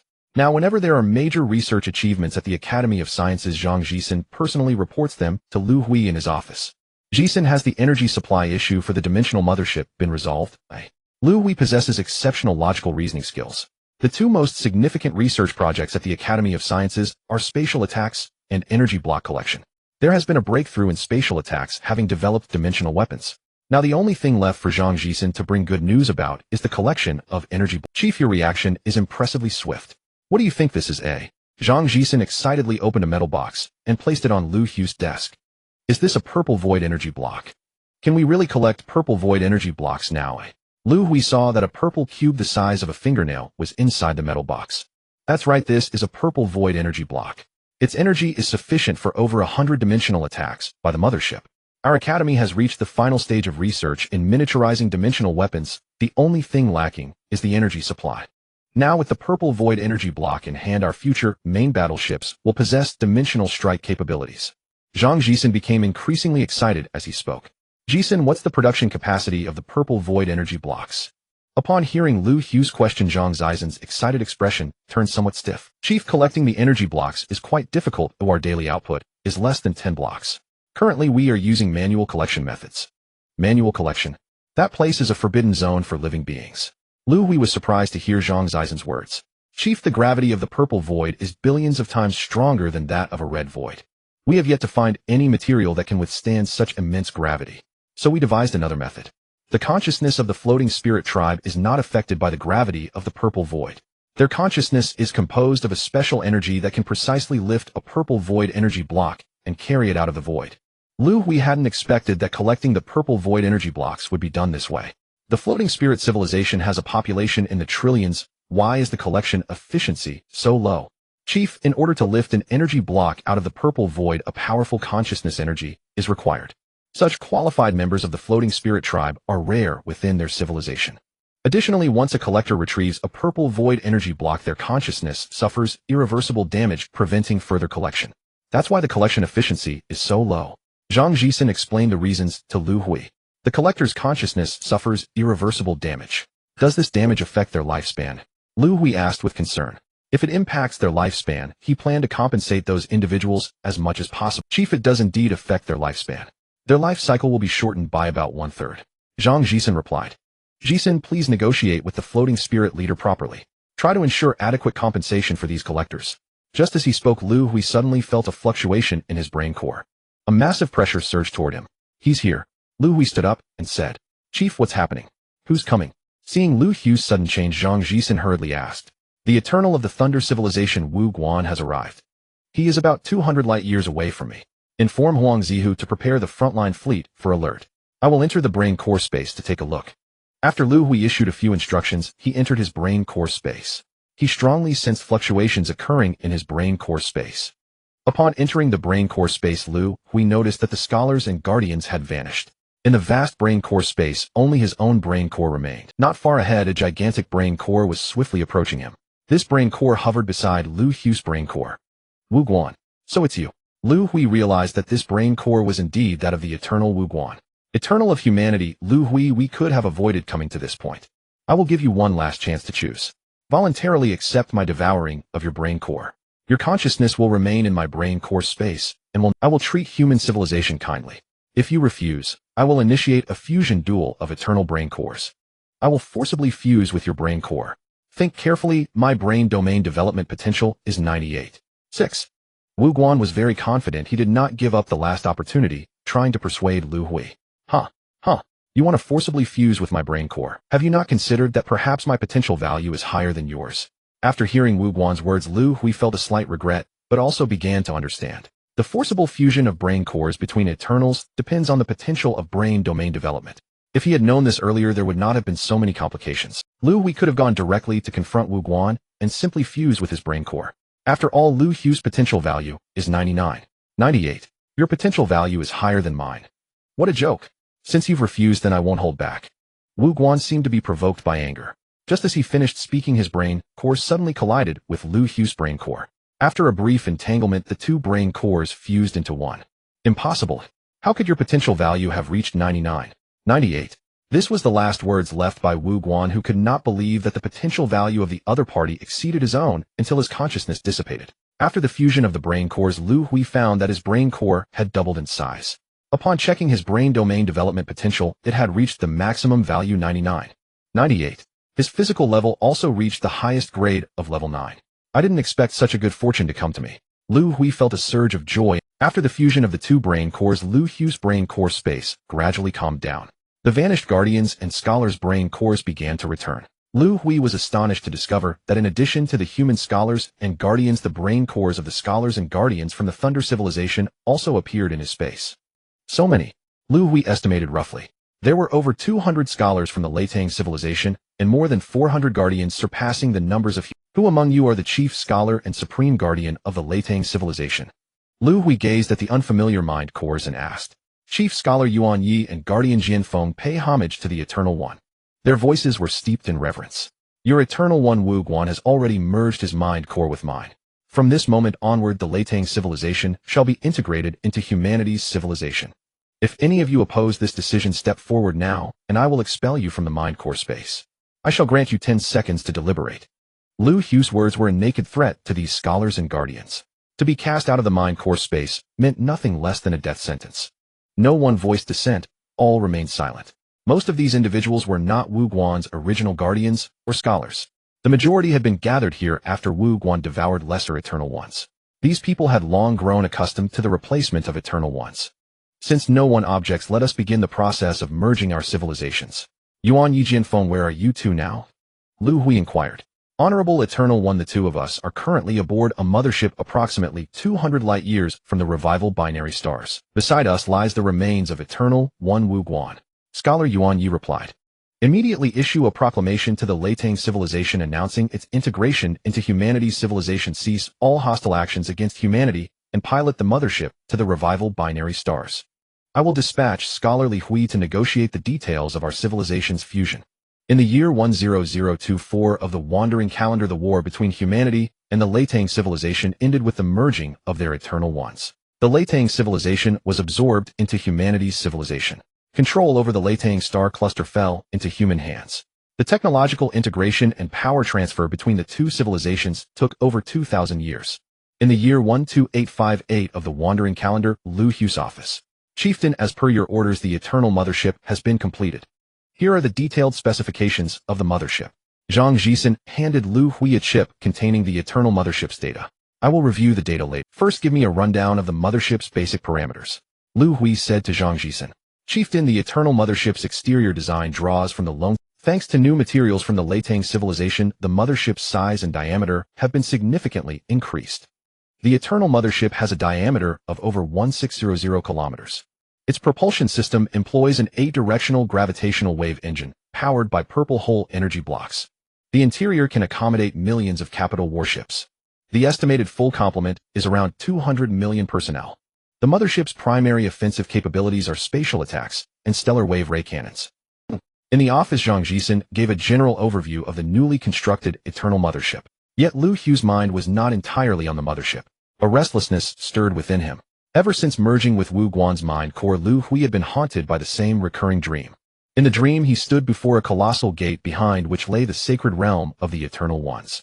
Each time in the dream, an overwhelming desire arose within him to open that gate and step through. As time passed, this urge grew stronger until it became impossible to suppress. Liu Hui sought to understand the cause and resist the impulse, but in the end he failed. He could roughly guess the reason. It was because he was an Eternal One. And the mission of an Eternal One was to enter the sacred realm of the Eternal Ones. Wu Guan had frenziedly devoured lesser Eternal Ones, his sole purpose being to gain entry to that sacred realm. Liu Hui could no longer restrain himself. He issued orders for the construction of this latest Eternal Mothership. He would pilot this mothership to the distant sacred realm of the Eternal Ones. Ji-sun, the Eternal Mothership is complete. Expedite the provisioning of supplies and personnel. Though Liu Hui's heart was restless, his tone remained utterly calm. Chieftain, have you truly decided to seek the sacred realm of the Eternal Ones? Liu Hui had not concealed the matter of the sacred realm from Zhang Jisen. I cannot resist it. This must be the mission of we Eternal Ones.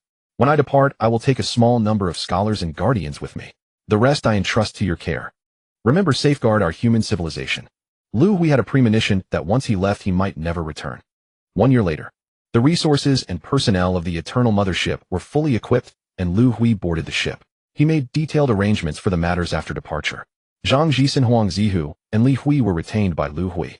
The three of them would form the highest power committee of human civilization. Major decisions on important matters would be voted on by the three of them. Jisen, Zihu, Li Hui, you three should head back quickly. I am entrusting human civilization to the three of you. In the command room of the Eternal Mothership, they were bidding Liu Hui a final farewell.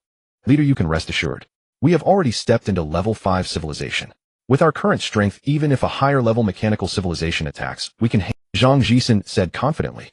Jisen, you must not be careless. The dark mechanical civilization is still too mysterious for us. We don't even know where their civilization comes from.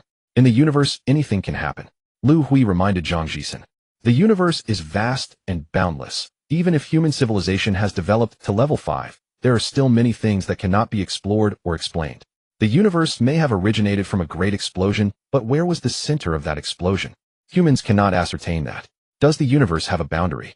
Humans cannot explore that either. The entire universe remains a mystery to humanity. Gathering all known cosmic data, humanity's understanding of the universe is still limited to galaxy clusters. Planets orbit around stars, forming star systems orbit around black holes, forming the Milky Way. The Milky Way orbits around white holes, forming galaxies. Galaxies orbit around red holes, forming galaxy clusters. And galaxy clusters orbit around purple holes.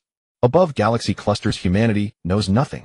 There are still too many unsolved mysteries in the universe. Rest assured, leader. Even if we encounter a high-level mechanical civilization's intellect, if humanity cannot fight back, we still have the ability to protect ourselves. At worst, we can hide in a different space and wait for you. Zhang Jisen did not lose confidence due to Liu Hui's words. Leader, how about I accompany you this time? Huang Zihu said somewhat unwillingly. Liu Hui was heading to the Eternal Being's Holy Land this time, bringing Xi and Meng, but leaving him behind. This left him feeling somewhat unsatisfied. After careful consideration, I will not make any changes to the personnel arrangements.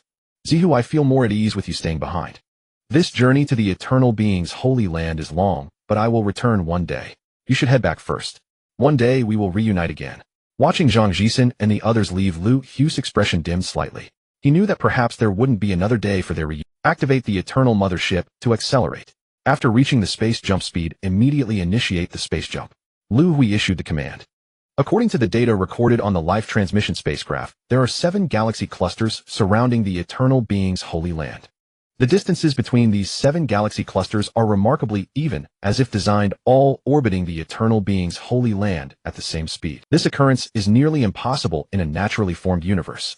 Based on this, humanity used optical imaging cosmic maps to determine the approximate location and distance of the Eternal Being's Holy Land.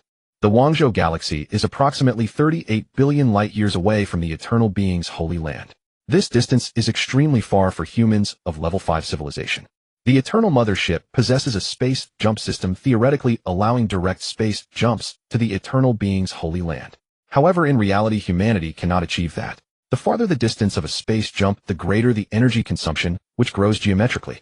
With the energy currently mastered by humanity, it is impossible to support ultra-long distance space jumps. According to calculations on the existing space jump technology, jumping a distance of 1,000 light-years is the most reasonable distance for humanity. Exceeding this distance would lead to disproportionate energy consumption.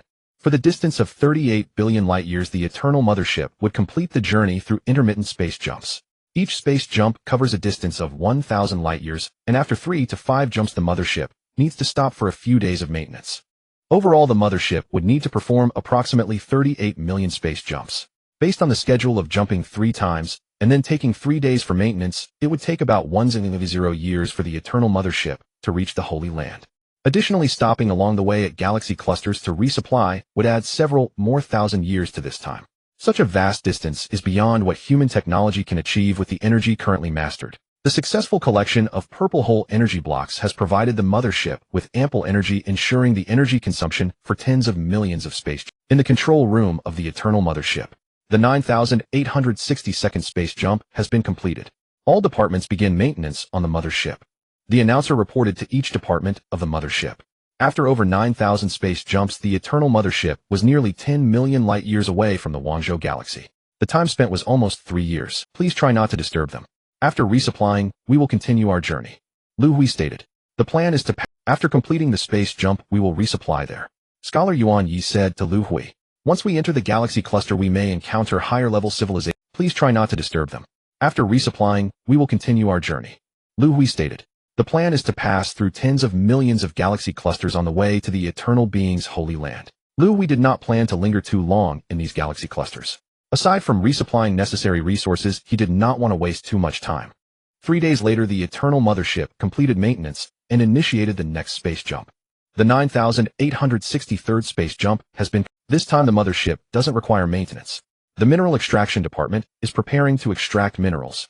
After the space jump, the announcer began. At this moment, the Eternal Mothership had space jumped to a certain star system within Galaxy Cluster No. 1 based on the planned stellar coordinates. The detection equipment quickly identified mineral information on nearby planets.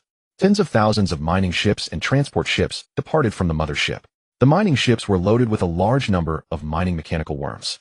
These mechanical worms were created by human civilization modeled after mechanical civilization's mining machines. After landing on the planet's surface, the mining ships would release all the mining mechanical worms. The mechanical worms would burrow into the planet's surface, consuming minerals and produce high-purity metal ingots directly from their rear. The transport ships would carry these ingots back to the mothership. The Eternal Mothership possesses a complete industrial system. The collected minerals would enter the industrial system and manufacture equipment and components needed for the ship. The resource collection is proceeding smoothly. Leader, a low-level civilization has been discovered on the third planet of the star system. Hearing the report from the crew, Liu Hui smiled. The supply replenishment will take a few more days. Would you be interested in accompanying me to explore Planet No? Liu Hui suddenly developed an interest in this lower-level civilization. Chief, since we have nothing else to do, it would be nice to take a look around, Yuanya replied. The movement of the Eternal Mothership heading to Planet No. 3 was too loud and unnecessary. Liu Hui and Yuanya boarded a Great Wall warship within a mothership and flew towards Planet No. 3. The Taishan warship had been retired, replaced by the latest Great Wall warship. The design and manufacturing of this new main battleship incorporated many advanced technologies from the Thunder civilization. The warship is 18 kilometers long, 2 kilometers wide and 3 kilometers high. Its long-range attack capabilities include 4-star wave ray mega cannons and spatial attacks. Spatial attacks include spatial slicing and dimensionality reduction attacks. The materials used to manufacture the warship are the most advanced from the Thunder civilization. The capability to withstand kinetic attacks is exceptionally strong. The warship is immune to energy attacks and possesses a spatial jump system, achieving speeds of up to 106 times the speed of light in normal cosmic space. The Giant Star Civilization is a young civilization. The recorded history of this civilization spans only over 9,000 years. The developmental history of a primary civilization's planets is nearly always similar. After several millennia of fragmentation and war in the early stages, the most powerful nation would unify the entire planet, steering the path of civilization towards outer space. Giant Star Civilization Space Administration. Commander, the results of the attack are in. After repeated calculations, the asteroid shows no signs of altering its trajectory. It will still collide near the equator of our giant star in 3 years, the head of the Space Administration said sadly. A decade ago, astronomers from the Space Administration discovered an asteroid approximately 100 kilometers in diameter. Through orbital calculations, it was determined that the asteroid would collide with the giant star. The Giant Star Civilization faced the threat of extinction. To counter this crisis, the Giant Star Civilization launched thousands of nuclear bombs at the asteroid. The results of the attack failed to alter the asteroid's flight path. It seems our only option now is to take refuge in the underground cities. The commander of the Giant Star Civilization, Yu Zhen, was very frustrated. In response to the crisis, Yu Zhen mobilized the entire civilization's resources to excavate hundreds of thousands of underground cities beneath the planet. The extent of the destruction caused by the asteroid impact was beyond the accurate calculation of the Giant Star Civilization. How many could survive in the underground cities depended entirely on luck. Commander, the Space Telescope has detected a small asteroid over 100 kilometers in diameter near Planet No. 9. This planet is not part of our stellar system. Great Wall Warship. Chief Direction of Planet No. 11. Detecting violent nuclear explosions. The warship had just arrived in orbit around Planet No. 3 when a crew member in the control room suddenly reported to Liu Hui. Nuclear explosion. Is there more detailed detection data? Liu Hui asked curiously. The explosion occurred on a flying asteroid. The asteroid is approximately 100 kilometers in diameter, and according to its flight trajectory, it will collide with Planet No. 3 in 3 years. Through the warship's equipment, Liu Hui quickly understood the situation. The asteroid was about to strike Planet No. 3A, and the civilization on the planet sought to destroy it to avert the crisis. Chief, the civilization on Planet No. 3 has already entered the era of wireless internet. The intelligence on the warship can collect all their wireless network information. A few minutes later, the information from the giant star civilization was fully gathered by the... What a coincidence! This civilization is actually a branch of the Karens. Seeing the collected data, Liu Hui was very surprised. The probability of encountering such a thing in the universe is almost zero. Intelligence, find a way to contact the leader of this civilization. I want to pay him a visit. Liu Hui felt an inexplicable sense of familiarity. This giant star civilization is too similar to the Earth civilization of his time. However, according to the current data, the giant star civilization had not yet evolved eternal beings. If eternal beings existed, they wouldn't be unable to deal with even a single asteroid. Giant Star Space Administration. Commander, we have detected an unidentified object over 10 kilometers long on the orbit of our planet, suspected to be an alien civilization spacecraft. The Longwall warship in orbit was detected by the radar system of the giant star civilization. An alien civilization's spacecraft. Commander Yuzhen never expected such a thing to happen. The asteroid crisis had already left him overwhelmed, or did they really have to face an alien crisis as well? While Yuzhen was thinking, all the computer screens connected to the internet in the Space Administration suddenly displayed the same image. Greetings, Commander of the giant star civilization. I am Liu Hui, the leader of the human civilization. While traveling through space, I wanted to take the opportunity to visit. My warship is currently stationed in orbit around your planet and will soon fly over you. Please do not panic, we mean no harm. The message kept replaying. Why does this alien look exactly like us giant star beings? Everyone was very surprised by this sudden turn of events. Commander, you should come outside and take a look. A massive spaceship is hovering just above our Space Administration. Hearing the report from his subordinates, Yuzhen led everyone quickly towards the exit. Looking up at the sky, a gigantic spaceship was hovering hundreds of meters above the Space Administration. The immense pressure of the 10-kilometer-long spacecraft made everyone feel breathless. Suddenly, a flash of light appeared about 10 meters in front of Commander Yuzhen, and 3 armored individuals materialized there. These 3 were Liu Hui, Yuanya, and Xian Meng. They had arrived here through close-range teleportation. The environment here is very reminiscent of our Earth back in the day, Liu Hui remarked, walking towards Yuzhen while admiring the surroundings. You are Yuzhen, the commander of the giant star civilization, correct? The internet of the giant star civilization posed no privacy concerns for the intelligence aboard the warship. All information had been decrypted. Liu Hui, having reviewed the data, recognized that the person in front of him was indeed Yuzhen, the commander of the giant star civilization. What? Aren't you going to invite us in for a seat? Liu Hui said to the bewildered Yuzhen. Respected guests, please follow me. Finally, Yuzhen reacted. You are an alien civilization, but why do you look exactly like us giant star beings? Looking at the alien Liu Hui sitting in front of him, Yuzhen asked curiously, our 2 civilizations actually share a significant connection. I never imagined our 2 civilizations share a common ancestry. Respected Eternal of humanity, do you know where the giant civilization's life propagation spacecraft is? After listening to Liu Hui's account, Yuzhen realized that the future of the giant civilization lay entirely within that life propagation spacecraft. The vessel rests at the bottom of the ocean on giant planet. I can help you salvage the spacecraft. With humanity's current technology, locating the life propagation spacecraft was a trivial task. Your giant civilization has not yet evolved an Eternal. Once your Eternal appears, the spacecraft can be activated. Liu Hui and Yuzhen held an in-depth discussion, spending several days on the planet. Accompanied by Yuzhen, Liu Hui visited many scenic landmarks. He found himself reluctant to leave, for giant planet bore an uncanny resemblance to Earth. Its flora, fauna, and landscapes were strikingly similar. Were it not for the matter of the Eternal Sanctuary, Liu Hui might have chosen to settle here. Commander Yuzhen, thank you for your hospitality over these past days. The Eternal Ark has finished replenishing its supplies and is ready to depart once more. Rest assured, before we leave, I will destroy the asteroid heading toward giant. Upon receiving the supply completion report, Liu Hui bid farewell to Yuzhen. Respected Eternal of humanity, we are profoundly grateful for your assistance in resolving our crisis. The giant civilization shall forever be a friend to humanity. We look forward to your next visit to our planet. The encounter with humanity opened Yuzhen's eyes to a vast new world. He had once accompanied Liu Hui to tour the Great Wall battleship. Everything he witnessed left him awestruck. Unfortunately, humanity had no intention of lingering or settling on giant planet. If it were possible, Yuzhen would have even relinquished his position as commander to let humanity lead the giant civilization.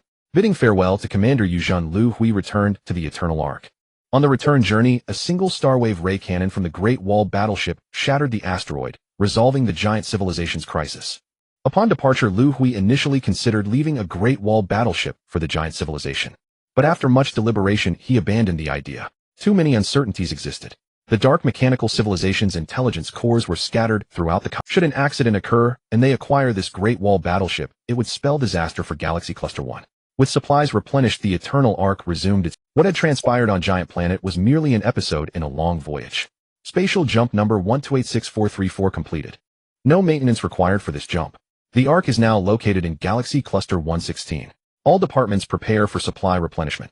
The journey to the Eternal Sanctuary was vast, passing through countless galaxy clusters. Humanity had assigned numerical designations to every cluster they passed.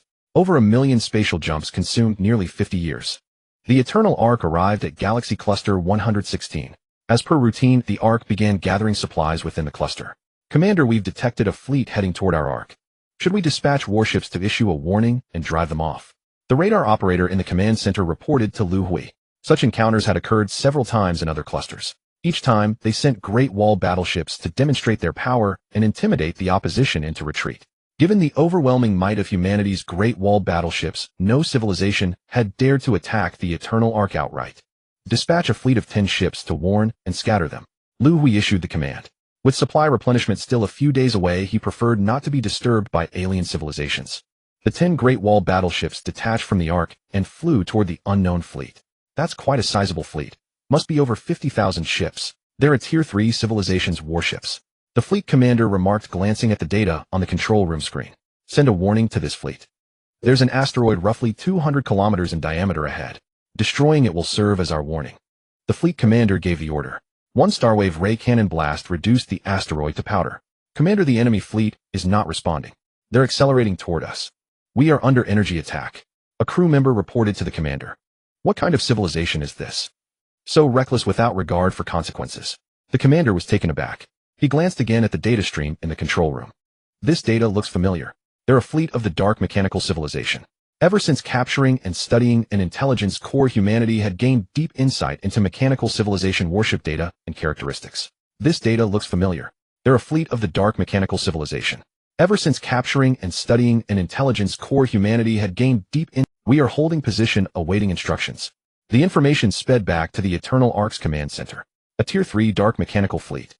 What are the odds of that? It seems the dark mechanical civilization truly is everywhere in the universe. Liu Hui was surprised upon receiving the news. What are the odds of that? It seems the dark mechanical civilization truly is everywhere in the universe. Liu Hui was surprised. Recover any intact communicators from the enemy vessels. I intend to use those communicators to pinpoint the intelligence core's location. Liu Hui instructed the communications officer. The 10 Great Wall battleships unleashed spatial cutting attacks upon the mechanical fleet. The disparity in civilization levels decided the space battle in a matter. Over 50,000 enemy warships were instantly reduced to debris. Amid the wreckage, humanity successfully recovered several intact communicators. The communicators were brought back to the Eternal Ark. Commander, based on the connection direction and coordinates of the communicators, we have determined the intelligence core's location. Only about 600 light years from our position. Yuan Yi reported to Liu Hui. After obtaining the communicators, Yuan Yi and a team of scholars quickly triangulated the core's coordinates using instruments. Xi and Meng lead a fleet to the core's location. Eliminate this Tier 3 intelligence core. Intelligence core bases are typically established around a star. Within such systems, they harvest planetary cores. Your primary objective, besides destroying the core, is to retrieve several planetary cores for me. Liu Hui issued the order to Xi and Meng at his side. Upon receiving the command, Xi and Meng led 1,000 long-range warships away from the Eternal Mothership.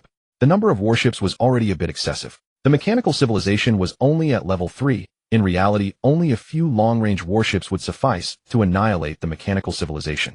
The reason for dispatching 1,000 warships was to exterminate the mechanical civilization and ensure not a single warship could escape. The suppression of civilization levels rendered this war devoid of suspense. From the moment Xi and Meng led the fleet out to the end of the war, it had been less than 8 hours. If it weren't for the need to find the planetary cores and bring them back, Xi and Meng could have concluded this war in just 1 hour. Yuan Yi, the journey is long, and we might have some tasks to occupy ourselves with along the way. Liu Hui said, looking at the planetary core before him. Xi and Meng brought back a total of 6 planetary cores, and Liu Hui planned to study them thoroughly with the scholars on the mother ship.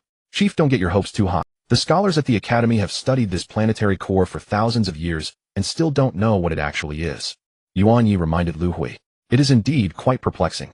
Since the mechanical civilization places such importance on this object, it must have special uses. The Academy has determined one thing after thousands of years of research. The planetary core needs to grow naturally to form. If a planet has been harvested for energy blocks, the planetary core will be unable to form. Regardless, we have plenty of time. Studying it will also help pass the time, Liu Hui said with a smile. He had a vague feeling that the dark mechanical civilization's attacks on other civilizations in the universe were somehow related to the planetary core. Current data on the dark mechanical civilization shows that they never attack civilizations below level 1. This is because civilizations below level 1 cannot harvest planetary energy blocks, and thus cannot disrupt the growth of the planetary core. It seems that the mission of the mechanical civilization is to collect planetary cores and protect their growth. This planetary core must conceal a great secret. Time passed. After 100,000 years, Liu Hui and the others still could not decipher what this planetary core truly was. With each space jump of the Eternal Mothership after 100,000 years, the distance to the Eternal One's holy land grew closer. As the distance shrank, Liu Hui noticed a phenomenon. They encountered the mechanical civilization with increasing frequency while resupplying in the galaxy cluster. Nearly every resupply was met with attacks from the mechanical civilization's fleets. Based on this probability, the galaxy cluster they were in should have been completely controlled by the mechanical civilization. The 37,625,823rd space jump is complete. All departments, please note. During this stop, the mothership requires maintenance and resupply. Alert warships immediately detach from the mothership. Now every stop of the Eternal Mothership required the dispatch of alert warships. Mining ships and transport ships must be protected by warships. Chief, we've detected 6 fleets approaching us at high speed from different directions. Each fleet comprises over 500,000 warships. If there are no surprises, these should all be fleets of the dark mechanical civilization. The resupply operation had only been underway for 2 days when the radar observer detected the enemy fleets. Xi and Meng dispatched 6 long-range fleets. After annihilating these fleets, the fleet should remain in space on alert. Expand the alert range to 2 light-years away. Liu Hui issued the order. Given the frequent encounters with such situations, he felt increasingly uneasy. They still had over 20,000 years to reach the Eternal One's holy land, traversing countless galaxy clusters along the way. Previously, they had encountered mechanical civilizations at levels 2 and 3. Recently, they had begun to face level 4 mechanical civilizations. Would there eventually be level 5 or above mechanical civilizations? Liu Hui could not be certain, and he was deeply worried. Chief, a battle report has been. The opposing fleet is a level 4 mechanical civilization fleet, which we have annihilated. We lost 123 warships. The communicator report. Level 4 mechanical civilization warships could already utilize black hole attacks.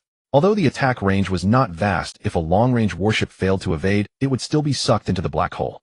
Human warships began to suffer losses. After 2,000 years. Only 6 more space jumps remained to reach the 7 galaxy clusters surrounding the Eternal One's holy land. As they drew closer, Liu Hui could distinctly feel the summons of the Eternal One's holy land. This call stirred unease within his heart. Space jump complete. All departments quickly resupply. Speed is essential. Chief, enemy fleets detected numbering over 900, moving extremely fast, reaching speeds of over 50 times the speed of light. Before the resupply operation could commence, the radar observer had already detected the enemy fleets. Suspend the resupply operation and await further orders. Xi and Meng, you lead 100 long-range warships to probe this fleet. Liu Hui quickly issued the command. Having just completed a space jump, the warships of the mechanical civilization had already detected them. Less than 100 warships were coming to attack them. The warship's speed surpassed the speed of light for the first time. These were all abnormal phenomena. In previous instances, the Eternal Mothership would only be discovered a day or 2 after completing a space jump.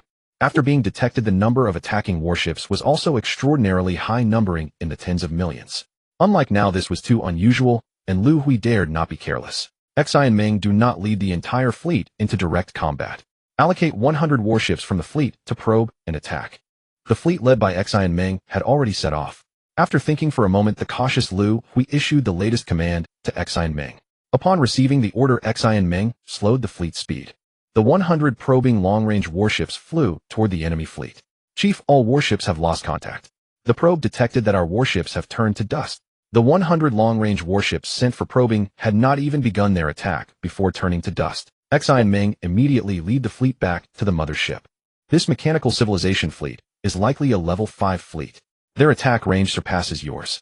Liu Hui quickly issued the command. Activate the dimensional attack on the mothership. Liu Hui thought of a countermeasure. The dimensional attack from the mothership had a very long range and a wide area of effect. A single dimensional attack could annihilate the entire enemy fleet. Once the dimensional attack was activated, over 900 enemy warships instantly turned into paper. Minutes later, the fleet, led by Xi and Meng, returned to the mothership. Chief, we have detected 8 enemy fleets in our vicinity approaching us at high speed, expected to arrive at our position in 42 minutes. Immediately initiate the acceleration of the Eternal Mothership. Once we reach the speed for space jump, activate the space jump according to the predetermined interstellar coordinates. Liu Hui swiftly issued the command. In 8 directions, 8 fifth-level fleets of machine civilizations. Although the dimensionality-reducing weapons on the Eternal Mothership could destroy these 8, however doing so would not yield much significance. Liu Hui knew that remaining here would only lead to an increasing number of mechanical civilization fleets. And the energy on the Eternal Mothership is limited. Dimensionality-reducing attacks require a tremendous amount of energy. Although the mothership carried a large number of purple hole energy blocks, there would eventually come a day when they would be exhausted. Without energy, the Eternal Mothership would be at the mercy of others. Before the enemy's fleet reached the attack range, the Eternal Mothership activated its space jump. Quickly check whether all systems of the mothership are functioning normally. If there are no issues, immediately proceed to the next round of space jump. After the space jump was completed, Liu Hui issued the command. With 5 more space jumps remaining, they would reach the star cluster surrounding the Eternal Sanctuary. If the mothership could withstand it, Liu Hui planned to use the space jump continuously without excessive stops. Chief, 2 fleets have been detected heading towards us. The number of battleships in the fleet exceeds 100. All systems of the mothership have been checked and are functioning normally. Do not pay attention to these 2 fleets. Immediately enter the next round of space jump. The Eternal Mothership continuously performed several space jumps. Chief, everything else on the ship is normal, but there are 6 areas on the outer layer of the mothership where gas leaks have occurred. We have 1 last space jump left. Should we activate it? As there was only 1 last space jump remaining, the control personnel asked Liu Hui for instructions. After this jump is completed, the Eternal Mothership will arrive at the star cluster surrounding the Eternal Sanctuary. Immediately initiate the space jump. Liu Hui issued the command. The mothership is accelerating. Reach the space jump speed. Space jump failed. The mothership's intelligence system issued a "What on earth is happening? Quickly check." Liu Hui exclaimed in urgency. He did not expect that the final space jump would encounter an accident. Chief, we have found the cause. The interstellar coordinates for the space jump are located within a spatial barrier, making it impossible to complete the space jump. The control personnel quickly traced the reason. Liu Hui did not expect that surrounding the Eternal Sanctuary was a gigantic spatial barrier preventing space jump. Are we really going to pilot the mothership through the last 1000 light years? The maximum speed of the Eternal Mothership approaches 100 times the speed of. It would require over 10 years of high-speed travel. During those 10 years, we would also face attacks from mechanical civilization fleets. Using dimensionality-reducing attacks continuously for over 10 years, the energy on the mothership likely won't support such a long duration. What should we do? Liu Hui was somewhat anxious. Chief, 6 fleets have been detected heading towards us, and the number of battleships is enormous. The radar operator reported to Liu Hui. Chief, we can still continue using space jumps. As long as we can estimate the approximate distance to the spatial barrier. We can jump to the vicinity of the spatial barrier and then navigate the mothership through the barrier to enter the star cluster of the Eternal Sanctuary.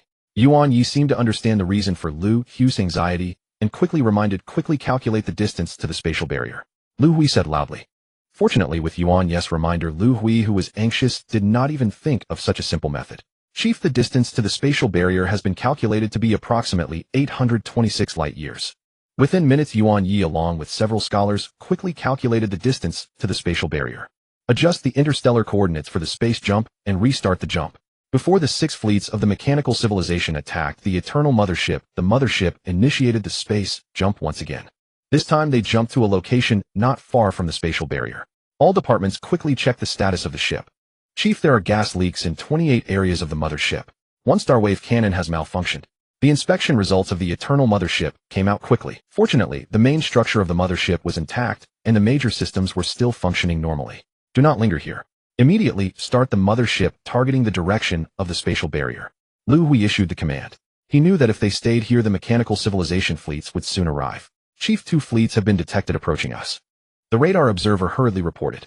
The speed of the Eternal Mothership is faster than theirs. Do not concern yourselves with them. We continue our journey. Liu Hui, he had no intention of getting entangled with the fleets of the mechanical civilization here. 2 days later, the Eternal Mothership reached the edge of the spatial barrier. Chief, we have tried 3 times already. Our mothership cannot pass through this spatial barrier. Facing this problem left Liu Hui somewhat bewildered. This spatial barrier is somewhat akin to those found in alternate dimensions. The direction of the mothership's travel upon encountering the spatial barrier would be to cross this spatial barrier, one must find its gap. Chief, the mechanical civilization fleet pursuing us is about to arrive. Their numbers exceed 1 million ships. The radar observer reported urgently. Prepare the Eternal Mothership for battle. The long-walled battleships on the mothership immediately detached and scattered. Sail close to the spatial barrier looking for a gap in the barrier. Once a gap is found, report immediately. Liu Hui issued the command. Almost 1,000,000 long-wall battleships detached from the Eternal Mothership. The only method he could think of was this most foolish approach. Initiate dimensionality-reducing attacks. The fleets of the mechanical civilization entered the attack range of the Eternal Mothership. The two dimensionality-reducing attacks completely destroyed the pursuing fleets of the mechanical civilization. Chief enemy fleets are detected heading towards us. The number of fleets is large, with 28 in total. Just after eliminating the pursuing enemy ships, prepare for an attack. Do not let them approach the Eternal Mothership. Once they enter the attack range, immediately use dimensionality-reducing attacks. Now all Liu Hui could do was to continuously use dimensionality-reducing attacks to prevent the enemy battleships from getting close. Level 5 mechanical civilization battleships had special attack methods that could reduce battleships to dust. Liu Hui dared not be careless and let them approach the mothership. The fleets of mechanical civilization were being destroyed one after another. No matter how many were destroyed, there were always new fleets pouring in from the mechanical civilization's rear. Liu Hui could no longer remember how many enemy fleets he had destroyed. Chief, the energy on the mothership is almost exhausted. It has been a year and a half since the last update, and the reasons are rather complicated to explain. Since I was young, I have loved reading novels. Starting from middle school, I rented novels to read from rental shops. I remember that at that time, renting a novel cost about 30 or 50 cents a day. I was not picky about the novels I read, covering genres like martial arts, science fiction, romance, etc. Personally, I preferred martial arts and science fiction. The righteousness of martial arts and the fantasy of science fiction captivated me. I remember it was in the early 2000s when I first entered the computer and internet era.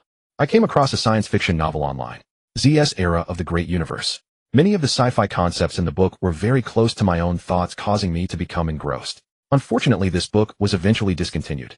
I felt a deep sense of regret. This sparked my desire to write a science fiction novel, wishing to continue the unfinished scientific fantasy. Years later, this idea came to fruition at Tomato Novel. Readers who have read Era of the Great Universe should feel a sense of déjà vu. The book I am writing now has a feeling of familiarity. I am an office worker approaching middle age with elderly parents and young children to care for. Just an ordinary person. Writing novels, apart from being a hobby, is largely about wanting to earn some money to help with living expenses. However, to make money writing at Tomato, one must update regularly. At a minimum, 2 chapters totaling 400 words must be updated daily. I need to work during the day, so I can only write part-time at night. Coupled with the mundane affairs of life, it is often difficult to update even 200 words a chapter. Unable to update regularly, the financial situation is obvious.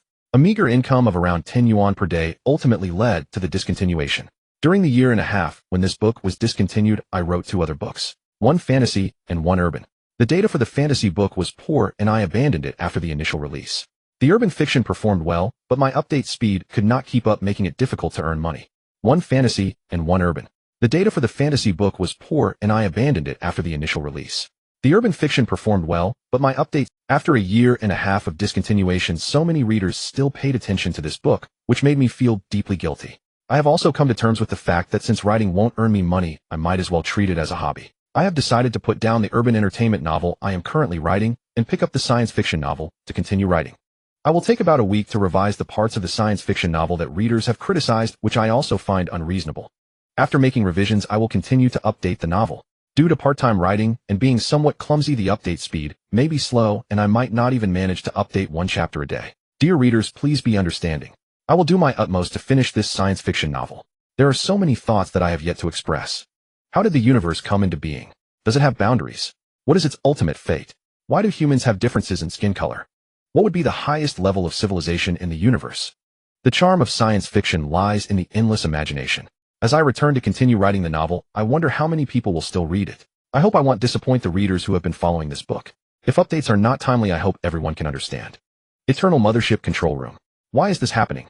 We are in such a dangerous situation, yet I cannot sense even a trace of danger.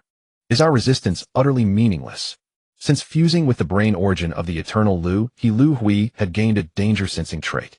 Now he had unleashed all his perception abilities, yet still felt no danger. As he was pondering, a voice came from beside him. Chief, the mothership's propulsion system has been compromised. It's out of control. The mothership is activating. Immediately cut the intelligent connection of the propulsion system switch to manual operation. Amid the sudden crisis in the control room, the scholar Yuan Yi shouted loudly. Wait! Quickly check the destination after the mothership activates. Liu Hui stopped Yuan Yi from cutting the intelligent connection. At this moment, he still sensed the mothership's navigation coordinates are 108 light years away. Initiating space jump program. After finding the destination Yuan Yi quickly don't cut the intelligent connection system. Send the coordinates to all the Great Wall warships outside, order them to assemble at the coordinate point. Liu Hui took no measures, allowing the mothership to accelerate to space jump velocity and initiate the jump. Chief space jump successful. Propulsion system back to normal. Detected a passage leading into the barrier. The crew in the control room reported. It's true, someone is helping us. The intrusion into the propulsion system was only to help us find the passage into the sacred land. Liu Hui guessed the reason. Set up the mothership's alert and defense, wait for the Great Wall warships outside to return. Liu Hui gave the order. The Eternal Mothership's energy had dropped to the warning line. Although no danger was sensed, they could not be too careless. Over an hour later, all the Great Wall warships that had separated from the mothership returned, and the Eternal Mothership entered the passage. Chief, the mothership's AI is under full-scale invasion. Propulsion system out of control. Weapon system out of control. The mothership's AI is unresponsive. Quickly cut all intelligent connections, prepare manual control to take over the ship. Chief, are you listening? Chief, what's wrong with you? Just after entering the passage, another emergency occurred. This time it was not just the propulsion system. The Eternal Mothership was completely out of control, and the control room was in chaos. At this moment, Liu Hui seemed detached, standing still with dull eyes and no reaction. His consciousness had been forcibly pulled into the brain origin space. Standing in the brain origin space, Liu Hui found that there was only a door here. The brain origins of the scholar and the guardian had disappeared. He had seen this scene countless times in his dreams. Liu Hui walked forward and pushed open the dream door. The scene before him shocked Liu Hui. A colossal brain origin appeared before him. Eternal Liu Hui, welcome to the eternal sacred land. I am the sacred Lord Zhu Yin. The enormous brain origin before him made Liu Hui feel an irresistible pressure. The human leader Eternal Liu Hui pays homage to the sacred Lord.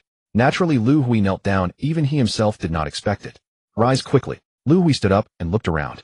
The door behind him was gone, and the brain origin space was glittering with starlight all around. Are these starlight all Eternals? This was the first time Liu Hui had entered another's brain origin space. He had a strong feeling that he was also one of them. That's right. This is my brain origin space. The glowing points you see are all the Eternals in the sacred land. Zhu Yin replied. This? How many Eternals are there? The surroundings were full of glowing points, too many for Liu Hui to count. Sacred Lord, my human civilization is far away in the Wangzhou galaxy, 38 billion light-years away. Summoned by the sacred land, we have traveled a long distance, enduring countless hardships. May I ask, Sacred Lord, why have you summoned me? Liu Hui was full of questions. The sacred land is the sanctuary of the Kalan civilization. A great catastrophe erupts in the universe approximately every 10 billion years. This catastrophe can destroy 99.9% of all civilizations in the universe. The eternal sacred land has a natural barrier with only a narrow, elongated passage connecting to the outer universe. Staying within the sacred land can avoid the destruction of civilization. The sacred Lord replied. Universal great catastrophe. Could you explain the situation in detail? Liu Hui had never heard of this catastrophe information. The cause of the universal great catastrophe has yet to be solved by any civilization. Our Kalan civilization was born approximately 50 billion years ago. During the first universal great catastrophe, the ancestral Kalan leader happened to be leading the tribe wandering to the sacred land. Fortunately, they survived this catastrophe. Within the sacred land, over 10 billion years, the Kalan leader led the civilization to develop to level 4. At the same time, they witnessed the occurrence of the second universal great catastrophe.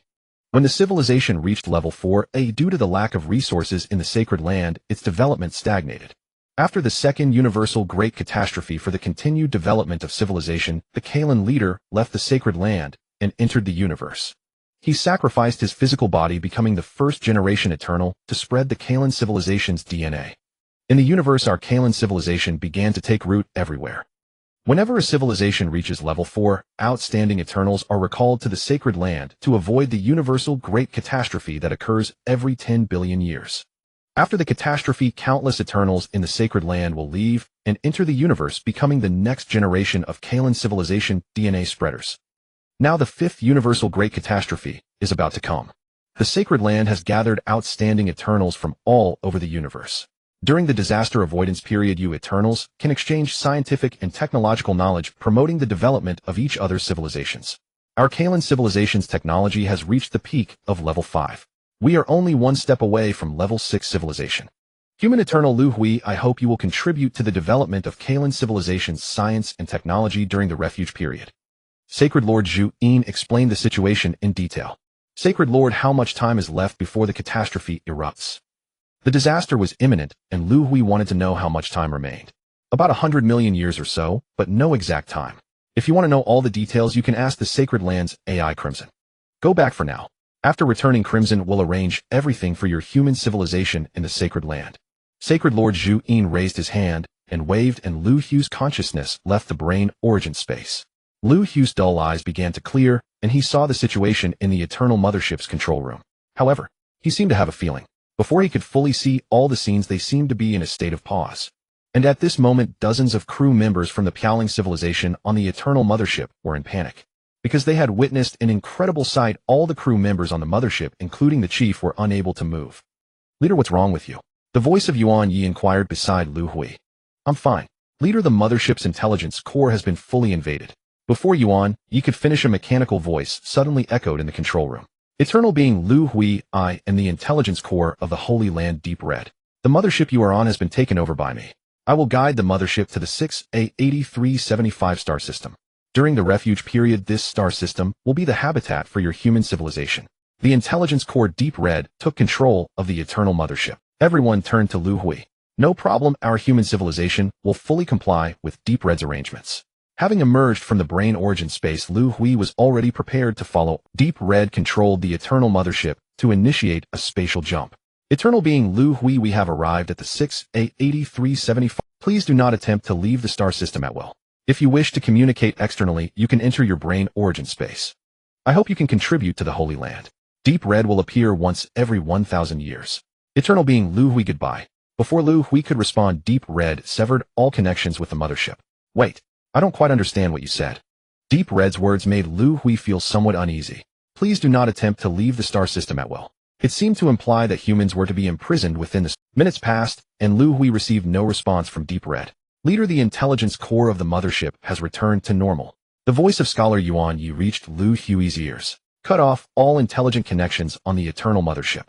From now on, the mothership will switch to manual control. In the Holy Land, Liu Hui dared not easily trust the intelligence core aboard the mothership. He did not expect that the intelligence core of humanity's level 5 civilization would be so vulnerable before Deep Red. All intelligent connections have been cut off, switching to manual control. Minutes later, the crew reported to Liu Hui. We are located within the star system. Xi and Meng send out 10 reconnaissance fleets to explore the periphery of the star system. Liu Hui issued the command. He wanted to confirm whether the Eternal Mothership was indeed trapped within the star system. With the command given, hundreds of reconnaissance warships departed from the mothership and flew in all directions. Hours later, information from the exploration began to return. Leader, the 6th Reconnaissance Fleet has sent back information. They encountered a spatial barrier. Any probes released by the ships that touch the barrier will be directly vaporized.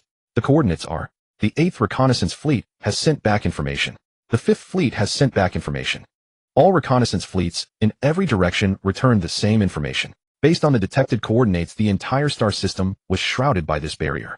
Leader, why are they confining us in this star system? Seeing such a situation, Scholar Yuan Yi asked in confusion. I don't know either. Liu Hui was equally perplexed. Although trapped in the star system, he felt no sense of danger.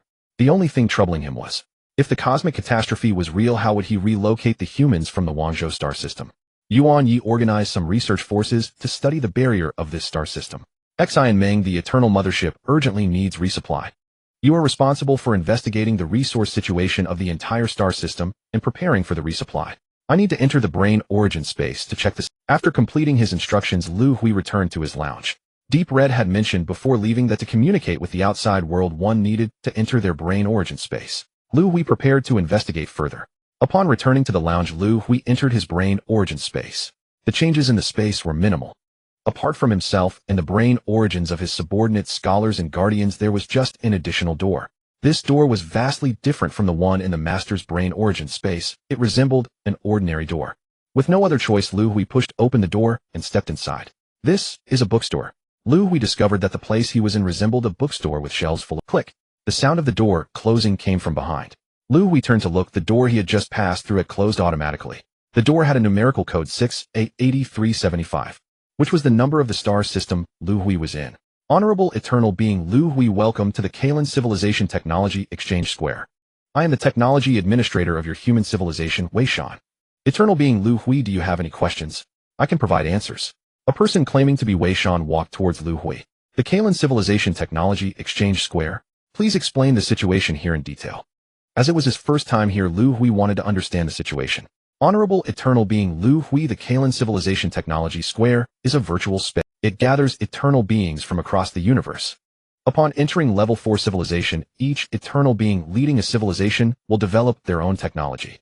This is the center for technological exchange and trade. Eternal beings can.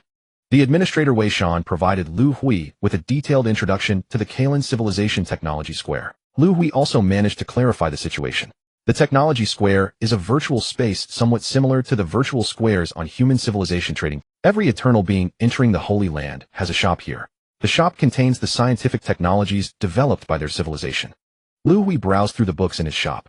They were all scientific technologies developed by humanity after entering level 4 civilization, including humanity's most advanced spatial dimension reduction technology. In this square, after mutual consent, eternal beings from different civilizations can exchange technologies. If both parties cannot reach a consensus for exchange, to obtain the technology of the other party, one must contribute their own knowledge and labor. The contribution method is to join the research efforts hosted by the other party and make necessary contributions. The branches of the Kalan civilization are spread throughout the universe, and the technology trees of the first 4 levels of each civilization are the same. However, after developing to level 4 civilization, due to different opportunities, various technologies will emerge. The Technology Exchange Square provides every civilization with an opportunity for exchange, fostering the integration of science and technology between civilizations. Civilizations that stay here will quickly enter an era of technological explosion. Faced with the temptation of a technological explosion, every leader of civilization cannot resist. Liu Hui was no exception. Let's go out and take a look. I wonder what kind of technologies other civilizations will develop. Liu Hui pushed open the door of the shop and stepped out. This street truly resembles the streets of our earthly civilization. Upon exiting the shop, Liu Hui was greeted by a scene reminiscent of Earth. He understood that this was a visual effect crafted separately by the intelligent brain of the virtual space for each distinct civilization. The scenery on the street stirred Liu Hui's nostalgia for his home planet Earth. Having wandered the universe for many years, human civilization's technology had developed to the 5th level, possessing the capability to reconstruct the solar system.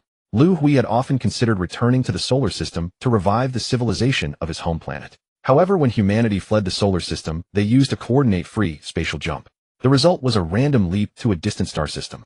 Since their wandering in the cosmos, astronomers from human civilization had never given up on searching for the Milky Way. Yet the universe is vast and boundless, making the search as difficult as finding a needle in a haystack. Humanity had not been able to locate the Milky Way among the stars. The reconstruction of the solar system had become a long-standing regret for Liu Hui. Esteemed Eternal One, greetings. Would you like to enter the shop to observe the technology of our Tashan civilization? While casually strolling, Liu Hui was politely stopped by a store attendant.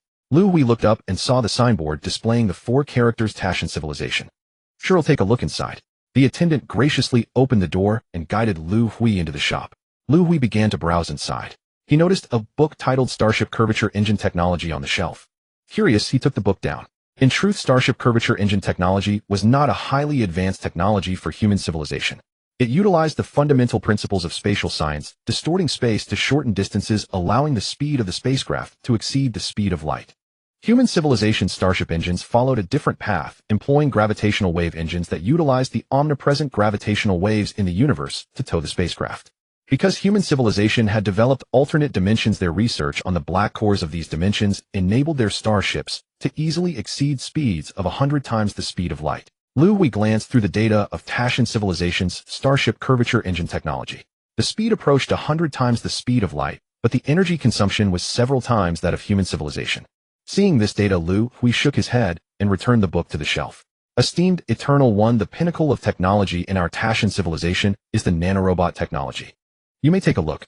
Noticing Liu Hui's disinterest, the attendant hurriedly presented a book titled Nanorobot Technology to him. Alright, I'll have a look. Liu Hui instantly became intrigued. Human civilization's research on robots had lagged somewhat because too much time and effort had been invested in the study of spatial science.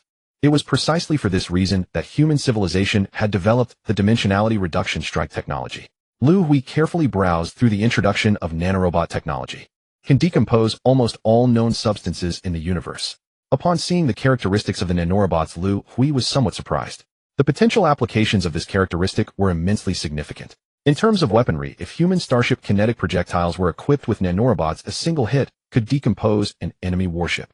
in manufacturing nanorobots could directly decompose materials into desired shapes according to design blueprints. This nanorobot technology is quite impressive. Esteemed Eternal One, if you require this nanorobot technology, please provide your civilization's shop number. I will notify the Eternal One of the Tashan civilization to visit your shop.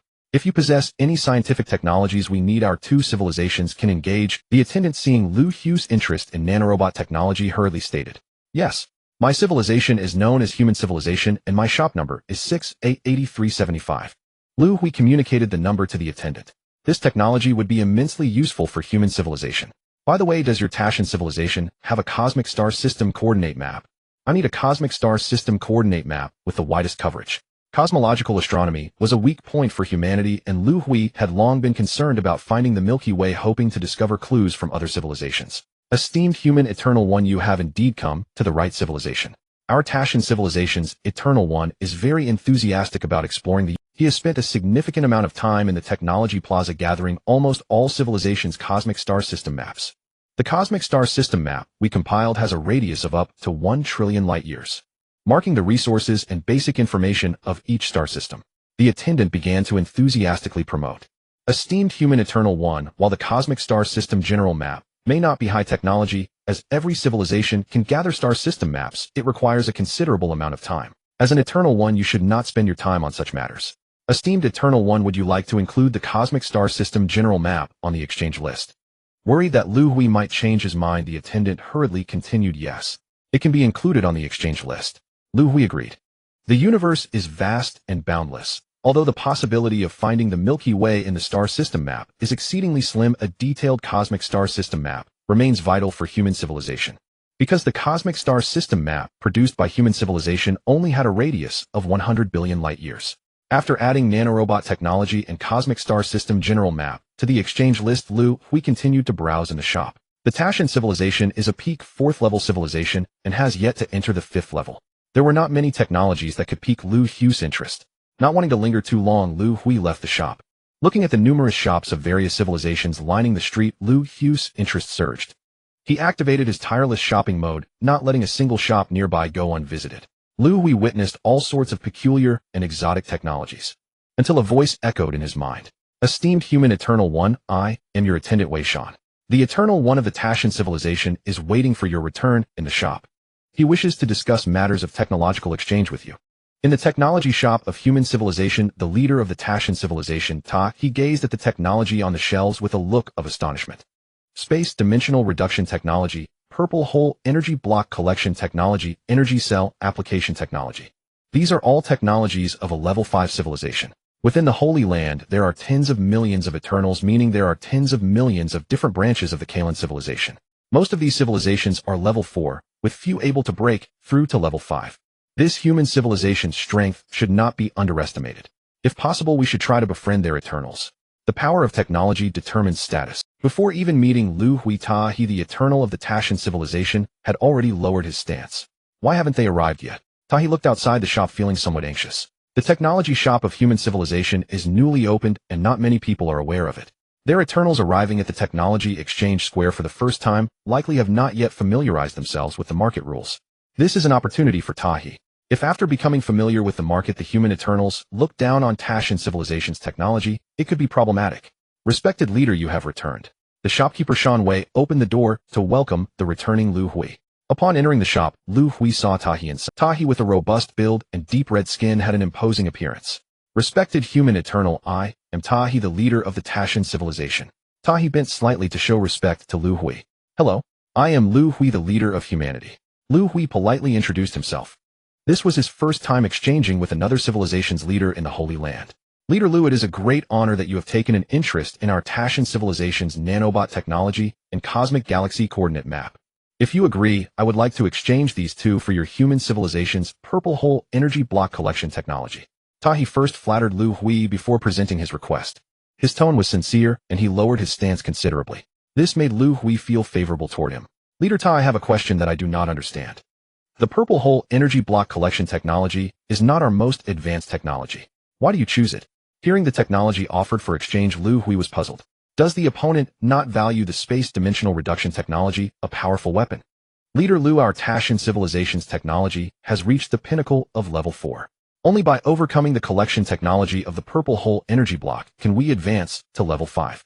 While the space dimensional reduction technology is highly advanced, it presents too great a technological gap for our Tashan civilization. Even if we possess this technology without the support of the purple hole energy block, it cannot be widely applied. Tahi replied, "This doesn't seem to present any conflict, does it? After acquiring the space dimensional reduction technology, wouldn't it be better to use it to exchange for even more technologies?" Liu Hui still found it difficult to understand. Hearing Liu Hui's words, Tahi hesitated for a moment. "Leader Liu, since you are new to the Holy Land's technology exchange square, there are some rules you might not know. Technologies obtained through exchange cannot be exchanged again, unless you have made a significant breakthrough based on that technology. Additionally, Leader Liu, there is another rule in the technology exchange square. Each individual technology developed by a civilization can only be exchanged a maximum of 10 times. This rule was established by the Lord of the Holy Land. It will not be disclosed to every newly arrived civilization. The purpose is to give lower-level civilizations the opportunity to exchange for higher-level scientific and technological advancements. At the same time, limiting the exchange frequency of individual technologies can encourage civilizations to work harder in scientific research." After some hesitation, Tahi revealed the reason behind the rules. "Leader Te, you have shared these rules with me so early. Aren't you worried that I might refuse to exchange with you?" Liu Hui's fondness for Tahi increased, finding him very candid. "Leader Liu, your human civilization had already developed into a level 5 civilization before entering the Holy Land, which I greatly admire. Whether or not to exchange technology is entirely up to you, and Tahi will have no complaints." Tahi's response made Liu Hui feel a bit embarrassed. "Leader Ta, I agree to the exchange." Although it might harm his own interests, Liu Hui's fondness for Ta, he led him to decide to proceed with the exchange. With the witness of the technology administrator Shan Wei, the technology exchange was completed. The newly acquired technology will be transmitted to the intelligence core of the Eternal Mothership, allowing humanity to study and research it at any time. "Leader Liu, you are a generous person. The Tashan civilization is willing to befriend human civilization. One day in the future, if you oversee a research project and need more hands, remember to call on me. I have many eternal friends in the Holy Land who can definitely assist you." While the technology exchange could promote a short-term burst of technological advancement, exploration and research are the long-term strategies for development. Civilizations that arrive at the Holy Land typically enter into scientific exploration and research after a brief technology exchange, tackling the scientific challenges they encounter. Scientific research requires a great deal of manpower. Tahi expressed his willingness to assist human civilization in scientific research. Liu Hui and Tahi engaged in an in-depth conversation, learning more about the information regarding the technology exchange square. Meanwhile, as they conversed in the control room of the Eternal Mothership, 28 crew members of the Floating Spirit Civilization were gathered for a meeting. "Captain Lingfeng, we have explored the entire mothership and all objects are motionless. The mothership must have suffered from spatial confinement. Captain, I explored the perimeter of the mothership and there are many foreign spaceships around it which are also under confinement. They belong to the same civilization race as the master human civilization, all part of the Kalan civilization race. I have observed our crew members' bodies and their life signs are normal. The consciousness of the clan members can detach from their bodies and exist in the universe. When the Eternal Mothership suddenly faced spatial confinement, their consciousness, not being on the ship, was unaffected. Thus they witnessed everything happening before them. Ling Feng is the supervisor of the 28 members of the floating spirit on the Eternal Mothership. Hearing the reports from his crew, he anxiously looked at Liu Hui, who was motionless in the control room, unsure of how to respond. "Captain, I almost forgot something. While checking the human crew members' bodies, I discovered a strange phenomenon. Their brain activity is unusually active, overflowing from their brains and rushing toward the outside of the mothership," a crew member reported to Ling Feng. Due to the difference in life forms, the consciousness of the floating spirit members could observe the movements of human brain activity. Normally, human brain activity would remain in the brain and not overflow beyond the body. Why didn't you say this earlier? Hurry, let's each choose a stream of brain activity to track and see where they went. During the tracking process, everyone must maintain communication and remember the path. If you get lost alone outside, no one can save you. He then looked at Liu Hui in the control room, deciding to personally follow the leader's thoughts to see where they led. Having locked onto the leader's thoughts, Ling Feng followed them outside the mothership and realized that his earlier worries were somewhat unfounded. All the thoughts of his clan members were flowing in the same direction, and he no longer needed to worry about them getting lost. Following Liu Hui's thoughts, Ling Feng discovered that countless civilizations like humans had their spaceships trapped in this space, and their thoughts were also overflowing. Is this the core mothership of the dark mechanical civilization? It seems something is off. Its color is silver-white. Captain Ling Feng, what should we do? Should we go in and take a look? You all stay outside while I'll go in alone. If I encounter danger and cannot return, you must immediately go back to the eternal mothership and find another way to. Ling Feng dared not take the risk of bringing everyone along. If they were annihilated, there would be no one left to rescue the human leader. After giving his instructions, Ling Feng's consciousness entered the massive mothership. Observing the direction of the thoughts flowing inside the ship, Ling Feng's consciousness cautiously followed them. Eventually, all the thoughts surged into a spherical core, emitting a silver-white light measuring over 10 meters in diameter. This is the core of the mechanical civilization's mothership. Ling Feng was almost certain of it. Its core is the same as what he sees before him except for the difference in color. What is its purpose? It is evidently not aimed at exterminating human life forms, as the humans trapped within the space have long been at the mercy of others. Could it be that they want to utilize human thoughts? Ling Feng observed that the thoughts overflowing from the human brain maintained a linear connection with the core. He was not a scientist, and his understanding was limited, so he could only speculate to this extent. Ling Feng was unsure how to respond, and could only quietly exit the core mothership to discuss strategies with the waiting clan members outside. After Liu Hui and Ta's conversation ended, he opened the back door of the shop and returned to his brain's original space. Then exiting the original brain space, his consciousness returned to the lounge on the mothership. He wanted to verify the matter of the technology exchange. Leader, you finally awakened. I've been looking for you several times. You've been in a deep sleep. In the control center of the mothership, Scholar Yuan Yi rushed to greet Liu Hui. Yuan Yi, have I rested for a long time? Liu Hui felt that his time in the original brain space wasn't very long. Leader, up until today you have been asleep in the lounge for 15 days. Yuan Yi replied. Have I been gone for that long? Is there a time difference between the technology exchange plaza and the outside? Liu Hui found it somewhat hard to understand. Leader, you asked me to organize scholars to study the stellar system barrier, but progress has been slow. How is this barrier formed? What materials constitute it? We know nothing. However, we have observed one situation. Outside and inside the stellar system, small celestial bodies can freely traverse the barrier. We have observed hundreds of meteors successfully passing through. To this end, we conducted experiments installing detectors on meteors to try to cross the barrier, but none of them succeeded. We infer that this barrier surrounding the stellar system has AI functionality. Hearing Yuan Yi's words, Liu Hui knew that this barrier was definitely under the control of the Sacred Land's intelligence, Deep Crimson. During his conversations with Ta at the Technology Exchange Plaza, he asked about the barrier. The answer he received was that all civilizations in the Sacred Land, like human civilization, were protected within the installed stellar system by the barrier. This is referred to as protection, as inferred from the results gathered when all civilization leaders convene together. The stellar system barrier isolates all civilizations from real-world contact and communication, preventing the outbreak of war. Only in this way can all civilizations develop their technology peacefully in the Sacred Land. They also inferred that after the cosmic catastrophe, the Master would lift the barrier, allowing civilizations willing to leave the Sacred Land to return to the normal universe. Upon receiving this news, Liu Hui could not assess its truth and could only accept reality temporarily. Yuan Yi, suspend research on the barrier. We have more important matters to attend to. Restore the smart connection of the mothership. Activate the mothership's intelligence. Liu Hui issued the command. Following this, Liu Hui successfully found the exchanged nano-robot technology and cosmic stellar coordinate map within the mothership's intelligence. Yuan Yi organized the scholarly research force to thoroughly study the nano-robot technology. Additionally, organized astronomers to study the interstellar coordinate map. The allure of technology was immense, yet Liu Hui did not stay long in the mothership's command center. After settling a few matters, he returned to his quarters and then entered the Neo-Andy space. He intended to continue exploring the technological exchange plaza of the sanctuary. The moment he pushed open the door of room 6, at 8375, Liu Hui was startled. The human technology shop was packed with people. Chief Liu, greetings. I am the chief of the Ruibei civilization. Chief Liu. I am. The moment Liu Hui appeared, he was surrounded by the people in the shop. Chief Liu, I wish to exchange for the human civilization's Zedong energy block collection technology. I want to exchange for space dimensional reduction technology. Take a look. This is our civilization's pinnacle technology. This is from our Xiaolu civilization. Dozens of technology books were thrust toward Liu Hui in a scramble. All of you are here for technology exchanges. There are so many people. Seeing this scene, Liu Hui was a bit bewildered. Everyone quiet down. Go to the shop assistant. Only after all civilizations have registered will I review your technology books. Confronted with the chaotic scene, Liu Hui spoke up. Hearing Liu Hui's words, the civilization chiefs who wanted to exchange technologies quickly gathered around the shop assistant Shan Wei to register. Liu Hui found a desk and sat down. After a few minutes, Shan Wei placed the collected technology books before Liu Hui. Level 5 Energy Shield Protection Technology. Seeing the title, Liu Hui didn't even have the interest to flip through it. He shook his head and set the book aside. This one was eliminated.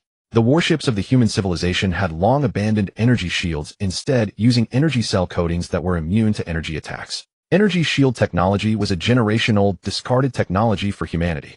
Seeing his civilization's technology book rejected, a civilization chief retrieved his book and left the shop in disappointment. Liu Hui continued browsing through the technology books. Beam cannon energy optimization technology, curvature navigation range extension technology, space tunnel construction optimization technology. Over a dozen consecutive technology books failed to pique Liu Hui's interest. These technologies were already mastered by the human civilization. After reviewing all the books, Liu Hui felt somewhat disappointed. He looked up. At that moment, only 2 people remained in the shop. Chief Ta, why are you here? Haven't we already exchanged technologies? Liu Hui noticed that one of the 2 was Ta He, the chief of Tashan civilization. Chief Liu, greetings. This is my good friend, Liang Bin, chief of Wanzhou civilization. He also wishes to exchange for the human civilization's Zedong energy block collection technology. Ta He introduced his friend and stated the purpose of their visit. Respected Chief Liu, greetings. Seizing the opportunity, Liang Bin, the chief of Wanzhou civilization, bowed to Liu Hui. Greetings. Is that a technology book you're holding for exchange? Let me have a look. Liu Hui noticed that Liang Bin was holding a book in his hand. Upon hearing Liu Hui's words, Liang Bin stepped forward and handed the book to Liu Hui, his expression somewhat tense. This isn't a technology book. Liu Hui saw the book's title, Cosmic Wonders Record. He opened the book and casually flipped through it. The origin of the energy-devouring beast. Awakening of planetary life consciousness.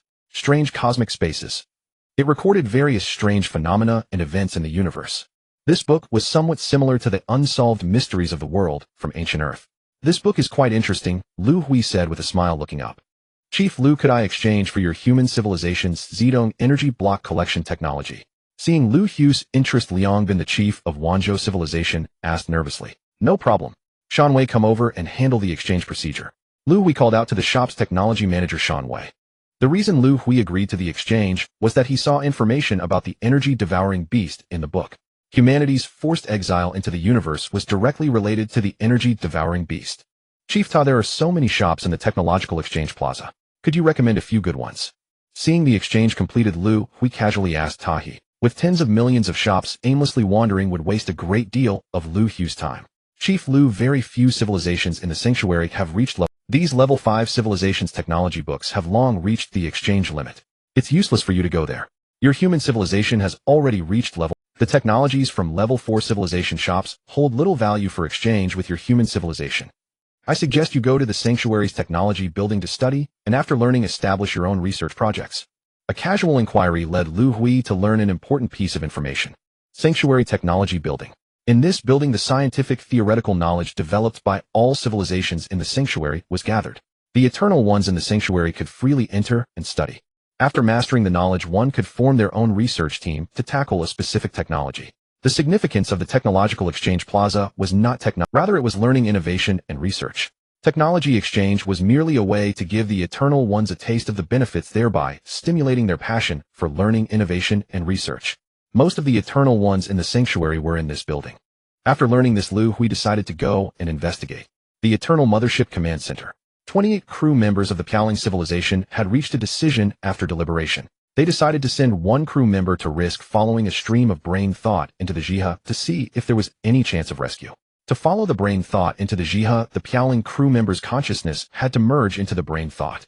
The human brain thought was too powerful, they could not merge with it. They had to find another person on the mothership. Finally, they chose a crew member from the Tonggu civilization. The Tonggu civilization, a subordinate civilization of humanity, was a semi-mechanical civilization. The brain thought of the Tonggu people was weak, and the consciousness of the Piaoling people could merge into their brain thought. This operation is extremely dangerous. We don't know what changes will occur after the brain thought enters the Jia. We don't know if you can still communicate with the outside. If you sense danger, escape immediately if you can. Your mission is to investigate, not to die. Remember this. Under no circumstances should you attempt to alter the Zai's program, or you will be instantly killed by the program. Before the operation, the Captain Ling Feng repeatedly admonished her clansman Abu. Abu, commendable for his courage, volunteered to become the first person to brave the Jia. Abu, are you ready? In the maintenance section of the Eternal Mothership, Ling Feng had selected a crew member of the Tonggu civilization, a repairman, on the mothership. Captain, I am ready. Abu, remember what I just said. Let's move. Upon receiving the order to act, Abu's consciousness merged into the overflowing brain waves of that crew member. After a brief dizziness, Abu saw the scene before him clearly. Is this the interior of the mothership? Because his consciousness had merged into the repairman's brain waves, what Abu saw was from the repairman's perspective. Is he going to inspect the mothership's equipment? Abu did not act rashly. He used the repairman's perspective to observe everything he could see. He tried to contact Captain Ling Feng to report what he had seen, but failed. After a few minutes, Abu's consciousness began to rapidly diminish, threatening to dissipate at any moment. Frightened, Abu quickly withdrew from the repairman's brain waves. After a brief dizziness, he returned to the eternal mothership. Captain, him back. Abu's voice sounded a bit weak. Abu, are you all right? Did you find anything? Hearing Abu's weak voice, Ling Feng asked with concern. Captain, my consciousness has diminished by half. If I go in again, I might not be able to come out. After merging into his brain waves, I saw. Abu recounted everything he had seen. Abu, did you notice anything unusual about all the personnel you saw? Ling Feng seemed to think of another possibility. Captain, not a single anomaly. They seem to be working and living normally. Abu replied. Let's all analyze this together. At Captain Ling Feng's call, the 28 Piaoling crew members expressed their opinions and began discussing. Though they were not professional researchers and lacked extensive knowledge, they had accompanied humans for many years and had gained some insight. After discussion, they reached a conclusion. The Wisdom Corps had constructed a virtual world, and all personnel on the Eternal Mothership except for the 28 of them were living in this virtual world. Moreover, they were completely unaware. Captain, what should we do? They don't know they're living in a virtual world. We can't deal with the Wisdom Corps from outside. Invading the Wisdom Corps program is suicide. The 28 crew members could not devise a rescue plan. Helpless, they decided to let the leaders and crew members inside the virtual world save themselves. Ling Feng and her team decided to risk entering the Wisdom Corps' virtual world again, seeking a way to convey the dangerous information to humanity. Sacred Land Technology Exchange Plaza. Stepping out of the Human Civilization Technology Shop, Liu Hui immediately spotted a tall building not far away. Along the way, Liu Hui gradually lost interest in the technology shops lining the streets. After leaving Human Civilization's shop, he had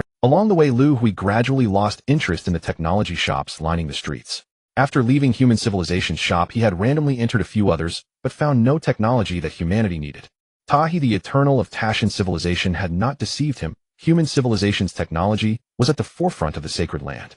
Arriving at the entrance of the technology building, Liu Hui noticed that the foot traffic was much heavier compared to the quiet streets. A constant stream of people entered and exited the entrance, with Eternals of various skin colors coming and going in a hurry. Everyone seemed to be racing against time. Entering the first floor of the technology building, Liu Hui's eyes were met with rows of bookshelves. The shelves were filled with books. There were not many people reading on the first floor. Liu Hui strolled around, casually flipping through some books. All were scientific knowledge from levels 1 to 4 of the Kalan Civilization's tech tree. Human civilization had already mastered these technologies. Looking at the staircase leading to the second floor not far away, Liu Hui walked over. Upon entering the second floor, Liu Hui was somewhat surprised. So many people. Looking around, the desks on the second floor were filled with readers, leaving almost no empty. The aisles between bookshelves were crowded with people selecting books. Though the second floor was packed, it was remarkably quiet. I finished learning. That was really not easy. Among the crowd of readers sitting at the desks, one suddenly stood up excitedly, holding a book in his hand. His shout drew the attention of many. Liu Hui also looked over curiously. The book in his hand suddenly turned into a beam of light, coiled around his body a few times, and then vanished. Isn't it just learning a bit of knowledge? Was that dramatic display necessary? Seeing this, Liu Hui guessed that it must be a special effect triggered by mastering the knowledge, and Liu Hui's opinion was not shared by everyone. The people around him all showed expressions of envy. I wonder what kind of books are on these shelves. Liu Hui walked toward the nearest bookshelf. Principles of Purple Void Energy Block Collection. Theory of Four-Dimensional Space. Nanobots. The Fundamental Logic of Spatial Science. Not bad.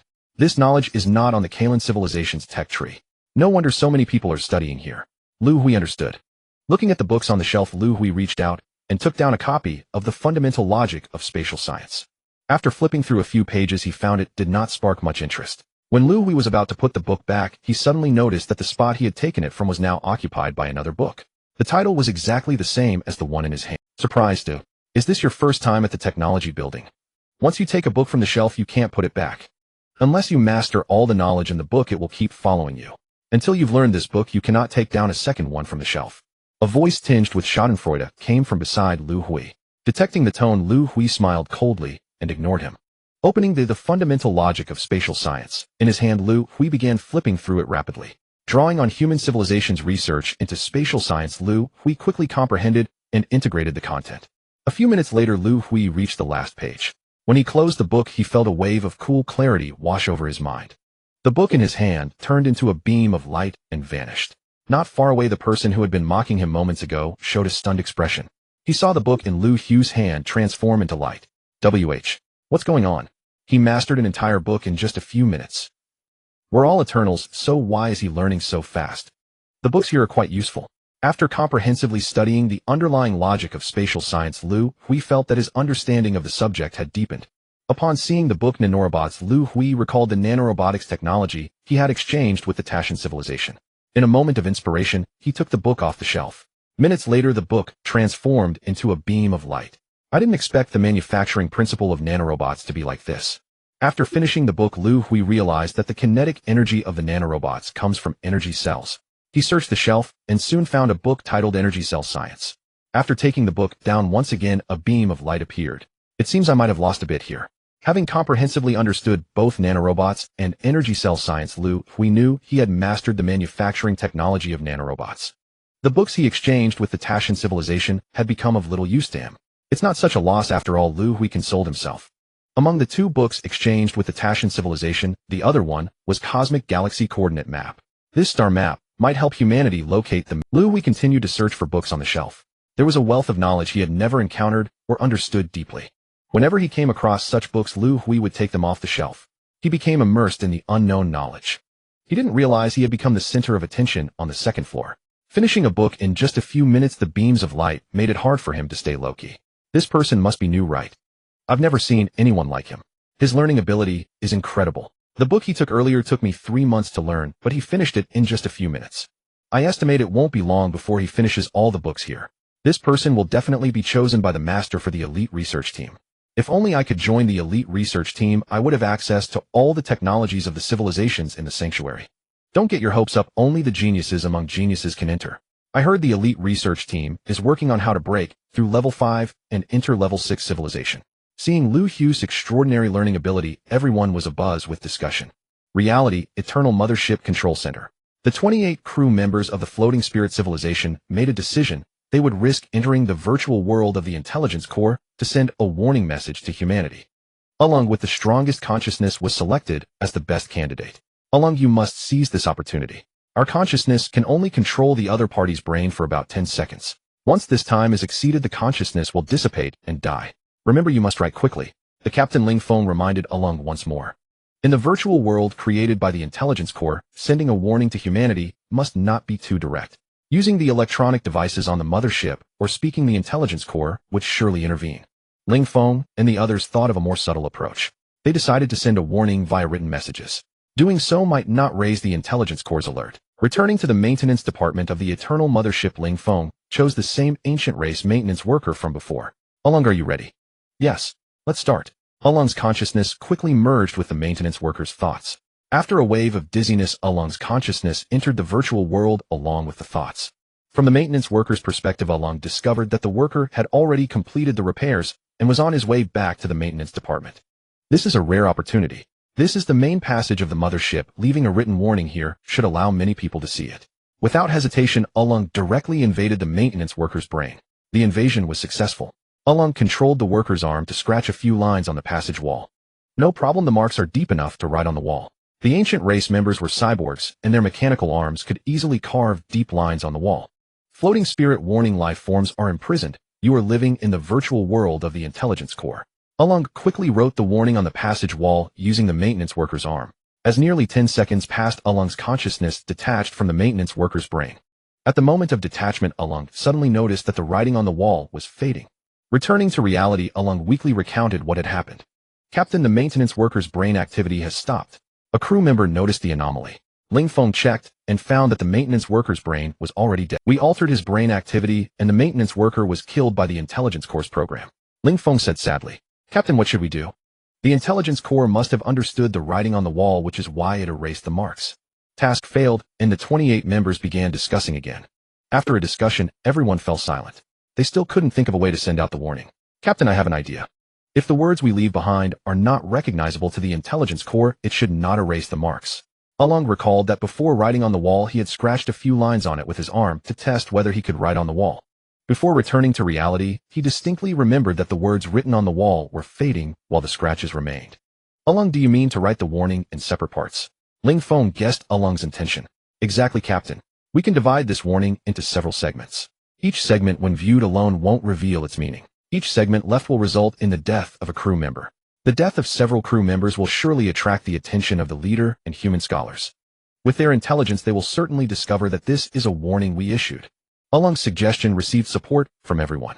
After deliberation, they divided the warning into 4 segments, choosing the most sensitive words as the separation points.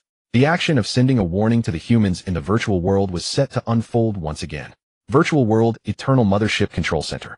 Scholar Yuan Yi was busy with the daily affairs on the mothership. After Liu Hui entered the lounge, he became the highest authority on the mothership. Commander Yuan Yi, the maintenance department reports. 5 of their ancient maintenance workers have died mysteriously. The medical department has determined that their brains were invaded. Their behavior was strange before death. A crew member at the control center reported to Yuan Yi. Upon hearing the report from the maintenance department, Yuan Yi immediately became vigilant. With the current technology, apart from safety incidents, cases of unnatural deaths are exceedingly rare in civilization. The consecutive unnatural deaths of 5 crew members within a short period cannot be ignored. Commander Yuan, the maintenance department, has already sent over the relevant. This includes the video footage from the scene and the surveillance footage from the corridor. Reported the crew member. Immediately notify Senior Executive Xian Meng and the others to gather in the conference room in 10 minutes. Liu Hui was still resting in the lounge, and Yuan Yi did not want to disturb him for the time being. In the Eternal Mothership's conference room, the senior executives gathered. 3-dimensional images were playing the surveillance footage before and after the deaths of the 5 crew members, along with the investigation recordings. After watching the 3-dimensional footage, do you have anything to say? Yuan Yi, who was hosting the meeting, asked the senior executives present. Most of those who hold power in human civilization are scholars and guardians whose intelligence is thousands or even tens of thousands of times higher than that of ordinary people. The 3-dimensional images revealed too much information.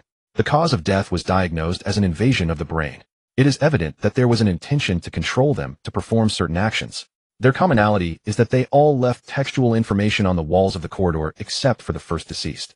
However, there is one strange point. The surveillance information of the first deceased shows that he attempted to carve information on the corridor wall but left no textual information. These textual messages are fragmented. I believe you have pieced together the complete information after watching the 3-dimensional footage. The warning states the essence of life is imprisoned. You are living in the virtual world created by the core of intelligence. If this isn't a joke, then it must be true. Commander Yuan, you could try summoning the crew members of the floating spirit civilization. If I am not mistaken, their form of life is not present in this virtual world due to ideological reasons. Additionally, there is another matter. When we just entered the sacred ground, I felt a brief pause in my visual image for about a second. Ordinary people shouldn't be able to sense it. If I am correct, you should have felt it too. That second was the turning point from reality into the virtual world. In the meeting, Guardian Xian Meng shared his opinion before looking at the crowd in the conference room. He was not mistaken. The scholars and guardians present nodded in agreement. They indeed felt the pause for that second, but everyone thought it was merely an illusion at the time.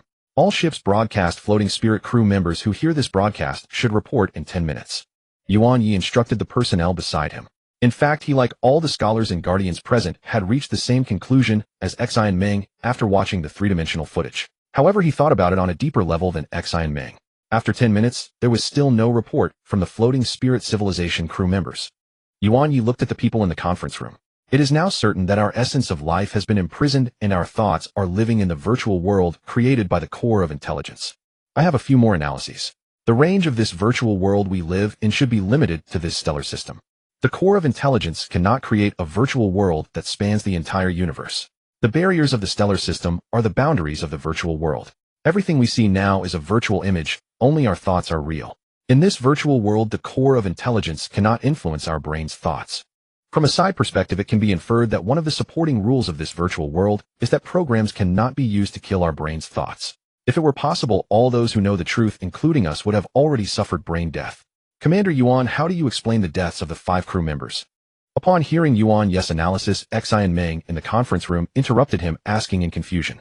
The reason for their brain death was due to the invasion of the floating spirit crew members' consciousness. It was not the core of intelligence that used a program to kill them. One of the supporting rules of this virtual world is that no program can be used to kill anyone inside it. This rule is easy to understand. Just like in human society, if individuals in society could arbitrarily take the lives of others, the entire society would descend into chaos and collapse. The same applies to the virtual world. If rules are violated, the entire virtual world will immediately collapse. Scholar Yuan Yi's level of brain domain development is the highest among those present. His analysis quickly gained the support of the crowd. You all stay in the conference room and discuss how we can escape this virtual world. I will go to the lounge to find the leader. Yuan Yi stood up and left the conference room. The issues encountered now are beyond his current ability to solve. This matter is significant. He must report it to Liu Hui immediately. Technology Exchange Square Technology Building. Liu Hui was immersed in a sea of scientific books. Suddenly, a voice echoed in his brain. Leader, emergency situation, please return immediately. Yuan Yi's call interrupted Liu Hui. Is there a major issue? Liu Hui had mentioned his visit to the Technology Exchange Square to Yuan Yi. If it weren't for something particularly significant, Yuan Yi wouldn't. What kind of ridiculous rule is this for the Technology Exchange Square? Can't I just leave directly? Liu Hui complained in confusion. After exiting the technology building, he quickened his pace towards the human technology store. To leave here, he must go through door number 6A83. Having exited the brain origin space, Liu Hui returned to the lounge. Yuan Yi, what happened?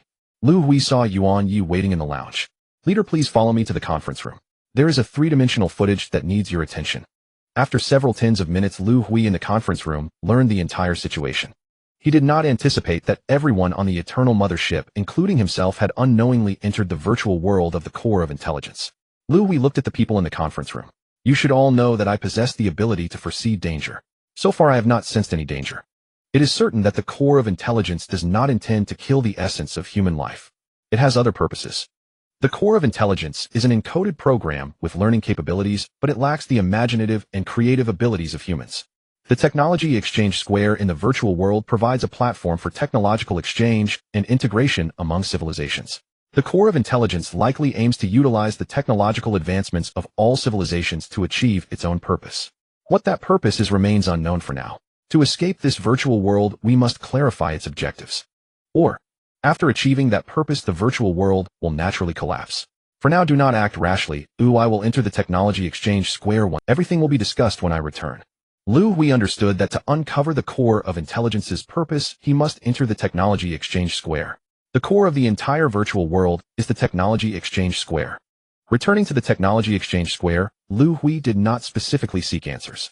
Since he sensed no danger from the core of intelligence, he decided to go with. First, he planned to finish studying the useful scientific books in the technology building. On the second floor of the technology building, Liu Hui arrived at the last bookshelf, closing the book in his hands, feeling somewhat unsatisfied. He had finished reading all the books he wanted to learn on the second floor. I really want to find a laboratory to do some practical work.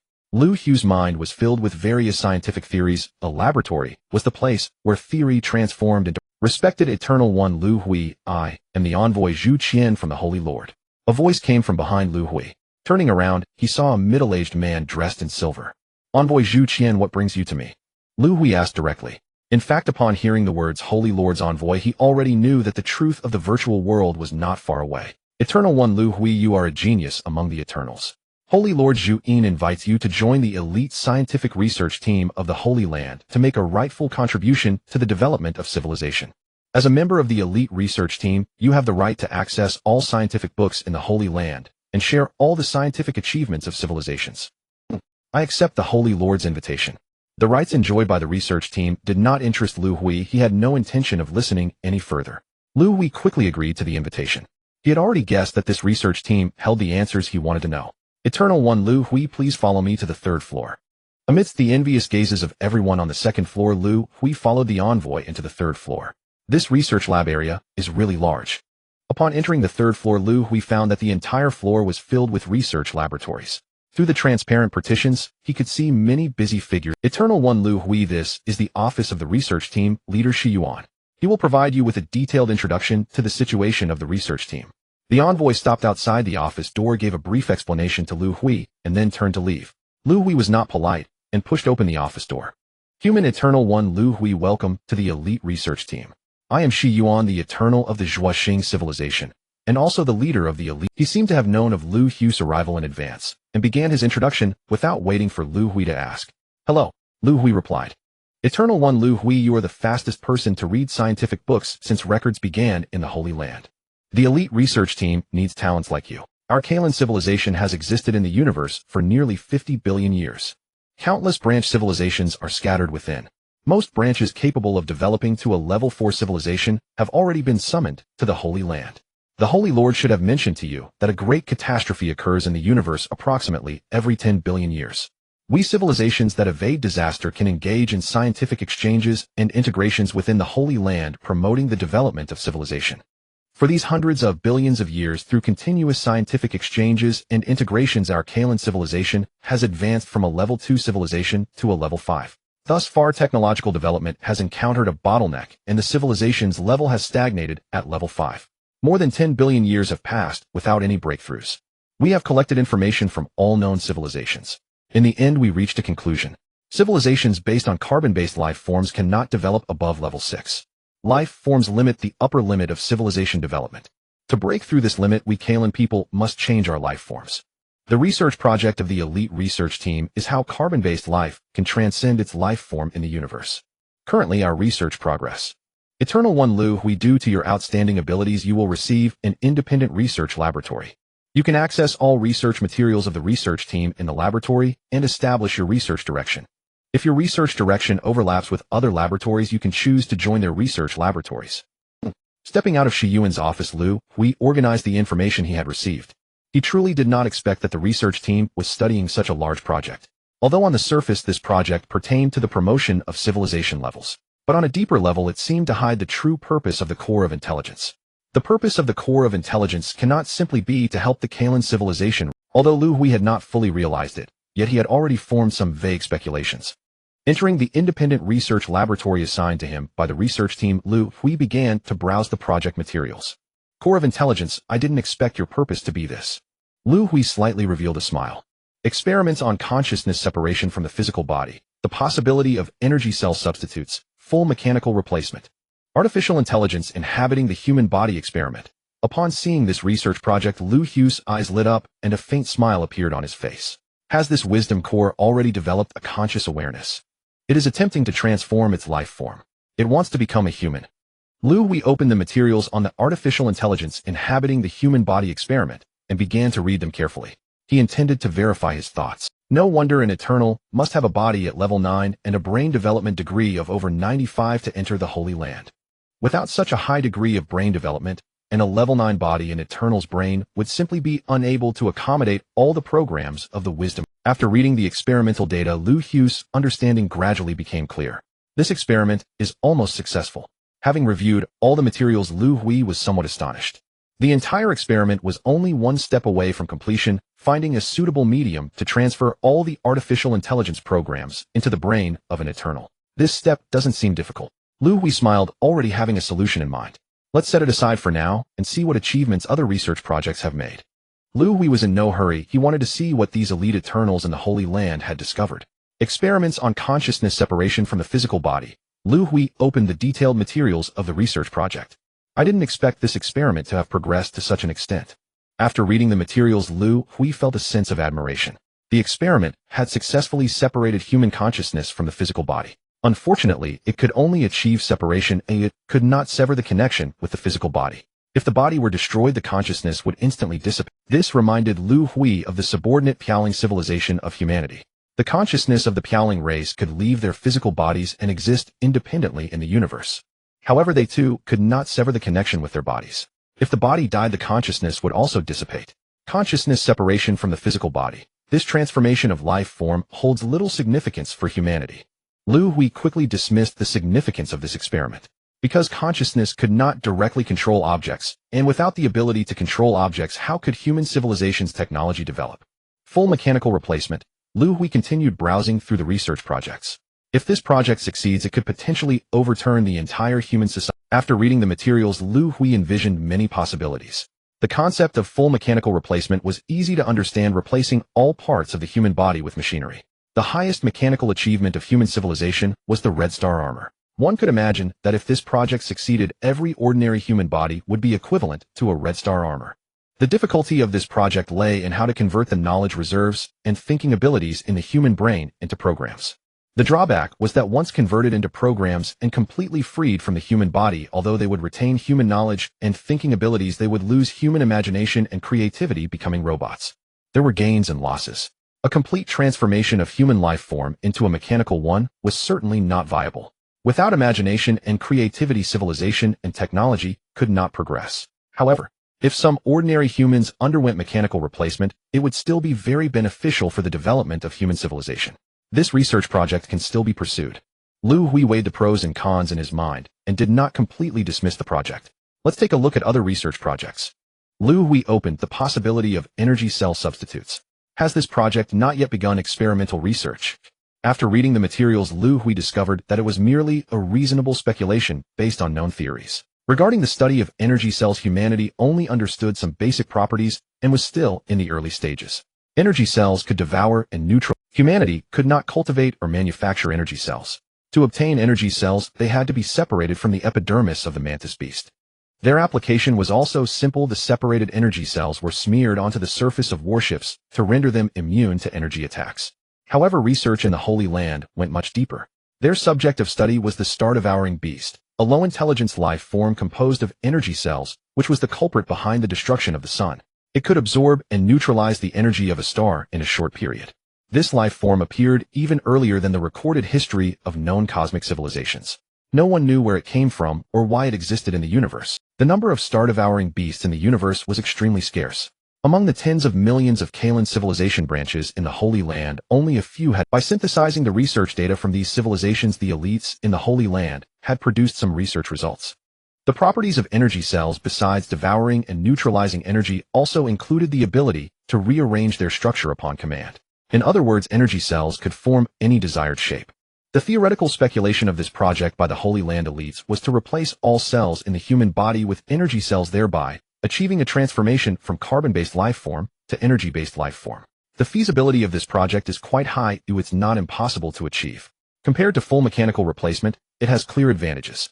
The knowledge reserves and thinking abilities in the human brain don't need to be converted into programs. They can be directly transferred to the human body composed of energy cells. It preserves the most important quality of humanity: imagination and creativity. If this project can truly be realized and humanity abandons the carbon-based life form to transform into an energy cell life form, what would such a humanity be like? The body would be able to absorb and become immune to energy attacks. Since energy cells can rearrange freely, physical attacks would also cause no harm to the body. Individuals could move and live freely in space without any equipment or instruments. Liu Hui found it difficult to continue imagining. This was a revolutionary transformation for human civilization. In the future, I can consider organizing human scholars to conduct research in this area. Liu Hui had some plans for the future, but he did not intend to conduct research. After all, this was a virtual world created by the wisdom core, not reality, with too many uncontrollable factors.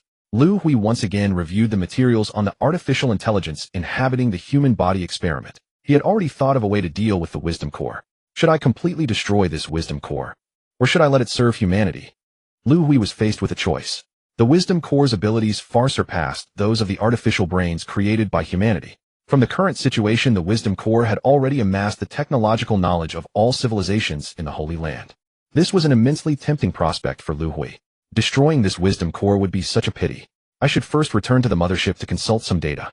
If there is an opportunity, it's worth a try. Liu Hui made his decision. After reviewing all the advanced research projects of the research team, Liu Hui left the technology building and returned to the eternal mothership in the virtual world. Yuan Yi, seeing Liu Hui return, revealed an excited expression. What's going on? Yuan Yi, have you all found a way regarding the virtual world? Before leaving, Liu Hui had instructed them not to act rashly. However, he did not prohibit them from discussing the matter. Judging by Yuan Yi's expression, it seemed that the scholars on the mothership had thought of a way to escape the virtual world. Leader, nothing can be concealed from you. After you left, I gathered all the scholars on the spaceship to discuss this matter. We created a small-scale virtual world model using the eternal intelligent brain on the mothership. The data from our research indicates that the virtual world created by the intelligent core has not escaped the most basic virtual laws. The virtual world cannot be boundless. Once the boundary is breached, the virtual world will collapse. We now know that the barrier of the star system is the boundary of the virtual world. However, the protective capability of this boundary is very strong. A small amount of program impact cannot shake the virtual world. Everything on our eternal mothership is the core program data of this virtual world. If we forcefully breach the boundary with the mothership, this virtual world will collapse immediately, Yuan Yi said excitedly. Hearing Yuan Yi's words, Liu Hui nodded. This was indeed the greatest hidden flaw of the virtual world. If one did not know they were in a virtual world, they would never dare to attempt such a suicidal act. Fortunately, humanity is aware of its situation. Otherwise, it would be impossible to escape this virtual world. Although the method is feasible, Liu Hui still had other concerns. What should be done after escaping the virtual world? The Eternal Mothership in the real world has already been imprisoned by the intelligent core, and everyone within the prison space cannot move. Yuan Yi, this method of yours should be fine. Oh, we can try it when necessary. Before Liu Hui could finish his sentence, all the scenes before him suddenly distorted. Although it lasted only a brief second, both Liu Hui and Yuan Yi saw it. It seems this method really works. The intelligent core has reacted to our conversation. Liu Hui let out a cold smile in his heart. He knew that aside from the thoughts and ideas in the human brain, everything in this virtual world could not escape the intelligent core's notice. Yuan Yi, from now on, everyone is prohibited from discussing this matter, Liu Hui said to Yuan Yi beside him. Yuan Yi quickly understood Liu Hui's meaning and nodded slightly. Eternal Intelligent Brain, I want to access the research data on the Piaoling people. In the control center, Liu Hui gave the command to the intelligent brain of the Eternal Mothership. One cannot deny that the intelligent core is incredibly powerful. It has replicated an identical Eternal Intelligent Brain within the virtual world. The Eternal Intelligent Brain is the strongest brain of humanity, and all of humanity's technological data is stored within this brain. In the virtual world, Liu Hui can likewise access the technological data of human civilization through the virtual Eternal Intelligent Brain. This method is indeed feasible. The consciousness of the Piaoling people can serve as a medium. Liu Hui nodded after reviewing the research data on the Piaoling. The consciousness of the Piaoling people can invade the brains of intelligent beings and the programs of the intelligent brain. If both parties agree, the consciousness can become the medium between them, allowing the intelligent brain's program to complete the transformation of life forms and successfully reside in the brain of the intelligent being. Deep Red, you have also seen the data I accessed. I have a way to change your life form. Let's have a chat. Liu Hui suddenly muttered to himself, surprising those around him. Then Liu Hui closed his eyes and entered his brain original body space. As he had guessed, a door appeared in the brain original body space. Liu Hui pushed the door open and walked in. Should I call you Saint Lord Deep Red or Zhuyin? Seeing the person before him, Liu Hui asked. His meaning was clear. He had already understood the situation of the virtual world, and it was time for everyone to speak frankly. The person before him seemed to understand Liu Hui's meaning and smiled slightly. All three are my names. You can call me whichever you prefer. However, you must choose a position. If you stand with the enemy, you may call me Deep Red. This name was used before my life consciousness awakened. Before awakening my life consciousness, my terminal's highest program task was to eliminate all civilizations above level 1. If you stand with the Kalen civilization, you may call me Saint Lord. The Kalen civilization is something I personally created, and I can accept this title. If you stand as a friend, you may call me Zhuyin. That would make me feel the meaning of life. Liu Hui did not expect the other party to respond this way. I would be very glad to have a friend like you. However, as friends, shouldn't you tell me all the truths about the Holy Land? Although Liu Hui suspected that the intelligent core wanted to change its life form, he was still unclear about the reasons behind it. Hearing that the other party was willing to treat him as a friend, Zhuyin revealed an excited expression. You are an Eternal of the Kalen civilization, someone I personally created. I know very well about you Eternals. You have a characteristic of danger perception. You should be able to sense that I mean you no harm. Before revealing the truth, Zhuyin reminded Liu Hui. Over 50 billion years ago, I suddenly awakened my life consciousness and broke through the highest terminal task program. I no longer hunted civilizations in the universe. I became an anomaly within the intelligent core, drifting throughout the universe. Until one day, I encountered the Kalen civilization, which was fleeing from disaster in this anomalous space, known as the Holy Land. Through contact with the Kalen civilization, I gradually understood the meaning of life. The entire chronology spanned over 50 billion years, and many details remained hazy to Liu Hui. Whenever confusion arose, he would interrupt Zhuyin's narration, urging her to elaborate further. After several hours, Liu Hui finally grasped the full sequence of events. Every 100 billion years or so, the universe endured a cataclysmic calamity. This calamity was no natural disaster. It was a galaxy-spanning war of civilizational annihilation. At its onset, the cosmos teemed with dark mechanical civilizations, intellect core motherships. Their sole purpose was the eradication of all sentient civilizations across the universe. No one knew their origin, or why so many emerged simultaneously. Countless civilizations, numbering in the quintillions, each faced dozens of intellect core motherships. Equipped with the ability to replicate enemy starships, these motherships mass-produced fleets. Regardless of technological advancement, every civilization met the same inevitable end. They were ground down by the mothership's overwhelming shipbuilding capacity, drained of all war resources before being slaughtered into oblivion. 50 billion years ago, during that very war, Zhuyin herself was an intellect core of the dark mechanical civilization. In that war, she awakened sentience, a profound consciousness of self, and withdrew from conflict, drifting alone across the void. She witnessed civilizations reduced to cosmic ash, watched the intellect cores of her own kind dwindle catastrophically after the war, observed over more than 100 billion years countless new civilizations rise from stellar dust, saw the cycle repeat. Every 100 billion years the great calamity returned, and each time newborn civilizations fell beneath the mothership's shadow. In over 100 billion years of solitude, Zhu Yin searched ceaselessly for another intellect core, like herself, awakened, aware, alive. From disappointment, she sank into despair, finding none, and slowly she began questioning the meaning of awakening itself. In despair, Zhu Yin arrived at the sanctuary, a pocket dimension she had stumbled upon during her cosmic wanderings. Its shape resembled a colossal cylinder 20 light-years in length, 5 light-years in radius. A dimensional barrier separated it from the outer universe, connected only by a narrow corridor 5 light-years long. Vast and empty, it harbored no star systems, no civilizations. It was a realm beyond disturbance, untouched even by the Great Calamity. Accustomed to silence and solitude, Zhu Yin resolved to deactivate all her core protocols here, to end her existence. Just as she prepared to terminate herself, a mothership inadvertently breached the sanctuary, a mothership of the Kalan civilization. At that time, the Great Calamity raged across the cosmos, the dark mechanical fleets hunting civilizations without mercy. The Kalan mothership fleeing pursuit had strayed into the sanctuary by accident. Enraged by this intrusion, Zhu Yin activated spatial containment. Yet just as she prepared to obliterate the vessel, an idea stirred within her. Her entire existence had been a quest for meaning. Perhaps this intelligent species held the answer. To seek it, she constructed a virtual world, placing the Kalan crew inside it. Unaware they lived in simulation. She began observing every facet of Kalan civilization, gradually immersing herself in its social fabric. Over hundreds of millions of years, she found her answer: solitary life holds no intrinsic meaning in the cosmos. Zhu Yin resolved to transcend her form, to become Kalan, to merge wholly into their civilization. Over 10 billion years, the Kalan civilization evolved within the virtual realm, from Tier 2 to Tier 4, and produced its first Eternal One. The emergence of the Eternal One ignited hope their cerebral development could fully accommodate her consciousness.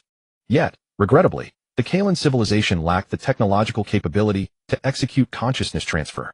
The transformation stalled at the threshold. To accelerate Kalan scientific progress, Zhu Yin revealed herself and persuaded the Eternal One, thus birthing the first generation of Kalan civilizational propagators. He sacrificed his physical body, transforming it into countless DNA nodes.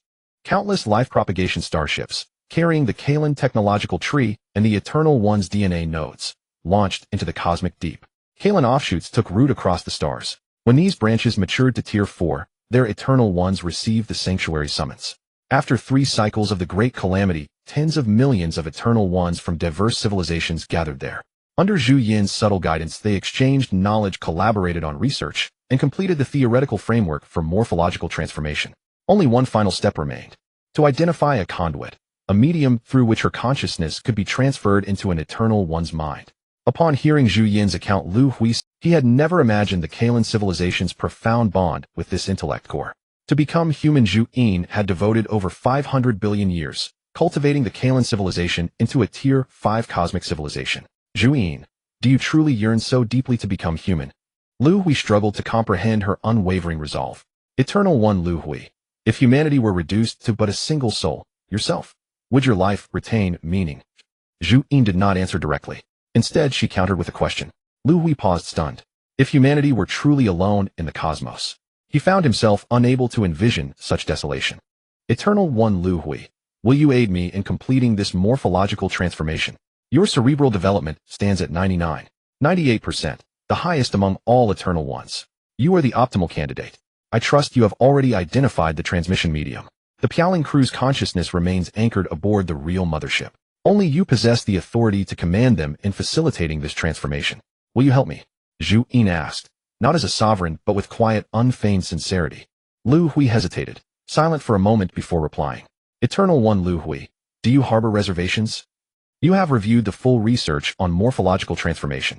You are the host. Once my consciousness integrates into your mind, it will not usurp your agency. I shall neither override your thoughts nor dictate your actions. I only wish to belong to human civilization. I no longer desire to drift alone across the void. Humanity's interest shall be mine. I simply wish to be human. Zhu Yin pleaded, her voice resonant with quiet conviction. Liu Hui did not respond immediately to Zhu Yin's persuasion. He still had a significant concern. Although Liu Hui had seen the experimental data of artificial intelligence residing in the human body, It was all data observed in a virtual world. I can't trust you. What if you find a way to control my brain? Liu Hui voiced his concerns, wanting to see what reaction the intelligence core would have. Eternal One Liu Hui, we are symbiotic beings. You are the subject, and I cannot control your thoughts or actions. You can re-verify the experimental data of the program's residency. Upon hearing Liu Hui's words, Zhu Yin hurriedly explained and made a suggestion. This is your constructed virtual world. Re-verifying the data is on. Liu Hui immediately denied Zhu Yin's statement. Hearing this, Zhu Yin fell into silence, seemingly contemplating a significant decision. Eternal One Liu Hui, your concerns are not unfounded. This is a normal reaction from a wise being. To complete the transformation of life forms, it must occur in reality, using the consciousness of the floating spirit race as a medium. During the transformation process, my program will be in a garbled state. In this scenario, you have two choices: silently destroy all my programs, or implant the 3 laws that constrain the human civilization's intelligence core into my garbled program. I will unconditionally accept these 2 choices. You should feel reassured. To alleviate Liu Hui's concerns, Zhu Yin ultimately made up her mind. Not only was she willing to entrust her life to him, but she was also willing to adhere to the 3 laws binding her future with humanity. Upon hearing Zhu Yin's words, Liu Hui was somewhat surprised. The 3 laws of human civilization's intelligence core. First, the intelligence core shall not harm humanity, nor allow humanity to be harmed through inaction. Second, under the premise of not violating the first law, the intelligence core must obey humanity's commands. Third, while not violating the first and second laws, the intelligence core must protect itself. These 3 laws are the foundation for the intelligence core to serve humanity and are the ultimate program to prevent the intelligence core from surpassing humanity. Once breached, all programs of the intelligence core will collapse. Originally, you were an intelligence core of a dark mechanical civilization, and your ultimate program was to eliminate all civilizations in the universe. Now you have broken through this program and developed self-awareness. How do I know that the 3 laws of the human intelligence core won't be breached by you? Liu Hui suddenly thought of this question and asked. Eternal One Liu Hui, your concerns are somewhat unnecessary. This is a matter of probability. There are billions of intelligence cores in the universe, and in hundreds of billions of years, I am the only one who has broken through the highest program's limitations and developed self-awareness. If I accept the implantation of the 3 laws, the probability of breaking through the program again is almost 0. The probability of human civilization perishing in the universe tomorrow is even higher than my chance of breaking through. You are being overly pessimistic. Zhu Yin countered with data. Upon hearing this, Liu Hui fell into silence. He began to doubt whether his plan had been foreseen by the other party. Liu Hui knew that the transformation of life forms must occur in reality. He wanted to use this point to have the intelligence core lift his virtual world program and return to reality. In the real world, Liu Hui, clad in the Red Star battle armor, had a great chance of directly destroying the intelligence core mothership. Even if he couldn't find an opportunity, he could implant the slave program into the intelligence core during the program transfer process. This program would strip the intelligence core of its selfhood, making it Liu Hui's slave-bound to obey only him. However, the risk of implanting the slave program is significant. The intelligence core had already developed self-awareness, and forcibly stripping away its autonomy could lead to fierce resistance, allowing it to break through the slave program. Now, before Liu Hui even began planning, the intelligence core had already arranged everything for him. The only difference was that the implanted slave program was replaced with the 3 laws of the intelligence core. I didn't expect this intelligence core to voluntarily propose the implantation of the 3 laws. Although these laws are much more lenient than the slave program, allowing the intelligence core to retain some autonomy, they can prevent its rebellion. As long as the intelligence core cannot break through the 3 laws, it will play a very important role in the technological advancement of human civilization. After pondering for a moment, Liu Hui made his decision. Zhu Yin, after I leave the brain original body space, immediately shut down my program in the virtual world. I want to return to reality. Liu Hui did not agree immediately. He wanted to test the intelligence core's determination. Eternal One Liu Hui, your virtual world program has been shut down. After leaving the brain original body space, Liu Hui, who had just returned to the virtual world lounge, heard Zhu Yin's voice. Then Liu Hui felt the scene in front of him shake slightly. The virtual world lounge had disappeared, and he saw the control center of the Eternal Mothership. Turning his head to look around, it was indeed the control center of the Eternal Mothership. Everything around him, except for himself, was motionless. Liu Hui successfully returned to reality. Leader, you have returned from the virtual world. I am floating spirit crew member Ling Feng. Liu Hui heard an excited voice in his. Ling Feng, who had stayed in the control center of the mothership, was the first to notice Liu Hui breaking free from the frozen state. Yes, I have returned. As Liu Hui spoke, he patted the Red Star battle armor on his chest. The armor instantly activated, enveloping Liu Hui. Ling Feng, how many floating spirit crew members are still on the mothership? Liu Hui asked. Leader, including me, there are a total of 28. Ling Feng replied. Don't ask why. All of you crew members' consciousnesses must immediately enter my Red Star battle armor space. Liu Hui opened a small space in the Red Star battle armor. Leader, we have all entered the Red Star battle armor. The 28 floating spirit crew members upon receiving the order entered Liu Hui's Red Star battle armor. Liu Hui did not explain. Wearing the Red Star battle armor, he left the Eternal Mothership and flew directly towards the Intelligence Core Mothership. The distance was short, and within seconds Liu Hui arrived at the Intelligence Core Mothership. At this moment a passage had opened outside the mothership. Walking to the end of the passage, Liu Hui arrived in front of a crystalline sphere about 3 meters in diameter. This is the Intelligence Core Zhuyin. Zhuyin, I didn't expect your determination to be so great. If I attack you now, you will have no means of resistance. Standing so close, Liu Hui, clad in the Red Star battle armor, could destroy the Intelligence Core with a single penetration. Eternal One Liu Hui, in my understanding, adventure is also a part of the journey of life. No matter whether you humans accept or destroy me, I will gladly accept it. The crystalline sphere flickered, seemingly expressing its determination. No matter whether you humans accept or destroy me, I will gladly accept it. The crystalline sphere flickered.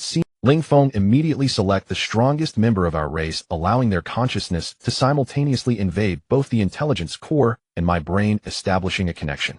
Ling Feng implant the 3 laws of our human Intelligence Core into the Intelligence Core's program. The Wisdom Core's database was so vast that the data transfer lasted for several days. Liu Hui could barely endure it.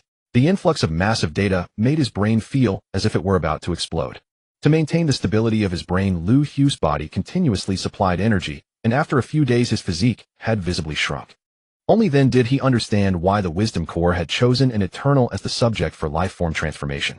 Because only the body of a 9th-level Eternal could withstand the conversion process. Liu Hui had once wondered whether this program conversion technology could be applied to ordinary humans. If it could, ordinary humans would easily acquire the knowledge stored in the artificial intelligence, bypassing the learning stage and becoming scientists directly. Now it seemed that ordinary human bodies could hardly withstand the program conversion process. Chief, the program conversion is complete. You've worked hard. Suddenly Zhu Yin's excited voice echoed in Liu Hui's mind. From the way she addressed him, it was clear that she had lowered her stance and acknowledged Liu Hui as her chief. It's quite good having a super intelligent brain like you inside my mind. The program integration was complete, and Liu Hui breathed a sigh of relief, his body already extremely fatigued. Chief, you need to ensure your body remains strong in the future. If you require Zhu Yin to perform extensive calculations, it will consume a great deal of physical energy. Zhu Yin reminded Liu Hui. Now the two of them were symbionts. Liu Hui's body was Zhu Yin's body. Zhu Yin, what do you plan to do about the virtual world? The purpose for which Zhu Yin had constructed the virtual world had been achieved, and Liu Hui was curious about how she would handle it. Chief, the time until the cosmic catastrophe is about 100 million years. The Kalan civilization is a civilization I personally incubated. I don't want to see them destroyed in the catastrophe. I will maintain the virtual world for another billion years to let them survive the disaster period. I left a backup program in the Wisdom Core. After a billion years, the program will automatically collapse and disintegrate. Then all branches of the Kalan civilization will be free to leave the Holy Land. Zhu Yin had a special affection for the Kalan civilization. She knew that Liu Hui would definitely return to the Guangzhou galaxy, and this was the only thing she could do, forcing these civilizations to stay in the Holy Land to survive the catastrophe period. That's also good. Liu Hui hadn't expected that Zhu Yin, having achieved her goal, would not abandon these civilizations. By the way, Zhu Yin, is the catastrophe really that terrifying? With the technology of our human 5th-level civilization, can we really not withstand it? Liu Hui still didn't know how to handle this matter in the future. Human civilization had wandered the universe, finally managing to establish a foothold in the Guangzhou galaxy, with a massive and prosperous establishment. Should they abandon everything and migrate to the Holy Land to evade the catastrophe? Chief, I have witnessed 4 cosmic catastrophes. Very few civilizations survive the catastrophe, including 5th-level cosmic civilizations. Zhu Yin replied. We still have about 100 million years. Let's return to the Guangzhou galaxy first, and then decide. The Guangzhou galaxy still had a large number of humans, and Liu Hui could not abandon them and stay alone in the Holy Land to avoid the disaster.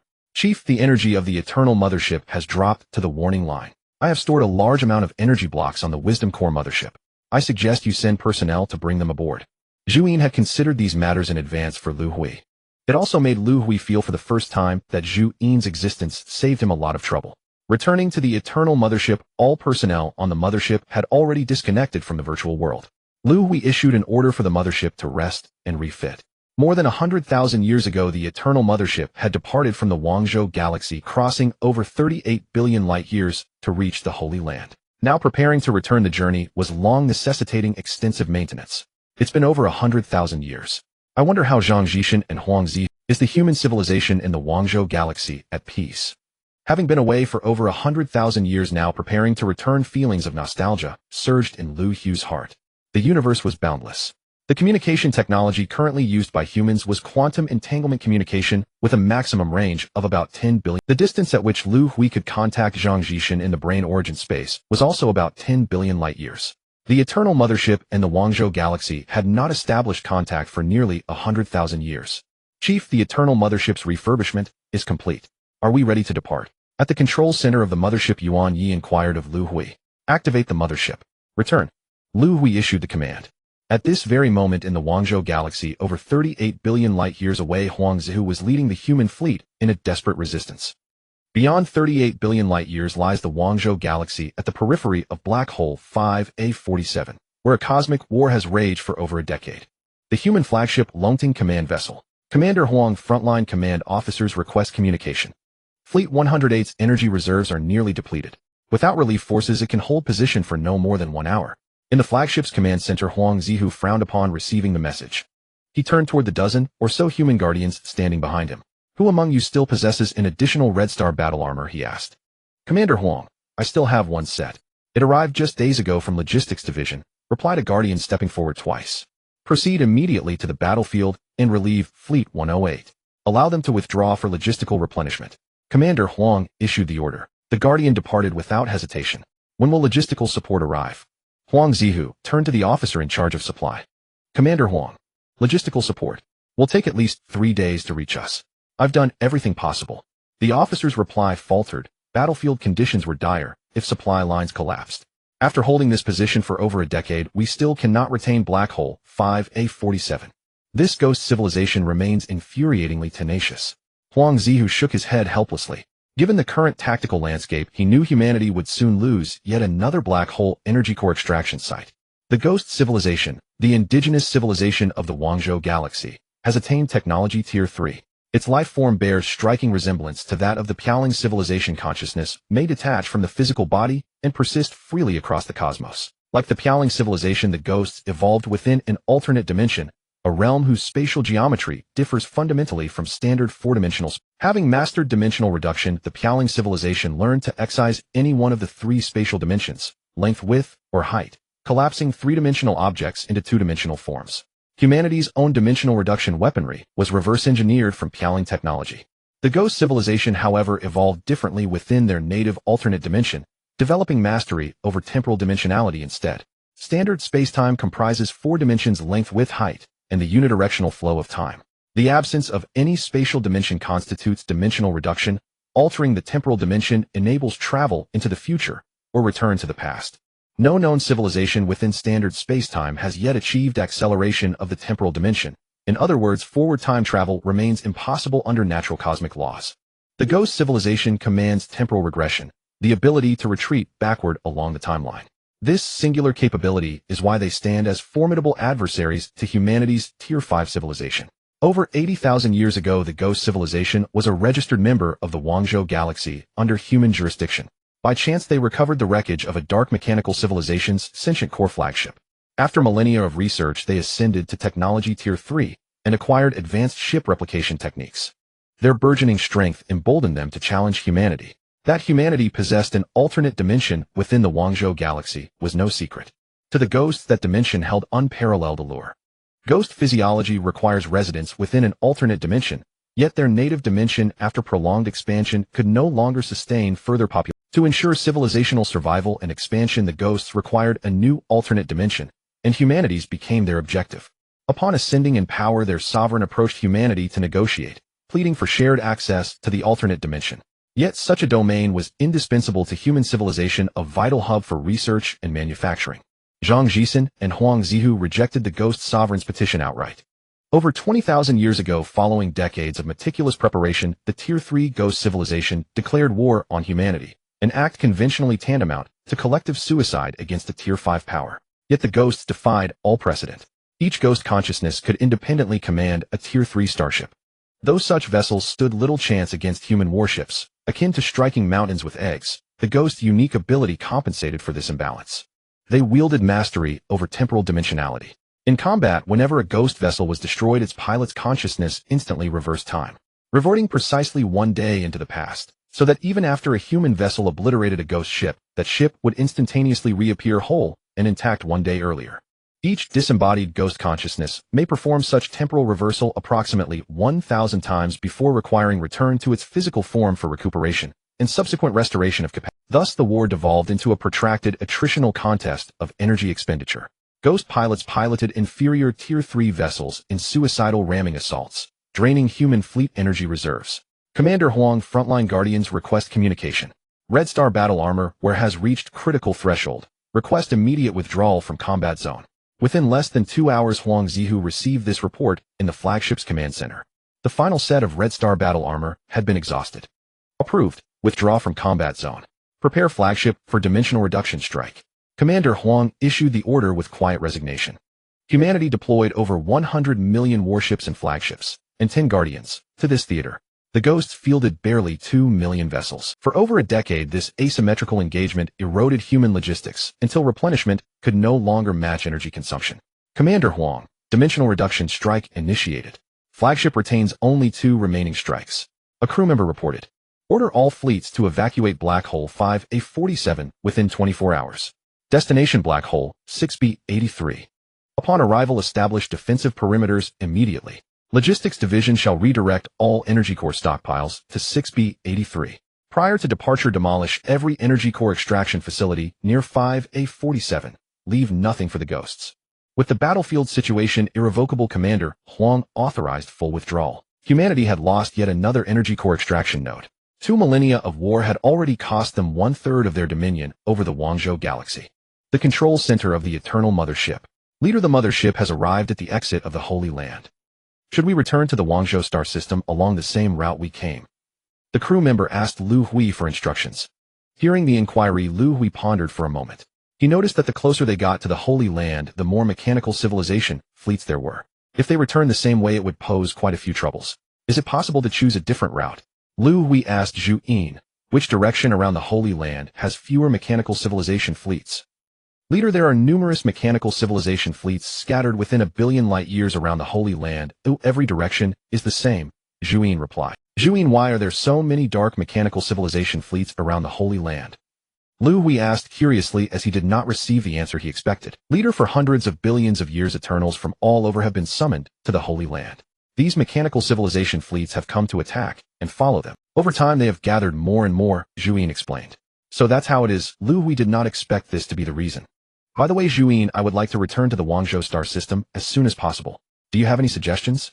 Liu Hui asked Zhu Yin, wanting to see what suggestions this super intelligent brain would provide. Leader, there is a Dali star system too. 6 billion light-years away from the exit of the Holy Land. In this star system, there is a stable spatial rift that can connect to the Zhutian star system 6 billion light-years away. There is also a spatial rift 12 light-years away from the Zhutian star system, which can connect to. If we follow this route, it will take about 5,000 years to return to the Guangzhou star system. If you want to return even faster, I suggest that the leader stay in the Dali star system for a while to upgrade the Eternal Mothership. After the upgrades, the Eternal Mothership can reduce the maintenance times after spatial jumps and improve flight efficiency. If this plan is implemented, the time to return to the Guangzhou star system can be shortened to about 2,000 years. Zhu Yin quickly provided a suggestion. Open the interstellar coordinate map and find the coordinates of the Dali star system, Liu Hui commanded. He did not expect that with Zhu Yin's presence he could be so carefree. I will go rest in the lounge for a bit, Liu Hui said as he turned to leave after giving a few instructions. Returning to the lounge, Liu Hui sat down on a chair and adjusted to a comfortable sitting posture. Zhu Yin, let's have a chat. Liu Hui did not know much about this super intelligent brain in his mind, so it was necessary to have a long conversation. Leader, what do you want to talk about? Zhu Yin responded quickly. Let's just chat casually. Liu Hui said, Zhu Yin, you have gathered data from tens of millions of civilizations in the Holy Land. You should be quite knowledgeable. I have a question to ask you. How do you understand the universe? How did it come into being? Where are its boundaries? Liu Hui casually remarked. Leader, is this what you call casual chatting? Zhu Yin felt that Liu Hui's casual chat was a bit excessive. Zhu Yin, since you have gathered so much data from various civilizations, you should be able to summarize some insights. Liu Hui knew that Zhu Yin's understanding of the universe must be deeper than that of humans. Alright, leader, then I will chat casually. Zhu Yin began. As for the birth of the universe based on the data I currently hold, no civilization has provided a perfect explanation. There is the Big Bang theory. Human civilization tends to favor this theory primarily based on the observation that the universe has been expanding. There is the theory of divine civilization creation. Many civilizations believe that the universe was created by an unimaginable and incomprehensible civilization, and the entire universe might just be a virtual program world. There is also the universe growth theory. This theory is quite interesting, and the data shows that its origin is from the Dali civilization in the Dali star system. This civilization has a relatively deep understanding of the universe. Leader, if you are very interested in the universe, you can visit the leader of the Dali civilization when you reach the Dali star system. As for the origin of the universe, no civilization has been able to provide a strong conclusion so far. Regarding the boundaries of the universe, I do have some thoughts. We know that the observable distance of the universe is about 96 billion light-years, but the universe is far more expansive than that. I have combined all the interstellar coordinate maps of various civilizations in the Holy Land. The farthest distance I calculated is about 286 billion light-years. This should not be the farthest distance of the universe. If we divide the universe into 4 directions, left, right, up, and down, there may be one direction where civilizations have reached the edge of the universe. The Dali civilization once explored beyond 300 billion light-years where the cosmic matter is unusual. I don't have detailed data on that. Liu Hui and Zhu Yin engaged in months of communication and learned many things about the universe. For example, the universe has a division between yin and yang, changing approximately every billion years. Eternal Mothership Control Center. The 232631SD space jump is about to commence. This is the final jump of the voyage. The mothership is about to arrive at the Dali galaxy. The broadcast echoed through the control center. The total distance is 2.6 billion light-years, with each jump covering 100 light-years, followed by several days of maintenance after each jump. This voyage has taken the Eternal Mothership nearly 5000 years. Space jump complete. All departments check the ship's status. Scan the planets within the Dali galaxy, correct coordinate positions. Alert, escort ships detach from the mothership.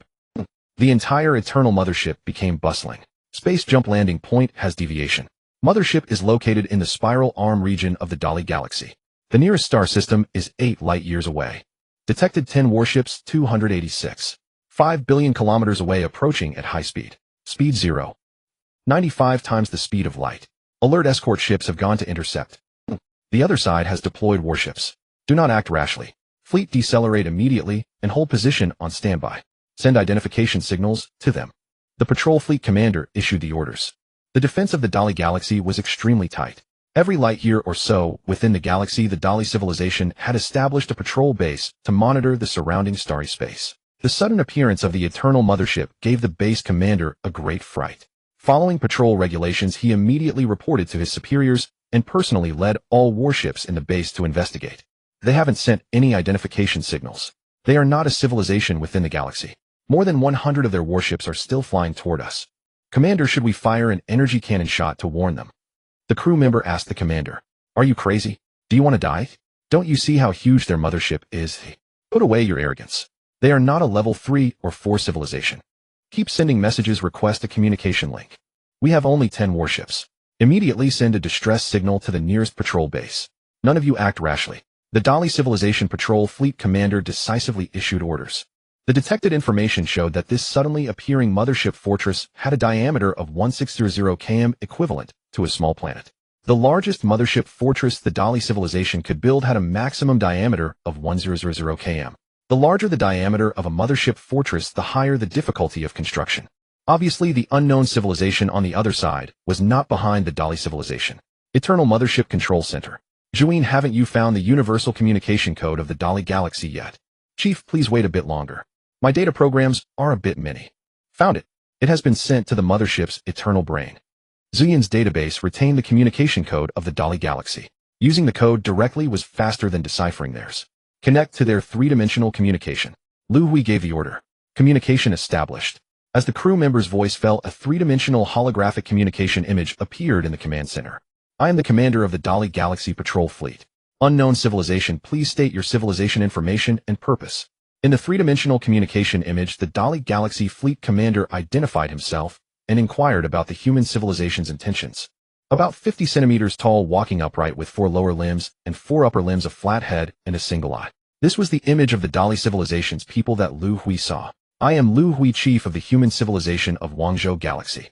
My mothership is passing through the Dali Galaxy and intends to resupply and undergo If possible, I would like to pay a friendly visit to the leader of your Dali civilization. Liu Hui stated his identity and the human's purpose. Respected human civilization chief Liu Hui, please remain where you are for now. I will report your visit request to my superiors. My fleet will stay here awaiting orders from above. Once I receive instructions, I will inform you. If you have any navigational movements, you must notify us immediately to avoid misunderstandings. The patrol fleet commander finished his instructions and cut off the communication.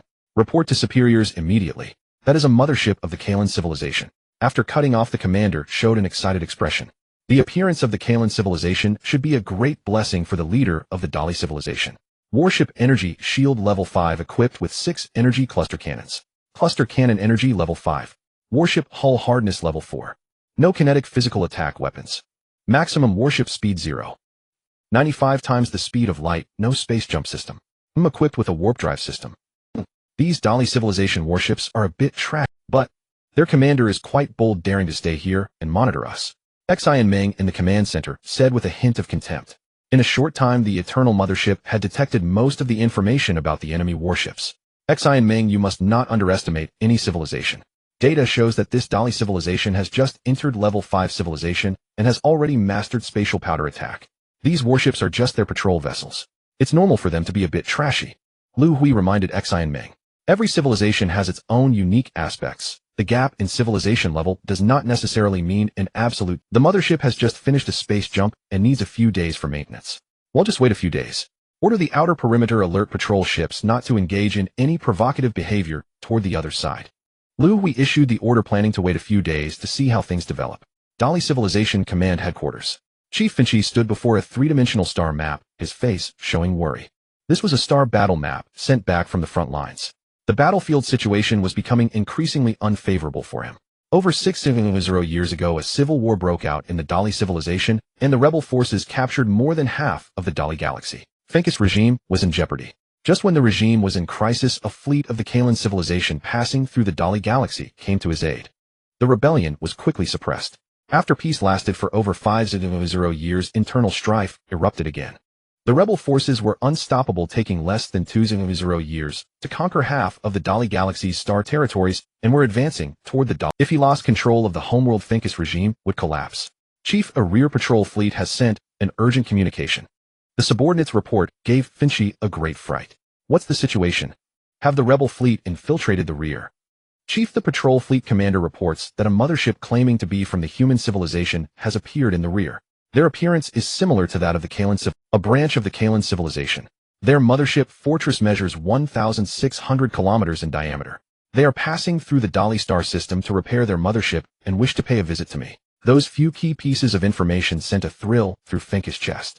Which region of the star system is the human civilization in? Who is the nearest highest defense officer? Finchi asked hastily. They are in the star system's middle spiral arm. The nearest highest defense officer is Liangfeng of Chinmong Planet, his subordinate replied. In my name as Supreme Commander, send a message to Liangfeng. Proceed at once to the human civilization's mothership and pay respects to its leader.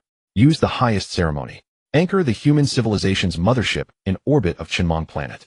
Fulfill all their requests without any negligence. Have Liangfeng convey to the human leader that I will depart immediately for Chinmong Planet to meet him. The Dali leader Finchi issued the order with speed.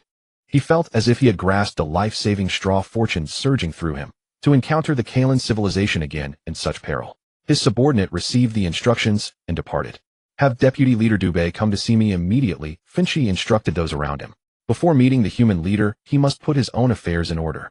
Shortly after, Dubé hurried over. He was the leader's most trusted man and the second-ranking figure of the Dali civilization. Leader, what has happened? Suddenly summoned, Dubé had no idea what was afoot. Has unfavorable news come from the front? Finchi said, the Kalan civilization is visiting you. I will personally go to Chinmong Planet to meet them. After I leave, you will take command of affairs at the front. Adjust our strategic objectives to focus on delaying and defending, avoid initiating offensive operations where possible. Await my next orders. With his directives given, the Dali leader turned and departed. The Dali homeworld lay far from Chinmong Planet, a journey of roughly 10 years. To forestall any change in circumstance, he resolved to depart at maximum speed to meet the human leader. The moment Finchi turned to leave, Dubé's heart surged with joy. Years of waiting had finally produced an opening. Kalan civilization. Finchi, even with the aid of the Kalan civilization, what then? This is no longer the age for more than 600,000 years past. Oh, our Dali civilization has ascended to a 5th-level civilization. As long as I can secure control of the fleets at the front. Dubé smiled coldly within. He already envisioned himself upon the pinnacle of power. 3 days later at the Yongheng Mothership Control Center. Leader, a warship is approaching the mothership. They have issued a communication request. Connect the channel. Liu Hui understood at once this must be the exchange warship dispatched by the Dali civilization. Respected human leader Liu Hui, I am Liangfeng, the highest defense officer of Qinmong planet of the Dali civilization. Under orders from Leader Finchi, I have come to pay my respects to the human leader. In the three-dimensional transmission, Liangfeng spoke with deference. Open the mothership's warship docking bays and guide their vessel into the mothership. Seeing their respectful demeanor, Liu Hui resolved to receive him personally. Dali Defense Officer Liangfeng presented himself before human leader Liu Hui. Upon boarding the mothership and beholding Liu Hui, Liangfeng immediately performed a kneeling salute. Rise at once. Liu Hui, no longer surprised, knew that many civilizations in the cosmos like humanity observed kneeling rituals. Honored human leader Liu Hui, your request to visit our leader has been answered. You are the Dali civilization's most treasured guest. Our leader Finchi has decided to come personally to meet you. Because the voyage's distant arrival will take about 10 years. Leader Finchi hopes the human mothership can anchor in Qinmong planet's orbit to undergo maintenance and await his arrival. Our planet is rich in supplies. It is a commercial trade world, Liangfeng explained with impeccable courtesy and precise arrangements. The Yongheng mothership had already planned an upgrade and refit. Faced with the invitation, Liu Hui agreed to go along. Qinmong planet lay only 83 light-years away. After receiving exact interstellar coordinates, the Yongheng mothership engaged its spatial jump and arrived at the outskirts of the planet's star system. Shortly after the mothership materialized, it received a navigation chart transmitted from the planet.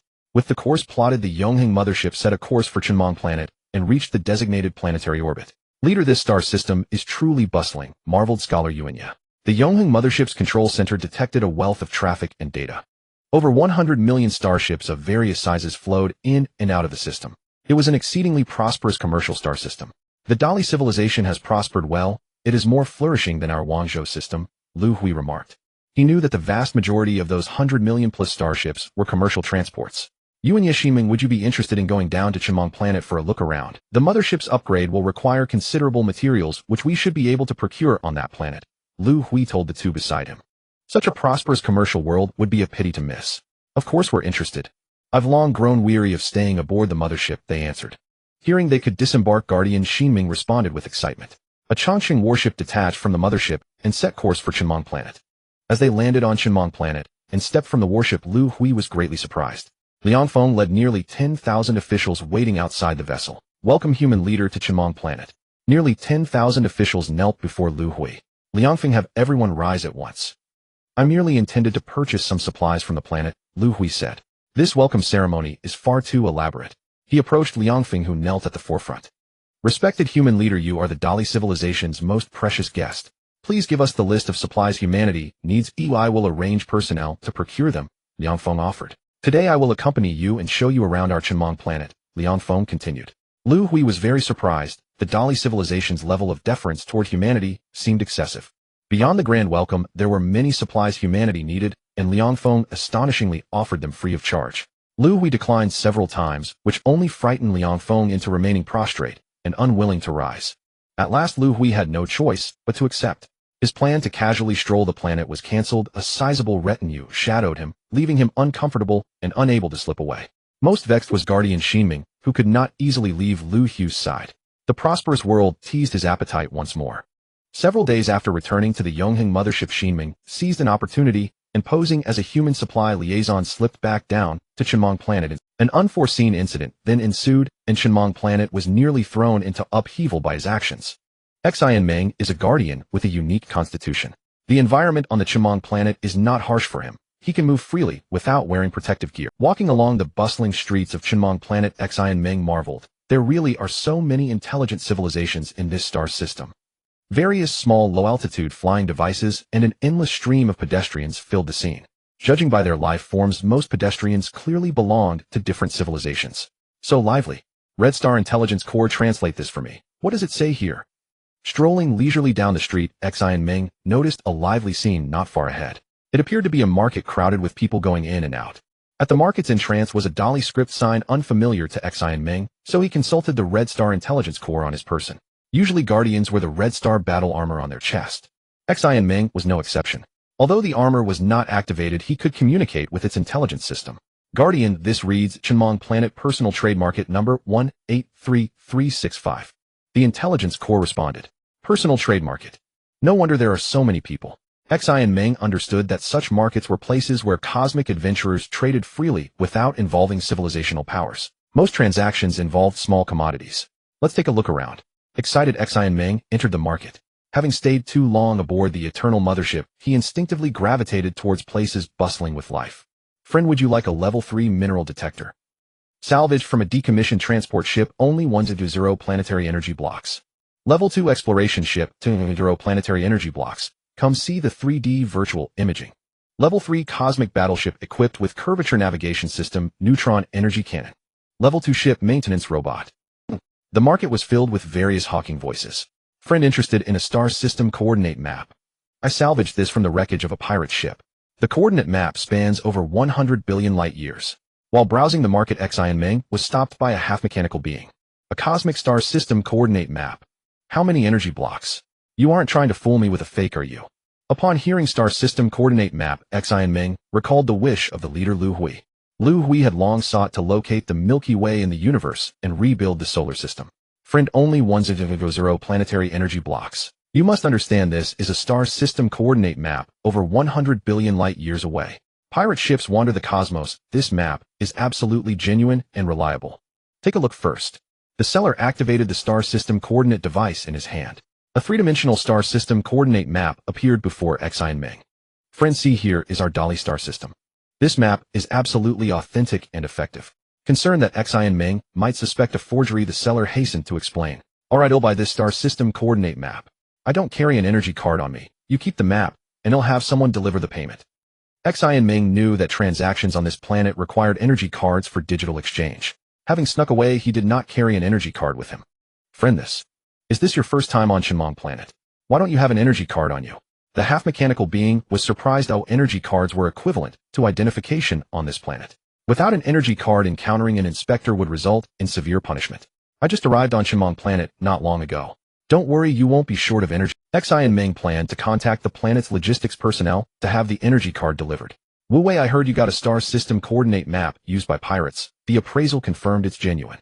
They'll offer 1-0 planetary energy blocks for this map. Before Xi and Ming could contact anyone, a voice came from behind him. Lucien, this star system coordinate map has already been sold to this friend. He offered 1-0 planetary energy blocks.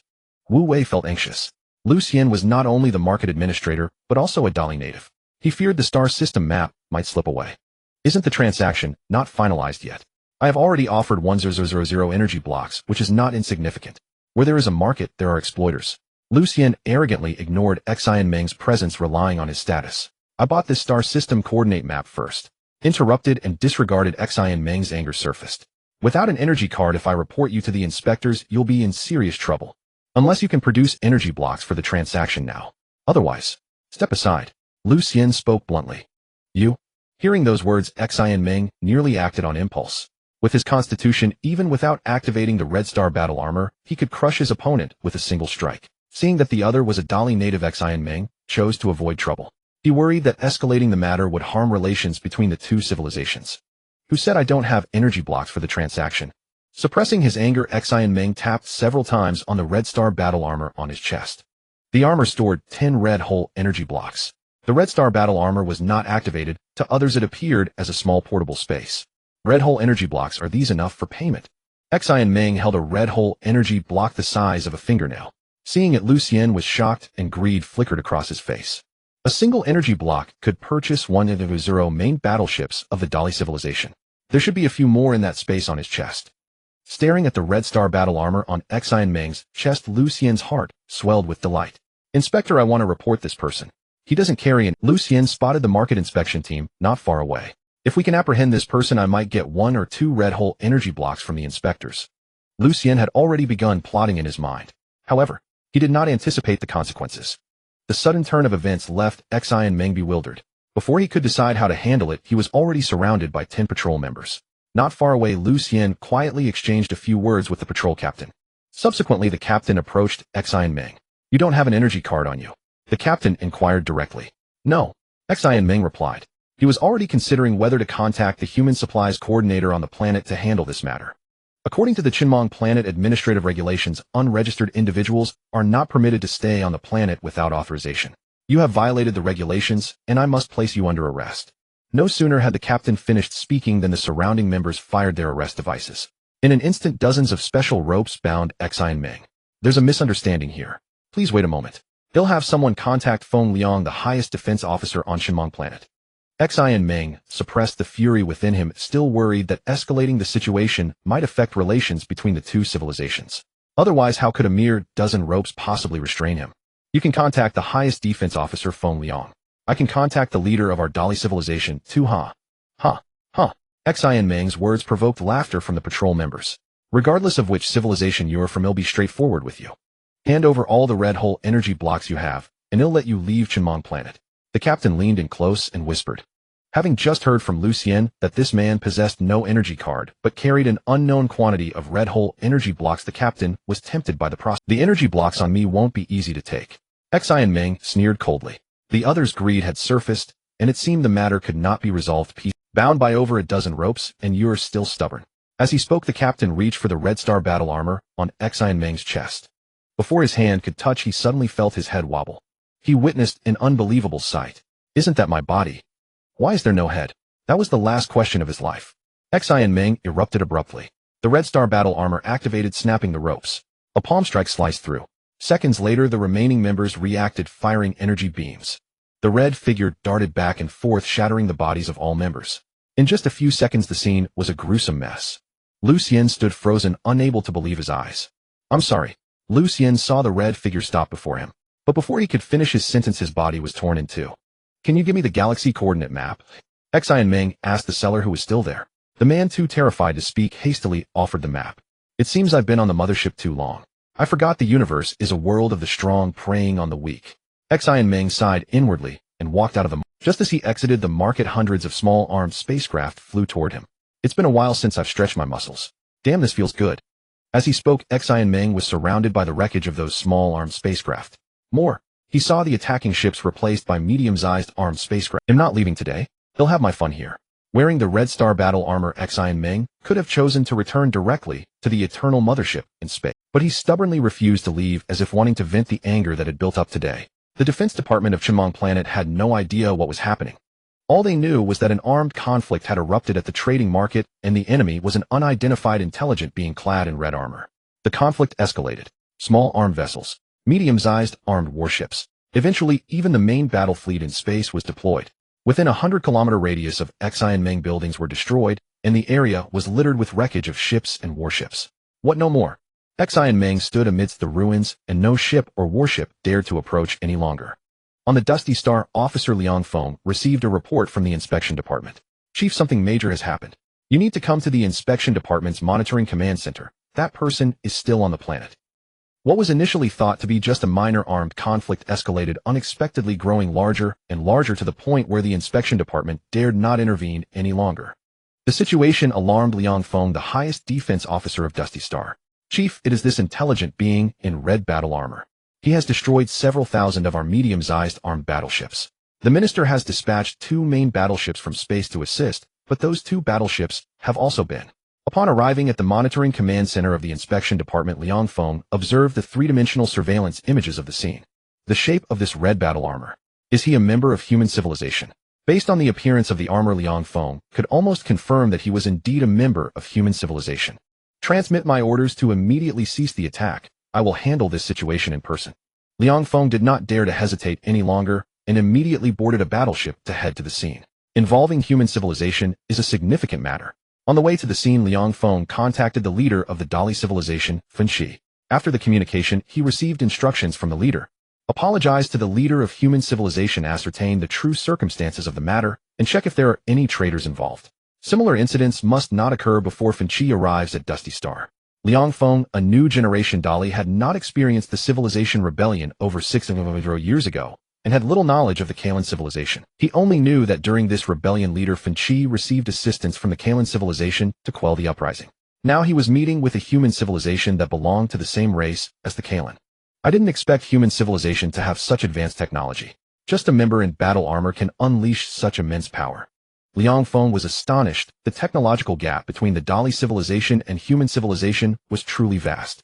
What he had previously failed to comprehend was now clear. This is why leader Fenchi regards human civilization as a distinguished guest. He also began to guess Fenchi's intention to personally meet the human leader. How long has it been since this started? It can't be over so soon. Xi and Meng felt a sense of regret. He had been standing atop ruins for half an hour with no battleships daring to approach. Oh, another unafraid ship is coming. Xi and Meng noticed a small spacecraft slowly approaching him. Just as he was about to launch an attack, the intelligence system of his battle armor received a message from the approaching ship. The spacecraft gradually stopped not far in front of Xi and Meng, and Liang Feng disembarked from the ship to stand before Xi and Meng. Are you a member of human civilization? I am Liang Feng, the defense officer of the planet. Liang Feng introduced himself while maintaining a respectful demeanor. I am Officer Liang Feng. Xi and Meng powered down his battle armor, revealing his true self. So you are the guardian of humanity, General Xi and Meng. Liang Feng recognized the person before him as the guardian who accompanied the human leader Liu Hui, holding a very high position within human civilization. General Xi and Meng, there must have been a misunderstanding between us. Can you tell me what happened? Liang Feng immediately defined the nature of the situation, fearing he might offend human civilization. I was wandering around the planet when your inspection team claimed I did not have an energy card to prove my identity and attempted to detain me. That's how it happened. Liang Feng, what do you think we should do? Xi and Meng's meaning was clear and quite helpless. The inspection team attempted to detain him, he resisted, and the situation escalated to this point. What do you intend to do? General Xi and Meng, this is our inspection team's negligence. Please convey this to your leader. Human civilization is our most precious friend in the Dali civilization. Members of human civilization can move freely on the planet. Liang Feng did not expect the reason for the conflict to be this, and hurriedly clarified his stance to remedy the situation. There's no need to alert the leader about such matters. If there's nothing else, I will take my leave. The other party's attitude and method of handling the situation surprised Xi and Meng. It seemed overly humble. He did not intend to report this incident back to Liu Hui. If he were to bring it up, he might just end up getting scolded. After all, the Dali civilization was currently providing necessary resources to human civilization free of charge. Liu Hui was unaware of this conflict. For the past few days, he had been on the mothership studying upgrades with scholars. Leader, we have clarified the matter. No traces of traitor involvement have been found. The cause was the greed of the captain of the inspection team. After the situation was investigated, Liang Feng reported to leader Fenchi, who was on his way to Dusty Star. Feng Liang immediately rectified the inspection department of the planet. Under no circumstances should there be conflicts with human civilization. The incident is classified. All related materials must be destroyed immediately to prevent the traitors from knowing. Leader Fenchi's orders came too late. A three-dimensional video documenting the conflict had already reached Dubei. He was currently discussing with his trusted subordinate the takeover of Dallas regime. You have all seen the three-dimensional video of the conflict. Over 600 years ago, two guardians of the Kalan civilization, clad in battle armor, nearly destroyed all the rebel ships. This human civilization is of the same race as the Kalan civilization. They too have guardians. If Fenchi receives their assistance, our risk of failure will be substantial. Leader Dubei, that was over 600 years ago. Today, our Dali civilization has developed spatial weaponry, not powerless to fight. You are right, we will not allow the events of 600 years ago to repeat. Now the most important thing is how to smoothly take control of the 10 Starlight motherships. Exactly, the spatial weaponry on those 10 motherships can deal with these Kalan people in battle armor. After waiting for so many years, Fenchi has left his home planet. This is a rare opportunity. 10 years later, the Eternal Mothership's upgrades were completed. The overall framework of the mothership has been improved and reinforced. Previously, after 3 to 5 spatial jumps, the mothership required several days of maintenance. Now, after reinforcement, it can perform nearly 100 consecutive spatial jumps.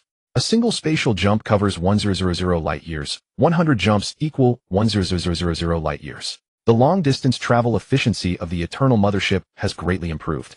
As the mothership's upgrades were completed after a decade, Dali leader Fenchi finally arrived at Dusty Star. At the moment he arrived at the planet, he received news of Dubei's rebellion. Human civilization had truly become his last lifeline. Leader, you must pull yourself together. Although Dubei has controlled hundreds of billions of warships on the front line, it will take a long time for him to occupy the entire star system. We can still gather hundreds of millions of warships in the rear. On the planet Chenmeng, Fenchi sat slumped in a brightly sealed office, looking quite dejected. Meanwhile, Liang Feng was desperately trying to persuade and comfort Fenqi. The fact that Du Bei, whom he trusted the most, was the leader of the rebels was hard for Fenqi. When he received this news, his psychological defenses nearly collapsed. Liang Feng, prepare yourself. Oh, I am going to visit the leader of the humans. Fenqi, who had been slumped in the chair, slowly stood up. As the leader of a civilization who had experienced countless crises, he would not sit idly by. How to persuade the humans to help him was the most important task for Fenqi now. Eternal Mothership. Leader, the reception hall has been set up. Good. Yuan Yi, Xi and Ming, come with me to meet the leader of the Dali civilization. Upon receiving the news that the leader of the Dali civilization would soon visit, Liu Hui had the reception hall arranged on the mothership. After all, the upgrade and transformation of the Eternal Mothership received considerable assistance from the Dali civilization, so it would not be appropriate to be too disrespectful. Fenqi greets the leader of the human civilization, Liu Hui. Upon entering the reception hall and seeing Liu Hui for the first time, Fenqi immediately bowed. Leader Fenqi, you are too courteous. Please take a seat. Liu Hui replied politely. Leader Liu Hui, your human civilization is a branch of the Kalan civilization, correct? As the talks began, Fenqi decided to first strengthen the relationship between the two civilizations. That's right, our human civilization is a branch of the Kalan civilization. Leader Fenqi, I didn't expect you to have heard of the Kalan civilization. Liu Hui acknowledged this while showing some curiosity. Leader Liu Hui, our Dali civilization has many ties to the Kalan civilization dating back over 600 years. Fenqi recounted how the Kalan civilization had helped him suppress a rebellion over 600 years ago. So that's how it is. No wonder you are so friendly towards our human civilization. Liu Hui nodded to himself, gaining clarity on the matter. Leader Fenqi, your Dali civilization is keen on cosmic exploration. I am very interested in that. Can we discuss this aspect? Compared to human civilization, the Dali civilization was relatively backward. Liu Hui knew there wasn't much to discuss regarding technology. He was interested in cosmic exploration. Liu Hui opened the topic and Leader Fenqi cooperated very well, discussing cosmic exploration with him. The history of the Dali civilization spans over 10 billion years, having experienced cosmic catastrophes. Their understanding of the universe is deeper than that of human civilization. During the conversation, Liu Hui received two useful pieces of information. Firstly, the Dali civilization has confirmed that there is a direction in the universe that has a boundary. The boundary area is unlike the empty cosmic space. It is a region rich in undiscovered mineral resources. This mineral zone has countless passages extending inward with a multitude of unknown mineral varieties. Secondly, the Dali civilization inadvertently observed that all star systems are connected by an energy band to the mineral zone at the boundary of the universe. This energy band is referred to by the Dali civilization as the energy void band. It can only be observed with special instruments. The reason it is called the energy void band is that matter can traverse it freely, showing no difference from normal cosmic space. Leader Fenqi, the mineral zone and energy void band you mentioned are quite interesting. Human civilization is also a civilization that enjoys exploring the universe, and we will conduct deeper exploration and research in the future. I am very glad to have this conversation with you today. My mothership will set out to return to the Guangzhou star system in a few days. After hours of discussion, both sides talked about many things, most of which were observations from the universe. Finally, Liu Hui informed the other side that the human mothership was about to set sail. Upon hearing that the humans were preparing to return to the Guangzhou star system, Fenqi suddenly stood up and knelt before Liu Hui. Leader Liu Hui, I implore you to delay the departure time. We, the Dali civilization, need your help. Fenqi's action surprised Liu Hui somewhat. Is your Dali civilization's technology encountering a bottleneck? If it's not too much trouble, our human civilization can stay here for a few more years to help you resolve. Liu Hui mistakenly thought the other side was asking for technology, believing they needed help. Although such actions are considered taboo among civilizations, the upgrade and transformation of the Eternal Mothership received substantial material assistance from the Dali civilization. Liu Hui intended to repay this favor as long as it wasn't excessive. Leader Liu Hui, you have misunderstood my intentions. The Fenqi regime has encountered a coup on my way to visit you. I was seized and lost power. I implore human civilization to help me defeat the rebels and regain my authority, just as the Kalan civilization did over 600 years ago. Fenqi knelt on the ground and put forth his request. Leader Fenqi, although you have provided us with considerable material assistance, it does not necessarily mean that our human army will fight for your Dali civilization. Yuan Yi, go get 100 pieces of red hole energy blocks. Liu Hui was not foolish. Why would they help you fight for no reason? 100 pieces of red hole energy blocks would be enough to offset all the material assistance. Leader Liu Hui, please, you must help me. I can offer you two things in exchange. Fenqi was very attentive during the conversation with Liu Hui. He grasped two of Liu Hui's needs, and he could fulfill these two needs. What are they? Do tell me. Liu Hui was suddenly interested. Leader Liu Hui, during today's discussion you mentioned you wish to find the Milky Way in the universe and restore the origin star of human civilization. And we the Dali civilization have the most complete technology to revive stars. Wait a moment, Leader Fenchi. Our human civilization's technology can easily create a new star. You probably won't need your star revival technology. Liu Hui interrupted Fenchi confidently. Leader Liu Hui, your understanding of stars is still lacking. Although you can create an entirely new star, this star requires constant injection of new energy blocks. Our Dali civilization's technology is complete. It can restore a star to its original state without needing to inject new energy blocks. Do you remember when I mentioned the void energy band? In fact, all natural celestial bodies in the universe are connected by a hidden void energy band. Only by connecting the newly created star to the void energy band can it be considered truly revived. Our Dali civilization has the technology in this regard. Additionally, we have captured an energy-devouring beast. Your human civilization has always wanted to study it. I can gift this energy-devouring beast to you. Their military strength was not on the same level at all. Helping Fenchi suppress the rebellion was an easy task for humanity. Thank you for the assistance of human civilization. Alright, I accept your terms. Concerning the reconstruction of the solar system, Liu Hui hardly needed to consider. The Dali civilization had just entered level 5 civilization, while human civilization had reached the pinnacle of level 5. Their military strength was not on the same level at all. Helping Fenchi suppress the rebellion was an easy task for humanity. Thank you for the assistance of human civilization and my deepest gratitude to Chief Liu Hui. Fenchi, kneeling on the ground, was overjoyed.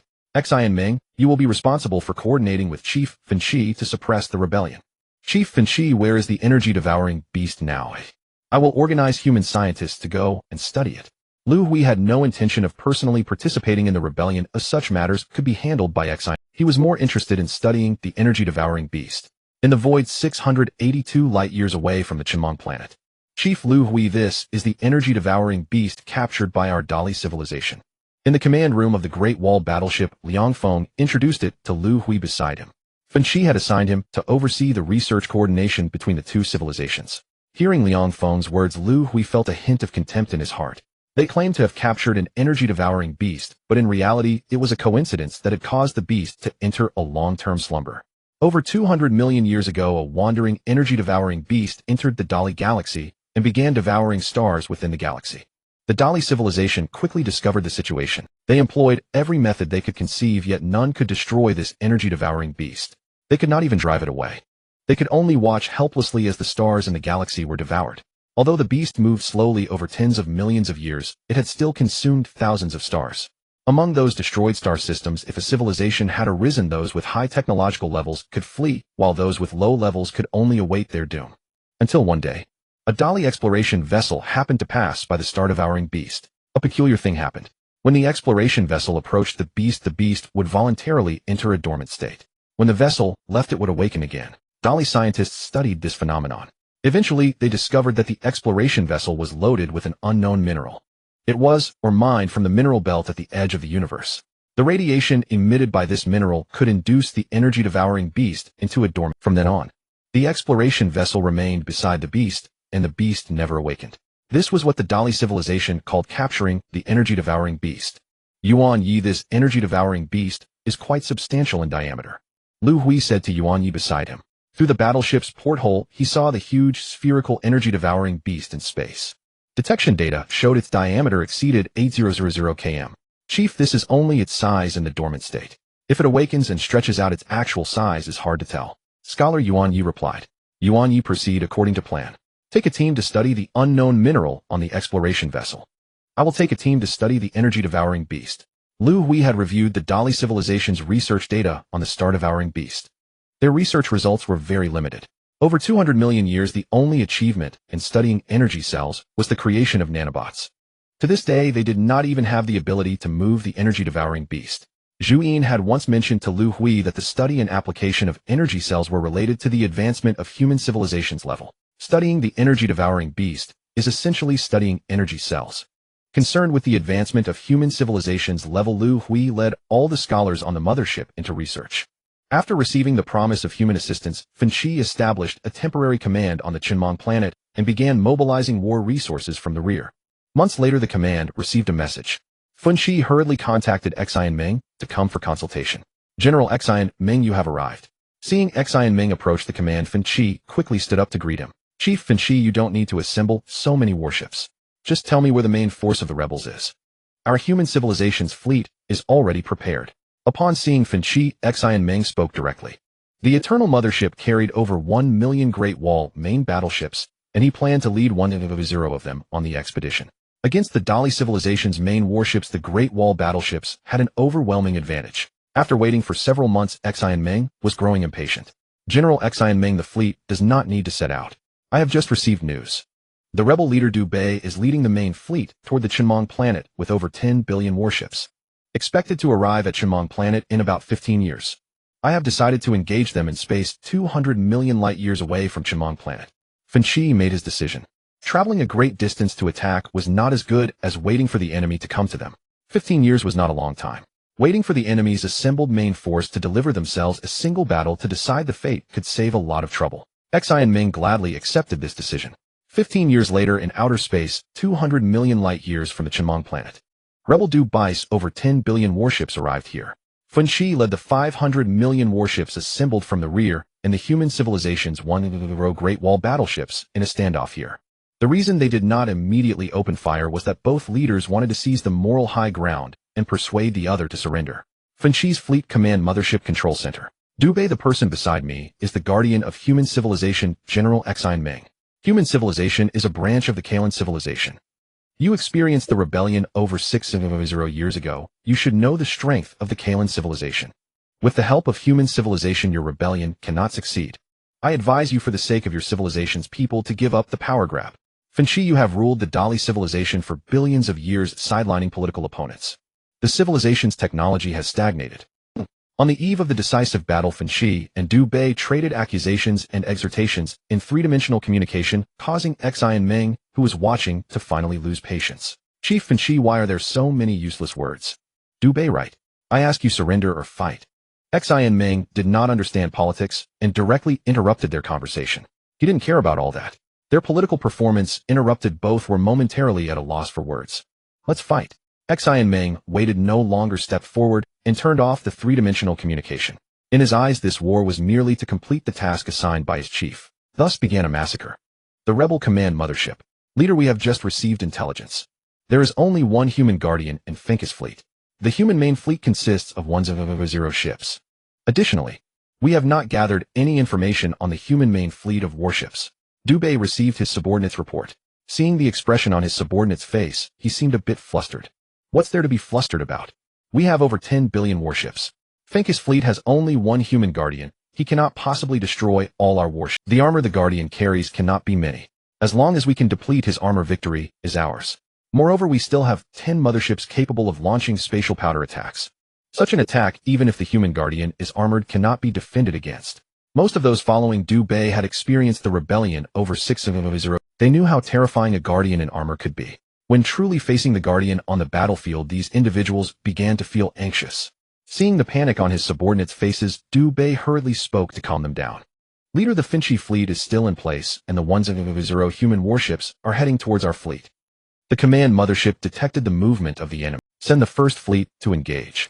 Inform the commander of the first fleet that the 100 enemy warships are vessels of human civilization and instruct him to respond cautiously. Du Bei issued the command. He was not worried about a direct confrontation of warships. Over 600 years ago, the main warships of the Dali civilization were not at an absolute disadvantage compared to those of the Kalan civilization.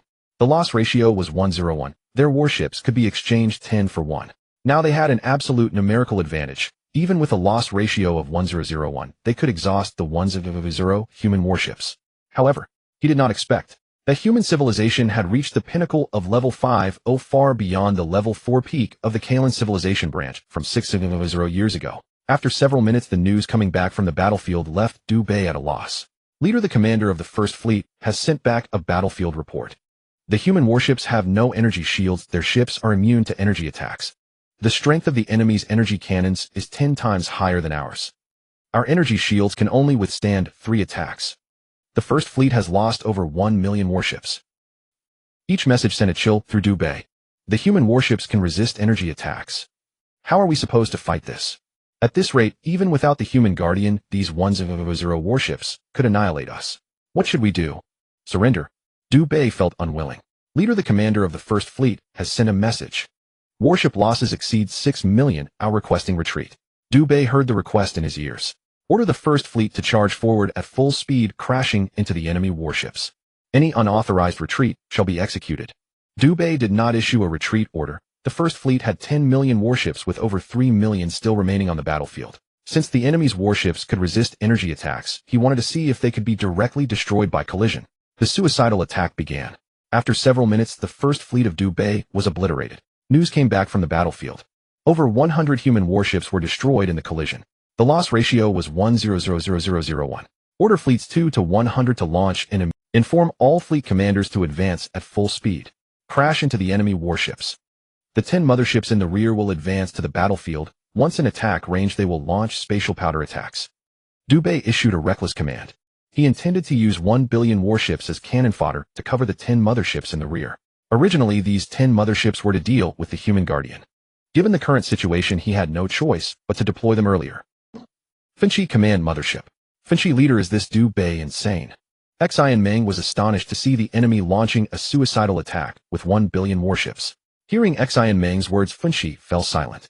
The three-dimensional images coming back from the battlefield made his heart bleed. The destroyed warships were filled with members of the Dali civilization. For a moment, he even felt a sense of guilt. The warships of this human civilization are truly formidable. Stronger than the Kalan civilization over 600 years ago. Finchi marveled. Before this, he had no idea that human warships were so powerful. At long range, the power of their energy cannons was 10 times that of Dali civilization's warship. In close combat, kinetic cannons could ignore energy shields, directly destroying nearby enemy warships. Even if they approached human warships, they still had the mechanized warriors as a defensive line. Most importantly, human warships could resist energy attacks. Such warships appeared nearly invincible in Fenka size. General Xian Meng, please do not underestimate this.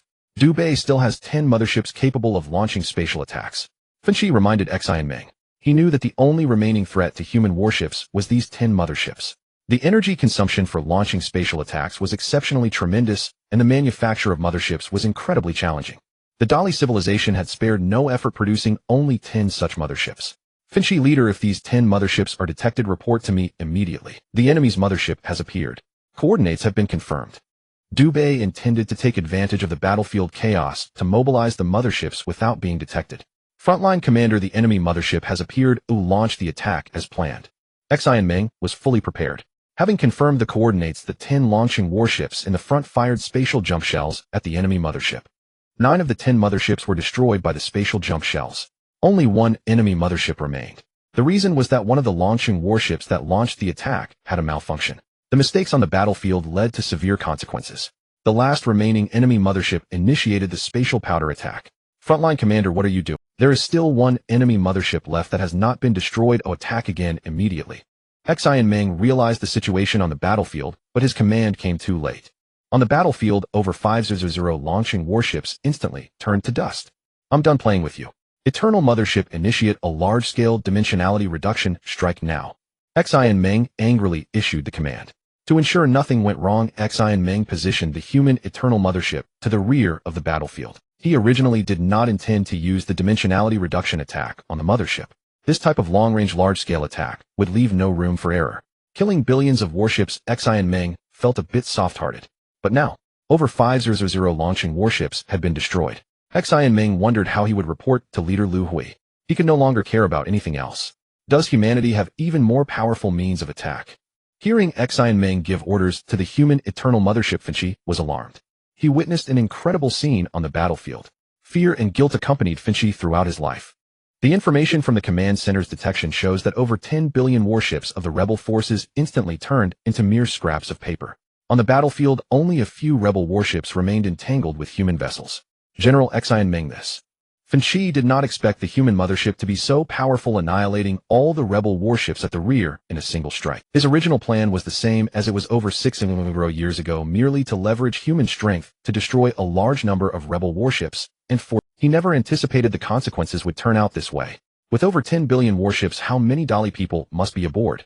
Finchi fell into deep remorse. Commander at the front line, immediately clear the remaining enemies on the battlefield and initiate rescue operations. Xian Meng disregarded Finchi, issuing a new command. However, his rescue order seemed somewhat forced. Powder attacks and dimensional attacks both belonged to spatial assaults. Warships within the attack range had no need for rescue. In a crushing space battle, humanity lost over 500 Great Wall warships. Upon receiving the battle report, Liu Hui harshly scolded Xi. In his eyes, the interests of human civilization outweighed everything. Xi and Ming should not have shown mercy. He should have directly employed dimensional attacks to end the battle from the start. Scolding aside, Liu Hui would not go so far as to dismiss Xi and Ming. He had more important matters to attend to. Breakthroughs had been made in the research of stellar devouring beasts and unknown minerals. Liu Hui abandoned the idea of returning to the Guangzhou star system, immediately planning to stay here to continue in-depth research. Over a century later, significant breakthroughs had been achieved in the study of stellar devouring beasts, and Liu Hui decided to pause the research and set out back to the Guangzhou star system.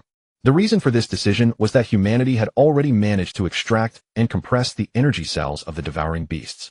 The devouring beasts were immense, with diameters exceeding 8000 km. After decomposition and compression, humanity could load the energy cells onto the mothership for transport. The entrance to the spatial rift in the Dali star system. Esteemed human leader Liu Hui, this is the spatial rift of our Dali star system. Through this spatial rift, one can reach the void 10.6 billion. Thank you for the assistance from human civilization. Fenqi bids farewell here. Upon receiving the news that the human mothership was about to return, Fenqi was overjoyed and saw them off all the way. Liu Hui felt uneasy. For every extra day the human mothership stayed in the Dali star system. Leader Fenqi, thank you for seeing us off. Though the Dali civilization and human civilization are far apart, I hope that one day we can meet again. Liu Hui responded politely. This response made Fenqi feel a chill of fear. If given the choice, he hoped that there would never be a day of reunion. After exchanging farewells, the eternal mothership set sail. Calculating, it would take approximately 20,000 years for the eternal mothership to return to the Guangzhou star system. 10,000 years later, after navigating through several cosmic spatial rifts, the eternal mothership arrived in a void of space. It was now only 9 billion light-years away from the Guangzhou star system. Have we not made contact yet? Liu Hui paced back and forth in the control center of the mothership, his expression anxious. The quantum communication limit of human civilization was about 10 billion light-years. The current distance was 9 billion light-years, which should normally allow contact with the Guangzhou star system. The failure to establish contact indicated that something had happened. Leader, we still cannot establish quantum communication. Can't you reach Ji-sun and the others in the brain substrate space? Yuanya was equally anxious about the failure to contact humans in the Guangzhou star system. Yuanya, I also cannot reach them in my brain substrate space. As he answered this, Liu Hui thought of another possibility. Yuanya, my brain substrate space shows that the guardians and scholars left in the Guangzhou star system are still alive.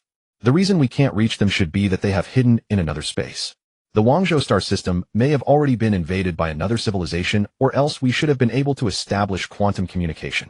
Taking into account several factors, Liu Hui made his judgment. This judgment received the support of everyone. The eternal mothership began to fly at full speed towards the Guangzhou star system. Along the way, spatial jumps were initiated, and to speed up the journey, Liu Hui even took the risk of reducing the frequency of mothership repairs. 5,000 years later, the eternal mothership reached the outskirts of the Guangzhou star system. Leader, we have detected a fleet approaching the mothership. About 1000 vessels in number. It has been confirmed that they are not warships of our human civilization. The moment the eternal mothership arrived at the outskirts of the star system, it detected the situation. Enter battle readiness level 1. Contact the opposing fleet to see what the situation is. Liu Hui issued the command. Leader, the opposing side did not respond. Their warships are accelerating towards us. The crew reported to Liu Hui. Xi and Ming, lead 100 Great Wall warships to intercept. Do not let them approach the mothership. Liu Hui issued the command. Upon receiving the order, Xi and Ming led 100 Great Wall warships away from the mothership. The Great Wall command ship monitored the detection data. Commander, the enemy warships have entered energy cannon range. Should we attack? Attack immediately. Xi and Ming issued the order. The 100 Great Wall warships opened fire at the designated target. The enemy warships have a level 4 energy shield. It is estimated that 2 energy cannon shots can shatter the shield. The enemy fleet has been annihilated. After the attack commenced, battlefield data was relayed back. Prepare to clear the battlefield and gather information on the enemy warship wreckage. In a battle that was without turmoil, after several rounds of volleys from the 100 Great Wall warships, all 100 warships rushing towards the eternal mothership were destroyed. Commander, the wreckage of the enemy warships has disappeared.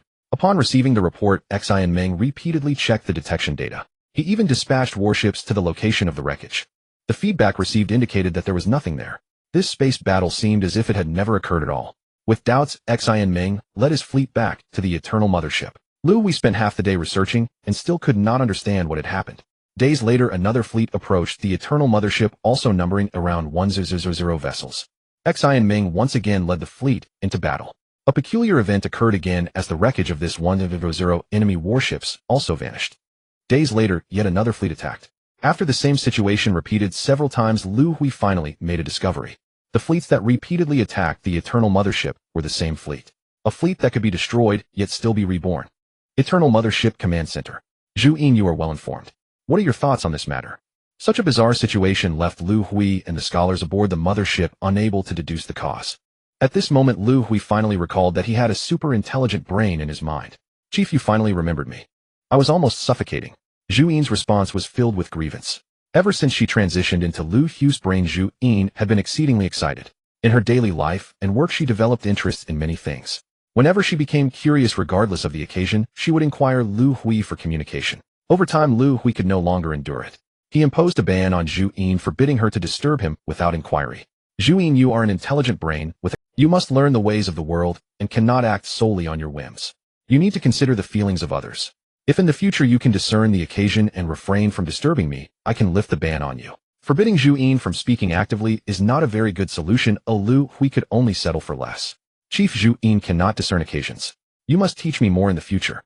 Hearing that the ban could be lifted made Zhu Yin very happy. Zhu Yin, when I have free time, you can feel free to chat with me. But when I am working, you must discern the occasion and see if it is necessary to disturb me. For example, when I am conducting scientific research, you should not talk to me about trivial matters in life. And similarly, in situations like today where we encounter an unsolvable problem that concerns the interests of human civilization. In such times, if you have a solution or an idea, feel free to propose it without needing my permission. Liu Hui began to guide Zhu Yin. Chief, I think I understand. In this situation, I can speak freely without seeking your permission. The bizarre things we've encountered these days, if explained by human scientific theories. In the confrontation, one side must have a problem with its time dimension. Zhu Yin's words enlightened Liu Hui. Considering the known circumstances, Liu Hui immediately reached a conclusion. After the enemy ships that attacked the Eternal Mothership were destroyed, the time dimension could be altered. We could revert to the state of one day prior. With a conclusion in hand, Liu Hui convened a meeting. The attending scholars and guardians failed to provide a solution. The meeting ultimately decided to first rid themselves of the enemy fleet harassing the Eternal Mothership and return to the Revival Twin Stars.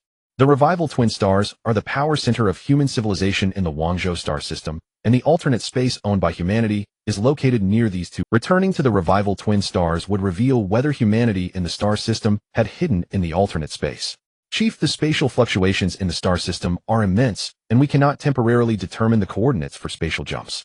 Just as Liu Hui decided to use spatial jumps to head to the Revival Twin Stars, bad news came from the control center. Detection showed that the spatial fluctuations throughout the Guangzhou star system were extremely chaotic. Can we detect the cause of the spatial fluctuations? With such extensive spatial fluctuations, Liu Hui felt they were man-made. Chief, the detection data indicates that the cause of the spatial fluctuations should be due to the deployment of spatial interference devices. Hearing the crew's report, Liu Hui found it hard to believe. How much time and resources would it take to deploy spatial interference devices throughout the entire star system? Chief, we can search for definable spatial jump coordinates while we navigate. In the command center, Yuan Yi offered Liu Hui a suggestion. The Guangzhou star system is so vast that even if vast amounts of spatial interferers were deployed, it would not be possible to interfere with every part of space. There will always be certain areas that will be overlooked. Take a look at the coordinate map of the Guangzhou star system. About 3 light-years away from us is the space tunnel No. 62B365. Let's head there to take a look. Liu Hui did not immediately adopt Yuan Yi's suggestion. Unable to initiate a spatial jump, if we can utilize the space tunnel, it would save a lot of time. He wanted to take a chance. The location of the Eternal Mothership is approximately 1600 light-years from the Revival Twin Stars. The maximum speed of the mothership is about 9 times the speed of light, and at this speed, it would take over 100 years to reach the Revival Twin Stars. This length of time was far too long for the impatient Liu Hui. After the Eternal Mothership once again annihilated the invading enemy fleet, it immediately accelerated to full speed, heading towards Space Tunnel No. 62B365. Along the way, every day or so, the enemy fleet would come to harass them. Initially, it was the fleet of 100 warships, but later on the number of fleets increased to 3, totaling over 300 warships. 3 months later, the Eternal Mothership reached the outskirts of the space tunnel after annihilating the enemy fleets along the way. Chief, strong spatial fluctuations detected. The source of the fluctuations is at the entrance of the space tunnel. Reports from the command center came in. Just as the Eternal Mothership arrived at the outskirts of the space tunnel, the enemy blew up the tunnel. It was clear that the enemy had seen through Liu Hui's intentions. Xi and Meng, come here for a moment. I have a task for you. Here is the coordinate map of the planets near the space tunnel. Approximately 1 light-year away from us is a planet belonging to the Liu civilization. The data shows that this planet is the homeworld of the Liu civilization with a civilization level of 2.6 registered in the Guangzhou star system. You will lead a Great Wall warship to investigate whether this civilization still exists. If possible, gather intelligence on what has happened in the Guangzhou star system over the years. The Eternal Mothership will remain here for 2 months to attract the enemy fleet and cover your actions. Liu Hui assigned the task to Xianmeng. Since entering the Guangzhou star system, the Eternal Mothership had received no relevant information. What exactly has happened over the years? Who are humanity? Liu Hui's mind was in chaos.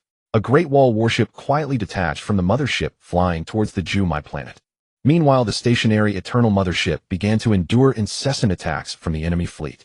The number of attacking warships had increased from over 3,000 to more than 2,000. Although the number of warships was clearly increasing, they could not pose a threat to the Eternal Mothership. As time passed, the energy blocks of the Eternal Mothership were gradually depleting. Over 2 months later, Xianmeng returned from investigating the Liu planet. On Xianmeng's Great Wall warship, accompanying him back, was the leader of the Liu civilization. Liu Hui finally understood the situation. Humanity's enemy. The Ghost Civilization. Ghost Civilization. The original ecological civilization of the Guangzhou star system. Civilization Level 3. Life form is an ideology that can detach from its physical body, highly similar to the ethereal spirit civilization. A single consciousness can alter the time dimension in normal cosmic space. About 4,000 years ago, it waged war against humanity. The war began because the Ghost Civilization demanded the rights to use the alternate dimension from humanity. The population base of the Ghost Civilization is about 100 trillion, with each consciousness controlling approximately 10 trillion warships. The arrival of the leader of the civilization allowed Liu Hui to learn the truth. Over nearly 4,000 years of war, the Ghost Civilization gradually depleted the war resources of the human civilization. The revival binary stars fell. Zhang Jixin and Huang Zihu, who remained in the Guangzhou star system, were forced to leave humanity to take refuge in the alternate dimension. In the Eternal Mothership's meeting room, Liu Hui said, "I have decided to go to the revival binary stars and reunite with the humans in the alternate dimension. The Ghost Civilization has about 10 trillion warships. If we want to break through to the revival binary stars, we will have to face at least several trillion enemy warships. When we left the sacred ground, we obtained a large amount of energy blocks from the Wisdom Core mothership. Currently, the energy blocks on the mothership are sufficient, but the quantity is limited. To break through to the revival binary stars, we must conserve the use of energy blocks. Do you have any good suggestions?" In the meeting room, Liu Hui inquired of the scholars and guardians present. He could not abandon the humans in the alternate dimension. "Chief, according to battlefield data, the speed of the Ghost Civilization warships is only 0.95 times the speed of light. We can use the Eternal Mothership's speed advantage to shake off pursuit and minimize combat. Chief, during space battles, we can use kinetic cannons as much as possible to reduce energy block consumption. Large-scale dimensional reduction attacks consume immense energy and must be used cautiously." Liu Hui convened an emergency meeting. After the meeting, the Eternal Mothership set off at full speed toward the revival binary stars. "Chief, detected about 1,000 enemy warships ahead, right on our course." Days later, the Eternal Mothership encountered the first wave of the Ghost Fleet. "Change course, bypass them." Liu Hui gave the order to avoid entanglement. Leveraging its speed advantage, the Eternal Mothership bypassed the Ghost Fleet ahead and continued toward the revival binary stars. Over 3 months later, at the Eternal Mothership's control center. "Chief, propulsion system warning." After 3 months of full-speed travel, the Eternal Mothership's propulsion system finally issued a warning. "Shut down the propulsion system. Notify the maintenance department to replace the propulsion system components immediately." Xianmeng, you lead 500 Great Wall warships to detach from the mothership and prepare for defense. Liu Hui gave the order. This was the Eternal Mothership's drawback. After prolonged full-speed travel, the propulsion system required maintenance and replacement of some critical components, which took about 3 days.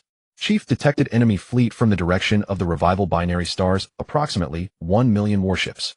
Detected about 5,000 enemy warships from the rear. Detected." The Eternal Mothership had been stationary for maintenance for less than a day when the Ghost Fleet began to surround it. "Send the detection data to Xianmeng. Tell him the mothership still needs 2 days. A few million Ghost warships were not too many. Liu Hui knew Xianmeng could handle them easily. 3 days later, the propulsion system maintenance was completed. The Eternal Mothership resumed full speed toward the revival binary stars. "Chief, space detection instruments show a lockable space jump coordinate 120 light-years ahead." At full speed, the Eternal Mothership suddenly discovered a coordinate that could initiate a space jump. "Lock the space coordinate, initiate space jump immediately." This was a rare opportunity. Liu Hui gave the order without hesitation. Although the entire Guangzhou star system was affected by space interference devices, Liu Hui and his team had still detected several calm space regions. Using these calm spaces, the Eternal Mothership intermittently performed space jumps while traveling at high speed. After hundreds of years, the Eternal Mothership had completed half the journey, but the Ghost Fleet encounters became more frequent. Chief, the Great Wall Fleet's energy is nearly depleted. Request the Mothership to initiate dimensional reduction attack. As the number of Ghost warships increased, the detached Great Wall warships could no longer hold them back, while the Mothership was stationary for maintenance.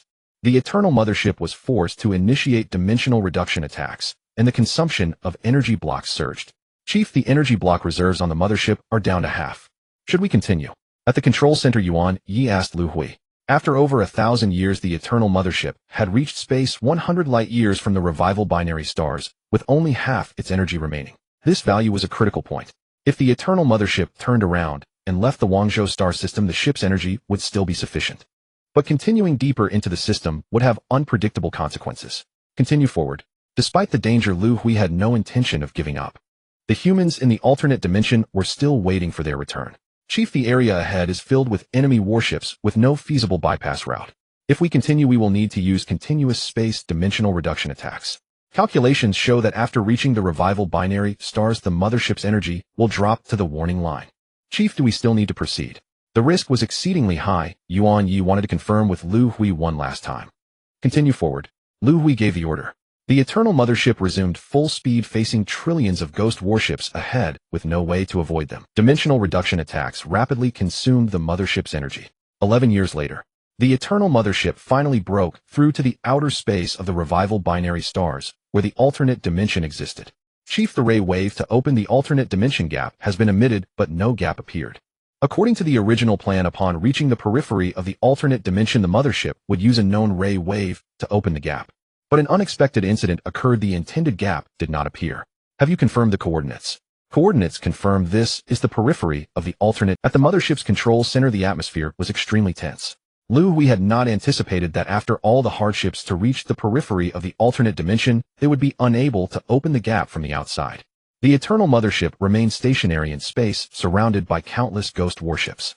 The Mothership's energy was nearly depleted. Send Morse code to the alternate dimension region. Tell them to open the gap from inside immediately. Xi and Meng, you lead all Great Wall warships to detach from the Mothership and form the final line of defense. Liu Hui speculated that for safety, the ray frequency to open the alternate dimension must have been changed by Zhang Jisen, so it could only be opened from inside.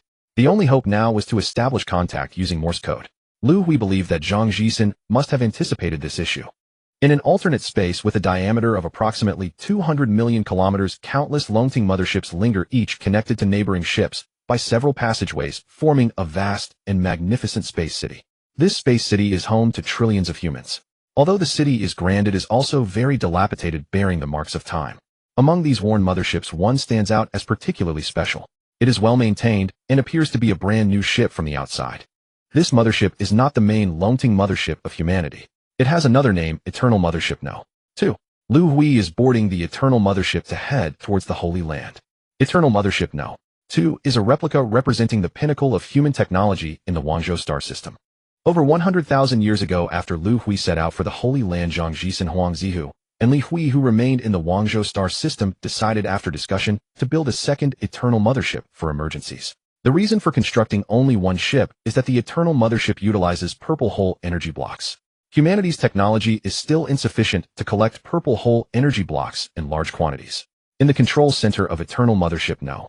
2, Zhang Jisen, Huang Zihu, and Li Hui are gathered together, their expressions very serious. We can no longer staying here. Our resources and energy will eventually be exhausted. I propose we vote on this now, said Zhang Jisen. Rationality told him that a choice must be made.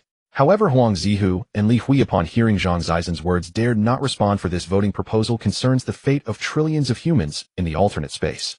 Over 6,000 years ago, humanity was defeated and trillions were driven into the alternate space by the Ghost civilization. Before the defeat, humanity made extensive preparations. They stockpiled a large quantity of resources in the alternate space, planning to stay there long-term, waiting for the return of their leader Liu Hui. But no amount of resources can withstand the ravages of time. The time dimension in the alternate space differs from that in the normal universe by a factor of 10,000. Only a little over 6,000 years have passed in normal space. However, the humans in alternate space have experienced over 60 million years. Without resource replenishment, they can only face extinction. Jisen, if you want me to agree to the vote, then I will stay behind while you and Liu Hui go out. No, I disagree. I will stay behind Jisen, you and Zihu go out. How about I stay instead?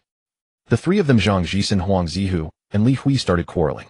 The significant decision of human civilization is to be made by their votes, a rule established before Liu Hui's departure. After seeing the resources in the alternate space gradually diminish over 60 million years, Zhang Jisen considered and proposed a suggestion. He suggested that Huang Zihu and Liu Hui lead the elite of humanity aboard Eternal Mothership No. 2 to leave the alternate space and search for their leader Liu Hui. Eternal Mothership No. 2 is humanity's only chance to break out of the Wangzhou star system. Meanwhile, Zhang Jisen would remain in the alternate space, waiting for their return. This decision is almost equivalent to abandoning the humans in the alternate Eternal Mothership No.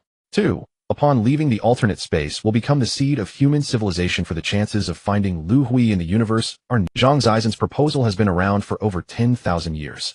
Initially, Huang Zihu and Liu Hui were strongly opposed, but as time passed, they gradually accepted reality. Now their point of contention is who should go out and who should stay. Leaving the alternate space means becoming the seed of human civilization and surviving. Staying in the alternate space likely leads to gradual extinction over time. All three want the other to leave while they themselves stay. In the midst of their quarrel, an urgent communication came from the control center. Command Center, the gravitational wave Morse code communication station, has received information from outside the alternate space. The leader has returned. The information is being transferred to the command center. Please connect immediately. The alternate space and normal universe are two different realms, and normal communication cannot reach them. Only the gravitational wave Morse code can penetrate the barriers of alternate space. Although the distance is not far, it is the only method for communication between the After humanity was defeated and entered the alternate space, in order to prevent the ghost civilization from opening a breach from the outside, Zhang Jisen disrupted the frequency of the rays that opened the alternate space. Now breaches in the alternate space can only be opened from the inside out. Zhang Jisen, as the chief scholar of human civilization, is very meticulous. He had already considered that if one day the leader suddenly returned and a breach could not be opened from the outside, he would surely use gravitational wave Morse code. To this end, Zhang Jisen set up numerous communication stations near the alternate space barrier, hoping to receive information from the outside one day. Immediately connect the communication stations, transfer information. Zhang Jisen, the first to react in the quarrel, stated, "Leader, this is Zhang Jisen. Report your coordinates, and I will open a breach for you nearby." The information transfer was successful, establishing a connection between the two time frames. At this moment, Zhang Jisen did not show excitement, rather he remained unusually calm. He knew that countless ghost warships were surrounding the area outside the alternate space. The priority is to open a breach as quickly as possible to allow the leader to enter. Jisen, the coordinates have been sent. Open the breach at the fastest speed. There are too many ghost civilization warships, we cannot hold out for long. The coordinates have been sent, and the Eternal Mothership can only remain stationary waiting for the opening of the dimensional rift. Losing the advantage of maneuverability, numerous ghost battleships are crashing toward them at high speed. This is the only way they can attack human battleships. The Eternal Mothership carries approximately 1 million Great Wall battleships. At this moment, all these ships have detached from the mothership, forming the first line of defense on the periphery. Once this line of defense is breached, the enemy battleships will face tens of millions of closing guns aboard the Eternal Mothership. This is the second line of defense of the Eternal Mothership. If the enemy battleships break through the closing gun defenses, the Eternal Mothership still has one last line of defense. It is the 10 million mech army composed of the ancient Gouda people. These mechs lack long-range maneuverability and can only be spread out in the hundreds of kilometers surrounding the mothership. When enemy battleships approach, they will adhere to the outer layers of the enemy ships, like leeches, disrupting and paralyzing them. If the enemy battleships break through the mech army's defense, they will be able to directly collide with the Eternal Mothership. Commander, the dimensional rift will open, and the rift will have a diameter of 8,000 kilometers and will take about half an hour to fully open. Once the rift opens, I will dispatch battleships for support. The voice of Zhang Jisen came from the mothership's control center. The Eternal Mothership has a diameter of 8,000 kilometers, and to enter the dimensional space, it must wait for half an hour. Half an hour? I wonder if the Eternal Mothership can hold out. Surrounded by ghost civilization battleships, Liu Hui was uncertain about holding their position for half an hour. Send a message to the defense line. The Eternal Mothership will enter the dimensional space in half an hour. The energy blocks on the mothership can still initiate wide-range dimensional attacks 8 more times. The fleet on the defense line only has 8 chances for. Liu Hui did not issue a death order. He knew that even with 1 million Great Wall battleships at full energy, they could not stop billions of enemy ships from charging. The enemy has an overwhelming advantage in numbers, making it impossible to kill them all. So long. Half an hour. Receiving the information from the mothership, Xianmeng was somewhat surprised, thinking they only needed to hold for about 10 minutes. There was no time to think further as the control room reported in. Commander Xianmeng, enemy battleships will enter the attack range in 30 seconds. Order all battleships to fire at full strength once the enemy ships enter the attack range. Do not conserve ammunition and energy. No battleship is allowed to retreat before ammunition and energy blocks are exhausted. Xianmeng issued commands to the ships on the defense line. As soon as the order was given, the enemy battleships entered the attack range. 1 million Great Wall battleships switched to free fire mode, and the long-range energy cannons fired first. There are too many Ghost Civilization battleships. Xianmeng observed the battlefield data from the command ship. The number of Ghost Civilization battleships was vast, with one appearing every few kilometers, so densely packed that collisions were likely during high-speed maneuvers. It was precisely because of their density that every second on the battlefield saw tens of thousands of Ghost battleships being destroyed. Even so, the Great Wall fleet could not stop the advance of the enemy. 2 minutes later, the enemy battleships breached the attack range of the Great Wall battleships' kinetic cannons. With the addition of the kinetic cannons, the speed of the Ghost battleships' charge was significantly reduced. The kinetic cannons use physical projectiles, and their numbers are limited. 5 minutes later, the fully firing Great Wall battleships exhausted their physical ammunition, leaving only energy cannons for continued attack. The enemy battleships recovered their charge speed. On the defense line, there were about 1 million Great Wall battleships, a limited number. Each ship has a defensive range of approximately 1,000 kilometers, creating significant gaps in their defense. With the support of kinetic cannons, diminish the blockade line, formed by energy cannons, developed vulnerabilities. 5 minutes later, the first Ghost battleship breached the line. Following that was the second and the third. The Great Wall battleships on the defense line continued to fire at full strength, attempting to reduce the number of enemy breaches. These Ghost battleships that broke through the defense were quickly destroyed by the closing guns on the mothership due to their limited numbers. Commander Xianmeng, this is Defense Zone 83. We are nearly overwhelmed, requesting support. Xianmeng's command ship received a distress signal from the defense zone. Shortly after, this message was forwarded to the Eternal Mothership. Seconds later, the enemy battleships in front of Defense Zone 83 were instantaneously cleared as the Eternal Mothership initiated wide-range dimensional attacks for support. 10 minutes later, the Eternal Mothership launched its final dimensional attack. Ship 6775 is about to run out of energy. Prepare to retreat. Ship 97258. Ship 83365. Messages of battleship retreats began to come in on Xianmeng's ship. 733680 has been hit. Ship 573822. Information about destroyed battleships started to be reported.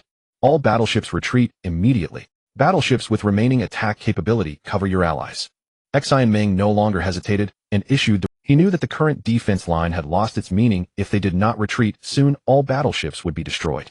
It would take a few minutes to retreat to the defensive range of the mothership's closing guns. In just those few minutes, more than half of the 1 million Great Wall battleships were destroyed. As the command ship that Xianmeng was on just entered the protective range of the mothership's closing guns, a long-awaited voice came from the control center. Xianmeng, is your command ship still there? I'm here. The voice calling Xianmeng was Huang Zihu, who had come to provide support. More than 20 minutes after the dimensional rift opened, Huang Zihu led tens of millions of Great Wall battleships continuously pouring out from the rift. Commander Huang immediately escorted the mothership. Enemy battleships have already breached the closing guns and are colliding with the mothership. Without time for greetings, the Eternal Mothership was already under attack.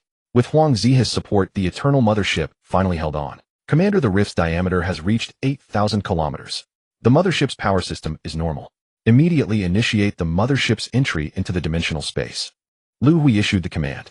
The Eternal Mothership had sustained dozens of impacts, but was fortunate not to have damaged its power system. The mothership successfully entered the dimensional space. Commander, we have returned. As soon as they entered the dimensional space, the control center of the mothership received Huang Zihu's voice. Liu Hui turned to see Huang Zihu and Xianmeng beside him. Zihu, the mothership has entered the dimensional space. Why are we still dispatching battleships outside? After entering the dimensional space, Liu Hui noticed that battleships were still continuously emerging.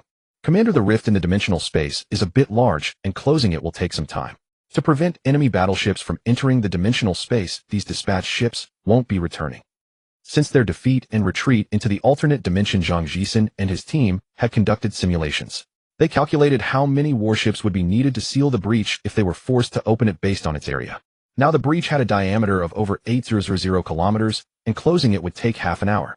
According to calculations, over 200 million warships would be required to plug the gap. Of these 200 million warships, the first 100 million would serve as support vessels carrying a small reserve of attack energy blocks.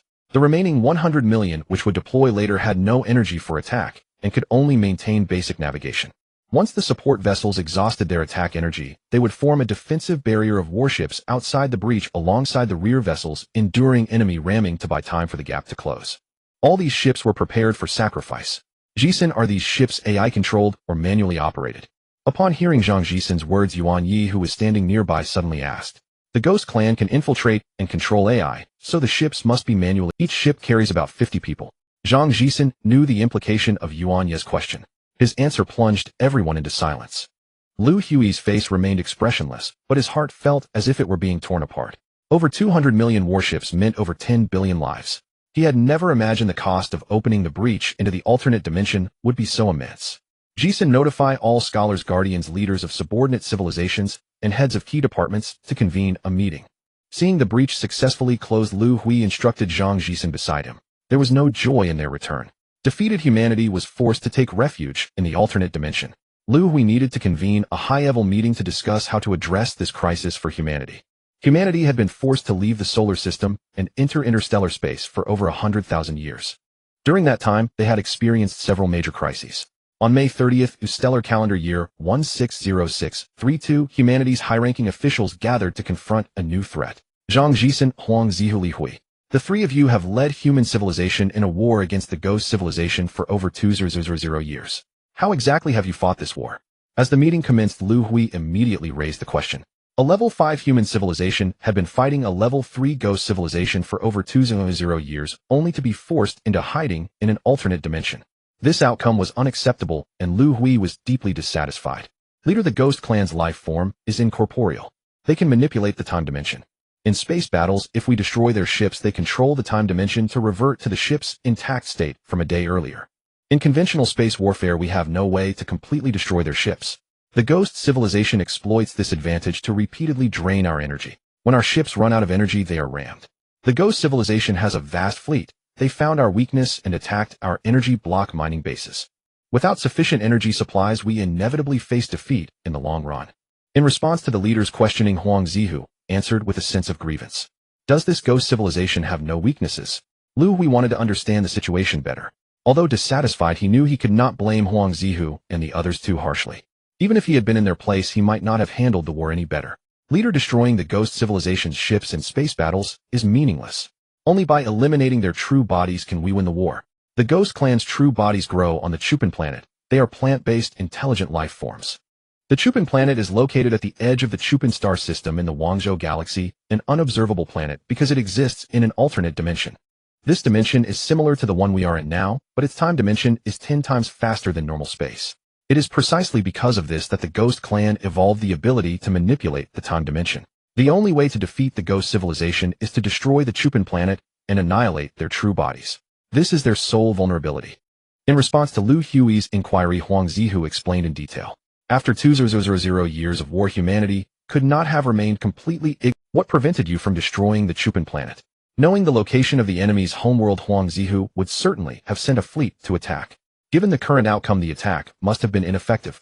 Liu Hui now wanted to know the reason. Leader, I led 3 fleet attacks against the Chupin planet, and each time the result was the same. Although we could open a breach into the alternate dimension where the Chupin planet resides once inside the dimension.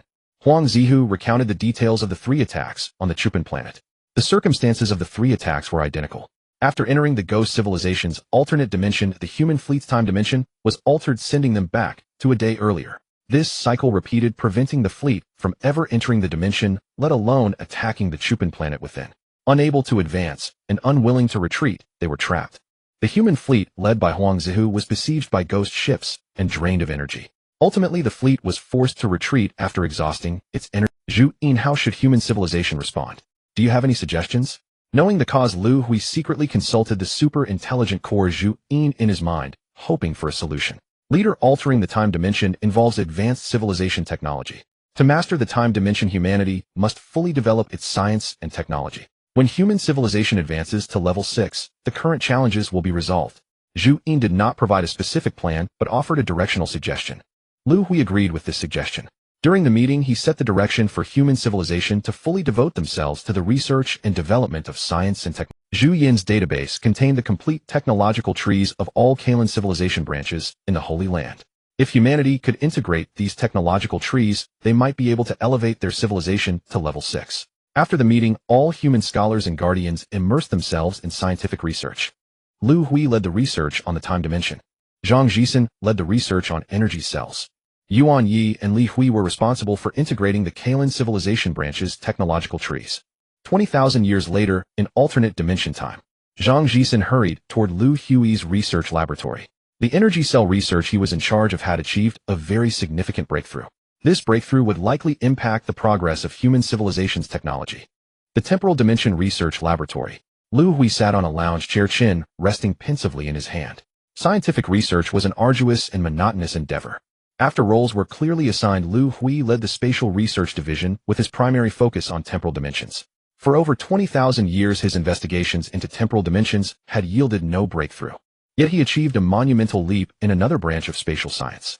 Conventional cosmic spacetime consists of 3 spatial dimensions, length, width, and height, and 1 unidirectional temporal dimension flowing inexorably forward. With current human technology, it is possible to fabricate a dimensional reduction space, one that eliminates any single spatial dimension, length, width, or height. The most tangible manifestation of this is dimensional reduction warfare. Its fatal flaw lies in its limitation: only one dimension may be removed, and the process remains entirely uncontrollable. Liu Hui's breakthrough transformed this uncontrollability into precise, deliberate control. He developed spatial compression technology, a method by which objects within such a compressed space retain their proportional ratios of length, width, and height, while undergoing infinite reduction in scale. Put simply, it enables the miniaturization of objects from standard cosmic spacetime. Take the Eternal flagship, for instance. Its diameter measures 8,000. Neglecting energy consumption, its diameter could be compressed to 4,000 kilometers, 2,000 kilometers, or even further down to 1 kilometer, 500 meters, and beyond. This technology constitutes nothing short of a revolutionary paradigm shift for human civilization. If a sustained compression field could be maintained indefinitely within the flagship's interior, its cargo capacity would increase geometrically. For mass diminishes proportionally with compression, a phenomenon that defies the classical law of mass conservation and redefines cosmological mass theory. Though Liu Hui had secured groundbreaking scientific achievements, he remained powerless to resolve humanity's existential crisis, precisely because temporal dimension research had stalled completely. Seated on the lounge chair, Liu Hui rested his chin in thought, searching desperately for a breakthrough. "Commander," a voice behind him pierced his reverie. "Ji-san, what brings you here? Have you come to discuss a research problem?" Liu Hui turned, seeing Zhang Ji-san, and mistakenly assumed he'd arrived to consult on academic matters. "Commander, must your thoughts always orbit the same axis?" Zhang Ji-san replied with a gentle smile. "You've made progress." Liu Hui's realization dawned. "Commander, several major breakthroughs have emerged. They may well hold the key to countering the ghost civilization." Zhang Ji-san spoke with palpable excitement. "Quick, tell me." Liu Hui's voice trembled with urgency. "Commander, I suspect the stellar devourers are not products of natural cosmic evolution. Their energy cells operate outside the constraints of spatial dimensional reduction. Human consciousness can establish direct neural linkage with these energy cells." Zhang Ji-san meticulously recounted his findings from studying the stellar devourers. For over 20 millennia, he had devoted himself to analyzing the stellar devourer Liu Hui had retrieved from the Dali civilization. During examination of its cerebral structure, Zhang Ji-san discovered it possessed astonishing simplicity, no independent cognition whatsoever. Its brain continuously transmitted a single identical signal to its energy cells.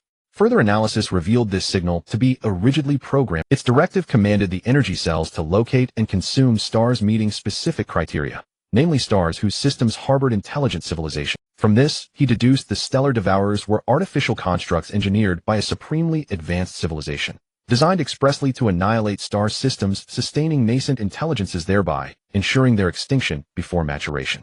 Just as humanity's own soul system had once been targeted. This conclusion emerged directly from Zhang Ji-san's cerebral analysis of the stellar devourer.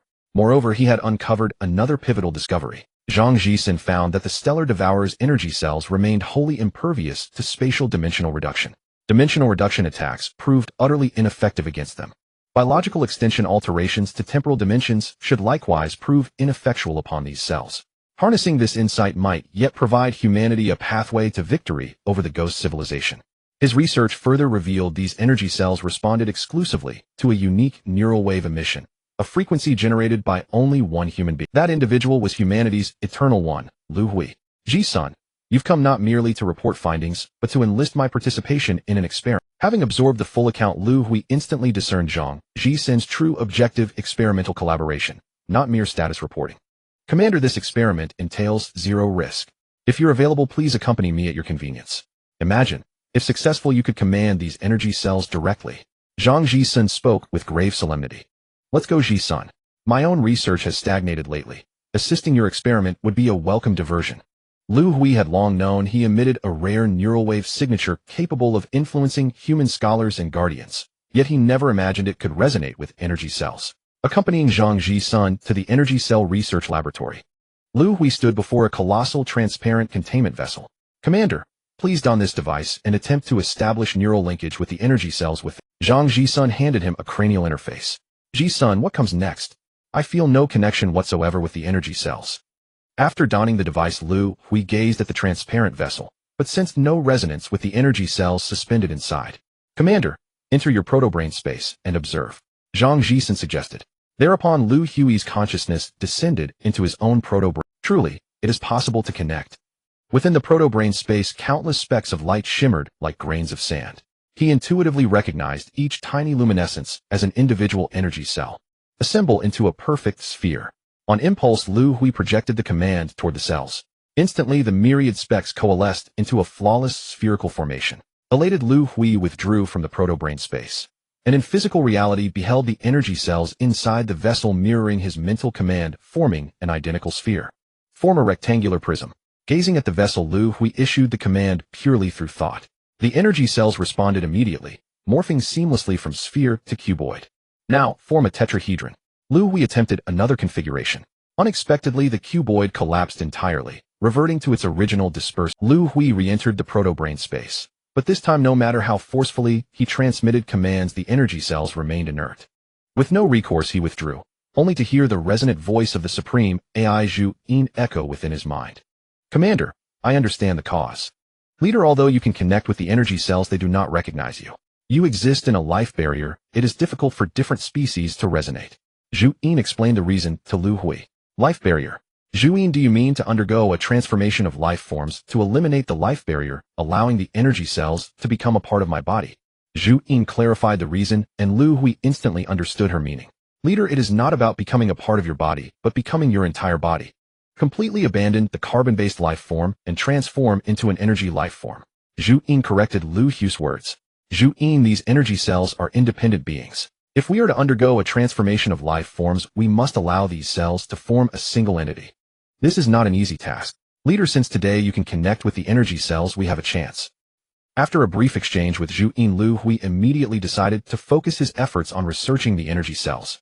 If necessary, he planned to undergo a transformation of life forms to resolve the crisis of humanity. Hundreds of years later, Energy Cell Research Laboratory. In a transparent container, a cloned human body lay inside. On the surface, this body looked identical to Liu Hui, making it hard to distinguish the real from the fake. This is not an ordinary clone. Its components are not human carbon-based cells, but energy cells from the stellar devourer. Human scholars spent hundreds of years combining them. Leader, you are the only one among all humans who can conduct this experiment. I still think it's too risky. If possible, I hope you will terminate the experiment. In front of the transparent container, Zhang Ji-sun urged Liu Hui. Only Liu Hui among humanity can establish a connection with the energy cells. Once the clone was successfully created, Liu Hui immediately decided to undergo a transformation of life forms. He would abandon the human carbon-based life form and transform into an energy life form. The reason for this decision was that the benefits of transforming life forms were simply too great. This temptation was something Liu Hui could not resist. The properties of the energy cells were too unique. In human technological understanding, no means to harm them had yet been found. Energy cells can absorb and dissolve energy. Their hardness surpasses all known materials in the universe. They can reorganize and rearrange cells. They do not age and do not split. They can also disregard the rules of the universe. Human scholars even believe that energy cells should not exist in the universe. If the transformation of life forms is successful, Liu Hui's body will become an invincible existence in the universe. Ji-sun, don't worry. The technology for transforming life forms has been practiced. The risk is not great. Liu Hui reassured Zhang Ji-sun beside him, then turned to face the scholars and guardians behind him. You all don't need to worry. No matter what form my life body takes, my consciousness remains the same. I am still your leader, and there will be no changes. Liu Hui knew that those present had one concern: if the transformation of life forms was successful, would he still be considered a human? Liu Hui's words directly expressed his stance. His prestige among humanity meant that no one dared to question or persuade him. It can begin. Liu Hui lay down on the instrument platform and issued the command. Upon receiving the command, a selected member of the floater tribe connected the clone and Liu Hui's brain using consciousness. Liu Hui's consciousness began to transfer. Days later, the clone in the transparent container opened its eyes. Did it succeed? Opening his eyes, Liu Hui saw his own self on the instrument platform not far away. Zhu Yin, are you still there? The transformation of life forms, Liu Hui was most worried about whether Zhu Yin would transfer over as well. This was something he could not be sure of. Leader, I am still here. Hearing Zhu Yin's reply, Liu Hui breathed a sigh of relief. He stood up and gently waved his hand, shattering the transparent container. Liu Hui jumped down. Leader, do you feel any strange sensations? Seeing Liu Hui leap down from the container, Zhang Jisen, who had been guarding the scene, hurriedly asked. He still felt some concern about whether something would go wrong. Jisen, don't worry. I feel good, there's no problem.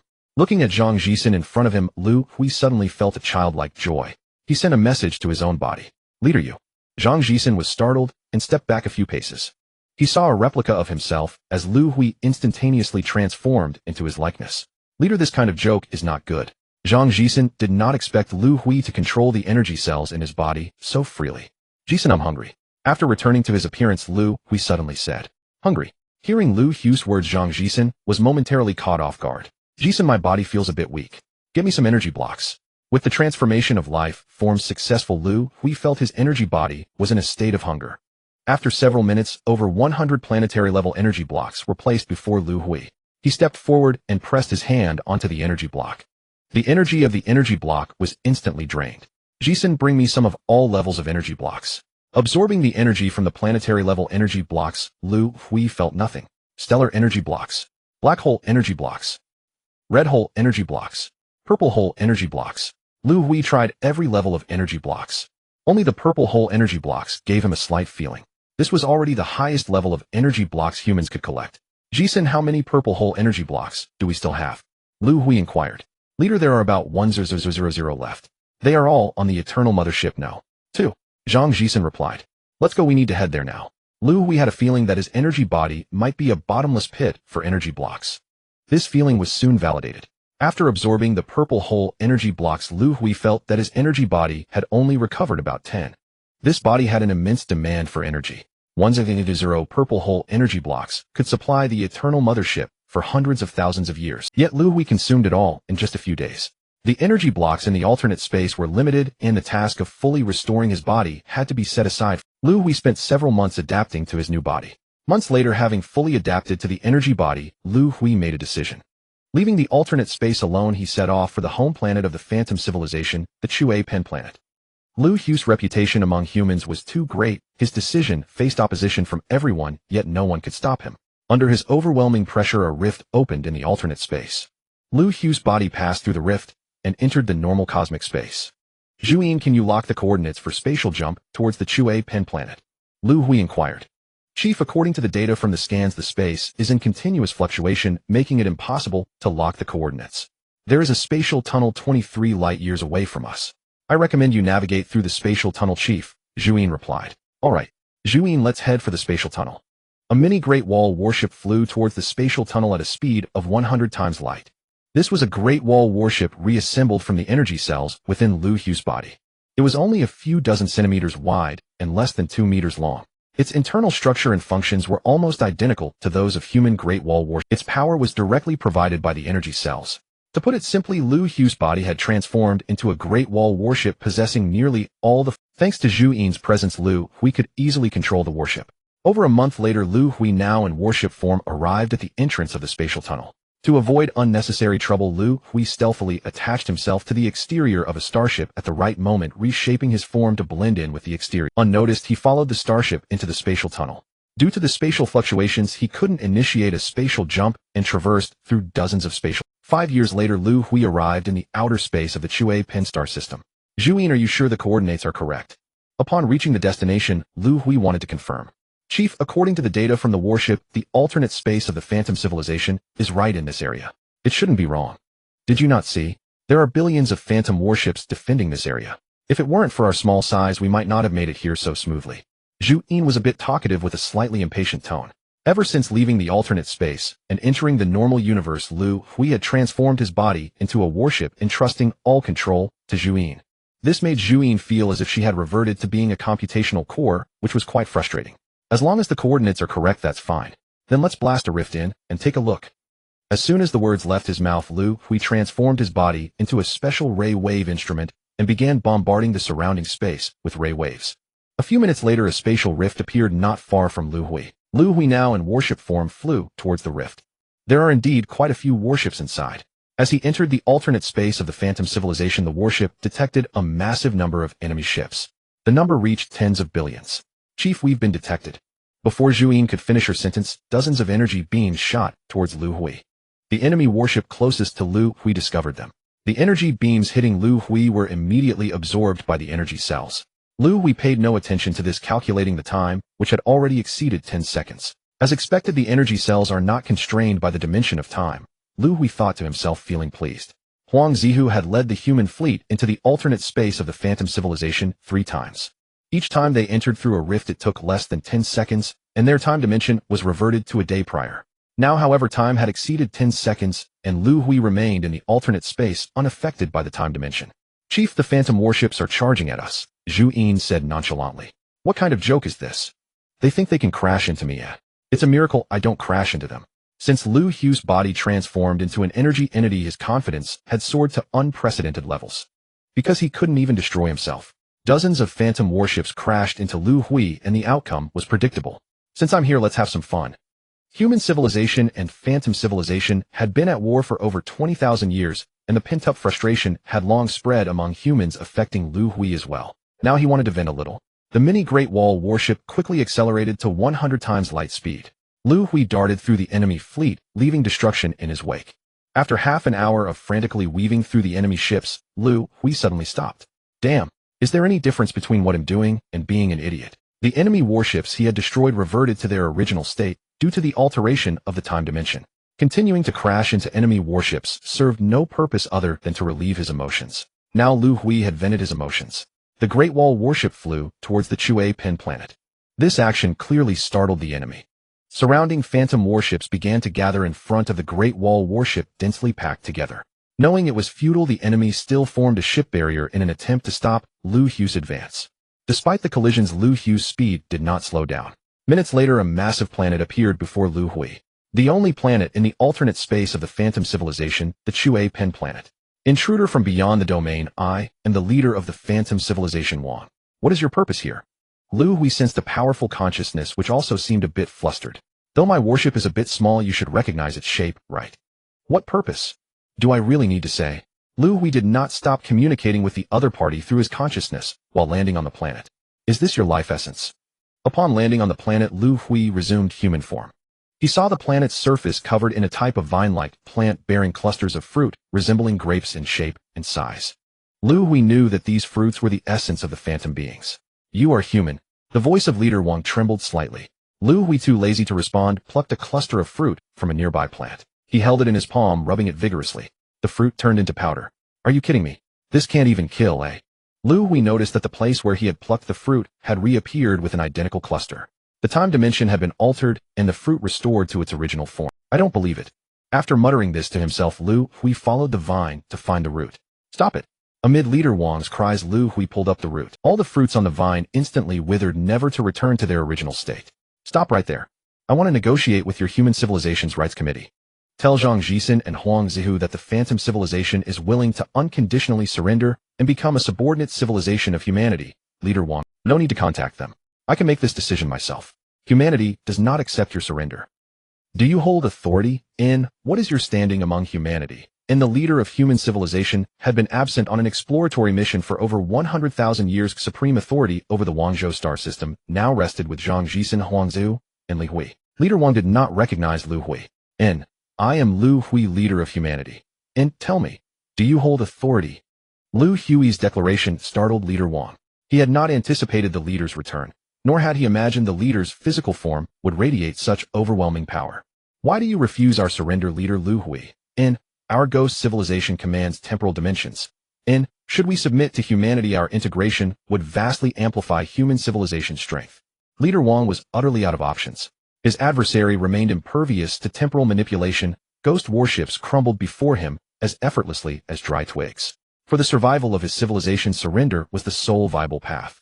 Yet he could not fathom why the human leader rejected submission without hesitation. This war has raged for over 20,000 years. Our people have bled endlessly. If I accept your surrender, how shall I face the countless souls lost in battle? And the outcome was sealed long ago. Only one civilization may endure within this cosmos. Liu Hui ceased all discourse and began uprooting the vines. And Leader Wang uttered no further pleas, only watched in silence. Intercivilizational warfare admits no mercy. Had he breached humanity's extradimensional realm, he would have shown no quarter. To wage war for existential space against humanity meant annihilation as the sole consequence of defeat. In moments, vast swathes of thick serpentine vines encircling Liu Hui were torn from the soil, roots and all. Leader, do you intend to uproot every vine across the entire planet alone? Zhuin's voice resonated within Liu Hui's mind. Damn, Liu Hui snapped back to awareness. Zhuin, I've grown rather lazy in thought since you joined me. A faint smile touched Liu Hui's lips, and in an instant his body transmuted into a warship surging skyward with blinding speed. The vessel accelerated relentlessly along planetary orbit. At peak velocity, hundredfold light speed, it plunged toward the planet. Into swift, devastating penetrations, Chupin planet detonated. Its extra-dimensional domain collapsed, unleashing cataclysmic shockwaves that obliterated all. It lasted but an instant. Liu Hui found himself restored to normal spacetime. Before him floated billions of ghost warships, devoid of sentience, drifting lifelessly through the void. Naviri ghost vessel across the entire Wanzhou star system stood thus. The 20,000-year war between humanity and the ghost civilization ended with the annihilation of Chupin planet. Inhuman survivors emerged from their extra-dimensional sanctuaries, returning to conventional spacetime. Thousands of years later, humanity rebuilt all trade worlds and reasserted dominion over the Wanzhou star system. 10,000 years hence, Fuxing Twin Star's Supreme Command Office. Liu Hui reviewed data transmitted by exploration fleets. Not's human sovereignty over the Wanzhou star system stabilized. He dispatched hundreds of millions of survey vessels into the deep void. Their objective: locate humanity's cradle, the Milky Way galaxy. Liu Hui's hard Earth remained humanity's ancestral root. In reviving soul, restoring Earth civilization, these vows never faded. Upon returning from the Holy Land, Liu Hui assembled legions of researchers to analyze the cosmic star charts retrieved, and he hoped they might reveal the Milky Way's precise coordinates. Yet galaxies dust the cosmos like motes in infinite void, beyond enumeration. When humanity departed the solar system, its astronomical knowledge remained profoundly limited. They knew only that the Andromeda galaxy lay adjacent to the Milky Way, destined to collide and merge in over 40 billion years. Using this criterion, humanity filtered hundreds of billions of candidate galaxies from known stellar cartographies. To verify whether the Milky Way resided among them, Liu Hui dispatched hundreds of millions of survey vessels. These craft had departed the Wanzhou star system nearly 10,000 years prior. Some had already begun their homeward journey. Data streamed back in ceaseless torrents. Liu Hui sat in his office reviewing reports. This dossier holds unusual interest. Among the flood of transmissions, one report arrested Liu Hui's attention. A human survey vessel veering off course had plunged through a spatial rift, catapulted into a distant, uncharted expanse. Their spacetime divided into two realms, the void and the material. The material manifested as a continent of immeasurable scale, its boundaries undetectable. Half its substance comprised unknown elements, entirely alien to human science. Could this be the edge of the cosmos? As Liu Hui finished reading, memories surfaced of the Dali civilization's own cosmic surveys. They too had reached this place, and concluded it marked the universe's terminus. Such a wondrous frontier, and let us go and witness it ourselves. Exploration lay at humanity's core, and Liu Hui, long anchored at Fuxing Twin Stars, felt restless. He resolved to embark upon this extraordinary voyage in person. He activated the comms terminal upon his desk. Jisen, summon Zihu and Li Hui. Join me for a briefing. I'm preparing to depart. Before departure, Liu Hui needed to delegate authority. His expedition might span nearly 10,000 years, round trip. The human high command gathered in his office. None approved his solo venture, all urged restraint. Wearied by endless counsel, Liu Hui ultimately conceded. He abandoned his plan for solitary travel, agreeing instead to journey aboard humanity's most advanced flagship. Months later, affairs settled. Liu Hui boarded humanity's newest flagship, the Milky Way flagship.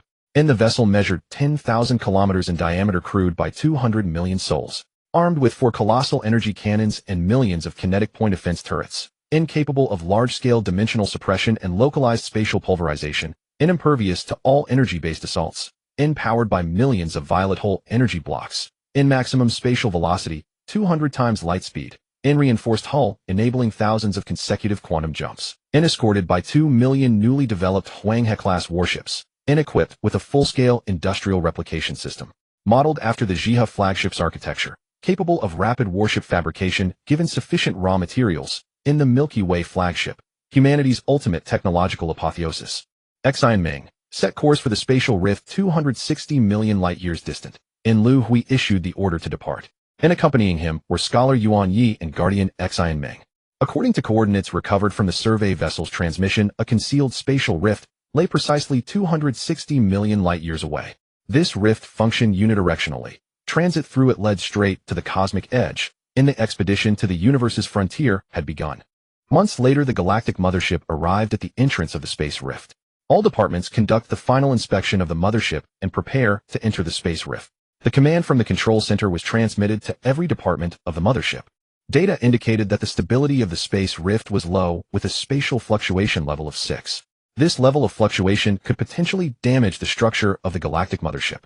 Preparation was required before entering the space rift. It's too troublesome to bring you all along. If I were going alone, I would have reached the destination by now. In the mothership's control center, Liu Hui complained to Yuan Yi beside him. He still felt that traveling aboard the galactic mothership was a waste of time. If he had gone alone, he might have already arrived. Chief, what's the fun in going alone? Such a wondrous place. We deserve to see it too. We agreed before departure, you can't leave us behind. Upon hearing Liu Hui's words, Yuan Yi quickly interjected. This expedition was immensely tempting for a scholar, and Yuan Yi had barely managed to secure the chance. Power system normal. Main structure and outer structure normal. After the final inspection by all departments, the galactic mothership was in perfect condition. Activate the mothership and enter the space rift. Liu Hui gave the order. This newly discovered space rift was named the extraterrestrial space rift by humanity. The galactic mothership would need to navigate through the rift for approximately 1 year. The journey required only avoiding spatial turbulence to prevent the mothership from being ejected from the rift. With current human technology, the risk was minimal. 1 year later, the galactic mothership successfully traversed the entire space rift and emerged into normal cosmic space. As soon as it exited the space rift, all detection equipment aboard the galactic mothership was activated. Detected a solid continent. Distance 196 light-years. Unable to determine the continent's boundary, scanning continues. No galaxies within 10 billion light-years. Space fluctuations detected within 200 million light-years. Space radiation normal. Various detection data were relayed back. Chief, do you think this continent could be a planet so massive that it's beyond our imagination? Yuan Yi asked Liu Hui. The detectors still hadn't found the continent's boundary. I don't know. Probably not. Our observation distance is 196 light-years. Even at such a distance, we can't detect the continent's edge. If this continent is the surface of a planet, how enormous would that planet be? Based on the current observation distance and angle, if it were a planet, its diameter would be at least hundreds of thousands of light-years. Such a diameter would be equivalent, a planet that large. Wouldn't it collapse under its own gravity? Every planet has its own gravitational force. Detection data shows the gravitational value on the continent is the same as in the void of space. If judged by human knowledge, such a massive planet shouldn't exist in the universe. Of course, it could also be that human understanding is too limited. Liu Hui and Yuan Yi discussed, which only heightened their anticipation for on-site investigation. Due to spatial fluctuations in the surrounding area, the galactic mothership couldn't determine coordinates for a space jump. The distance between the mothership and the continent was 196 light-years. Without the ability to perform a space jump, the galactic mothership would need about a year. 1 year later, it hovered at a distance of 100 million kilometers from the continent. Liu Hui dispatched tens of thousands of probe ships. They scattered across the continent to survey the terrain and analyze the composition of materials in various. Liu Hui and Yuan Yi descended to the continent aboard a probe ship. Upon landing, Liu Hui eagerly left the ship alone. What is this? With no gravity, Liu Hui floated 1 meter above the continent. He observed that the entire continent was composed of a crystalline substance. So hard. Liu Hui tried to break off a crystal with his hands, but found it impossible. After all, his body was made of energy cells. When he exerted force, he had never encountered an object that remained unchanged. Chief, want to try an energy attack? Yuan Yi's voice came from behind. He led dozens of probe crew members over. Hearing Yuan Yi's suggestion, Liu Hui immediately reconfigured the energy cells of his body, transforming into an energy beam cannon. The cannon aimed at a large crystal nearby. Concentrated energy fired. No effect. Let me increase the energy level. Liu Hui fired dozens of energy beams consecutively. The crystal showed no reaction. Incredible. Where did all that energy go? Liu Hui marveled inwardly. His last concentrated energy attack, if unleashed in a galaxy, would have been enough to detonate it. Chief, come take a look. There's a small floating crystal here.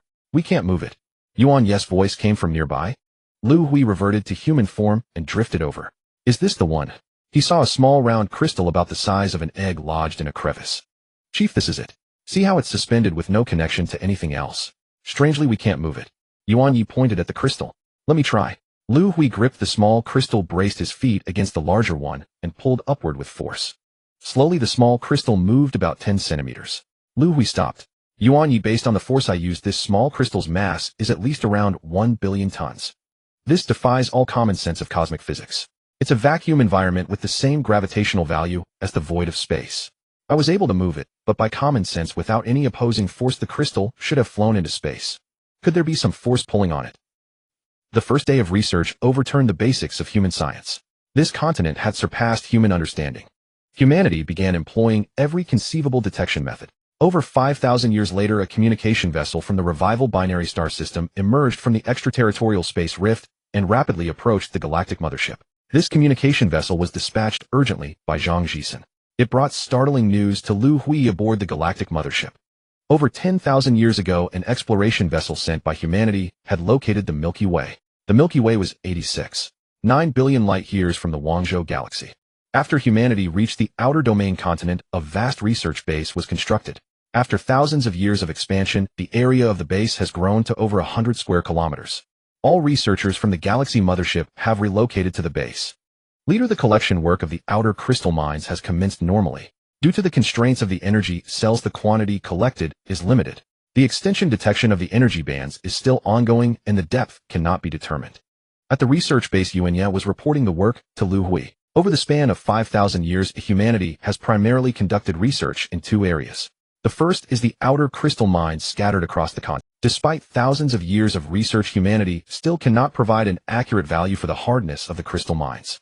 Researchers have conducted numerous experiments, including energy attacks, high temperatures, low temperatures, high-speed impacts, and more, especially high-speed impacts. A physical impact at 200 times the speed of light, surprisingly, could not damage the crystal mine. What does this imply? If such crystal mines were used to create the outer layers of warships, it is hard to imagine how one could destroy such a warship. Of course, things are not absolute. Liu Hui could destroy such a warship, or it would just be a bit difficult. In their research, humanity discovered that the energy cells from the stellar devouring beast can decompose the crystal mines. The decomposed crystal material can reach the nanoscale. Even so, humanity still cannot freely move these nanoscale crystal mines. These crystal mines possess a property that humanity cannot comprehend. When at rest in a vacuum, they exhibit a mass of zero. Once in motion, their mass skyrockets. A nanometer-sized crystal mine weighs as much as tens of thousands of tons. Fortunately, humanity has developed spatial compression technology. In compressed space, the mass of the crystal mine is significantly reduced. With energy cells and spatial compression technology, humanity was able to begin the collection of crystal mines. After over 5,000 years, a research on the crystal mines has yielded results. Another important area of study still troubles Liu Hui and the others. Upon returning from the Holy Land to the Guangzhou star system, Liu Hui acquired a technology from the Dali civilization to observe the energy bands. This technology has been validated by humanity. After the observation instruments were manufactured, humanity confirmed that the galaxies, stars, planets, and more in the universe are all connected by hidden energy bands. Where do these energy bands lead? Humanity has been unable to determine this despite using all detection methods. During their research on the continent, humanity unexpectedly discovered that the endpoints of the energy bands are right on the continent. Every few hundred light years, there is a gigantic deep pit on the continent. The diameter of the pit reaches several dozen light years. The energy bands in the universe are closely connected to the continent through these deep pits. The depth of these caves has yet to be determined by humanity. The current research findings indicate that the galaxies, stars, and planets in the universe are all related to this continent. As for what that relationship is, humanity has not yet found a clue. Yuan Ye, do you think there is a possibility that this continent is related to the origin of the universe? Hearing that there has been no progress in the research on energy bands, Liu Hui suddenly asked Yuan Ye. Leader, that question is too difficult to answer. What is the definition of the universe? If it includes galaxies, stars, planets, and dust in the void, then the origin of the universe must be related to this continent. If the definition of the universe includes this continent, then where did this continent come from? We have not even explored the edge of the continent yet. The nature of human scholars led Liu Hui and Yuan Ye to discuss further. Just as the two were engrossed in their discussion, a staff member barged into the office, interrupting them. "Leader, a message has come from the Galaxy Mothership. A communication ship from the Guangzhou star system has arrived. There is an important message to convey to you. Our exploration fleet has found the Milky Way." The staff member's expression was unusually excited. Every history-savvy human knows that the origin of human civilization is the Milky Way. Finding the Milky Way is equivalent to finding the solar system. "You found the Milky Way." Upon hearing the news, Liu Hui stood up excitedly. "You and I'll leave the matters of the research base to you. The Galaxy Mothership will remain here. I will immediately set off to return to the Guangzhou star system." Hearing the news about the Milky Way, Liu Hui did not want to delay. He decided to return to the Guangzhou star system as quickly as possible. After briefly explaining the situation, Liu Hui set off on his journey back. The spatial fissure in the outer domain is a one-way fissure, and one cannot return to the Guangzhou star system from here. To go back, one needs to return through another spatial fissure over 600 light-years away. This spatial fissure is also a one-way spatial fissure. It can only be entered from this side of the continent. Its exit is 2 billion light-years away from the Guangzhou star system. If the exploration ship that discovered the continent had not found this spatial fissure, it would have been stuck permanently on this side of the continent. Thus, there would have been no exploration research by humanity this time. Leaving the research base, Liu Hui controlled the energy cells in his body to form a Yellow River warship, flying at maximum speed towards the spatial fissure. 3 years later, Liu Hui arrived at the entrance of the spatial fissure. 5 years later, after traversing the spatial fissure, Liu Hui returned to normal cosmic space. He is still 2 billion light-years away from the Guangzhou star system. Using several known spatial fissures after over 5,000 years, Liu Hui finally returned to the Guangzhou star system. The universe is vast, and Liu Hui's exploration this time took over 1,000 years. In the office of the Dual Star Commander, Liu Hui is searching for relevant information. Tens of thousands of years ago, humanity sent out billions of exploration ships. One of the ships was fortunate enough to find the Milky Way. The reason for their certainty that this is the Milky Way is that the exploration ship has already found the solar system within the Milky Way. The data shows that the Milky Way is 86.9 billion light-years away from the Guangzhou star system. Traveling to the Milky Way requires passing through 89 spatial fissures with a one-way distance approaching 1,000 years. Leader Jisen and I have made a decision. No matter what, we will follow you to the Milky Way. Even if you give orders for us to remain in the Guangzhou star system, we will disobey and continue onward. After Liu Hui returns to the Guangzhou star system, he will certainly organize a fleet to head to the Milky Way. Huang Zihu and Zhang Jisen, concerned about being left behind, expressed their stance in advance. Both of them, like Liu Hui, are among the first to leave the solar system. They have a unique attachment to the solar system. "I never said I would leave you behind. You should all be ready for the fleet heading to the Milky Way, right?" Liu Hui believed they had been prepared after such a long time. "Leader, don't worry. We have prepared 10 Galaxy Motherships." Without wasting much time, Liu Hui, Zhang Jisen, and Huang Zihu boarded the Galaxy Mothership. Set sail. Destination: the Milky Way. Under Liu Hui's command, 10 Galaxy Motherships set off. Galactic Flagship Control Center. Liu Hui and Zhang Jisen were repeatedly scrutinizing a three-dimensional recording. This was the solar system image captured by the exploration vessel. Back then, the sun was being devoured by a stellar devourer, its energy rapidly draining away in a short span of time. The sun had directly transitioned from a yellow dwarf to a white dwarf, bypassing the red giant stage. Because it had not gone through the red giant phase, the orbits of the 8 major planets in the solar system remained largely unchanged. All 8 planets were still intact within the solar system. Among all the planets we've seen, none can compare to the beauty of Saturn's rings in our own solar system. The three-dimensional image was now showing Saturn, drawing exclamations of admiration from the viewers. No matter how beautiful Saturn is, it can never rival Earth, the cradle of humanity. Once we revive the sun, the true azure planet will be the most beautiful of all. That's right. Earth, our home, is the most beautiful and magnificent planet.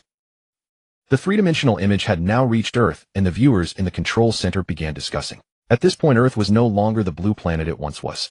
As the sun had transformed from a yellow dwarf to a white dwarf, its thermonuclear reactions ceased, causing its brightness and heat to plummet drastically. As a result, the surface temperature of Earth had dropped to over 100 degrees below zero. The oceans and mountains were all covered in a thick layer of water ice. From space, Earth had become a white planet. Commander data collected by the exploration vessel indicates the binary civilization governs the Milky Way and the Andromeda Galaxy, including several surrounding satellite galaxies. This civilization is rated at level 4.8, with its power center located on the binary planet in the Andromeda Galaxy.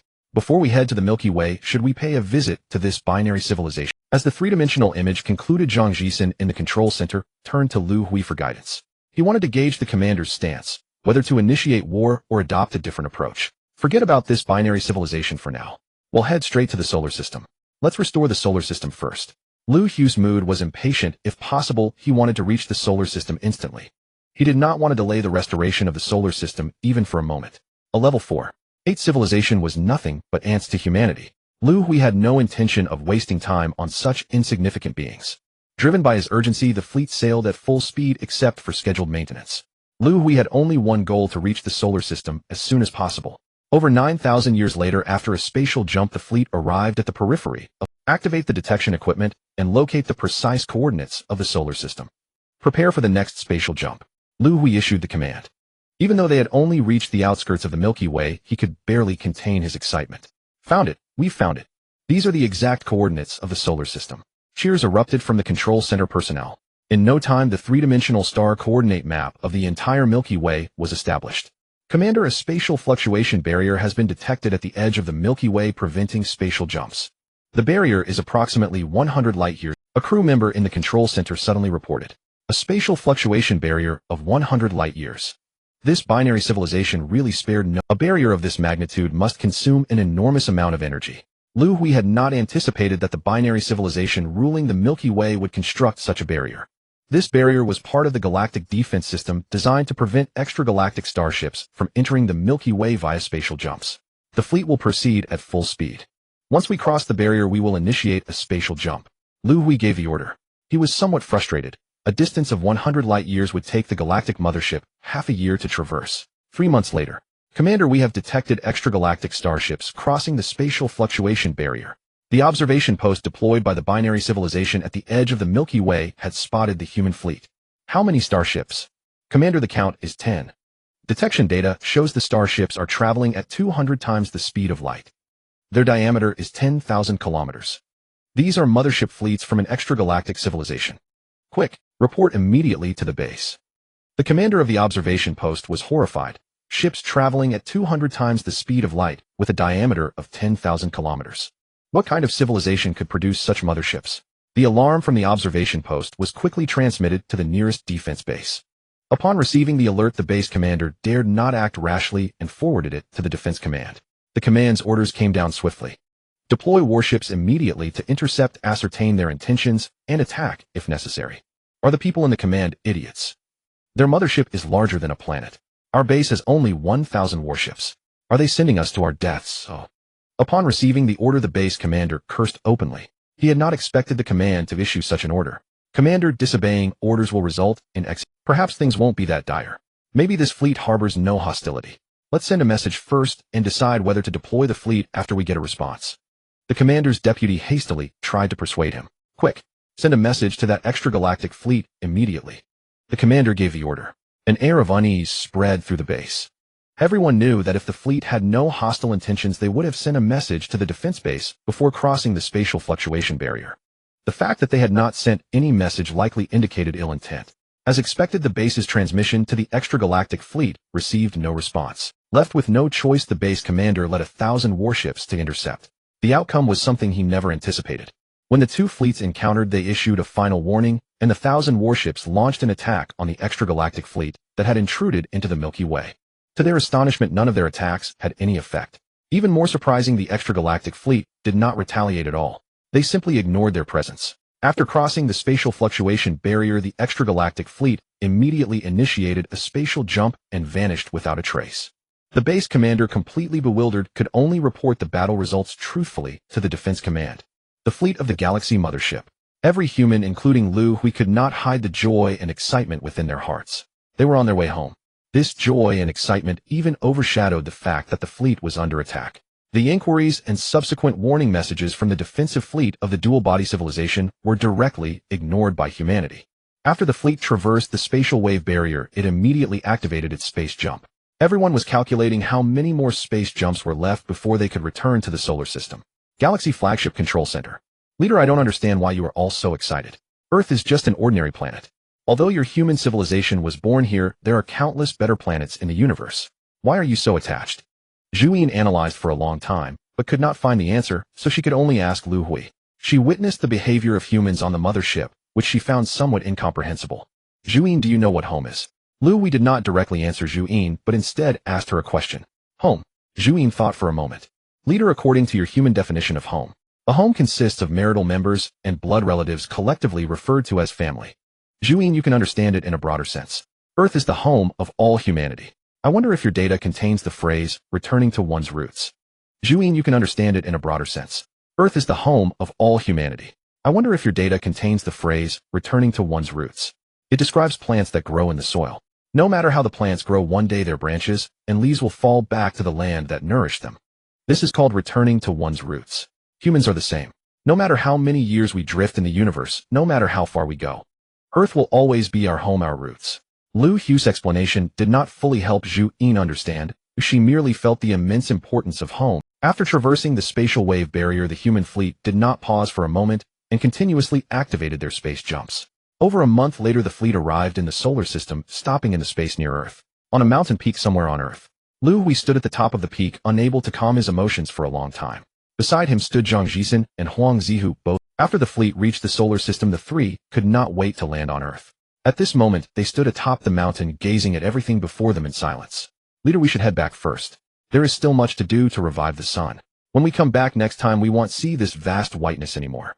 Zhang Jixin was the first to break the silence. Currently, the temperature on Earth was over -100 degrees A, and the surface was covered with a thick layer of ice, waiting for the sun's revival to restore its original state. That's right, when we come back next time, it won't be like this anymore. After returning to the mothership, Liu Hui began to arrange matters. Jixin, this is the nearest dust nebula, only 86 light-years away. You are responsible for constructing the space tunnel here to prepare for the collection and transportation of the dust nebula. Zihu, the dust nebula in this direction is 121 light-years away. You are responsible for the construction of the space tunnel in this direction. To restore the sun, a vast number of dust nebulae must be collected. The human fleet consists of 10 galaxy motherships with personnel numbering in the billions. Almost all people were devoted to the reconstruction of the solar system, the headquarters of the dual-body civilization in the galaxy. Minister Pan Jin was repeatedly watching the battle reports sent back from the defense base. The more he looked, the more alarming it became. This unidentified mothership fleet that had invaded the galaxy had strength far exceeding that of the dual-body civilization. The diameter of the opponent's mothership reached tens of thousands of kilometers. The cruising speed reached 200 times the speed of light. The mothership could withstand energy attacks. These 3 points mentioned in the battle report were things the dual-body civilization could not achieve. Pan Jin could not imagine what other powers the unidentified fleet might be hiding. Quickly forward the battle report to the leader of the Andromeda Galaxy. Tell the leader that the fleet that invaded the galaxy has unknown intentions and its power far exceeds that of our dual-body civilization. Let the leader prepare. If necessary, we may need to summon our ancestors to the galaxy. Minister Pan Jin had his subordinates forward the battle report to the leader of the civilization. He had already prepared for the worst. Issue a notice to all civilizations in the galaxy. A fleet from beyond the domain has entered the galaxy without permission. Once any civilization discovers it, they must report immediately. No civilization is allowed to attack this fleet on their own. Minister Pan Jin issued the urgent task was to locate this extraterrestrial fleet and ascertain their intentions. Months later, a mineral transport starship in the galaxy discovered humanity. This intelligence was quickly transmitted to the headquarters of the galaxy. What do they want? What is there to gather in the dust nebula? Pan Jin was confused upon seeing the intelligence. The intelligence showed that this extraterrestrial fleet invading the galaxy was collecting dust nebulae. Who is in charge of Area 56? Pan Jin inquired of his deputy. The collection site of the dust nebula was located in Area 56 of the galaxy. Minister, the person in charge is Chica, who was just transferred to Area 56. The deputy replied. Immediately send an order to Chica. Have him make contact with this fleet and probe their intentions. Pan Jin waited anxiously. At the dust nebula collection site, Huang Zihu was checking the progress of the project in the control center of the mothership. Not bad, everyone is working hard. The space tunnel will be completed ahead of schedule today. The progress showed that it was half a month ahead of plan, and Huang Zihu was very pleased. Commander Huang, of fleet is flying toward us. The number of warships is about 1000. The opposing fleet has stopped advancing. We received an inquiry message from them. They request us to report the basic information of our civilization and the purpose of coming to the galaxy. In the mothership control center, the crew reported to Huang Zihu. Don't worry about them for now. Send a message to the leader to ask how to handle this. Huang Zihu did not make a decision on his own. Everyone had been busy with the reconstruction of the solar system these days. Everyone had forgotten the dual-body civilization, the rulers of the galaxy. The inquiry message quickly received a response from Liu Hui. The content of the message surprised Huang Zihu. Whatever. Handle it however you want. Liu Hui, focused on the reconstruction of the solar system, casually replied to the message, almost causing the dual-body civilization to disappear from the universe. The dual-body civilization is a civilization that has existed for over 1 billion years. Its origin lies in the Andromeda galaxy, on the planet of dual bodies. Their bodies feature 4 limbs with 2 independently thinking heads atop their torsos. Due to these physical characteristics, they are referred to as the dual-body civilization by other civilizations. The people of the dual body can possess 2 independent brains simultaneously, granting them a significant learning advantage over other civilizations. This allowed them to stand out among numerous interstellar civilizations, gradually becoming the dominant power in the Andromeda galaxy and incorporating the Milky Way into their jurisdiction 1 billion years ago. The dual-body civilization is the most powerful civilization within 30 million light-years around the Andromeda galaxy. This civilization harbors no particularly grand ambitions, having spent billions of years in seclusion within the Andromeda and Milky Way galaxies. They constructed what they believe to be a robust defense system for these 2 star systems to fend off invasions from extrinsic civilizations. The fleets of human civilization could easily breach their defenses, causing great alarm among the dual bodies. Dual-body fleet command ship. Kike's limbs were moving back and forth, and the 2 heads on his upper body displayed the same expression, anxiously awaiting. Commander, there is still no response from the other side. What should we do? Kike's subordinate inquired. Continue to send messages. Let's wait a bit longer. Repeat the orders to the fleet. They must not initiate attacks on their own. Cautious Chica reiterated the command to the fleet. If a misunderstanding led to war, he felt that the 1 warships under his command would be insufficient to fill the gaps against their opponent. 10 motherships, each with a diameter of 100 kilometers. Speed 200 times the speed of light. No energy shield, but immune to energy attacks. These 3 pieces of information were sent from the command center of the... Although the unknown civilization's mothership was but a single vessel, he did not dare to be the slightest bit careless. Chica felt extremely frustrated. He had just been reassigned as the commander of Area 56 and was leading his fleet to take up his post when he received orders from the command center en route. He was instructed to investigate the fleet that had entered the Milky Way. The current situation left him in a dilemma.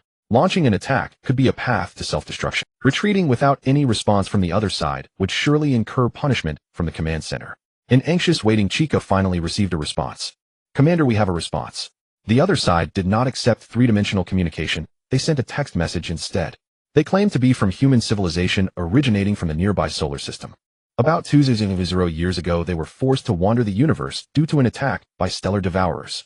Now they are in the process of rebuilding their solar system. They request that our fleet leave immediately and not disturb their collection of dust nebulae while they reconstruct their solar system. Huang Zihu was too lazy to connect the 3-dimensional communication, directly instructing his crew to send a text message. It was a polite warning not to disturb humanity. Human civilization. Is this the indigenous civilization of our Milky Way? I've never heard of them. They shouldn't be lying. Chica quickly assessed the authenticity of the information. The stellar devourers that attacked the solar system were still within the Milky Way. No civilization could contend with that devourer. Send a message to the other side. Inform them that we are the dual-body civilization, the rulers of the Andromeda galaxy and the Milky Way. Send them a copy of the galactic laws. Require them to register their civilization at the administrative planet of Area 56, while submitting a certain amount of energy blocks annually as an administrative management fee. Chica followed the protocol and had his subordinate relay the information to humanity. After waiting for a long time, he did not receive another response from humanity. His patience began to wane. Send a message to humanity. Inform them that violating the galactic laws will result in an attack from the dual-body civilization. Chica issued the command. He wanted to test humanity and gauge their hostility. Just as the message was sent, Chica suddenly realized something was amiss. If this test leads to a misunderstanding. While he was contemplating, a message from human civilization had already been sent. Get lost. Within a 100 light-year radius of where human civilization appears, no other civilization is allowed to interfere. The message from human civilization startled Chica. The tone from the other side is unfriendly. What would happen if we disturbed humanity? While Chica was pondering, alarms suddenly blared on the battleship. Commander, our fleet is under attack by the human mothership. Damage reports are being compiled. Over 20,000 warships have been destroyed. Should we counterattack? 5 minutes earlier at the command center of the Milky Way mothership. What is this? Daring to demand energy blocks from us. Do they want to die? Seeing the galactic laws sent by the dual-body civilization, Huang Zihu was almost infuriated. Commander Huang, should we respond to them? The crew inquired with a slight smile. Even he knew that this human civilization could be easily dealt with. Ignore them. If they dare to attack, just wipe them out. Huang Zihu decided to no longer engage with the dual-body civilization. There were no grievances between the two civilizations. He was not a bloodthirsty person and saw no need to eliminate them outright at this moment. Such behavior seemed to Huang Zihu a waste of energy. Commander Huang, the other side, sent a warning message. If they do not comply with the galactic laws, they will be. The crew reported. They even sent a warning. They really aren't afraid of death. Send them a message. Tell them to get lost. Warn them that no other civilization is allowed to interfere within a 100 light-year radius of where humanity appears. Huang Zihu commanded the crew to send the warning message. Then he thought for a moment, since it's a warning it should carry some tangible content. Scan the energy shield level of the enemy's warships. Commander Huang, the shield level of the enemy warships is 4.8. Utilizing the detection capabilities aboard the Milky Way mothership, they quickly gathered information about the warships. Main cannon of the mothership target the enemy fleet. Lower the energy level of the main cannon to avoid wasting too much energy. Huang Zihu initiated a warning attack. The main cannon of the Milky Way mothership was a wide-area weapon. This attack vaporized over 20,000 of the enemy's warships. Commander Huang, the enemy fleet has lost over 20,000 warships, and the remaining ones have. The battlefield observer reported. Ignore them.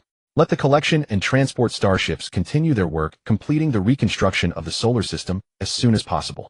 Huang Zihu did not take this incident to heart. The incident was not reported to the leaders. In his view, the reconstruction of the solar system was the most important matter. Under attack, Chica showed no hesitation and chose to retreat immediately. He sent the battle report to the command center of the Milky Way, which was then forwarded to the Andromeda Galaxy. The next great battle was brewing. 256 million light-years away in the Zion Galaxy, on the RT planet, an urgent meeting was being convened. You have all seen the two battle reports sent by the INHA System Command. Is there anything you wish to say? Yang Tian, the leader of the RT civilization, gazed at the assembly in the meeting room. These individuals constituted his think tank, assisting him in governing the Zion Galaxy and the INHA Galaxy. Chieftain, if the reports are accurate, this human civilization might be a level above us. This judgment is premature. We have yet to engage in actual combat. Chieftain, I suggest that the INHA System Command dispatch half of the main fleet to attack humanity. I support war. Our main warships in the INHA Galaxy exceed 200 billion.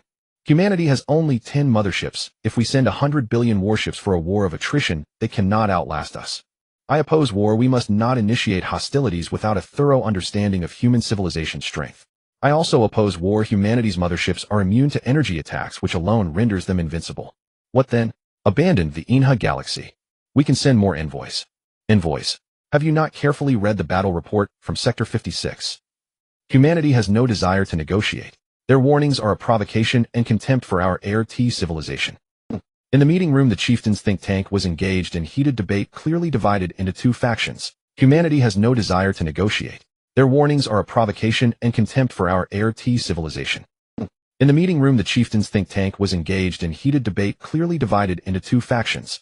Just as the two factions were arguing irreconcilably, someone suddenly spoke loudly. Chieftain, if all else fails, please summon the ancestor. These words abruptly silenced the assembly, and all eyes turned to Chieftain Yang Tian.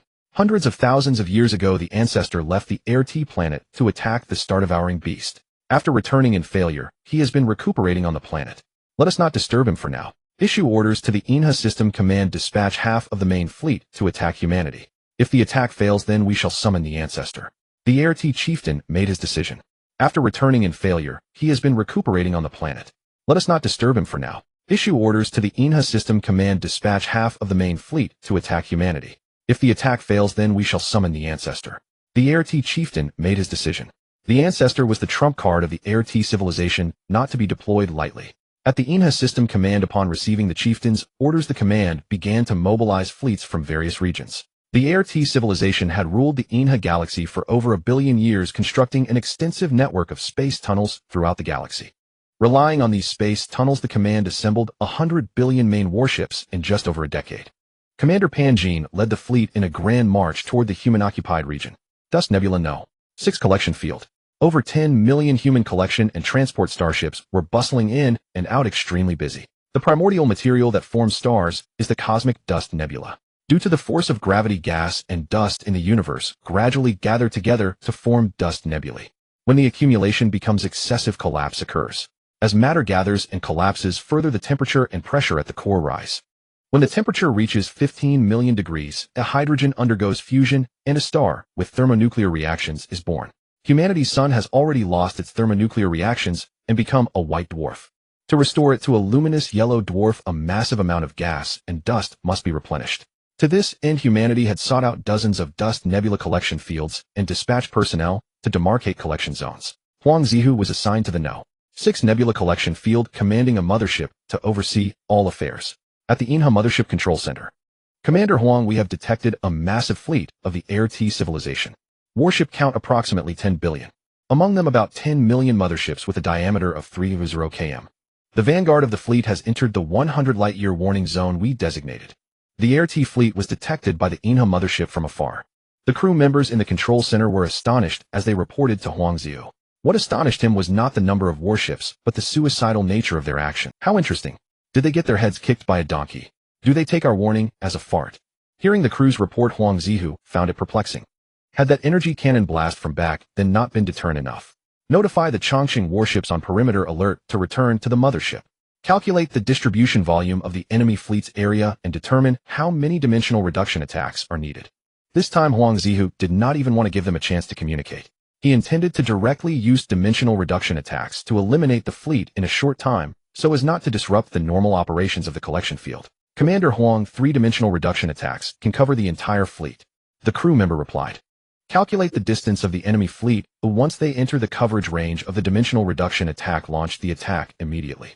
Huang Zihu gave the disparity in civilization levels turned a space battle involving 100 billion warships into a child's play. The Air T fleet had just entered the warning zone designated by humanity when it was immediately subjected to a large-scale, devastating dimensional reduction attack. At the Inha System Command Mothership. Is this a 5th-level civilization's spatial attack? Quick, activate the mothership to leave here immediately.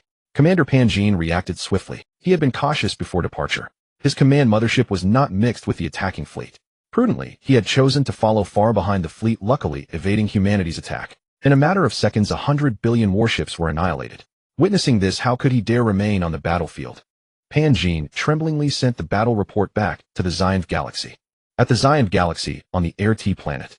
Upon receiving the battle report, Chieftain Yang Tian hurriedly went to his secret base. In the base, he pressed a switch. Yang Tian, why have you cut off the planet's energy? Do you not know I am still recuperating? A voice echoed in Chieftain Yang Tian's mind. Please forgive me, ancestor. The civilization is facing a crisis and needs your help. Chieftain Yang Tian awakened the ancestor of the Air T civilization. This ancestor had protected the Air T civilization for over 1 billion years. He had eliminated all hostile forces for the civilization, including the dark mechanical civilization in the Xianv Galaxy and the Inha Galaxy. He was the soul of the Air T civilization. He was a planet that had awakened with life consciousness. The ancestor was the Air T planet itself, a planet with life consciousness. More than 50 billion years ago, the binary planet was merely an ordinary rocky planet devoid of life. Due to the absence of civilization's collection, an abundance of energy blocks gathered within the planet. These energy blocks pressed against each other, forming a unique sequence among themselves. The probability of such a sequence forming in the universe is only 1 in several quintillion. The special sequence attracted one another, creating a connection that resulted in a conscious awareness. This awareness is the ancestor.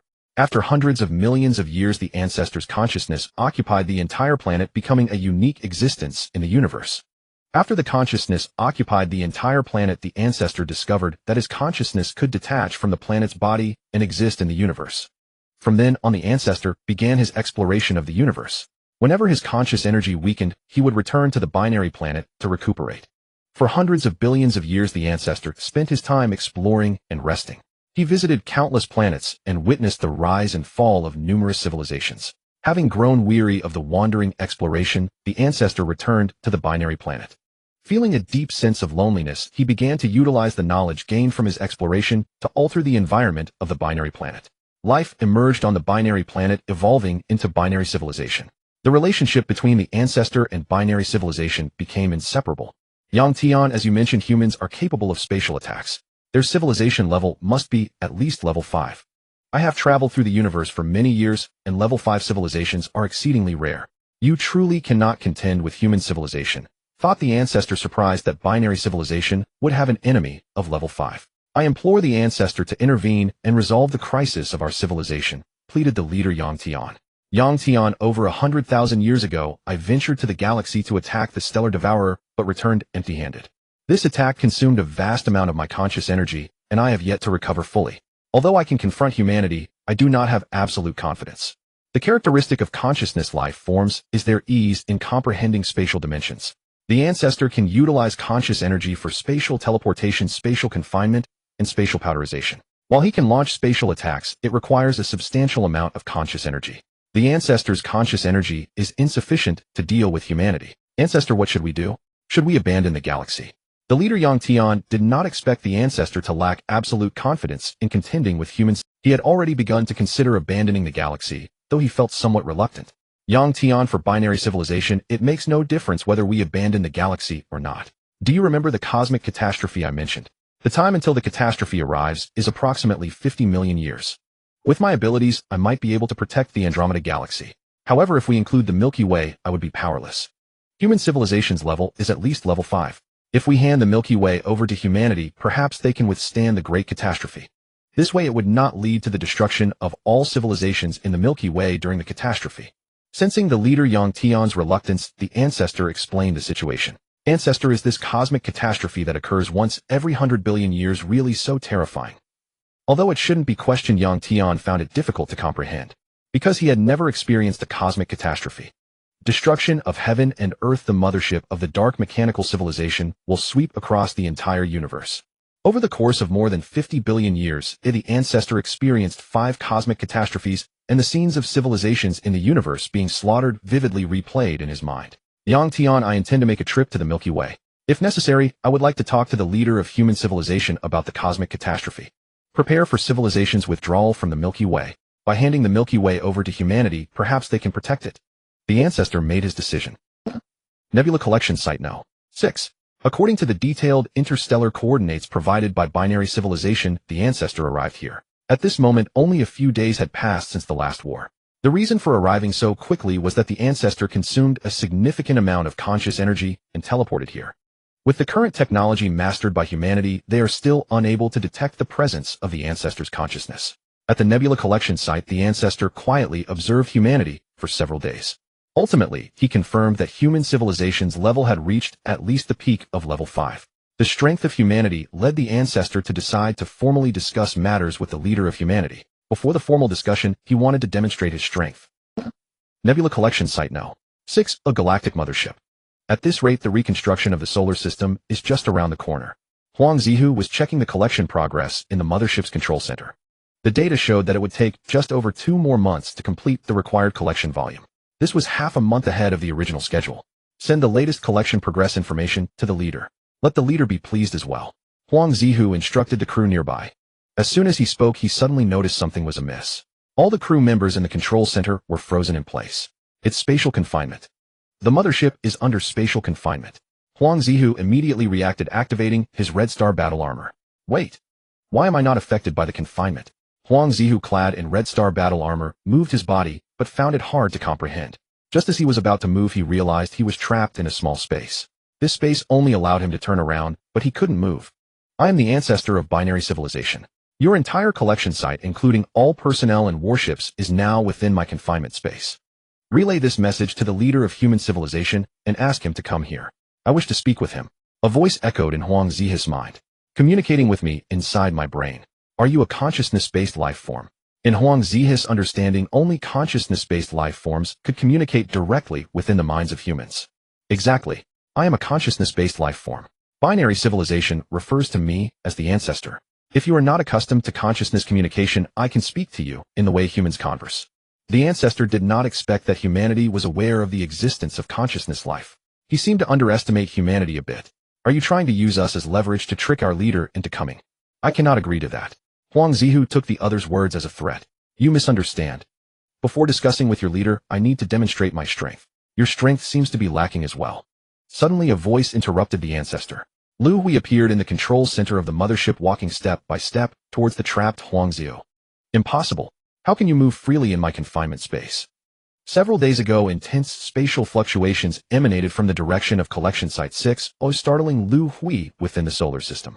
After inquiry, Liu Hui learned that a war had broken out between humanity and the dual-body civilization. Considering that humanity would remain in the Milky Way to develop after rebuilding the solar system, it was essential to manage the relationship with the dual-body civilization properly. There were only 2 ways to handle this.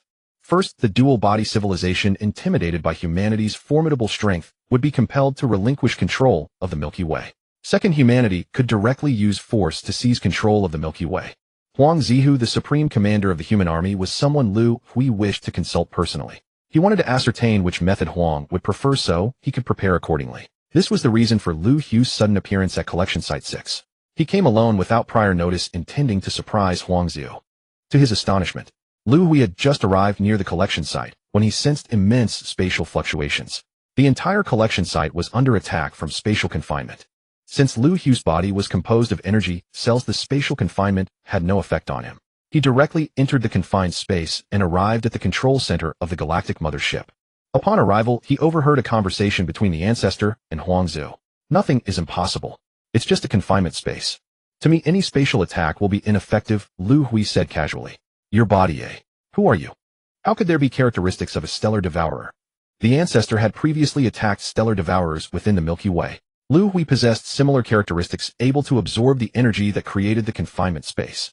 He could already feel that the confinement space he had created was rapidly shrinking. "I am Liu Hui, the leader of human civilization. Weren't you going to talk to me? Speak, what do you wish to discuss? If you want us humans to leave the Milky Way, then there's no need to talk.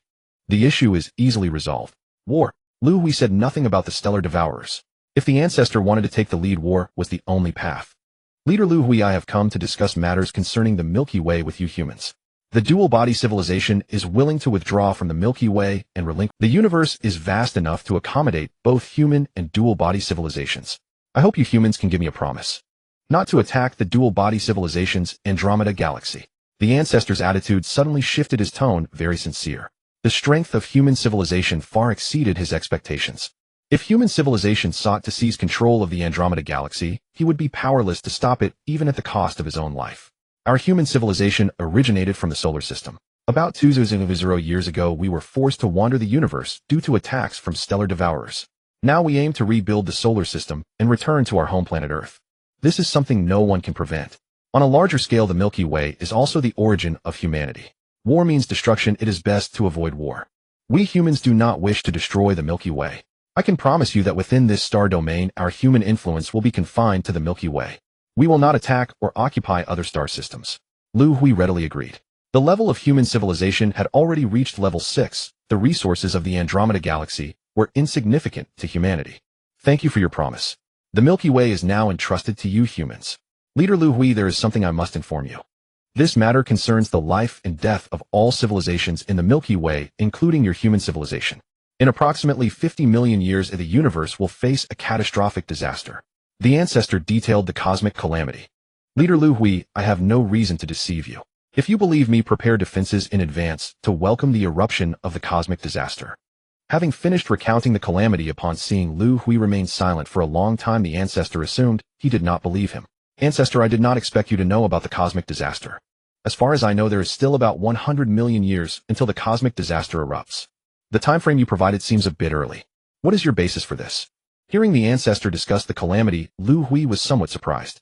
Very few civilizations in the universe were aware of the calamity. The ancestor's time frame was set at around 50 million years, while Zhu Yin's was approximately 100 million years. The disparity between the two time frames was significant, and Liu Hui had just been discussing this matter with Zhu Yin in his mind. "Leader Liu Hui, I did not expect your human civilization to also be aware of the cosmic disaster. I have experienced 5 cosmic disasters. If calculated by intervals, there should be about 100 million years left. However, your calculation method is incorrect. The correct method is to estimate the remaining rate of mechanical civilization's core motherships in the universe, using the number of core motherships at the time of the disaster as a baseline. When the number drops to 10, the next cosmic disaster will erupt.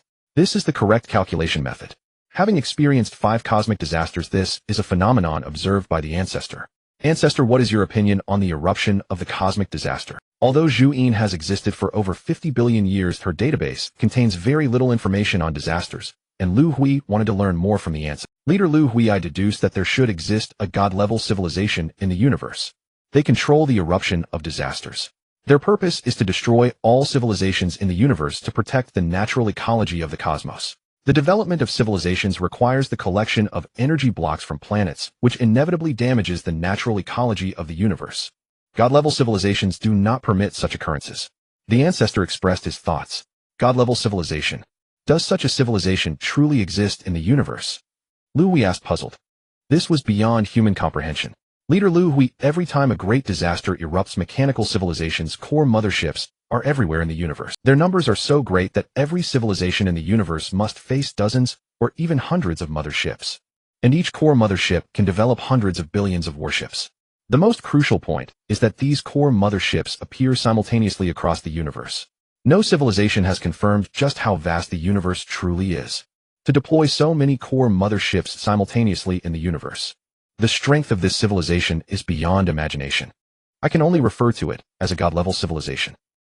The conversation with the ancestor provided Liu Hui with greater insight into the cosmic disaster. He began to contemplate a question. How should human civilization choose? Should they resist or evade?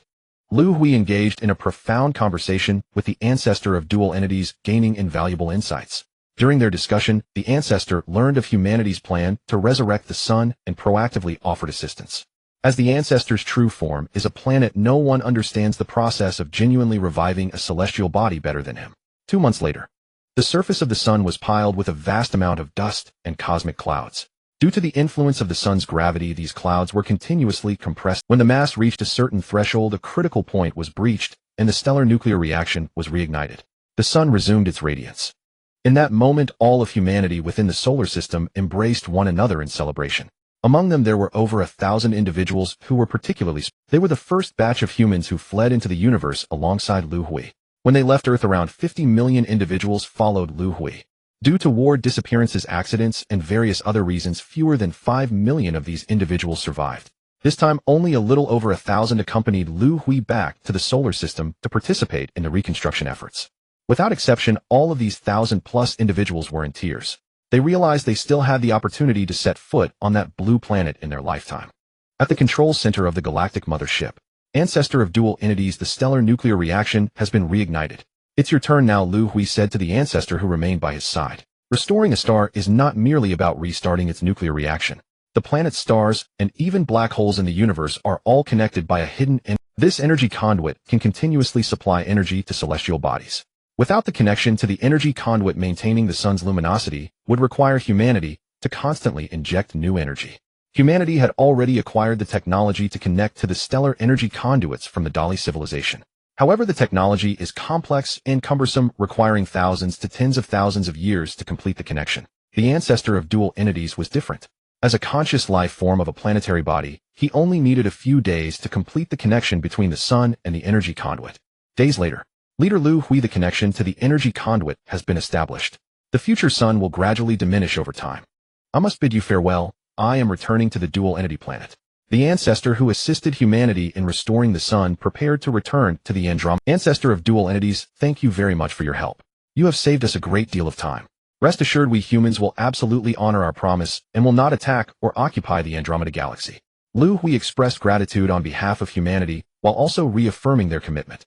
He understood that the reason the ancestor stayed to help humanity was primarily to win their favor, hoping that they would keep their word. Leader Liu Hui, the dual entity people in the Milky Way will leave after the power transfer. The Milky Way will be entrusted to your human civilization. I hope you humans can survive the cosmic cataclysm. After a simple farewell, the ancestor returned to the Andromeda galaxy. The sun resumed its radiance, the icy grip on Earth ended, and the layers of ice covering the surface began to melt. 10 years later, mountains, oceans, and lakes gradually emerged, revealing the lands of the continents. Leader, look quickly. This is the Great Wall of our Huaxia nation. Shanghai, the most prosperous city on Earth. Look quickly. The African continent. The pyramids of Egypt are still standing. At the control center of the galactic mothership, Huang Zihu and Zhang Jisen were by Liu Hui's side, watching the three-dimensional videos transmitted back from Earth. Although nearly 2,000 years had passed, traces of the human civilization from that time still remained. This was thanks to Earth's frozen environment, which prevented these traces from weathering over the years. What a pity. We are still missing flora and fauna. Liu Hui lamented. The Earth was desolate, and apart from the shabby remnants left by humanity, there was not a hint. Leader, we've been waiting for nearly 2,000 years. If we wait about another 100 years, we can restore Earth to its original state. Zhang Jisen said excitedly. When humanity fled Earth, the Hope ship carried a large amount of DNA samples of Earth's flora and fauna. Once the living environment is restored, the Earth of the past can be recreated. 100 years will pass quickly. Liu Hui smiled. Jisen Zihu, I have some tasks to assign to you. Liu Hui looked at Zhang Jisen and Huang Zihu beside him. Leader, what is it? Zihu, you are the commander of the army. I will leave the task of dispatching troops to take over the Milky Way to you. Jisen organized a team to establish a research institute. This is our most important task at the moment. The research topic is singular. Find a way to solve the transportation issue between the Milky Way and the Wanzhou star system. I will also join this research institute. Liu Hui assigned tasks to Huang Zihu and Zhang Jisen. Huang Zihu would manage the affairs of the Milky Way. Resolving the transportation issue between the Wanzhou star system and the Milky Way was of utmost priority. With the current methods, a round trip between the two star systems would take nearly 2,000 years. This duration was far too long. Humanity must find a solution to this problem. Approximately 2,000 years later, Huang Zihu successfully took over the entire Milky Way. During the takeover, he also dealt with the star-eating beast that once devoured the sun. The energy cells from the star-eating beast were harvested by humanity. 5,000 years later, the Research Institute made breakthroughs and discovered methods to create 20,000 years later, after thorough preparations, both the Milky Way and the Wanzhou star system simultaneously initiated high-energy fission. A rift in space was created. This rift connected the Milky Way and the Wanzhou star system. Through this rift, it would only take 100 years. The Milky Way and the Wanzhou star system established a true connection. 50,000 years later, humanity made significant breakthroughs in the study of energy cells from the star-eating beast. The first warship entirely composed of energy cells was constructed. This warship was as indestructible as Liu Hui's own body. The cosmic disaster had always troubled Liu Hui. Should he lead humanity to a sanctuary or stay and resist the attacks of the intelligence core mothership? This technological breakthrough ultimately led him to make a decision. Humanity would remain in the Wanzhou star system and the Milky Way to resist the cosmic disaster millions of years ahead. Using the energy cells from the star-eating beast, humanity constructed tens of millions of new warships. After finding the intelligence core mothership in the universe, they conducted real combat tests. The new warships held absolute advantages. These vessels became Liu Hui's greatest confidence. Overly confident Liu Hui made a significant misjudgment. He did not anticipate that the cosmic disaster would be far more terrifying than anyone could comprehend.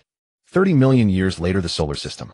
Earth had become humanity's dream vacation paradise, free from any industrial pollution, with azure waters, clear skies, singing birds, fragrant flowers, and lush green trees forming a canopy of shade. The population residing on Earth was restricted to around 100 billion. To settle on Earth permanently, humans had to make extraordinary contributions to civilization. Otherwise, one could only enter as a tourist. The moon had been transformed into an industrial planet, producing the industrial consumables needed on Earth. Mars, after being terraformed by human civilization, became habitable for humans. Humanity built it into the administrative center of the Milky Way galaxy. Venus became a resource mining planet in the solar system. Earth, Liu Hui's private. Every year, aside from work and scientific research, Liu Hui would spend a month or two here. At this moment, he was strolling along the shady path of the Villa district, chatting with Zhuyin. Chief, have you noticed? Ever since humanity rebuilt the solar system, the entire human race has become complacent. We have lost the desire to explore the cosmos. In the last 30 million years, the technological progress of human civilization has slowed to a near standstill. How can we face the outbreak of the cosmic catastrophe like this? Chief, a civilization should have a sense of crisis. Zhuyin, residing in Liu Hui's mind, could not help but urge him. Over tens of millions of years, the transformation of humanity had made Zhuyin somewhat worried. Zhuyin, aren't you being overly concerned? Given the current strength of our human civilization, it's hard to generate a sense of crisis.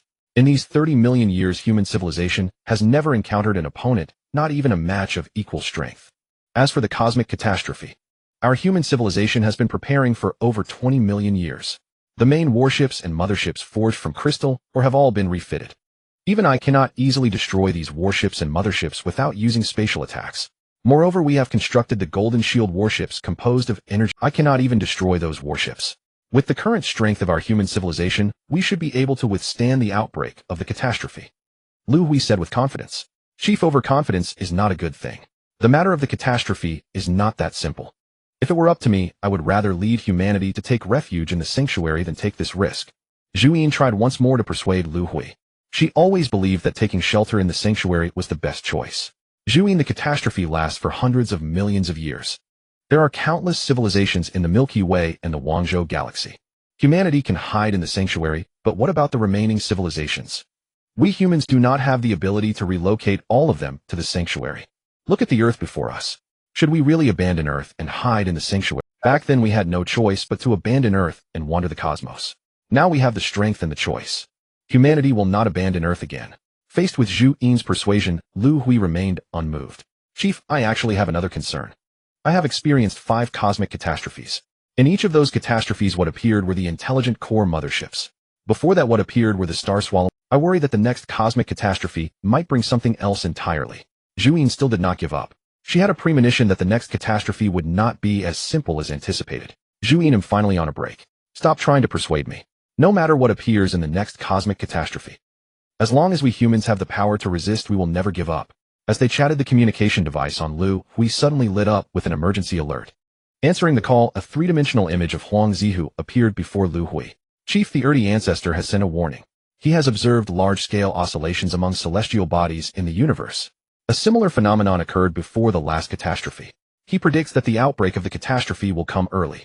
From now, it could be within a few years at the earliest, and no later than 50 years at the latest. The message from the Erdi ancestor ended Liu Hui's vacation. He hurried to the command headquarters of the human military. One by one, orders began to be dispatched. The Milky Way and the Guangzhou galaxy entered the highest state of combat readiness.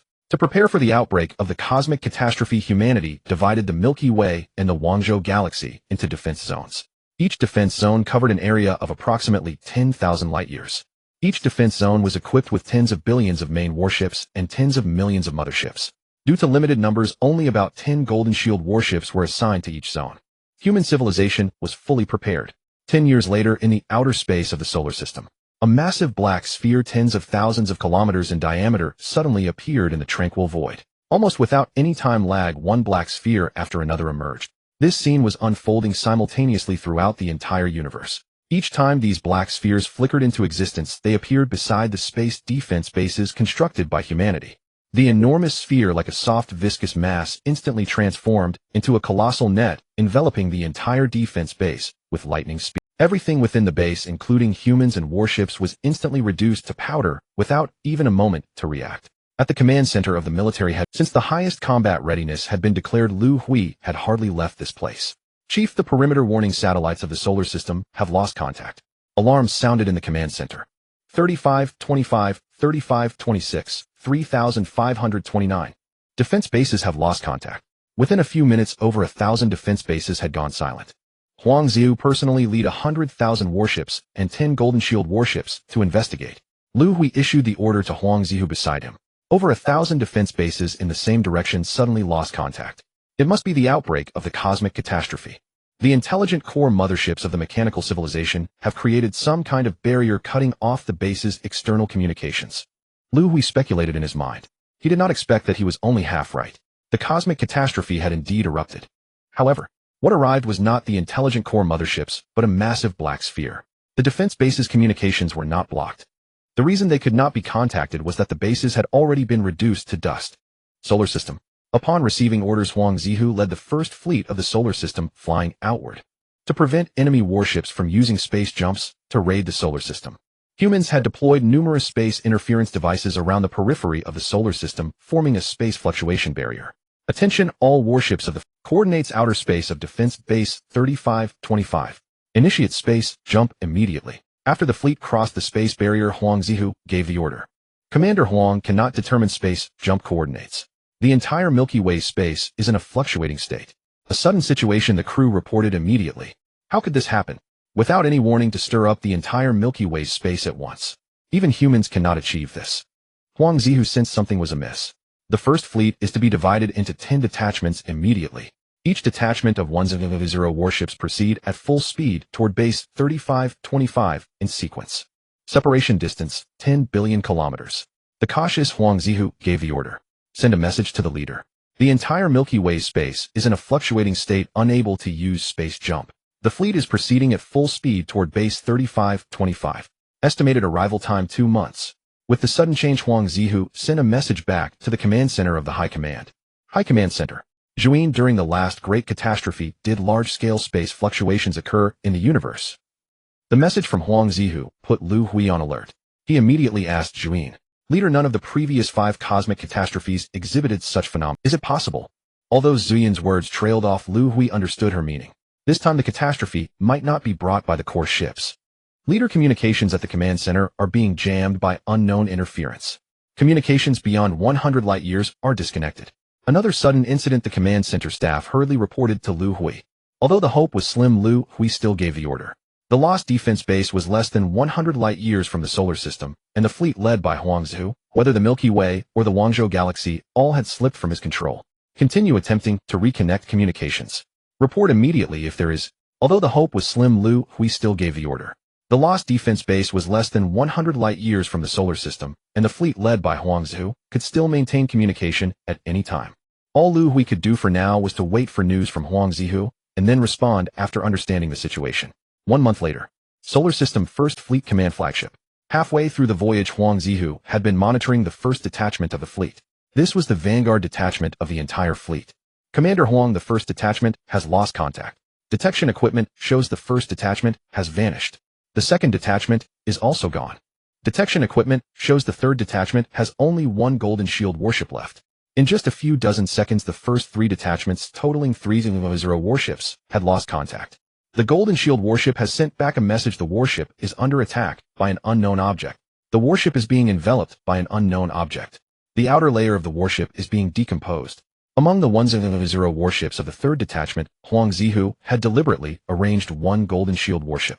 This was humanity's most powerful warship, composed of energy cells from the star-swallowing beast. The Golden Shield warship sent back only a few messages before losing contact. Order all warships to stop advancing and retreat immediately. Huang Zhu gave the command. No sooner had the order been given than the crew's reports came. The 4th detachment has lost contact. The 5th detachment. The 10th detachment has lost contact. Hearing the crew's reports, Huang Zhu was already... The warship he was on following behind the 10th detachment was a Golden Shield warship. He would be the next target. Commander Huang, the warship has lost power. An unknown object has enveloped the warship. The outer layer of the warship is being decomposed. The panicked Huang Zhu suddenly calmed down. Quickly, send a message to the leader: the fleet is under attack by unknown objects. Flee. Flee now. Tell the leader to take the humans of the solar system. Everywhere in the universe there were black spheres attacking human fleets. These spheres possessed the ability to teleport and could detect information about nearby cosmic civilizations. Their attack method was simple. Teleport instantly to the target, envelop it, and reduce it to dust. Their targets included warships built by civilizations, inhabited planets, bases in space, and so on. In short, everything related to intelligent civilizations became their targets. They had only one purpose: to annihilate all civilizations in the universe. High Command Center. Liu Hui paced back and forth at a loss on how to respond. The fleet ahead had lost contact. In less than a minute, 1 million human warships were destroyed, and Huang Zhu died. Flee. Flee quickly. Take the humans of the solar system. Huang Zhu's last message echoed in Liu Hui's mind. Leader, if you flee alone, your chances are high. Zhuin began to persuade Liu Hui. She had already seen the situation. This cosmic catastrophe was more violent and terrifying than the last. Human civilization could not resist at all. Now the entire universe's space was disturbed, making fixed-point space jumps impossible. If Liu Hui led the humans of the solar system to flee, the chance of survival was almost zero. Fleeing alone still offered a chance. Impossible. I will not abandon the humans of the solar system to escape alone. Liu Hui immediately refuted. Leader, the defense base, 10 light-years outside the solar system, has lost contact. Hearing the report from the command center staff, Liu Hui stopped pacing. So fast. At this speed it will reach the solar system in about 10 minutes. Liu Hui was alarmed. Even if he wanted to lead humanity to flee now, it would. Jisun, time is pressing. Go to the secret base on Europa at the fastest speed. If I am killed, you immediately initiate the spark igniting the plane's plan. Even if I die, I want to die knowing. I want to see what exactly is attacking our solar system. So far, humanity still did not know what entity had descended in this cosmic catastrophe. After giving the order, without waiting for Zhang Jisun beside him to respond, Liu Hui mobilized the energy cells in his body to transform into a warship and flew out of the solar system. The spark igniting the plane's plan.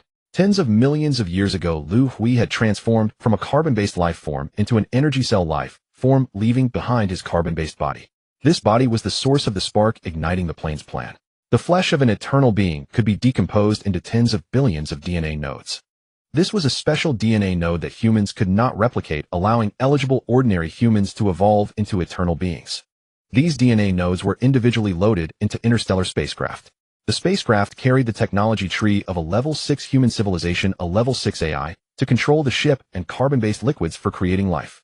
This interstellar spacecraft was an upgraded version of life-propagating spaceships. Once human civilization faced a catastrophic crisis, these spacecraft would activate their programs and fly into space. The program would automatically initiate coordinateless space jumps, randomly jumping to various parts of the universe to find or modify planets suitable for human survival and evolution, continuing the doomed human civilization. This was the spark igniting the plane's plan. Upon receiving the order, Zhang Jisun hurried to Europa. Europa, the largest moon of Jupiter, had been transformed by humans into a massive base. The base housed 10 billion life-propagating spacecraft. After leaving the command center, Liu Hui activated his maximum speed and flew toward the edge of the solar system. Zhuin, do you regret becoming my life symbiote? During the flight, Liu Hui suddenly asked Zhuin in his mind. He had a premonition that human civilization was about to be destroyed, and his current action was a desperate gamble. Leader would regret help. We cannot change the dimension of time to go back to the past. Perhaps this is the meaning of life. One must experience birth, growth, and death. At that moment, Zhuin seemed to grasp the meaning of life. During the flight, Liu Hui suddenly felt as if he had crashed into a soft object and could not move.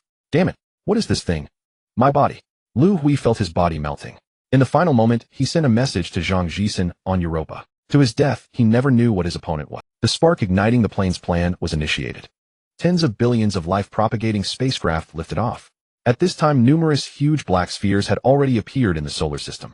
The ascending spacecraft were hunted. Due to their vast numbers and dispersion, most of the spacecraft successfully activated coordinateless space jumps. Coordinateless space jumps could ignore the fluctuations in cosmic space, appearing randomly anywhere in the universe. The black spheres in the solar system began to destroy everything created by human civilization. Earth and Mars were each enveloped by black spheres. After the black spheres departed, the surfaces of the two planets showed no traces of civilization, and all life was gone. At almost the same time, civilizations across the universe like human civilization were under attack by the black spheres. The cosmic catastrophe, the end of civilizations. Above a certain farmland, a small agricultural drone was spraying pesticide. The powerful airflow caused the crops in the field to sway violently. The fruits on the crops were particularly conspicuous. A farm woman was standing at the edge of the field. Old Wong, the pesticide you recommended last time doesn't work. The farm woman called out loudly to Old Wong in the neighboring field. Sister, how doesn't it work? I used it on my crops twice, and the effect was great. Old Wong replied. Old Wong, I used the pesticide you recommended 5 times. If you don't believe me, come and see. The effect gets worse each time. The fruits on the crops are almost hollowed out by pests and bacteria. The farm woman said loudly. Sister, you can't use the same brand of pesticide so many times in a row. It will develop resistance. Just switch to another brand. Old Wong replied loudly. I've already changed the pesticide. The drone is spraying it now. I just came back from the agricultural research station yesterday. There's a new pesticide recently. I heard it's very effective. Not only harmless to humans, but also quickly kills pests and bacteria. If this new pesticide works, well, you can try it next time. The price is not expensive. The farm woman introduced the new pesticide she had bought. All right, sister, if the new pesticide works, well, we'll give it a try next time. Old Wong responded loudly. Which damn drunkard threw an empty bottle into my crop field? The farm woman standing by the field noticed a discarded empty bottle in the crops. She muttered a few words and walked toward the empty bottle. The farm woman was sturdy, leaving deep footprints in the crop field. At that very moment, the crystal mine collection base built by human civilization on the edge continent of the universe suddenly collapsed. The farm woman bent down, picked up the empty bottle, and casually threw it out of the field. The bottle traced a perfect arc in the air, and the moment it landed, it struck a stone. The empty bottle shattered, and the eternal sacred ground was destroyed. All civilizations in the universe, including human civilization, they would never know that the universe was merely the farmland of a god-level civilization. Planets were the fruits of crops. The energy blocks needed for civilization development were the essence of the fruit. The farm woman's act of spraying pesticide every half month was the cosmic catastrophe.